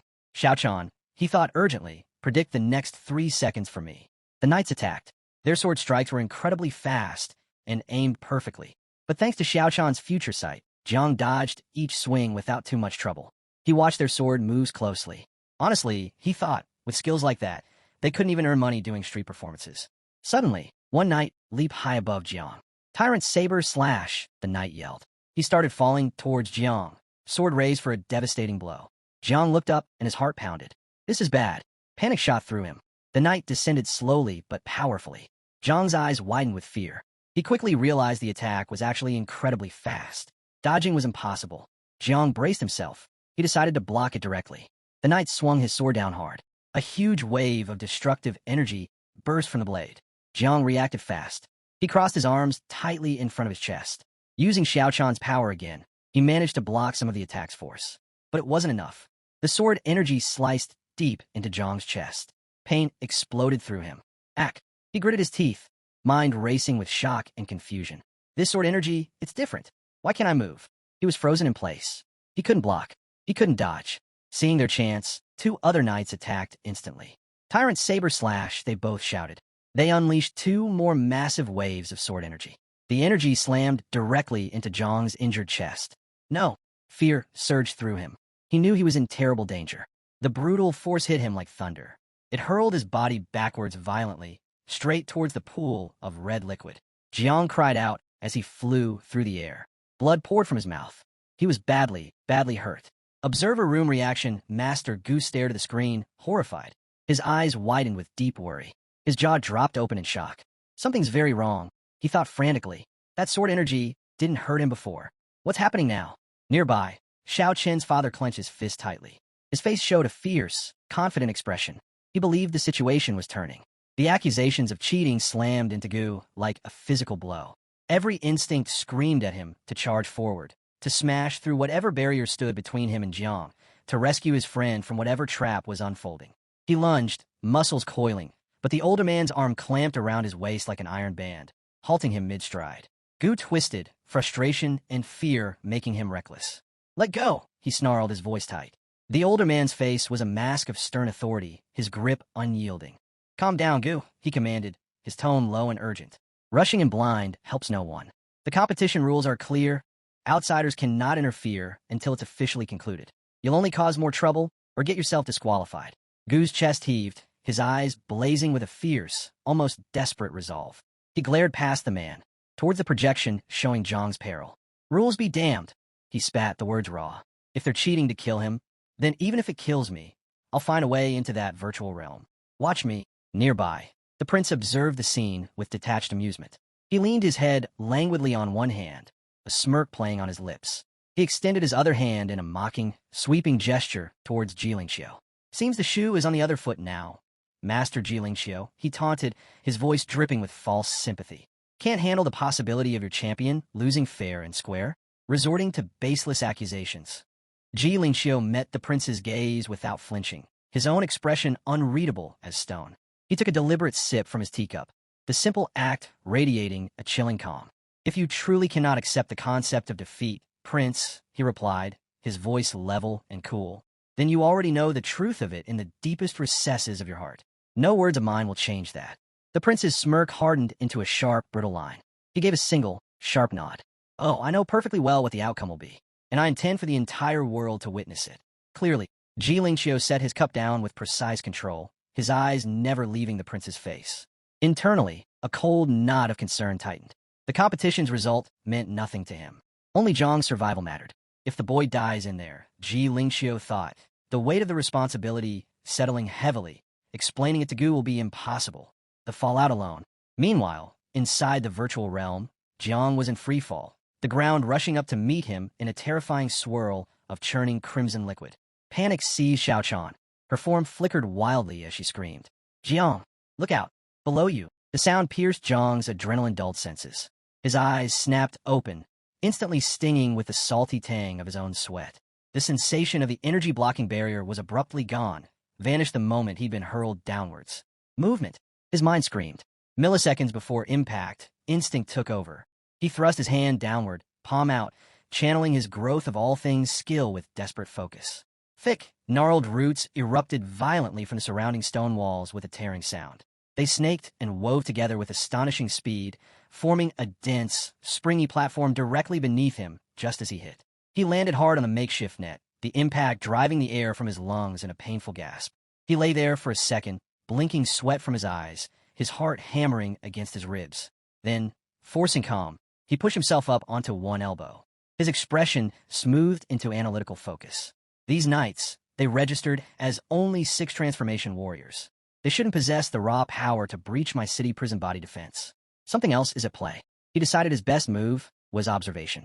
Let them think they had him cornered and weakened. Their overconfidence could be his sharpest weapon. His gaze, sharp and calculating, locked onto the 3 armored figures standing below. Almost instinctively, his eye of the void activated. His left eye pulsed with a brief, intense light.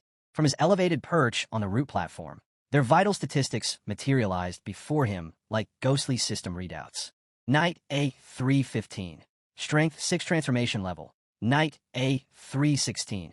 Strength 6 transformation level. Knight A317. Body strength 6 transformation level. Spiritual soul strength 8 transformation peak. Name: Hu Qiandao. Origin: 3 Foreign Islands. Profession: divine level mad warrior. Skills: energy blocking, demon shadow. Hu Qiandao's eyes, visible through his visor, glowed with a palpable, malicious glee. Him. He's the core of this, Jiang realized with chilling clarity. The stats confirmed his suspicion. Hu Qiandao had concealed a peak 8 transformation spiritual soul within the shell of a 6 transformation knight's physical form.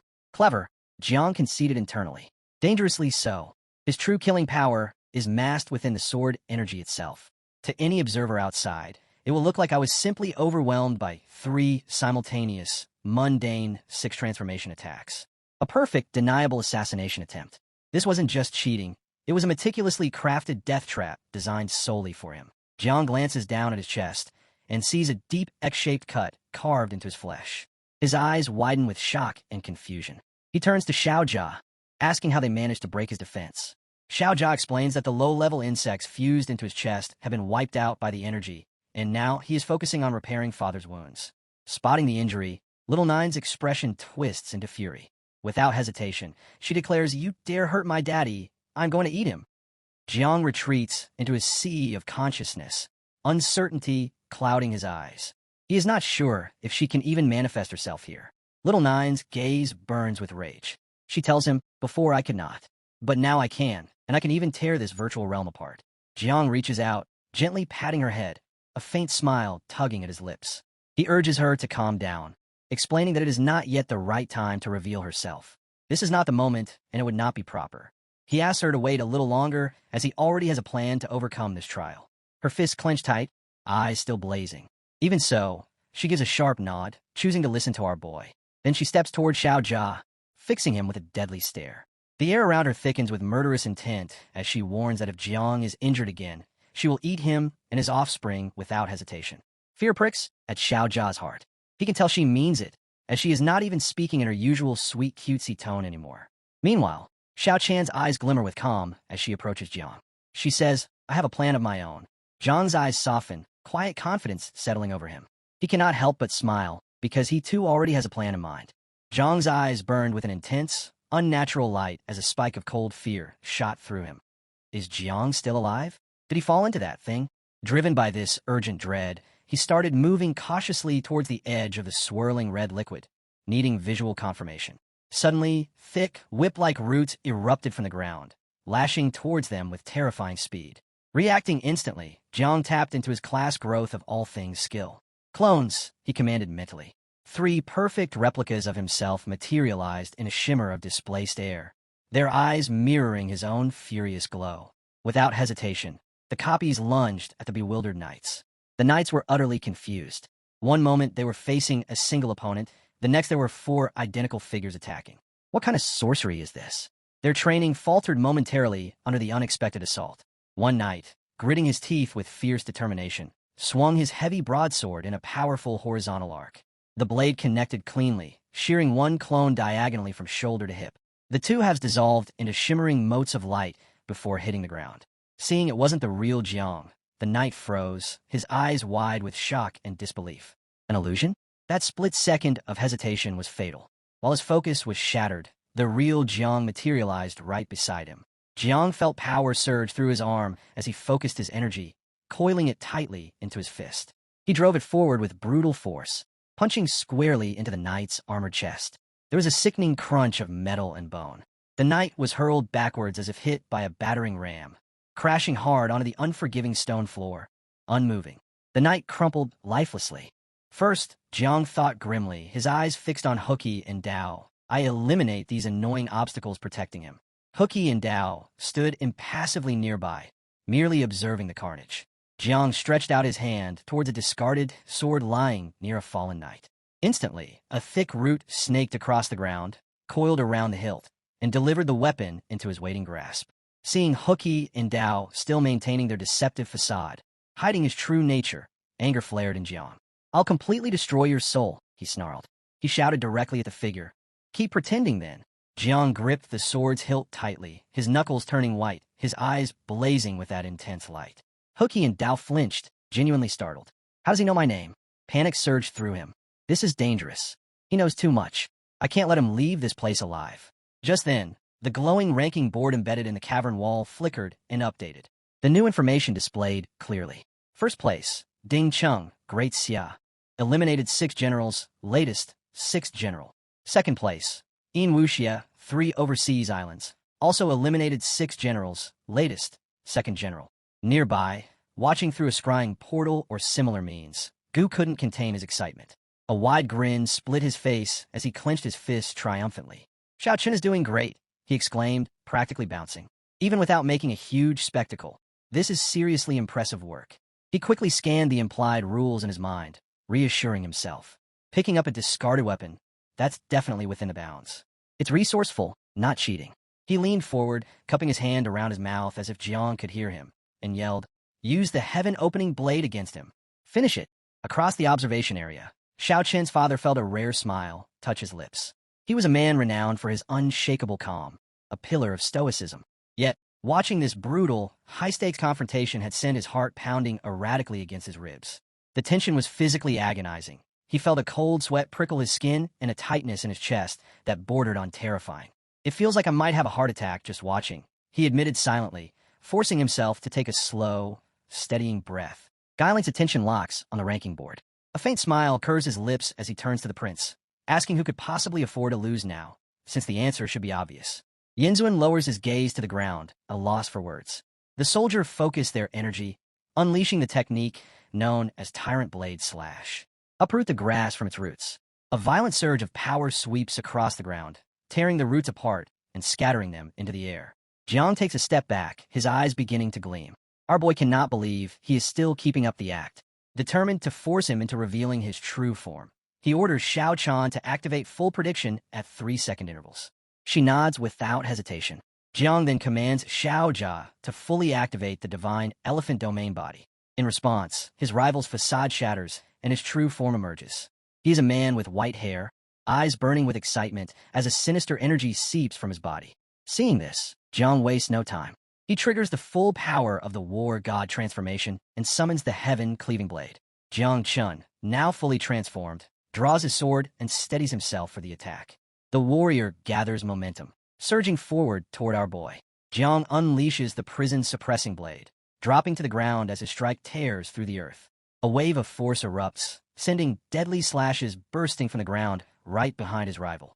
He spins around, eyes widening in shock. Our hero can hardly believe he managed to anticipate his movements. The trooper reacts just in time, raising his sword to block. The impact sends him flying backwards and the ground shattering beneath him. He swung it hard several times, sending powerful blasts of energy straight towards Hu Oyandeo. Hu Oyandeo quickly stood up, grabbing his own sword tightly to block the attack. But Jiang didn't stop attacking. Hu Oyandeo tried desperately to defend himself, but it was useless. The energy slashes from Jiang's sword hit Hu Oyandeo with full force. The impact lifted Hu Oyandeo off his feet and threw him backwards. He crashed down into the pool of bubbling red liquid. His body started sinking into the thick liquid. The pain was instant and terrible, making him scream loudly. Jiang walked calmly to the edge of the cliff. He stood there silently, just watching Hu Oyandeo struggle in the red pool. Anger burned in Jiang's eyes. This fight felt boring to him. He thought to himself, if Hu Oyandeo keeps pretending to be weak, he's actually going to die down there. Finally, Hu Oyandeo stopped pretending. He revealed his true form. He transformed into a huge, old man with long white hair. His body grew gigantic. His eyes glowed with fury as he prepared to fight. He yelled at Jiang, calling him shameless and way too arrogant. Jiang stayed calm. He felt curious, wondering if his soul was fully separated now. Hu Oyandeo stared hard at our boy. He declared, I can't hide anymore, but if I kill you, I can still earn some merit back. Looking closely, Jiang realized Hu Oyandeo was actually a very powerful divine soul. He was almost at the 9th level of transformation. It was clear his real enemies had tried hard to kill him. Hu Oyandeo summoned a dangerous-looking sword made of dark, evil energy. It was called the demonic shadow of the Mad Sword. He held it ready in an attacking pose, clearly planning to kill Jiang. Suddenly, a glowing circle appeared right on Jiang's chest. Jiang looked down at it, his eyes wide with surprise and confusion. He understood it was his vital life energy. Hu Oyandeo had somehow blocked it using his own powerful aura. Hu Oyandeo's eyes blazed with rage. He swung his evil sword with all his might. As he swung, the sword energy transformed into several massive, powerful dragons. These energy dragons locked their fierce, piercing eyes directly on Jiang. Jiang quickly moved away, trying to get out of their path. He watched carefully, realizing he could sense the energy coming and maybe dodge it.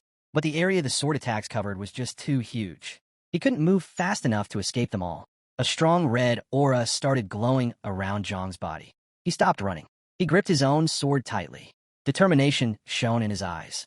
He remembered his powerful war god transformation ability was almost out of time.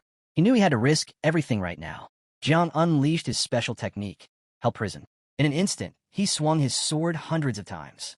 The countless slashes cut through the air, hitting the energy dragons and slicing them all into nothingness. Seeing his dragons destroyed so easily, Hu Oyandeo couldn't hold back his fury. He was shocked that Jiang had shattered his summoned dragons with just a sword. Meanwhile, high up, Xiao Chan was sitting on a thick branch of the ancestral tree. She looked seriously at Jiang and explained, Jiang, your Overlord war god ability has a hidden technique called Imperial Prince True Formation. Because of this, both the Nine Wings and the Red Armor Beetle are actually your troops. Jiang looked confused. He touched his head, asking, "What do you mean by that?" Down below, Hu Oyendeo's eyes glowed intensely. He prepared his final, deadly attack aimed at Jiang. Our boy knew he couldn't wait. Using his sword, he first focused on cutting the vital energy connection Hu Oyendeo had created. Jiang jumped backwards. His eyes shone with firm resolve as he stared hard at Hu Oyendeo. He activated his defensive technique, Imperial Armor of 1,000 Shields. Fire burst out from his clenched fist. Hu Oyendeo swung his sword again, creating more powerful energy dragons that roared towards Jiang. Jiang decided to meet them head-on. He threw a fierce punch, sending his fiery energy straight at the dragons. The two forces collided violently. "Xiao Jia!" Jiang yelled. "Hold them back for me." Instantly, Xiao Jia appeared. His eyes glowed brightly as he stretched out his hands, straining to block the massive energy attack from the dragons. Our boy added firmly, "If you don't hold them, my sister will devour you." Once Xiao Jia successfully blocked the dragon attack, Jiang focused all his energy. It was time for his counterattack. He unleashed his power and completely destroyed the remaining dragons, shattering them into pieces. Little Xiao Jia quickly transformed back into his beetle form and flew safely out of the way. Jiang couldn't help but praise him. "Good job." Jiang decided to use his powerful attack called the Supreme Divine Fist of Hell Domination. Hu Qiandao stared at him, eyes wide with fear and surprise. He didn't understand what was happening. Before he could do anything, Jiang, covered in strong, glowing energy, punched him hard in the face. Hu Qiandao was confused. How could this young guy be so strong? Jiang then focused his energy. He used the Imperial Army Formation technique, gathering power into his fist. His fist started glowing bigger and bigger. Hu Qiandao fell to the ground. He quickly realized this was very bad news. Jiang's giant glowing fist suddenly changed shape. It turned into a powerful energy dragon. The dragon slammed down forcefully, attacking Hu Qiandao right on the neck. Hu Qiandao cried out in terrible pain, his mouth wide open. While the dragon attacked, Hu Qiandao's eyes suddenly looked confident. He felt sure that Jiang couldn't actually kill him. Hearing this confidence, Jiang decided not to hold back at all. He started throwing a rapid chain of punches. Each punch transformed into another energy dragon. The dragons kept hitting Hu Qiandao. Poor Hu Qiandao screamed in agony again and again.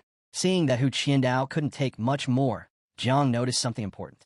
Hu Qiandao's divine soul, his core power and life force, was getting weaker and weaker. Jiang looked at his own fist next.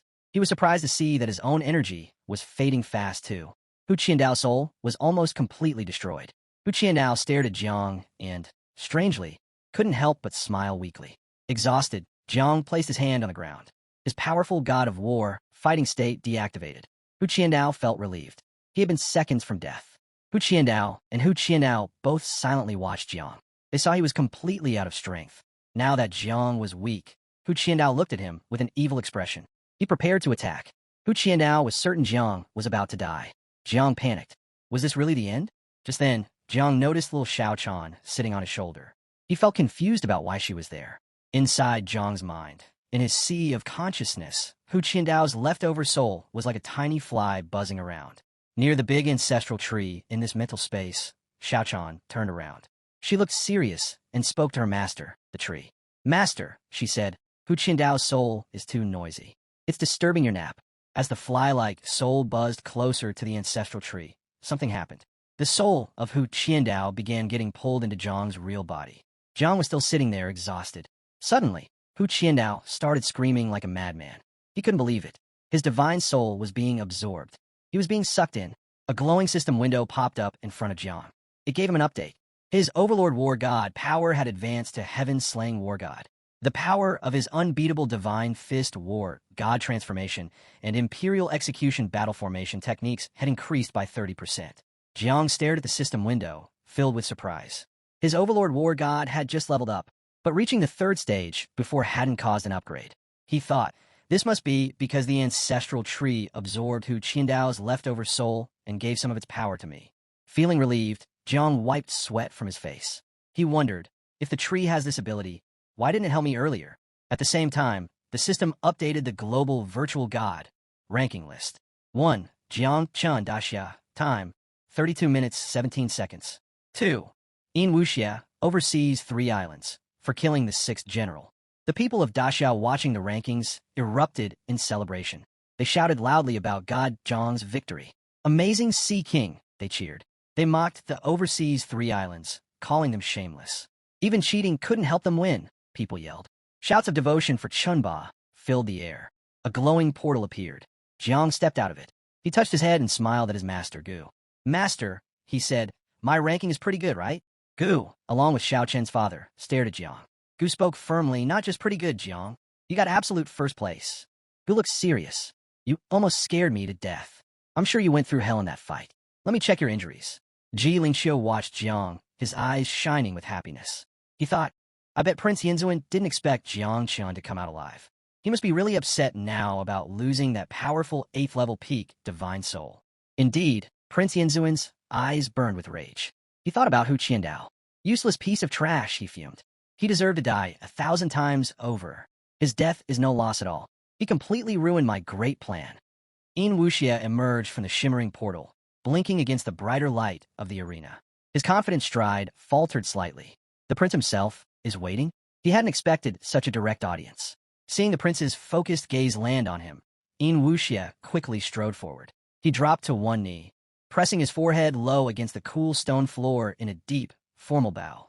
Your disciple, we won first place, he declared, pride ringing clear in his voice. He didn't disgrace you. He awaited praise. Instead, the prince's eyes narrowed, burning with sudden, cold anger. Yin Wuxia felt a chill. Nearby, Ji Lingqiu couldn't contain his amusement. He threw his head back, laughing loudly. Huh, you really should have glanced at the ranking board before celebrating, no matter how sure you were. He mocked, pointing a finger. Even if you're too blind to look, just listen. Whose name is the crowd roaring for? Ji Lingqiu's words hit Yin Wuxia like a physical blow. Panic surged. He whipped his head around, desperately scanning the massive, floating ranking screen. First place, Jiang Chun. Second place, Yin Wuxia. He hadn't won. The shock was so profound, so utterly devastating, that a metallic taste filled his mouth. He choked, and a spray of crimson blood spattered onto the floor before him. The prince rose smoothly from his seat. Control yourself, Yin Wuxia, he commanded, his voice firm and cutting through the younger man's daze. The second round remains, the battle inside the secret realm. Focus. Yin Wuxia didn't look up, his gaze locked on the bloodstains on the stone, silent. Young Ji shimmers with magic and tells him to come on, explaining that in war, victory and defeat are just 2 sides of the same coin, and there is no need to get so worked up. Senior Yinzun speaks next, asking if he is leaving so soon and calling him his Young Ji friend. Young Ji turns and replies that the tea has gone cold anyway, adding that he will treat him to something better after the second round tomorrow. Senior Yinzun laughs and answers that he will be waiting then. But Jin presses his teeth and grows furious as he warns Jiang Chun to remember to hide his strength in the second round. Our hero only looks at him silently while thinking that this person is hiding some kind of terrifying world-shattering power. He questions within himself whether it is because of the gourd parts, reminding himself that he has the Eye of the Void, the Spring and Autumn Cicada, and Old Man Tree, yet was still only 10 seconds ahead of him on the Void Gourd rankings. He then recalls that in the first round he had used a hidden card while the other did not. When he considers it from that angle, he decides it is not such a big deal. In the worst-case scenario, their trump cards will simply have to clash against each other in the second round. Whether real God or fake it does not matter. He resolves that he will fight him all the same. Half an hour later, the list of the Void God rankings arrives. Our heroes stand at the first position, Jean at the second, and San at the third. As San looks at his third position, he shrugs it off and says that he will just have to be more serious next round. The white-haired guy, while looking at the ranking, remarks that Jianshun does not really need their protection. A pink-haired girl laughs and comments that this ranking is so interesting, pointing out that Jianshun may have taken first place, but the total number of Daxia members who advanced is worryingly low. One guy adds that out of 50 people, only 12 from Daxia advanced, while the others have more than 3 times as many people moving forward. Young Ji then speaks and says that the prodigies who were eliminated should not be discouraged and that it is good enough they made it out alive. After that, he instructs Old Gu along with the Hong Palace to help him get them situated and to see that the injured receive proper treatment.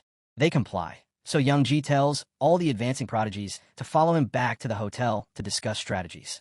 When they get to the room, Young Ji sets forth the isolation barrier, and when everyone is gathered inside, he points at the plain area beside the Rocky Mountain and explains that this is the complete map of the secret realm for the second round. He reminds them that they should have already seen it, and that the overseas 3 islands also possess it, but since they're the ones providing the secret realm, they have naturally held something back. He tells them that they must memorize these locations. He describes Flame Maple Valley as a place teeming with potent fire element energy and assigns it to Nangong Yin, reminding him that with his fire-type class, he can treat it as his home turf.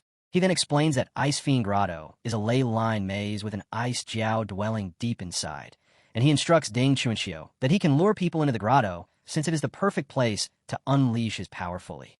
After that, he addresses Feng Yun, telling him to rendezvous with Jian Shun at the first opportunity and protect him. He then calls upon Su Qian, Meng Xing, and Zhang Ming Chu, assigning them the same duty as Feng Yun's deputies in protecting Jian Shun. The pink-haired girl voices her doubt by asking if Sword God really thinks Jian Shen needs their protection, and the glasses-wearing guy agrees, pointing out that Jian Shen's performance in the Void God realm was stronger than any of theirs, and that he can also use the 9-wing miasma within the secret realm. Young Ji says that he understands what they mean, but they have to prepare for the worst. As the king who pacifies the sea, ensuring that Ji and Chen simply make it out alive is in essence their greater victory. They all unanimously respond with understanding and assure him that he can count on them, calling him Sword God. He then instructs everyone to return and get some rest, adding that they will gather again tomorrow morning. Ji and Chen do not leave and instead remain there, so young Ji asks if there is something he needs. Jian Shun tells the Sword God that he must stop. At that point, young Ji encourages him to just say what is on his mind. Young Ji thinks to himself that after all, Jian is still a kid and must be a little nervous. But our hero speaks plainly and says that he wants to kill Yin Zun. Young Ji was so shocked that he smashed the table involuntarily, and he straight up declared that it was absolutely not possible. Although 800 million 9-wing miasma could indeed fight in 9th rank, Yin Zun was no ordinary opponent. He was a figure from the same era as a human emperor and far beyond imagination. Young Ji admitted that even he probably would not last 3 minutes against him. Yin Zun could equip young progenies with God's parts, to say nothing of himself. The power of a peak 9th rank combined with God's parts was overwhelming, and Young Ji warned him not to dare think that 800 million was enough. Our hero then spoke and explained to the Sword God that he had not meant to hide this from him, revealing that he actually possessed more than 800 million 9-wing miasma. That revelation shocked Young Ji even further. He blurted out in disbelief, asking if it was 80 billion, and scolded him that he should have said so earlier, questioning what the point was of making all those arrangements. He exclaimed that he had to tell his wife right away. Our hero calmly responded that War God Yang had known all along and was the one who told him to keep it a secret. Young Ji was stunned and cried out that they were both in on it, calling them the old fox and the young cub, and accusing them of being devious together. On the other hand, Yin approaches Yin Zun and asks his master to allow him to install the 10th god part. Yin Zun responds by saying that 9 is already his limit and that his divine soul is overloaded as it is. A 10th part would shatter his divine soul. He adds that 9 god parts are already more than enough for him to kill all the progenies from Daxia, and that there is no need to take such a risk. Yin replies by reminding him that his master had said before that 3 parts would be enough to crush everyone in the first round. At that, Yin Zun turns and slaps him directly across the face, swearing at him and shouting if he dares to second-guess him. Yin quickly answers that he would not dare, and that he only feels there are far more Jiangchun than they first thought. To ensure nothing goes wrong, he declares that he is willing to take the risk. Yin Zun tells him to get up and says he will grant his request. Yin asks in surprise if he really means it. Yin Zun then produces a divine source fruit and explains that it is half finished and the only one of its kind which he had traded 3 spirit mines for from the Oceanic clan. As he hands it to Yin, he says that after consuming it, the fruit will be enough to fortify his divine soul and allow him to install the 10th part, the God's consciousness. Once he installs it and activates them all, he will be able to wield nearly the full power of a 10th rank true god. But he warns him that he must remember he can only maintain it for 3 minutes at most. If he exceeds that limit, his divine soul will be completely annihilated. Yin thanks his master for granting him this item and declares that he will obliterate the king who pacifies the seas in front of all the Daxia, and that neither Feng Yun nor his millions of 9-wing miasma will be able to save him. Yin Zun smirks and thinks to himself that once Jian Shun is dead, Daxia will lose all of its faith, the entire nation will fall into despair, and the power of the great dreamer will be sharply reduced. At that time, it will be the moment to remove the holy temple completely. So he instructs Yin that after entering the secret realm, he must find a chance to have Jiang Chan kill Ao Qian and make sure it is done discreetly. Jin interjects and asks about Ao Qian, saying that the Oceanic clan are supposed to be their allies. Yin Zun immediately denies it and says that they're only barely bound by mutual interest. He explains that only when Ao Qian is dead will they be dead set on fighting Daxia to the bitter end. When that happens, the Oceanic clan can be pushed to deal with the greater dreamer, while they themselves will be able to preserve much of their own strength. Een answers that he understands. The evil Yinzun then thinks to himself that this time, by conquering Daxia, he will finally complete the ancient immortal clan's mission. They will enfeoff him as the king of Daxia, and the preserved Daxia land of origin, along with its hundreds of millions of citizens, will be sheltered under the ancient immortal clan. As Een devours the fruit, he silently wonders if he will finally prove that the path of the human emperor was wrong. The scene shifts to the star chessboard, and the story reveals that it is the Ling Yun secret realm, the site of the second round of the Tian Yun Grand Tournament. The master steps forward and announces the rules. The first rule is that 1 or 2 Ling Yun flags will appear randomly every hour, and for the total line, whoever holds the most flags at the end will be declared the winner. The second rule states that the secret realm will last for 5 hours. During the first hour, no one will be allowed to leave, but after that time, players can activate the Ling Yun mark on their hand to exit. The third rule explains that everyone's starting position will be random. This entire competition will be broadcast live without interruption. Our hero's starting position is revealed to be the Black Leaf Forest, and he comments that his luck is rather crappy since he has started at the southernmost end of the secret realm. He remembers that every hour the black leaves in this forest will turn into white leaves, and all the trees will awaken, their roots merging to form a behemoth capable of rivaling an 8th rank. Suddenly, a serpent launches an attack on him from above, and he feels a tinge of disappointment, because in a remote place like this he expects only a piece of trash from Daxia to show up as his so-called good luck. As our hero turns his head, he realizes that the serpent is a 6th-tier demon beast. He observes closely and notices that these insect beasts are all being controlled, which makes him wonder if the newcomer is a beast tamer. A figure buzzing with green energy appears and confirms it, taunting him that it is his misfortune to have run into him and warning that he will be devoured down to the last scrap. He declares his ability is beast taming, though he admits that he has not yet installed any god parts. Our hero smirks and asks if that is so. The green energy cultivator attacks with his serpent, calling his name as it strikes, but with a single slash our hero cuts the serpent clean into segments. He declares that yes, it is indeed him, and adds that he had been starting to worry he would not find anyone. Then he scoffs at his opponent, saying that playing at beast taming in front of him takes a lot of nerve. The beast tamer starts running away in fear, thinking about how unlucky he is to have run into this guy right off the bat. He decides he must lure the monsters over in order to escape. He shoots a flare into the sky, and it erupts with a giant lightning flash. He tries to summon myriad beasts without borders, yet nothing happens. Confused, he wonders what is wrong. Our hero laughs and points out that the entire place is filled with dark energy, telling him that he will admit defeat if the beast tamer can find a single beast nearby. Our hero adds that if he were not interested in that single flare of his, he would already be dead 2 seconds ago. Our hero reflects that before the tens of millions of 9-winged miasma, a mere 5th rank is nothing more than a free skill and a free kill. He thinks that now he only needs to wait for the others to arrive so that he can kill them, and decides not to release any more 9-winged miasma for now, since there is no need to shock everyone and derail the competition. On the other hand, among the 3 masters, one of them is furious, declaring that there must be tens of millions of these 9-winged miasma. He calculates that there must be more than 10 million, but admits he would rather keep some hidden for now, because he cannot let them see all of his trump cards. Then he watches our hero killing the beast tamer and cannot understand what he is doing. He questions why, if he could crush him with the tens of millions of 9-winged miasma, he would instead let the man send out a signal. He wonders if our hero actually believes that tens of millions of 9-winged miasma make him invincible. At the same time, he acknowledges that Gu has raised a fine disciple, but thinks that he has ruined the entire plan, because now everyone will rush to the Black Leaf Forest, that godforsaken place, where there will truly be 12 of them against more than 30. Young Ji cuts in and dismisses the panic, saying there is nothing to be worried about. He advises them to sit back and enjoy the show, especially since one of them has already crowned himself as the king of faking it, and should play the part properly. He says there is no need for all this fuss. They should just wait and watch as Jiang Chun presents them all with an appetizer. The old monster widens his eyes in shock, questioning what the grandpa means by that. He wonders if Jiang Chun is being reckless, but then recalls that the grandpa was the one who laid out the previous plan. So why is he so calm now? He suspects that Jiang Chen's trump card may not just be the tens of millions of 9-winged miasma. The white-haired master feels flustered at Jiang Chen's actions, but the sword god remains calm. The sword god thinks back to how he himself had been the one to tell her about the 800 million, and yet even when facing a siege of a horde of 6th tiers fused with god parts, she still appears to hold complete confidence.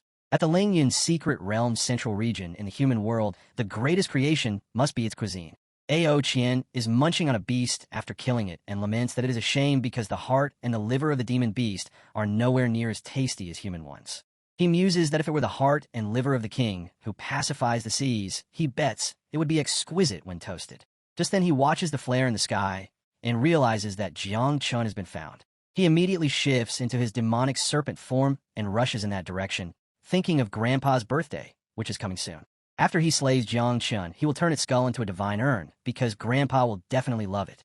Back then, the Jiangxin War Zone attacked the Oceanic clan and stole 2 sea god pearls, so this time he will take back that interest.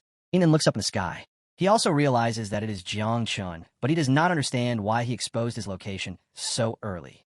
Then he opens his wings of God, and a purple energy shoots up, shattering the stones in that area. As he activates it, he flies towards that location without a second delay.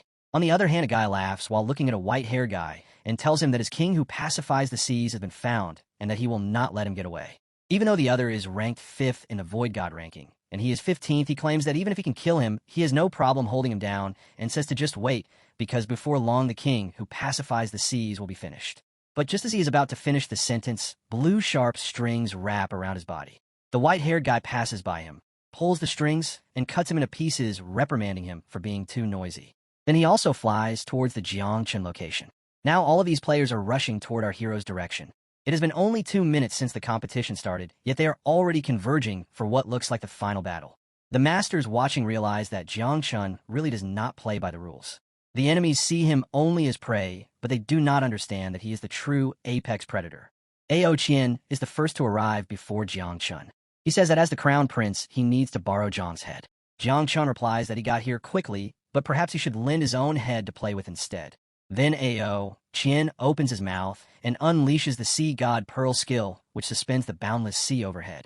A vast sea surface forms in the sky, pressing down on the forest below. Jiang Chen looks at this move and remarks that it feels similar to Xiao Yuanshan's techniques.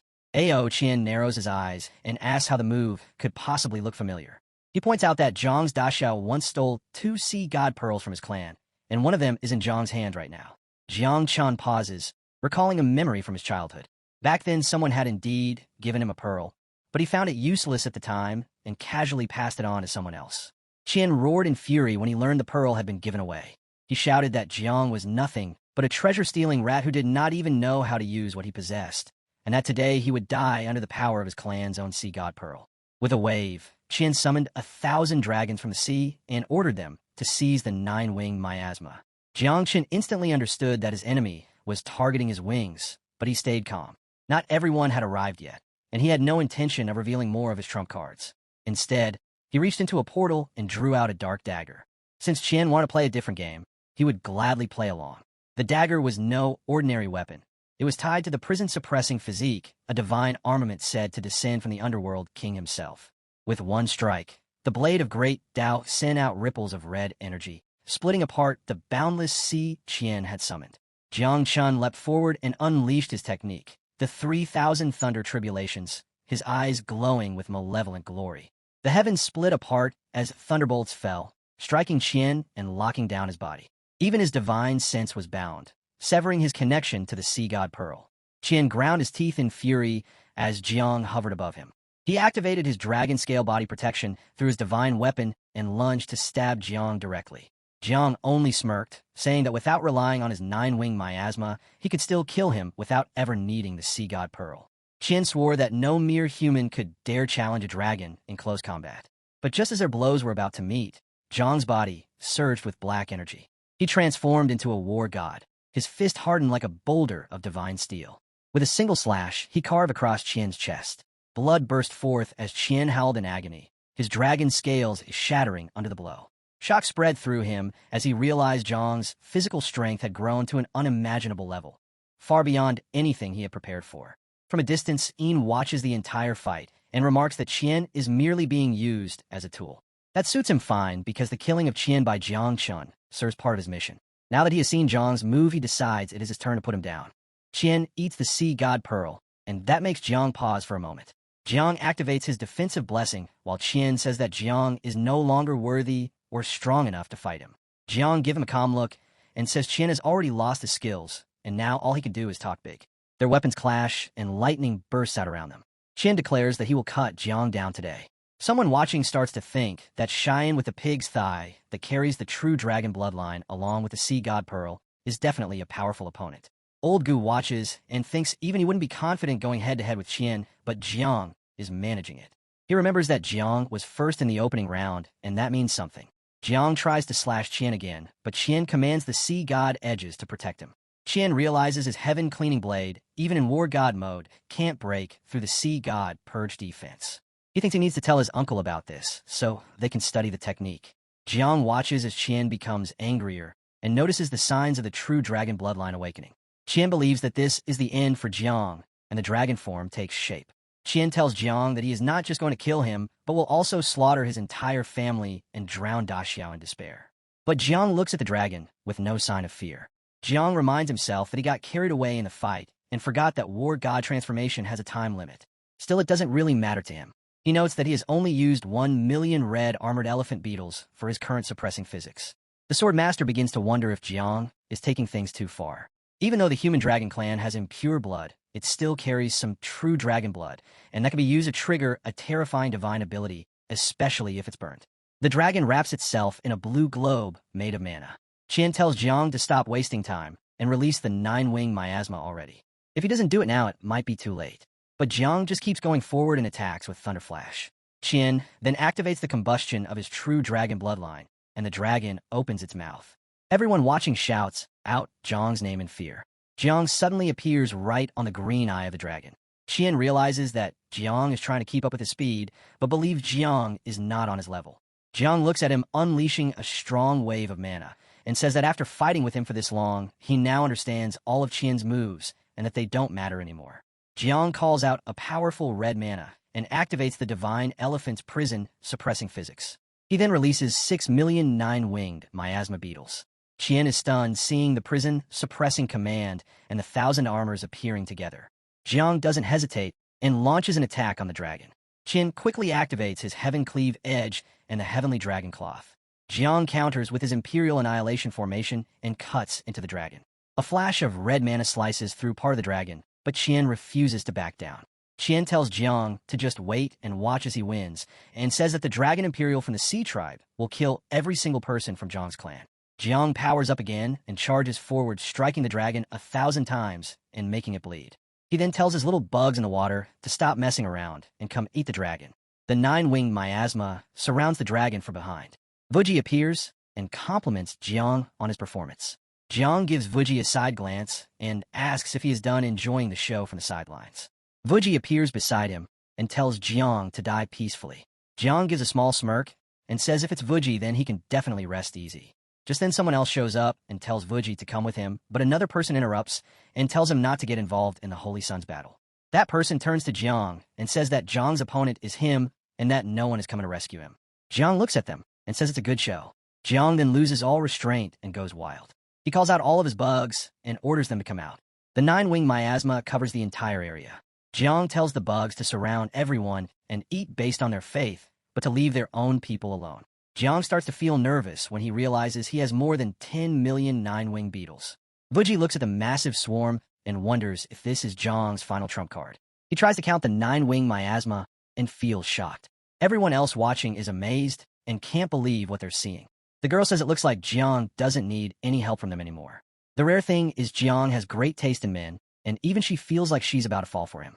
The old man adjusts his glasses and says that with Jiang's body, which has fought across 1,000 leagues as 9-winged miasma, is strong enough to go against 1,000,000 soldiers. The sword god jumps in and tells the old man to stop being poetic and just start killing people already, or they'll miss out on the fresh ones. Old Gu laughs and says this is exactly how it should be, and adds that Jiang's control and discipline is incredible. The man beside him wonders if he's the only one who doesn't know what Jiang's real trump card is. He thinks Jiang is planning something big, but he still trusts him. He starts to wonder if it's a good thing that Jiang has 10 God's parts inside him. Maybe that gives him a real chance of winning. He sees the hundreds of millions of 9-winged beetles flying around and says they're an overwhelming force. Now he understands why the catacombs want Jiang dead so badly. If this is Jiang's trump card, then it might not scare him, but it sure explains a lot. Then, right in front of everyone, Jiang activates his divine body. His eyes glow with the power of the eyes of God. His hands become the hands of God. His feet stomp with the force of the foot of God. His wings stretch out with the wings of God. His blood flows like the blood of God. His heart beats like the heart of God. Jiang activates every one of his abilities. His divine soul shines at its peak. Standing tall, he tells all of his enemies to die. He has become a god himself. As Yin activates his divine soul, thunder lightning shows up on him and reflexes of himself appear. He shouts that it's equal to 10, 100, 1,000 standing tall in front of him. Yin says the 9 god parts already let him push open the door to the 9th rank, and he still has one more. A mark shines on his forehead as Yin activates his god's consciousness, creating reflexes of himself and fully deploying his domain. It brings out a strong aura around him. Everyone feels amazed at his divine power, and they cheer saying the Holy Sun is mighty and has to achieve godhood today, and the 3 islands will prevail. Yin says hundreds of millions of 9-winged beetles are unexpected, but still not enough to change the tide. He calmly enjoys the view of the battle. The next moment his eyes spark with an evil thought, and he thinks that once his domain is open it will cut off everything. Even if all the 9-winged beetles self-destruct, they can only slow him down for a few seconds. By then his opponents will already be long dead. The Sword Master feels worried about Yin and wonders how his divine soul can take the weight of 10 god parts, which is like pushing open the door to the 10th rank. This probably won't be an easy fight for Yin's opponents. The purple-haired girl shouts at old Zhang, asking if he has another trump card besides the tens of billions of 9-winged miasma beetles. Old Zhang says he doesn't know, but he tells her that Zhang will absolutely not die there. Old Zhang thinks of a memory where Zhang gave him something and tells the girl that someone who came back from the future left behind 3 prophecies. One of them was to give Zhang a broken box meant to deal with something above the 10th rank. The old man says Zhang hasn't used the 80 billion 9-winged miasma beetles yet and hasn't killed Zhangzhen or drawn out the ancient existence. So it's clear he can't die so easily in the secret realm. The girl stands quietly next to him, watching the scene and thinking about Zhang's figure. She sees that the size is like the ancient god's core in the Ji family's secret realm. If he releases all 10 billion 9-winged miasma beetles, she's afraid the secret realm would collapse. She thinks maybe he should start with 1 billion first. Jiang tells the others they remember him as the king who pacifies the seas, but they forgot he has another title, which is the Scorch Monarch. He holds all the 9-winged miasma towards himself and says his other title, making his opponents feel terrified. Jiang wonders if the 9-winged miasma is really as big as 1 billion. Then he raises his hand and commands 300 million 9-winged miasma to go and kill the trash. After that, the 9-winged miasma flies into the enemies, making them scream. Then Jiang tells 700 million 9-winged miasma to follow him to destroy his opponents. He orders them to kill, and they take the shape of a beast charging at his opponent who is ready to fight. Jiang makes a fist and punches the ray of a 9-winged miasma with his strong aura. He asks his opponent if he really thinks he can win just by using these insects. Jiang lifts 2 fingers and draws a slash and thinks that even if it's sad to die, for nothing he might just self-destruct a wave of them. The next moment, the insects fall on him, causing an explosion that makes Jiang scream in pain. He quickly raises his hand and brings out a weapon, activating his 5 elements as a blade. Then he slashes the insects with his sword and thinks that with this kind of power, he is a god, and today, he'll give his enemies and their insects a proper end. Everyone watches the scene and wonders how Jiang used the 5 elements as a blade like the god of the earth element. Master Ji feels scared and thinks Jiang won't be able to survive that blow. Jiang speaks to his insect and says a wave of white explosion is behind them, so the rest should fall back. At the Qian time, Jiang goes wild, ready to take down every 9-winged miasma insect, activating the shield of royal earth. He raises his hand and a blue aura appears as he says he is the monarch and the insects are soldiers. Jiang looks at Jiang and tells all his insects to lend him their origin power. Right after that, the 9-winged miasma covers his body and Jiang screams loudly. Jiang wonders and says that his divine soul strength can only support a military formation with 400 million 9-winged miasma beetles. Anything more is too much, and even the current old mantra can't hold it. His divine soul will break, and after using this move, he will need a long time to heal. Then Jiang stops the 9-winged miasma and brings out his divine weapon Heaven, Sins, which glows red. A white ancestral tree appears behind Jiang while he glows red. The insects fly over, and Jiang says that today the ancestral tree must slay a god with him. Everyone sees the tree and feels shocked at how terrifying it is. The girl says just looking at it makes her feel like her divine soul is about to be torn out and she can't keep looking. The purple-haired girl and the old man are shocked that Jiang's military formation can use 400 million 9-winged miasma beetles. The old man says that even a 10th ring divine soul can't take that level, and Jiang's body still hasn't collapsed. Back in the Void God realm, during the fight with Ashian, he thought Jiang used a military formation, but since the broadcast had no sound and no visible soldiers, he wasn't sure. Now he's certain. The purple-haired girl stays silent while the old man says he thought the 80 billion nine-winged miasma beetles were Jiang's scariest trump card, but now he knows he was wrong. The old man strokes his beard and says no wonder the ancient existence in the catacombs wanted to die with him instead of letting him live. If Jiang grows up and uses 80 billion nine-winged miasma beetles in a military formation, then the girl cuts in and says she knows about the divine tree. She asks if the old man remembers when Jiang self-destructed 1,000,000 nine-winged miasma beetles to fight Shirao, and he asked her to wipe everyone's memory. She says when her dream energy entered Chansey of consciousness, she kept seeing a tree, and then she was blocked. The old man gives her a side glance and says when Jiang awakened his profession, that tree appeared too. Jiang has a divine grade spirit cultivator. The girl thinks about the pyramid grade and the top rank and says the spirit cultivator isn't for Jiang or for herself. She says she doesn't know exactly what it is, but it's definitely outside the profession system. If she had to rate it, the profession linked to the divine tree is ranked above divine grade. The old man looks at the battlefield screen and wonders that even if Hans has been asleep, she's been around for a long time, and she's a mental-type profession, so she can't be wrong. Something above divine grade, what could that be? The girl tells him to stop thinking about it and asks if Jiang's military formation can fight Jiang. The old man tries to explain and says military formation powers have levels, and the tanks they can control are different. A low-level military formation can use only 2 layers, while a mid-level can use 5 layers, and says that if someone borrows the strength of a 100,000-strong God-slaying army, they can fight over 10 peak 9th-rank experts and maybe kill 1 or 2. But Jiang has 400 million nine-winged miasma beetles, and the power he's using now reaches at least 10 layers. Only with this can he trigger the origin of the 9-winged miasma and create a deadly attack. Seeing the divine tree, Jiang himself feels scared. The old man tells the girl Jiang is just a false god who uses outside power. Even if he were a true 10th-rank expert, he would still die without question. Jiang sees Yin terrified. He wonders how long he can last and thinks he wants to test whether it is 1 minute or 2. In the next moment, he swings his sword and holds it tight and says that the 5 elements are his to command. He claims that the elements of heaven and earth are at his disposal. With that, he swings the sword to create blue mana aiming at the divine tree. He seems ready to smash the power of the entire secret realm at the tree. As Jiang holds his sword, he makes red mana appear in front of the tree. He tells the tree that it is just an old man, so it should prepare for a big strike. He makes rays of purple light and activates the fire that inhales flames and ice that inhales frost. He also activates the metal that collapses heavens and the earth that splits the ground. Meanwhile, Jiang stands in front of the tree and activates the wood of soul devouring and creates red mana in the middle of the 9-winged miasma. He forms an abyss that rises. But Jiang is already determined that he may die. The moment Yin releases purple energy toward Jiang, the tree and abyss try to block it. The abyss rises to protect Jiang, who is holding himself steady. Yin is surprised that the strong monolith is still not enough to hold back Jiang as the abyss protects him. Yin wonders whether the elemental power of the entire secret realm has been devoured, and is surprised, and he asks whether it is even possible. Jiang stands still, raising his hand toward the monolith to control it. Jiang says arrows change, and mighty yard races will be worn down by the great Tao, but insects never will. Yin rises over Jiang, saying that he does not believe any of it. As he tries to slash, he activates the slash of wine breaths. Jiang creates a blue monolith from his hand, and all over his body, and his eyes turn blue as well.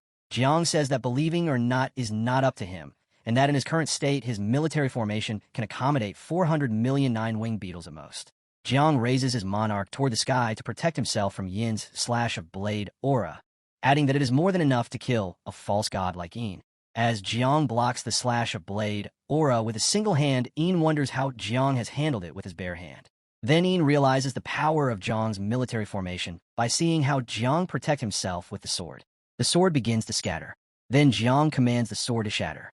With that, the sword shatters into small pieces that fall on the face of Jiang, who screams about how his blade and divine power have shattered. Jiang moves toward Jiang with fast speed and says that he has used up all his strength and that it is his turn. Although Jiang is big in size, Jiang is not ready to believe that Jiang can have the power to defeat him. In the very next moment, Jiang raises his foot and tries to put on Jiang, saying that he has become a god, so he can crush anyone.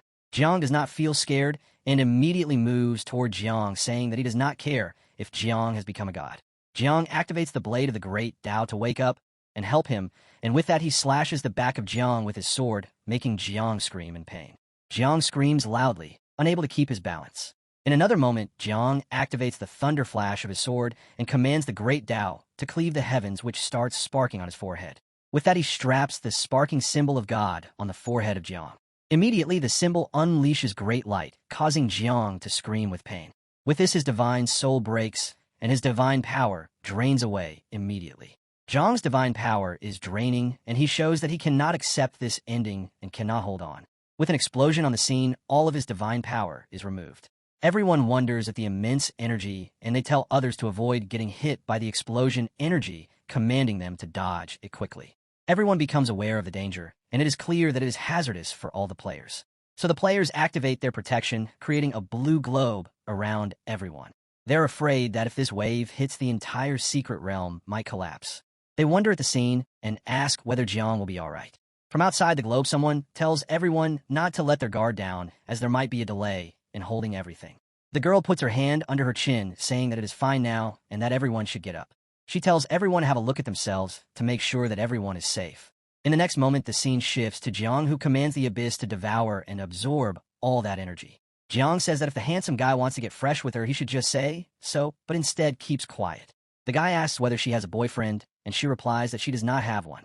However, the red-hair guy interrupts, asking why they are looking at him, and telling them to look at who is more handsome. Jiang has overused his power, which hurts him a little, causing him to fall over the ground.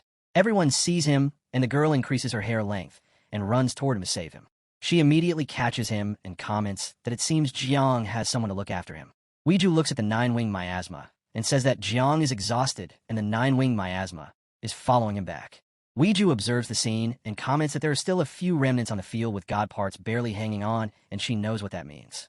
Everyone turns toward Weiju, and he instructs them to leave the place as soon as possible so Jiang can receive proper treatment. The members follow the captain's command.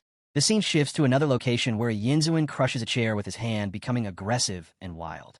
He thinks that Jiang has killed his beloved disciple, and today he will not let him leave the island. One of the opponents jumps high into the sky to go after the man with glasses, activating the foot of the god to crush the mountains and press down the peaks.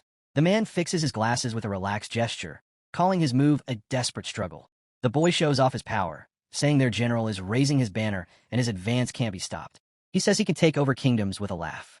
But the man just lifts his sword and lets out strong yellow mana, slashing the guy and knocking him back. He can't even get through it. At the same time, Young Ji uses the Taiji trigram lock, saying that even though his opponent has God's part, he's still weak. Water and fire mages bring out the Water Black Demon and Vermilion Bird's Tribulation Flame to beat their enemies. Another guy uses the Pupil of God and Cinder Flame Overload skills on Ji, but she dodges all the red holes with ease. She says the dark-skinned man's got quite a temper and asks if he wants his sister to help cool him down as she runs fast toward him. She hugs the man, glowing with red mana light in his eyes. Ji stretches him backward and also stretches other muscles, saying her brother really has a fiery temper. She wraps him completely in her hair, which tickles him. She thinks it's not a bad way to die. Wuji lands some slashes on a young lady, who calls him a real monster. Then Wuji sprints toward Jiang, who's running low on mana. He tells everyone to gather up and get ready to leave the secret realm. The defeated players kneel, gasping from being utterly smashed, stunned that even the Holy Sun has fallen, and unable to fathom how this could be possible. Yinzun stares at Daxiao in disbelief. He steps forward to confront Young Ji and demands that their side unseal the secret realm so they can retrieve the bodies and heroic souls of the prodigies from the three islands. Young Ji replies that if they want the realm unsealed, they must wait for his people to exit first. Yinzun erupts with fury and challenges Young Ji, asking if he will stand in his way.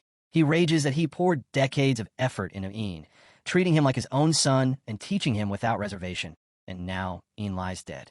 He glares down at Young Ji, while Young Ji remains silent. Then Yinzun warns that he can kill Young Ji in fewer than 10 moves and issues an ultimatum. Hand over Jiang Chun and Daxiao's safety will be guaranteed, otherwise Young Ji will die and everyone there will perish, and even the Daxiao mainland will face catastrophe.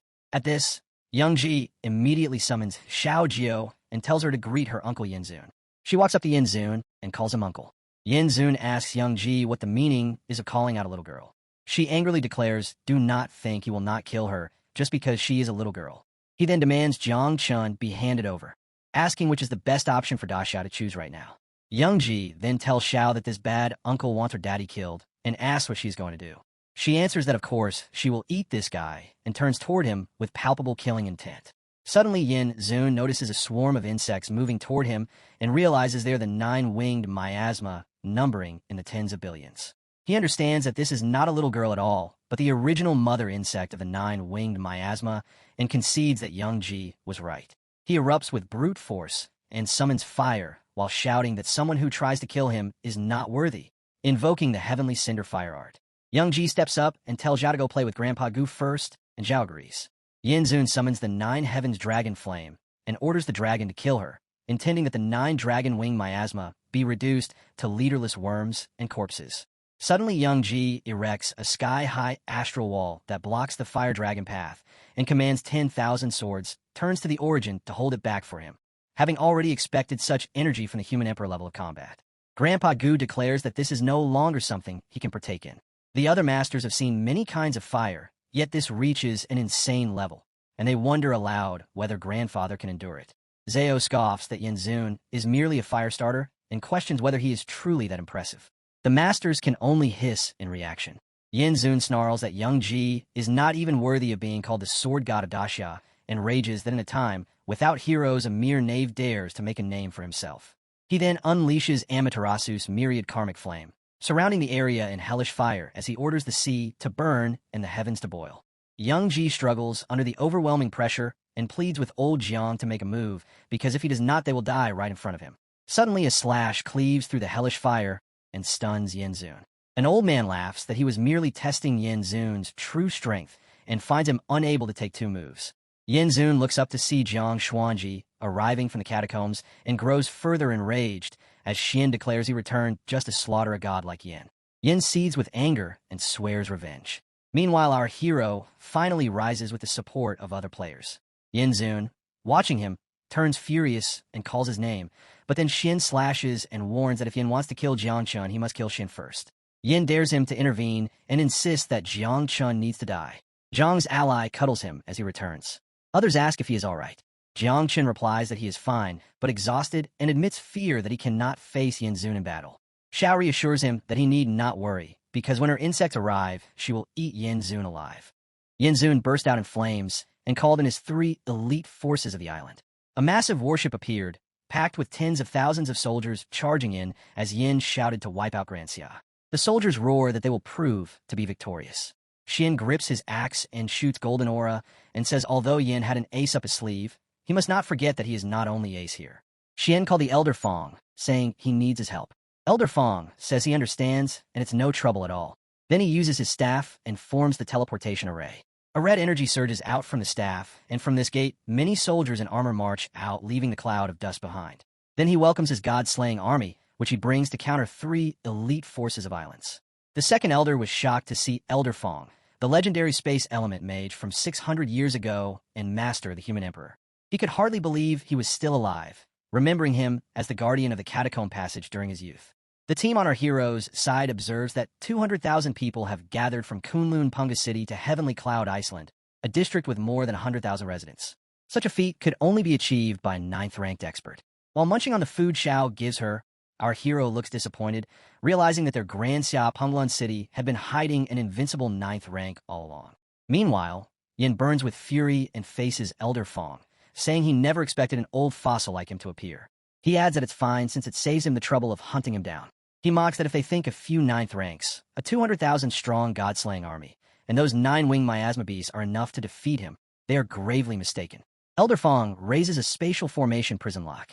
A blue lock appears in his hand, and he tells Yin he talks too much, which is a bad habit. Suddenly, the prison lock expands, and an island soldier of Yin gets trapped inside while they are in a boat. They shout that they are trapped, and one orders the others to attack, now, and form a counter-formation. The attacker replies it is useless, as the formation has hundreds of layers. From above, Elder Fong holds the layers tight and says this is the old man's formation, something the likes of you cannot trick. When Xian moves into hand-to-hand combat with Yin, he vows to kill him and unleashes the flaying venerate move declaring your opponent is me. A fire explosion erupts as their weapons collide. Yin warns Xian he is alone, so he should not bring about his own death. From the flames, Yin warns again that his 10 billion 9-winged miasma beast heads for the catacombs will invade Grand Xia. In 3 months, the 10th rank, Heavenly Dao Seal, will open, then the catacombs' powerhouses will invade, then what will you use to stop them? Xian answers he will use his own life to stop them, and he drives his act harder, saying he will start today by killing Yin as a sacrifice for his banners. He points his sword and calls the tyrant martial army formation. His army takes position with red flags, and a red blazing dragon appears. The soldiers cheer at the gathering of the souls of the 200,000-strong god-slaying army. Xian spreads his arm as the dragon enters his body. Yin finally takes on the body of the war god and becomes titanic. He looks down as he fully unleashes his war god domain, but before he pulls his ultimate move, Xian tells all Grand Xia soldiers to kill Yin together. The soldiers charge all at once, following the Golden War god Xian to kill Yin. An epic clash erupts as they collide with explosive force and fire. Yin accuses him of being like the human emperor who endangered Grand Xia for his own district and shouts that for the sake of Grand Xia, he must eliminate him today. He activates a divine component and, using the power of the true god descendant, unleashes the holy god domain. His body transforms into a giant fire unleashing titan, now far larger than Xian. Xian swings his axe with the dragon-slaying sword ability, releasing a massive burst of power, but Yuan remains unfazed. He thrusts his palm forward, pressing down a wave of fire. Xian raises his axe to block it. Yuan mocks him, saying that a mere dragon soul dares to flaunt such childish tricks before him. But suddenly, a white light bursts out of Xian, catching Yuan off guard. He can't understand what just happened as Xian's body surges into berserk mode, his energy violently opposing Xian's mana. He has activated the Thousand-Hand War God, his arms multiplying to 4. Xian scoffs that Thousand-Hand must be an exaggeration and asks if he really thinks he can fight the flame with just that. He draws an enormous arrow capable of striking down titans, and energy ripples across the battlefield as 1,000 acts of annihilation shoots from his bow. Xian meets the attack with his palm forward, unleashing an even greater torrent of mana and flames. He laughs that it's a joke for an ant to try to shake a tree, then summons the endless karma flame. The second elder commands the other players to retreat, saying this battle belongs only to him, while the enemy forces roar and launch the endless assault. Elder Gu pulls the 1,000 swords, pierce the heart skill, and sends sharp blazing blue waves that ripples though air and strikes on enemy, dead seeding in pain. Elder Gu stabs Yang Ming from behind, calling him a traitor, and says by killing him, he meant what he once said. One guy from the enemy throws giant rocks on the old man, but the heaven-dipped formation of the old Gu blocks any impact.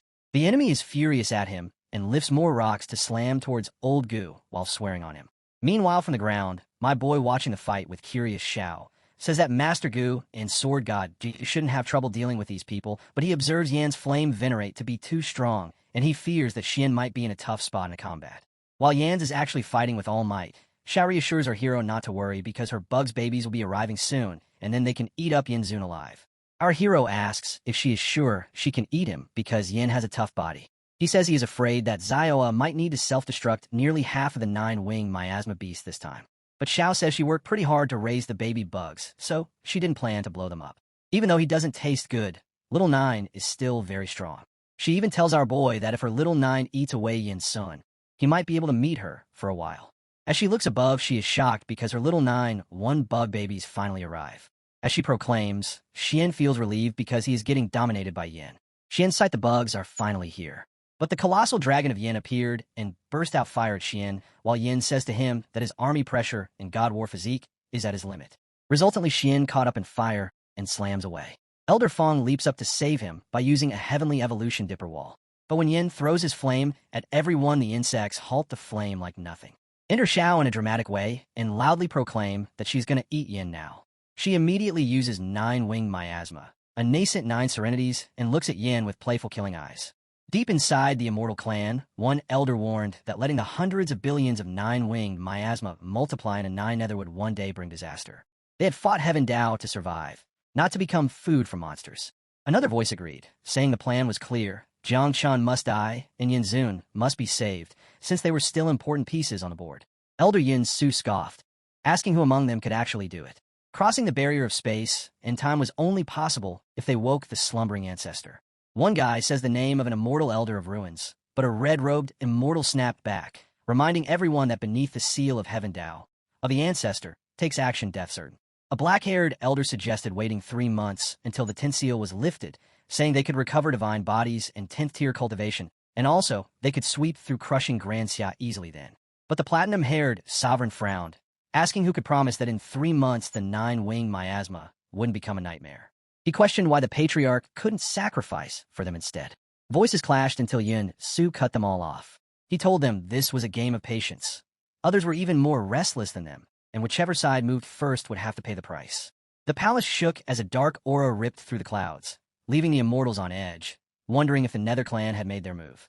Yin Su stayed calm, mocking that Zhao Yu was just opening the abyss to form the Yellow Springs, and in the end, the Nether clan would only end up as the tale of fate. He added that even the Abyssal clan monsters were probably stirring. Some immortals say it is truly decisive for risking an ancient monster just to kill Jiang Chun. Yin Su says that they could just sit back and enjoy the show. Down in the abyss, Yin sneered as the prototype of Nine-Wing Massima pulled off. Our boy, while sitting, casually scattered 80 billions of mites like trash and dared Yin to survive it. Then Xiao lit up, becoming the heart of the swarm as she rose into the sky and ripped space apart, declaring the birth of her divine realm. Yin panicked, realizing his plan had been shattered. The Grand Xia elders trembled at the sight of entire domains collapsing, something never seen before. Other warriors also panicked and asked the captain what was happening, and the captain also just sighed, telling them to stay quiet since they were powerless here. Xiao spun above like a living galaxy, sending out endless swarms that poured down like a waterfall. Her voice shook the world as she summoned humanity itself, daring them to run. Yin roared back, summoning a fire dragon and unleashing a sea of flames, but when it clashed with the 80 billion insects, the fire fizzled out like nothing. Shocked, he shouted that his power had become useless. Xiao smirked, teasing that his meat was tough and disgusting. Furious, he swore and tried to strike again, but she opened the abyss, summoning a monstrous face within the cycle of reincarnation that left him pale. Still, he snarled that if she was too troublesome, he'd just kill Jiang Chun instead. He launched the Fire Origin Dragon straight at the old man, but 3 allies jumped in at once. One roared out a heaven-cleaving blade, another unleashed 10,000 swords as one, and the third raised mountains with Earth's wrath. Their combined strike lit up the battlefield as the fire dragon screamed and tore at the sky. Ji Lingqiu warned the others that Yan's strike was rule level and blocking it meant certain death. One elder reluctantly pulled out a treasure he'd saved for a bigger enemy, cursing that he now had to waste it here. Meanwhile, our boy sat calmly, thinking the old dog wasn't strong enough to kill him anyway. With the prophecy in his hands, he believed everything was under control. His relaxed words only angered the elders, who rushed forward recklessly to block the fire. Even the younger disciples tried to form a battle formation, leaving Jiang Chun sighing in despair, wondering why the heavens forced such drama on him. But before the flames could hit, the 9 silk swarms swooped down like a giant curtain and devoured the fire. Our boy just shrugged, reminding them he had warned Yin couldn't kill him. Old Gu stood stunned, while the elder who pulled out the treasure quickly hid it away, relieved he hadn't wasted it. Then the scene shifted. Xiao appeared, sitting on a strange boat rowed by an old man, happily waving at Jiang Chun and calling him father. Jiang Chun squinted, greeted her back, and asked about the old man. On the other side, Yin fumed at being ignored, grinding his teeth at how they had turned the fight into a family reunion. Enraged, he roared that he'd rather burn his soul than accept defeat. His power exploded in a violent wave, blasting away the insects swarm in front of him.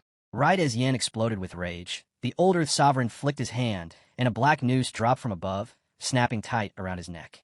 His fury turned to panic as he thrashed and begged to be freed, but the rope only dragged him up like a caught fish.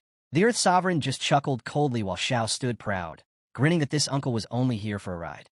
Yin coughed blood, body trembling as he begged for his life.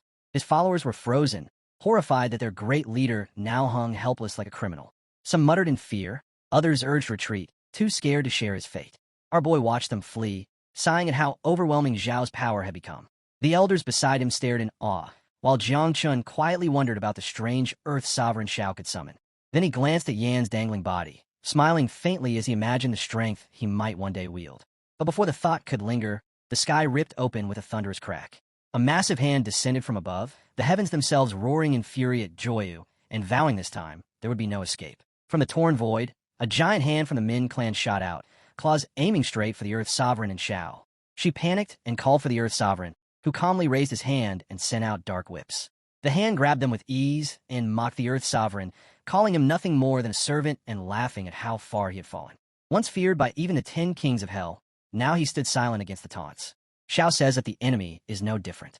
The enemy's patience snapped. He shouted for the nonsense to end. The hand instantly turned on Xiao, mocking her for being weak, and tried to finish her with Netherworld Soul Devour. She fought back, summoning countless dust mites that surged like a flood and turned a tornado of bugs around the hand. The ancient monster roared, saying he had already died here once and didn't care if it happened again. He swung down with a massive palm at Feng Wui and Toon. shouting that humanity must perish as darkness swallowed everything.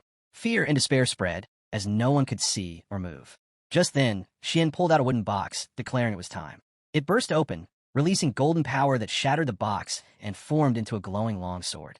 He stood shocked, realizing it was pure sword intent. The blade shot forward, stabbing straight into the monster's hand.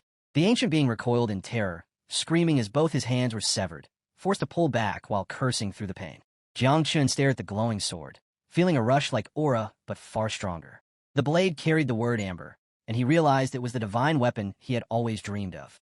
His chest burned with desire while Xian stood like an unshaken pine, leaving even Jiang Chun shocked that the martial god had such a hidden trump card.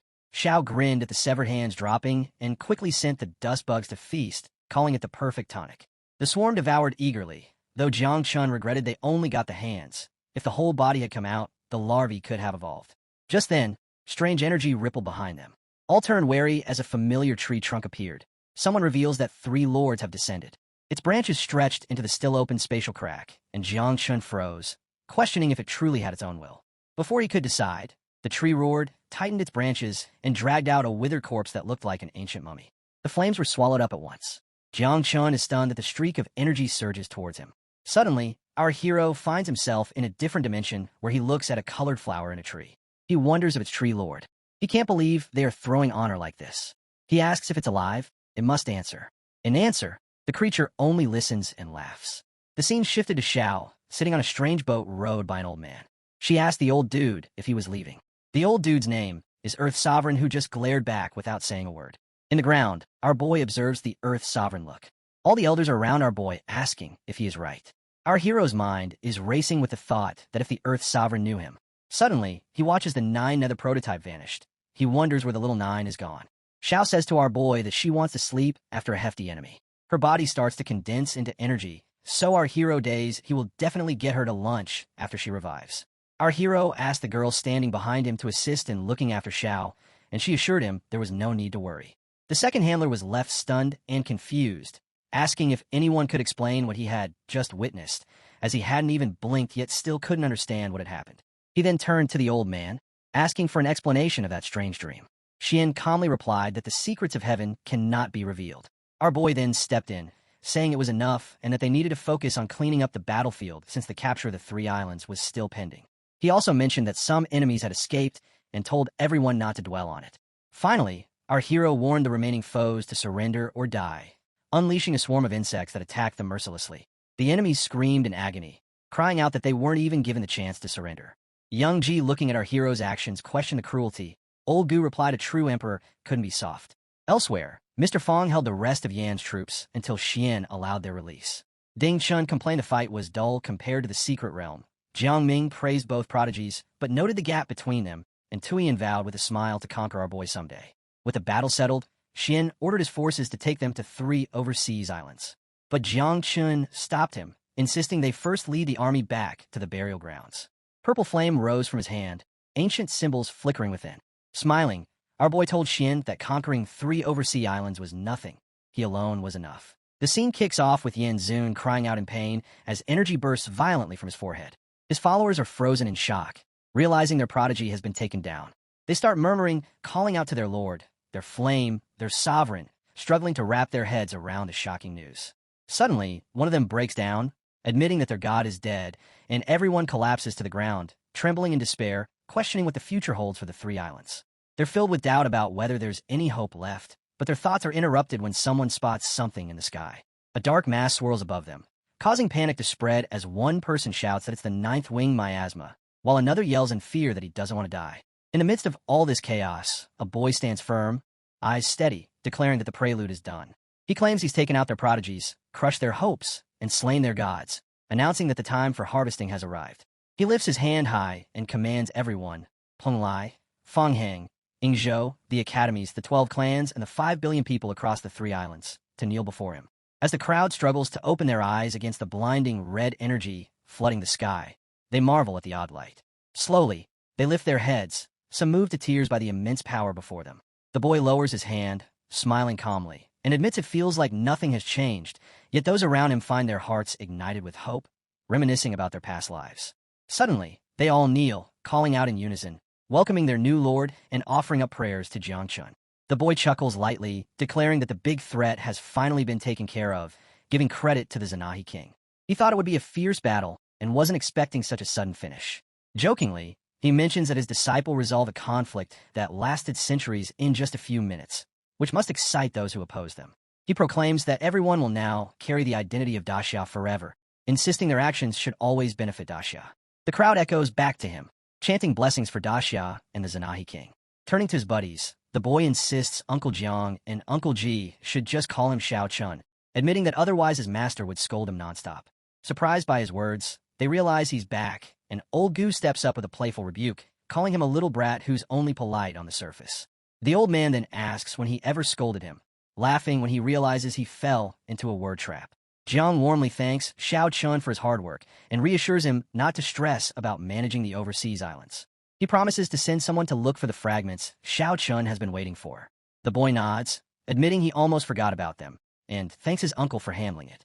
Old Fong jumps in, insisting they get back to the abyss fast before things get messy. Jiang gives him a nod for his work and commands the God-slaying army to head back to Kunlun right away. The scene shifts to the chaos of the abyss, where folks from the top 50 races are all gathered. One guy remembers how he once pushed everyone to band together and attack Pajun City, but now he's calling the others cowards. The Immortal of Cloud Runs tries to cool things down, saying nobody wants to get killed before the big events coming up. Suddenly, the red-eyed Demon Lord blows up, accusing Cloud Runs of secretly backing the Flame's sovereign and cashing in, leaving everyone else with nothing now that the sovereign is gone. Cloud Runs just laughs it off and suggests they focus on how to solve their issues instead of blaming one another. He pitches the idea of each tribe sending 10 warriors to take down the 3 major cities of Pijun, Tanlang, and Chisha when the Heavenly Dao Seal opens up in 3 months. One by one, the clans agree, including primordial demons, dragons, 5 elements, underworld, and abyss clans, some even offering 20 warriors instead of just 10. The Demon Lord is all for it, thinking that with 500 level 10 warriors, taking the 3 cities should be a breeze. Then, the strategy talk kicks in, and Cloud Run suggests using the ancient Immortal clan as the front line, promising they'll bring along level 10 warriors and Imperial soldiers to smash the Great Dreamer. The narrative flips to a parallel world, 10 years later, where the blue star has bloomed massively as it keeps evolving into nothingness. By then, Daxia is all ripped apart and erased, its sacred lands split among feuding clans. Back in Tianfeng City, a kid asks Xiao Chan if Tianfeng City sounds cooler than Chujiang City. She coughs but says Chujiang is better, so he sweetly tells her to lean on him if she's struggling. He then declares that since Chujiang City is gone, this place doesn't need to stick around either. With that, he raises his golden tiger swords and unleashes their blade intent. Memories of Jiang and Zanaji hit him hard, filling him with grief as he realizes Daxia is no more. Overwhelmed by despair, he hopes Daxia is doing all right somewhere else. Right then, an angry member of the ancient Immortal clan accuses him of wiping out their people and vows revenge. The kid calmly calls out to Chan, saying it's time to split, and she agrees, reminding him she's always been looking for him. He tells her all the time that fragments are gathered, and now he can help her transition to a new life. Standing before her, blue energy spreads out, and he kicks off the process. The system checks the conditions and confirms they can move forward. The divine evolution happens, and the life transition of the Chrono Cicada. The scene opens with the girl standing in front of the boy, her voice steady as she tells him he needs to get a handle on things right away. A glowing screen pops up, showing all kinds of details about her, and the boy realizes that the talent column has finally unlocked. He checks it out and sees that the sub-cicadas reproduce every hour and are mainly for everyday battles, but there's not much else special about them. Then he spots the 2 bigger talents listed. One lets the sub-cicadas rewind time within 100 meters for a minute, while the other is a crazy ability to time travel, but it costs 30% of the host's life. As he thinks it over, he knows these abilities are super powerful, but the downsides are hard to ignore. Time reversal takes 10 million sub-cicadas, which Xiao Chan can only produce over 1,000 years. He could trade years of his life for cicadas. 1 year equals 1 million insects, but he thinks that's a pretty foolish choice. Even if he could live longer and reach higher levels, there's no way he'd trade away his life like that. Plus, it would really mess with Xiao Chan's health.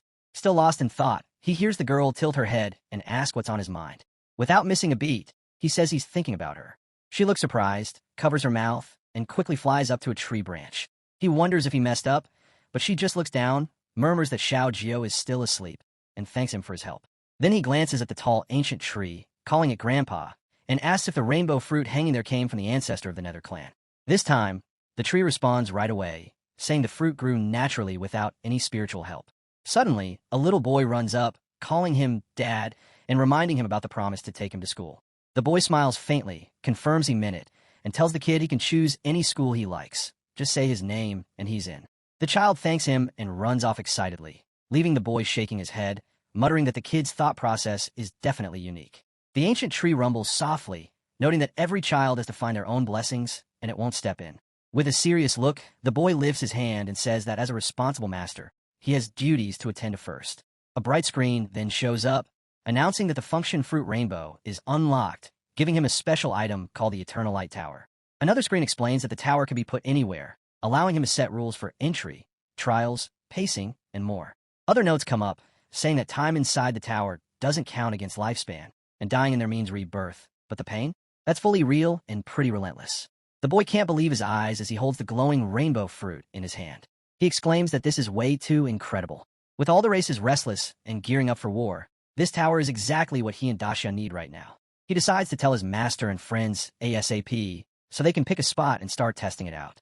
Looking up at the huge tree, he feels like Grandpa Tree has been looking out for him all along, since the good stuff always shows up just when it's needed most. He hugs the massive trunk, calling it his dear grandpa, playfully accusing it of being cold-hearted if it doesn't like him. Then, we jump to the G family in Magic City. G speaks seriously, saying time is running out. In just 3 months, the Heavenly Tao Seal will open up the path to 10th advancement, yet the tribes from the Abyssal Catacombs are gearing up to attack Dacia. They all wonder how to stop them. Manhua says with a sigh that her abilities only work at Dacia's headquarters, and if she could have just hibernated for a few more centuries, she might have grown stronger. Jiang insists there has to be another option, while Ji explains that sure, they might be able to take down a level 10 enemy, but the Abyssal Catacombs has more than one, and the mother insect is sleeping too deeply to use her 9th art. The mood shifts when they bring up the Kunlun Shinyan source, which, once the seal opens, will produce 10 fruits that can elevate a cultivator to the 10th level. But that advancement is final, cutting off all future paths. Ji explains that it's like drinking poison to quench your thirst, admitting that without it, Dacia might not make it. Jiang thinks about setting up a proper formation after advancing, while Ji points at Huanyue, reminding them that, unlike them, she gets stronger simply by sleeping, making her Dacia's secret weapon. Suddenly, a soldier rushes in, asking the 3 invincible warriors to head to the Jiang War Zone main base. When Jiang asks why, the soldier reveals that young disciple Jiang Chun has found something that could save Dacia, a structure called the Eternal Light Tower. He mentions that Lord Gu has already gone inside for a trial. In the tower, they can choose different trial modes based on their level, from newbie monster hunting to enlightenment for higher levels, and even duel and challenge modes. The best part? The tower speeds up time 100 times faster without cutting anyone's lifespan. With some focus, the acceleration can be thousands of times.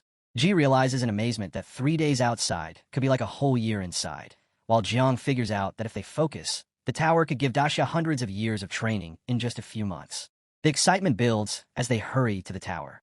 At the top, Jiang Chun greets them with a smile, serves tea, and invites them to sit. Ji is taken aback, calling him a stinky little brother and asking if he's really the master of the Eternal Light Tower, to which he confidently replies, "Yep, that's me." They ask him more questions, and he explains that the tower can help even 9th level cultivators, but to hit the 10th level, they need to condense godhood. Inside the tower is a trial called the Leader to God mode, which has 108 steps, and completing it will almost complete one's godhood. He jokingly reminds Ji that last time he was in Magic City, he cleared out the ancient god crops from Ji's place, and this tower should make up for it. Ji pats him on the shoulder, approvingly, but they all agree they need to fine-tune the acceleration functions before diving deeper into trials. The boy figures out that if only a few strong folks enter, the tower's energy can boost their cultivation 1,000 times over. That means 3 days outside could turn into 3 years of training inside. Plus, with multiple levels sped up at once, a few months could become 300 years of progress. Huanyue gives a faint smile, musically saying that such a stretch will be just enough for her to snooze until the stars fade. 3 days later, the boy kicks back in the Eternal Light Tower, enjoying some food and claiming this place is perfect because it lets him enjoy life without any interruptions. Between bites, he shares that he can create clones inside to battle monsters and level up. Despite juggling 3 divine classes, he's already hit the threshold for the 4th advancement in just 3 days. Then a glowing screen pops up, announcing that it's time for the 4th job advancement assessment, which he needs to complete to keep leveling up. Just as he reads this, another card shows up, the exemption card that Grandpa Tree thoughtfully gave him the night before. With a grin, he skips the task, and levels up instantly. Another screen lights up, showcasing the insect Overlord system, and he has just announced that he wrapped up the 4th upgrade, which means he can now draw a random mother insect. His hand is buzzing with excitement as he hovers over the draw button, pumped to see what the 4th mother has in store. As the draw wraps up, a wave of green energy flows towards the boy, and a screen pops up, announcing that he scored the Primordial Calamity level mother insect, the 5-element sky-devouring Lucas. Another screen reveals that this being was around in the ancient prehistoric era, soaking up the essence of the 5 elements and creating the first of those catastrophic trophies, which eventually led to the Zur Calamity disaster. There's even a note saying it was ultimately wiped out for trying to devour the Heavenly Tau. The screen keeps going about the 5-element sky-devouring Lucas, saying it can shift into any of the 5 elements and gains different abilities and durations based on which one it takes on. The boy realizes that while both Xiao Jiao and Xiao Jia are Calamity-ranked mother insects, this one's a Primordial Calamity, setting it a level above them. It hits him why the Zerg are seen as such a threat. They can reproduce without limits as long as they keep consuming enough, making their numbers surpass even the 9-winged Zed miasma. Then a prompt shows up asking if he wants to activate the creature, and without thinking, he hits the activation button. A figure comes out, saying that at the root of the 5 elements, fate has called her to be his pawn, and she adds that he's struck a gold mine. The boy just casually replies that she'll figure it out eventually, then coughs and accepts her pledge like he's some emperor. But he quickly catches on that her voice has this chatty, prideful vibe like a Thunder Girl, way different from the fierce presence he thought he'd get. He decides to call her Xiaowu, and she arrogantly says it's fine by her. When he suddenly jokes about her weight, Xiaowu fires back that it's not fat, just the heaviness of her Genji metal body, and she lets him off easy cause he's clueless. Right then, Xiao Jiao calls out to him sweetly, and the boy comments that she's still the least troublesome. Xiaowu picks up on that and gets jealous, threatening to gobble up her rival, and the boy mutters that he's not used to hearing that kind of talk from a locust. Not wasting any time, he goes for divine evolution, and Xiaowu transforms into a human form. The system announces her transformation and lists her cool skills like Metal Body and Weapon Breaker. It turns out she can tap into the essence of the 5 elements from her body, too.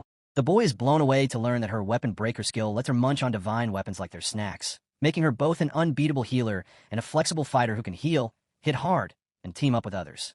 He thinks Xiaowu is the ultimate fighting asset, but she can't help but brag that her emperor-like power is already known throughout the heavens. He rolls his eyes at her endless boasting and checks the requirements for her life transition. He sees several conditions for sacrifice, and his heart sinks when he realizes the first 3 are almost impossible to get, even in the catacombs. The last requirement? The Chunyuan elixir, which is super rare.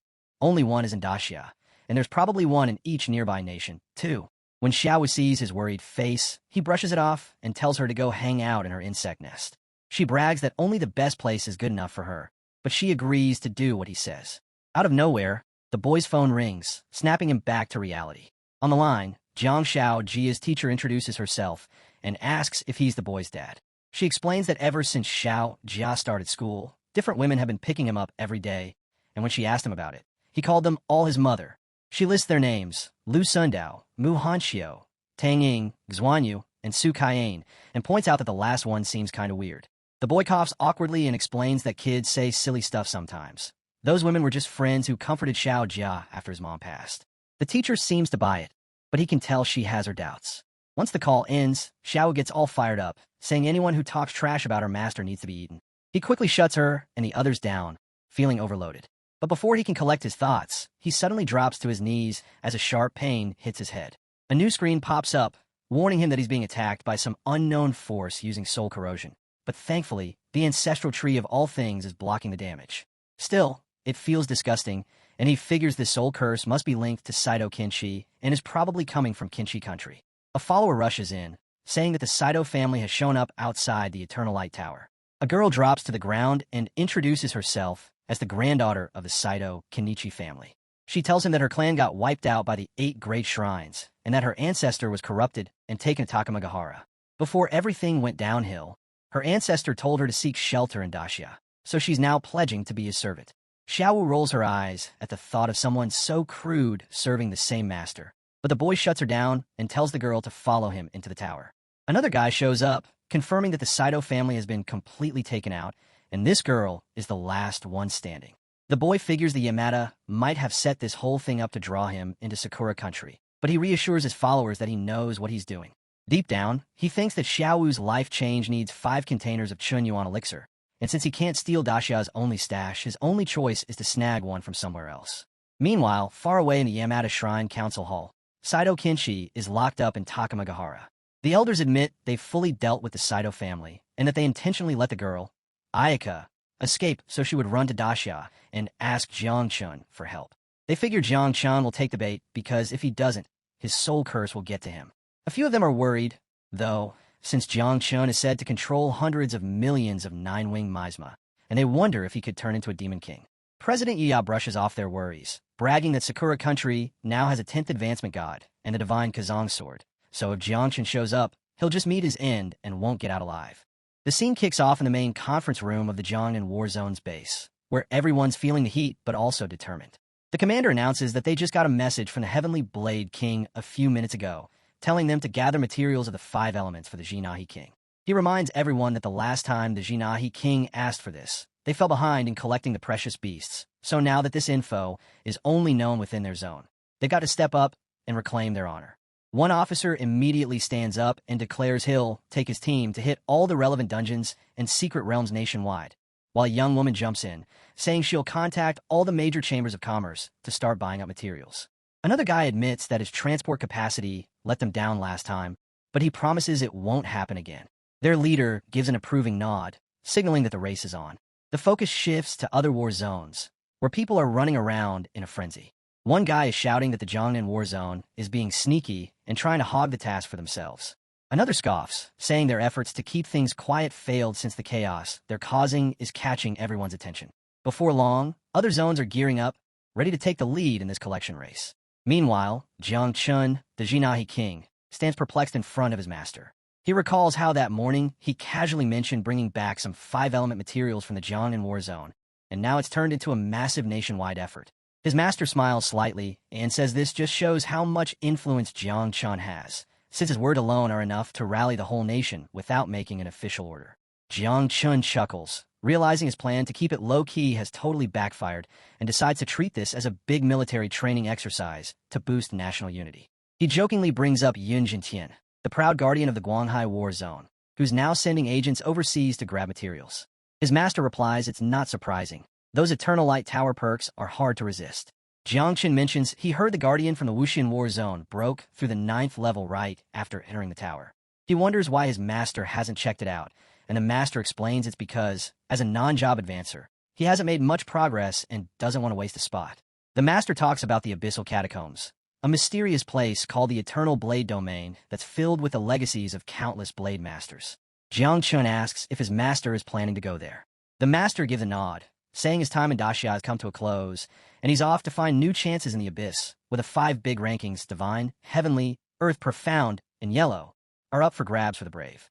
He shares that his senior brother, Ji-gang, is already in the top 10 of the Profound ranking with the Heaven-Splitting Sword, and is close to hitting the 7th level. With a smile, the master declares that he wants to at least reach the Heavenly ranking, too. Jiang-chun looks at him with admiration, saying that just his existence is a miracle deserving of the Divine ranking. The master laughs and appreciates the compliment, but then gets serious, warning him that his journey is going to be tougher and way heavier than anyone else's.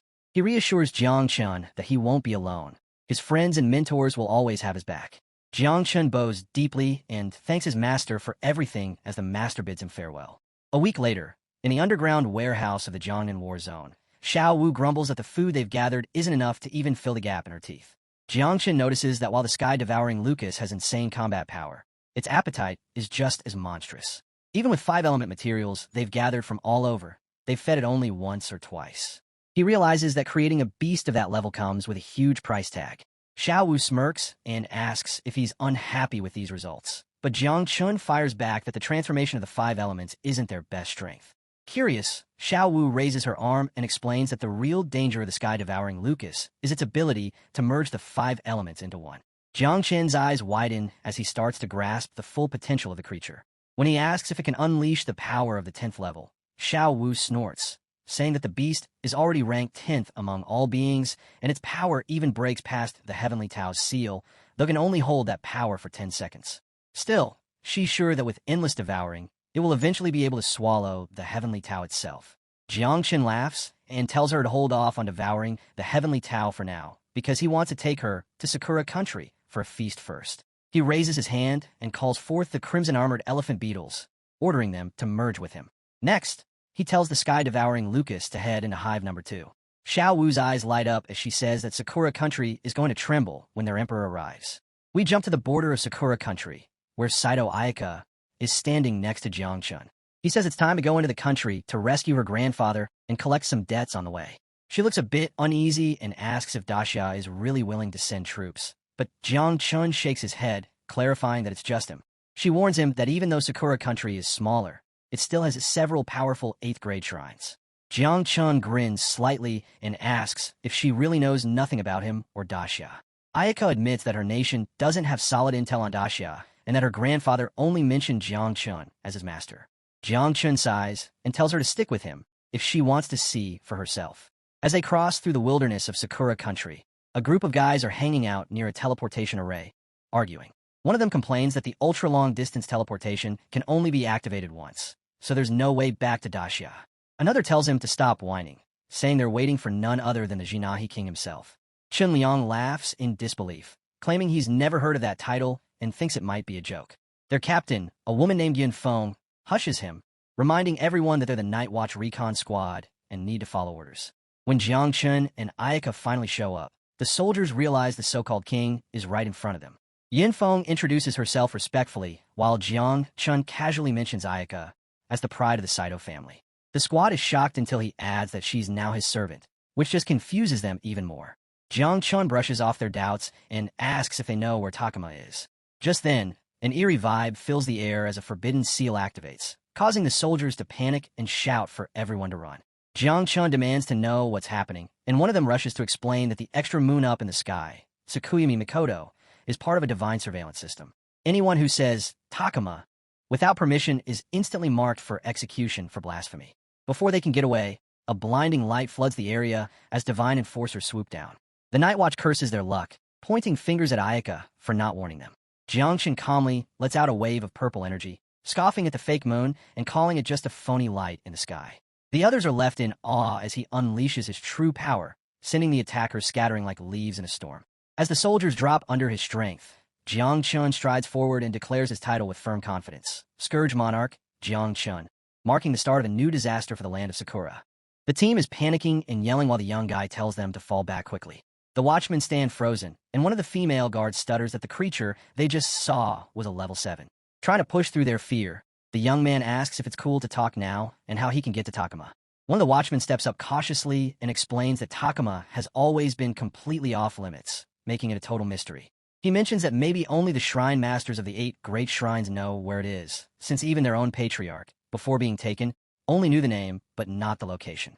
Curious, the young man asks which of the 8 shrines is closest, and another watchman replies that the Akahata shrine is right in the city ahead. It ranks among the top 3 of the 8th grade shrines, with tons of followers. Its shrine master is at the peak of the 8th rank and is said to have the power of Takuma, which lets him unleash a 9th rank combat force for a short time. Saito warns that if they go there openly, they might walk straight into a trap.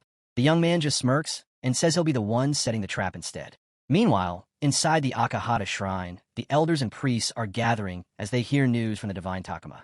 A messenger reports that the Zainahi king of Daxia has entered Sakura country, but they don't know exactly where he is. Shinjin, the shrine master, declares that all 8 great shrines will secretly compete to find and capture Jiang Chun, promising that whoever pulls it off will be rewarded by the divine Takuma. He insists that Akahata Shrine needs to lead the charge and become the greatest shrine in the nation. One of the captains speaks up, worried about how many warriors from Daxia have come in or what their power levels might be. But Shinjin stays sure of himself, thinking that with Takuma's blessings, even Jiang Xuanji would be finished if he dared to show up. Suddenly, they get an urgent report.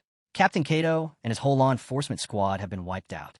The soul lanterns of all members have gone dark, including Tsukuyami no Mikoto, a divine relic thought to be unbreakable. The elders are shocked, realizing everyone who fought was at least level 5 or higher, and Kato himself was a level 7. Shinjin bursts out laughing, saying that the heavens are totally on their side now that the Zainahi king is hanging out in their city. He orders everyone to follow him to hunt down the intruder, feeling sure that Jiang Chen's divine soul, which got wrecked earlier by Yagami Okamai, won't put up much of a fight. Before long, Jiang Chun and his crew reach the big staircase at Akahata Shrine. He tells his team to hang back and just observe. 2 shrine guards step up, asking who the heck is trespassing on sacred ground. Jiang Chun brushes them off as weaklings barely breaking into the 5th level and sends out a swarm of insect soldiers. The guards freak out and dash off to warn the Shrine Master. Xin Jin shows up, shooting a fierce look at Jiang Chun and calling him bold for showing up at their doorstep. He mocks him as just a hairless brat. Jiang Chun stays calm and asks if Xin Jin is the Shrine Master, then demands to know where Takuma is, promising to let him live if he spills the beans. Xin Jin scoffs, saying a mortal like Jiang Chun has no business asking about divine stuff. Jiang Chun warns him that if he doesn't cooperate, he and the whole shrine will be wiped out. Xin Jin roars that he holds the fate of Sakura country in his hands, and that the power of Takuma is with him.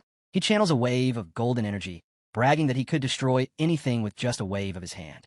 Jiang Chun tells his insect soldiers to leave the old man to him and to take care of the rest of the shrine. He thinks to himself that even though the Shrine Master can't beat his 9-winged miasma army, he wants to avoid any unnecessary losses. In the next moment, Jiang Chun activates the divine elephant prison body and the god-slaying martial transformation. Lightning crackles as he radiates insane power, leaving Saito and the others staring in awe. She realizes that this transformation isn't just about looking different, it creates an electric domain. Even 6th-level lightning cultivators wouldn't be able to pull this off, and she wonders what kind of being her master really is. The Shrine Master throws his arms up and laughs, saying that trying to fight him up close is a death wish. He charges in with his secret technique, Elephant Sword, but Jiang Chun counters with a fist wrapped in crimson energy, using the wand of the underworld to slay the heavens. Their powers clash, and Jiang Chun's energy totally overpowers the Shrine Master's golden aura. The impact sends Xin Jin tumbling down the shrine steps, his body cracking from the force. He can't believe it, realizing that Jiang Chun's strength is on par with a 9th-level awakening. Jiang Chun comments that the Shrine Master is actually weaker than Ao Qian from the Sea Clan, and that if he'd known that earlier, he would have gone all out from the start.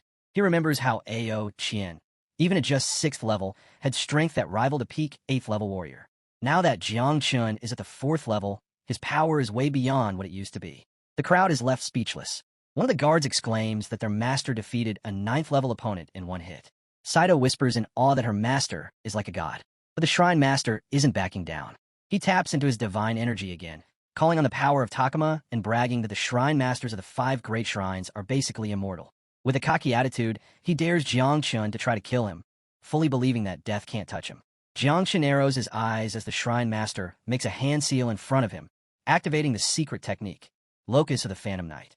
Darkness spreads throughout the hall, but Jiang Chun is totally unfazed. He sees right through the illusion and thinks that this kind of trick is just a child's game against the eyes of void. The scene opens with the Shrine Master using a secret forbidden technique called the Golden Vajra Shock on the Empress monster.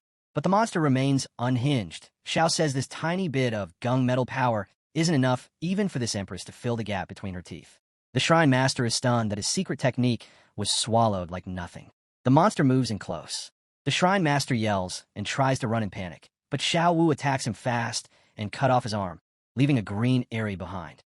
Xiao orders its monster to eat the Shrine Master alive, while runs away yelling in pain. Xiao Wu comments the taste is just average, not worthy of this Empress, but since she is magnanimous, she'll tolerate it. The Shrine Master screams and calls on Takuma Ga Hara's divine power to regenerate his flesh. Xiao Wu, while feeding, thinks that although this ingredient's quality is low, at least it can be refilled. The Shrine Master screams again as Xiao Wu attacks and bites his half-body, and says this Empress is slightly interested. Xiao Wu savagely eats the Shrine Master with its monster's sharp fangs. She asks its monster if it already finished eating, then asks which god is next, and tells them to hurry up. As everyone flees, Xiao Wu shouts about what to the promised regeneration and accuses the Shrine Master of deceiving the Empress. The Shrine Master's minions ran in panic, shouting that their master was eaten. Our boy stands and watches. He thinks both the body and soul were devoured until nothing was left. What is left? He wonders if regeneration can bring that back. He scolds someone for talking like a chunny and wonders if they feel any shame. Then we see a family standing in a distance with all wide eyes looking shocked at our hero. A little girl named Ayaka among them is more shocked as she has freshly got her consciousness back and was getting butterflies to glance at the 9th-level master in front of her. She wants to marry our hero so bad. Our boy tells them to stop standing there. His monster needs a moment to finish eating and then they should head to the main hall together. The girl agrees promptly. They enter the main hall. Our boy asks if the 8-headed snake in the painting is the Yamada no Orochi of Takuma Ga Hara. He's told that Yamada no Orochi is a primordial creature with immense strength. Once the Heavenly Tao Seal is unlocked to a certain level, one can directly ascend to that realm. Every year, the top genius of Sakura country can enter Takuma Ga Hara and receive personal guidance from Yamada no Okami. Even Dashia's Kunlun has its own primordial beast, the Qilin. Someone remarks that unlike Yamada no Orochi, the Qilin is stingy and occupies vast areas of precious land. A dragon adds that those beasts don't help Dashia and even look down on humans. Long ago, Martial God Jiang went to parley with the Qilin and got half killed.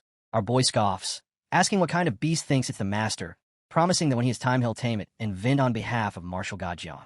Qingma leans in and explains it's not just Sakura and Dashia Pharaoh country's divine source land. Sun City has a primordial creature too, a giant golden lion named Mahesh who became that nation's god. Northern Europe's Asgard has Fenrir, a mountain-sized wolf, now the king of Asgard. Our boy then asks how they know intel about other countries, since they're supposed to handle intelligence gathering for Sakura. The girl answers that before coming to Sakura, Qingma was the chief commander of Dashia's Night Watch Intelligence Department.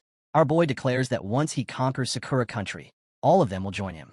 He's thinking about swimming through every one of the countries they mentioned. A man asks if he's really just going for a stroll. Our boy laughs and says he's heading out to collect debts. If they pay, it's a casual visit. If they don't, he'll destroy the country. The mood turns serious as sound spreads, and Xiaowu appears saying the offering tastes decent enough, still unworthy of the Empress, then announces they should go to the most powerful Yamada Shrine and greet Shrine Master Kimura of Yamada Shrine. The scene shifts to a castle where a voice respectfully invites all heads and senior officials of the Great Shrine to Yamada Shrine's main hall to discuss a plan. Their Akahata Shrine has been destroyed, and now it is their turn to make a move. He is Lord Kimura, who sits on the throne and urges everyone to set aside internal prejudice and work together to kill the Daxias, specifically Dashia's Jinhai king. One dude argues that Jiang Chun obliterated Takeda Shinjin with a single punch. He can't be only a 4th level of awakening.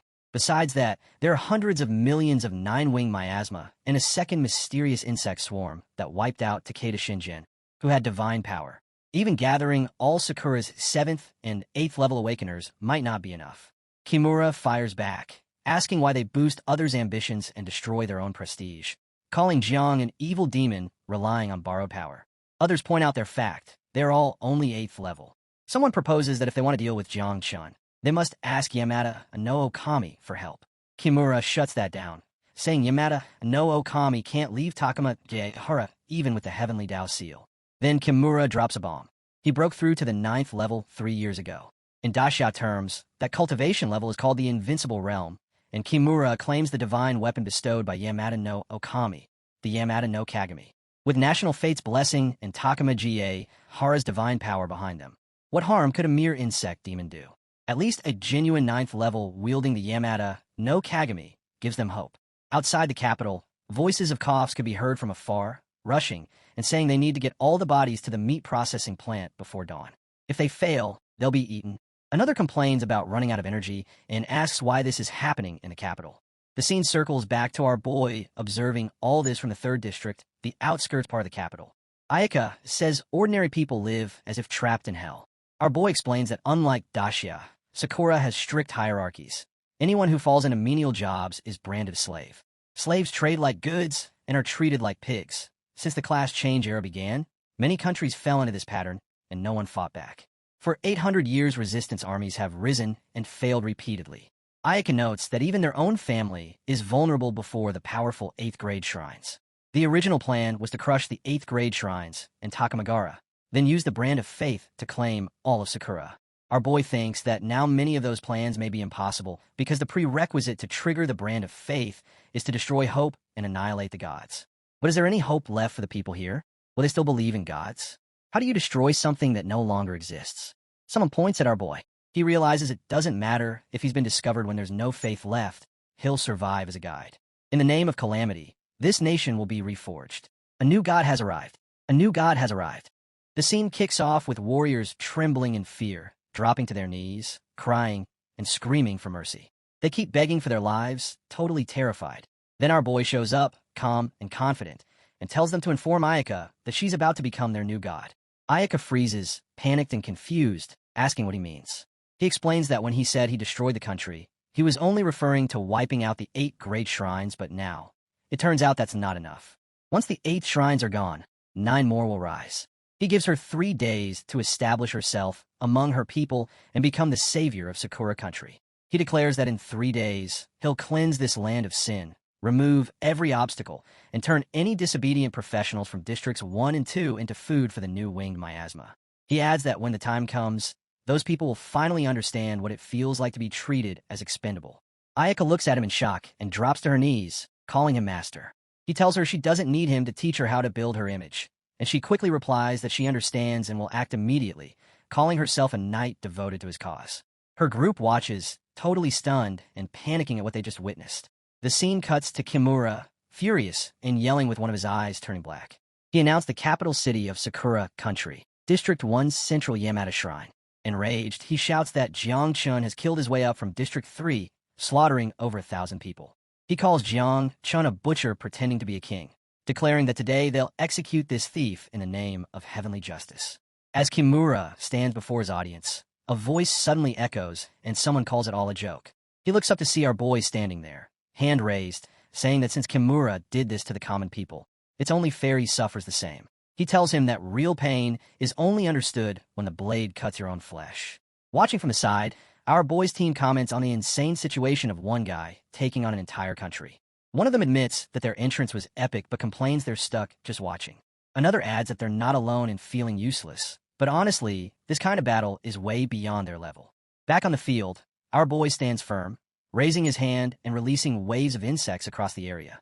Kimura laughs, saying that all the elite shrine masters from the 8 great shrines have gathered, saving him the trouble of hunting them down. His comrades soar into the air, surrounding him as someone reports that the defense array is active, creating a massive barrier around the area. Kimura then steps forward, commanding his people to hold off the 9-winged miasma, while he takes on Jiang Chun himself. He declares that once Jiang Chun dies, the miasma will crumble on its own. Then, shouting in rage, Kimura brings his hands together, points his fingers at Jiang Chun, and unleashes his secret art. His body glows with a pale purple light, energy pulsing everywhere as he activates his divine manifestation. His sword slams into the ground as he calls upon his divine weapon, Qingming. Meanwhile, our boy's energy flares red hot. He smirks, saying that a real 9th rank opponent is just right for practice. He activates his technique's divine elephant prison, suppressing body heaven, and slaying martial god transformation all at once. Kimura launched his attack called Sky Python, void splitting slash, leaving a white laser. But our hero stands behind avoiding contact. From the sidelines, one of our boys' comrades yells that this is Kimura's signature move, the one he used to kill a 7th rank fighter when he was only 5th.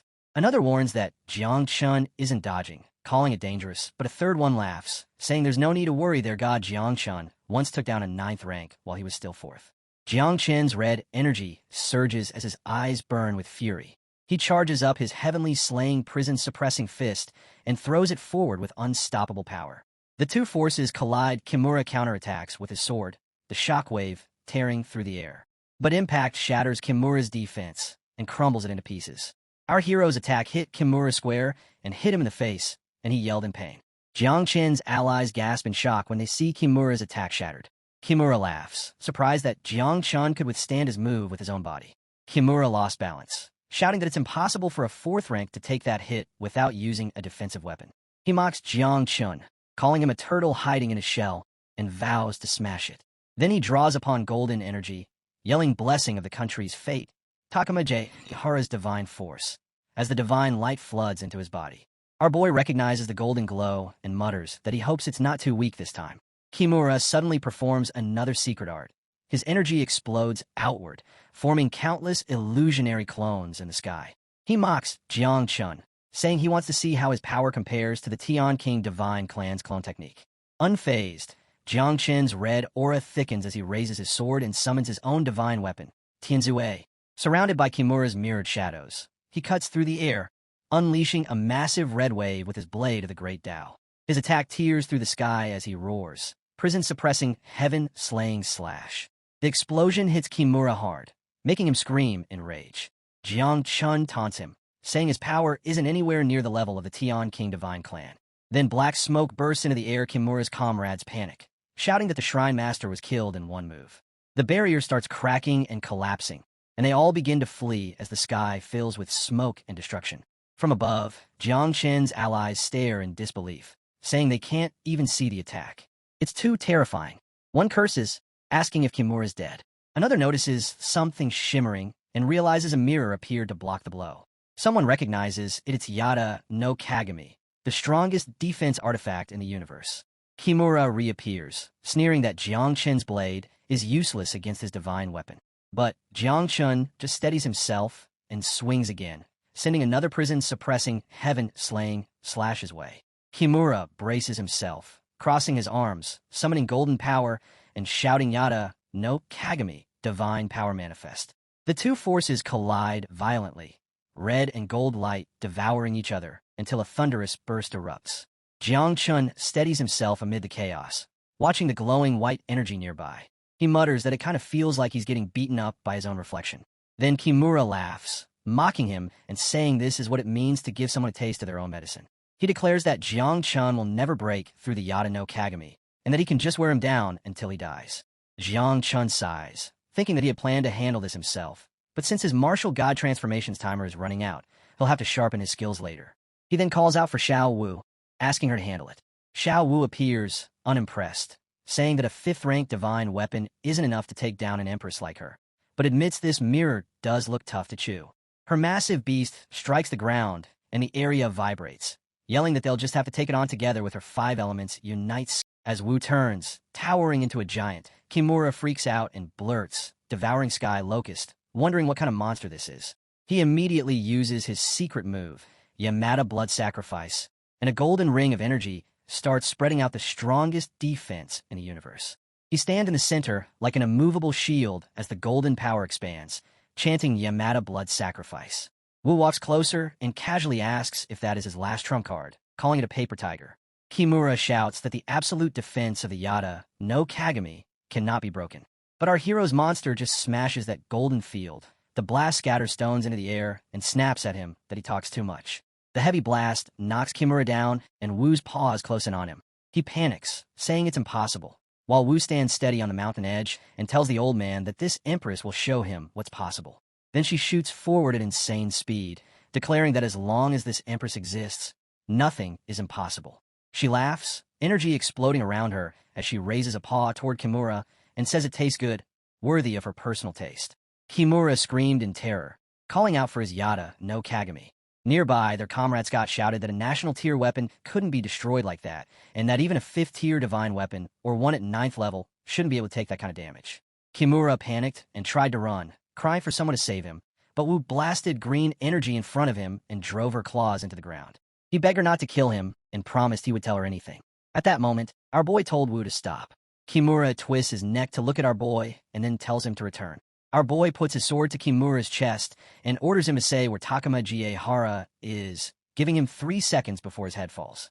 Kimura stammers that he's never been to Takuma Hara and that nobody knows its exact location. He explains that after every Akisu Grand Tournament, a passage descends from Takuma Hara to welcome geniuses, but there's never a fixed passage, and anyone who enters never returns. Our boy points the sword closer, telling Kimura to think again if he has any valuable clues and promising to spare him otherwise. Panic finally breaks Kimura, and he blurts that the divine power of Takuma Hara seems to come from MT Fumi and that the entrance is probably there. He doesn't finish the sentence before our boy slashes him, golden energy bursting from Kimura's neck as he screams. That sudden burst confirms something for our boy. The golden light looks like the divine power of Takuma Hara. He mutters that killing to silence someone was the right move, curses the day the 8 great shrines were destroyed, and guesses that the Zainahi king is coming. Our boy then announced that he already knew where Takuma Hara was and that he would go there alone. He told everyone to return to Dacia and said there was no point lingering in Sakura country. Some protested, asking if he would go by himself, while others said they hadn't seen enough. He cut them off, telling them to just listen and, if they couldn't help, at least not to cause trouble. The scene jumps to the Eternal Light Tower, trial mode, ladder to God.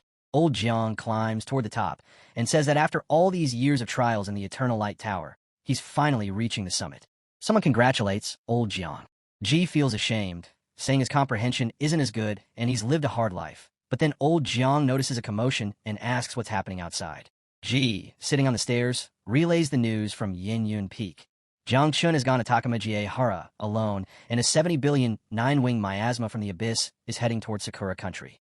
Old Jiang worries he might be in trouble and plans to head there. Old Jiang immediately says they should go together. Ji objects, pointing out that Old Jiang is about to condense his godhood and enter the 10th level, and that a delay could affect his path. Daxia can't afford delays. Old Jiang argues back that making the 10th level is icing on the cake for Daxia. If anything happens to our boy, Daxia will collapse. He is their only hope. They can all die, but he cannot. He insists on going. Back at Takamaji Hara, someone mentions Saito Kenichi and how considerate his master has been, and how people are actually coming to Takamaji Hara. Kenichi weeps that his lord is coming. Takamaji Hara's first prodigy, Susanoo, shrugs and asks what's the point of coming, claiming that with Yatama Okami's help he has already reached the 10th level. Then Susanoo asks him if he wants to know the 10th level, but then he mocks Kenichi, forgetting that Kenichi is only an 8th level mortal and scoffs that a mortal can't even imagine a god. Kenichi cries out that his master's power is beyond imagination. Susanoo sneers that whatever little skill Kenichi remembers won't be enough. He admits that if his mentor hadn't forbidden him to level Takamaji Hara, he would be a corpse already. Susanoo reveals that he had planned to open the passage directly, but feared he wouldn't dare enter, so he lured him in step by step. He has fallen into the trap and come willingly. No matter how talented he is, he's just insect food under Susanoo's divine might. The scene shifts to empty MT Fumi. Our boy stands there and says he still can't see the entrance. Our boy says Xiao Wu looks at the mountain and asks about whether she can swallow it. She says the Empress has eaten a few mirrors before and needed days to digest them.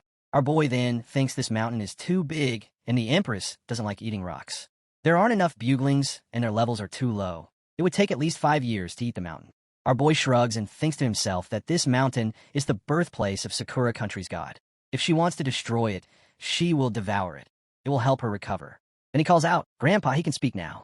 Our boy looks up at the huge tree and says that it's the first time Grandpa Tree has spoken to him on its own. He tells it to keep swallowing as much as it wants, then casually asks if there are any rainbow fruits this time. But Grandpa Tree doesn't reply and just keeps working, tearing into the mountain. Our boy frowns and asks why it suddenly goes silent again, reminding it not to just keep eating, but to answer his question. Then Grandpa Tree lightly bonks him on the head and finally replies that there are rainbow fruits. Excited, our boy says that's great and praises Grandpa Tree for being so reliable. He says to himself that with the Grandpa Tree around, even the Western Temple, the Shiva Temple, and the Divine Essence Source Elixir of Asgard in Northern Europe won't be able to escape. Meanwhile, Susanoo is sitting on the mountain, ready to attack. He senses our boy's presence and says that he'll go pick him up himself. Once the boy dies, his master will devour the essence of a ninth, and Susanoo will also swallow their god-level inscriptions. But when he looks toward Grandpa Tree, Susanoo freezes in shock. He yells in disbelief, wondering what kind of tree dares to devour the sacred mountain. Then a giant golden eye appears, looking down at him. The eye speaks, telling Susanoo that if Mount Fumi is destroyed, Takamagara itself will disappear. Surprised, Susanoo asks who's speaking, and the massive eye tells him that it's his master. The master orders Susanoo to confront the boy instead. He must bring Jiang Chun into Takamagara and kill him, along with Jiang Xuanji and Ji Linxiu from Dexia. The master reminds Susanoo that he's already at the 10th level and has the Kusanagi sword, so this task should be easy. Susanoo nods and agrees. At the same time, Ji points at the horizon and tells old Jiang to look at Xiao Qin's divine tree that is swallowing the sacred mountain. Shocked, they both rush toward the scene. Our boy turns around, sees them, and shouts in surprise. Then a strange hole appears in the air near the tree. Out of it come several red-eyed snakes, hissing that a mere tree dares to devour their sacred mountain. They swear to uproot it. Ji quickly realizes that it's the phantom of Yamada no Okami, attacking from afar because its real body can't appear. But then suddenly our boy and Ji jump into the hole.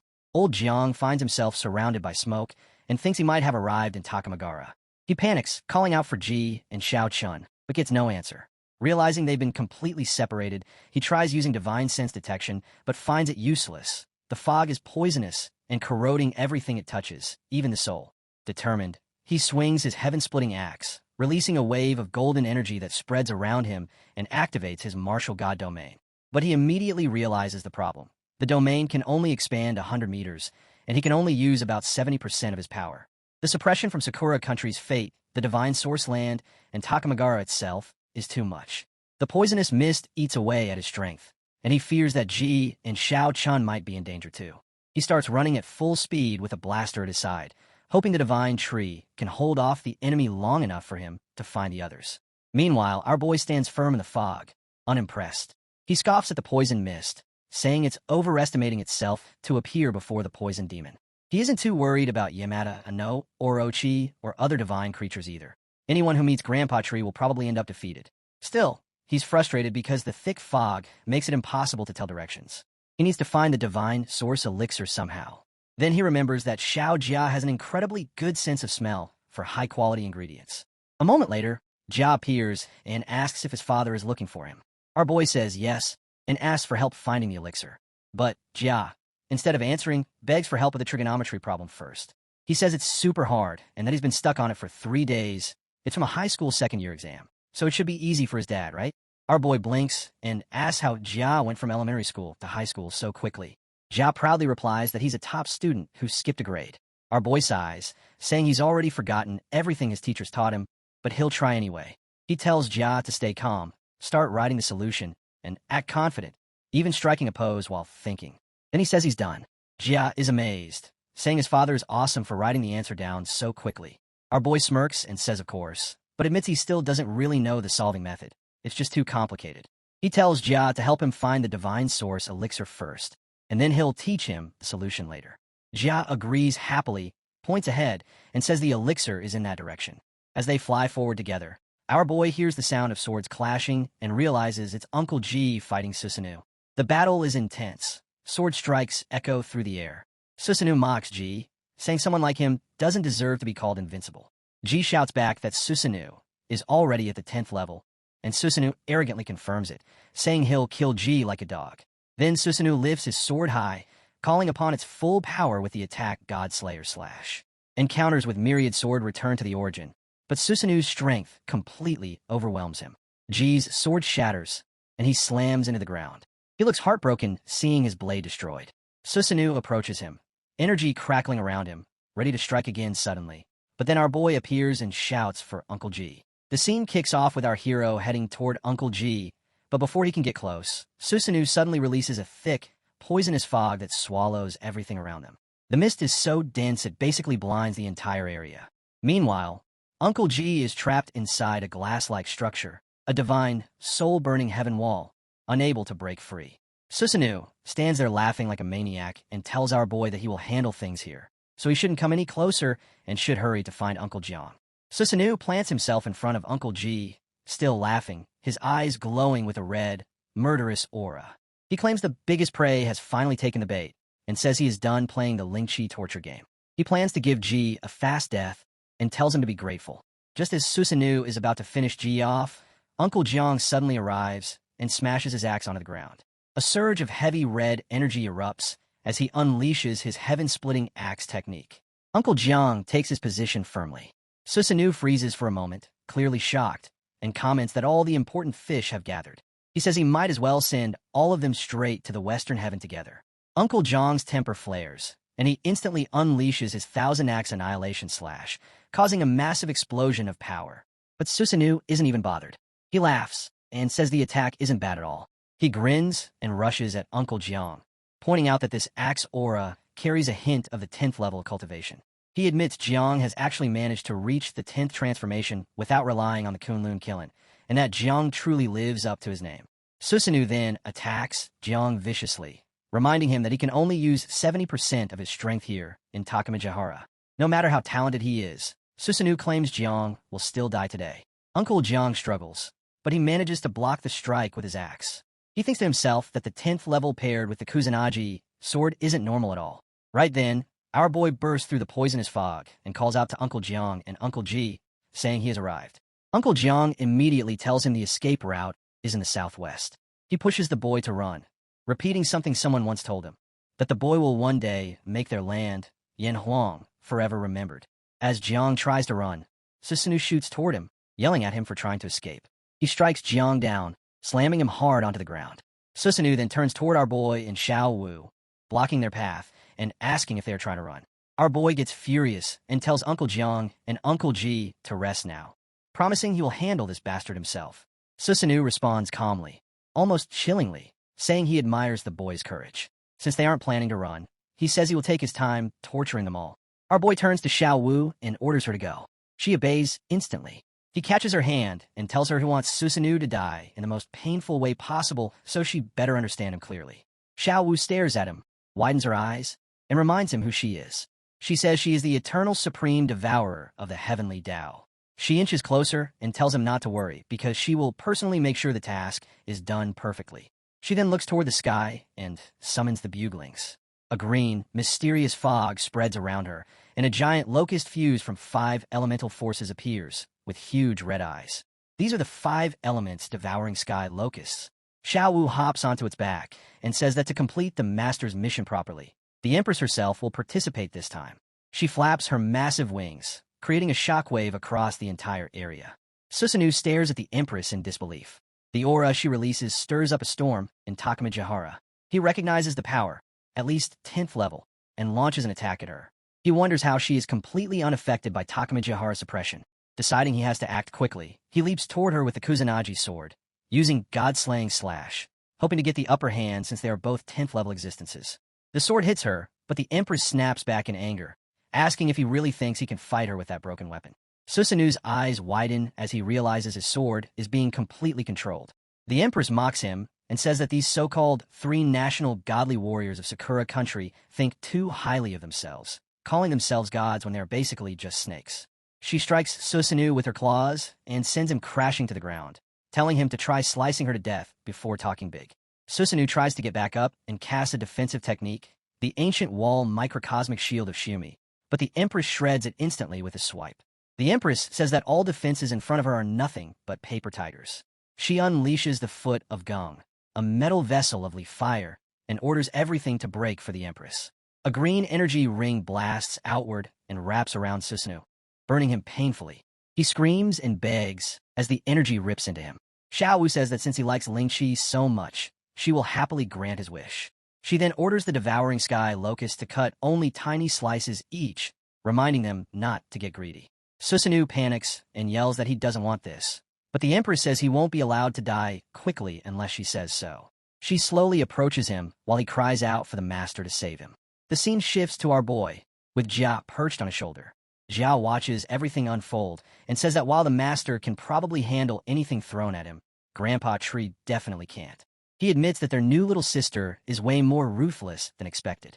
Uncle Jiang is also watching, stunned, saying this is a 5-element core, being close to the peak of the 10th transformation. It is terrifying. He realizes now why the boy has nearly emptied out all the resources from Daxiao recently. He shakes his head and says it is ridiculous that they thought they were saving the boy when in reality the boy has been raising an actual god. Now, they're the ones who need rescuing. Uncle Ji cuts in, saying they can talk about that later and that Jiang should take care of him first. Jiang sighs, telling Ji that his handsome face finally looks ugly for once. But he reassures him he won't die. He says he will help stabilize him, but the sinister sword chi inside Ji is too violent. It refuses any external healing and is already corroding his soul. Not only can it not be removed quickly, but it will also block his future advancement. Right then a sword slams into the ground nearby, and he says that if they want to break the sword chi, there is only one way. Uncle Jiang explains calmly that when the sword chi naturally returns and merges back into the blade, the person standing there will not be harmed. Uncle Ji immediately turns toward Uncle Jiang as the wild energy rages in every direction. Uncle Jiang suddenly reacts, shaking his head and saying no. This sword belongs to Xiao Chun. It is a spoil of war, and as an elder, how could he possibly accept something like that? Before he can even finish his words, something shocking happens. Right there, in front of the towering Empress, our boy steps forward, takes hold of the sword, and calmly says that Uncle Ji can keep it because he doesn't need it. Uncle Ji freezes and blurts out that this is a 5th-tier divine weapon, yet its true potential is clearly far beyond that. It is absolutely not limited to the 5th tier alone. Staring at our boy, he adds that once the Heavenly Tao seal is broken, the weapon will be able to evolve endlessly. This immediately alarms Uncle Ji, who says this is no small matter at all. But Uncle Jiang cuts in, telling him to stop making such a fuss and just accept it, since the gift is being offered sincerely. Uncle Ji laughs, saying that watching him act innocent after gaining such an enormous bargain is honestly hilarious. Uncle Ji finally turns serious and thanks Xiao Chun, but before he can finish, our boy interrupts and says this is simply what he deserves. He reminds him that he himself gained a great deal from the ancient god's corpse back of the Ji family, and without those gains, he would never have grown this fast. As he reflects on it, He recalls how the ancient god's blood and internal organs directly pushed the crimson armored elephant beetle to rapidly evolve into its 9th transformation. The Nether Demon also played a key role during the Beast Tide in Shujing City. Every gain comes with cause and effect, and nothing in this world is truly free. At that moment, Uncle G suddenly grips the sword, slams the Kasangi blade into the ground, and an overwhelming wave of energy erupts instantly. He drops to one knee as his hair whips violently in the raging aura, silver light pouring out as the sword completes its master recognition. Uncle Jiang walks over and praises Uncle G, saying that not only has the poison been completely cleansed, but his wounds are also clearly healing. Once he fully recovers, his strength will rise dramatically. This time, he truly turned disaster into a hidden blessing. Uncle G turns his head and says that all of this is thanks to Xiao Chun. Our boy then turns back and tells Uncle G and Uncle Jiang to rest a little longer, saying that he will take care of everything else. As he walks away, his voice turns ice cold, promising that he will repay everything they have done tenfold, even 100-fold. Every ounce of suffering will be returned in full. Uncle G lets out a deep, helpless sigh. Watching our boy disappear into the distance, Uncle Jiang, standing behind Uncle G, remarks that Uncle G truly struck gold today by managing to anger Xiao Chun on his behalf. Uncle G gives a wry nod, admitting that no one could deny that. The scene then shifts to Susanoo, writhing in unbearable agony. The Empress shows him no mercy at all as he screams and cries, his body convulsing under her assault. Our boy walks over and casually comments that Susanoo seems to have lost quite a bit of weight in a very short time. Xiao Wu immediately reports that Susanoo's physical body has already been completely destroyed, and his soul has been sliced into thousands of fragments by the Empress. If this continues, his death is inevitable. Hearing this, our boy simply nods and calmly tells Xiao Wu that she has done well and can return. He adds that the rest will be left to Xiao Jia, who should be extremely interested in a divine soul at the 10th level of godhood. Xiao Wu turns toward the small figure and freezes, instantly refusing. She says this prey was something the Empress hunted with great effort herself. At that moment, Xiao Jia steps forward and calls out cheerfully, asking if his father summoned him. Xiao Wu sighs, saying that since he is still a junior, this Empress will reluctantly be generous just this once. As she flies away, she warns him to be more self-aware in the future and not provoke her again. Xiao Jia looks up excitedly and asks if this is a gift prepared by his younger sister. Without hesitation, terrifying energy pours straight out of his mouth like a solid beam, shooting directly into Susanoo's eyes. Susanoo lets out a scream of pure agony. Xiao Jian watches in disbelief and blurts out that this is madness, calling it an unbelievable feast, and enthusiastically thanks the little sister. Xiao Wu moves closer and coldly asks who he just called little sister. She warns him that if he does not control his mouth, he will end up digging his own grave. Xiao Jia immediately nods obediently and agrees, only to call her little sister again anyway. Xiao Wu turns away, thinking to herself that this kid is truly hopeless. On the other side, Uncle G stands completely stunned. He presses a hand to his head and mutters that tearing apart a 10th level divine soul so easily is absurd, and that this insect is outrageously overpowered. Uncle Jiang is equally shocked and asks if that little boy just devoured the divine soul outright. Uncle G admits that he honestly has no idea.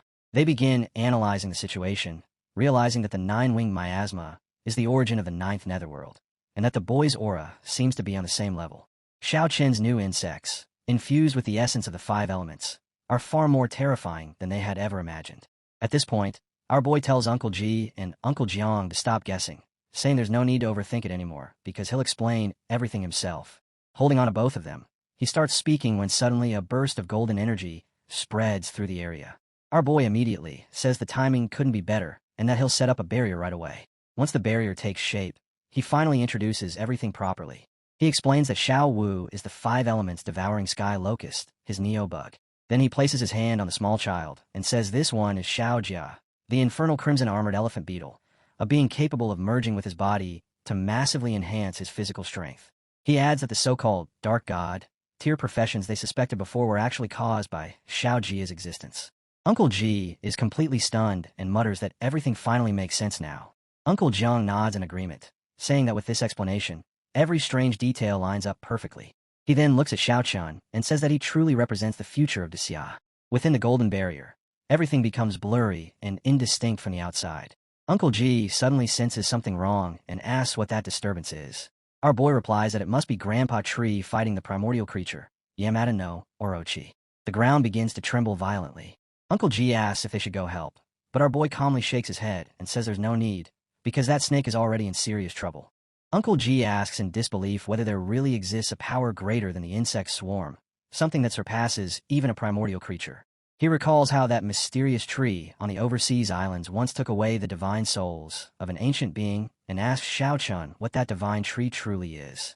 Our boy explains that Grandpa Tree has existed within his consciousness ever since the day he awakened.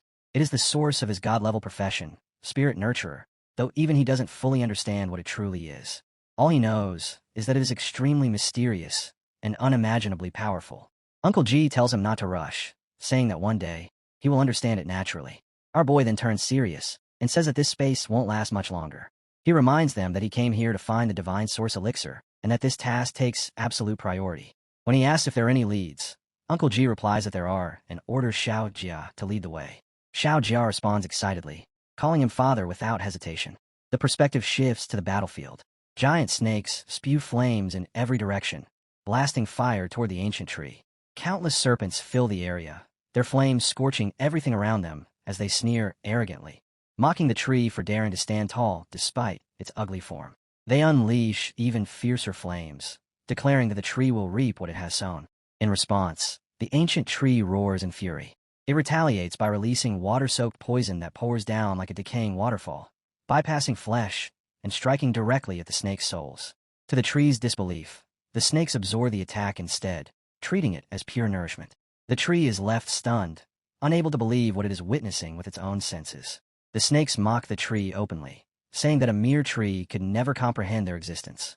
The tree roars back in fury, declaring itself a primordial creature born from the heavenly Tao itself, claiming there is nothing under heaven that it does not know. In the next instant, it releases a devastating blast of power straight toward the snakes. Heavenly thunder explodes as lightning crashes down, and the surrounding space shatters like a broken mirror. The tree bellows that it is still standing and cannot be destroyed. The snakes stare at it calmly and ask whether it has already exhausted all of its tricks. They remark that the time inside Takamagara is nearly over and that they will stop playing now. If the tree does not mind, they say, someone else can continue playing with it later. As the snakes begin to retreat, the tree panics and demands to know what they mean. In desperation, its roots surge outward, spreading rapidly and wrapping tightly around the snakes, locking them firmly in place. The tree roars, demanding an explanation for what they are truly planning. As the scene shifts, everyone finds themselves standing before towering golden trees. Vast waves of golden energy drift through the air, and above it all stands a massive tree, endlessly radiating power in every direction. Xiao Jia looks around in awe and immediately tells his father that this is the place where the divine source elixir is located. Our boy nods without hesitation and says good. He then turns to Uncle Jiang and asks whether the fruit hanging at the center is the divine source fruit. Uncle Jiang confirms that it is, but adds that one of the fruits has already been taken and was most likely given to Susanoo. He continues calmly, explaining that each country's divine source elixir eventually condenses into 10 divine source fruits. When a heavenly Tao seal completes its 10th transformation, the fruits fully mature. After that point, a new fruit is born once every year. Consuming one can revive the dead, heal even the most severe injuries, and has an extremely high chance of directly pushing someone from the 9th level into the 10th level. Uncle Jiang then looks back at the tree and adds an important warning. Advancing to the 10th level using this method permanently locks a person at that realm, making any further breakthroughs impossible. Before he can finish, our boy quickly asks whether the unripe fruits are still useful, and if someone below the 9th level can consume them. Uncle Jiang nods and says they are still useful. Even an unripe fruit has about a 30% chance of pushing someone from the 9th level to the 10th. For those below the 9th level, consuming it greatly enhances their physical body and strength, though they will eventually still be capped at level 10. Hearing this, our boy says that it's fine. He looks up at the fruits hanging from the tree and says they do not have the luxury of waiting for them to ripen. They will take them now. He then tells Uncle Jiang to take 7 of the fruits back to the taxi and keep them as emergency supplies. Uncle Jiang is visibly surprised and asks why he needs so many. Our boy just smiles casually and says he has no intention of using them himself. Even if he does end up using one, he'll be traveling to other countries later anyway, so there will be plenty of opportunities to obtain more. Uncle Jiang laughs and replies that our boy doesn't need them in the first place. At that moment, Uncle G bursts out laughing and teases Uncle Jiang, saying Xiao Jiang is getting old, just like him, and is no longer used to seeing a kid this absurdly strong. Uncle Jiang laughs along and agrees, saying they should probably start getting used to it from today onward. Uncle G then reminds Uncle Jiang to take good care of himself. Time is tight and the mission is serious, so they plan to head back to the Xia first and continue cultivating. Our boy immediately reassures them that it's fine and tells both Uncle Jiang and Uncle G not to worry. After that, our boy walks forward and turns to Xiao Wu, telling her she can simply swallow the divine source elixir. She replies confidently that there is nothing this empress cannot swallow. The next moment, she dives into the ground as thick green energy spreads outward. The power of swallowing heaven activates, devouring everything around her without restraint. Our boy stands there watching that terrifying swallowing power together with the little boy beside him. Xiao Jia suddenly speaks up, saying he also found something and asks whether there is really nothing left for him. Our boy smiles and says that since Xiao Jia is the older brother, he should let his little sister have it this time. He reminds him that she already brought him food earlier as well. He then promises that later, he will take him to the Jili Divine Vault for a proper feast. Xiao Jia sighs deeply and says fine, claiming he will trust his father one last time. Since he is not getting a share now, he says he will head back first and do his homework. Our boy can't help but think that this kid is surprisingly petty. Not long after, Xiao Wu returns, sits down on the ground, and comments that the taste is actually pretty good. She adds that it took much longer than she expected. Then she says she's extremely full and sleepy, announcing that this empress is going back to her room to sleep. Our boy tells her to rest well. A screen suddenly appears, displaying that the 5 elements devouring sky locust life rank transition progress has completed 1 out of 5, and her level rises to level 49. Later that night, as our boy passes through a stretch of barren land, he mutters to himself that 4 more divine source elixirs are still needed for the life rank transition. Once everything here is settled, he plans to travel to other countries to find them. Just as he is about to turn away, a voice suddenly calls out his name, Jiangchun. Our boy immediately responds, calling out, Grandpa Tree. Grandpa Tree urges him to hurry and come out, saying that once he leaves, Grandpa Tree plans to devour the entire sacred mountain directly. Our boy replies calmly that it's fine and asks Grandpa Tree to wait a moment, explaining that he still needs to rescue someone and will be back shortly. Grandpa Tree then asks where the primordial creature went. Our boy quickly asks if Grandpa Tree already swallowed it. Grandpa Tree replies that he didn't, saying the thing is far too ugly and that he has no desire to eat it. Suddenly, a block of ice appears. Grandpa Tree explains that he refined the creature into a divine pet fruit and reminds our boy to pick it up later, repeating once again that it's simply too ugly. Our boy can't help but think that Grandpa Tree is actually quite picky when it comes to appearances. He says it doesn't matter, that they can collect the fruit later, since rescuing old Saito comes first. The scene shifts to Saito, tightly bound by thick ropes. In his heart, he wonders if his master really entered Takamagara just to save him. Susanoo still hasn't returned, so he wonders if his master is still fighting him. He questions whether his master truly has a chance against a 10th level expert and a primordial creature. Tears stream down his face as guilt consumes him, blaming himself and wondering if a mere servant like him caused his master's death. At that moment, the door creaks open. Our boy steps inside and calls out old Saito. Saito weakly lifts his head, asking if it is truly master. Seeing his condition, our boy curses Susanoo, saying that letting him die like this would be far too merciful. He sits down beside Saito, and Saito asks in disbelief whether Susanoo was really killed by master. Our boy answers yes, and tells him he'll save him right now. He immediately cuts through the ropes with his red sword and activates the divine elephant prison suppressing body technique, shattering the restraints binding him. Saito bows deeply, saying his lord's kindness is beyond measure and that he could never repay it. He swears that the Saito family will follow their lord forever, willing to cross mountains of blades and seas of fire without hesitation. Our boy tells him to get up first and go outside, saying they can talk later. Saito replies apologetically that he can't move because the tendons in his legs have been severed. Our boy looks down at his legs, then takes out a divine source fruit and says they'll try eating this first. He tells Saito not to overthink it and to eat without worry, placing the fruit in front of him while adding that this country still needs Sato's help to manage things. Saito quickly agrees and begins swallowing the fruit. As he eats, our boy reminds him to slow down and be careful not to choke. Once the fruit is completely swallowed, a violent surge of energy erupts from Sato's eyes. He begins shouting and crying as overwhelming power bursts out from his hands as well, filling the space with trembling force. Slowly, strength returns to his legs.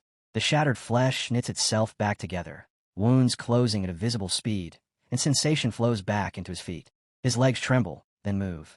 Tears stream down Sato's face as he suddenly freezes. He lifts his head in disbelief, then pushes himself upright. A violent surge of energy explodes from his body, sweeping outward as he shouts that he can see again. Not only has he fully recovered, but in that same instant, he breaks through to the 9th level. Our boy smiles and says that's good, but this place is about to collapse, so they need to leave immediately. Saito doesn't hesitate for a second. The two of them rise into the air and fly away together. As they move, our boy thinks quietly to himself that the divine source fruit truly lives up to its name, especially for those below the 9th level. Even though Saito will eventually be permanently capped at the 10th level, that is still the highest realm he could ever hope to reach in this lifetime. More importantly, if Saito were ever to develop disloyal thoughts in the future, eliminating him would be effortless. The scene shifts to Mount Fumi. Roots suddenly burst from the earth as the tree atop the mountain shines brilliantly, spreading overwhelming energy in every direction. The roots tear through rock and soil, growing wildly, and then an intense wave of pink energy erupts from the upper slopes.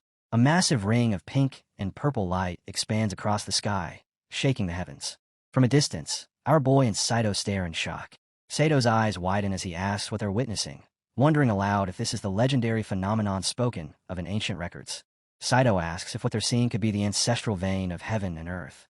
They stand before the towering tree as waves of spiritual energy continuously radiate outward.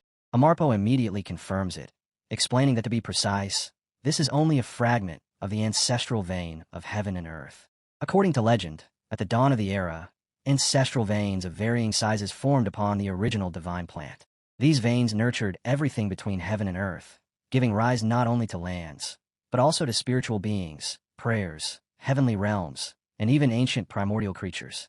Amarpo gazes up at the tree, speaking thoughtfully as he wonders whether Grandpa Tree intends to swallow this fragment of the ancestral vein.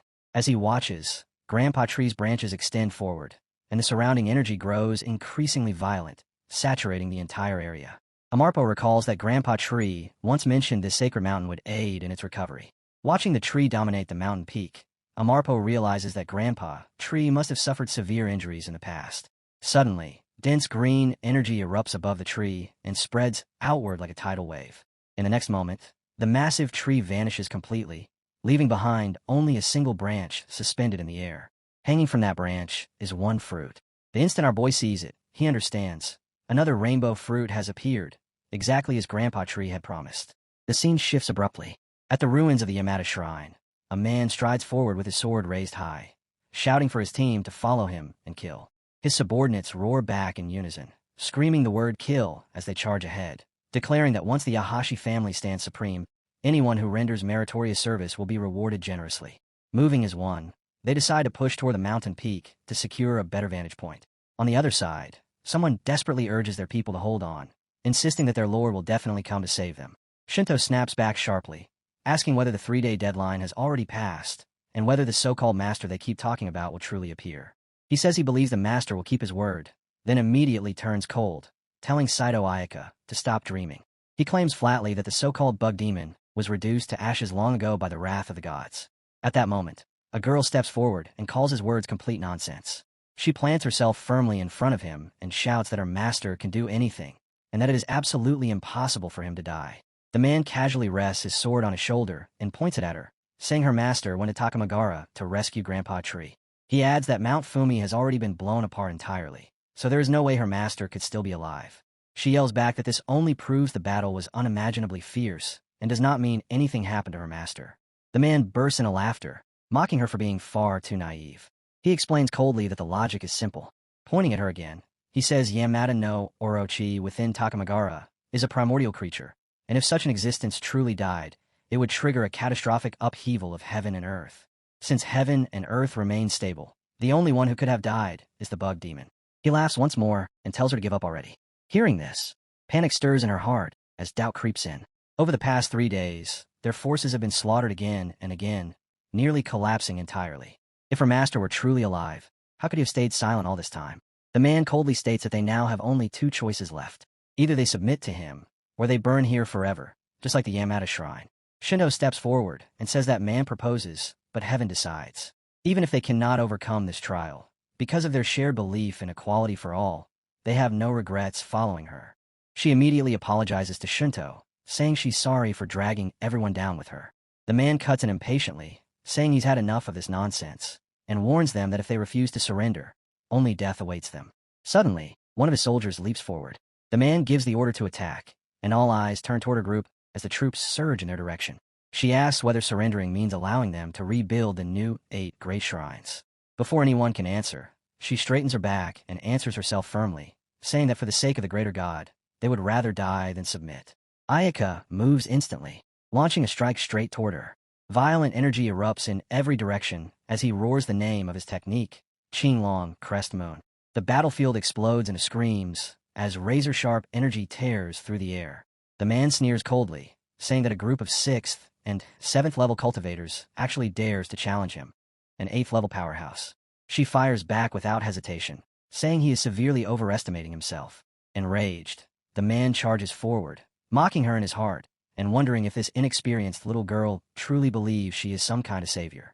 Energy blades slash wildly, shredding the space around them as he declares that without the 8 great shrines, the new Sakura country can only belong to the Yahashi family.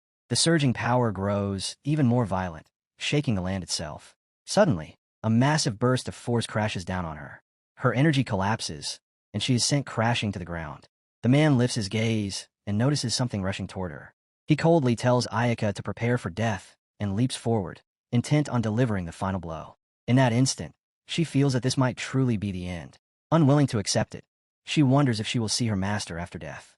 She lowers her head to the ground as overwhelming power descends upon her. Just as the fatal strike is about to land, something blocks it. She looks up in shock and sees a sword stopping the attack.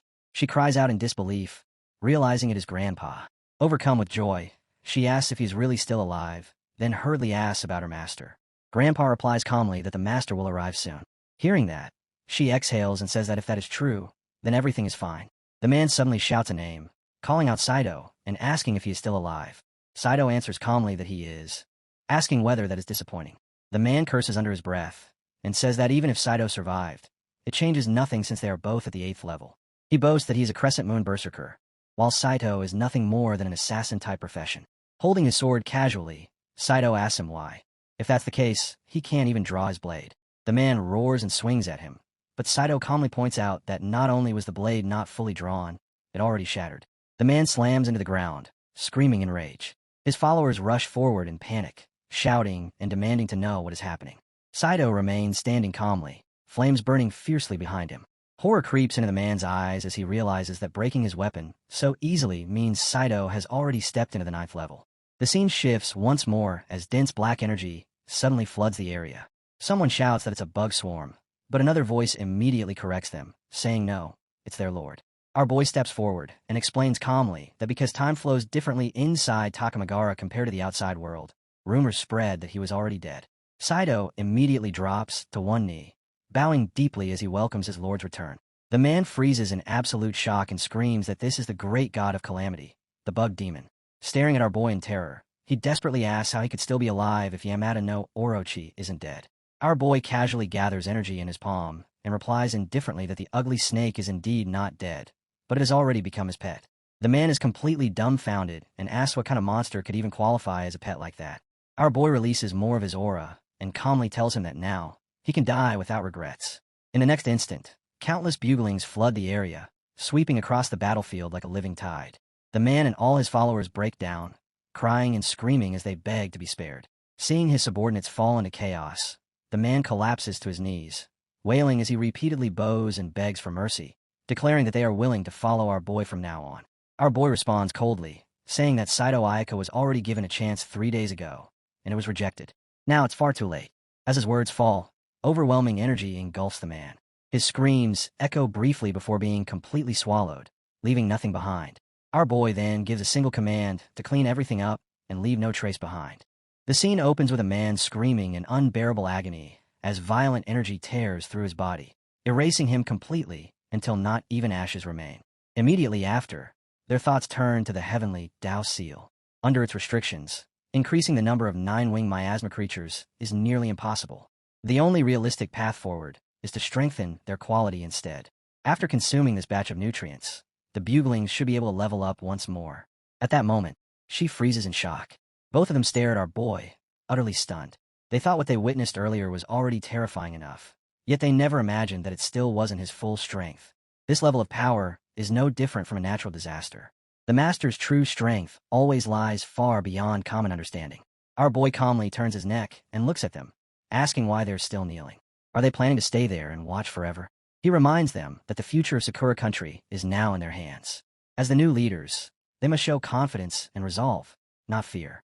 They immediately stand up straight and answer solemnly, saying, "Yes, master, we understand." Our boy nods in satisfaction and says that's good. As his feet settle on the ground, Saito steps forward and declares his oath to the heavens. As the new leader, Kenichi Saito swears he will rebuild a beautiful Sakura country, where all people are born equal and even ordinary citizens are granted basic human rights. Our boy turns back calmly and adds that if they truly want to eliminate the problem completely, it will still require 2 more days of feeding. He tells them to find him a comfortable place to rest first, and says they can handle everything here on their own. They immediately agree, promising to arrange everything properly. The scene shifts to an extremely luxurious hotel suite. Every detail is flawless, everything perfectly arranged and spotless. She stands beside the bathtub and informs him that the hot water is ready. She asks softly whether he needs her to stay and serve him. Even though she is still young, she has learned many massage techniques. If the master needs anything at all, she can help. Our boy looks at her calmly as the water continues flowing into the tub. He tells her there's no need and asks her to step outside for now. She responds politely and leaves without another word. The scene changes again.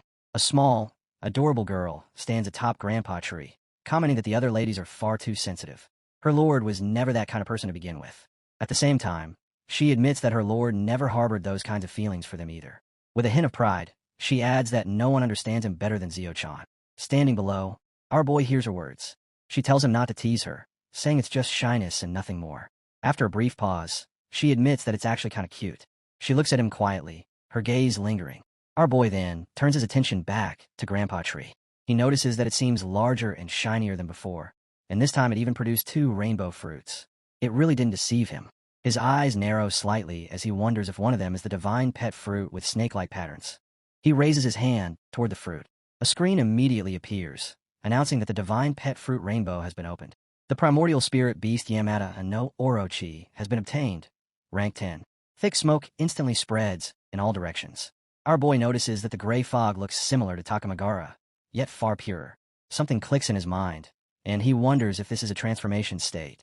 Another screen appears, displaying Yamada no Orochi at level 299. It is labeled as the guardian beast of the divine source land of Sakura country, possessing terrifying power. Our boy stares at the screen and blurts out in disbelief.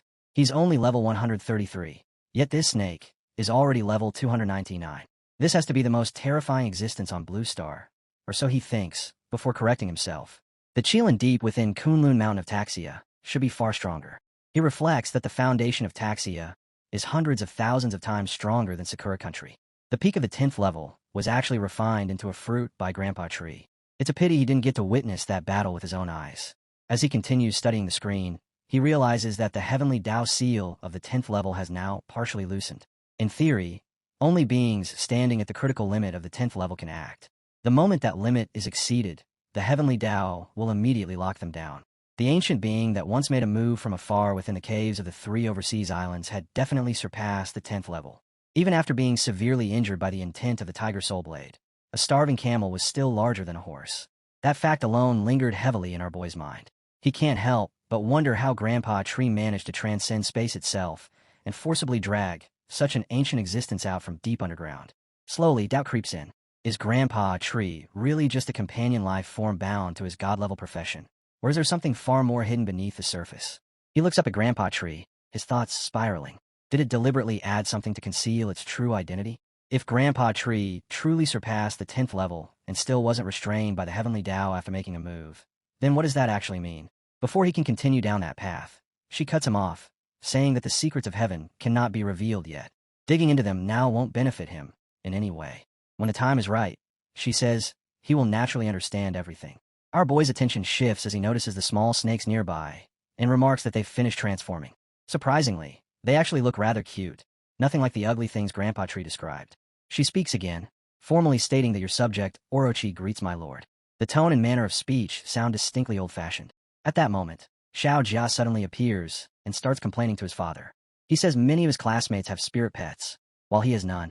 Because of that, they laugh at him, look down on him, and even bully him. Our boy nearly glares himself inside his own mind. This little brat has clearly gone off track. As a lord of the underworld, how could anyone possibly bully him? Still, he places a hand on Xiao Jia's head and agrees to give him the pet. He warns him to be careful, reminding him that the snake is quite fierce and should never be used to fight people.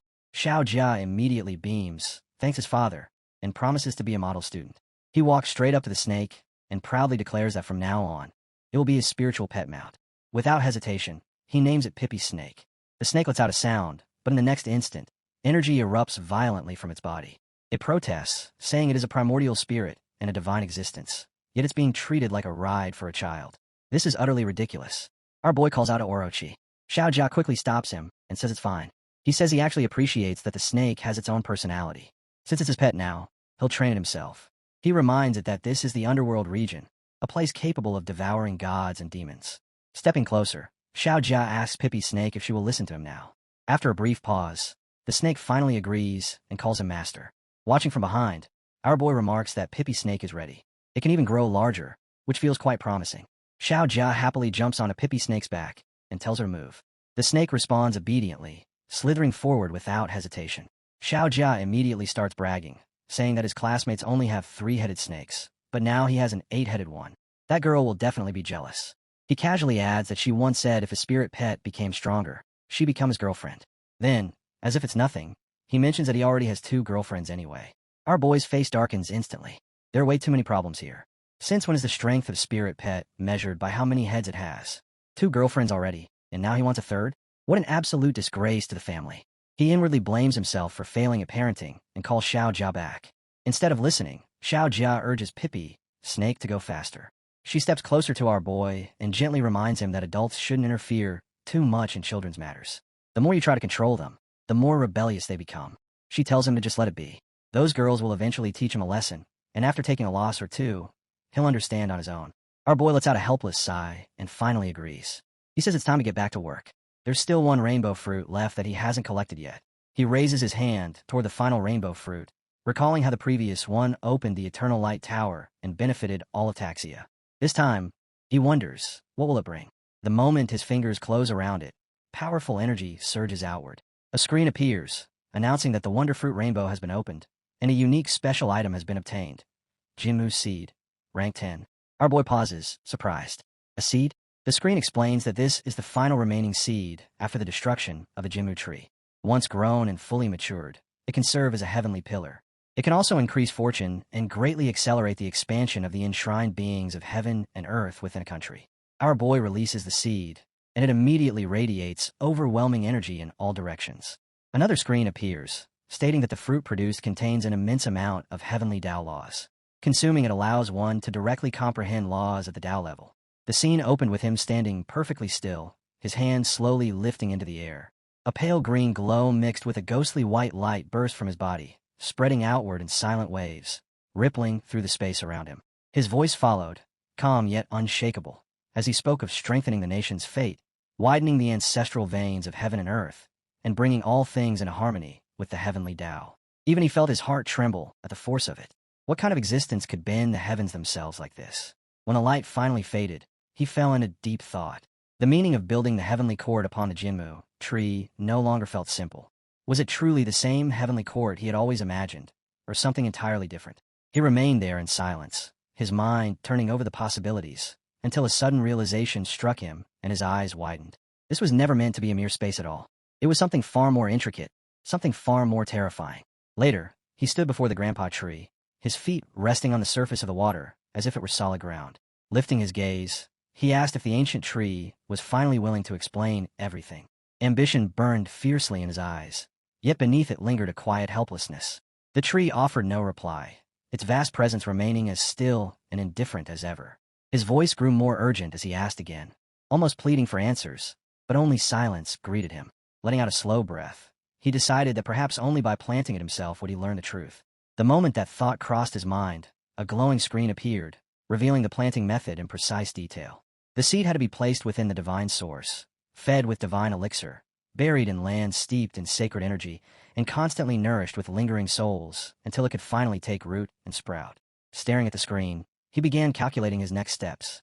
Kunlun's divine source land in Daxia lay close to the underground caves, making it easy to gather the remnant souls needed.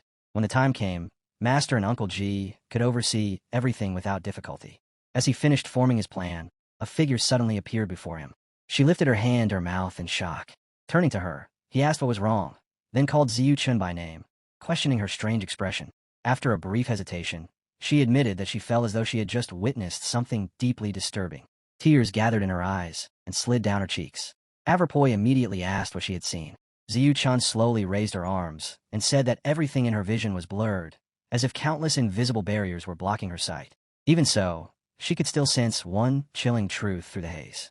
One of Daxia's 3 invincible supremes was going to die soon, though she had no way of knowing which one it would be. Averpoi froze, his body locked in place, his mind struggling to accept what he had just heard. It made no sense. In Daxia, Uncle Jiang of the Tenderlight Tower was already on the brink of the 10th level. As for Uncle Ji, even if his progress was slower, he should still reach at least halfway before the myriad races began their assault. The thought alone made his chest feel heavy and unreal. His mind drifted to Sister Huang Yu, the final shield of Daxia, someone who could face 10th level cultivators head-on. 9th level experts were nothing before her. And above all, there was still him. He commanded 80 million 9-winged miasma beasts, 9 million crimson-armored elephants, 15 million sky-devouring Lucas beetles, and even the terrifying Yamada no Orochi. Stepping closer to her, a weight pressed against his heart. How could he ever allow them to fall? 2 months from now, the heavenly Dao Seal would fully open to the 10th level. Within the underground caves, that realm was the highest that could act freely. There was no reason they couldn't hold their ground. They might even drive the enemy back. Yet another possibility surfaced, colder and darker. What if an ancient being above the 10th level appeared, trading one life for another? Even then, he still had Grandpa Tree. He suddenly stiffened and turned toward her, asking Xiao Chan if she was truly certain. She answered without hesitation. His eyes glowed pure white as the sky above them slowly began to brighten. She clasped his hand firmly and told him not to worry too much. The river of time never stopped flowing, never stopped changing. Every choice in the present reshaped what was to come. Since she had already seen that future and spoken of it, the outcome itself could be altered. Beneath the star-filled sky, she stood beside him and explained that when cause and action changed, the end might never arrive. Looking into his eyes, she softly said that she hoped it would be so. At last, he spoke, telling Xiao Chan that if he ever felt uneasy, he hoped she would never hide anything from him. He asked if she understood. She nodded. He fell silent once more, and in his mind, a distant voice called his name, urging him to wake up. Only then did he realize it was Saito Ayaka. They held each other's hands, and then someone said that Seiacha would move out first. She reminded him that whatever he witnessed, he had to report it at once. Standing there, she raised her hand in a quiet wave, her posture steady as she watched him disappear. After he left, she stayed by Grandpa Tree. Drawing in a slow breath, she wished she were stronger. Sitting against the roots, she sank into thought. Time was one of the highest laws of the heavenly Tao, something that could not be forcibly rewritten. Every trial in the present was fuel meant to temper him. Warnings could be given, but to interfere with cause and effect was forbidden, and anyone who tried would suffer the backlash of the Tao itself. Across countless eras, only a rare few had ever managed to save others from catastrophe. She hugged her knees to her chest, lowered her head, and remained there alone, trapped in helpless despair. The scene shifted. He now stood beside another girl who urgently reported bad news. The ocean's surface was in violent turmoil, as if something monstrous had emerged. The ground was littered with shattered purplish dross, and even the sky had been stained an ominous violet. She wondered if it was the sea tribe. He told her to take him there immediately. The scene changed again. Fresh intelligence had arrived. Ji Yongchun had appeared at Takamagahara, and Sakura country had descended into chaos. Soldiers stood in tight formation, listening in silence. A report followed, stating that Mount Fumi had collapsed, likely from a clash between a primordial being and Ji Yongchun. Though his chances of survival were slim, they could not afford to lower their guard. Their leader announced that the entire tribe would be deployed. If Ji Yongchun died, so be it. Even if he escaped, he would be gravely wounded. He clenched his sword, teeth grinding, eyes blazing as he stared ahead, ready for the coming storm. Heaven spoke with icy resolve. When the moment arrived, he would kill them all and avenge his son, Ao Qian. Exploiting the chaos in Sakura country was only the beginning. They would also carve out new territory there. With his decision made, he shot into the sky and roared for the troops to advance. The army instantly shifted direction, surging forward along the path he indicated. One final command rang out: kill Jiangchun and see Sakura. At that moment, a streak of white energy tore through the air, coiling like a serpent formed from pure power. The leader shouted again, repeating the order to slay Jiangchun and claim Sakura. After that, Ao personally entered the battlefield, standing shoulder to shoulder with his soldiers. The anger he had buried for so long surged through him as he thought that he had endured enough, and that this day had finally come. With unwavering confidence, they pushed forward toward their enemies. Ao spoke again, his voice thick with emotion. He called out to his son, saying that it had been 7 days since his death, and asking him to watch over them. But the moment the words left his mouth, his body stiffened. His expression shifted as he sensed something wrong. He stopped, staring ahead in disbelief. It was the remaining 9, wrenched miasma. Everyone halted as a vast white energy filled the space before them. Ao frowned, murmuring that the amount of power was terrifying and that something about it felt deeply wrong. One of his subordinates stepped forward nervously, calling him Dragon King and warning that their intelligence might be flawed. From the strength of this 9, wrenched miasma alone, it no longer felt like a battle, but a one-sided slaughter. Ao remained outwardly calm, telling them not to panic yet, and ordering everyone to observe carefully before acting. He reasoned aloud that if Jinsheng's death had driven the 9 vengeful Yamada into a frenzy, attacking everything in sight, then the wisest choice was to wait. Let them tear each other apart first. When the time was right, they would move in, seize the spoils, and completely unify Sakura country. Just as those words settled, he suddenly appeared. Standing confidently beside her, he let out a soft, amused laugh, and asked why there was yet another rumor claiming that Jinsheng was dead. He openly accused the Sea Tribe's Nanjin Dragon King of daring to stir chaos in Sakura country. Ao's heart lurched. Jinsheng was alive. Not only that, but his aura showed no sign of injury. Panic churned inside him as he wondered what had truly happened in Takamagara. He pointed directly at the Dragon King and questioned him without hesitation. Had Ao brought his entire tribe for him, or for Sakura country? Since Sakura country now belonged to him, Ao needed to decide whether he was prepared to see his entire clan wiped out. Ao looked up in shock, eyes fixed on him as he held his sword. His thoughts spiraled. Sakura country had been taken? Then were the primordial being? Had it been killed? How could such a thing be possible? Fury burned in his chest, his teeth grinding as he tightened his grip, yet he forced himself to remain still. He reminded himself that he was the Dragon King of the Sea Tribe. After a brief pause, Ao stepped forward and bowed with formality, introducing himself and saying that the Dragon King paid his respects to the Excellency, the Zhenhai King. He declared that his entire tribe had come to pledge their allegiance. On the surface, his tone was steady and respectful, but beneath that calm mask, Ao was already calculating. In war, a false surrender was nothing more than a tool to test the enemy's depth. Hearing this, our boy and the girl beside him both paused in surprise. Ao continued smoothly, asking where the primordial being of Sakura country was, and whether it had harmed the Excellency. He even claimed his entire tribe was ready to fight for him, if needed. Our boy nearly laughed himself. The trick was obvious. Clever, perhaps, but far too shallow for him. Slowly lifting his hand, a surge of green energy spilled outward. If Ao wanted to act, then he would answer with a performance that felt fake only until it became terrifyingly real. Someone nearby joked that the ugly snake had been captured and handed to the kids as a pet to ride around. And in that same moment, a crushing presence unfurled behind our boy. The massive shadow of the snake filled the space, its power pressing down like a storm. His eyes turned gold, his stance unmoving, confidence and pressure rolling from him in waves. At last, he calmly told Xiao Jia to bring Pippy Snake out and let Uncle Ao take a proper look, so he wouldn't have to worry anymore. When the Pippy Snake appeared before Ao, revealing several faces at once, his body went rigid. Confusion struck first, then shock flooded in. A single thought echoed in his mind. Jiang Chun had once fought alone through Takamagara and tamed a primordial creature. Now that legend stood right in front of him, far stronger than anything he could ever challenge. Reality crushed down on him. One wrong step would turn everything into a disaster. Compared to the survival of the entire Sea Tribe, what was the life of one son? He stood among his people, staring at the snake, reminding himself that he was still the Dragon King. True power also meant knowing when to bend. Beside the towering face of the beast, our boy remained steady and composed. He met the Dragon King's gaze and asked if he finally understood now that he had seen the truth. Then his son added lightly, almost playfully, asking Uncle Ao if he wanted to come up and take it for a ride. That was the breaking point. Without another word, the Dragon King dropped to his knees, hands braced on his legs. He announced that Ao Lai, Dragon King of the Sea Tribe, and all his people sincerely surrendered to Daxia and pledged their loyalty to Jiangshun as their master. At once, every member of the Sea Tribe followed, kneeling together in absolute silence. As they bowed, the massive snake rose into the sky above them, its shadow swallowing the ground and flooding the scene with crushing pressure. The Dragon King spoke again, swearing that from this day onward they would obey every command of their lord, never daring to resist. Our boy remained silent, his gaze sweeping across the kneeling tribes.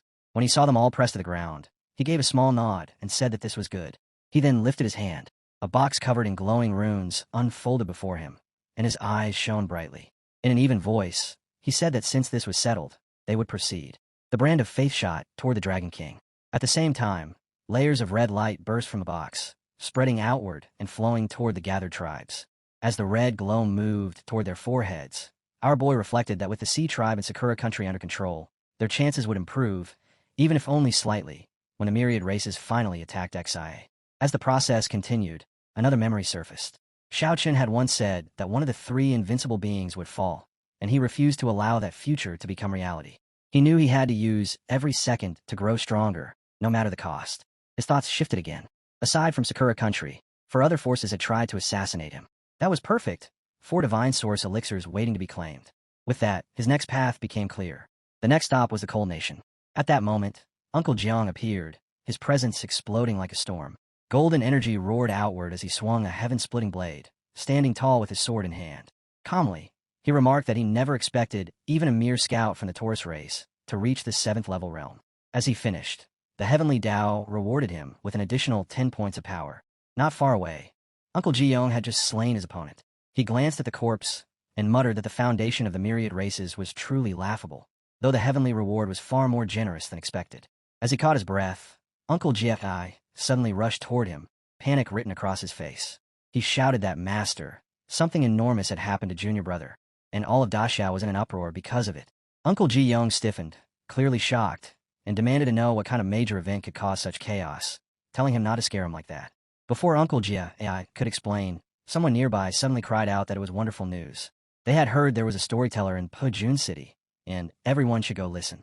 The scene swept into Pejun City, where towering buildings glowed beneath crackling lightning, their lights cutting through the dark sky. At the city's heart, a storyteller stood on a raised stage, encircled by a dense crowd. With a booming voice, he announced that during the Last Change era, according to the Daxia calendar, on November 2nd, year 793, the Jinhai king of Daxia had traveled alone to Sakura country. The old man stood firm as stone, the crowd hanging on every word. He declared that friendship and courage always walked together, that the king had risked his life and faced death alone to save an old servant. No one looked away. He added that collecting debts door to door required true ability, and that even calamities could be crushed beneath the 9-winged slayer. At a nearby table, our boy sat with Uncle Jiang and Uncle Ji, quietly listening. Suddenly, Uncle Jiang laughed and complained that the storyteller was awful, that he did not even describe his disciple's overwhelming, tyrannical aura. Uncle Ji immediately teased him, pointing out that despite his words, he was smiling like a flower in full bloom. Somewhere else in the crowd, someone whispered that when the Jinhai king first entered Sakura country, he had slaughtered the 8 great shrines. If such a thing happened in Daxia, it would have turned the land into a battlefield overnight. The view shifted to another table. A neatly dressed man stared at the stage, shock written across his face, and murmured that this was only the beginning. At the same moment, the storyteller slammed his wooden stick against the platform and echoed the same words. This was only the beginning. He went on, describing how the Jinhai king charged into Takamagara and clashed with Yamada no Orochi. With a click of a remote, the image of a colossal serpent appeared. The old man explained that Yamada no Orochi was a primordial existence, equal to Daxia's Qilin, and that the battle had been so violent it shattered all of Mount Fumi. Hearing this, the neatly dressed man spoke again. He admitted that he once believed surviving the underground trials meant he had finally reached the same level, yet now the distance only felt greater. The person beside him replied calmly, telling him not to lose heart, that having someone worth chasing was itself a blessing. The man drew a deep breath, steadied his mind, and said that way of thinking made sense. It only meant he had to push himself harder from this moment on. The focus returned to the old man on the stage. He declared that in the end, the Jinhai king released hundreds of billions of refined 9-wing miasma, wiping out every rebel in Sakura country. The crowd instantly erupted. Voices clashed, people demanding details. How fierce the battle was, what truly happened, how the king could possibly win. Someone even shouted that the storyteller was completely unprofessional. The old man snapped back, saying only the heavens knew the full truth. It was already a miracle that he had gathered this much. If they wished to listen, they could stay. If not, they were free to leave. He made it clear he was not there to please anyone. That last line set Uncle Jiang off. He slammed the table, stood up, and cursed loudly, declaring he was done with this nonsense. Uncle Jian shot to his feet, anger flashing in his eyes, telling Ji to come with him so they could go ask Xiao Chen directly. But Uncle Ji did not move. Uncle Jiang leaned his head against Jian's shoulder, shut his eyes, and ground his teeth in frustration. When Ji still refused to rise, Uncle Jiang finally exploded. He stormed away, shouting that Ji was a spineless coward, and that if he would not leave, then he would go alone. Every gaze followed Uncle Jiang as he walked out. Soon, the scene returned to the old storyteller. With a steady voice, he announced the date clearly: Glass Change Era, Daxia Calendar, November 9th, year 793. He proclaimed that the Zhenhai king of Daxia was marching toward the cold country, weapon in hand, determined to shatter the so-called human enclosure. He paused and asked if anyone knew what a human enclosure was. Then he explained simply, saying that just as there were pigeon cages, sheep pens, and chicken coops, those cursed lands trapped ordinary people at the very bottom, raising them like livestock and treating them as beasts. Behind the door, Uncle Jiang stood quietly, listening, a cold sneer forming as he wondered what other nonsense would follow. At that moment, our boy quickly spoke up, agreeing and offering to pour tea. The old man nodded and continued. He said that by the same ruthless method, hundreds of billions of nine-wing miasma swept across the cold country like a massive plow, tearing through fields. Every evil sect and corrupt power was crushed, and they deserved it. Because of this, countless poor and oppressed lives in the cold country were saved. Not long after, the Zhenhai king carved his way straight into the cold country's divine source land, Mtifu. There, he clashed with the terrifying 10th-level primordial, the unicorn. The battle shook the heavens, and when the dust settled, the Zhenhai king still stood. Mtifu, however, was reduced to ruins. By chance, on November 15th, he advanced into the Pharaoh country. With the heaven-supplementing blade, he slaughtered the 9 main gods, then marched into Sun City, another divine source land. Inside that ancient city-state dimension, a brutal war erupted against the primordial Golden Lion King. Once again, he emerged victorious. On November 20th, he turned north and asserted his dominance over Asgard in northern Europe. A legendary battle followed, this time against the giant wolf Fenrir. The ending did not change, victory. Rumors spread that after that, the Zhenhai king had already set his sights on the Shiva country. The storyteller stressed that Shiva's power rivaled Daxia itself, leaving everyone wondering if the king could still achieve an overwhelming triumph there. To know what came next, they would have to wait for the following episode. By now, Uncle Jiang was completely shaken. In his heart, he could hardly believe that so many earth-shattering events had unfolded in such a short time. Brad Zayukin had clearly stepped onto the road of the human emperor. The old man then raised his voice and recited with fervor. He spoke of the sea dragon of the Chu River riding towering waves, thunder roaring with unstoppable force. With 9-winged flying armor glaring down from above, its overwhelming presence revealed the bearing of a true hero. Divine light tore through the endless dark, and the path to the human emperor was paved with trials. Crossing desolate lands, he proclaimed himself the calamity that would erase all races. The old man called for a drink for Daxia, a drink for Chenhik, a drink for the monarch of natural disaster, and a drink for the human emperor of Jiang. The audience stared at him with burning eyes.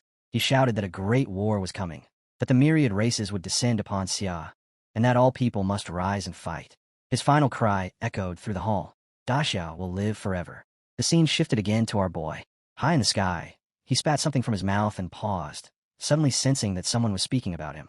Below, soldiers looked up in terror, shouting and demanding to know who he was and how he dared appear like this. He thought calmly that they had discovered him far too quickly. Standing above them, he spoke softly and told the buglings that it was time to eat. He said this would be their last real meal for a long time and ordered them to eat quickly, to force everyone to reach level 4 if possible. As his voice fell, purple energy surged outward, washing over the soldiers.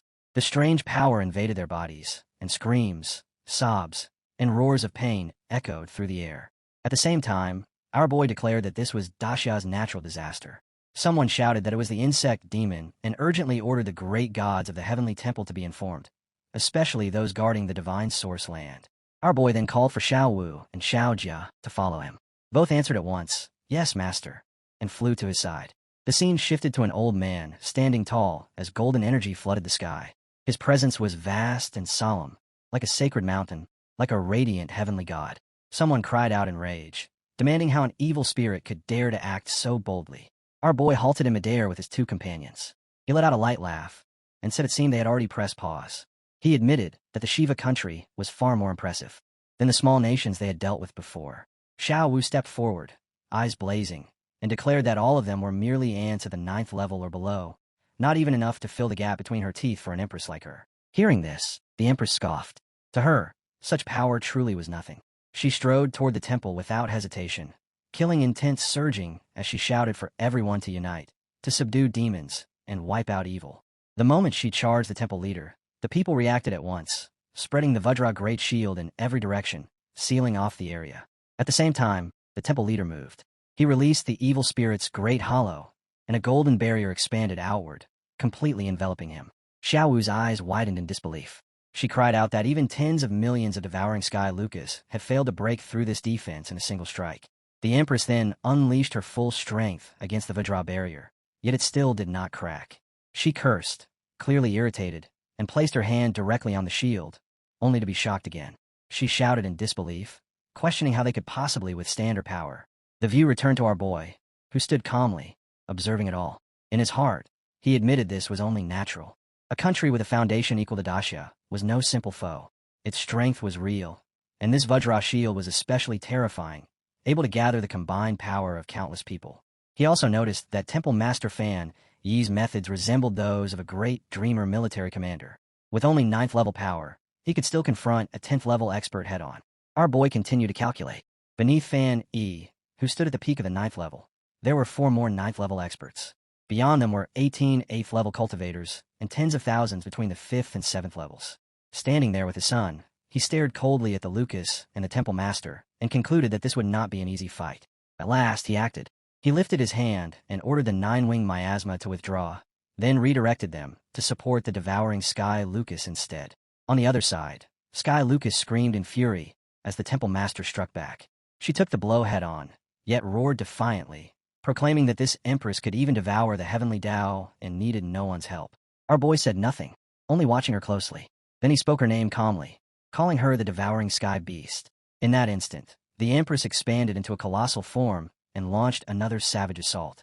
Xiao cried out, urging the devouring Sky Beast to rise. A gigantic Empress appeared, roaring madly, driving herself to strike harder, to tear everything apart, to crush all resistance. Her massive body burned with rage, eyes glowing blood red. She swore that if she could not break the barrier today, she would lose all face. With a thunderous crash, the Empress hurled herself into the Vajra barrier, shouting that she would devour them all. This time the force was overwhelming. The shield cracked, then shattered, fragments scattering in every direction. The released energy was so violent that the defensive formations collapsed on the spot. Our boy let out a light laugh, thinking that Xiao truly could not resist provocation. Once stirred, she went all out, making everything much easier. Just then, his son suddenly complained that his head was hurting. Inside the crumbling barrier, the Temple Master's followers screamed in terror, crying that they could no longer hold on.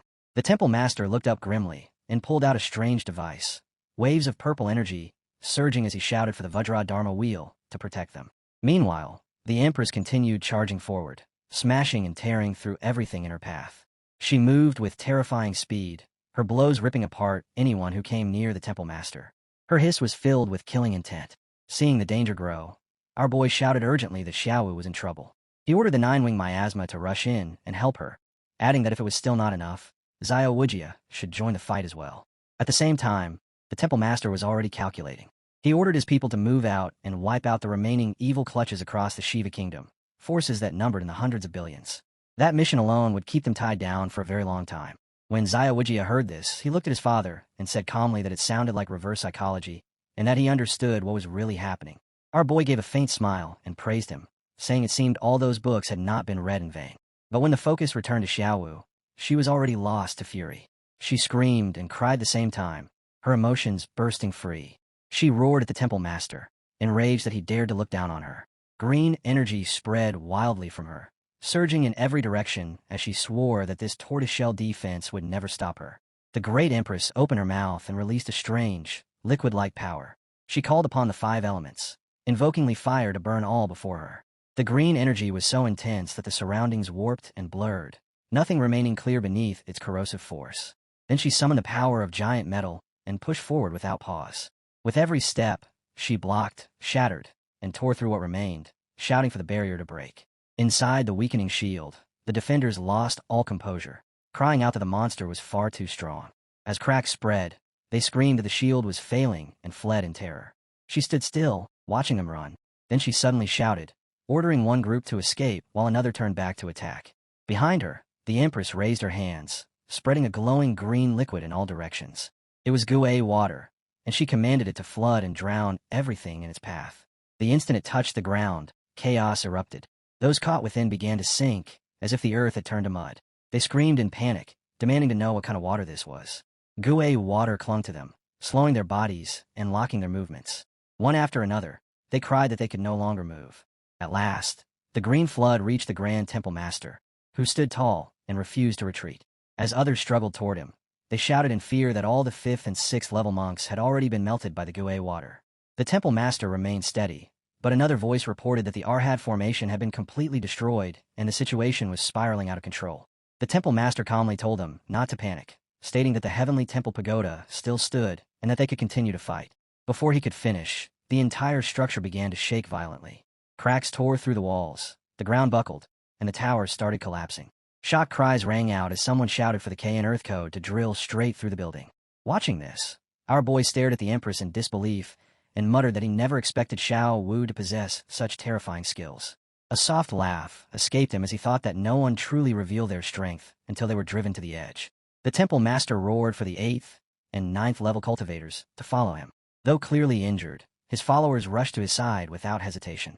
He clasped his hands together, burning his soul as purple energy surged outward. Divine power descended from above, golden light pouring down as he activated the Arhat rebirth technique, spreading his arms as the force exploded. At that moment, the sky lotus drifted forward and announced that the great god Brahma had descended. The golden pressure intensified, filling the space with crushing force. Our boy narrowed his eyes and muttered that the pressure was insane, briefly wondering if Xiao Wu could endure it, before scoffing that it was nothing compared to the heavenly Tao charge backing the Empress. The Empress stepped toward the temple god, even as energy leaked violently from her body. Our boy could see that while her will had not weakened, she was beginning to struggle.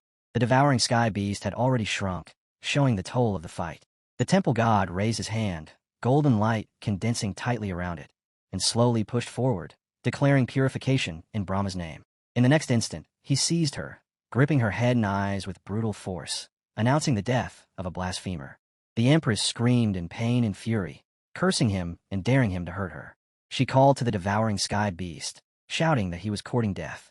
Suddenly, an immense surge of Jia Wood vitality erupted from her body. Enormous wings burst open behind her, flooding the battlefield with green life energy. The vitality healed her and amplified her power, while Lucas joined in, his attacks shattering the god's divine presence. Our boy saw Xiao Wu's momentum surge even higher. Yet the temple god tightened his grip, clutching her head with both hands and declaring that the 5 elements would return to 1. In that instant, the Empress vanished from his grasp. The temple god froze, realizing she had completely disappeared.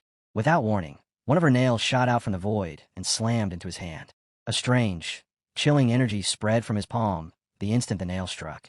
His hair exploded outward, shattering into countless jagged fragments like razor-edged stone, scattering in every direction with lethal force. As the hand continued to break apart, it looked like solid rock collapsing, pieces blasting outward in all directions. Someone shouted for the boring sky beast to break through. In the next moment, chaos erupted. The temple master's followers screamed and scattered, shoving each other aside, falling to the ground, abandoning all dignity in their desperate flight.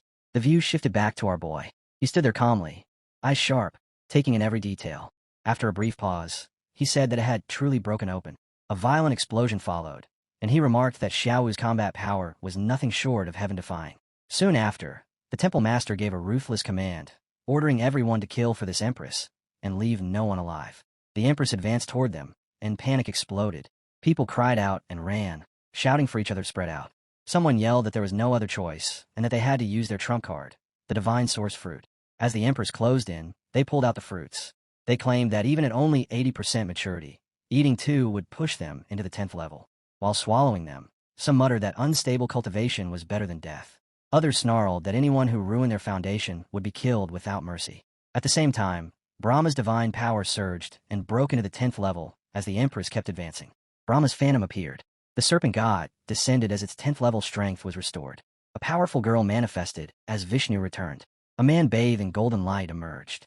Then Mahakala appeared, swords in hand, radiating ferocious energy. After that, Ganesha descended as well, a towering elephant form wielding twin blades. Through it all, our boy observed without missing a single detail. He realized that they had all stepped into the 10th level. A trace of unease rose as he wondered if Xiao Wu could handle this. The scene shifted to her. She stood firm, calm and unshaken, staring straight at them.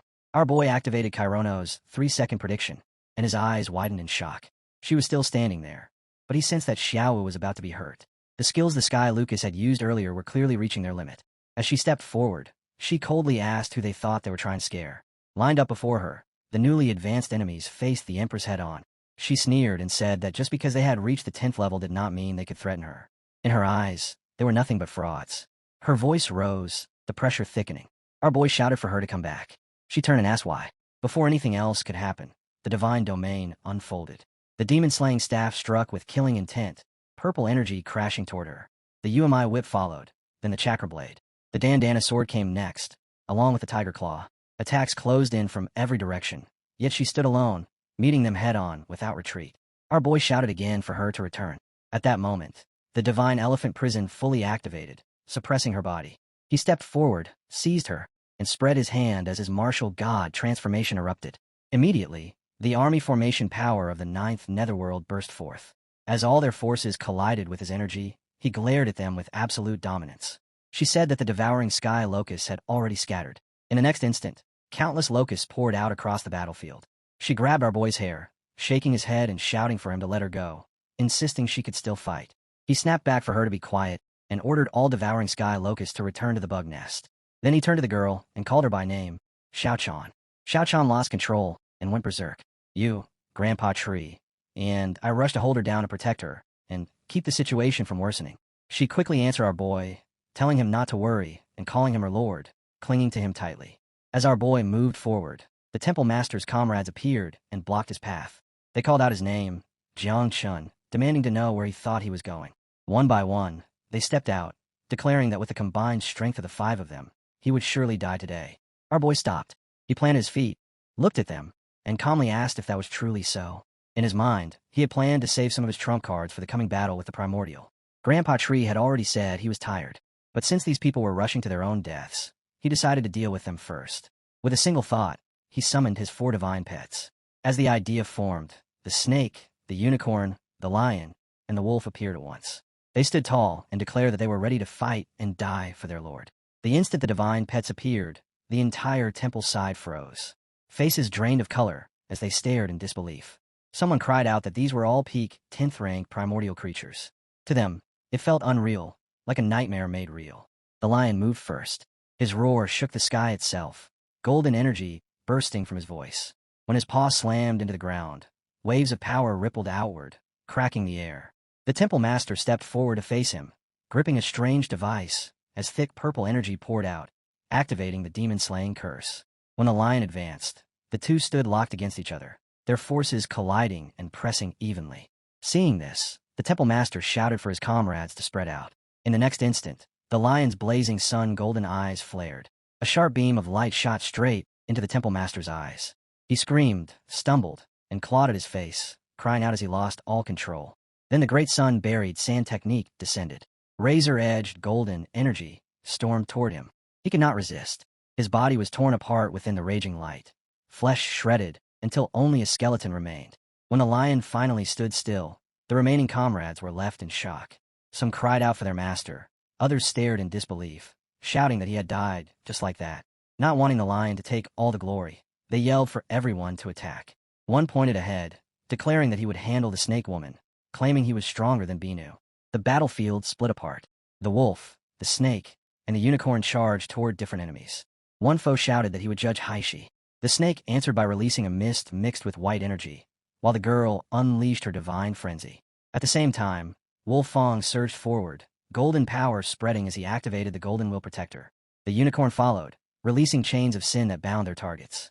Elsewhere, the temple comrade Dina activated demon-slaying arts, while Xingbi turned and fled without hesitation. Soon after, the spirit of the Grand Temple Master appeared, urgently ordering them to go to the divine snow mountain to summon Garuda. The others responded at once, agreeing without question. The scene returned to our boy, who stood calmly, watching everything unfold before him. After quickly judging the situation, he spoke casually and told them to go ahead. It would save him the trouble of hunting them down later. Grandpa Tree pulled her back properly. She struggled, shouting for him to let go, swearing that she would personally kill those jerks. Grandpa Tree warned her coldly that if she kept disturbing him while he rested, he would turn her into a fruit. She sat near the roots, still trembling. When he said that, she finally stopped. Closing her eyes, a tear slipped down her cheek. Then she cried out that it was all because she was too weak, that her level was not high enough. Otherwise, she would have devoured them in a single breath. Zhao Chen stepped closer and told her gently to behave, saying those jerks would be dealt with, and that for now, they should just watch the show together. She sniffed and replied that she would give him face for now, then muttered that now he had really. The scene shifted back to our boy, standing with his divine pets. He said calmly that they now had two choices: surrender or die. Someone answered that they would rather die than surrender. Our boy turned his head and replied that they were still clinging to hope, believing Garuda would avenge them and free their souls. He nodded and said that was fine, that he would set them free and see where their souls would go. As he spoke, a golden line shot outward, waves of golden energy roaring as they tore through everything. The power shook the heavens, reducing their defiance to dust. The focus shifted to the snake, who used a shadow secret art on the girl, locking her throat so she could not speak. But snakes from all sides shouted surrender, seized her, and forced the sound in her ears. The secret technique, eternal slumber, began devouring her. Then it shifted to the wolves. Fallen Fong broke through, slaughtering another group of temple comrades. They tried to fight back, but he was stronger. With a roar, he released his power, seized a man by his clothes, and devoured him. A voice declared that Fenrir had completed his mission. On another side, the unicorn bound a man with chains as he screamed in terror. Then the unicorn charged, driving his horn through him. A voice rang out, announcing the punishment of justice and the breaking of illusions. Our boy watched quietly and said that they were doing well. He ordered them to take all the divine weapons. Then he added that all the souls belonged to Xiaojia. Xiaojia replied that even a mosquito's leg was still meat, thanking his father as he spread his energy outward. Our boy thought to himself that these little brats had even learned sarcasm. Then, all at once, the sky locusts burst out complaining, calling him biased, shouting that he would not even let this empress swallow a single one. Our boy immediately felt another headache forming in his sea of consciousness. Too many troublemakers, he thought. He sighed, worried about the empress, then said for her to stop shouting, that all of it was her food. She froze in disbelief, then huffed that she would forgive him for now, but this would not happen again, and that even eating could not shut him up. When she was done, she swore she would deal with him properly. As the divine beasts gathered around him, our boy frowned and muttered that Garuda was taking far too long. Maybe he could not leave the divine snow mountain at all. Then he called out for the divine beasts to follow him there. They understood immediately. Moments later, his eyes widened.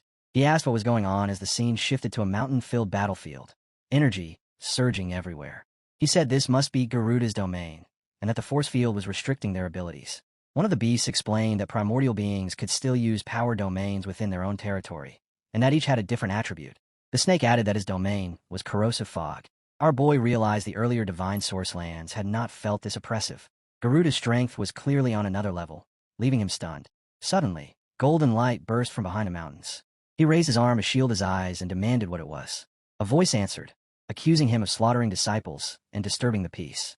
A massive sword formed, glowing with gold, as the giant bird declared, Garuda's domain, activate.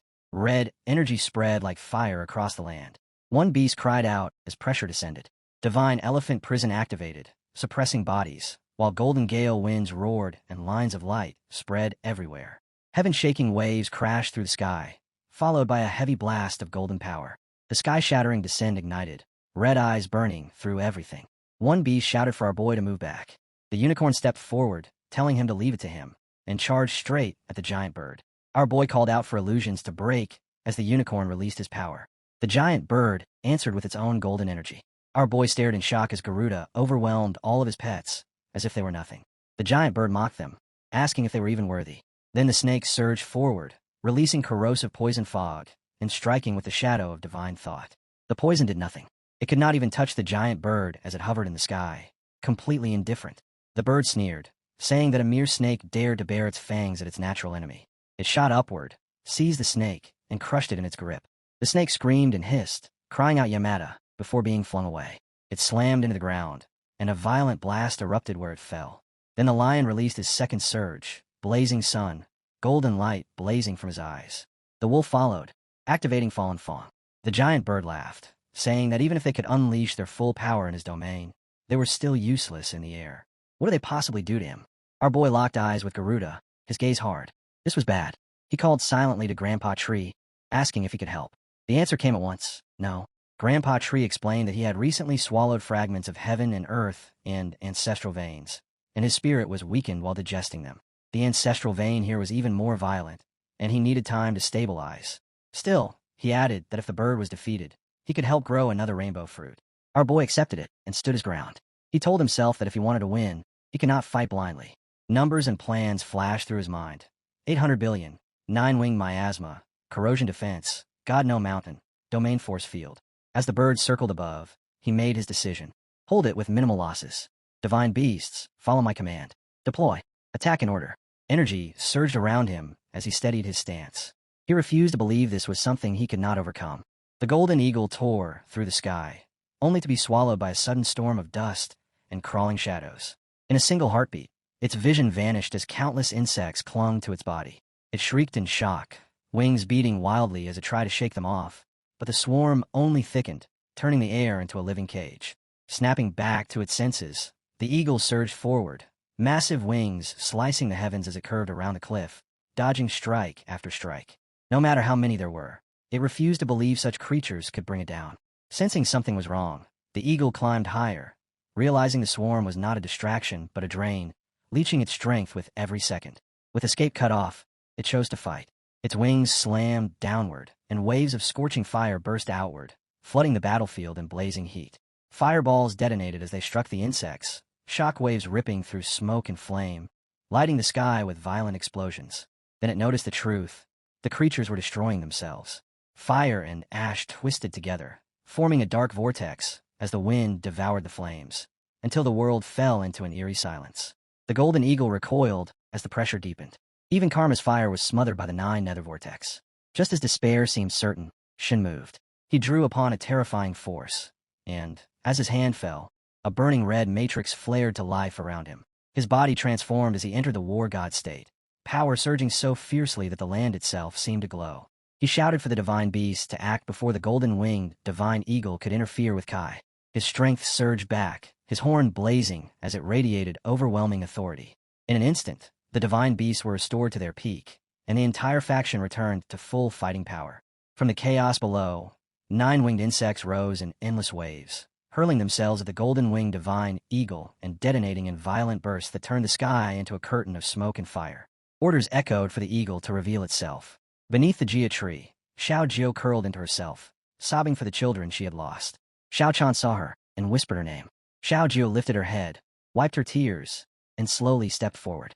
Xiaowu tried to follow but was caught in the roots. When Xiao Chan wrapped Xiao Jiu in a trembling embrace, she cried that it felt like she had finally awakened after an endless sleep. At the sound of her name, Xiaowu froze, memories crashing back. This was the Xiao Jiu her master had spoken of. Shock and anger flared in her eyes as Xiao Jiu bared her teeth, ready to strike. Before either could move, a figure leapt between them, seizing Xiaowu by the neck. Calm words followed, breaking the tension. This was not prey, but family. The outsiders were still locked in battle beyond the barrier, and if Xiao had truly recovered, then she needed to return to the fight. The moment she heard this, her expression darkened. In her mind, the children had only been hurting themselves after waking up. Without hesitation, her body dissolved into a streak of light and shot into the sky, worry for her father burning in her chest, leaving only a promise that she would come back and settle everything later. Behind her, Xiao Chan tried to restrain Xiao Wu, who was still struggling and shouting that fear had no place in her heart. The world shifted back to the battlefield.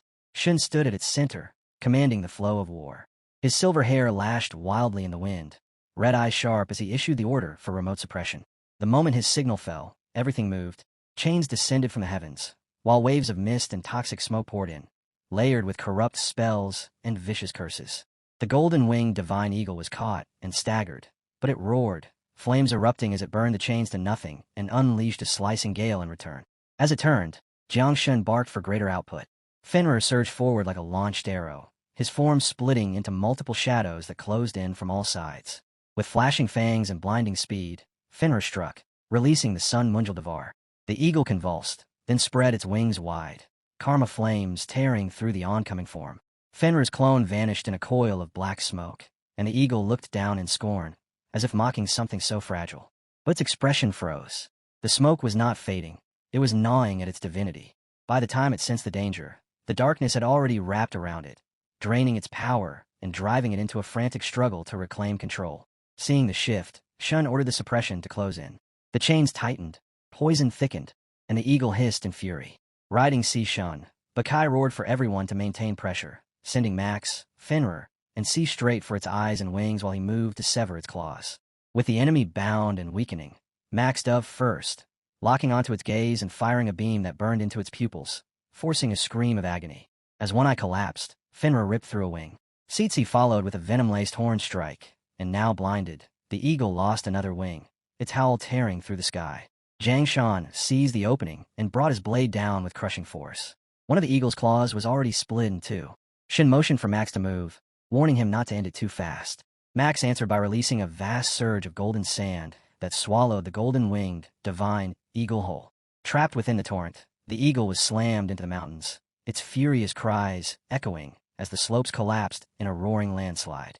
Above, Zhang Shan raised his sword and pointed it forward, divine beasts gathering at his side as he declared the final choice: submit or be erased. The eagle let out a bitter laugh. It said it would never kneel to anything weaker than itself, never trade its pride for survival. Flames exploded from its body, turning the mountains into a sea of fire. The air twisted under the heat as its voice thundered across the battlefield. It would rather destroy itself than bow. Karma fire burst outward in raging torrents, scorching everything in its path. Black smoke swallowed the sky, explosions tearing through the land. The shockwave sent Shun flying, and Gale screamed as the ground shattered. Bai rushed in at the last second, shielding him from the blast.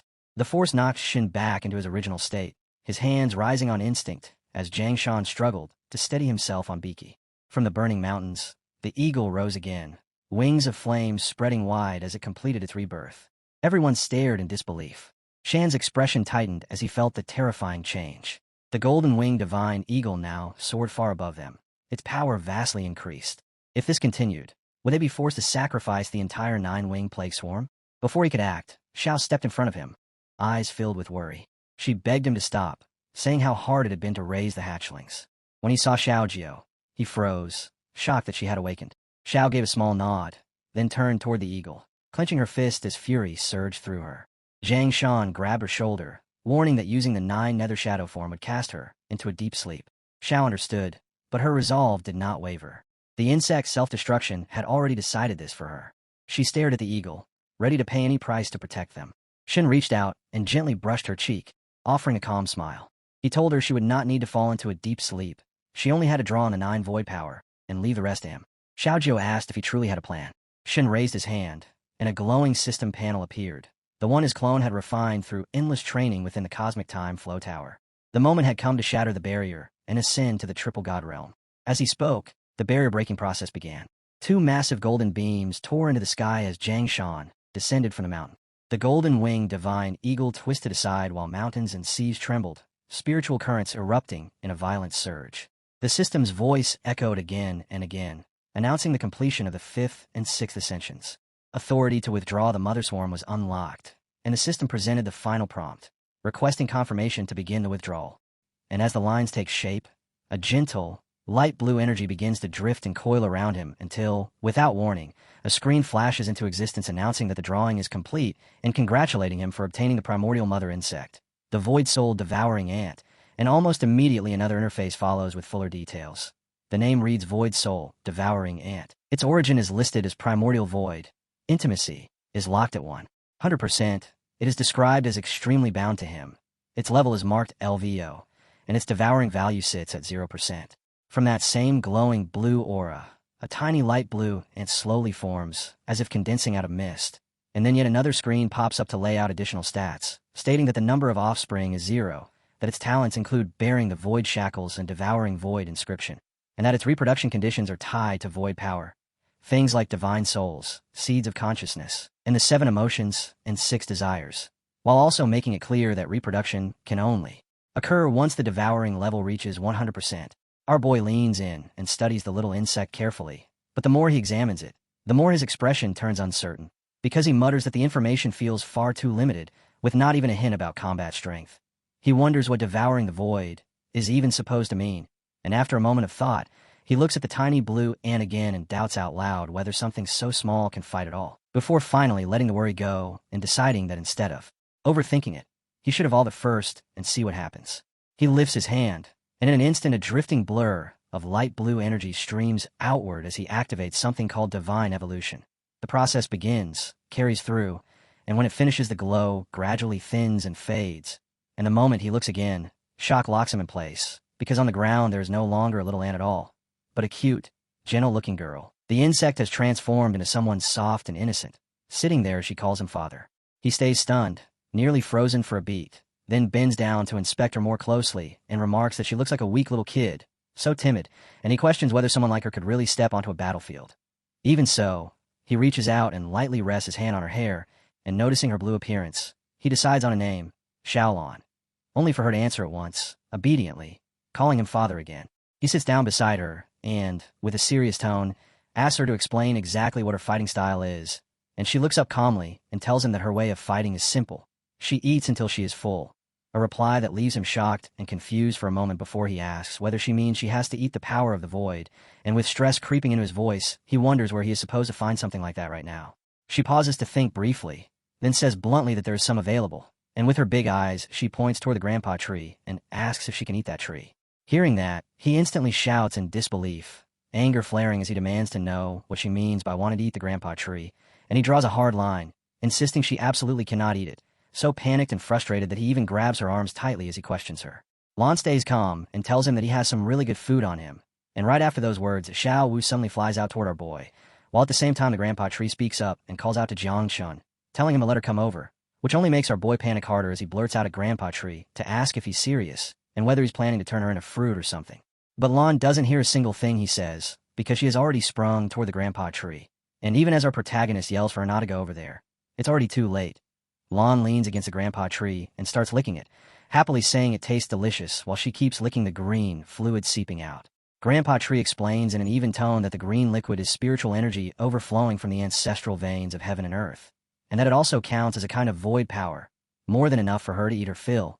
And our boy, still standing there, admits he was completely startled and had misunderstood the situation, only for Lon to tell him he worries too much, because Grandpa Tree is no ordinary being and nobody could actually eat it.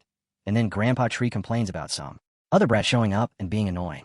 When Lon finishes eating, she cheerfully announces she's full and can reproduce now, and our boy gently rests his hand on her head, thinking to himself that at least this one is easy to take care of, before he looks at the system screen and suddenly seems surprised at how fast everything is moving, wondering if it's because she'd eaten too little before or because that spiritual energy is simply ridiculously filling. Soon that light blue energy begins swirling again, like a brush sweeping through the air, and our boy decides that if they're going to reproduce, they might as well speed things up first, increase the quantity, and deal with the rest later, reminding himself that the great Tao is simple. Lon then turns back into energy, sitting there with her neck slightly bent, and our boy gives the order to evolve to complexity. And in that instant Xiao Jiu appears, floating above the mountains as he declares that the ninth netherworld rises and suppresses, stating with total confidence that the ninth netherworld river would never be able to trap him. At the same time, on the other side, a golden bird hovers in the sky, and someone shouts for the gold-winged gale to break free and for the ninth netherworld curse to trap them. And Xiao Jiu releases his energy and calls on the karmic flames of reincarnation, sending them surging toward the golden bird to restrain it, before Jiu turns nervous and tells his father that if he doesn't use the ninth netherworld killing technique, he can only keep it trapped for 1 minute. Our boy reassures him to behave and says he understands, then immediately turns his attention toward Yin Yang and does the math in his head, realizing they've only got 1 minute, and while Lon is still wrapped inside that blue energy continuing her reproduction, he understands just how unknown her abilities still are and that they can't lean entirely on her yet. So he plants his feet and orders the system to draw the next mother insect right now. A yellowish energy starts drifting out, and a screen pops up to announce the draw is complete, congratulating him for obtaining a special primordial mother insect, the 18-star Yin Yang Mayfly, and in the next moment a sexy, cute insect appears, dressed in a black outfit, and sitting there with effortless confidence. Our boy looks her over and asks if she can directly transform into human form without divine evolution, and she answers with nothing but a hum, then leans in close, sets her hand on his face in a teasing, flirtatious way, and comments that it's him, the stinky little bro who summoned her, making our boy respond awkwardly that he didn't expect this vessel to be like this, only for her to fire back that she didn't expect her vessel to be so young either, and even a bit handsome. Then he catches the heavy stench of alcohol on her breath, and, as she casually leans him back, he thinks to himself that she looks like a complete drunkard, and while he's still trying to figure out what her abilities even are, she suddenly laughs against his back like she's enjoying the whole situation. And when he checks reproduction, he discovers she can't reproduce at all. He taps the screen again and reads through the details. The 18-star Yin Yang Mayfly is a special primordial being, born alongside the Great Tao itself, a rule-level existence, unable to reproduce and not needing to, and that makes our boy wonder if the Zero system is unreliable, until he notices she's currently at the same level as him, with the display showing level 174, identical to the host. Intimacy 100%, eternally bound, and her talent listed as Yin Yang returned to nothingness, capable of analyzing the rules of the Great Tao. He's shocked, because the ability sounds so abstract, but while he's still processing, Yin Yang keeps drinking and mocks him straight to his face, saying he looks like a total noob, and apparently really is one. Leaving our boy stunned as she keeps piling on, teasing him by asking whether he can't even understand something that simple, and that finally snaps his temper as he shouts at her, calling her a drunkard and demanding to know who she's calling a noob, complaining that it's bad enough she won't call him master, but insulting him the moment she appears is another thing entirely, and he swears he's never seen such an arrogant, rude bug, somehow even worse than that Sundara brat from before. Off to the side, Xiaowu looks surprised while Yin Yang continues drinking like none of it matters, and our boy, forcing himself back into control, formally addresses her as the 18-star Yin Yang Mayfly, and, as her master, orders her to demonstrate her abilities, and she turns her neck toward him and agrees, saying that even though he's a noob, he's still her master for now. She lightly slips her hand beneath his chin and says she'll treat him the way you'd soothe a little kid, and he immediately demands to know what she just said, only for her to counter with a question of her own. Doesn't he want to get rid of the bird outside? Catching him off guard as she finally starts laying it out for him. That bird's power to rise from the ashes hinges on the core hidden in its sea of consciousness, and it draws on the echoes and inscriptions it once carved into the world, above the divine snow mountain back when it was still a god. So, with the resonance of that core, even under a heavenly Tao seal, it can still be reborn by relying on those inscriptions. Our boy snaps the pieces together right away, because that core in the sea of consciousness and those world inscriptions sound exactly like the thing Xiao Lan can eat, and Yin Yang answers with a dry remark that he isn't completely stupid, then suggests Lan has probably already finished reproducing, adding that once they return, she'll properly teach him the ins and outs of this world. He agrees, even going as far as to call her sister 18, and in his heart he admits that although this drunkard is arrogant, her abilities are genuinely extraordinary, so for now he decides to go along with her, because if she can analyze the rules behind everything, then she should be able to spot an enemy's weakness with a single glance. With that decided, he calls out to Xiao Lan, telling her to bring the buglings and come with him to handle the Garuda, and grabbing Lan, he immediately starts striding forward as she follows obediently, replying that she understands and calling him father. Shifts to the sky, where the golden Garuda still floats with smug confidence, and our boy stands his ground and says that even if the 9th netherworld bird is powerful, with its current strength it still can't kill him. Then he lands calmly, fixes his gaze on the Garuda, and tells Xiao Zhou to go back and rest, which she accepts obediently, saying she understands and calling him daddy as she withdraws. The Garuda looks down at him and mocks him, asking if he's finally accepted reality and is now simply waiting to die, adding that he isn't too stupid, before breaking in arrogant laughter. And our boy just chuckles back and tells the bird it's misunderstanding something, staring it down as he says he isn't stupid, but the bird isn't very smart either. That line lights the Garuda's fury instantly, and it snaps that there's been enough nonsense, and orders him to prepare to die. Then, without a trace of hesitation, it surges straight at him at full speed. Our boy stays calm and gives a simple command for Xiao Lan to go, and she responds immediately, stretching her hand out toward the oncoming bird, making the Garuda glance at her in surprise, visibly confused by what it's seeing. Then, without warning, everything flips.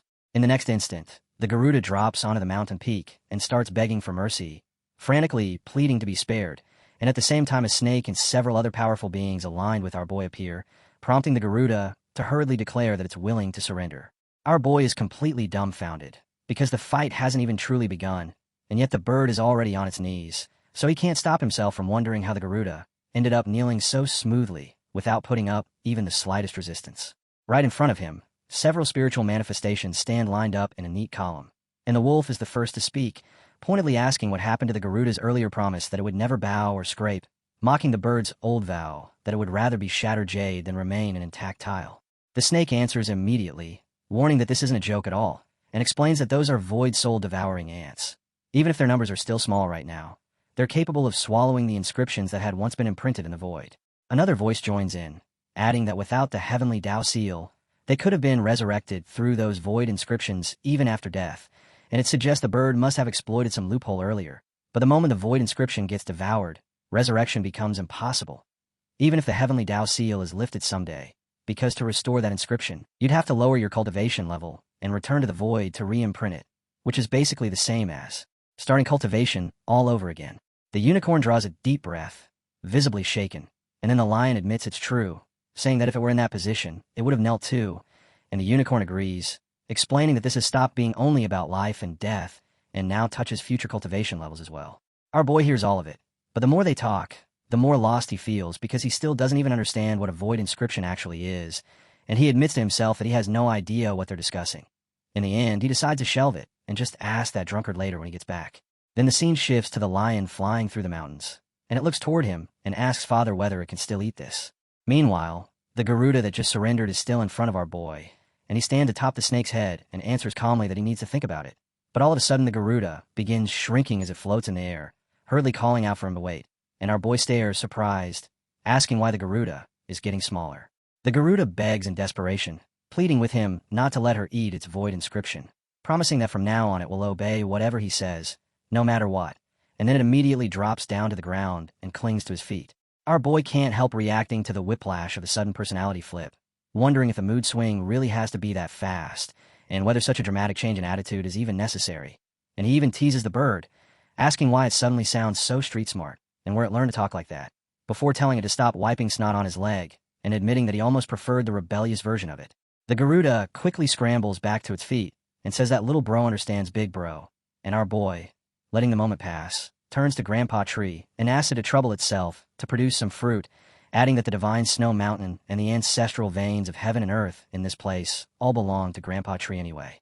Right then, a band of light blue energy suddenly wraps around the Garuda, covering it and binding it up neat and tight, and the bird panics, blurting out what's happening, while our boy stays calm and tells it this is just a formality, something to make sure its loyalty is guaranteed. A golden sphere appears, and the Garuda compresses into that golden ball, dropping to the ground in front of him as it hesitates and starts to say that, "Father, the babies haven't yet." But our boy simply reaches out, rests his hand gently on Lan's head, and tells her not to worry, because the consciousness, emotions, and desires of every evil monk across the entire Shiva kingdom will belong to her. At the same time, Yin takes Lan's hand and, full of excitement, says she'll take her along, suggesting she'll devour flesh and blood while Lan devours souls, and Lan happily thanks Big Sister. Grandpa Tree then instructs Xiao Wu to go swallow up the divine source elixirs in the area, because it's about to start swallowing the mountain itself, and Wu Yu immediately darts off with confidence, declaring that of course this empress will go, and that she doesn't need anyone telling her what to do. Then Grandpa Tree turns serious with Jiang Chun, telling him that after it swallows this section of the ancestral vein of heaven and earth, it will fall into a deep sleep, and when it wakes is uncertain, meaning his future road will depend entirely on himself. Our boy stands before Grandpa Tree and quietly accepts it, watching as the tree begins swallowing the mountains and its roots stretch outward, spreading across the land, and he admits to himself that the moment Grandpa Tree said it was tired, he'd already sensed something like this was coming. Even so, disappointment still nips at him, but he understands Grandpa Tree is right, because he can't rely on it forever. With the golden ball that contains the Garuda in hand, he calls for it to return, and the Garuda reappears at once and obediently answers Big Bro, after which our boy tells Yamada and the others to go back and rest as well, and they all respond with respectful replies. He thinks to himself that finishing everything here will probably take at least a full day, and since he has time, he might as well ask that drunkard about a few things. So he turns towards Sister 18 and, with surprising politeness, asks what a void inscription actually is. She's sitting cross-legged on a tree branch, and she remarks that he's unexpectedly polite as she shifts closer, only to tease him again right away, calling him stinky little bro and asking whether he even knows what realm exists beyond the talent level. He answers that anything above the 10th level is considered a god, right? And she immediately hugs him and bursts into laughter, calling that idea naive as she explains that this so-called 10th level is basically a fantasy concept, because in reality the 10th level is only the key that opens the road to godhood, barely touching the threshold.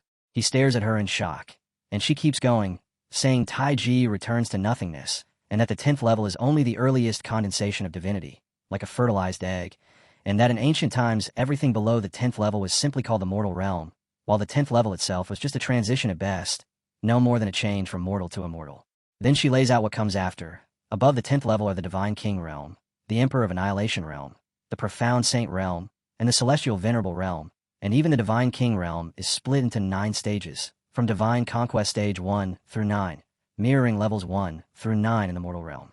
Within the Divine King realm, she says, the 3rd stage is known as the Void stage, and at that stage a cultivator must imprint their consciousness into the deep void.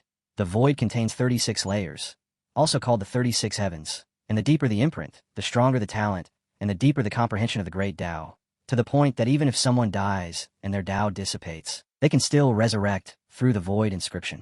Hearing all this, our boy suddenly understands why she called him a noob earlier, because compared to what she's describing, he really is one. and he reflects that maybe the only reason he's grown this far is because the heavenly Dao seal has been limiting his enemy's cultivation.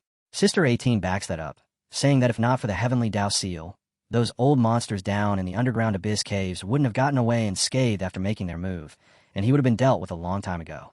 He asks next about the Garuda, wondering if it bypassed the heavenly Dao seal's restriction or if it simply has outrageously high talent, and she tells him it's neither, because its world inscription is only in the early layers of the 36 heavens and isn't anything special.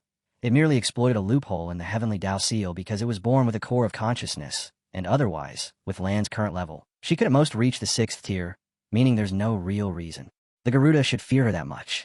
Our boy turns that over in his mind and realizes the ancestor of the underworld race he met on the 3 overseas islands is probably already at the level of a divine king, and that beings of that level in the underground caves might be willing to self-destruct just to strike at Daxia, which makes Xiaoqing's prophecy, that one of the 3 invincible would die, feel like it could very well become reality. And with only half a month left before the 10th level heavenly Dao seal fully opens, he understands that if Grandpa Treat doesn't wake by then, he'll have no choice but to become much stronger by relying on himself. He remembers how Uncle Jiang once released a single wisp of Tiger Soul Blade intent, and that alone was enough to injure the underworld race ancestor. So within half a month he knows he'll have to enter the abyssal forbidden zones, seize the divine weapon Tiger Soul, and then step into the underground caves himself. The scene cuts to night inside the underground caves, to chaotic space-time, where someone addresses a gathered crowd, announcing that the 5 Elements Emperor of Annihilation has awakened and sensed the appearance of the 5 Elements origin within Daxia's territory, and that beyond that, the Void origin and the Yin-Yang origin have also surfaced one after another. They call an extremely unusual situation, and to be safe, they say they need to raise their bargaining chips ahead of time. Shifts to the Demon Clan, specifically the 9 Peaks Demon King, and he frowns as he questions whether all the origins have truly appeared, because it makes no sense to him. By the heavenly Dao's order, everything should progress from rules, to laws, to origin, and only then to the great Dao. Yet the new era hasn't even begun, and the rules and laws that govern the operation of all things in the world are still in the middle of developing. So how could so many origins be showing up this early? On the other side stands the 5 Elements Clan Elder, the 5 Elements Fire King, flames burning around him as he says their clan doesn't know the exact reason either, only that the origin of the 5 Elements has indeed appeared in the world, and he adds that this era is packed with strange happenings, and almost every one of them is tied to Jiangchen. If this keeps going, and the new era truly opens, the 5 Elements clan will end up as slaves, a fate they refuse to accept. The Fire King then declares angrily that their ancestor, the Emperor of Extinction, has awakened, and that the ancestor has even stated he's willing to use the Emperor Origin Fruit as a reward. So the Fire King announces to everyone present that whoever kills Jiangshan will receive this Emperor Origin Fruit. All the kings are stunned, because the Emperor Origin Fruit is an unimaginably rare treasure of heaven and earth, containing the Emperor Origin power of all 5 attributes, and no matter what path someone cultivates, they can use it to transcend realms and push even further. The Fire King keeps going, saying their ancestor also ordered them that if they fight, they must fight with everything they have and not fear losses, because this time they must completely annihilate Daxia and make the Manhua people vanish from this era. And with that, the 5 Elements clan proposes an even heavier commitment. On top of the previously agreed joint development of over 500 levels, every clan present should send 10 members, and beyond that, each should add 1 more expert from each of the 1st, 2nd, and 3rd stages of the Divine King realm, with the Fire King even declaring that even if he's annihilated by the Heavenly Dao after making his move, it will still be worth it. They all understand that the greater the force they deploy right now, the greater the benefits they'll harvest later when they invade Daxia again. So one clan after another voices agreement. The Underworld clan agrees, the Ancient Immortal clan agrees, the Demon clan agrees, the Abyssal clan agrees, the Dragon clan agrees, and together they all back the Demon King's decision. The scene cuts back to Divine Snow Mountain, where Xiao Wuyu floats high above the peaks and proudly announces that this Empress is back, and as she speaks, a heavy green energy spreads across the entire area. Our boy lifts his hand, drawing that green energy toward himself, and a system screen appears to state that the 5 Elements Devouring Sky Lucas has completed its life transition, and that the host can now extract the origin of the 5 element from the insect's body, with the degree of extraction depending on the host level and the number of offspring. Our boy's eyes light up as he says this is great, because it means his own combat power can rise by a huge margin, and when the screen asks whether he wants to extract abilities, offering yes or no, he immediately chooses yes and confirms extraction. Another screen pops up, listing the extraction target as 5 Elements Devouring Sky Lucas, along with a Grand Level 5 Elements technique with rainbow characteristics: Gung Metal Power, Jiao Wood Vitality, Gui Water Sea Striders, Lee Fire Skyburner, and Earth Spell. He decides to test everything on the spot, surging forward to activate Gung Metal Power. and when he punches the ground, a violent burst of metal energy erupts outward. He thinks the raw strength is impressive, yet he can tell that without pairing it with the divine elephant-suppressing body technique, his current physique can't fully endure the recoil, so he concludes it's most effective when used together with the heaven-splitting blade.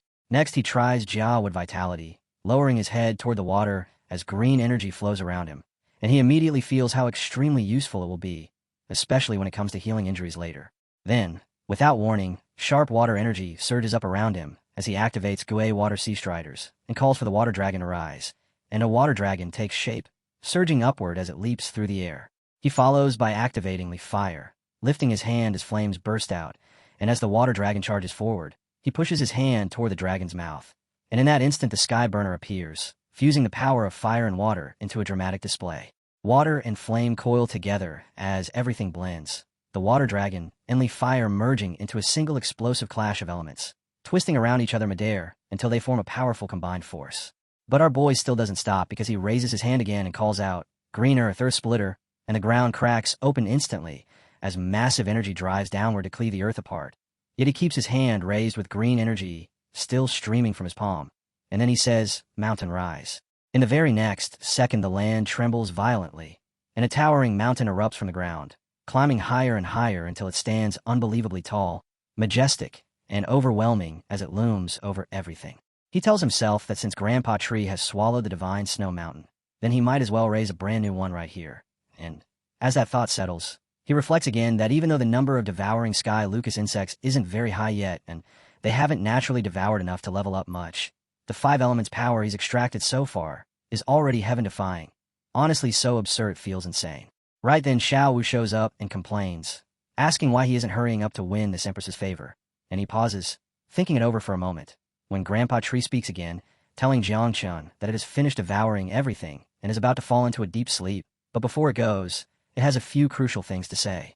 First, it warns him that Tian Yuan's road is full of danger, so he must be extremely careful. Second, it reminds him that there are always higher realms beyond the heavens, and that some things he might think are useless right now will one day become absolutely necessary. And no matter what, it tells him he must never go to the underground caves. Then Grandpa Tree adds a third point. If there's a chance, he should explore prehistoric history.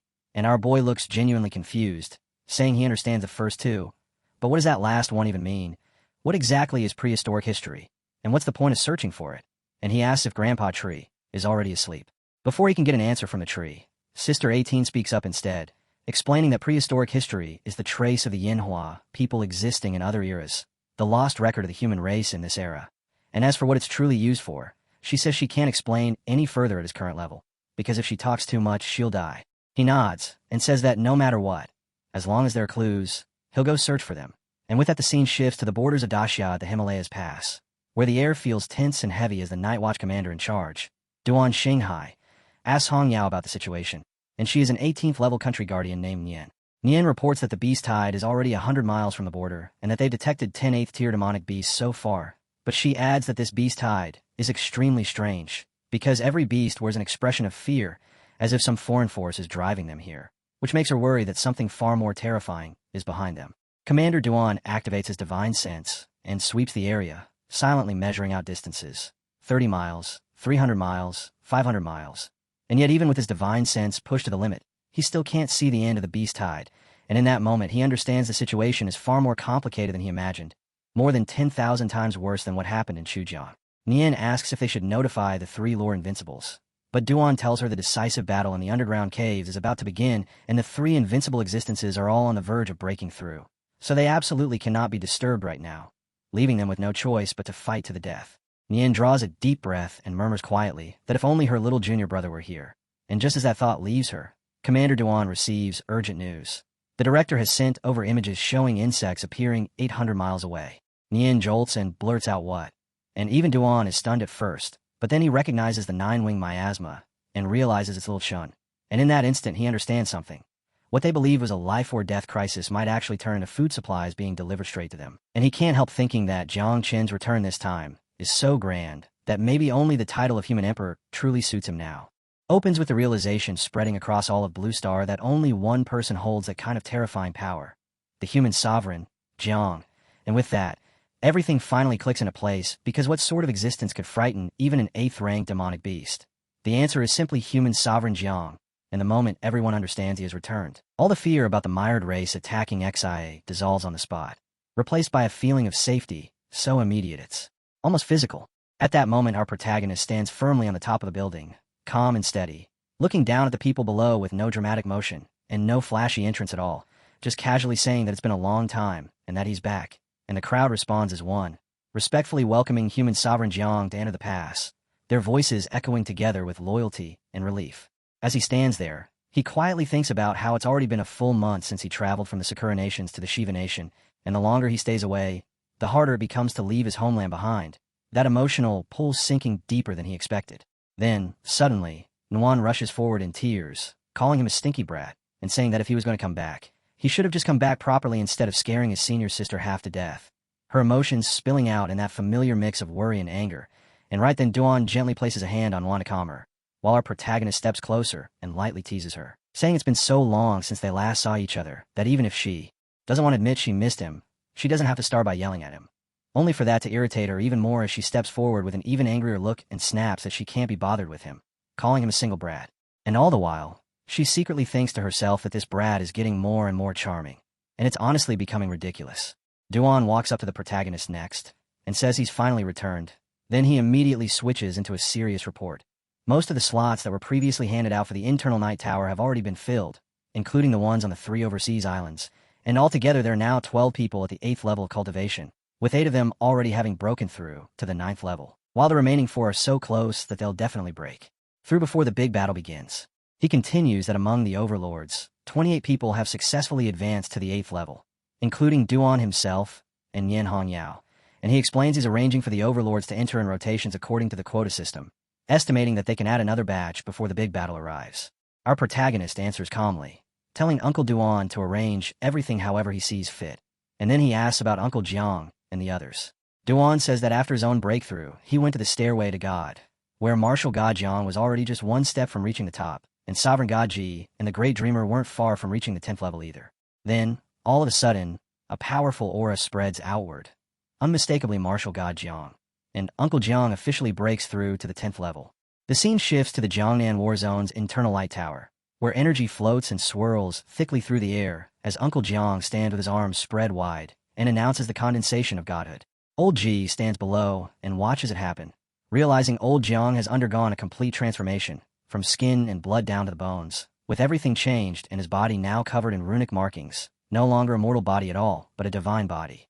The aura he's condensed radiates with a pressure many times stronger than that hastily cultivated fake 10th level flame venerable, and old Ji understands immediately that if he sparred with Jiang now, Jiang wouldn't even need to use spiritual power to defeat him. Old Ji can feel it with painful clarity. Jiang could crush him using nothing but pure physical strength, and even though the difference between them is only one level, 9th to 10th, it feels like an endless abyss has opened between them, a gap that isn't small in the slightest, but completely unreachable. In that moment, Jiang lightly steps onto the buildings and calls out to old Ji, and old Ji looks up, a little irritated, telling him to dial it back because the aura is overwhelming. Old Jiang laughs, and says it's his first time stepping into this realm, and he still isn't used to controlling it, and then he adds something even heavier, saying that today he finally understands that beneath the gods, everyone is nothing more than ants. Old Ji feels a sting of offense at that, even though he knows it's true, and Jiang walks closer, puts a hand on old Ji's shoulder, and speaks seriously, telling him to do his best to break through to the 10th level before the big battle. Once someone reaches the 10th level, their abilities undergo a true qualitative leap, and for sword cultivators in particular, it means becoming genuinely invincible in single combat. Old Ji asks if the 10th level is really the end, but old Jiang shakes his head and says no. The 10th level is only the beginning, merely the threshold to godhood, something you only truly understand after you've stepped into it yourself. And after saying that, he tells old Ji to keep pushing hard, explaining that he'll first go check on Huanyue and then return to the underground caves to take command, which old Ji agrees to. The scene shifts to a little girl lying on the ground as she softly calls out little Jiang, and old Jiang stands there telling Huanyue that he's going back to the underground caves, instructing her that if anything happens to him, she must give the brocade pouch to Jiang Chun. Huanyue startles and asks why he's saying such ominous things again, because Dexia's national strength has increased many times compared to before, and he himself has already stepped into the 10th level. So what could possibly go wrong? She asks whether this is his own foresight, or if that mysterious person said something. Old Jiang explains that the person doesn't say much, only leaving behind 3 instructions. First, use all of Dexia's strength to protect Jiangchun. Second, when facing an ancient being, unleash the Tiger Soul Blade intent. Third, if Dexia ever falls into catastrophe, hand the brocade pouch to Jiangchun. Manhua thinks it through, unable to imagine how Dexia could possibly fall into such a catastrophe. Yet after Jiang leaves, she keeps turning that word over and over in her mind, catastrophe, and she reasons that if Dexia falls, and the pouch must go to Jiangchun, then when disaster arrives, Jiangchun will definitely survive, leaving only one terrifying possibility in her thoughts: the destruction of Bozan City and Jiangchun's death, though for now it's all speculation, because they don't die so easily. The scene jumps far away into the long river of time, to Dexia's Kunlun Sacred Mountains and the primordial God Clan Palace, where a man in golden robes speaks coldly, saying that Time Emperor Jiangchun has slaughtered yet another city and deserves to die. Beside him, a man with blue horns says Dexia's remaining forces have either submitted or fled into the chaotic domain, and that only Jiangchun still resists stubbornly. A third figure with bluish horns and hair adds that it's nothing but a final struggle, because Jiangchun won't last more than a few days. 2 days ago, a heavenly venerable from the Five Elements clan personally intervened and nearly killed him, and although Jiangchun narrowly escaped, he won't be able to keep jumping around for much longer. Someone responds that this is great, and then Xiaochen wonders whether he can really escape the grasp of a heavenly venerable, taking a deep breath as she admits that the Time Emperor's talent surpasses countless eras. Another girl smirks and tells her little junior sister that she really has no idea, because Jiangchun isn't even 300 years old yet, and in the past he's always had far more tricks hidden up his sleeve. But the man with blue hair and horns cuts in coldly, saying that no matter how many tricks Jiangchun has, they're all being suppressed by ancient powerhouses now, leaving him with nothing but the Time Divine ability, and the man with golden claws agrees, pointing out that celestial venerables are terrifying existences from the previous era. How could they possibly fail to deal with him? The scene shifts again to a massive tree, bending slightly as a voice calls out, "Master," and our protagonist is shown sitting there in long black robes, while the girl beside him notices his hair has turned completely white, and she suddenly begins coughing. He tells Zyojin that he's fine and that she shouldn't worry, then hesitates and adds, "But you?" only for her to quickly answer that she's fine too, and as he calculates the timing, he says the myriad races will soon attack Xi, which she confirms, saying there's only half a month left. He then states that Uncle Jiang will die soon, and she asks if Master wants to return, but he hesitates because of Xiao Shanu and reaches out to grab her hand, prompting her to ask if he's afraid she'll also fall into a deep sleep like Xiaojio and Xiaojia. She reassures him there's no way that happens, and says Xiaochan is truly amazing, then suggests they return in a few days, calling it a shame that Uncle Jiang will die like that.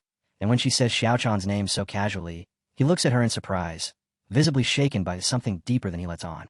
Riding atop his swarm of insects, our hero calculates the time left, knowing that only half a month remains before the heavenly Dao seal shatters and the great war within the underground caves erupts, and as the thought settles, he recalls Xiao Chan's earlier prediction that Uncle Jiang might not survive what is coming. Even though Xiao Chan once said that everything is in constant flux and nothing is truly fixed, the unease refuses to leave him, lingering in his mind as he decides that before stepping into the Tianyuan Forbidden Zone, he must first make a detour to Pajuan City and see Uncle Jiang at least once. Luckily, after subjugating the 5 nations, his overall strength has surged, and aside from Xiao Chan and Xiao Jia, every bugling under his command has undergone significant growth, prompting a full reveal of everyone's current stats. As he reviews them, his attention locks onto Jiang Chen, now at level 164 and carrying the title of Scourge Monarch, a class embodying the origin of all things, the Thunder God, and the tyrannical heavenly martial deity, with abilities such as martial god, transformation, an imperial army, and the growth of all things, alongside equipment that include a heavenly saint blade. Next, the 9-wing miasma is introduced as Zhao Jiui, whose level has reached an astonishing 128, with an offspring count of 80 billion, and power over 9 netherworlds and sealing curses. Following that is Xiao Jia, the crimson-armed elephant beetle, whose level stands at only 45 yet commands 10 million offspring, wielding abilities like Divine Elephant Prism and Suppressing Body, along with the Spear of Hades.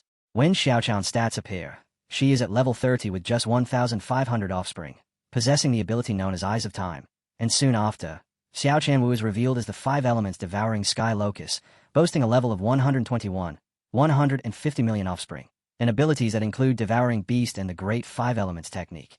Another enemy enters the frame, Xiaolan, at level 68 with 20 million offspring, wielding Void Breathing and Inscription Devouring, followed by yet another foe named 18, from the 18-star Yin-Yang Mayfly, who stands at level 164 with no offspring yet possesses unusual abilities of her own. As he finishes reviewing these overwhelming stats, the hero realizes that the Tianyuan Forbidden Zone holds the Tomb of Gods and Demons, a place that could provide a massive opportunity to further strengthen Xiaojia. And with a divine weapon, the Tiger Soul, now in his possession, his confidence in protecting Uncle Jiang and the others rises even further. Before long, he arrives at the Kunlun Mountains, where the entrance to Pejuan City lies just ahead. Yet before meeting Uncle Jiang, he decides to first head to the Divine Origin Land to plant a Jinmu seed and take the chance to meet Qilin while he is there. Thinking it through, he concludes that since the opportunity presents itself, he should confront Qilin, the one who once defeated Uncle Jiang, and give Uncle Jiang a chance to vent his anger. And with that decision made, he summons all the buglings and announces that their next destination is the Divine Origin Land of Daxia. He asks whether anyone knows the route, and both buglings, Jia and Wu, answer at the same moment that they do. Xiao Wu immediately asserts that she has refined 5 divine origin elixirs consecutively, making her the most suitable choice as this empress, while Zhou agrees she should lead, casually adding that he only came out to get some fresh air. As he speaks, he suddenly notices a crystal box ahead and wonders aloud if it is 18. 18 appears, a glowing coin spinning at her fingertip, and says she cannot bear to watch their boy struggle any longer, explaining that once he passes through the yin-yang talisman, he will arrive. Hearing this, the hero realizes he never expected Sister 18 to have such an ability, while Wu Yu grows visibly irritated at having to admit someone stronger and more useful exists, prompting the hero to soothe her before telling her to take it up with 18 instead. Wu agrees and strides over, calling her Stinky 18. But when 18 turns, looks directly at her, and calmly asks whether the little one truly wants to argue, Wu instantly falls quiet, clearly intimidated. 18 then turns away and declares that this empress has no time for such matters. Yet despite that, the two still end up bickering, while in the distance, the pink bugling stays awake just enough to mutter that everything in this world truly has its match. The hero takes the talisman and activates it, noting how convenient it is since it saves him effort upon arrival. And when he lands, he looks out over the divine origin land of Daxia, remarking on its grandeur and observing that the pool of divine origin elixir is far larger than those found in other nations. Without delay, he takes out the Jinmu seed and plants it within the pool. Almost immediately, a surge of light bursts upward, stretching into the sky, and he watches it closely, wondering what effect it will bring, before concluding that it likely signifies the rise of the Daxia nation, the strengthening of its fortune, and the extension of the ancestral veins connecting heaven and earth. Noticing a fruit-like object growing on a branch, he remarks that his grandpa tree has borne fruit once again and questions whether it could have awakened so quickly. He calls out several times, and a branch extends toward him, yet he still cannot tell if it remains dormant or if this is simply a passive reaction of the Jinmu seed. So he lifts his hand and decides to inspect the fruit first. As his palm reaches forward, a light appears, indicating that a function has been activated, granting him a bug nest capable of holding hundreds of millions of insects. As the system confirms the skill, he immediately realizes that he can now carry 80 billion 9-wing miasma with him at any time. And when the light condenses into a tattoo on his hand, he reflects that Grandpa Tree remains considerate as ever, even while asleep. A sudden roar interrupts his thoughts, causing him to turn toward the source, where he sees a massive beast and wonders if it might be a Qilin. Yet instead of fear, he simply notes that this saves him the trouble of searching. The creature roars again, calling him an ant that dares disturb its peaceful cultivation, and warns him to leave at once if he wishes to avoid being beaten. Our hero steps forward without hesitation, declaring that the rumors about the creature's rebellious nature seem accurate. Yet today it has only 2 choices, submit or die. While the beast bursts into laughter and asks where such confidence comes from when he commands merely a few 100 million wing miasma. In response, the hero summons 3 buglings and calmly says the number should be recalculated, since a single 9-wing miasma alone already exceeds that count. Then proceeds to reveal all his cards as they take the forms of the beasts under his control, adding that if even that is not enough, he still has more in reserve. This overwhelming display finally gives the beast pause, and though it admits the situation is somewhat troublesome, it still insists that none of it truly threatens it, leaving the hero to wonder whether even this level of power cannot suppress it, and whether the creature's defiance comes from arrogance or genuine strength. Just as he prepares to act again, the creature suddenly declares his existence meaningless. Yet the instant death is mentioned, it abruptly collapses to the ground, kneeling as it surrenders and openly admits defeat, a turn so sudden that both the hero and the buglings, who had already braced for battle, are left stunned, while the hero, now irritated, demands to know why it put on such an exaggerated display in the first place. The hero then questions Qilin directly, asking whether this submission is genuine or merely another trick, and the beast answers that it is true to its word. So its surrender is naturally sincere. Before asking why its lord still doubts it, the hero replies that given its earlier attitude and tone, suspicion is unavoidable, to which the beast admits it is indeed bold and unruly, but not foolish, explaining that the wise do not suffer losses before those stronger than themselves and that those who understand the times act accordingly. It continues by revealing that it is the guardian deity of Daxia, originally tasked with protecting it, yet the former Daxia was so weak that it did not merit its effort. But now, After witnessing someone like the hero, it feels compelled to take up that duty properly. Hearing this reasoning, the hero's doubts ease, and he gradually accepts its sincerity. He then summons all the buglings and divine beasts, leaps onto the creature's nose, and orders it to follow him to meet Uncle Jiang, adding that it must first apologize. The beast is taken aback and questions why it should apologize to someone it has already defeated. But the hero fixes it with a sharp glare and asks if it dares refuse, causing the beast to immediately yield despite its obvious frustration, as it begins heading toward Uncle Jiang while repeatedly voicing its agreement. Before long, the scene shifts to Pejuan City, where Uncle Jiang is startled at the sight of the creature and asks what it is, and the beast admits that although it once defeated him severely, it now offers a sincere apology. Noticing that Uncle Jiang has already broken through the 10th level, it even drops to its knees and claims that apologizing brings no shame, which only annoys the hero, who strikes its head and scolds it for speaking improperly, insisting it must learn how to apologize with sincerity, while the beast, now sporting a swollen bump, turns its head aside and says it will learn if required, but will leave if told to do so. Our hero tells the beast to remain outside while he goes in to speak with Uncle Jiang, leaving it waiting as the uncle, still visibly stunned, keeps staring in disbelief, questioning whether this is truly the same creature he once fought and wondering how Xiao Chen managed to subdue it so completely. Inside, the hero informs him that the beast will stay by his side from now on, prompting Uncle Jiang to laugh and remark that such a gift is both excessive and deeply satisfying, after which the hero asks if something has been weighing on his mind. His uncle explains that he once believed the nine-winged miasma was Xiao Chen's greatest trump card, only to later realize it was actually the divine tree. Yet now, after breaking through the 10th level, he has discovered another hidden strength and cannot help but ask whether it had always been concealed. The hero admits he does not quite follow, and as Uncle Jiang hands him a cup of tea, he asks directly where the godhood within him came from, causing the hero to recall that it originated from fusing with the godhood found inside an ancient god corpse of the Ji family. Uncle Jiang acknowledges this but questions how such a feat is even possible, explaining that after reaching the 10th level himself, he required nearly 300 years within the Eternal Light Tower to condense his own godhood, leaving the hero with no answer other than attributing it to sheer luck.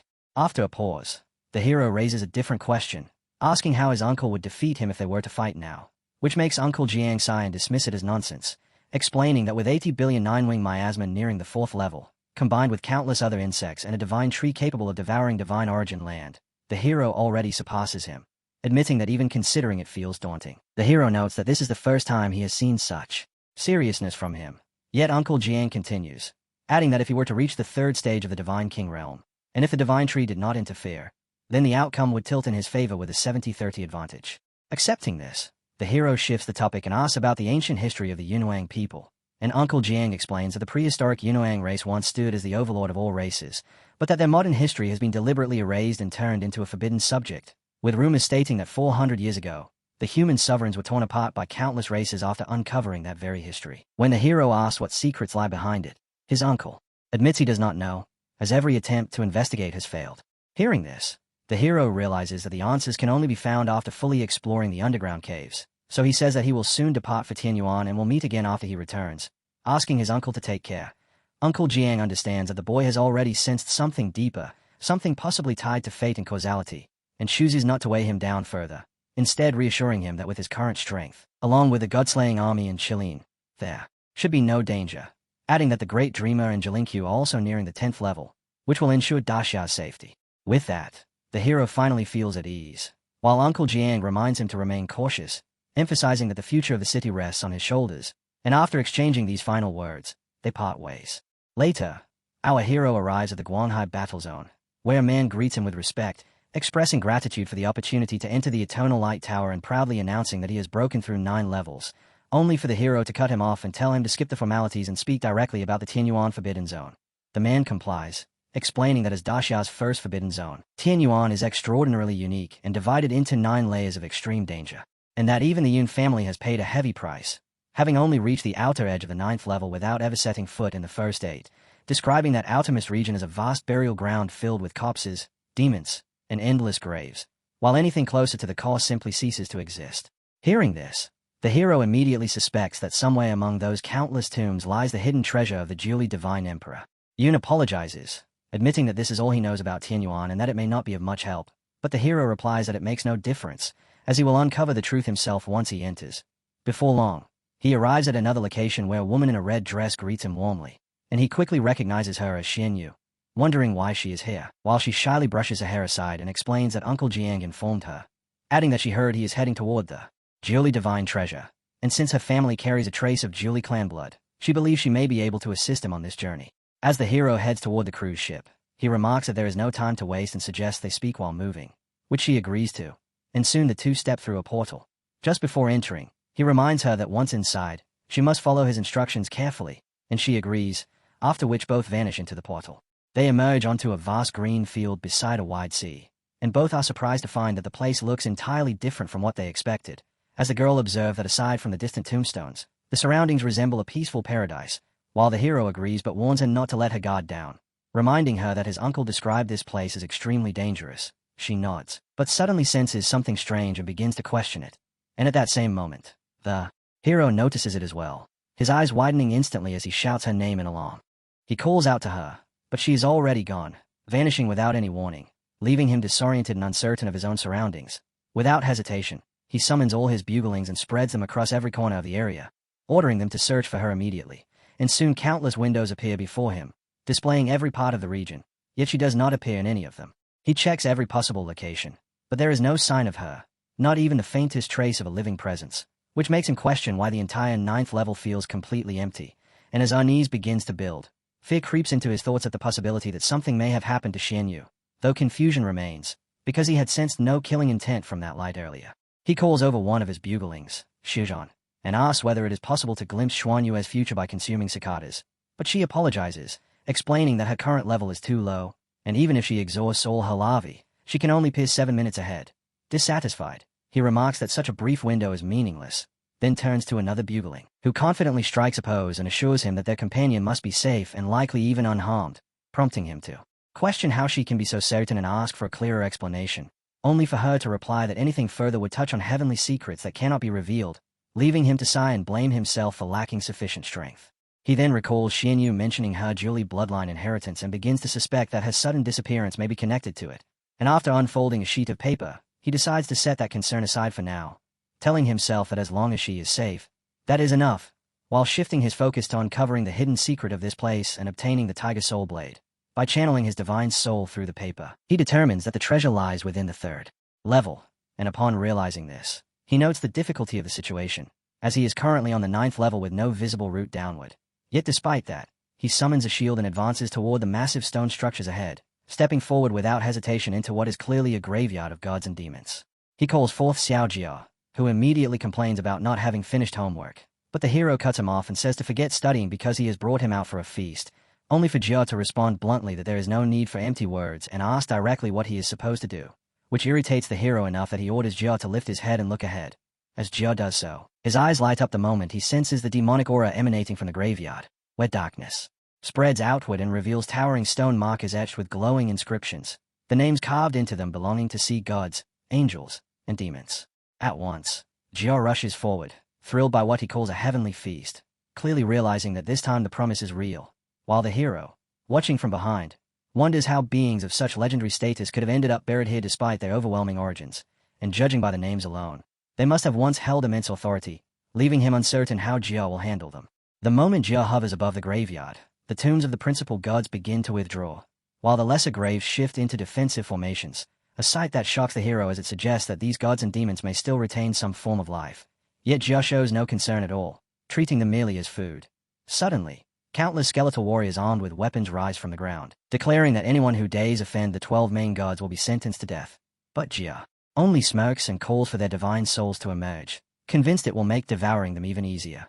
These skeletal warriors are enormous, far from insignificant, and they roar at Jia, calling him an ignorant child and warning him not to advance any further or suffer merciless consequences. But before they can finish their threat, a black spear infused with crimson energy rips through them, revealing the Spear of Hades.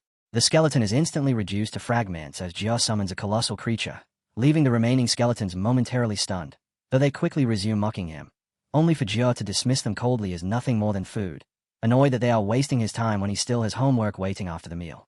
The summoned elephant begins devouring the skeletons as if they were brittle snacks, and the survivors soon recognize it as the underworld crimson-armored elephant beetle, a creature long believed to have gone extinct, leaving them unable to comprehend how such a being could stand before them. Its massive form towers over everything with an overwhelming presence as it calmly states there is no need to hurry, since it will consume them one by one, prompting the skeletons to launch an immediate counterattack. thrusting their spears forward in an attempt to stop it before it can approach the main gods. Watching this, the hero asks Jiao whether its strength is enough or if support is required. But Jiao refuses without hesitation, declaring that the prison-suppressing elephant is already fully awakened. Soon after, the elephant conjures a violent tornado that engulfs the spear-wielding skeletons, and when the archers step in and release flaming arrows, their attacks are rendered useless against the raging storm, leading Jiao to observe that these skeletons appear bound to their graves and cannot leave, meaning they are essentially as good as dead. Jiao then commands his buglings to emerge and assist the elephant, granting them full freedom to devour as many demons as they wish, forcing the monsters to reinforce their defenses in response, while the hero notes that, on average, 20,000 crimson-armored elephant beetles are needed to deal with a single minor god. Yet these beetles possess a natural advantage over gods and demons, making such battles relatively manageable. At the same time, he observes that these guardian gods never leave their gravestones, which leads him to question why, considering whether the tombstones themselves act as seals that both restrain them and perhaps conceal them from detection by some unknown presence within this place. The elephant beetle surges forward and smashes through the defensive barrier with its horn, shocking all the demons, then declares that it has been starving for a long time and finally has something worth devouring, before completely destroying the barrier as a swarm of insects floods in and overwhelms the demons. The gods cry out, explaining that they have hidden here to survive the great calamity of the era and cannot afford to fail at the final moment. Yet now that defeat is unavoidable, they decide that rather than perish meaninglessly, they will offer one final act of loyalty, concluding that one of the main gods must step forward to take control, and they begin deciding who it will be. At that moment, another powerful presence emerges, rebuking them as cowards who fear death and are capable only of empty words, warning that the more they fear, the faster their demise will arrive, and dismissing the enemy as nothing more than a mass of underworld crimson-armored elephant beetles, as this figure reveals itself to be Hades, the god of the underworld. Hades declares that it will act personally, proclaiming that anyone who dares defile the tombs of gods is destined for eternal damnation, then questions how mere insects could possibly comprehend the power of the underworld before commanding the altar of the underworld to rise. Lifting its weapon high, it asserts absolute authority and orders all the guardian gods to offer themselves as sacrifices. Watching the unfolding chaos, our hero quickly realizes that the enemy intends to force the guardian gods into self-destruction in order to drag Xiao Jia down with them, and understanding that his supply of crimson-armored elephant beetles is limited, he decides that losing even a portion of them is unacceptable. Without hesitation, he orders Xiao Jia to withdraw and merge all the insects back into his body, choosing to take over the fight himself while leaving Jia to feast afterward. Seeing this as the perfect opportunity to test his own strength, and Jia immediately complies, rushing back and fusing into his fist. As the fusion completes, the hero's form undergoes a drastic transformation as he enters the divine elephant prison suppressing state, and with its activation, his body shifts into a martial god transformation. At that exact moment, the enemy initiates an underworld explosion, releasing violent surges of energy that erupt outward and crash toward him, and though caught off guard at first, he reacts quickly by turning his head and raising his arm to block, yet his eyes widen at the sheer force of the impact as the energy continues to press against him, making him question how much his current body can endure.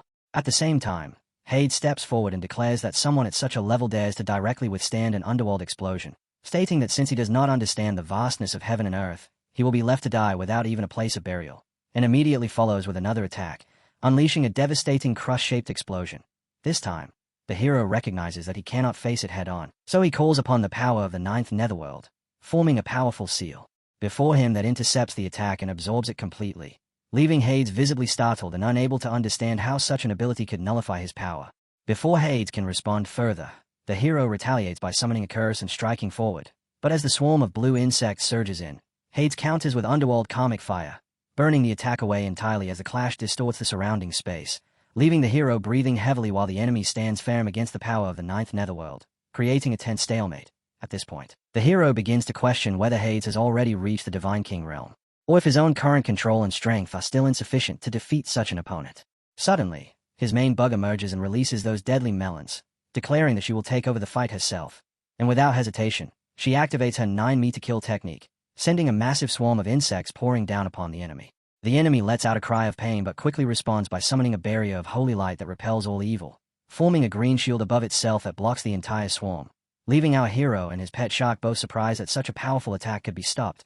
As they focus on the source, they realize that the one responsible is the goddess of wisdom, Athena, who has appeared to counter the power of the ninth netherworld and its overwhelming insect swarm, and she declares that in the name of wisdom, she will cleanse all evil from this world. Recognizing that another god has stepped in, the hero notes that this holy light appears capable of suppressing dark abilities, which leads him to wonder whether Xiao Wu's grade 5 elements technique could be effective against her. But at that very moment, his unexpected pet, 18, suddenly appears and asks whether someone has invoked wisdom, expressing curiosity about who would dare mention such a thing in her presence. He is caught off guard that she has entered the battle on her own without being summoned, while Athena studies 18 and questions whether she is even human, suspecting instead that she may be another insect-like being. In the next instant, 18 appears behind Athena, laughing as she remarks that Athena cannot even recognize her yet still calls herself the goddess of wisdom, which she finds absurd, leaving Athena visibly startled as she realizes that her opponent ignored the holy light entirely and approached without being detected, something she could not sense at all, prompting her to question what kind of existence 18 truly is.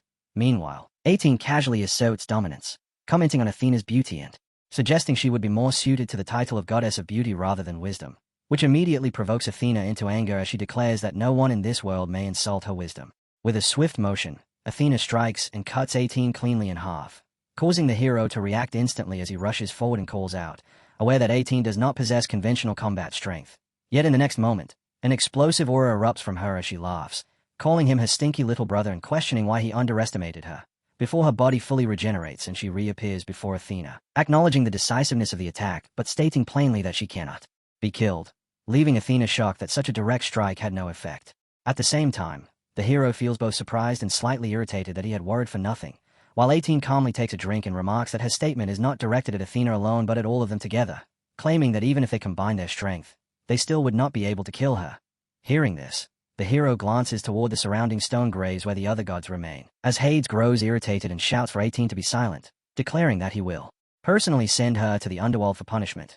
Yet the goddess of wisdom intervenes and warns Hades that he is still injured and should not act recklessly. At that moment, 18 bursts into laughter, mocking Hades as a foolish god of the underworld and saying he would be better off listening to Athena, who, even if not the wisest, is still far superior to someone as brainless as him. Hades is immediately enraged, hurling curses at 18. But Athena remains composed and reminds him not to be provoked by her words, while at the same time, our hero senses something unusual in 18's presence, a strange and almost toxic aura that feels like a method of attack unique to her, leaving him quietly impressed by her domineering nature as he considers that someone like her could likely curse multiple gods to death without much effort. 18 then releases her full aura and declares that despite everything she has said, these so-called gods are still pretending to remain dormant, warning them that time is running out and that if they continue like this, they will lose their final chance to act. As her words settle, the ground begins to tremble and the surrounding stone structures shake violently, prompting Athena to realize that 18 is not merely provoking them but is intentionally trying to trigger something, causing her to question what 18 meant by time and whether she should stop the others from emerging, even wondering if she and Hades alone would be enough to suppress them. Before she can make a move, her thoughts are cut off as all the remaining gods burst free from their stone forms, and at that moment, their leader, Zeus, appears, clearly angered as he demands to know who dares to behave so arrogantly before them. Seeing this, the hero is taken aback, realizing that 18 has provoked every one of them at once, and he cannot understand her intentions, questioning whether she truly has a plan to handle them or if she is simply acting recklessly.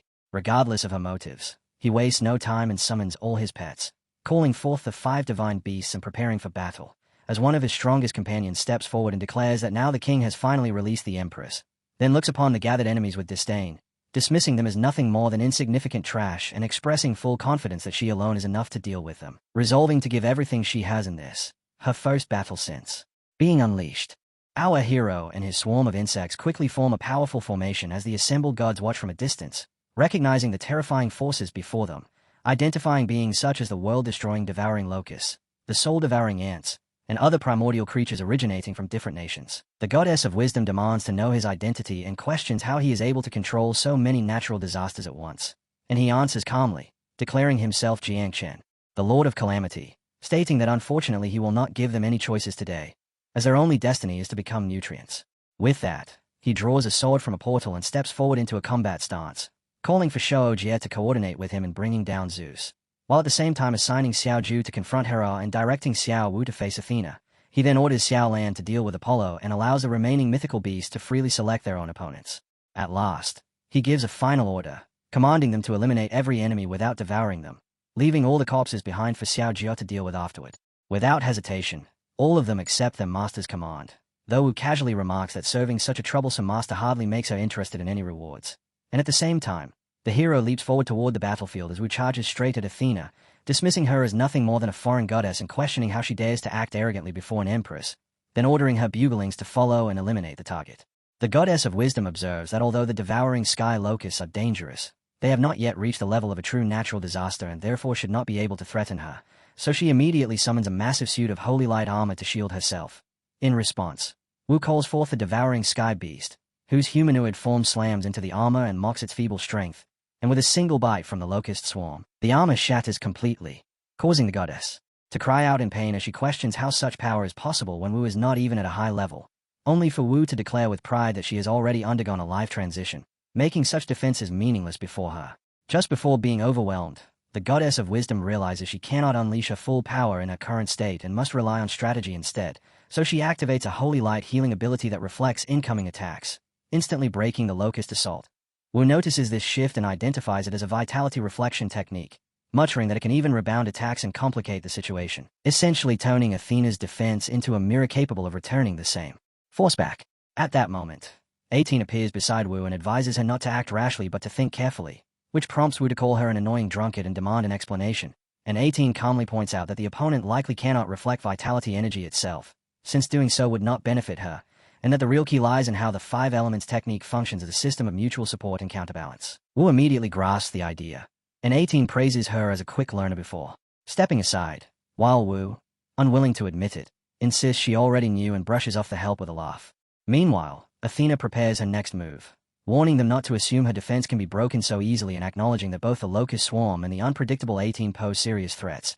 As Wu gathers the locusts into a massive vortex and challenges Athena to keep countering her attacks, Athena quickly realizes that this power is driven by vitality and self-enhancement, meaning reflecting it would only strengthen her opponent. So she chooses not to fall for it and instead pretends to resist while secretly absorbing the energy for herself. However, Wu immediately sees through the trick, recognizing that the vortex is being absorbed rather than reflected, and simply orders her swarm to continue, allowing Athena to absorb as much as she wants. As the absorption continues, the vortex begins to react, and blue energy ignites as wood fuels fire, allowing Wu to unleash a powerful flame technique that engulfs Athena completely. Her body is set ablaze as she cries out in pain, realizing too late that she has made a fatal miscalculation, and without pause, Wu follows with a combination of fire, earth, and metal techniques, first shattering Athena's divine throne and then delivering a final metal-based strike, as flames erupt from the fractured ground and pierce through Athena's chest, ending her life. Floating above, Wu exhales and declares her battle finished, asking if anyone requires assistance, then glances across the battlefield and notices Zeus locked in a fierce clash with their master. The hero responds that he needs no help, stating that failing against such an opponent would be a disgrace, so Wu accepts this and decides to simply observe as he concludes the fight. Zeus proves far from ordinary, as the king of gods unleashes overwhelming divine power, summoning 100 thunder staffs while retreating, lightning surging around him like a living storm.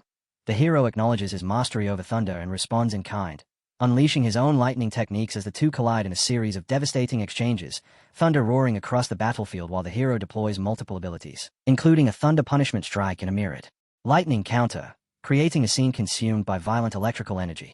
As Zeus continues to draw in power and attempts to absorb the incoming attacks, the hero counters by activating an imperial formation combined with a prison-suppressing elephant, causing the battlefield to shift as dark red formations emerge and trap Zeus within a powerful 5 elements array.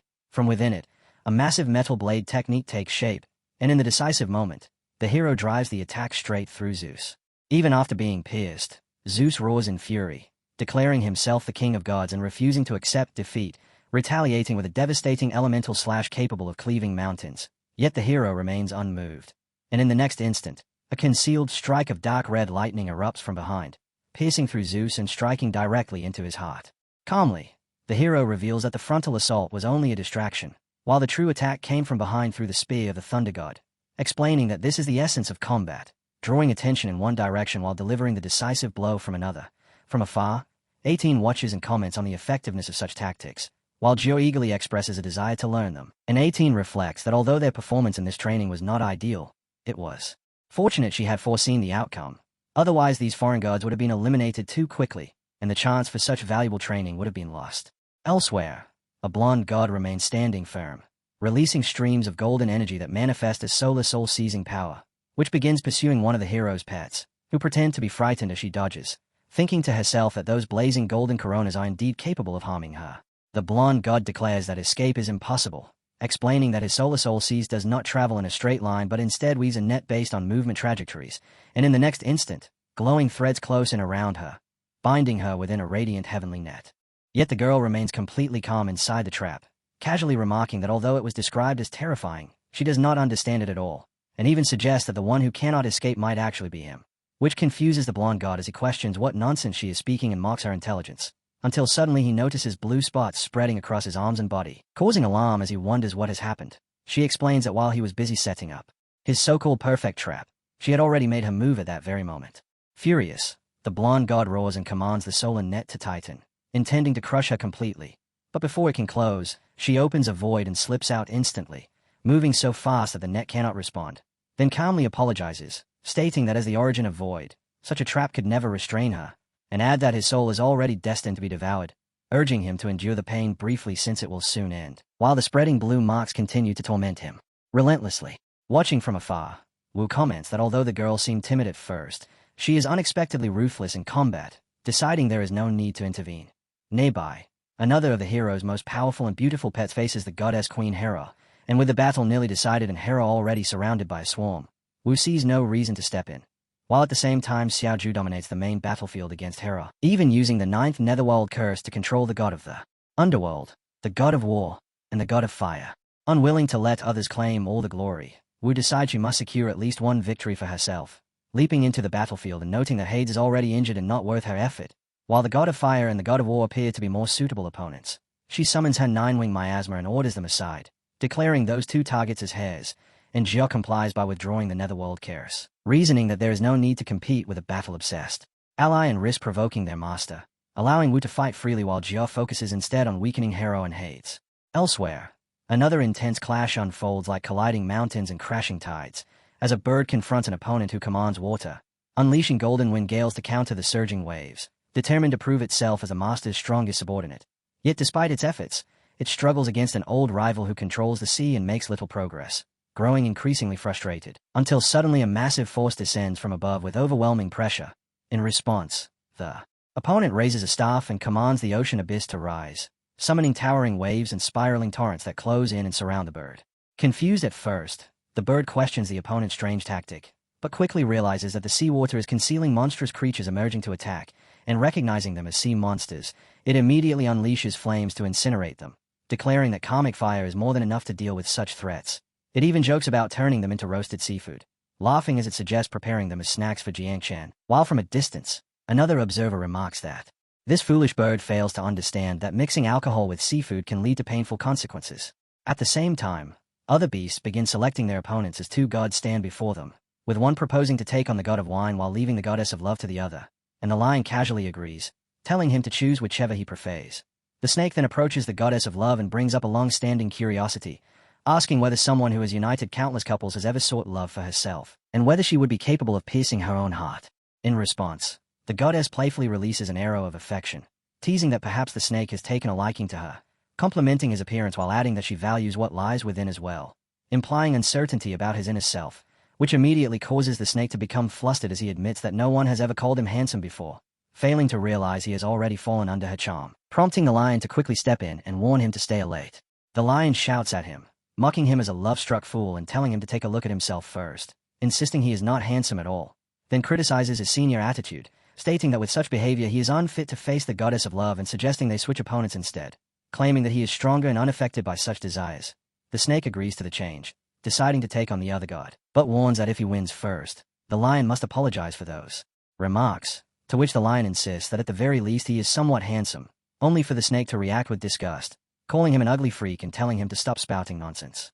The snake then approaches the god of wine, who is calmly drinking, and remarks that such a creature would be ideal for brewing medicinal wine, prompting the god to mock him in return.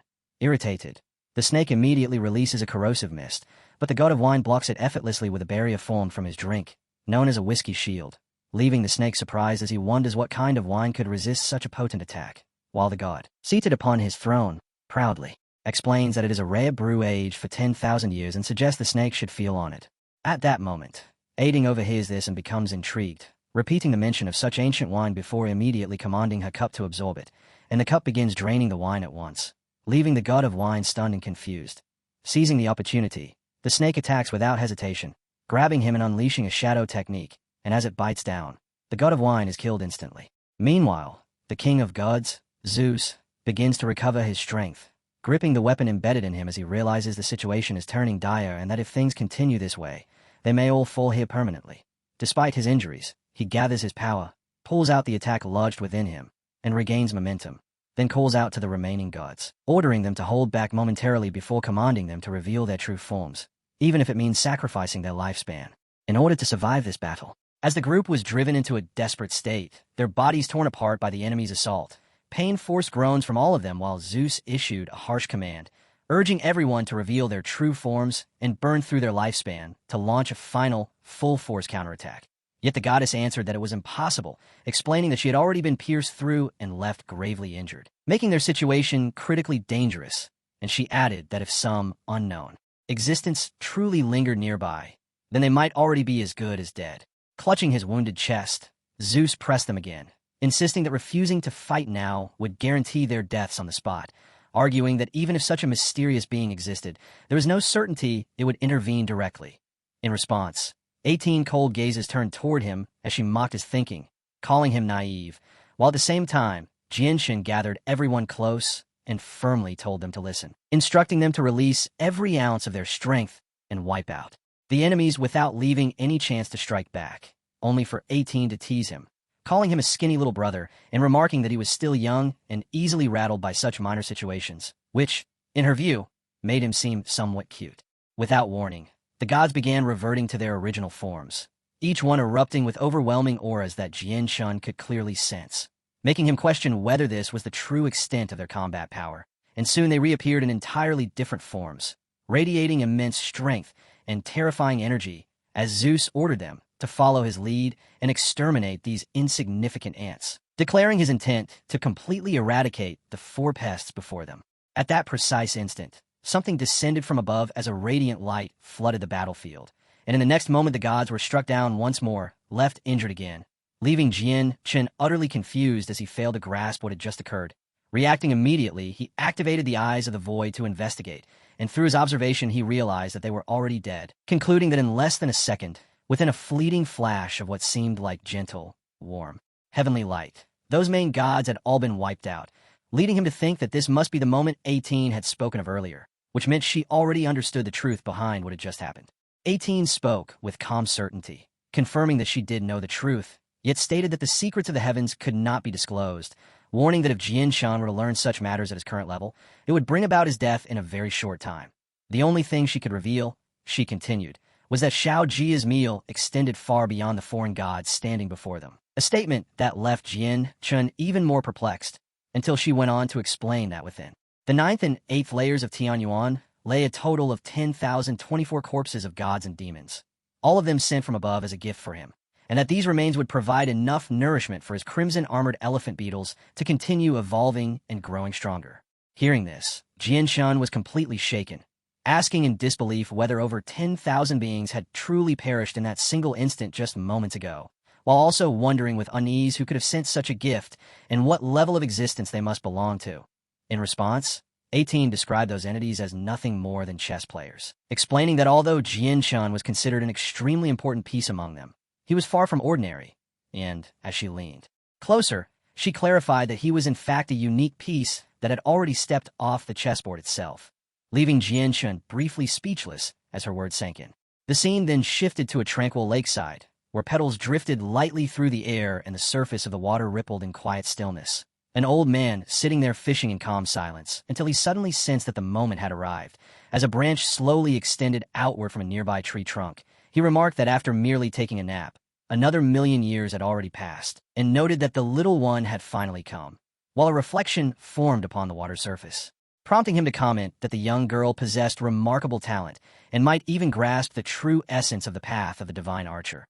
And he further observed the presence of a Julie bloodline. Gazing into the water, the old man concluded that her potential was quite good, deciding to send her to Ho-E so that she might inherit his legacy, Ho-E being a legendary divine archer who, according to ancient tales, lived when 10 suns once hung in the sky and all appeared at once, scorching the earth, until he shot down 9 of them to save humanity, and he was also known as the husband of Chang'e, the goddess of the moon. Another figure spoke up, saying that after countless years of meticulous preparation, this child had finally arrived, prompting the man to bow with deep respect, while within the water the old man's reflection observed that, aside from their own involvement, there seemed to be yet another presence aiding him from downstream in the river of time, though the identity of this helper could not be discerned. It suggested that the child carried many hidden secrets, and whether this was a contingency left behind by those individuals or something else entirely remained unclear, yet was not viewed as a bad sign. It was then noted that the child possessed the crimson-armored elephant beetle and had wiped out every god and demon within the 9th and 8th levels of Tianyuan, offering all of them as nourishment to cultivate as insects, presenting it as a small gift for their first meeting, after which the old man declared that this world ultimately belonged to the Yanhuang race, adding that over the vast stretch of time, many who had interfered with the heavens had secretly slipped into this place to evade the heavenly Tao and that they deserved to be eradicated. However, Heavenly Venerable had slain so many 8th rank and 9th rank divine kings in a single move, along with several emperors of annihilation, raising concern that those ancient adversaries might eventually uncover the truth. Heavenly Venerable said it did not matter since he would personally take action. Soon all of Tianyuan would enter the chaotic currents of the river of time, and once that happened, nothing occurring there would be noticed by anyone outside. The old man, standing on the shore, respectfully said this disciple understood and thanked Heavenly Venerable for going through the trouble. Then the man thought that even Heavenly Venerable was preparing such an incredible congratulatory gift. He felt that he should also prepare something himself. It was rare for all those old monsters to remain in secluded cultivation at the same time, so he could not waste such a perfect opportunity. But then he wondered what kind of gift would truly be worthy. Even the enrichment tree felt far from enough. Looking at the glowing fragments resting in his palm, he suddenly realized the perfect choice. He decided to offer every 9 netherworld fragment he had gathered throughout countless eras. A streak of purple light suddenly burst out from the tree as the old man laughed and said that Heavenly Venerable had even captured foreign gods and demons to nurture the crimson-armored elephant beetles for him. In return, he would gift the fragments of the ancient 9 literal word to nurture the 9-winged miasma. Meanwhile, our boy stood beside Xiao Jia and reminded him that his father had once promised to take him out for a grand buffet, and today he was finally keeping that promise. All those gods and demons had been prepared for him and his buglings. Little Jia grabbed our boy's hand and respectfully called him father while asking forgiveness for all the misunderstandings, curses, and insults he had secretly carried in his heart before. He promised that he would never again question why father could handle 18 wives while he himself could not even manage 3. Our boy froze in confusion and asked what curses, insults, and wives he was even talking about. Little Jia said that none of that was important right now. What truly mattered was that he finally admitted father was genuinely an incredible man. Our boy thought this kid was once again focusing on completely useless things. So he pulled his hand away and told him fine. He understood now. So he should hurry up and eat already because he still needed to retrieve the Tiger Soul Blade afterward. Little Jia immediately charged toward the gods and demons together with his buglings while shouting for them to eat as much as they wanted since this was a buffet. The enormous swarm of buglings crashed into the divine stones as Little Jia told them they could devour however much they were capable of handling. From afar, our boy watched the scene together with his insects. He thought that after this feast, the buglings would multiply enough to become a true natural disaster, while Little Jia himself would likely advance to level 50 and complete his second life transition. When our boy suddenly noticed a streak of purple light cutting across the sky, he wondered what exactly it was. The next moment, the light grabbed his minion Xiao Jio before she could even speak. She desperately struggled against the force, yet could not break free. Our boy was shocked and called out to her while asking why she was panicking. Then the voice told him those were 9 netherworld fragments, and they were extremely valuable.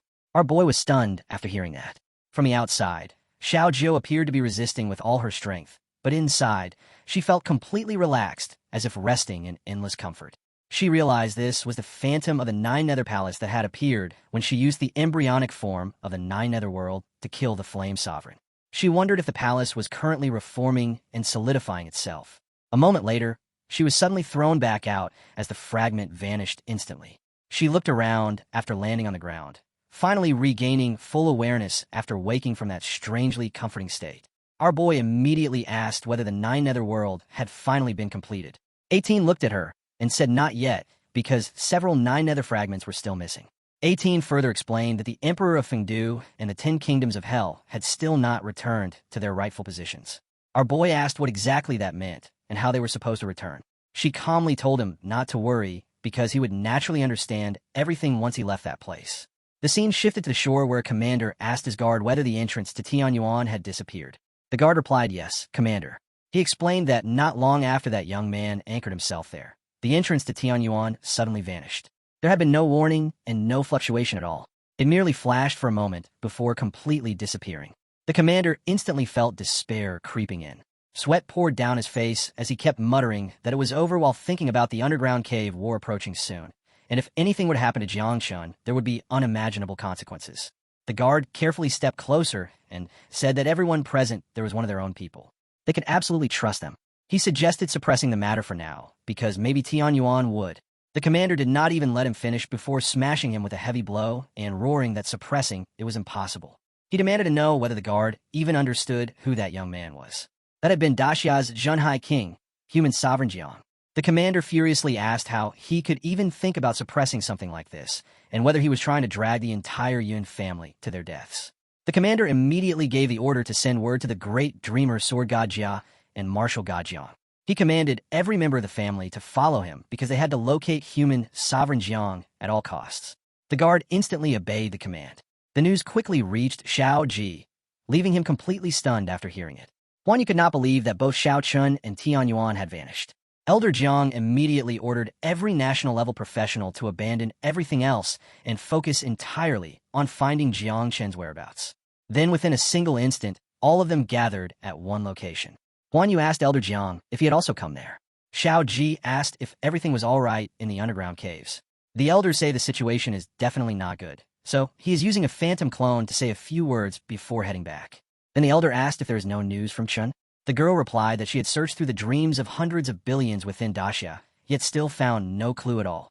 Xiao Ji explained that he and the nation's guardians had used their spiritual senses to search every corner of the city, but neither Xiao Chun nor Tianyuan had left behind any trace. Old Jiang silently realized that the catastrophe about to descend upon Daxia had been connected to this all along. She nervously asked whether this meant Xiao Chun had already... Old Jiang turned away before firmly saying no. Xiao Chun would be fine. He simply might not return for some time. He told everyone to stop searching because this outcome had been destined from the start. Then he reminded them that only a few days remained before the Heavenly Dao Seal opened the 10th level, so preparing for war mattered far more now. With Xiao Chun gone, they had to become the shield protecting Daxia. Xiao Ji reassured him not to worry because Huan Yu and he himself had both already reached level 10. The elder turned away and calmly said that was enough. There was no need for them to concern themselves with the underground caves. Instead, they should focus completely on guarding Daxia headquarters because he alone was enough to defend Daxia. The girl was left shocked. She told old Jiang that the battle inside the underground caves would be unimaginably dangerous, so he should bring every professional possible with him. She even asked for Xiao Ji to accompany him because otherwise she could not feel at ease. The elder refused. He said that if he fell during that battle, Daxia would still need someone capable of supporting it afterward. At the very least, they had to survive until the day Xiao Chun fully matured. Xiao Ji called out to old Jiang once again, while even Huan Yu asked him if he truly could not die. Old Jiang suddenly burst into laughter before saying fine, he would listen to them. He swore he absolutely would not die.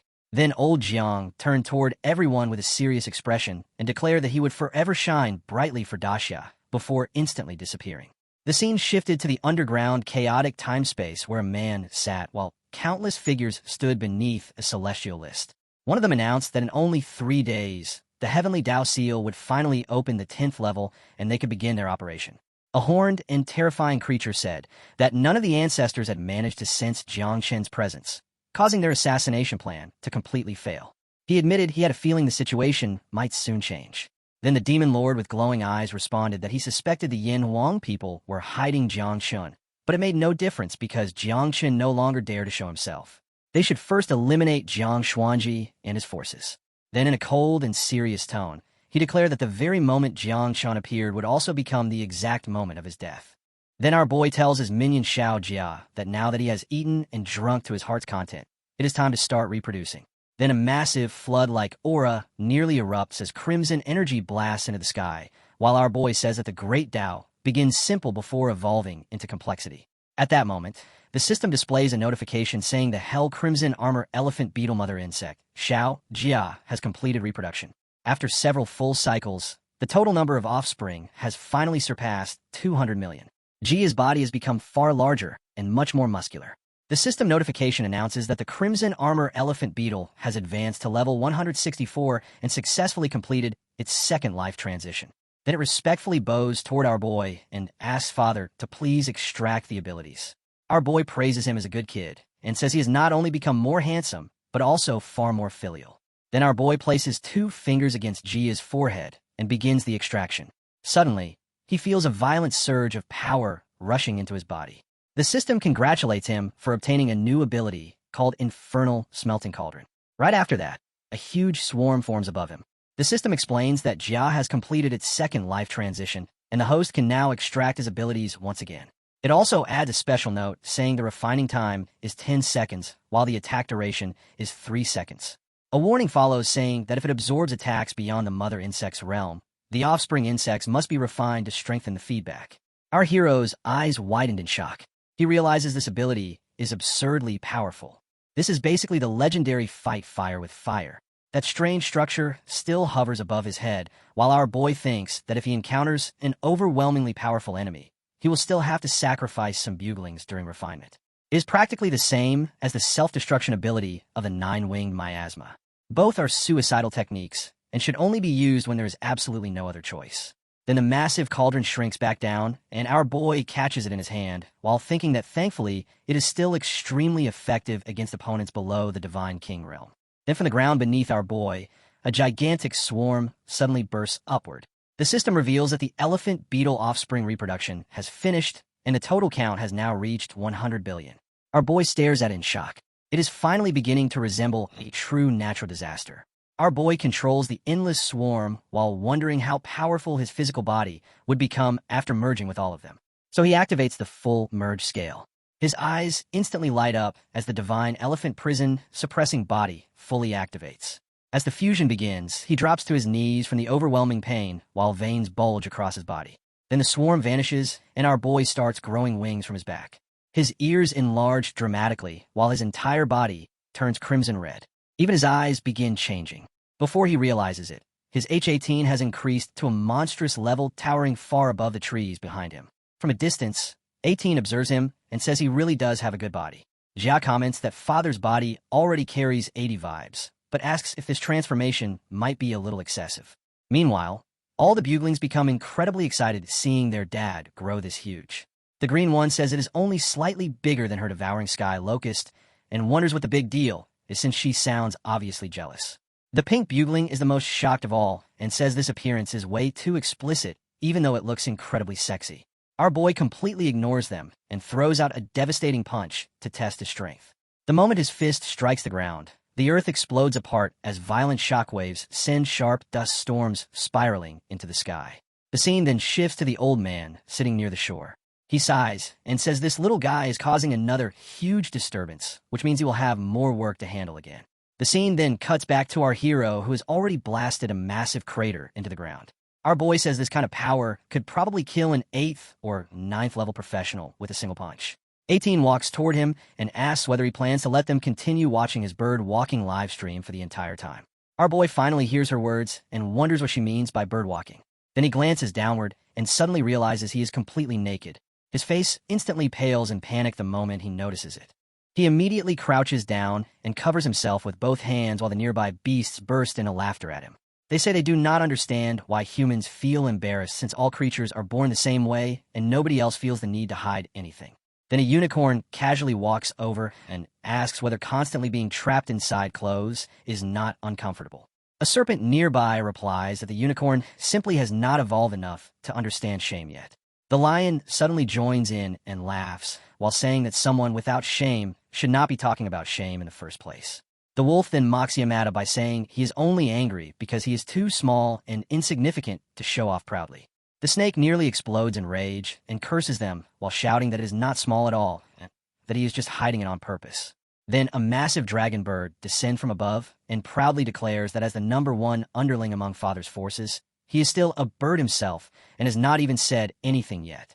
All the other beasts immediately stare at him and ask when exactly he became the #1 underling. Our boy finally returns to his original size, before quickly putting his clothes back on and shouting for everyone to shut up, while thinking that next time he seriously needs clothes capable of transforming alongside him. Then he activates a special skill as energy rapidly condenses into his hand while he calls everyone back because they are heading toward the 3rd level to retrieve the Tiger Soul Blade. 18 clings onto our boy while teasing him for trying to cover up his embarrassment by acting cool. Then she casually asks whether he even knows how to enter the third level. Our boy opens a teleportation gate and explains that it is a Tai Chi Yin-Yang formation teleport. 18 immediately grabs our boy by the arm and tells him to stop standing around because they are leaving. Our boy looks surprised and asks whether her abilities are not restricted inside Tianyuan. With a playful tone, she says not completely and explains that she simply cannot move freely inside the third level. She also warns him that if any of his buglings appeared there right now, they would instantly die on the spot. Then a strange glow suddenly brushes across our boy's body, and he realizes that even 18 and the other buglings cannot step foot inside this place. Just how terrifying is the third level? A blinding radiance suddenly erupts around him and intensifies so brightly that our boy has no choice but to shield his eyes because he can no longer see anything. As the portal finally closes, he finds himself standing inside a vast plain filled with tens of thousands of ancient weapons. Our boy grabs an axe and says that even the worst items here are still Tier 1 divine weapons. He looks around and sees the entire land covered in swords, axes, spears, and arrows. Then a voice suddenly echoes from the distance calling out Jiang Chun. So you really came here? Our hero hears the voice and immediately pulls his sword out from the inventory, while declaring that if that is the case, then bring it on because the Tiger Soul Blade is something he absolutely must obtain. Then the Tiger Sword rises high into the sky and summons countless weapons into the air, all of them aiming directly at our boy. He quickly realizes that all these incoming divine weapons range from 1st to 4th rank. Then our boy leaps forward with his sword prepared to strike, while thinking that he is already at the 6th rank, and the Heavenly Sin Blade itself is a 4th rank divine weapon, meaning these attacks are nothing to him. Our boy unleashes a circular slash from his blade and instantly shatters every incoming weapon rushing toward him. Then he follows up with Thunder Slash and tears through countless flying swords and spears with repeated strikes. This is the Great Tao Rainbow Blade, which releases endless slashes one after another and continuously destroys the attacking swords. Then the Tiger Sword suddenly summons even more spears from every direction across the battlefield. Our boy instantly notices that these are now 5th and 6th ranked divine weapons. The weapons suddenly split into 2 separate groups. Our hero notices the formation has shifted and wonders whether the blade itself actually understands battlefield tactics. Then he realizes this is most likely the Divine Emperor secretly controlling everything behind the scenes. At that moment, the Divine Emperor suddenly speaks and says that is not exactly true because although the Tiger Sword is his weapon, as an Imperial weapon, it already possesses its own sentience and independent will. Our boy is shocked after hearing how much the weapon itself is capable of doing. Then the spears shoot toward him from every direction, while our boy remains perfectly still as he calculates his next move. Then he suddenly jumps high into the air and uses the Great Tao Thunderblade once again. All the spears instantly chase after him through the sky. Then our boy slams his sword directly toward the incoming spears, and a blinding crimson light bursts out at explosive speed. Our boy successfully blocks the attack, but still gets blasted far backward, while thinking that these divine weapons become terrifyingly powerful once they combine their strength. Once again, the spear formation changes into the exact same attack pattern. The weapons divide into 2 groups again. Our boy quickly realizes that one group is attacking from the front while the other attacks from behind. But then he unleashes another thunderous slash and completely wipes out one entire section of spears from a great distance. Our boy then activates his martial god body and transforms. He uses the divine elephant prison suppressing body and merges with 20 million crimson armored elephant beetles, while thinking that fully activating the prison body would make him naked again, and all these weapons witnessing it would be way too indecent. Then our boy grabs onto a metal weapon and begins slashing through it. This is the great divine element art and the power of gung metal. He slashes through the metal blade and releases an enormous sword aura that crashes into the ground and destroys everything standing in its path. For a brief moment, our boy stands there with no enemies left before him as the entire battlefield suddenly turns silent. Then he lifts the massive nearby boulders using a skill. This is the Earth Splitter skill, and he practically raises an entire mountain of rock above the surface. Now, while staring at the spears stuck across the ground, our boy thinks that if he can hold out for 3 breaths, he will be able to charge up his power once again. Then he unleashes the Great Tao Ji Ding metal blade and cuts straight through them. He completely wipes out all the remaining spears as well. Now there is absolutely nothing left blocking his path. He points his sword toward the tiger blade and asks whether it is finally convinced now. Suddenly, the tiger blade summons even more high-tier weapons. Then out of nowhere, a gigantic sword materializes before him. Our boy stares at the yellow blade and says that its aura is absolutely terrifying. He wonders whether it could actually be a divine weapon of 6th rank or even higher. Because of the restrictions placed by the heavenly Tao, he has never once seen a 6th rank or higher divine weapon outside before. The white-haired goblin grows tense and says that without fully activating the divine elephant prison suppressing body, our Lord may not be able to survive this trial. Then she asks whether he is still bothered by what happened earlier when his clothes were ripped apart. Beside him, 18 suddenly says that if he wants bigger clothes, then there is no problem because there is already one perfect option right here. She stares directly at the bird standing in front of her, who immediately gets irritated and asks why she is looking at her as if she could actually be turned into clothing. Suddenly, the gigantic celestial sword crashes into the ground, and our boy cries out the moment the attack strikes him. Although he barely manages to dodge in time, his sword still collides with the attack, and the heavenly thin blade instantly shatters into pieces, leaving him completely shocked. He crashes onto the ground while thinking that this overwhelming pressure is so terrifying that he cannot even move properly anymore. He realizes he cannot even use Thunder Flash unless he fully activates the divine elephant prison suppressing body. Otherwise, he is genuinely going to die here. At this point, there is no longer any time left to worry about anything else. The white-haired goblin quickly calls out to our boy and tells him to stop holding back and go all out because she will cover him up herself. Our hero finally activates the divine elephant prison suppression body. Instantly, 100 billion crimson-armored elephant beetles emerge around him. His body grows to a towering size while overwhelming mana pours out from every part of him. This time, he is wearing the feathered robes taken from that bird. Then he charges straight toward the sword with a prison-suppressing fist prepared to strike. The moment his punch lands, the sword explodes into countless fragments under the monstrous strength of our hero. Now floating high in the air, he calmly asks whether there are still any attacks that manage to slip through. He strengthens his defenses as his eyes glow brightly, while several swords and weapons behind him attempt to sneak attack. But his mana shield blocks everything with ease since it has now become unbelievably powerful. He turns toward the Tiger Soul Blade and says that now it is finally its turn, asking whether it plans to surrender or not. The sword suddenly fires a beam directly from its blade. The laser instantly locks onto our boy's forehead, and he suddenly feels an extremely strange sensation. At that moment, inside the domain of the giant tree, 18 realizes something is wrong. She says this is the killing intent of the Imperial weapon and warns that the pressure from this impact is absolutely terrifying. She quickly tells all the other buglings to hurry and climb higher onto the tree because the killing intent is shaking everything violently. All the minions rush upward onto the tree while feeling terrified as they stare down into the endless darkness below. The entire tree has already been completely surrounded by that overwhelming dark killing intent as it keeps surging endlessly upward. Then all of a sudden, the violent shaking finally begins to stop and a massive tree slowly becomes stable once again. The killing intent that had been wildly raging throughout the entire area suddenly begins retreating back. Our boy immediately realizes that this must be because of Grandpa Tree. He asks the Tiger Soul whether he has already endured its killing intent and passed its trial. Then he demands that it finally give him an answer. At last, the sword finally speaks and says good.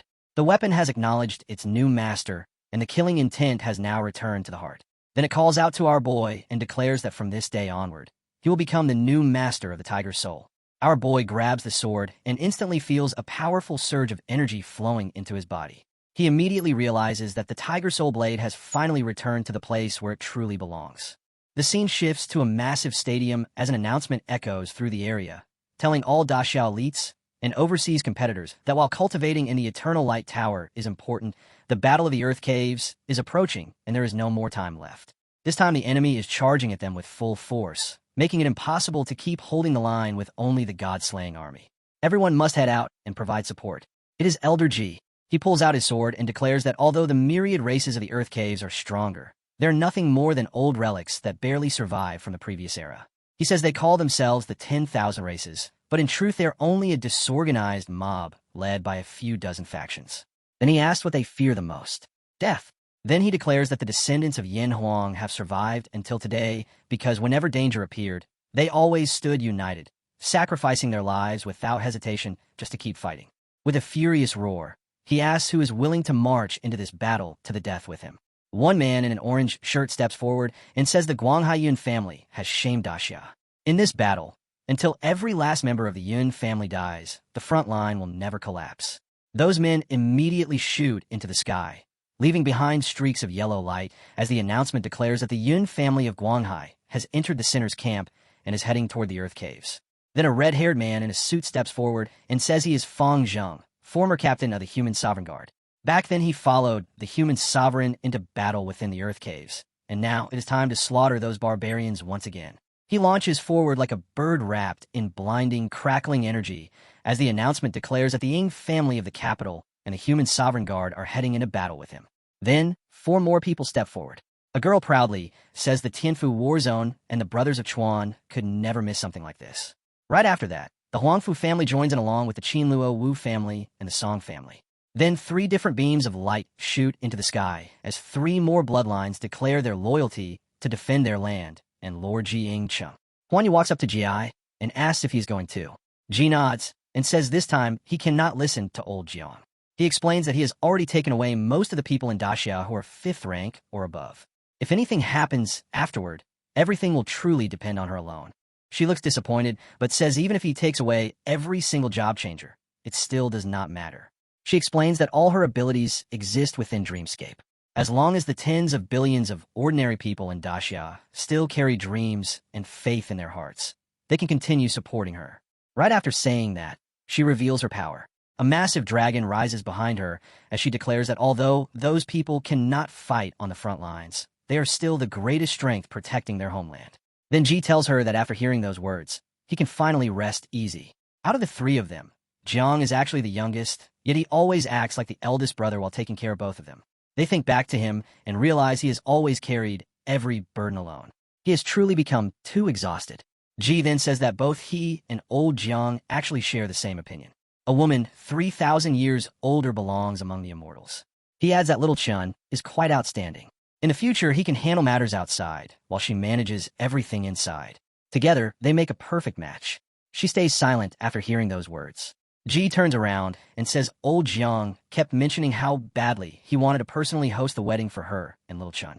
She immediately responds that if they all return safely, she will marry Jiang Chun. Jiang says he only hopes there is still a chance. Then he says enough talking, it is finally time for him to leave too.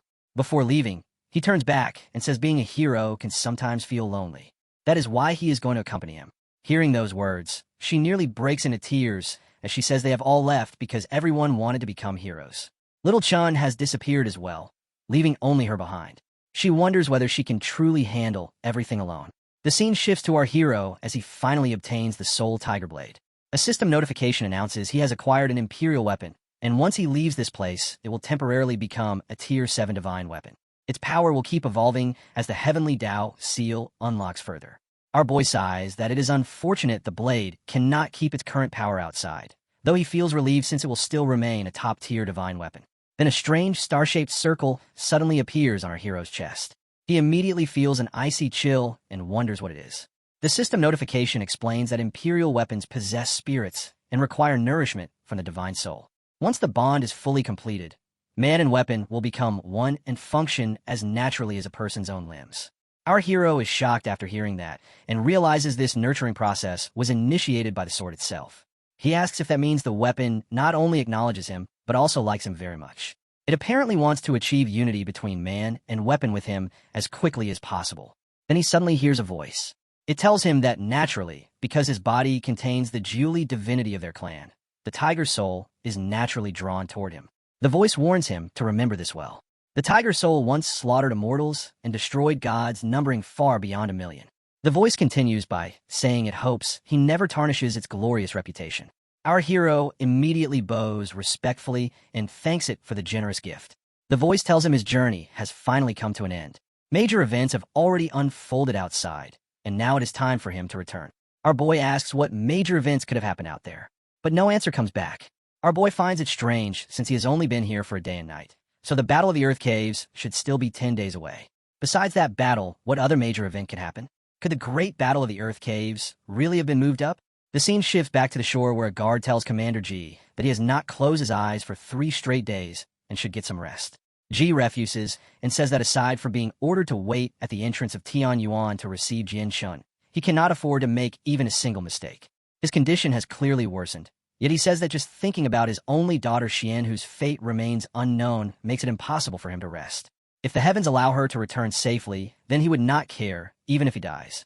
The other man says they have searched for many days and waited for so long, yet there is still no news regarding Tian Yuan.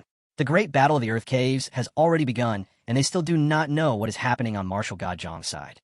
The elder lets out a sigh and says that with external threats and internal troubles, this is truly a great calamity for Daxia.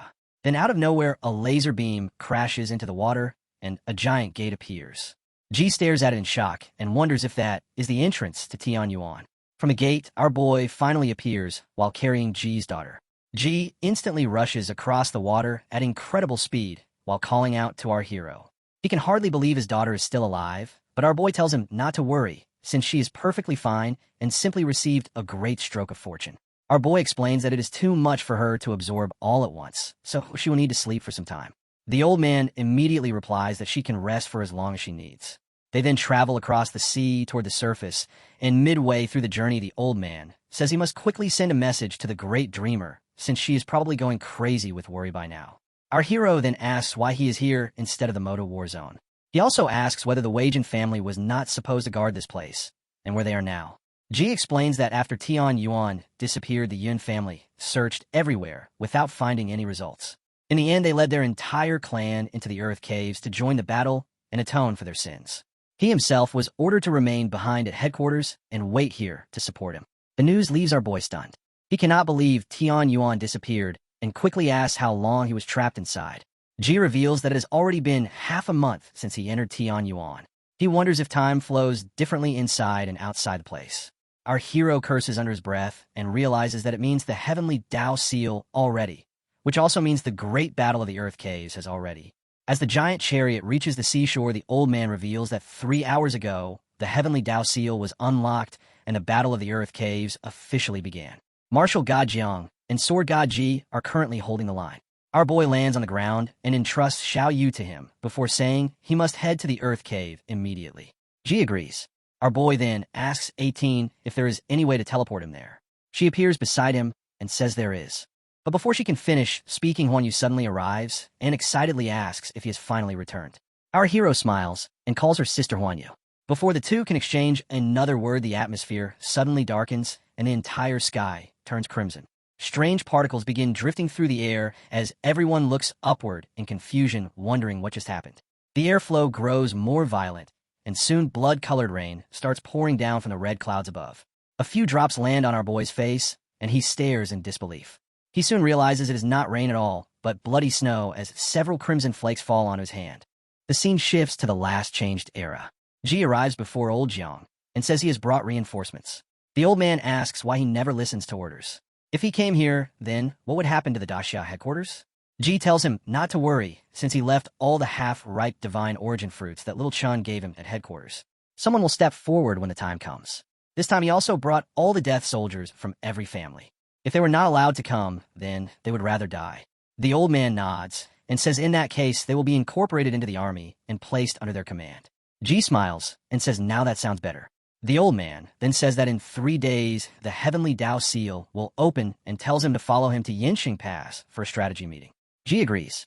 Soon they arrive at an ancient location. The old man explains that this place is a pass located only 300 kilometers away from Pajuan City, and it is one of the most important battlegrounds in the Great War.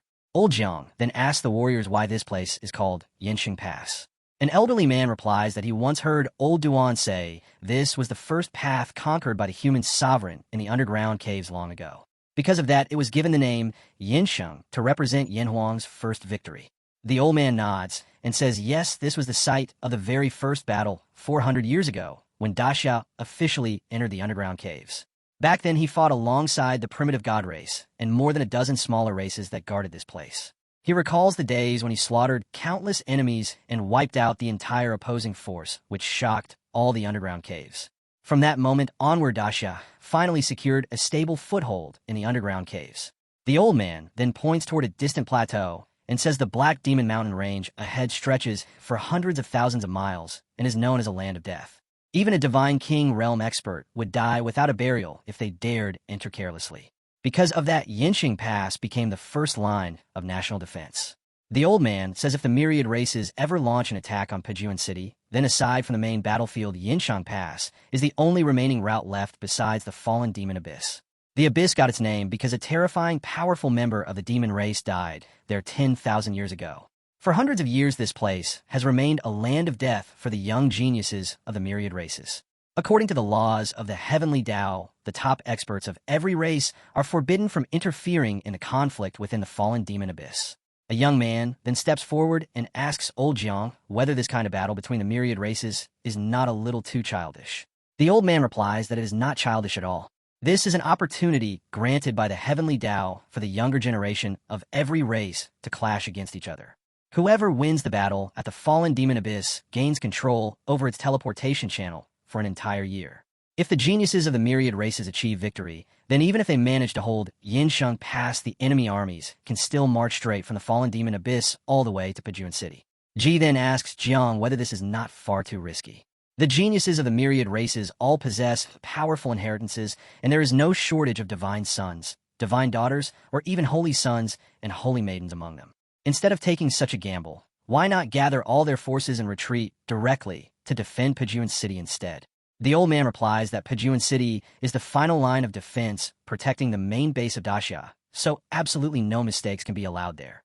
They will fight with everything they have at Yinshang Pass and the Fallen Demon Abyss first, but there will still be a buffer zone before the enemy can ever reach Pajuan City.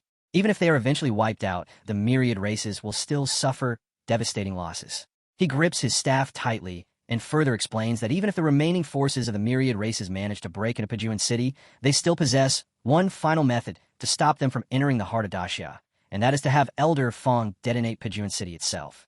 Standing before a massive magic circle, he reveals that Pajuan City is actually an ancient imperial weapon, and once it detonates, its destructive power will be unimaginable.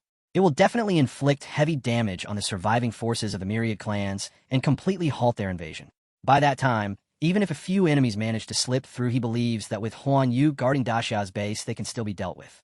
Ji nods and says he now understands the plan. Old Jiang then explains that the battle at the Fallen Demon Abyss is restricted to level 6 fighters, and whichever side loses half its forces will be declared the loser. He tells them they must win this battle. This time the younger generation will take the lead in the Fallen Demon Abyss, while Wu Shuang will act as the deputy commander.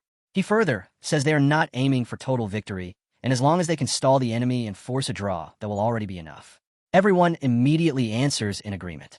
Ji says that although this battle is extremely dangerous, there is still hope of delaying the enemy, or at least forcing a draw. After all, back then he and old Jiang killed many divine sons and divine daughters during the battle of the Fallen Demon Abyss. The old man tells them he believes they will all become even stronger than they were in the past. The two men immediately bow and declare that this junior will definitely not fail the mission. Then the old man takes out a manuscript and says that besides Yinsheng Pass and the Fallen Demon Abyss, he also plans to open a third battlefield behind enemy lines. He possesses an ancient talisman capable of teleporting a few people across the Black Demon Mountains directly into the enemy's core territory. This guerrilla squad will be able to create chaos behind enemy lines and disrupt the enemy's battle rhythm. He then explains that the ancient talisman only works one way and cannot bring anyone back. In other words, this journey is guaranteed death. This battlefield may end up changing everything, or it may become completely meaningless. The old man bursts into laughter after hearing this, and says to count him in, because this kind of mission is exactly what he enjoys most.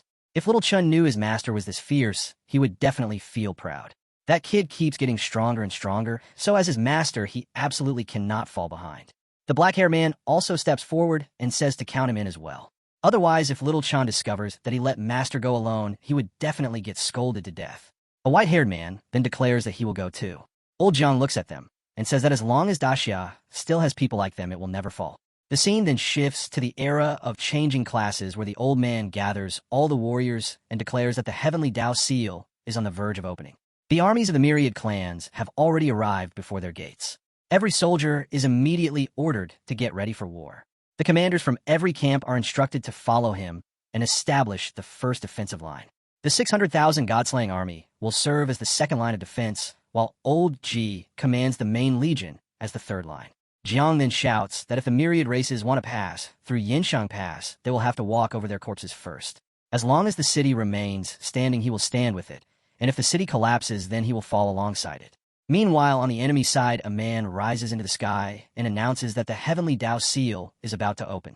As the Demon Clan's elite force in this war, they remind every race present that this battle will only end with either victory or death. The rewards distributed afterward will depend completely on the battle achievements earned by each clan. He then reveals that during the joint offensive, 500 level 10 soldiers will lead the charge as the vanguard. Since there are very few armies below the 10th level, they will mainly target experts in the Divine King realm. The selected elites from every clan are instructed not to act unless it becomes absolutely necessary, and instead conserve their strength for Jiangchun. From the crimson sky, a streak of light suddenly crashes onto the battlefield. It is the heavenly Dao seal, and the level 10 restriction has finally been unlocked. That old man immediately orders his forces to charge and slaughter the enemy. Now, both armies rush toward each other head-on, and every single soldier has only one word in their mouth. Kill, kill, and kill. Old Jiang then activates a skill called Divine Origin Fruit, and the moment it appears, countless glowing yellow spheres emerge above the army. Old Jiang orders all the commanders to take those spheres. Suddenly, streaks of light descend directly before the troops, and the old man reveals that the level 10 barrier has finally broken. He unleashes the martial god body, causing his size to grow enormous enough to shield the entire army from attacks on his own. He transforms into a martial god domain, and after fully releasing his power, he roars for the 10th grade god-slaying army commanders to follow him out of the formation. He commands one leader to follow the great marshal and slaughter the enemy, because he plans to kill 10 opponents today. Another commander from the Jilu camp says, "What is so impressive about killing 10 enemies? If he does not kill 100, then how could he ever face his elder?" When old Jiang unleashes the Crimson Flame, Tian Yuan it cuts through a monster with ease. The enemy commanders are left shocked after seeing one of their level 10 experts get killed by a single strike from Jiang. They cannot understand when he became this powerful. Their leader coldly says that from his point of view, it simply means the monster race is too weak. The leader then orders the demon race to charge forward and kill Jiang first to seize the momentum. The commanders immediately obey his command. One of them rushes straight toward Jiang and loudly declares that he is about to die. Old Jiang swings his sword toward him, and the sudden flash leaves the enemy completely stunned. The attack crashes into him and sends him flying backward while blood pours from his mouth. The old man continues slashing his blade while declaring that anyone who dares offend Daxia will be killed without mercy. From a distance away, one of the enemy commanders asks the Demon Lord whether he still believes the monster race is weak now. The Demon Lord says something is clearly wrong because even if Jiang already broke through to level 10, he should not possibly be this strong. They quickly realize that old Jiang burned his divine soul the moment he stepped onto the battlefield. Does he want to create a powerful opening and raise morale from the start? They cannot allow him to succeed, or their army's morale will completely collapse. The Demon Lord immediately orders his forces not to be fooled, because Jiang cannot maintain this state for long. He tells them not to fall for the bluff, and orders everyone to surround and kill Jiang. Soon, all the level 10 demon experts completely surround him. The scene then shifts to our hero's buglings, who are using his buglings to travel through space at incredible speed. He desperately tries to reach Uncle Jiang and the others before it becomes too late.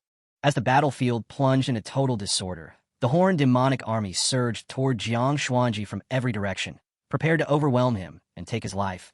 Yet old Jiang did not retreat a single step. Instead, he stood firm and unleashed a deafening roar, fury blazing his eyes as he forced out every remaining trace of his strength and activated the martial god's weapon formation in its fully awakened state. With that immense power released without reservation, he once again declared his unwavering oath that Daxia would never fall and Yin Huang would flourish forever. Then, intent on annihilating his enemies, he awakened the most destructive form of his magical power. In the very next moment, a gigantic crimson dragon radiating overwhelming might materialize beside him, and after settling into a defensive stance, he swung his spear and unleashed the dragon's soul slash, sending the enormous red dragon charging directly into the demonic ranks. The demons were utterly incapable of withstanding such a devastating attack, as one strike after another ripped through their formation. And amid the destruction and cries of despair, old Jiang proclaimed that this was the true power of the martial god, and that the final victory would belong to Daxia alone. Far away from the center of the battle, two figures observed the fierce clash with concern, and one of them turned toward the sword god lord, pointing out that martial god Jiang was already burning his divine soul with everything he possessed, warning that if the battle dragged on much longer, Jiang would inevitably die and leave his life on the battlefield. He then suggested that they should enter the fight themselves. Xiao Ji answered that he already knew the situation, but reminded him that their orders were to defend the city at all costs, adding that as long as old Jiang remained standing, their responsibility was only to stop and eliminate any outsiders attempting to break through, because even the slightest mistake could bring ruin to the entire region. He further explained that old Jiang had personally stated he would drag many enemies down with him, and Xiao Ji trusted him completely. Meanwhile, on the battlefield itself, Jiang Xuanji single-handedly wiped out the enemy force and fearlessly demanded to know who would step forward next, while high above, the Demon Lord looked on in disbelief after realizing that his level 10 Primal Demon Clan squad had been completely exterminated, a result he simply could not comprehend. At his side, the Monster King sneered and remarked that even while facing Jiang Xuanji's all-out, desperate fighting style, the Demon Lord was still counting on luck and continuing to restrain himself. The Monster King stated that this was precisely why the squad had been caught off guard and eliminated so easily, then questioned who else could possibly be blamed for such a disastrous failure. The instant those words reached him, the Demon Lord erupted in anger and demanded to know what qualifications the Monster Clan had to criticize them, arguing that the Monster Clan had spent countless years assaulting the enemy's defensive line without succeeding in breaking through. He accused them of intentionally holding back and declared that while they remained there, nobody should even dream of advancing beyond the 10th defensive line. The Monster King immediately shot back, declaring that the Demon Lord was speaking pure nonsense and insisting that their level 10 squad had already pushed itself to the absolute limit. Rather than easing the tension, those words only fueled the Demon Lord's anger further as he argued that breaking through the enemy's defenses had never been an easy matter, reminding everyone that humanity had survived the catastrophe of the century before demanding to know who among them was truly willing to walk towards certain death, adding that only each individual knew what they genuinely carried in their heart. As the dispute intensified and the accusations became more severe, Yinlu stepped forward and interrupted them, asking why they were wasting time blaming one another instead of searching for an actual solution. He then revealed that, within such a short period, Jiang Xuanji had already killed several more level 10 members of the Monster Clan, causing the Monster King's expression to change in shock. The Demon Lord, however, immediately erupted with curses directed at Yunlu, accusing him of pretending to be noble and upright while pointing out that, among everyone present, the ancient clan was the most deceptive, since they had stayed behind the main battlefield and simply waited to reap the rewards afterward. Remaining calm, Yinlu explained that his clan had acted according to strategy, stating that defending a confined area was far easier and that certain clans naturally had to step forward and assume leadership roles. Before he could continue speaking, the Demon Lord furiously cut him off and declared that he would personally find a way to deal with every one of them. Overcome with frustration, the Demon Lord raised his divine spear and summoned the ancestor of the primordial demon race from the Divine King realm.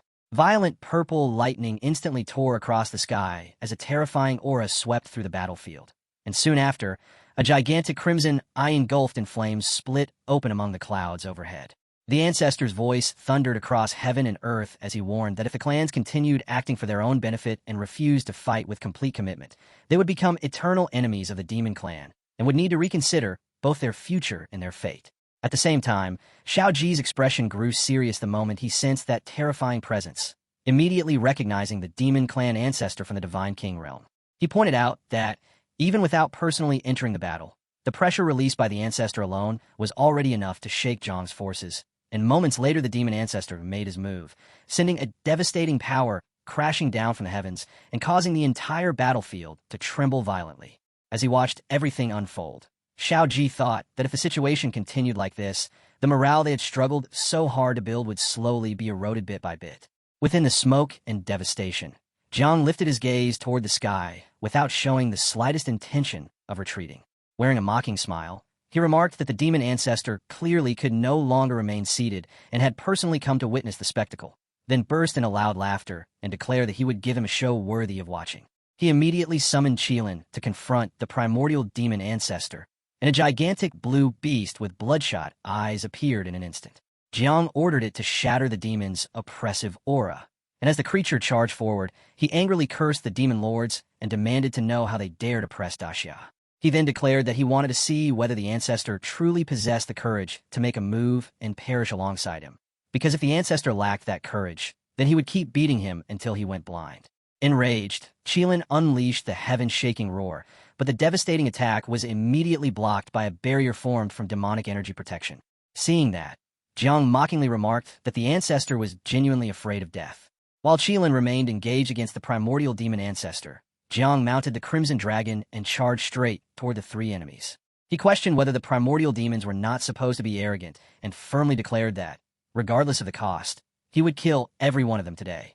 Jiang then launched a relentless offensive against the Demon Lord, forcing him to struggle desperately just to hold his defenses, while the Monster King and Yunlu stayed behind him without offering any support. Furious at their inaction, the Demon Lord cursed both of them and demanded that they stop hiding and attack together with him, warning that if they truly allowed Jiang to kill him, they should not expect to survive afterward either. The Monster King admitted that although he could not stand the Demon Lord, Chailing was not entirely wrong. In his opinion, refusing to cooperate would only leave them waiting to be eliminated one after another. With little alternative remaining, Yunlu finally agreed and ordered everyone to join forces to kill Jiang Xuanji. As the three opponents attacked simultaneously, Jiang activated the Great Encirclement and immediately followed it by using both life combustion and body combustion at the same time, turning his own body into fuel and pushing his power far beyond any limit he could normally endure. Witnessing such a terrifying scene, the Demon Lord was stunned and wondered whether Jiang had truly gone mad. The overwhelming burden instantly began destroying Jiang's body from within. Flesh tore open across his entire frame, while blazing flames engulfed him. Yet he pressed forward without the slightest hesitation and reached out, grabbing the Demon Lord's head in his hand. Terror consumed the Demon Lord as he screamed for the ancestor to save him, desperately shouting that he did not want to die. Jiang Xuanji showed absolutely no mercy. Tightening his grip, he swept his weapon in a single strike and split the Demon Lord cleanly in two. In a cold voice, he declared that whether the Demon Lord wished to die or not, he was going to die. After witnessing that scene, the demon ancestor remarked that Jiang was seeking death, but Qilin immediately reminded him that his opponent was standing directly in front of him. Just as the Monster King and Yunlu became certain that Jiang had finally reached his limit, he gathered every last fragment of his remaining soul power into a single point. At the same time, both his body and his divine soul began to destabilize, and the moment the Monster King realized what was happening, he urgently called for everyone to attack together and kill Jiang before it was too late. A moment later, dazzling golden energy erupted violently from every part of Jiang's body. In the next instant, he detonated everything at once, activating divine, soul self-destruction and imperial weapon self-destruction simultaneously.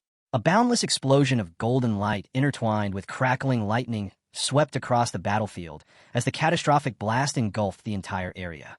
The terrifying shockwave tore through everything standing in its path and sent all of his opponents flying backward through sheer force alone.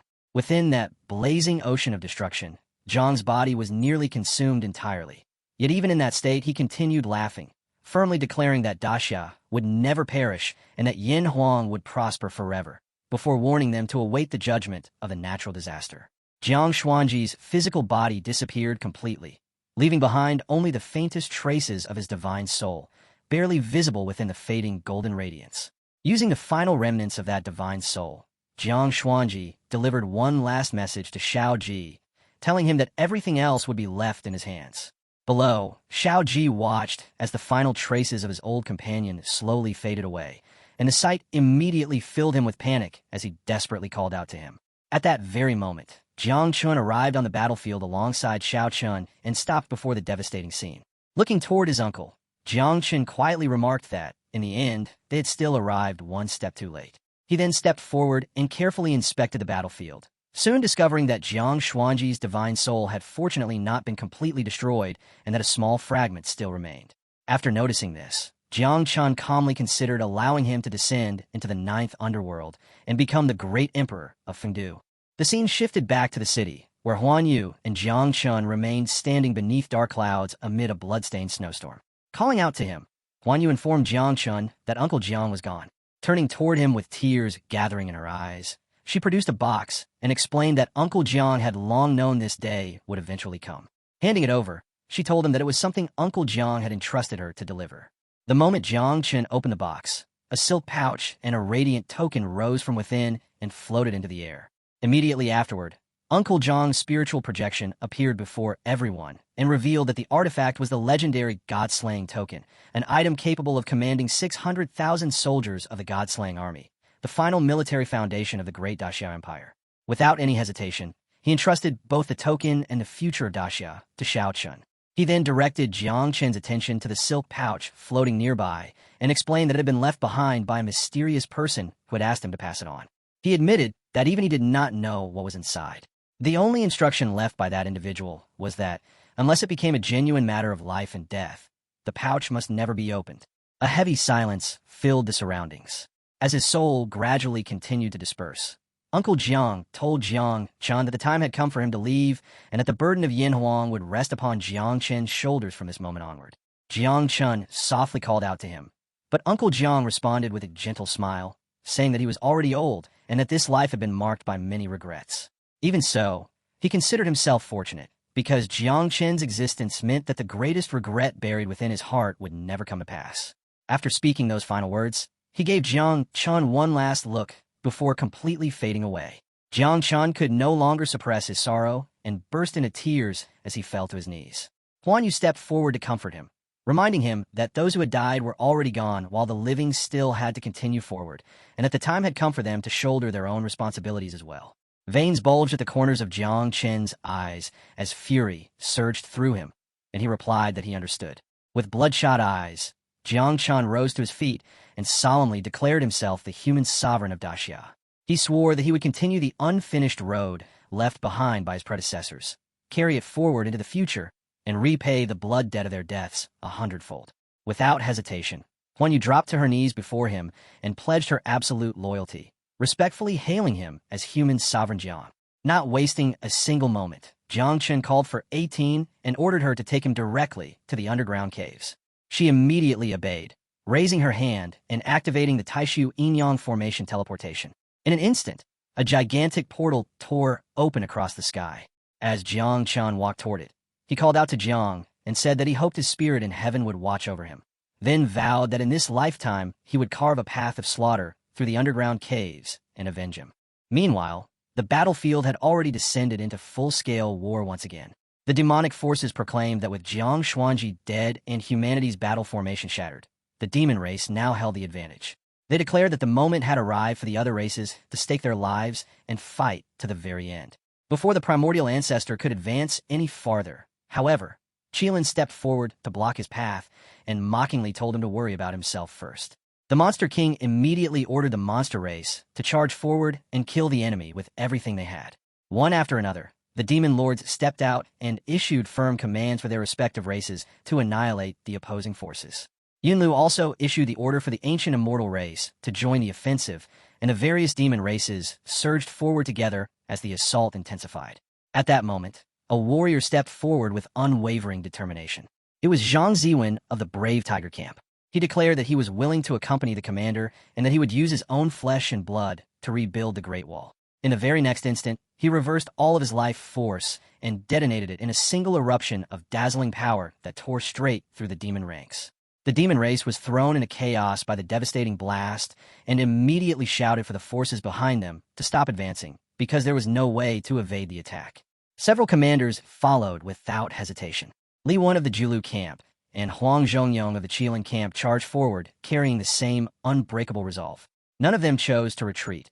Instead, they gave everything they had, and the combined power released through their sacrifices exploded with overwhelming force, surging forward and completely annihilating the enemy troops. The Monster King watched in shock as the 10th rank elites of the monster race were erased so effortlessly. The leader of the Nether race was equally stunned and exclaimed that his race had lost 20 10th rank elites, while the leader of the Abyssal race ground his teeth in frustration and cursed the situation, declaring that Daxia and his race could not coexist beneath the same sky. Meanwhile, Yunlu addressed the surviving forces and told them not to mourn the sacrifices, stating that those warriors had not given their lives for nothing. He assured everyone that the immortal race would seek justice for those who had fallen. The moment those words were spoken, the Monster King seized Yunlu by the collar in fury and ordered him to stop putting on such a hypocritical act. He accused Yunlu of deliberately creating conflict and pointed out that when the commanders chose to self-destruct, the 10th rank elites should have been capable of escaping. Instead, he claimed that the immortal race had intentionally blocked the front lines and left them without any route of retreat. Yunlu calmly replied that if the Monster King wished to make accusations, he should first produce evidence. Infuriated, the Monster King demanded to know whether Yunlu intended to challenge him directly. Internally, however, Yunlu sneered and thought that without resorting to such methods, there would be no way to secure a larger portion of the territory afterward. Before the argument could escalate any further, the Dragon Lord ordered everyone to remain quiet and reminded them that this was not the time for internal conflict. The red-haired lord voiced his agreement, pointing out that their alliance possessed more than enough strength to crush the enemy, and that if they ultimately suffered defeat, it would only be because they had destroyed themselves through infighting. The Dragon Lord then gestured toward the battlefield ahead and informed everyone that the main forces defending Yinsheng Pass had already fallen. Declaring that the dragon race would lead the charge, he announced that they would break through the pass immediately, and with that command, the dragon race launched a full-scale assault. On the human side, following the commander's final instructions, Su Guangchang announced that until a new commander arrived, he would temporarily take command of the 600,000 soldiers of the God-slaying army. With that declaration made, he immediately ordered the entire army to advance. At the same time, Jiang Chun stepped through the portal and entered the battlefield together with Xiao Chan looking across the devastated scene. He remarked that although he had already known this outcome would come to pass, witnessing it with his own eyes was still heartbreaking. Unfortunately, the power available to him had only been enough to save his uncle and the 10 commanders. Xiao Chan replied that he had already done exceptionally well, but Jiang Chun answered that he could only hope the Yin Huang of this timeline could still be saved. Raising one arm, he gathered his energy and unleashed the power of time manipulation, instantly freezing every individual on the battlefield in place. Once that was accomplished, he activated an ability in the name of Yin and Yang. Power condensed between his hands before erupting outward as he issued a command for the battlefield itself to reconstruct. Golden light spread across the entire region. The shattered earth began restoring itself, and scattered fragments of souls gradually returned and started reforming. He then proclaimed a formal imperial decree in the name of the 9 netherworlds, appointing Jiang Xuanji as the great Emperor Fengdu, sovereign of the underworld of the 9 netherworlds. The moment the decree took effect, Jiang's aura surged dramatically and transformed into an overwhelmingly powerful presence. Afterward, Jiang Chun began assigning the fallen commanders to their respective offices. Jiang Zuan of the Brave Tiger Camp was granted the title of King Qingguang and placed in charge of the First Hall of Hell. Li Wan of the Jiulu Camp received the title of King Chujiang and became the ruler of the Second Hall of Hell. Huang Zhongyong of the Qilin Camp was appointed King Songdi and given authority over the Third Hall of Hell. With each appointment, a seal manifested high above the battlefield as confirmation of the decree. At the same time, Jiang, now clothed in Taoist robes, suddenly opened his eyes as a crimson glow flickered within them. He immediately recognized the man standing before him, while the yin-yang wheel continued rotating above the heads of both him and Chan. Before anything else could occur, Jiang Chen's complexion suddenly turned deathly pale. Grabbing his chest, he violently coughed up blood and collapsed forward as the cost of the power he had just used struck him all at once. Xiao Chan quickly caught and supported him, her face filled with concern as she anxiously called out to him and addressed him as her lord. A heavy voice suddenly cut through the air. "Uncle Jiang, I'm fine," Xiao Chun said weakly, his voice hoarse as he coughed. "You should not come here. Now, there's a place you must go." At that moment, a massive glowing purple portal opened high in the sky. It was no ordinary magical gateway, but a passage leading directly to the world of death and spirits. The strange light startled the soldiers below, and fear mixed with shock spread across their faces. "What is this?" White-haired Jiang Chun raised a hand toward the portal, his expression solemn. "This is the gateway to the 9 netherworlds underworld." Jiang Chun immediately dropped to his knees in grief and respect, lowering his head and folding his hands in prayer. "I'm sorry, Uncle Jiang, but you still cannot rest. Please continue this fight for the sake of Yanhuang." Seeing Jiang Chen's devotion and unwavering dedication to his homeland, Uncle Jiang's eyes shone with pride. "Well, very well. Get up quickly. Uncle Jiang will obey you. We will do exactly as you command." Tightening his grip on his sword, he continued, "As long as you're here or not, they still have hope." Gathering every bit of strength he had left, Uncle Jiang raised his sword into the air and shouted toward the army. "The 9 netherworlds are calling us. We must not delay." His voice rolled across the battlefield like thunder. "All Yama kings, follow me." His loyal soldiers answered with a united roar. Jiangchen Commander Uncle Jiang stepped into the purple portal, and his voice echoed throughout the universe. "For Yin Huang, even if we must fight for 100 lifetimes, what's the harm?" Countless mysterious energies surged through the gateway as he continued. "We will go to the netherworld and bring back our fallen comrades. Let those heroic spirits, with their millions of banners, slay gods and demons." Just before the portal sealed shut, one final loyal warrior stopped and looked back. After taking one last glance at Jiang, he spoke. "Human Emperor Jiang, goodbye." The enormous portal slowly closed, leaving only a faint lingering glow in the sky. Everyone understood that once those spirits entered the netherworld, They would need a long period of time to fully recover their divine power and return to their peak state. It would take time, but they had at least succeeded in preserving the great power of the underworld. After the portal vanished, Xiao Chun, a mysterious and beautiful girl with a single horn, stood beside Jiang and supported him. "My lord, this is the best outcome you could have achieved under these circumstances." Jiang drew a deep, heavy breath. "Yes, Xiao Chan, let's go now. It's time for us to return." He lifted his eyes toward the sky, where the waves of time continued to shift.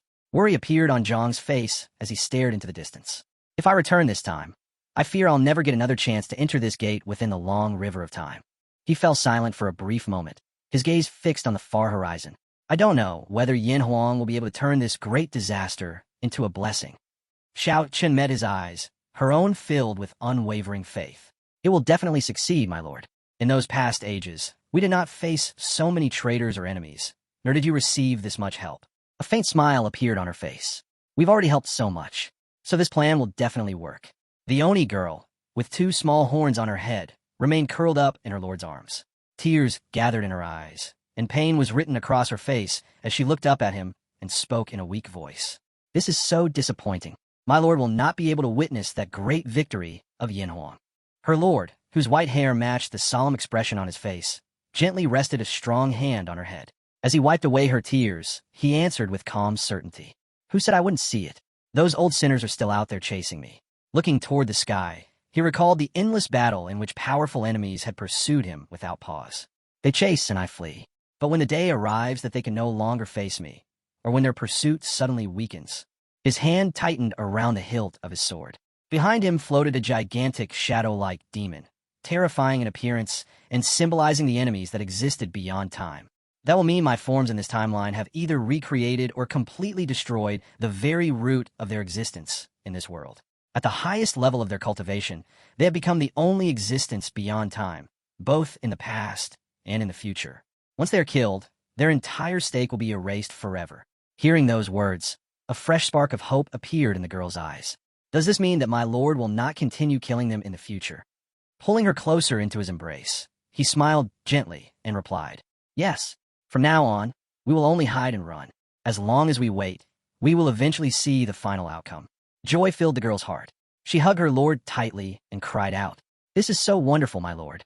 You know, I never cared what happened to Yin Yang. I only cared about you and the things you care about."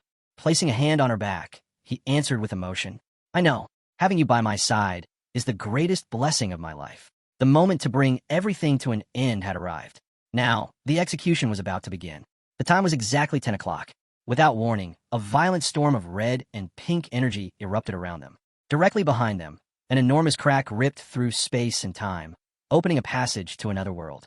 The Lord gathered all of his cultivation power into his hands, and as the energy surged, the ground and surrounding rocks slowly rose into the air. Closing his eyes, he let out a roar so powerful that it shook the universe itself. "In the name of time, remove the seal." The instant those words were spoken, an ancient and terrifying force awakened. A gigantic red eye opened, while a blue magical creature, released from its seal, fluttered through the air. Then, accompanied by a deafening explosion and a surge of black smoke, both disappeared into the depths of time, leaving behind only the dust of destruction and an endless wait for their eventual victory. Within a dim and mysterious glow, a white-haired warrior stood with a horned divine maiden in his arms. Suddenly, a heavy vibration spread through the air. The maiden's eyes widened with fear and shock. "They're here," she whispered. The warrior looked at her with a deep and unwavering gaze. His resolve was absolute. "I will wait for your good news in a future timeline."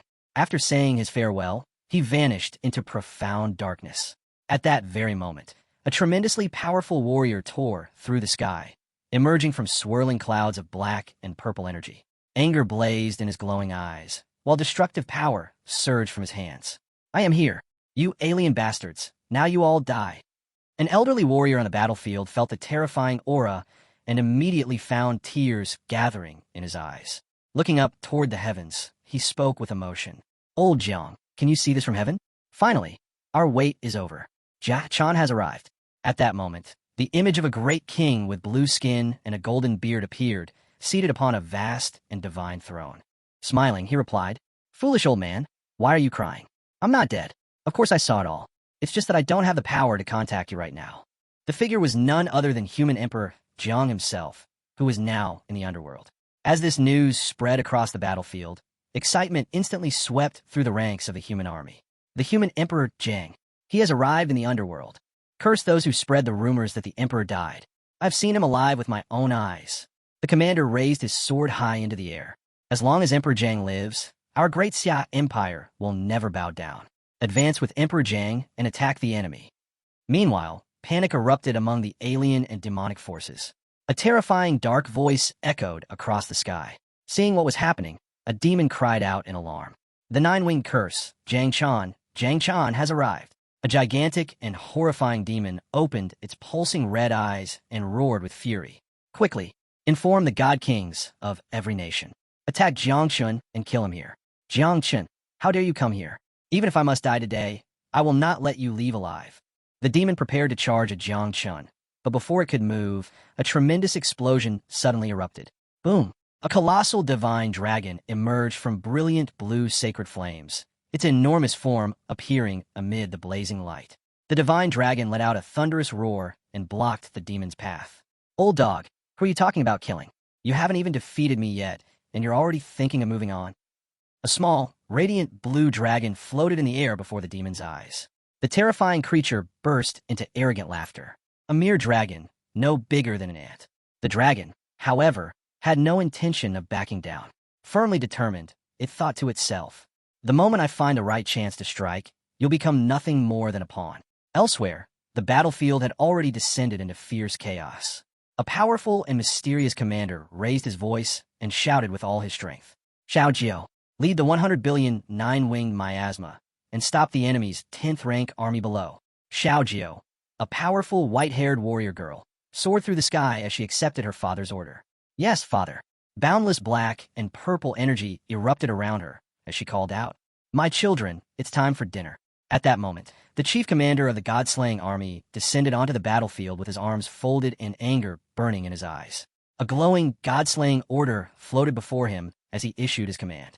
God-slaying army, in my order, return to the valley path and await further instructions. This battlefield now belongs to the nine-winged miasma. Upon hearing the command, one of his loyal officers raised his massive weapon and signaled the retreat. Yes, commander. All soldiers withdraw with me. Meanwhile, the opposing forces, the 10th-ranked Nether Clan and Abyss race, had no intention of retreating. Their leaders continuously urged their troops forward, shouting at the top of their lungs. 10th-ranked Nether Clan, attack. Even if death awaits you, erase every trace of that miasma. If this miasma survives, our race will be enslaved forever. Attack at any cost. Countless soldiers leaped into the air with weapons drawn as waves of blue and purple energy spread around them. Fight for the future of the Nether Clan. Kill. Our race will never be enslaved. As the battle reached its peak, Xiao Jiao stretched out her hand. Terrifying streams of purple and pink destructive energy burst from her fingertips as she recited a spell in a voice that seemed to shake the universe itself. 9 Nether suppress. Her warning thundered across the battlefield. Whoever attempts to pass through this gate will find death here, not life. Then she turned toward the smaller force standing behind her and gave her order. My children, advance for me and attack them. The enemy troops below sensed the terrifying power radiating from her and fixed their eyes on her. Some soldiers within their ranks felt a moment of fear, but their commander immediately shouted them down. Do not fear. These insects may appear terrifying, but they are far inferior to us. At once, the enemy forces gathered all their strength, and their commander issued another command. Let us attack together, completely destroy the first wave, and clear the path ahead. A tremendous explosion burst across the battlefield as the enemies combined their attacks, instantly reducing the white-haired woman's first wave of tiny creatures to nothing but ashes. The moment she saw her children perish, her anger surged to the 7th sky. The crimson glow in her eyes deepened as fury consumed her, and she shouted in rage. You're Kiri. How dare you kill my children? She could feel the enemy gradually gaining the advantage, yet she had no intention of surrendering. With unwavering resolve, she declared, When death is certain, we will not let it be in vain. Immediately, she commanded her remaining creatures to release their true power. My children, reveal your true forms and destroy yourselves. The tiny creatures began growing larger and larger. In an instant, the savage purple beings transformed into monstrous insects and hurled themselves directly into the enemy ranks. One terrifying explosion after another erupted throughout the battlefield, trapping the enemy army within the sudden assault and plunging the entire area into chaos. Amid the destruction, the enemy commander shouted in pain and fury, "Stop it! Break this circle for me!" But the woman could not be stopped. She gathered all of her magical power into her hands, where a radiant sphere of purple and pink energy rapidly condensed between her palms. Then, with a roar, she unleashed her strongest destructive technique, Nine Nether Curse. A gigantic black and terrifying shadow descended from the heavens, prepared to wipe out the entire enemy force. It was as though darkness itself had awakened and come alive, swallowing everything in its path. The power carried such overwhelming pain and intensity that agonized groans burst from those caught within it. The collision of suffering and limitless energy shook the very air around them. This was not an ordinary attack. It was the awakening of a force capable of destroying everything. Yet even within that catastrophic darkness, the true destruction had not begun. Beyond the cloud of smoke, a face slowly emerged. A blazing red eye shone through white hair, reflecting no human emotion, only destruction. Within its pupils flickered a strange and deadly light. Then, in a cold and merciless voice, it spoke a single word, a judgment that carried the weight of doom. Kill them. While the demon lords desperately urged their armies to wipe out the insects, the exact opposite unfolds as the buglings completely overwhelm the demon forces. The demon lords soon realize that their entire level 10 nether race has been annihilated. Only then do they understand that they had severely underestimated the terrifying power of the nine-winged miasma. Watching the battle unfold, our hero realizes that his buglings naturally suppress both the nether race and the abyssal race. With Bugling Jiu leading the swarm and the tremendous improvement brought by Tian Yuan, they're more than capable of holding back these level 10 enemies. The four leaders of the Demon Alliance quickly reach the same conclusion. While the nine-winged miasma is occupied battling the demon army, they decide to join forces and eliminate our hero instead. The remaining demon lords agree, believing that to catch the thief, they must first capture the king. Once our hero falls, every bugling will become nothing more than a headless swarm. The moment our hero notices their movements, he immediately summons Xiao Wu and orders her to lead the five-element sky devouring locust against the approaching demon lords and the five elements elders. She instantly accepts the command without hesitation. Leading an endless swarm of locusts, she appears directly before them and boldly announces her arrival. Looking down on the enemy, she mocks them as nothing more than snacks for her locusts before ordering the swarm to seize every one of them. The demon lords immediately become uneasy after recognizing the five elements' origin and the terrifying sky-devouring locusts, the signature curse under our hero's command. They cannot believe the swarm has multiplied to such an overwhelming scale within such a short period. The monstrous bugling immediately launches a torrent of poisonous green fluid toward the demon lords, mocking them as bitter cookies that will taste even worse once completely soaked. The demon lords instantly raise powerful protective barriers to block the poisonous liquid. Otherwise, their bodies would begin rotting away the moment the venom touched them. The poisonous green fluid launched by the locust monster crashes into a defensive barrier, where the protective ray intercepts it and deflects the attack away. At the same time, the remaining two Demon Alliance lords secretly slip past the battlefield and charge directly toward our hero. They believe he has already exhausted another one of his trump cards, so this is finally their chance to kill him. Our hero remains completely calm and immediately summons Xiaolon. He orders her to lead the soul-devouring ants against the Old Immortal and the Dragon God. Without hesitation, she responds and advances with her endless swarm of ants. Before launching the assault, she politely apologizes and tells the two uncles that she has no choice but to obey Daddy's orders. She says she will have to offend them today and hopes they will not be too harsh because she is just a little scared. One demon lord foolishly falls for the act and wonders whether this tiny girl is truly the origin of the void and the mother insect of the soul-devouring ants. He even remarks that she looks timid and harmless. However, the swollen-headed monk immediately warns him not to judge by appearances. He points out that her posture clearly shows she is anything but frightened. The endless ant swarm immediately surrounds the two lords. Xiaolon cheerfully warns them that if they refuse to let her go, she will first perform a little show for both of them. One lord curiously asks whether this is really an attack or simply a performance. The monk angrily shouts at the foolish lord, reminding him that this is obviously an attack. He warns that they must defend themselves immediately because once those ants invade their divine souls, death will be unavoidable. Before the swarms can reach them, Both lords immediately raise layer upon layer of powerful defensive barriers and protective shields, remaining completely composed. The ant swarm relentlessly surrounds them from every direction, and even their sturdy defensive barriers gradually begin to crack because the insects have no intention of letting either of them escape. Meanwhile, the innocent bugling happily tells her ants to eat them one bite at a time. As long as every little ant works hard, there will definitely be more than enough food for everyone. At the same time, the other two demon lords finally manage to break through the previous bugling's assault. They conclude that our hero has already revealed every one of his trump cards, making this the perfect opportunity to eliminate him. One demon lord even swears that he will avenge every fallen brother of the nether race. However, our hero is far from out of options. He immediately summons all of his divine beasts and commands them to charge toward the approaching enemies. He even tells them they're free to choose whichever opponent they like, as long as they do not embarrass him. As they leap toward the demon lords, the divine beasts immediately begin competing over who will kill the most enemies this time. They jokingly tease one another while charging in a battle because they already know the demons stand no chance against them. The demon lords are left completely stunned by the sheer number of primordial creatures under our hero's command. They instantly realize that all the intelligence they received was completely inaccurate. Now they have no choice but to fight these divine beasts instead of targeting our hero directly. Watching the fierce battle unfold, Old Ji cannot help remembering that Old Jiang truly was the greatest pillar supporting the entire city.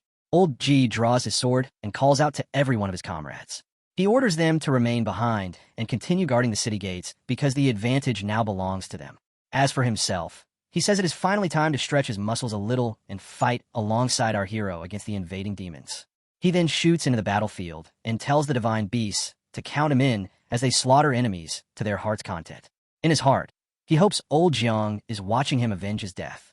Our hero then shifts his attention toward the Demon King and realizes that the only remaining threat is the primordial demon race, which still refuses to make a move. He understands that the Demon King is deliberately waiting for him to reveal every last trump card. Since the Demon King refuses to act first, our hero decides that he will also remain still.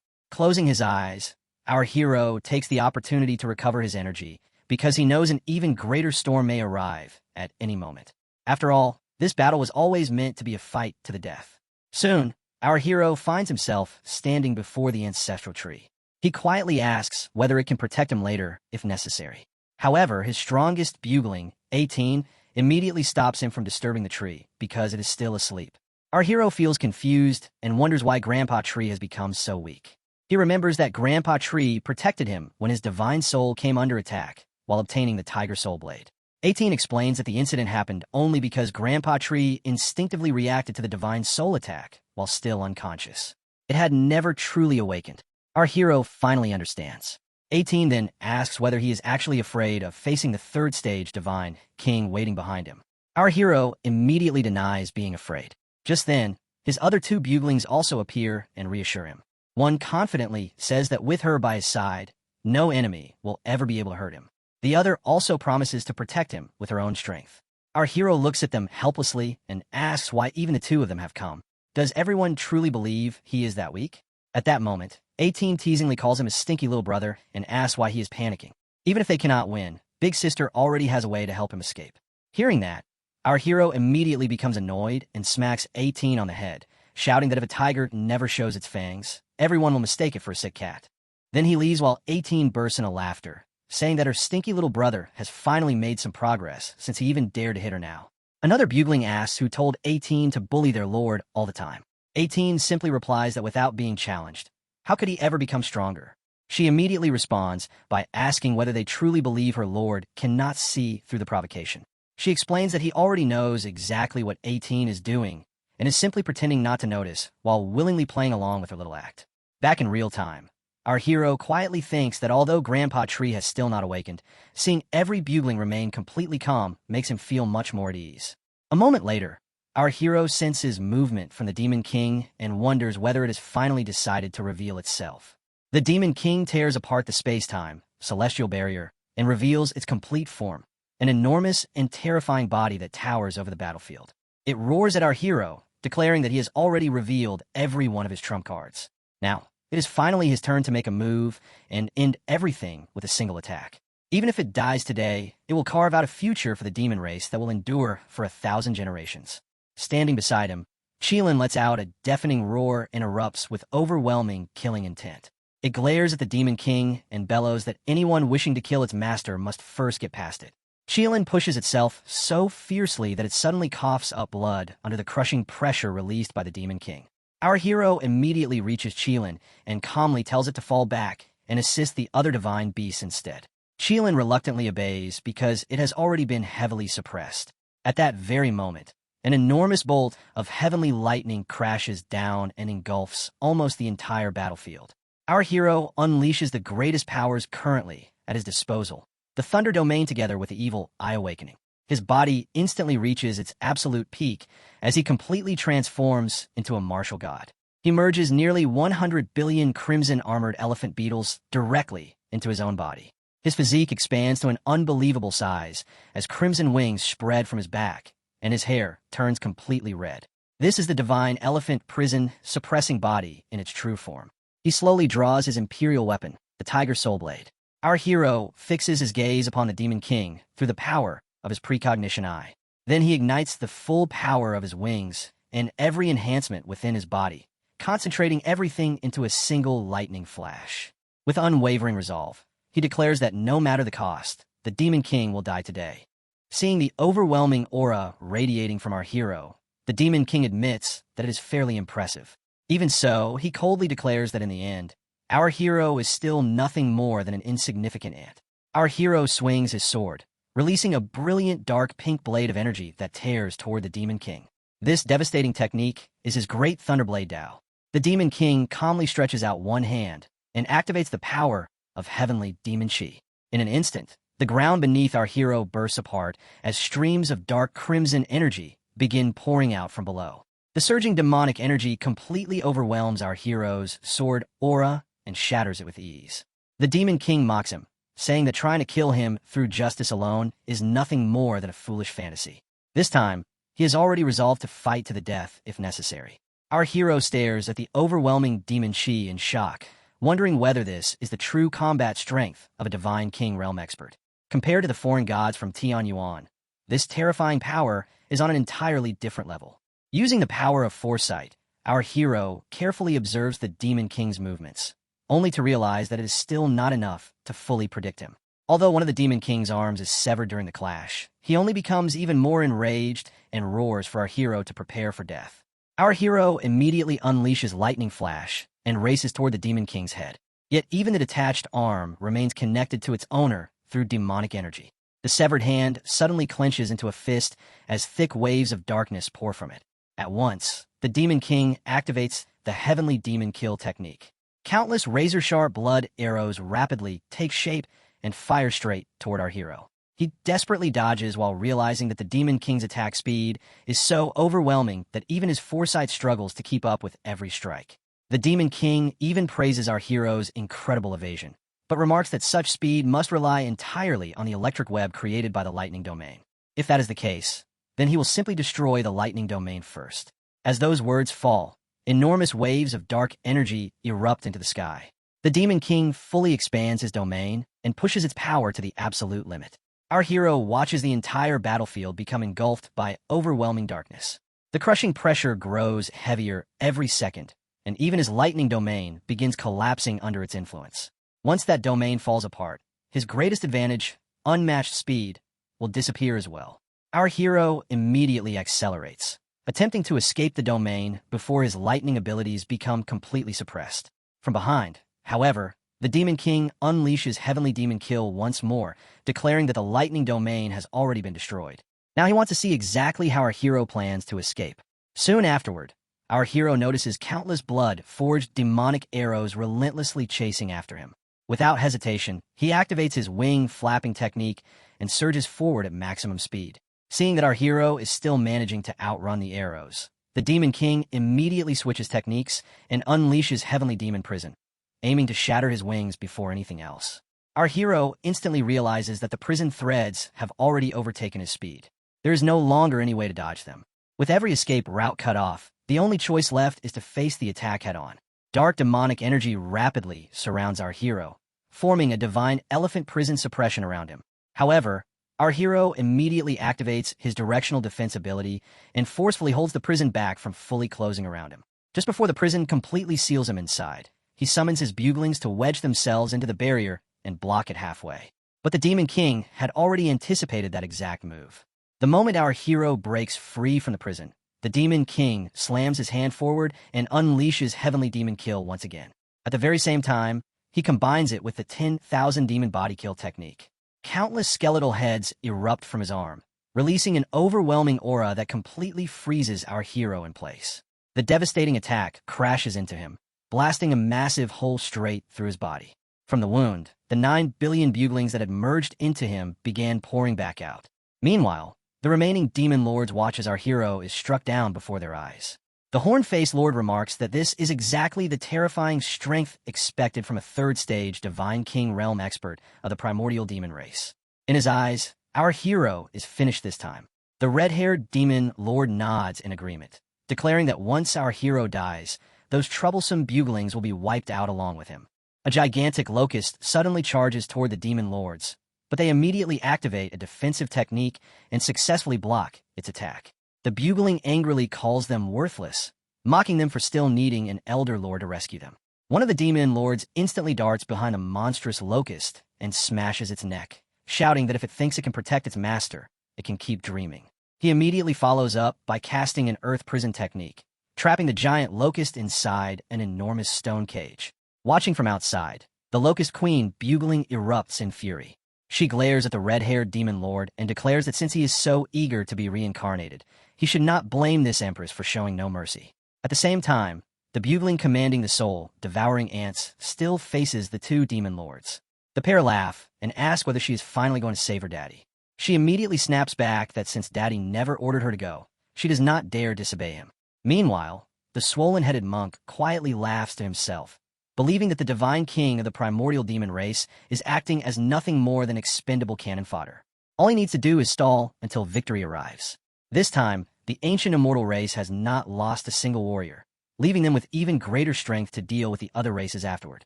At the same time, Xiao Chen commands every bugling around her to hurry and rescue our hero as he plummets after suffering the Demon King's devastating attack. Olji immediately orders the Divine Beast to hold the enemy back because he is personally going to reinforce our hero. The bird-like Divine Beast confidently assures Olji that they will never allow even a single demon lord to advance another step. Meanwhile, within our hero's thoughts, his most beloved bugling calls out to him. 18 calmly asks why he is panicking when he already possesses the power of foresight. It is not as though he cannot already see the outcome. Xiao Chan gently replies that even if that is true, she still cannot bear watching people get hurt. 18 immediately tells her to stop acting so sentimental in front of her. She reveals that our hero has not even revealed his true trump card yet. According to her, this clever kid has been patiently waiting for the Demon King to expose his own final move first. She further explains that the Demon Race Divine King has very little time remaining because the Heavenly Bow Strike will descend soon. Even if our hero cannot defeat him outright, simply dragging out the battle will eventually exhaust the Demon King to death. And if everything still goes wrong, she herself remains the final safeguard. Meanwhile, while our hero appears to be falling helplessly after receiving the devastating blow, his injuries have actually already regenerated. He secretly activates the Great Five Elements technique, known as Jia Wood Vitality. Even when the Demon King's gigantic hand ruthlessly launches another fatal strike toward him, our hero suddenly calls for his bugling Jia and orders her to activate the Spear of the Underworld God. Instantly, a crimson spear-like beam erupts from our hero's hand and pierces straight through the Demon King's palm. Jia proudly declares that she fears no demonic energy whatsoever.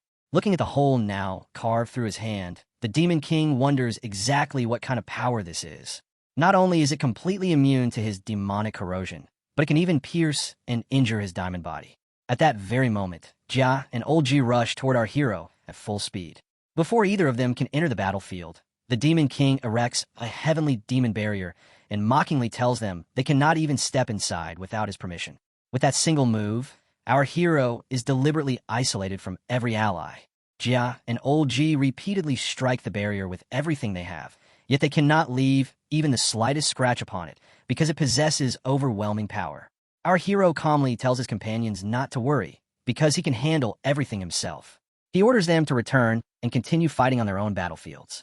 Suddenly, inside the barrier, terrifying black lightning crashes down with overwhelming force. Our hero instantly realizes that the heavenly Tao punishment has finally arrived. He knows he absolutely cannot fall here without accomplishing anything.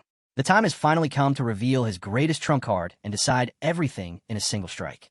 This heavenly Tao punishment contains power 10 million times greater than his own thunder abilities. From the very beginning, our hero had been testing the Demon King, patiently waiting for him to reveal his ultimate move before it destroyed everything, including himself. Now our hero decides to act first, even if it means sacrificing another wave of his crimson armored elephant beetles to activate the infernal smelting cauldron. He believes every loss can later be repaid using the Divine King's corpse. Without another moment of hesitation, our hero activates the Demon Heaven cave technique. Instantly, countless bloody skulls begin materializing throughout the sealed barrier. Moments later, an enormous skeletal head slowly rises behind our hero. The infernal smelting cauldron has finally awakened, revealing the ultimate trump card he has kept hidden until now. In response, the Demon King summons a heavenly, reaching demonic spirit. As the technique manifests, an even more colossal and terrifying demonic skeleton rises before our hero, radiating an overwhelming aura far greater than before. Our hero immediately reinforces his already summoned technique by merging it with the infernal smelting cauldron. As it fully materializes, an enormous towering structure emerges, overflowing with dense waves of dark energy. The gigantic cauldron surges forward toward the Demon King's colossal skeleton, aiming to crush and shatter it once and for all. The Demon King immediately commands his skeletal spirit to devour the entire infernal smelting cauldron. Before the collision, the gigantic skeleton opens its mouth to an unbelievable extent, revealing rows of terrifying fangs. A pitch-black vortex instantly begins forming deep inside its jaws. The skeleton stretches its mouth so impossibly wide that the entire towering cauldron appears as though it is about to disappear into the endless darkness within. Watching the scene unfold, the Demon King bursts into laughter and mocks our hero, declaring that both he and his broken technique will become nothing more than nourishment for the heavenly demon cave. Before the attack can succeed, our hero channels the power of 1 million crimson armored elephant beetles into the infernal smelting cauldron. He commands the infernal smelting cauldron to begin refining everything before it. Instantly, the damaged structure restores itself completely, returning to its perfect original form. As its full strength erupts once again, the demon cave attempts to swallow it whole, but its massive jaws instantly shatter under the overwhelming force. Unable to endure the unbelievable weight of the cauldron, its mouth completely breaks apart as the infernal smelting cauldron crashes downward. The colossal cauldron immediately engulfs the dark spirit of the demon cave. Without wasting a moment, our hero activates the refining process once again through the infernal smelting cauldron. The Demon King stares in complete disbelief, unable to comprehend how such a thing could happen. His heavenly reaching demonic spirit has actually been swallowed and refined instead. Our hero simply stands there with his arms folded across his chest and mockingly asks the Demon King to keep laughing. He wonders why the old bastard has suddenly gone silent and jokingly asks whether he was born without the ability to laugh. Enraged beyond reason, the Demon King begins condensing a pitch-black sphere within his palm. While cursing our hero, he declares that he will offer his own divine soul as a sacrifice to the heavenly demon. The Demon King pours his original energy directly into the heavenly reaching demonic spirit, forcefully injecting it back into the demonic skeleton. Just like that, the colossal skeleton regains its lost strength as the demonic spirit surges back into it once more. Unfortunately, the infernal smelting cauldron is standing directly before it. The Demon King immediately orders the demonic spirit to charge straight into the cauldron, and it obeys without hesitation. Endless dark energy violently pierces into the massive structure. Then the Demon King commands it to rush in the opposite direction and detonate from within. The frenzied demonic spirit follows the order, relentlessly ramming against the inside of the cauldron. Although it cannot escape, its repeated assaults cause the entire cauldron to swell under the terrifying pressure. At that moment, one of the buglings suddenly enters the battlefield inside the heavenly demon barrier and urgently reports that the demonic energy is simply too overwhelming. The buglings being consumed are no longer enough, and the infernal smelting cauldron is on the verge of collapsing. Our hero continues supporting his final trump card, but curses the Demon King, declaring that if 1 million crimson armored elephant beetles are not enough, then he will sacrifice 10 million. Today, this Demon King must die. Just then, high above the gloomy sky, a terrifying dark creature slowly begins taking shape. Its enormous body crackles with black lightning. The Demon King instantly realizes that the heavenly Tao punishment is about to descend. He thinks that he must eliminate our hero within 10 breaths. Otherwise, every sacrifice he has made will become meaningless. At the same time, our hero understands that the heavenly Tao punishment is nearly complete. If he cannot quickly kill and devour the divine king of the demon clan, he will never recover the countless crimson-armored elephant beetles already consumed. Without hesitation, he begins condensing another 10 million buglings into his next attack. Suddenly, 18 casually appears beside him and remarks that he is already planning to spend another 10 million crimson-armored elephant beetles. She calmly tells him to sit back and leave everything to her. Our hero stares in complete disbelief and asks what she is doing there. With effortless confidence, she raises 2 fingers as a brilliant glow forms between them. She activates Yin-Yang returns to nothingness. Instantly, beneath the infernal smelting cauldron, the familiar black and white formation used earlier by Elder Chun appears once again. 18 freezes time exactly the same way. She immediately follows it with the 18-star Yin-Yang Mayfly technique. Countless glowing bubbles rise from the formation and rapidly restore every damaged section of the cauldron through the enchant ability. Moments later, blinding golden lightning erupts from the infernal smelting cauldron. Under its overwhelming force, the heavenly demon cave spirit rapidly decays beneath the pressure until it completely disintegrates. As time resumes flowing once again, the Demon King remains frozen in disbelief. Even after sacrificing his original energy, his heavenly demon cave still failed to withstand the assault. Our hero helplessly asks Sister 18 why she never mentioned possessing such an incredible ability before. She casually replies that revealing it earlier would have made everything far too boring, then reminds him to treat her to a drink afterward. The Demon King, however, refuses to give up. Laughing once again, he orders every remaining trace of his original energy to burn completely. Already preparing another desperate gamble, he summons the damaged skeleton once again and commands the heavenly demon cave, along with the heavenly reaching demonic spirit, to emerge another time.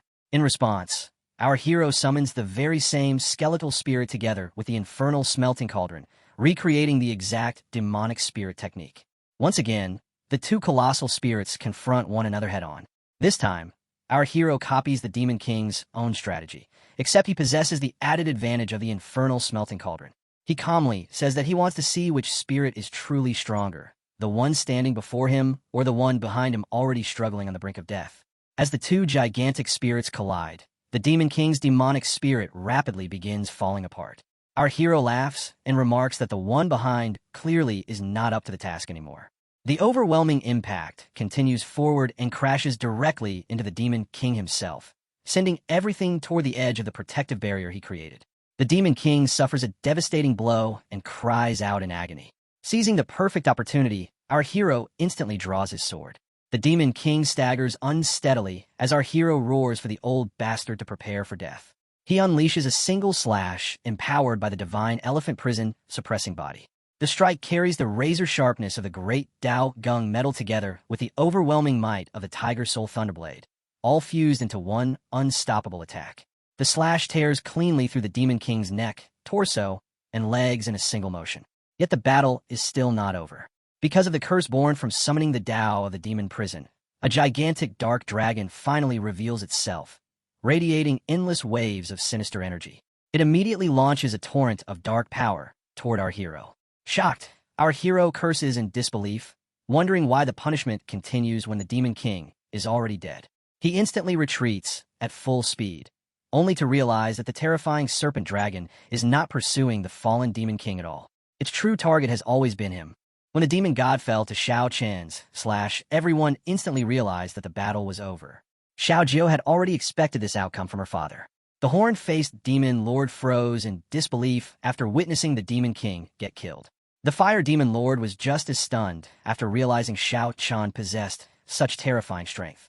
The weakest demon lord silently cursed Xiao Chun while wondering if it was still worth summoning the God King realm experts of the dragon race. The swollen-headed monk felt the battle slipping away from them and quietly searched for an opportunity to escape. But the moment heavenly punishment descended toward Xiao Chun, everyone found a tiny bit of hope to keep fighting. The corpse of a demon god king suddenly rushed straight toward Xiao Chun. Dark energy burst from every crack as its mouth stretched wide open, ready to swallow him whole. Using thunder flash speed, Xiao Chen desperately dodged around the massive dragon. Even while escaping, he realized this monster moved on a completely different level. As he continued fleeing, he thought that if he failed to escape, he would have no choice except to throw out the demon god king's corpse again. He unwillingly admitted that he could not let his hard-earned prize slip away. The serpent lunged again, with its jaws fully open. Xiao Chun immediately sensed the danger approaching. He called out to 18 and ordered her to rescue him from this impossible situation. She calmly sat with her arms folded and casually asked why he was panicking. She reminded him that he already possessed the Thunder God glass and should use his lightning to refine it instead. She insisted that such a valuable chance for training should never be wasted. Xiao Chen nearly exploded in frustration. He reminded her that heavenly punishment was already upon him and questioned whether she was seriously asking him to train right now. The serpent launched another violent attack, while Xiao Chen barely managed to avoid the giant beast. Dark energy crackled wildly around him until he finally stopped because he could no longer keep up with the serpent's overwhelming speed. Staring directly at the monster with determined eyes, he tightened his grip on his sword. Then Xiao Chun activated Thunder Refinement with everything he had. The technique began absorbing every bit of dark energy from the demon god serpent. The amount of dark energy pouring into him was so overwhelming that unbearable pain spread through his body. He immediately activated the elephant god prison suppressing body to endure the pressure because his body could no longer withstand it. 18 casually remained seated while sipping from a strange bottle before telling him to endure for just 3 more seconds. She explained that his Thunder God glass would then reach its absolute limit through tempering. The countdown immediately began. At that very moment, Xiao Chen's body started breaking apart. He painfully admitted that this suffering felt even worse than death itself because the dark energy was simply too much to absorb. As the countdown reached 2 seconds, his entire body was already covered in damage. He screamed in agony as he felt himself about to explode. Finally, only 1 second remained before the serpent completely swallowed Xiao Chen whole. Right as the countdown ended, 18 appeared on the battlefield laughing. She explained that heavenly punishment had finally recognized the Demon King was already dead. The timing had been absolutely perfect because Xiao Chun had absorbed a trace of heavenly punishment's power. His Thunder God had now become even purer. The very next moment, Xiao Chun burst through the Demon God Serpent's body and stabbed straight out from its mouth, completely destroying the beast. Even though cracks still covered his body, his aura had transformed completely. Every demon lord watching stood frozen in shock. They could not understand how Xiao Chun had survived heavenly punishment. Not only had he survived, but judging from his aura, he had actually become much stronger. The 2 demon lords instantly turned around and fled because the battle had completely turned against them. If they delayed any longer, they truly would not survive. Xiao had already predicted where they would run. She spat out her venomous fluid while telling them they had realized far too late that escape was impossible. She immediately ordered her buglings to feast upon them. The horned-faced demon lord was knocked unconscious almost instantly. The fire demon lord, however, remained standing. He activated the Great 5 Elements art and declared that he would roast every one of those buglings himself. Meanwhile, on the other side, the swollen-headed monk observed that Xiao Lan was far stronger than expected. She had actually forced him back into his true form. With Xiao Chan still standing, the battle had completely shifted against them. He immediately ordered every immortal dragon and beast to retreat with him to the ancient immortal realm. Once they arrived there, they would come up with another plan to continue the war. Before he could escape, Xiao Lan suddenly appeared right behind the monk. She cheerfully asked why he was leaving because without him, she would become very lonely. Realizing he had no chance of escaping, Xiao Lan the monk instantly threw the immortal dragon behind him forward as a sacrifice to save himself. He cast a spell that completely froze the dragon in place, forcing him to remain still without any chance of moving.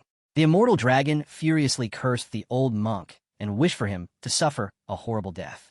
Unfortunately, it was already too late because Xiao Lan's insects had completely surrounded him. The old monk laughed to himself, wondering why he would ever die miserably. If he had not sacrificed the dragon, then he would have been the one facing such a miserable death instead. The moment Xiao Lan saw the immortal dragon hiding behind a defensive barrier, she immediately ordered her insects to line up and give him a proper welcome. The bugling shattered every layer of his defense before completely devouring him as his screams echoed across the battlefield. Xiao Lan then shifted her attention toward the remaining demon lords. She boldly chased after the swollen-headed monk, while innocently telling him that he should not leave either. Instead, he should stay behind and join them for a simple meal. Meanwhile, Xiao Chen's outer skin slowly peeled away, just like a serpent shedding its old shell. This was not because his body had been burned away. He had activated the break and rebuild transformation. Every weakened part of his body crumbled away before regenerating into something far stronger. On top of that, he had also inherited the same dark energy possessed by the Demon King Serpent. Suddenly, a terrifying third eye slowly opened on Xiao Chen's forehead. At that exact moment, the system informed him that his Thunder God advancement had finally been completed. Along with the advancement, he received upgraded abilities including Thunder Punishment, Thunder Tribulation, and Thunder God Eternal Domain. Every one of these techniques consumed an unbelievable amount of energy. To maintain them continuously, he would need to constantly gather Thunder Element power. Xiao Chen realizes that his Thunder God had already reached a God tier class, and yet it was still capable of advancing into the ultimate realm. He knows all of this became possible because of his sister 18th's incredible knowledge. This event that first looked like a terrible disaster had unexpectedly turned into a priceless blessing. Then Xiao Chen notices a group of demon minions and decides this is the perfect opportunity to test his newly gained strength while the larger battles are still taking place. The 10th rank alien demons below continue resisting the endless swarm of insects while Xiao Chen prepares to test his new abilities on them. He immediately activates Thunder Punishment, which manifests as the evil Eye of Radiance from the Ultimate Realm. The enormous eye releases terrifying dark energy toward the demons. A massive eye appears high above the battlefield before locking onto every target. In the next instant, the punishment crashes down upon them. The demons desperately cover their ears as they scream in agony, because both the sound and the energy are overwhelmingly destructive. Xiao Jiu watches in amazement after seeing that her father has become far stronger than before. She immediately commands her insects to devour every wounded demon. The endless swarm tears through the injured enemies in a single, overwhelming wave. After that, Xiao Chen unleashes myriad thunder tribulations, and the entire battlefield becomes covered in crackling dark energy. Every demon on the ground pushes their defenses to the absolute limit to resist the overwhelming force. Xiao Jiu instantly takes advantage of the situation. She orders all of her insects to attack, because every enemy is completely focused on defending themselves against her father's thunder tribulations. The insect swarm charges forward and devours the demons together with every one of their defensive barriers. Now, after observing the aftermath of myriad thunder tribulations, Xiao Chen feels the technique works extremely well for coordinating attacks with the little ones. However, it is still not powerful enough to eliminate a 10th rank enemy in a single blow. Then, after spotting several demons fleeing the battlefield, Xiao Chen decides to test his laser thunder tribulation on them. A streak of dark energy suddenly pierces straight through one demon's head, making him cry out in agony. The fleeing demon is instantly burned to ashes before his body shatters apart. The demons running beside him stare in horror and realize this power is comparable to heavenly punishment. Terrified, they immediately turn and flee. Xiao Chen also notices that this move can kill a 10th rank enemy with a single strike, but the energy consumption is far too great, so he decides to save it for later. Xiao Jiu tells Xiao Chen that the enemy's morale has completely collapsed, and she wants to wipe them out. She asks him to help the others instead because the Divine B-side appears to be under pressure. Xiao Chen agrees with one of his favorite buglings. Activating Thunder Flash Wing, he rushes toward the Divine Beast battlefield while leaving a brilliant trail of white light behind him. Meanwhile, a gigantic beast desperately sprints away as Elder Ji relentlessly chases after it. Elder Ji unleashes a sword technique, sending countless flying swords toward the beast's back. Every sword pierces deep into its body. Although the attacks injure it, the beast proudly declares that the armor of the beast race is far beyond anything humans can break. It continues running while confidently believing no one can kill it. Elder Ji calmly stops and asks if that is truly the case. He instantly recalls every sword because another move had already been prepared. Holding his sword firmly, he raises 2 fingers behind his back before activating swords returning to one origin. Every sword merges together, creating a gigantic sword formed entirely from pure sword energy behind the fleeing beast. Elder Ji swings his blade, and the colossal sword follows with the exact same motion. A devastating sword aura tears across the battlefield. As the beast looks back, terror fills its eyes after seeing the massive attack racing toward it. It hurriedly summons an enormous defensive barrier and pours every ounce of its energy into strengthening it. However, Elder Ji releases his soul power and infuses it into the sword aura, making the attack even more devastating. The gigantic slash crashes down with overwhelming force. The beast screams in agony while desperately resisting. Its barrier violently trembles under the pressure. Despite struggling with everything it has, the beast can no longer hold on. The sword aura finally shatters the barrier before slicing the beast cleanly into two halves. Watching everything unfold from above, Xiao Chan realizes that his uncle Elder Ji has truly reached an entirely different level after breaking through to the 10th turn. It is obvious that his uncle no longer needs any assistance in this battle. After witnessing Elder Zhang's death, Elder Ji must still be carrying unimaginable pain. Xiao Chen decides it is better to let him fight until his heart is satisfied. Afterward, Xiao Chun turns his attention toward the other divine beasts. One lion divine beast unleashes Great Sun Burial Sand, creating a massive sand tornado that engulfs several demons before burying them alive. The wolf divine beast follows with Wolf Fang Annihilation, releasing waves of dark energy. Those razor-sharp attacks rip through the earth before slicing apart every demon they touch. Xiao Chun simply folds his arms while observing that his team is performing remarkably well. The divine beasts have finally learned how to fight together properly. Against a handful of lower-ranked alien leaders, they are more than capable of handling the battle. His remaining two divine beasts also continue slaughtering demons without mercy by combining chains of sins and shadow serpent curses. The serpent divine beast calls out to its companion and suggests attacking together once again.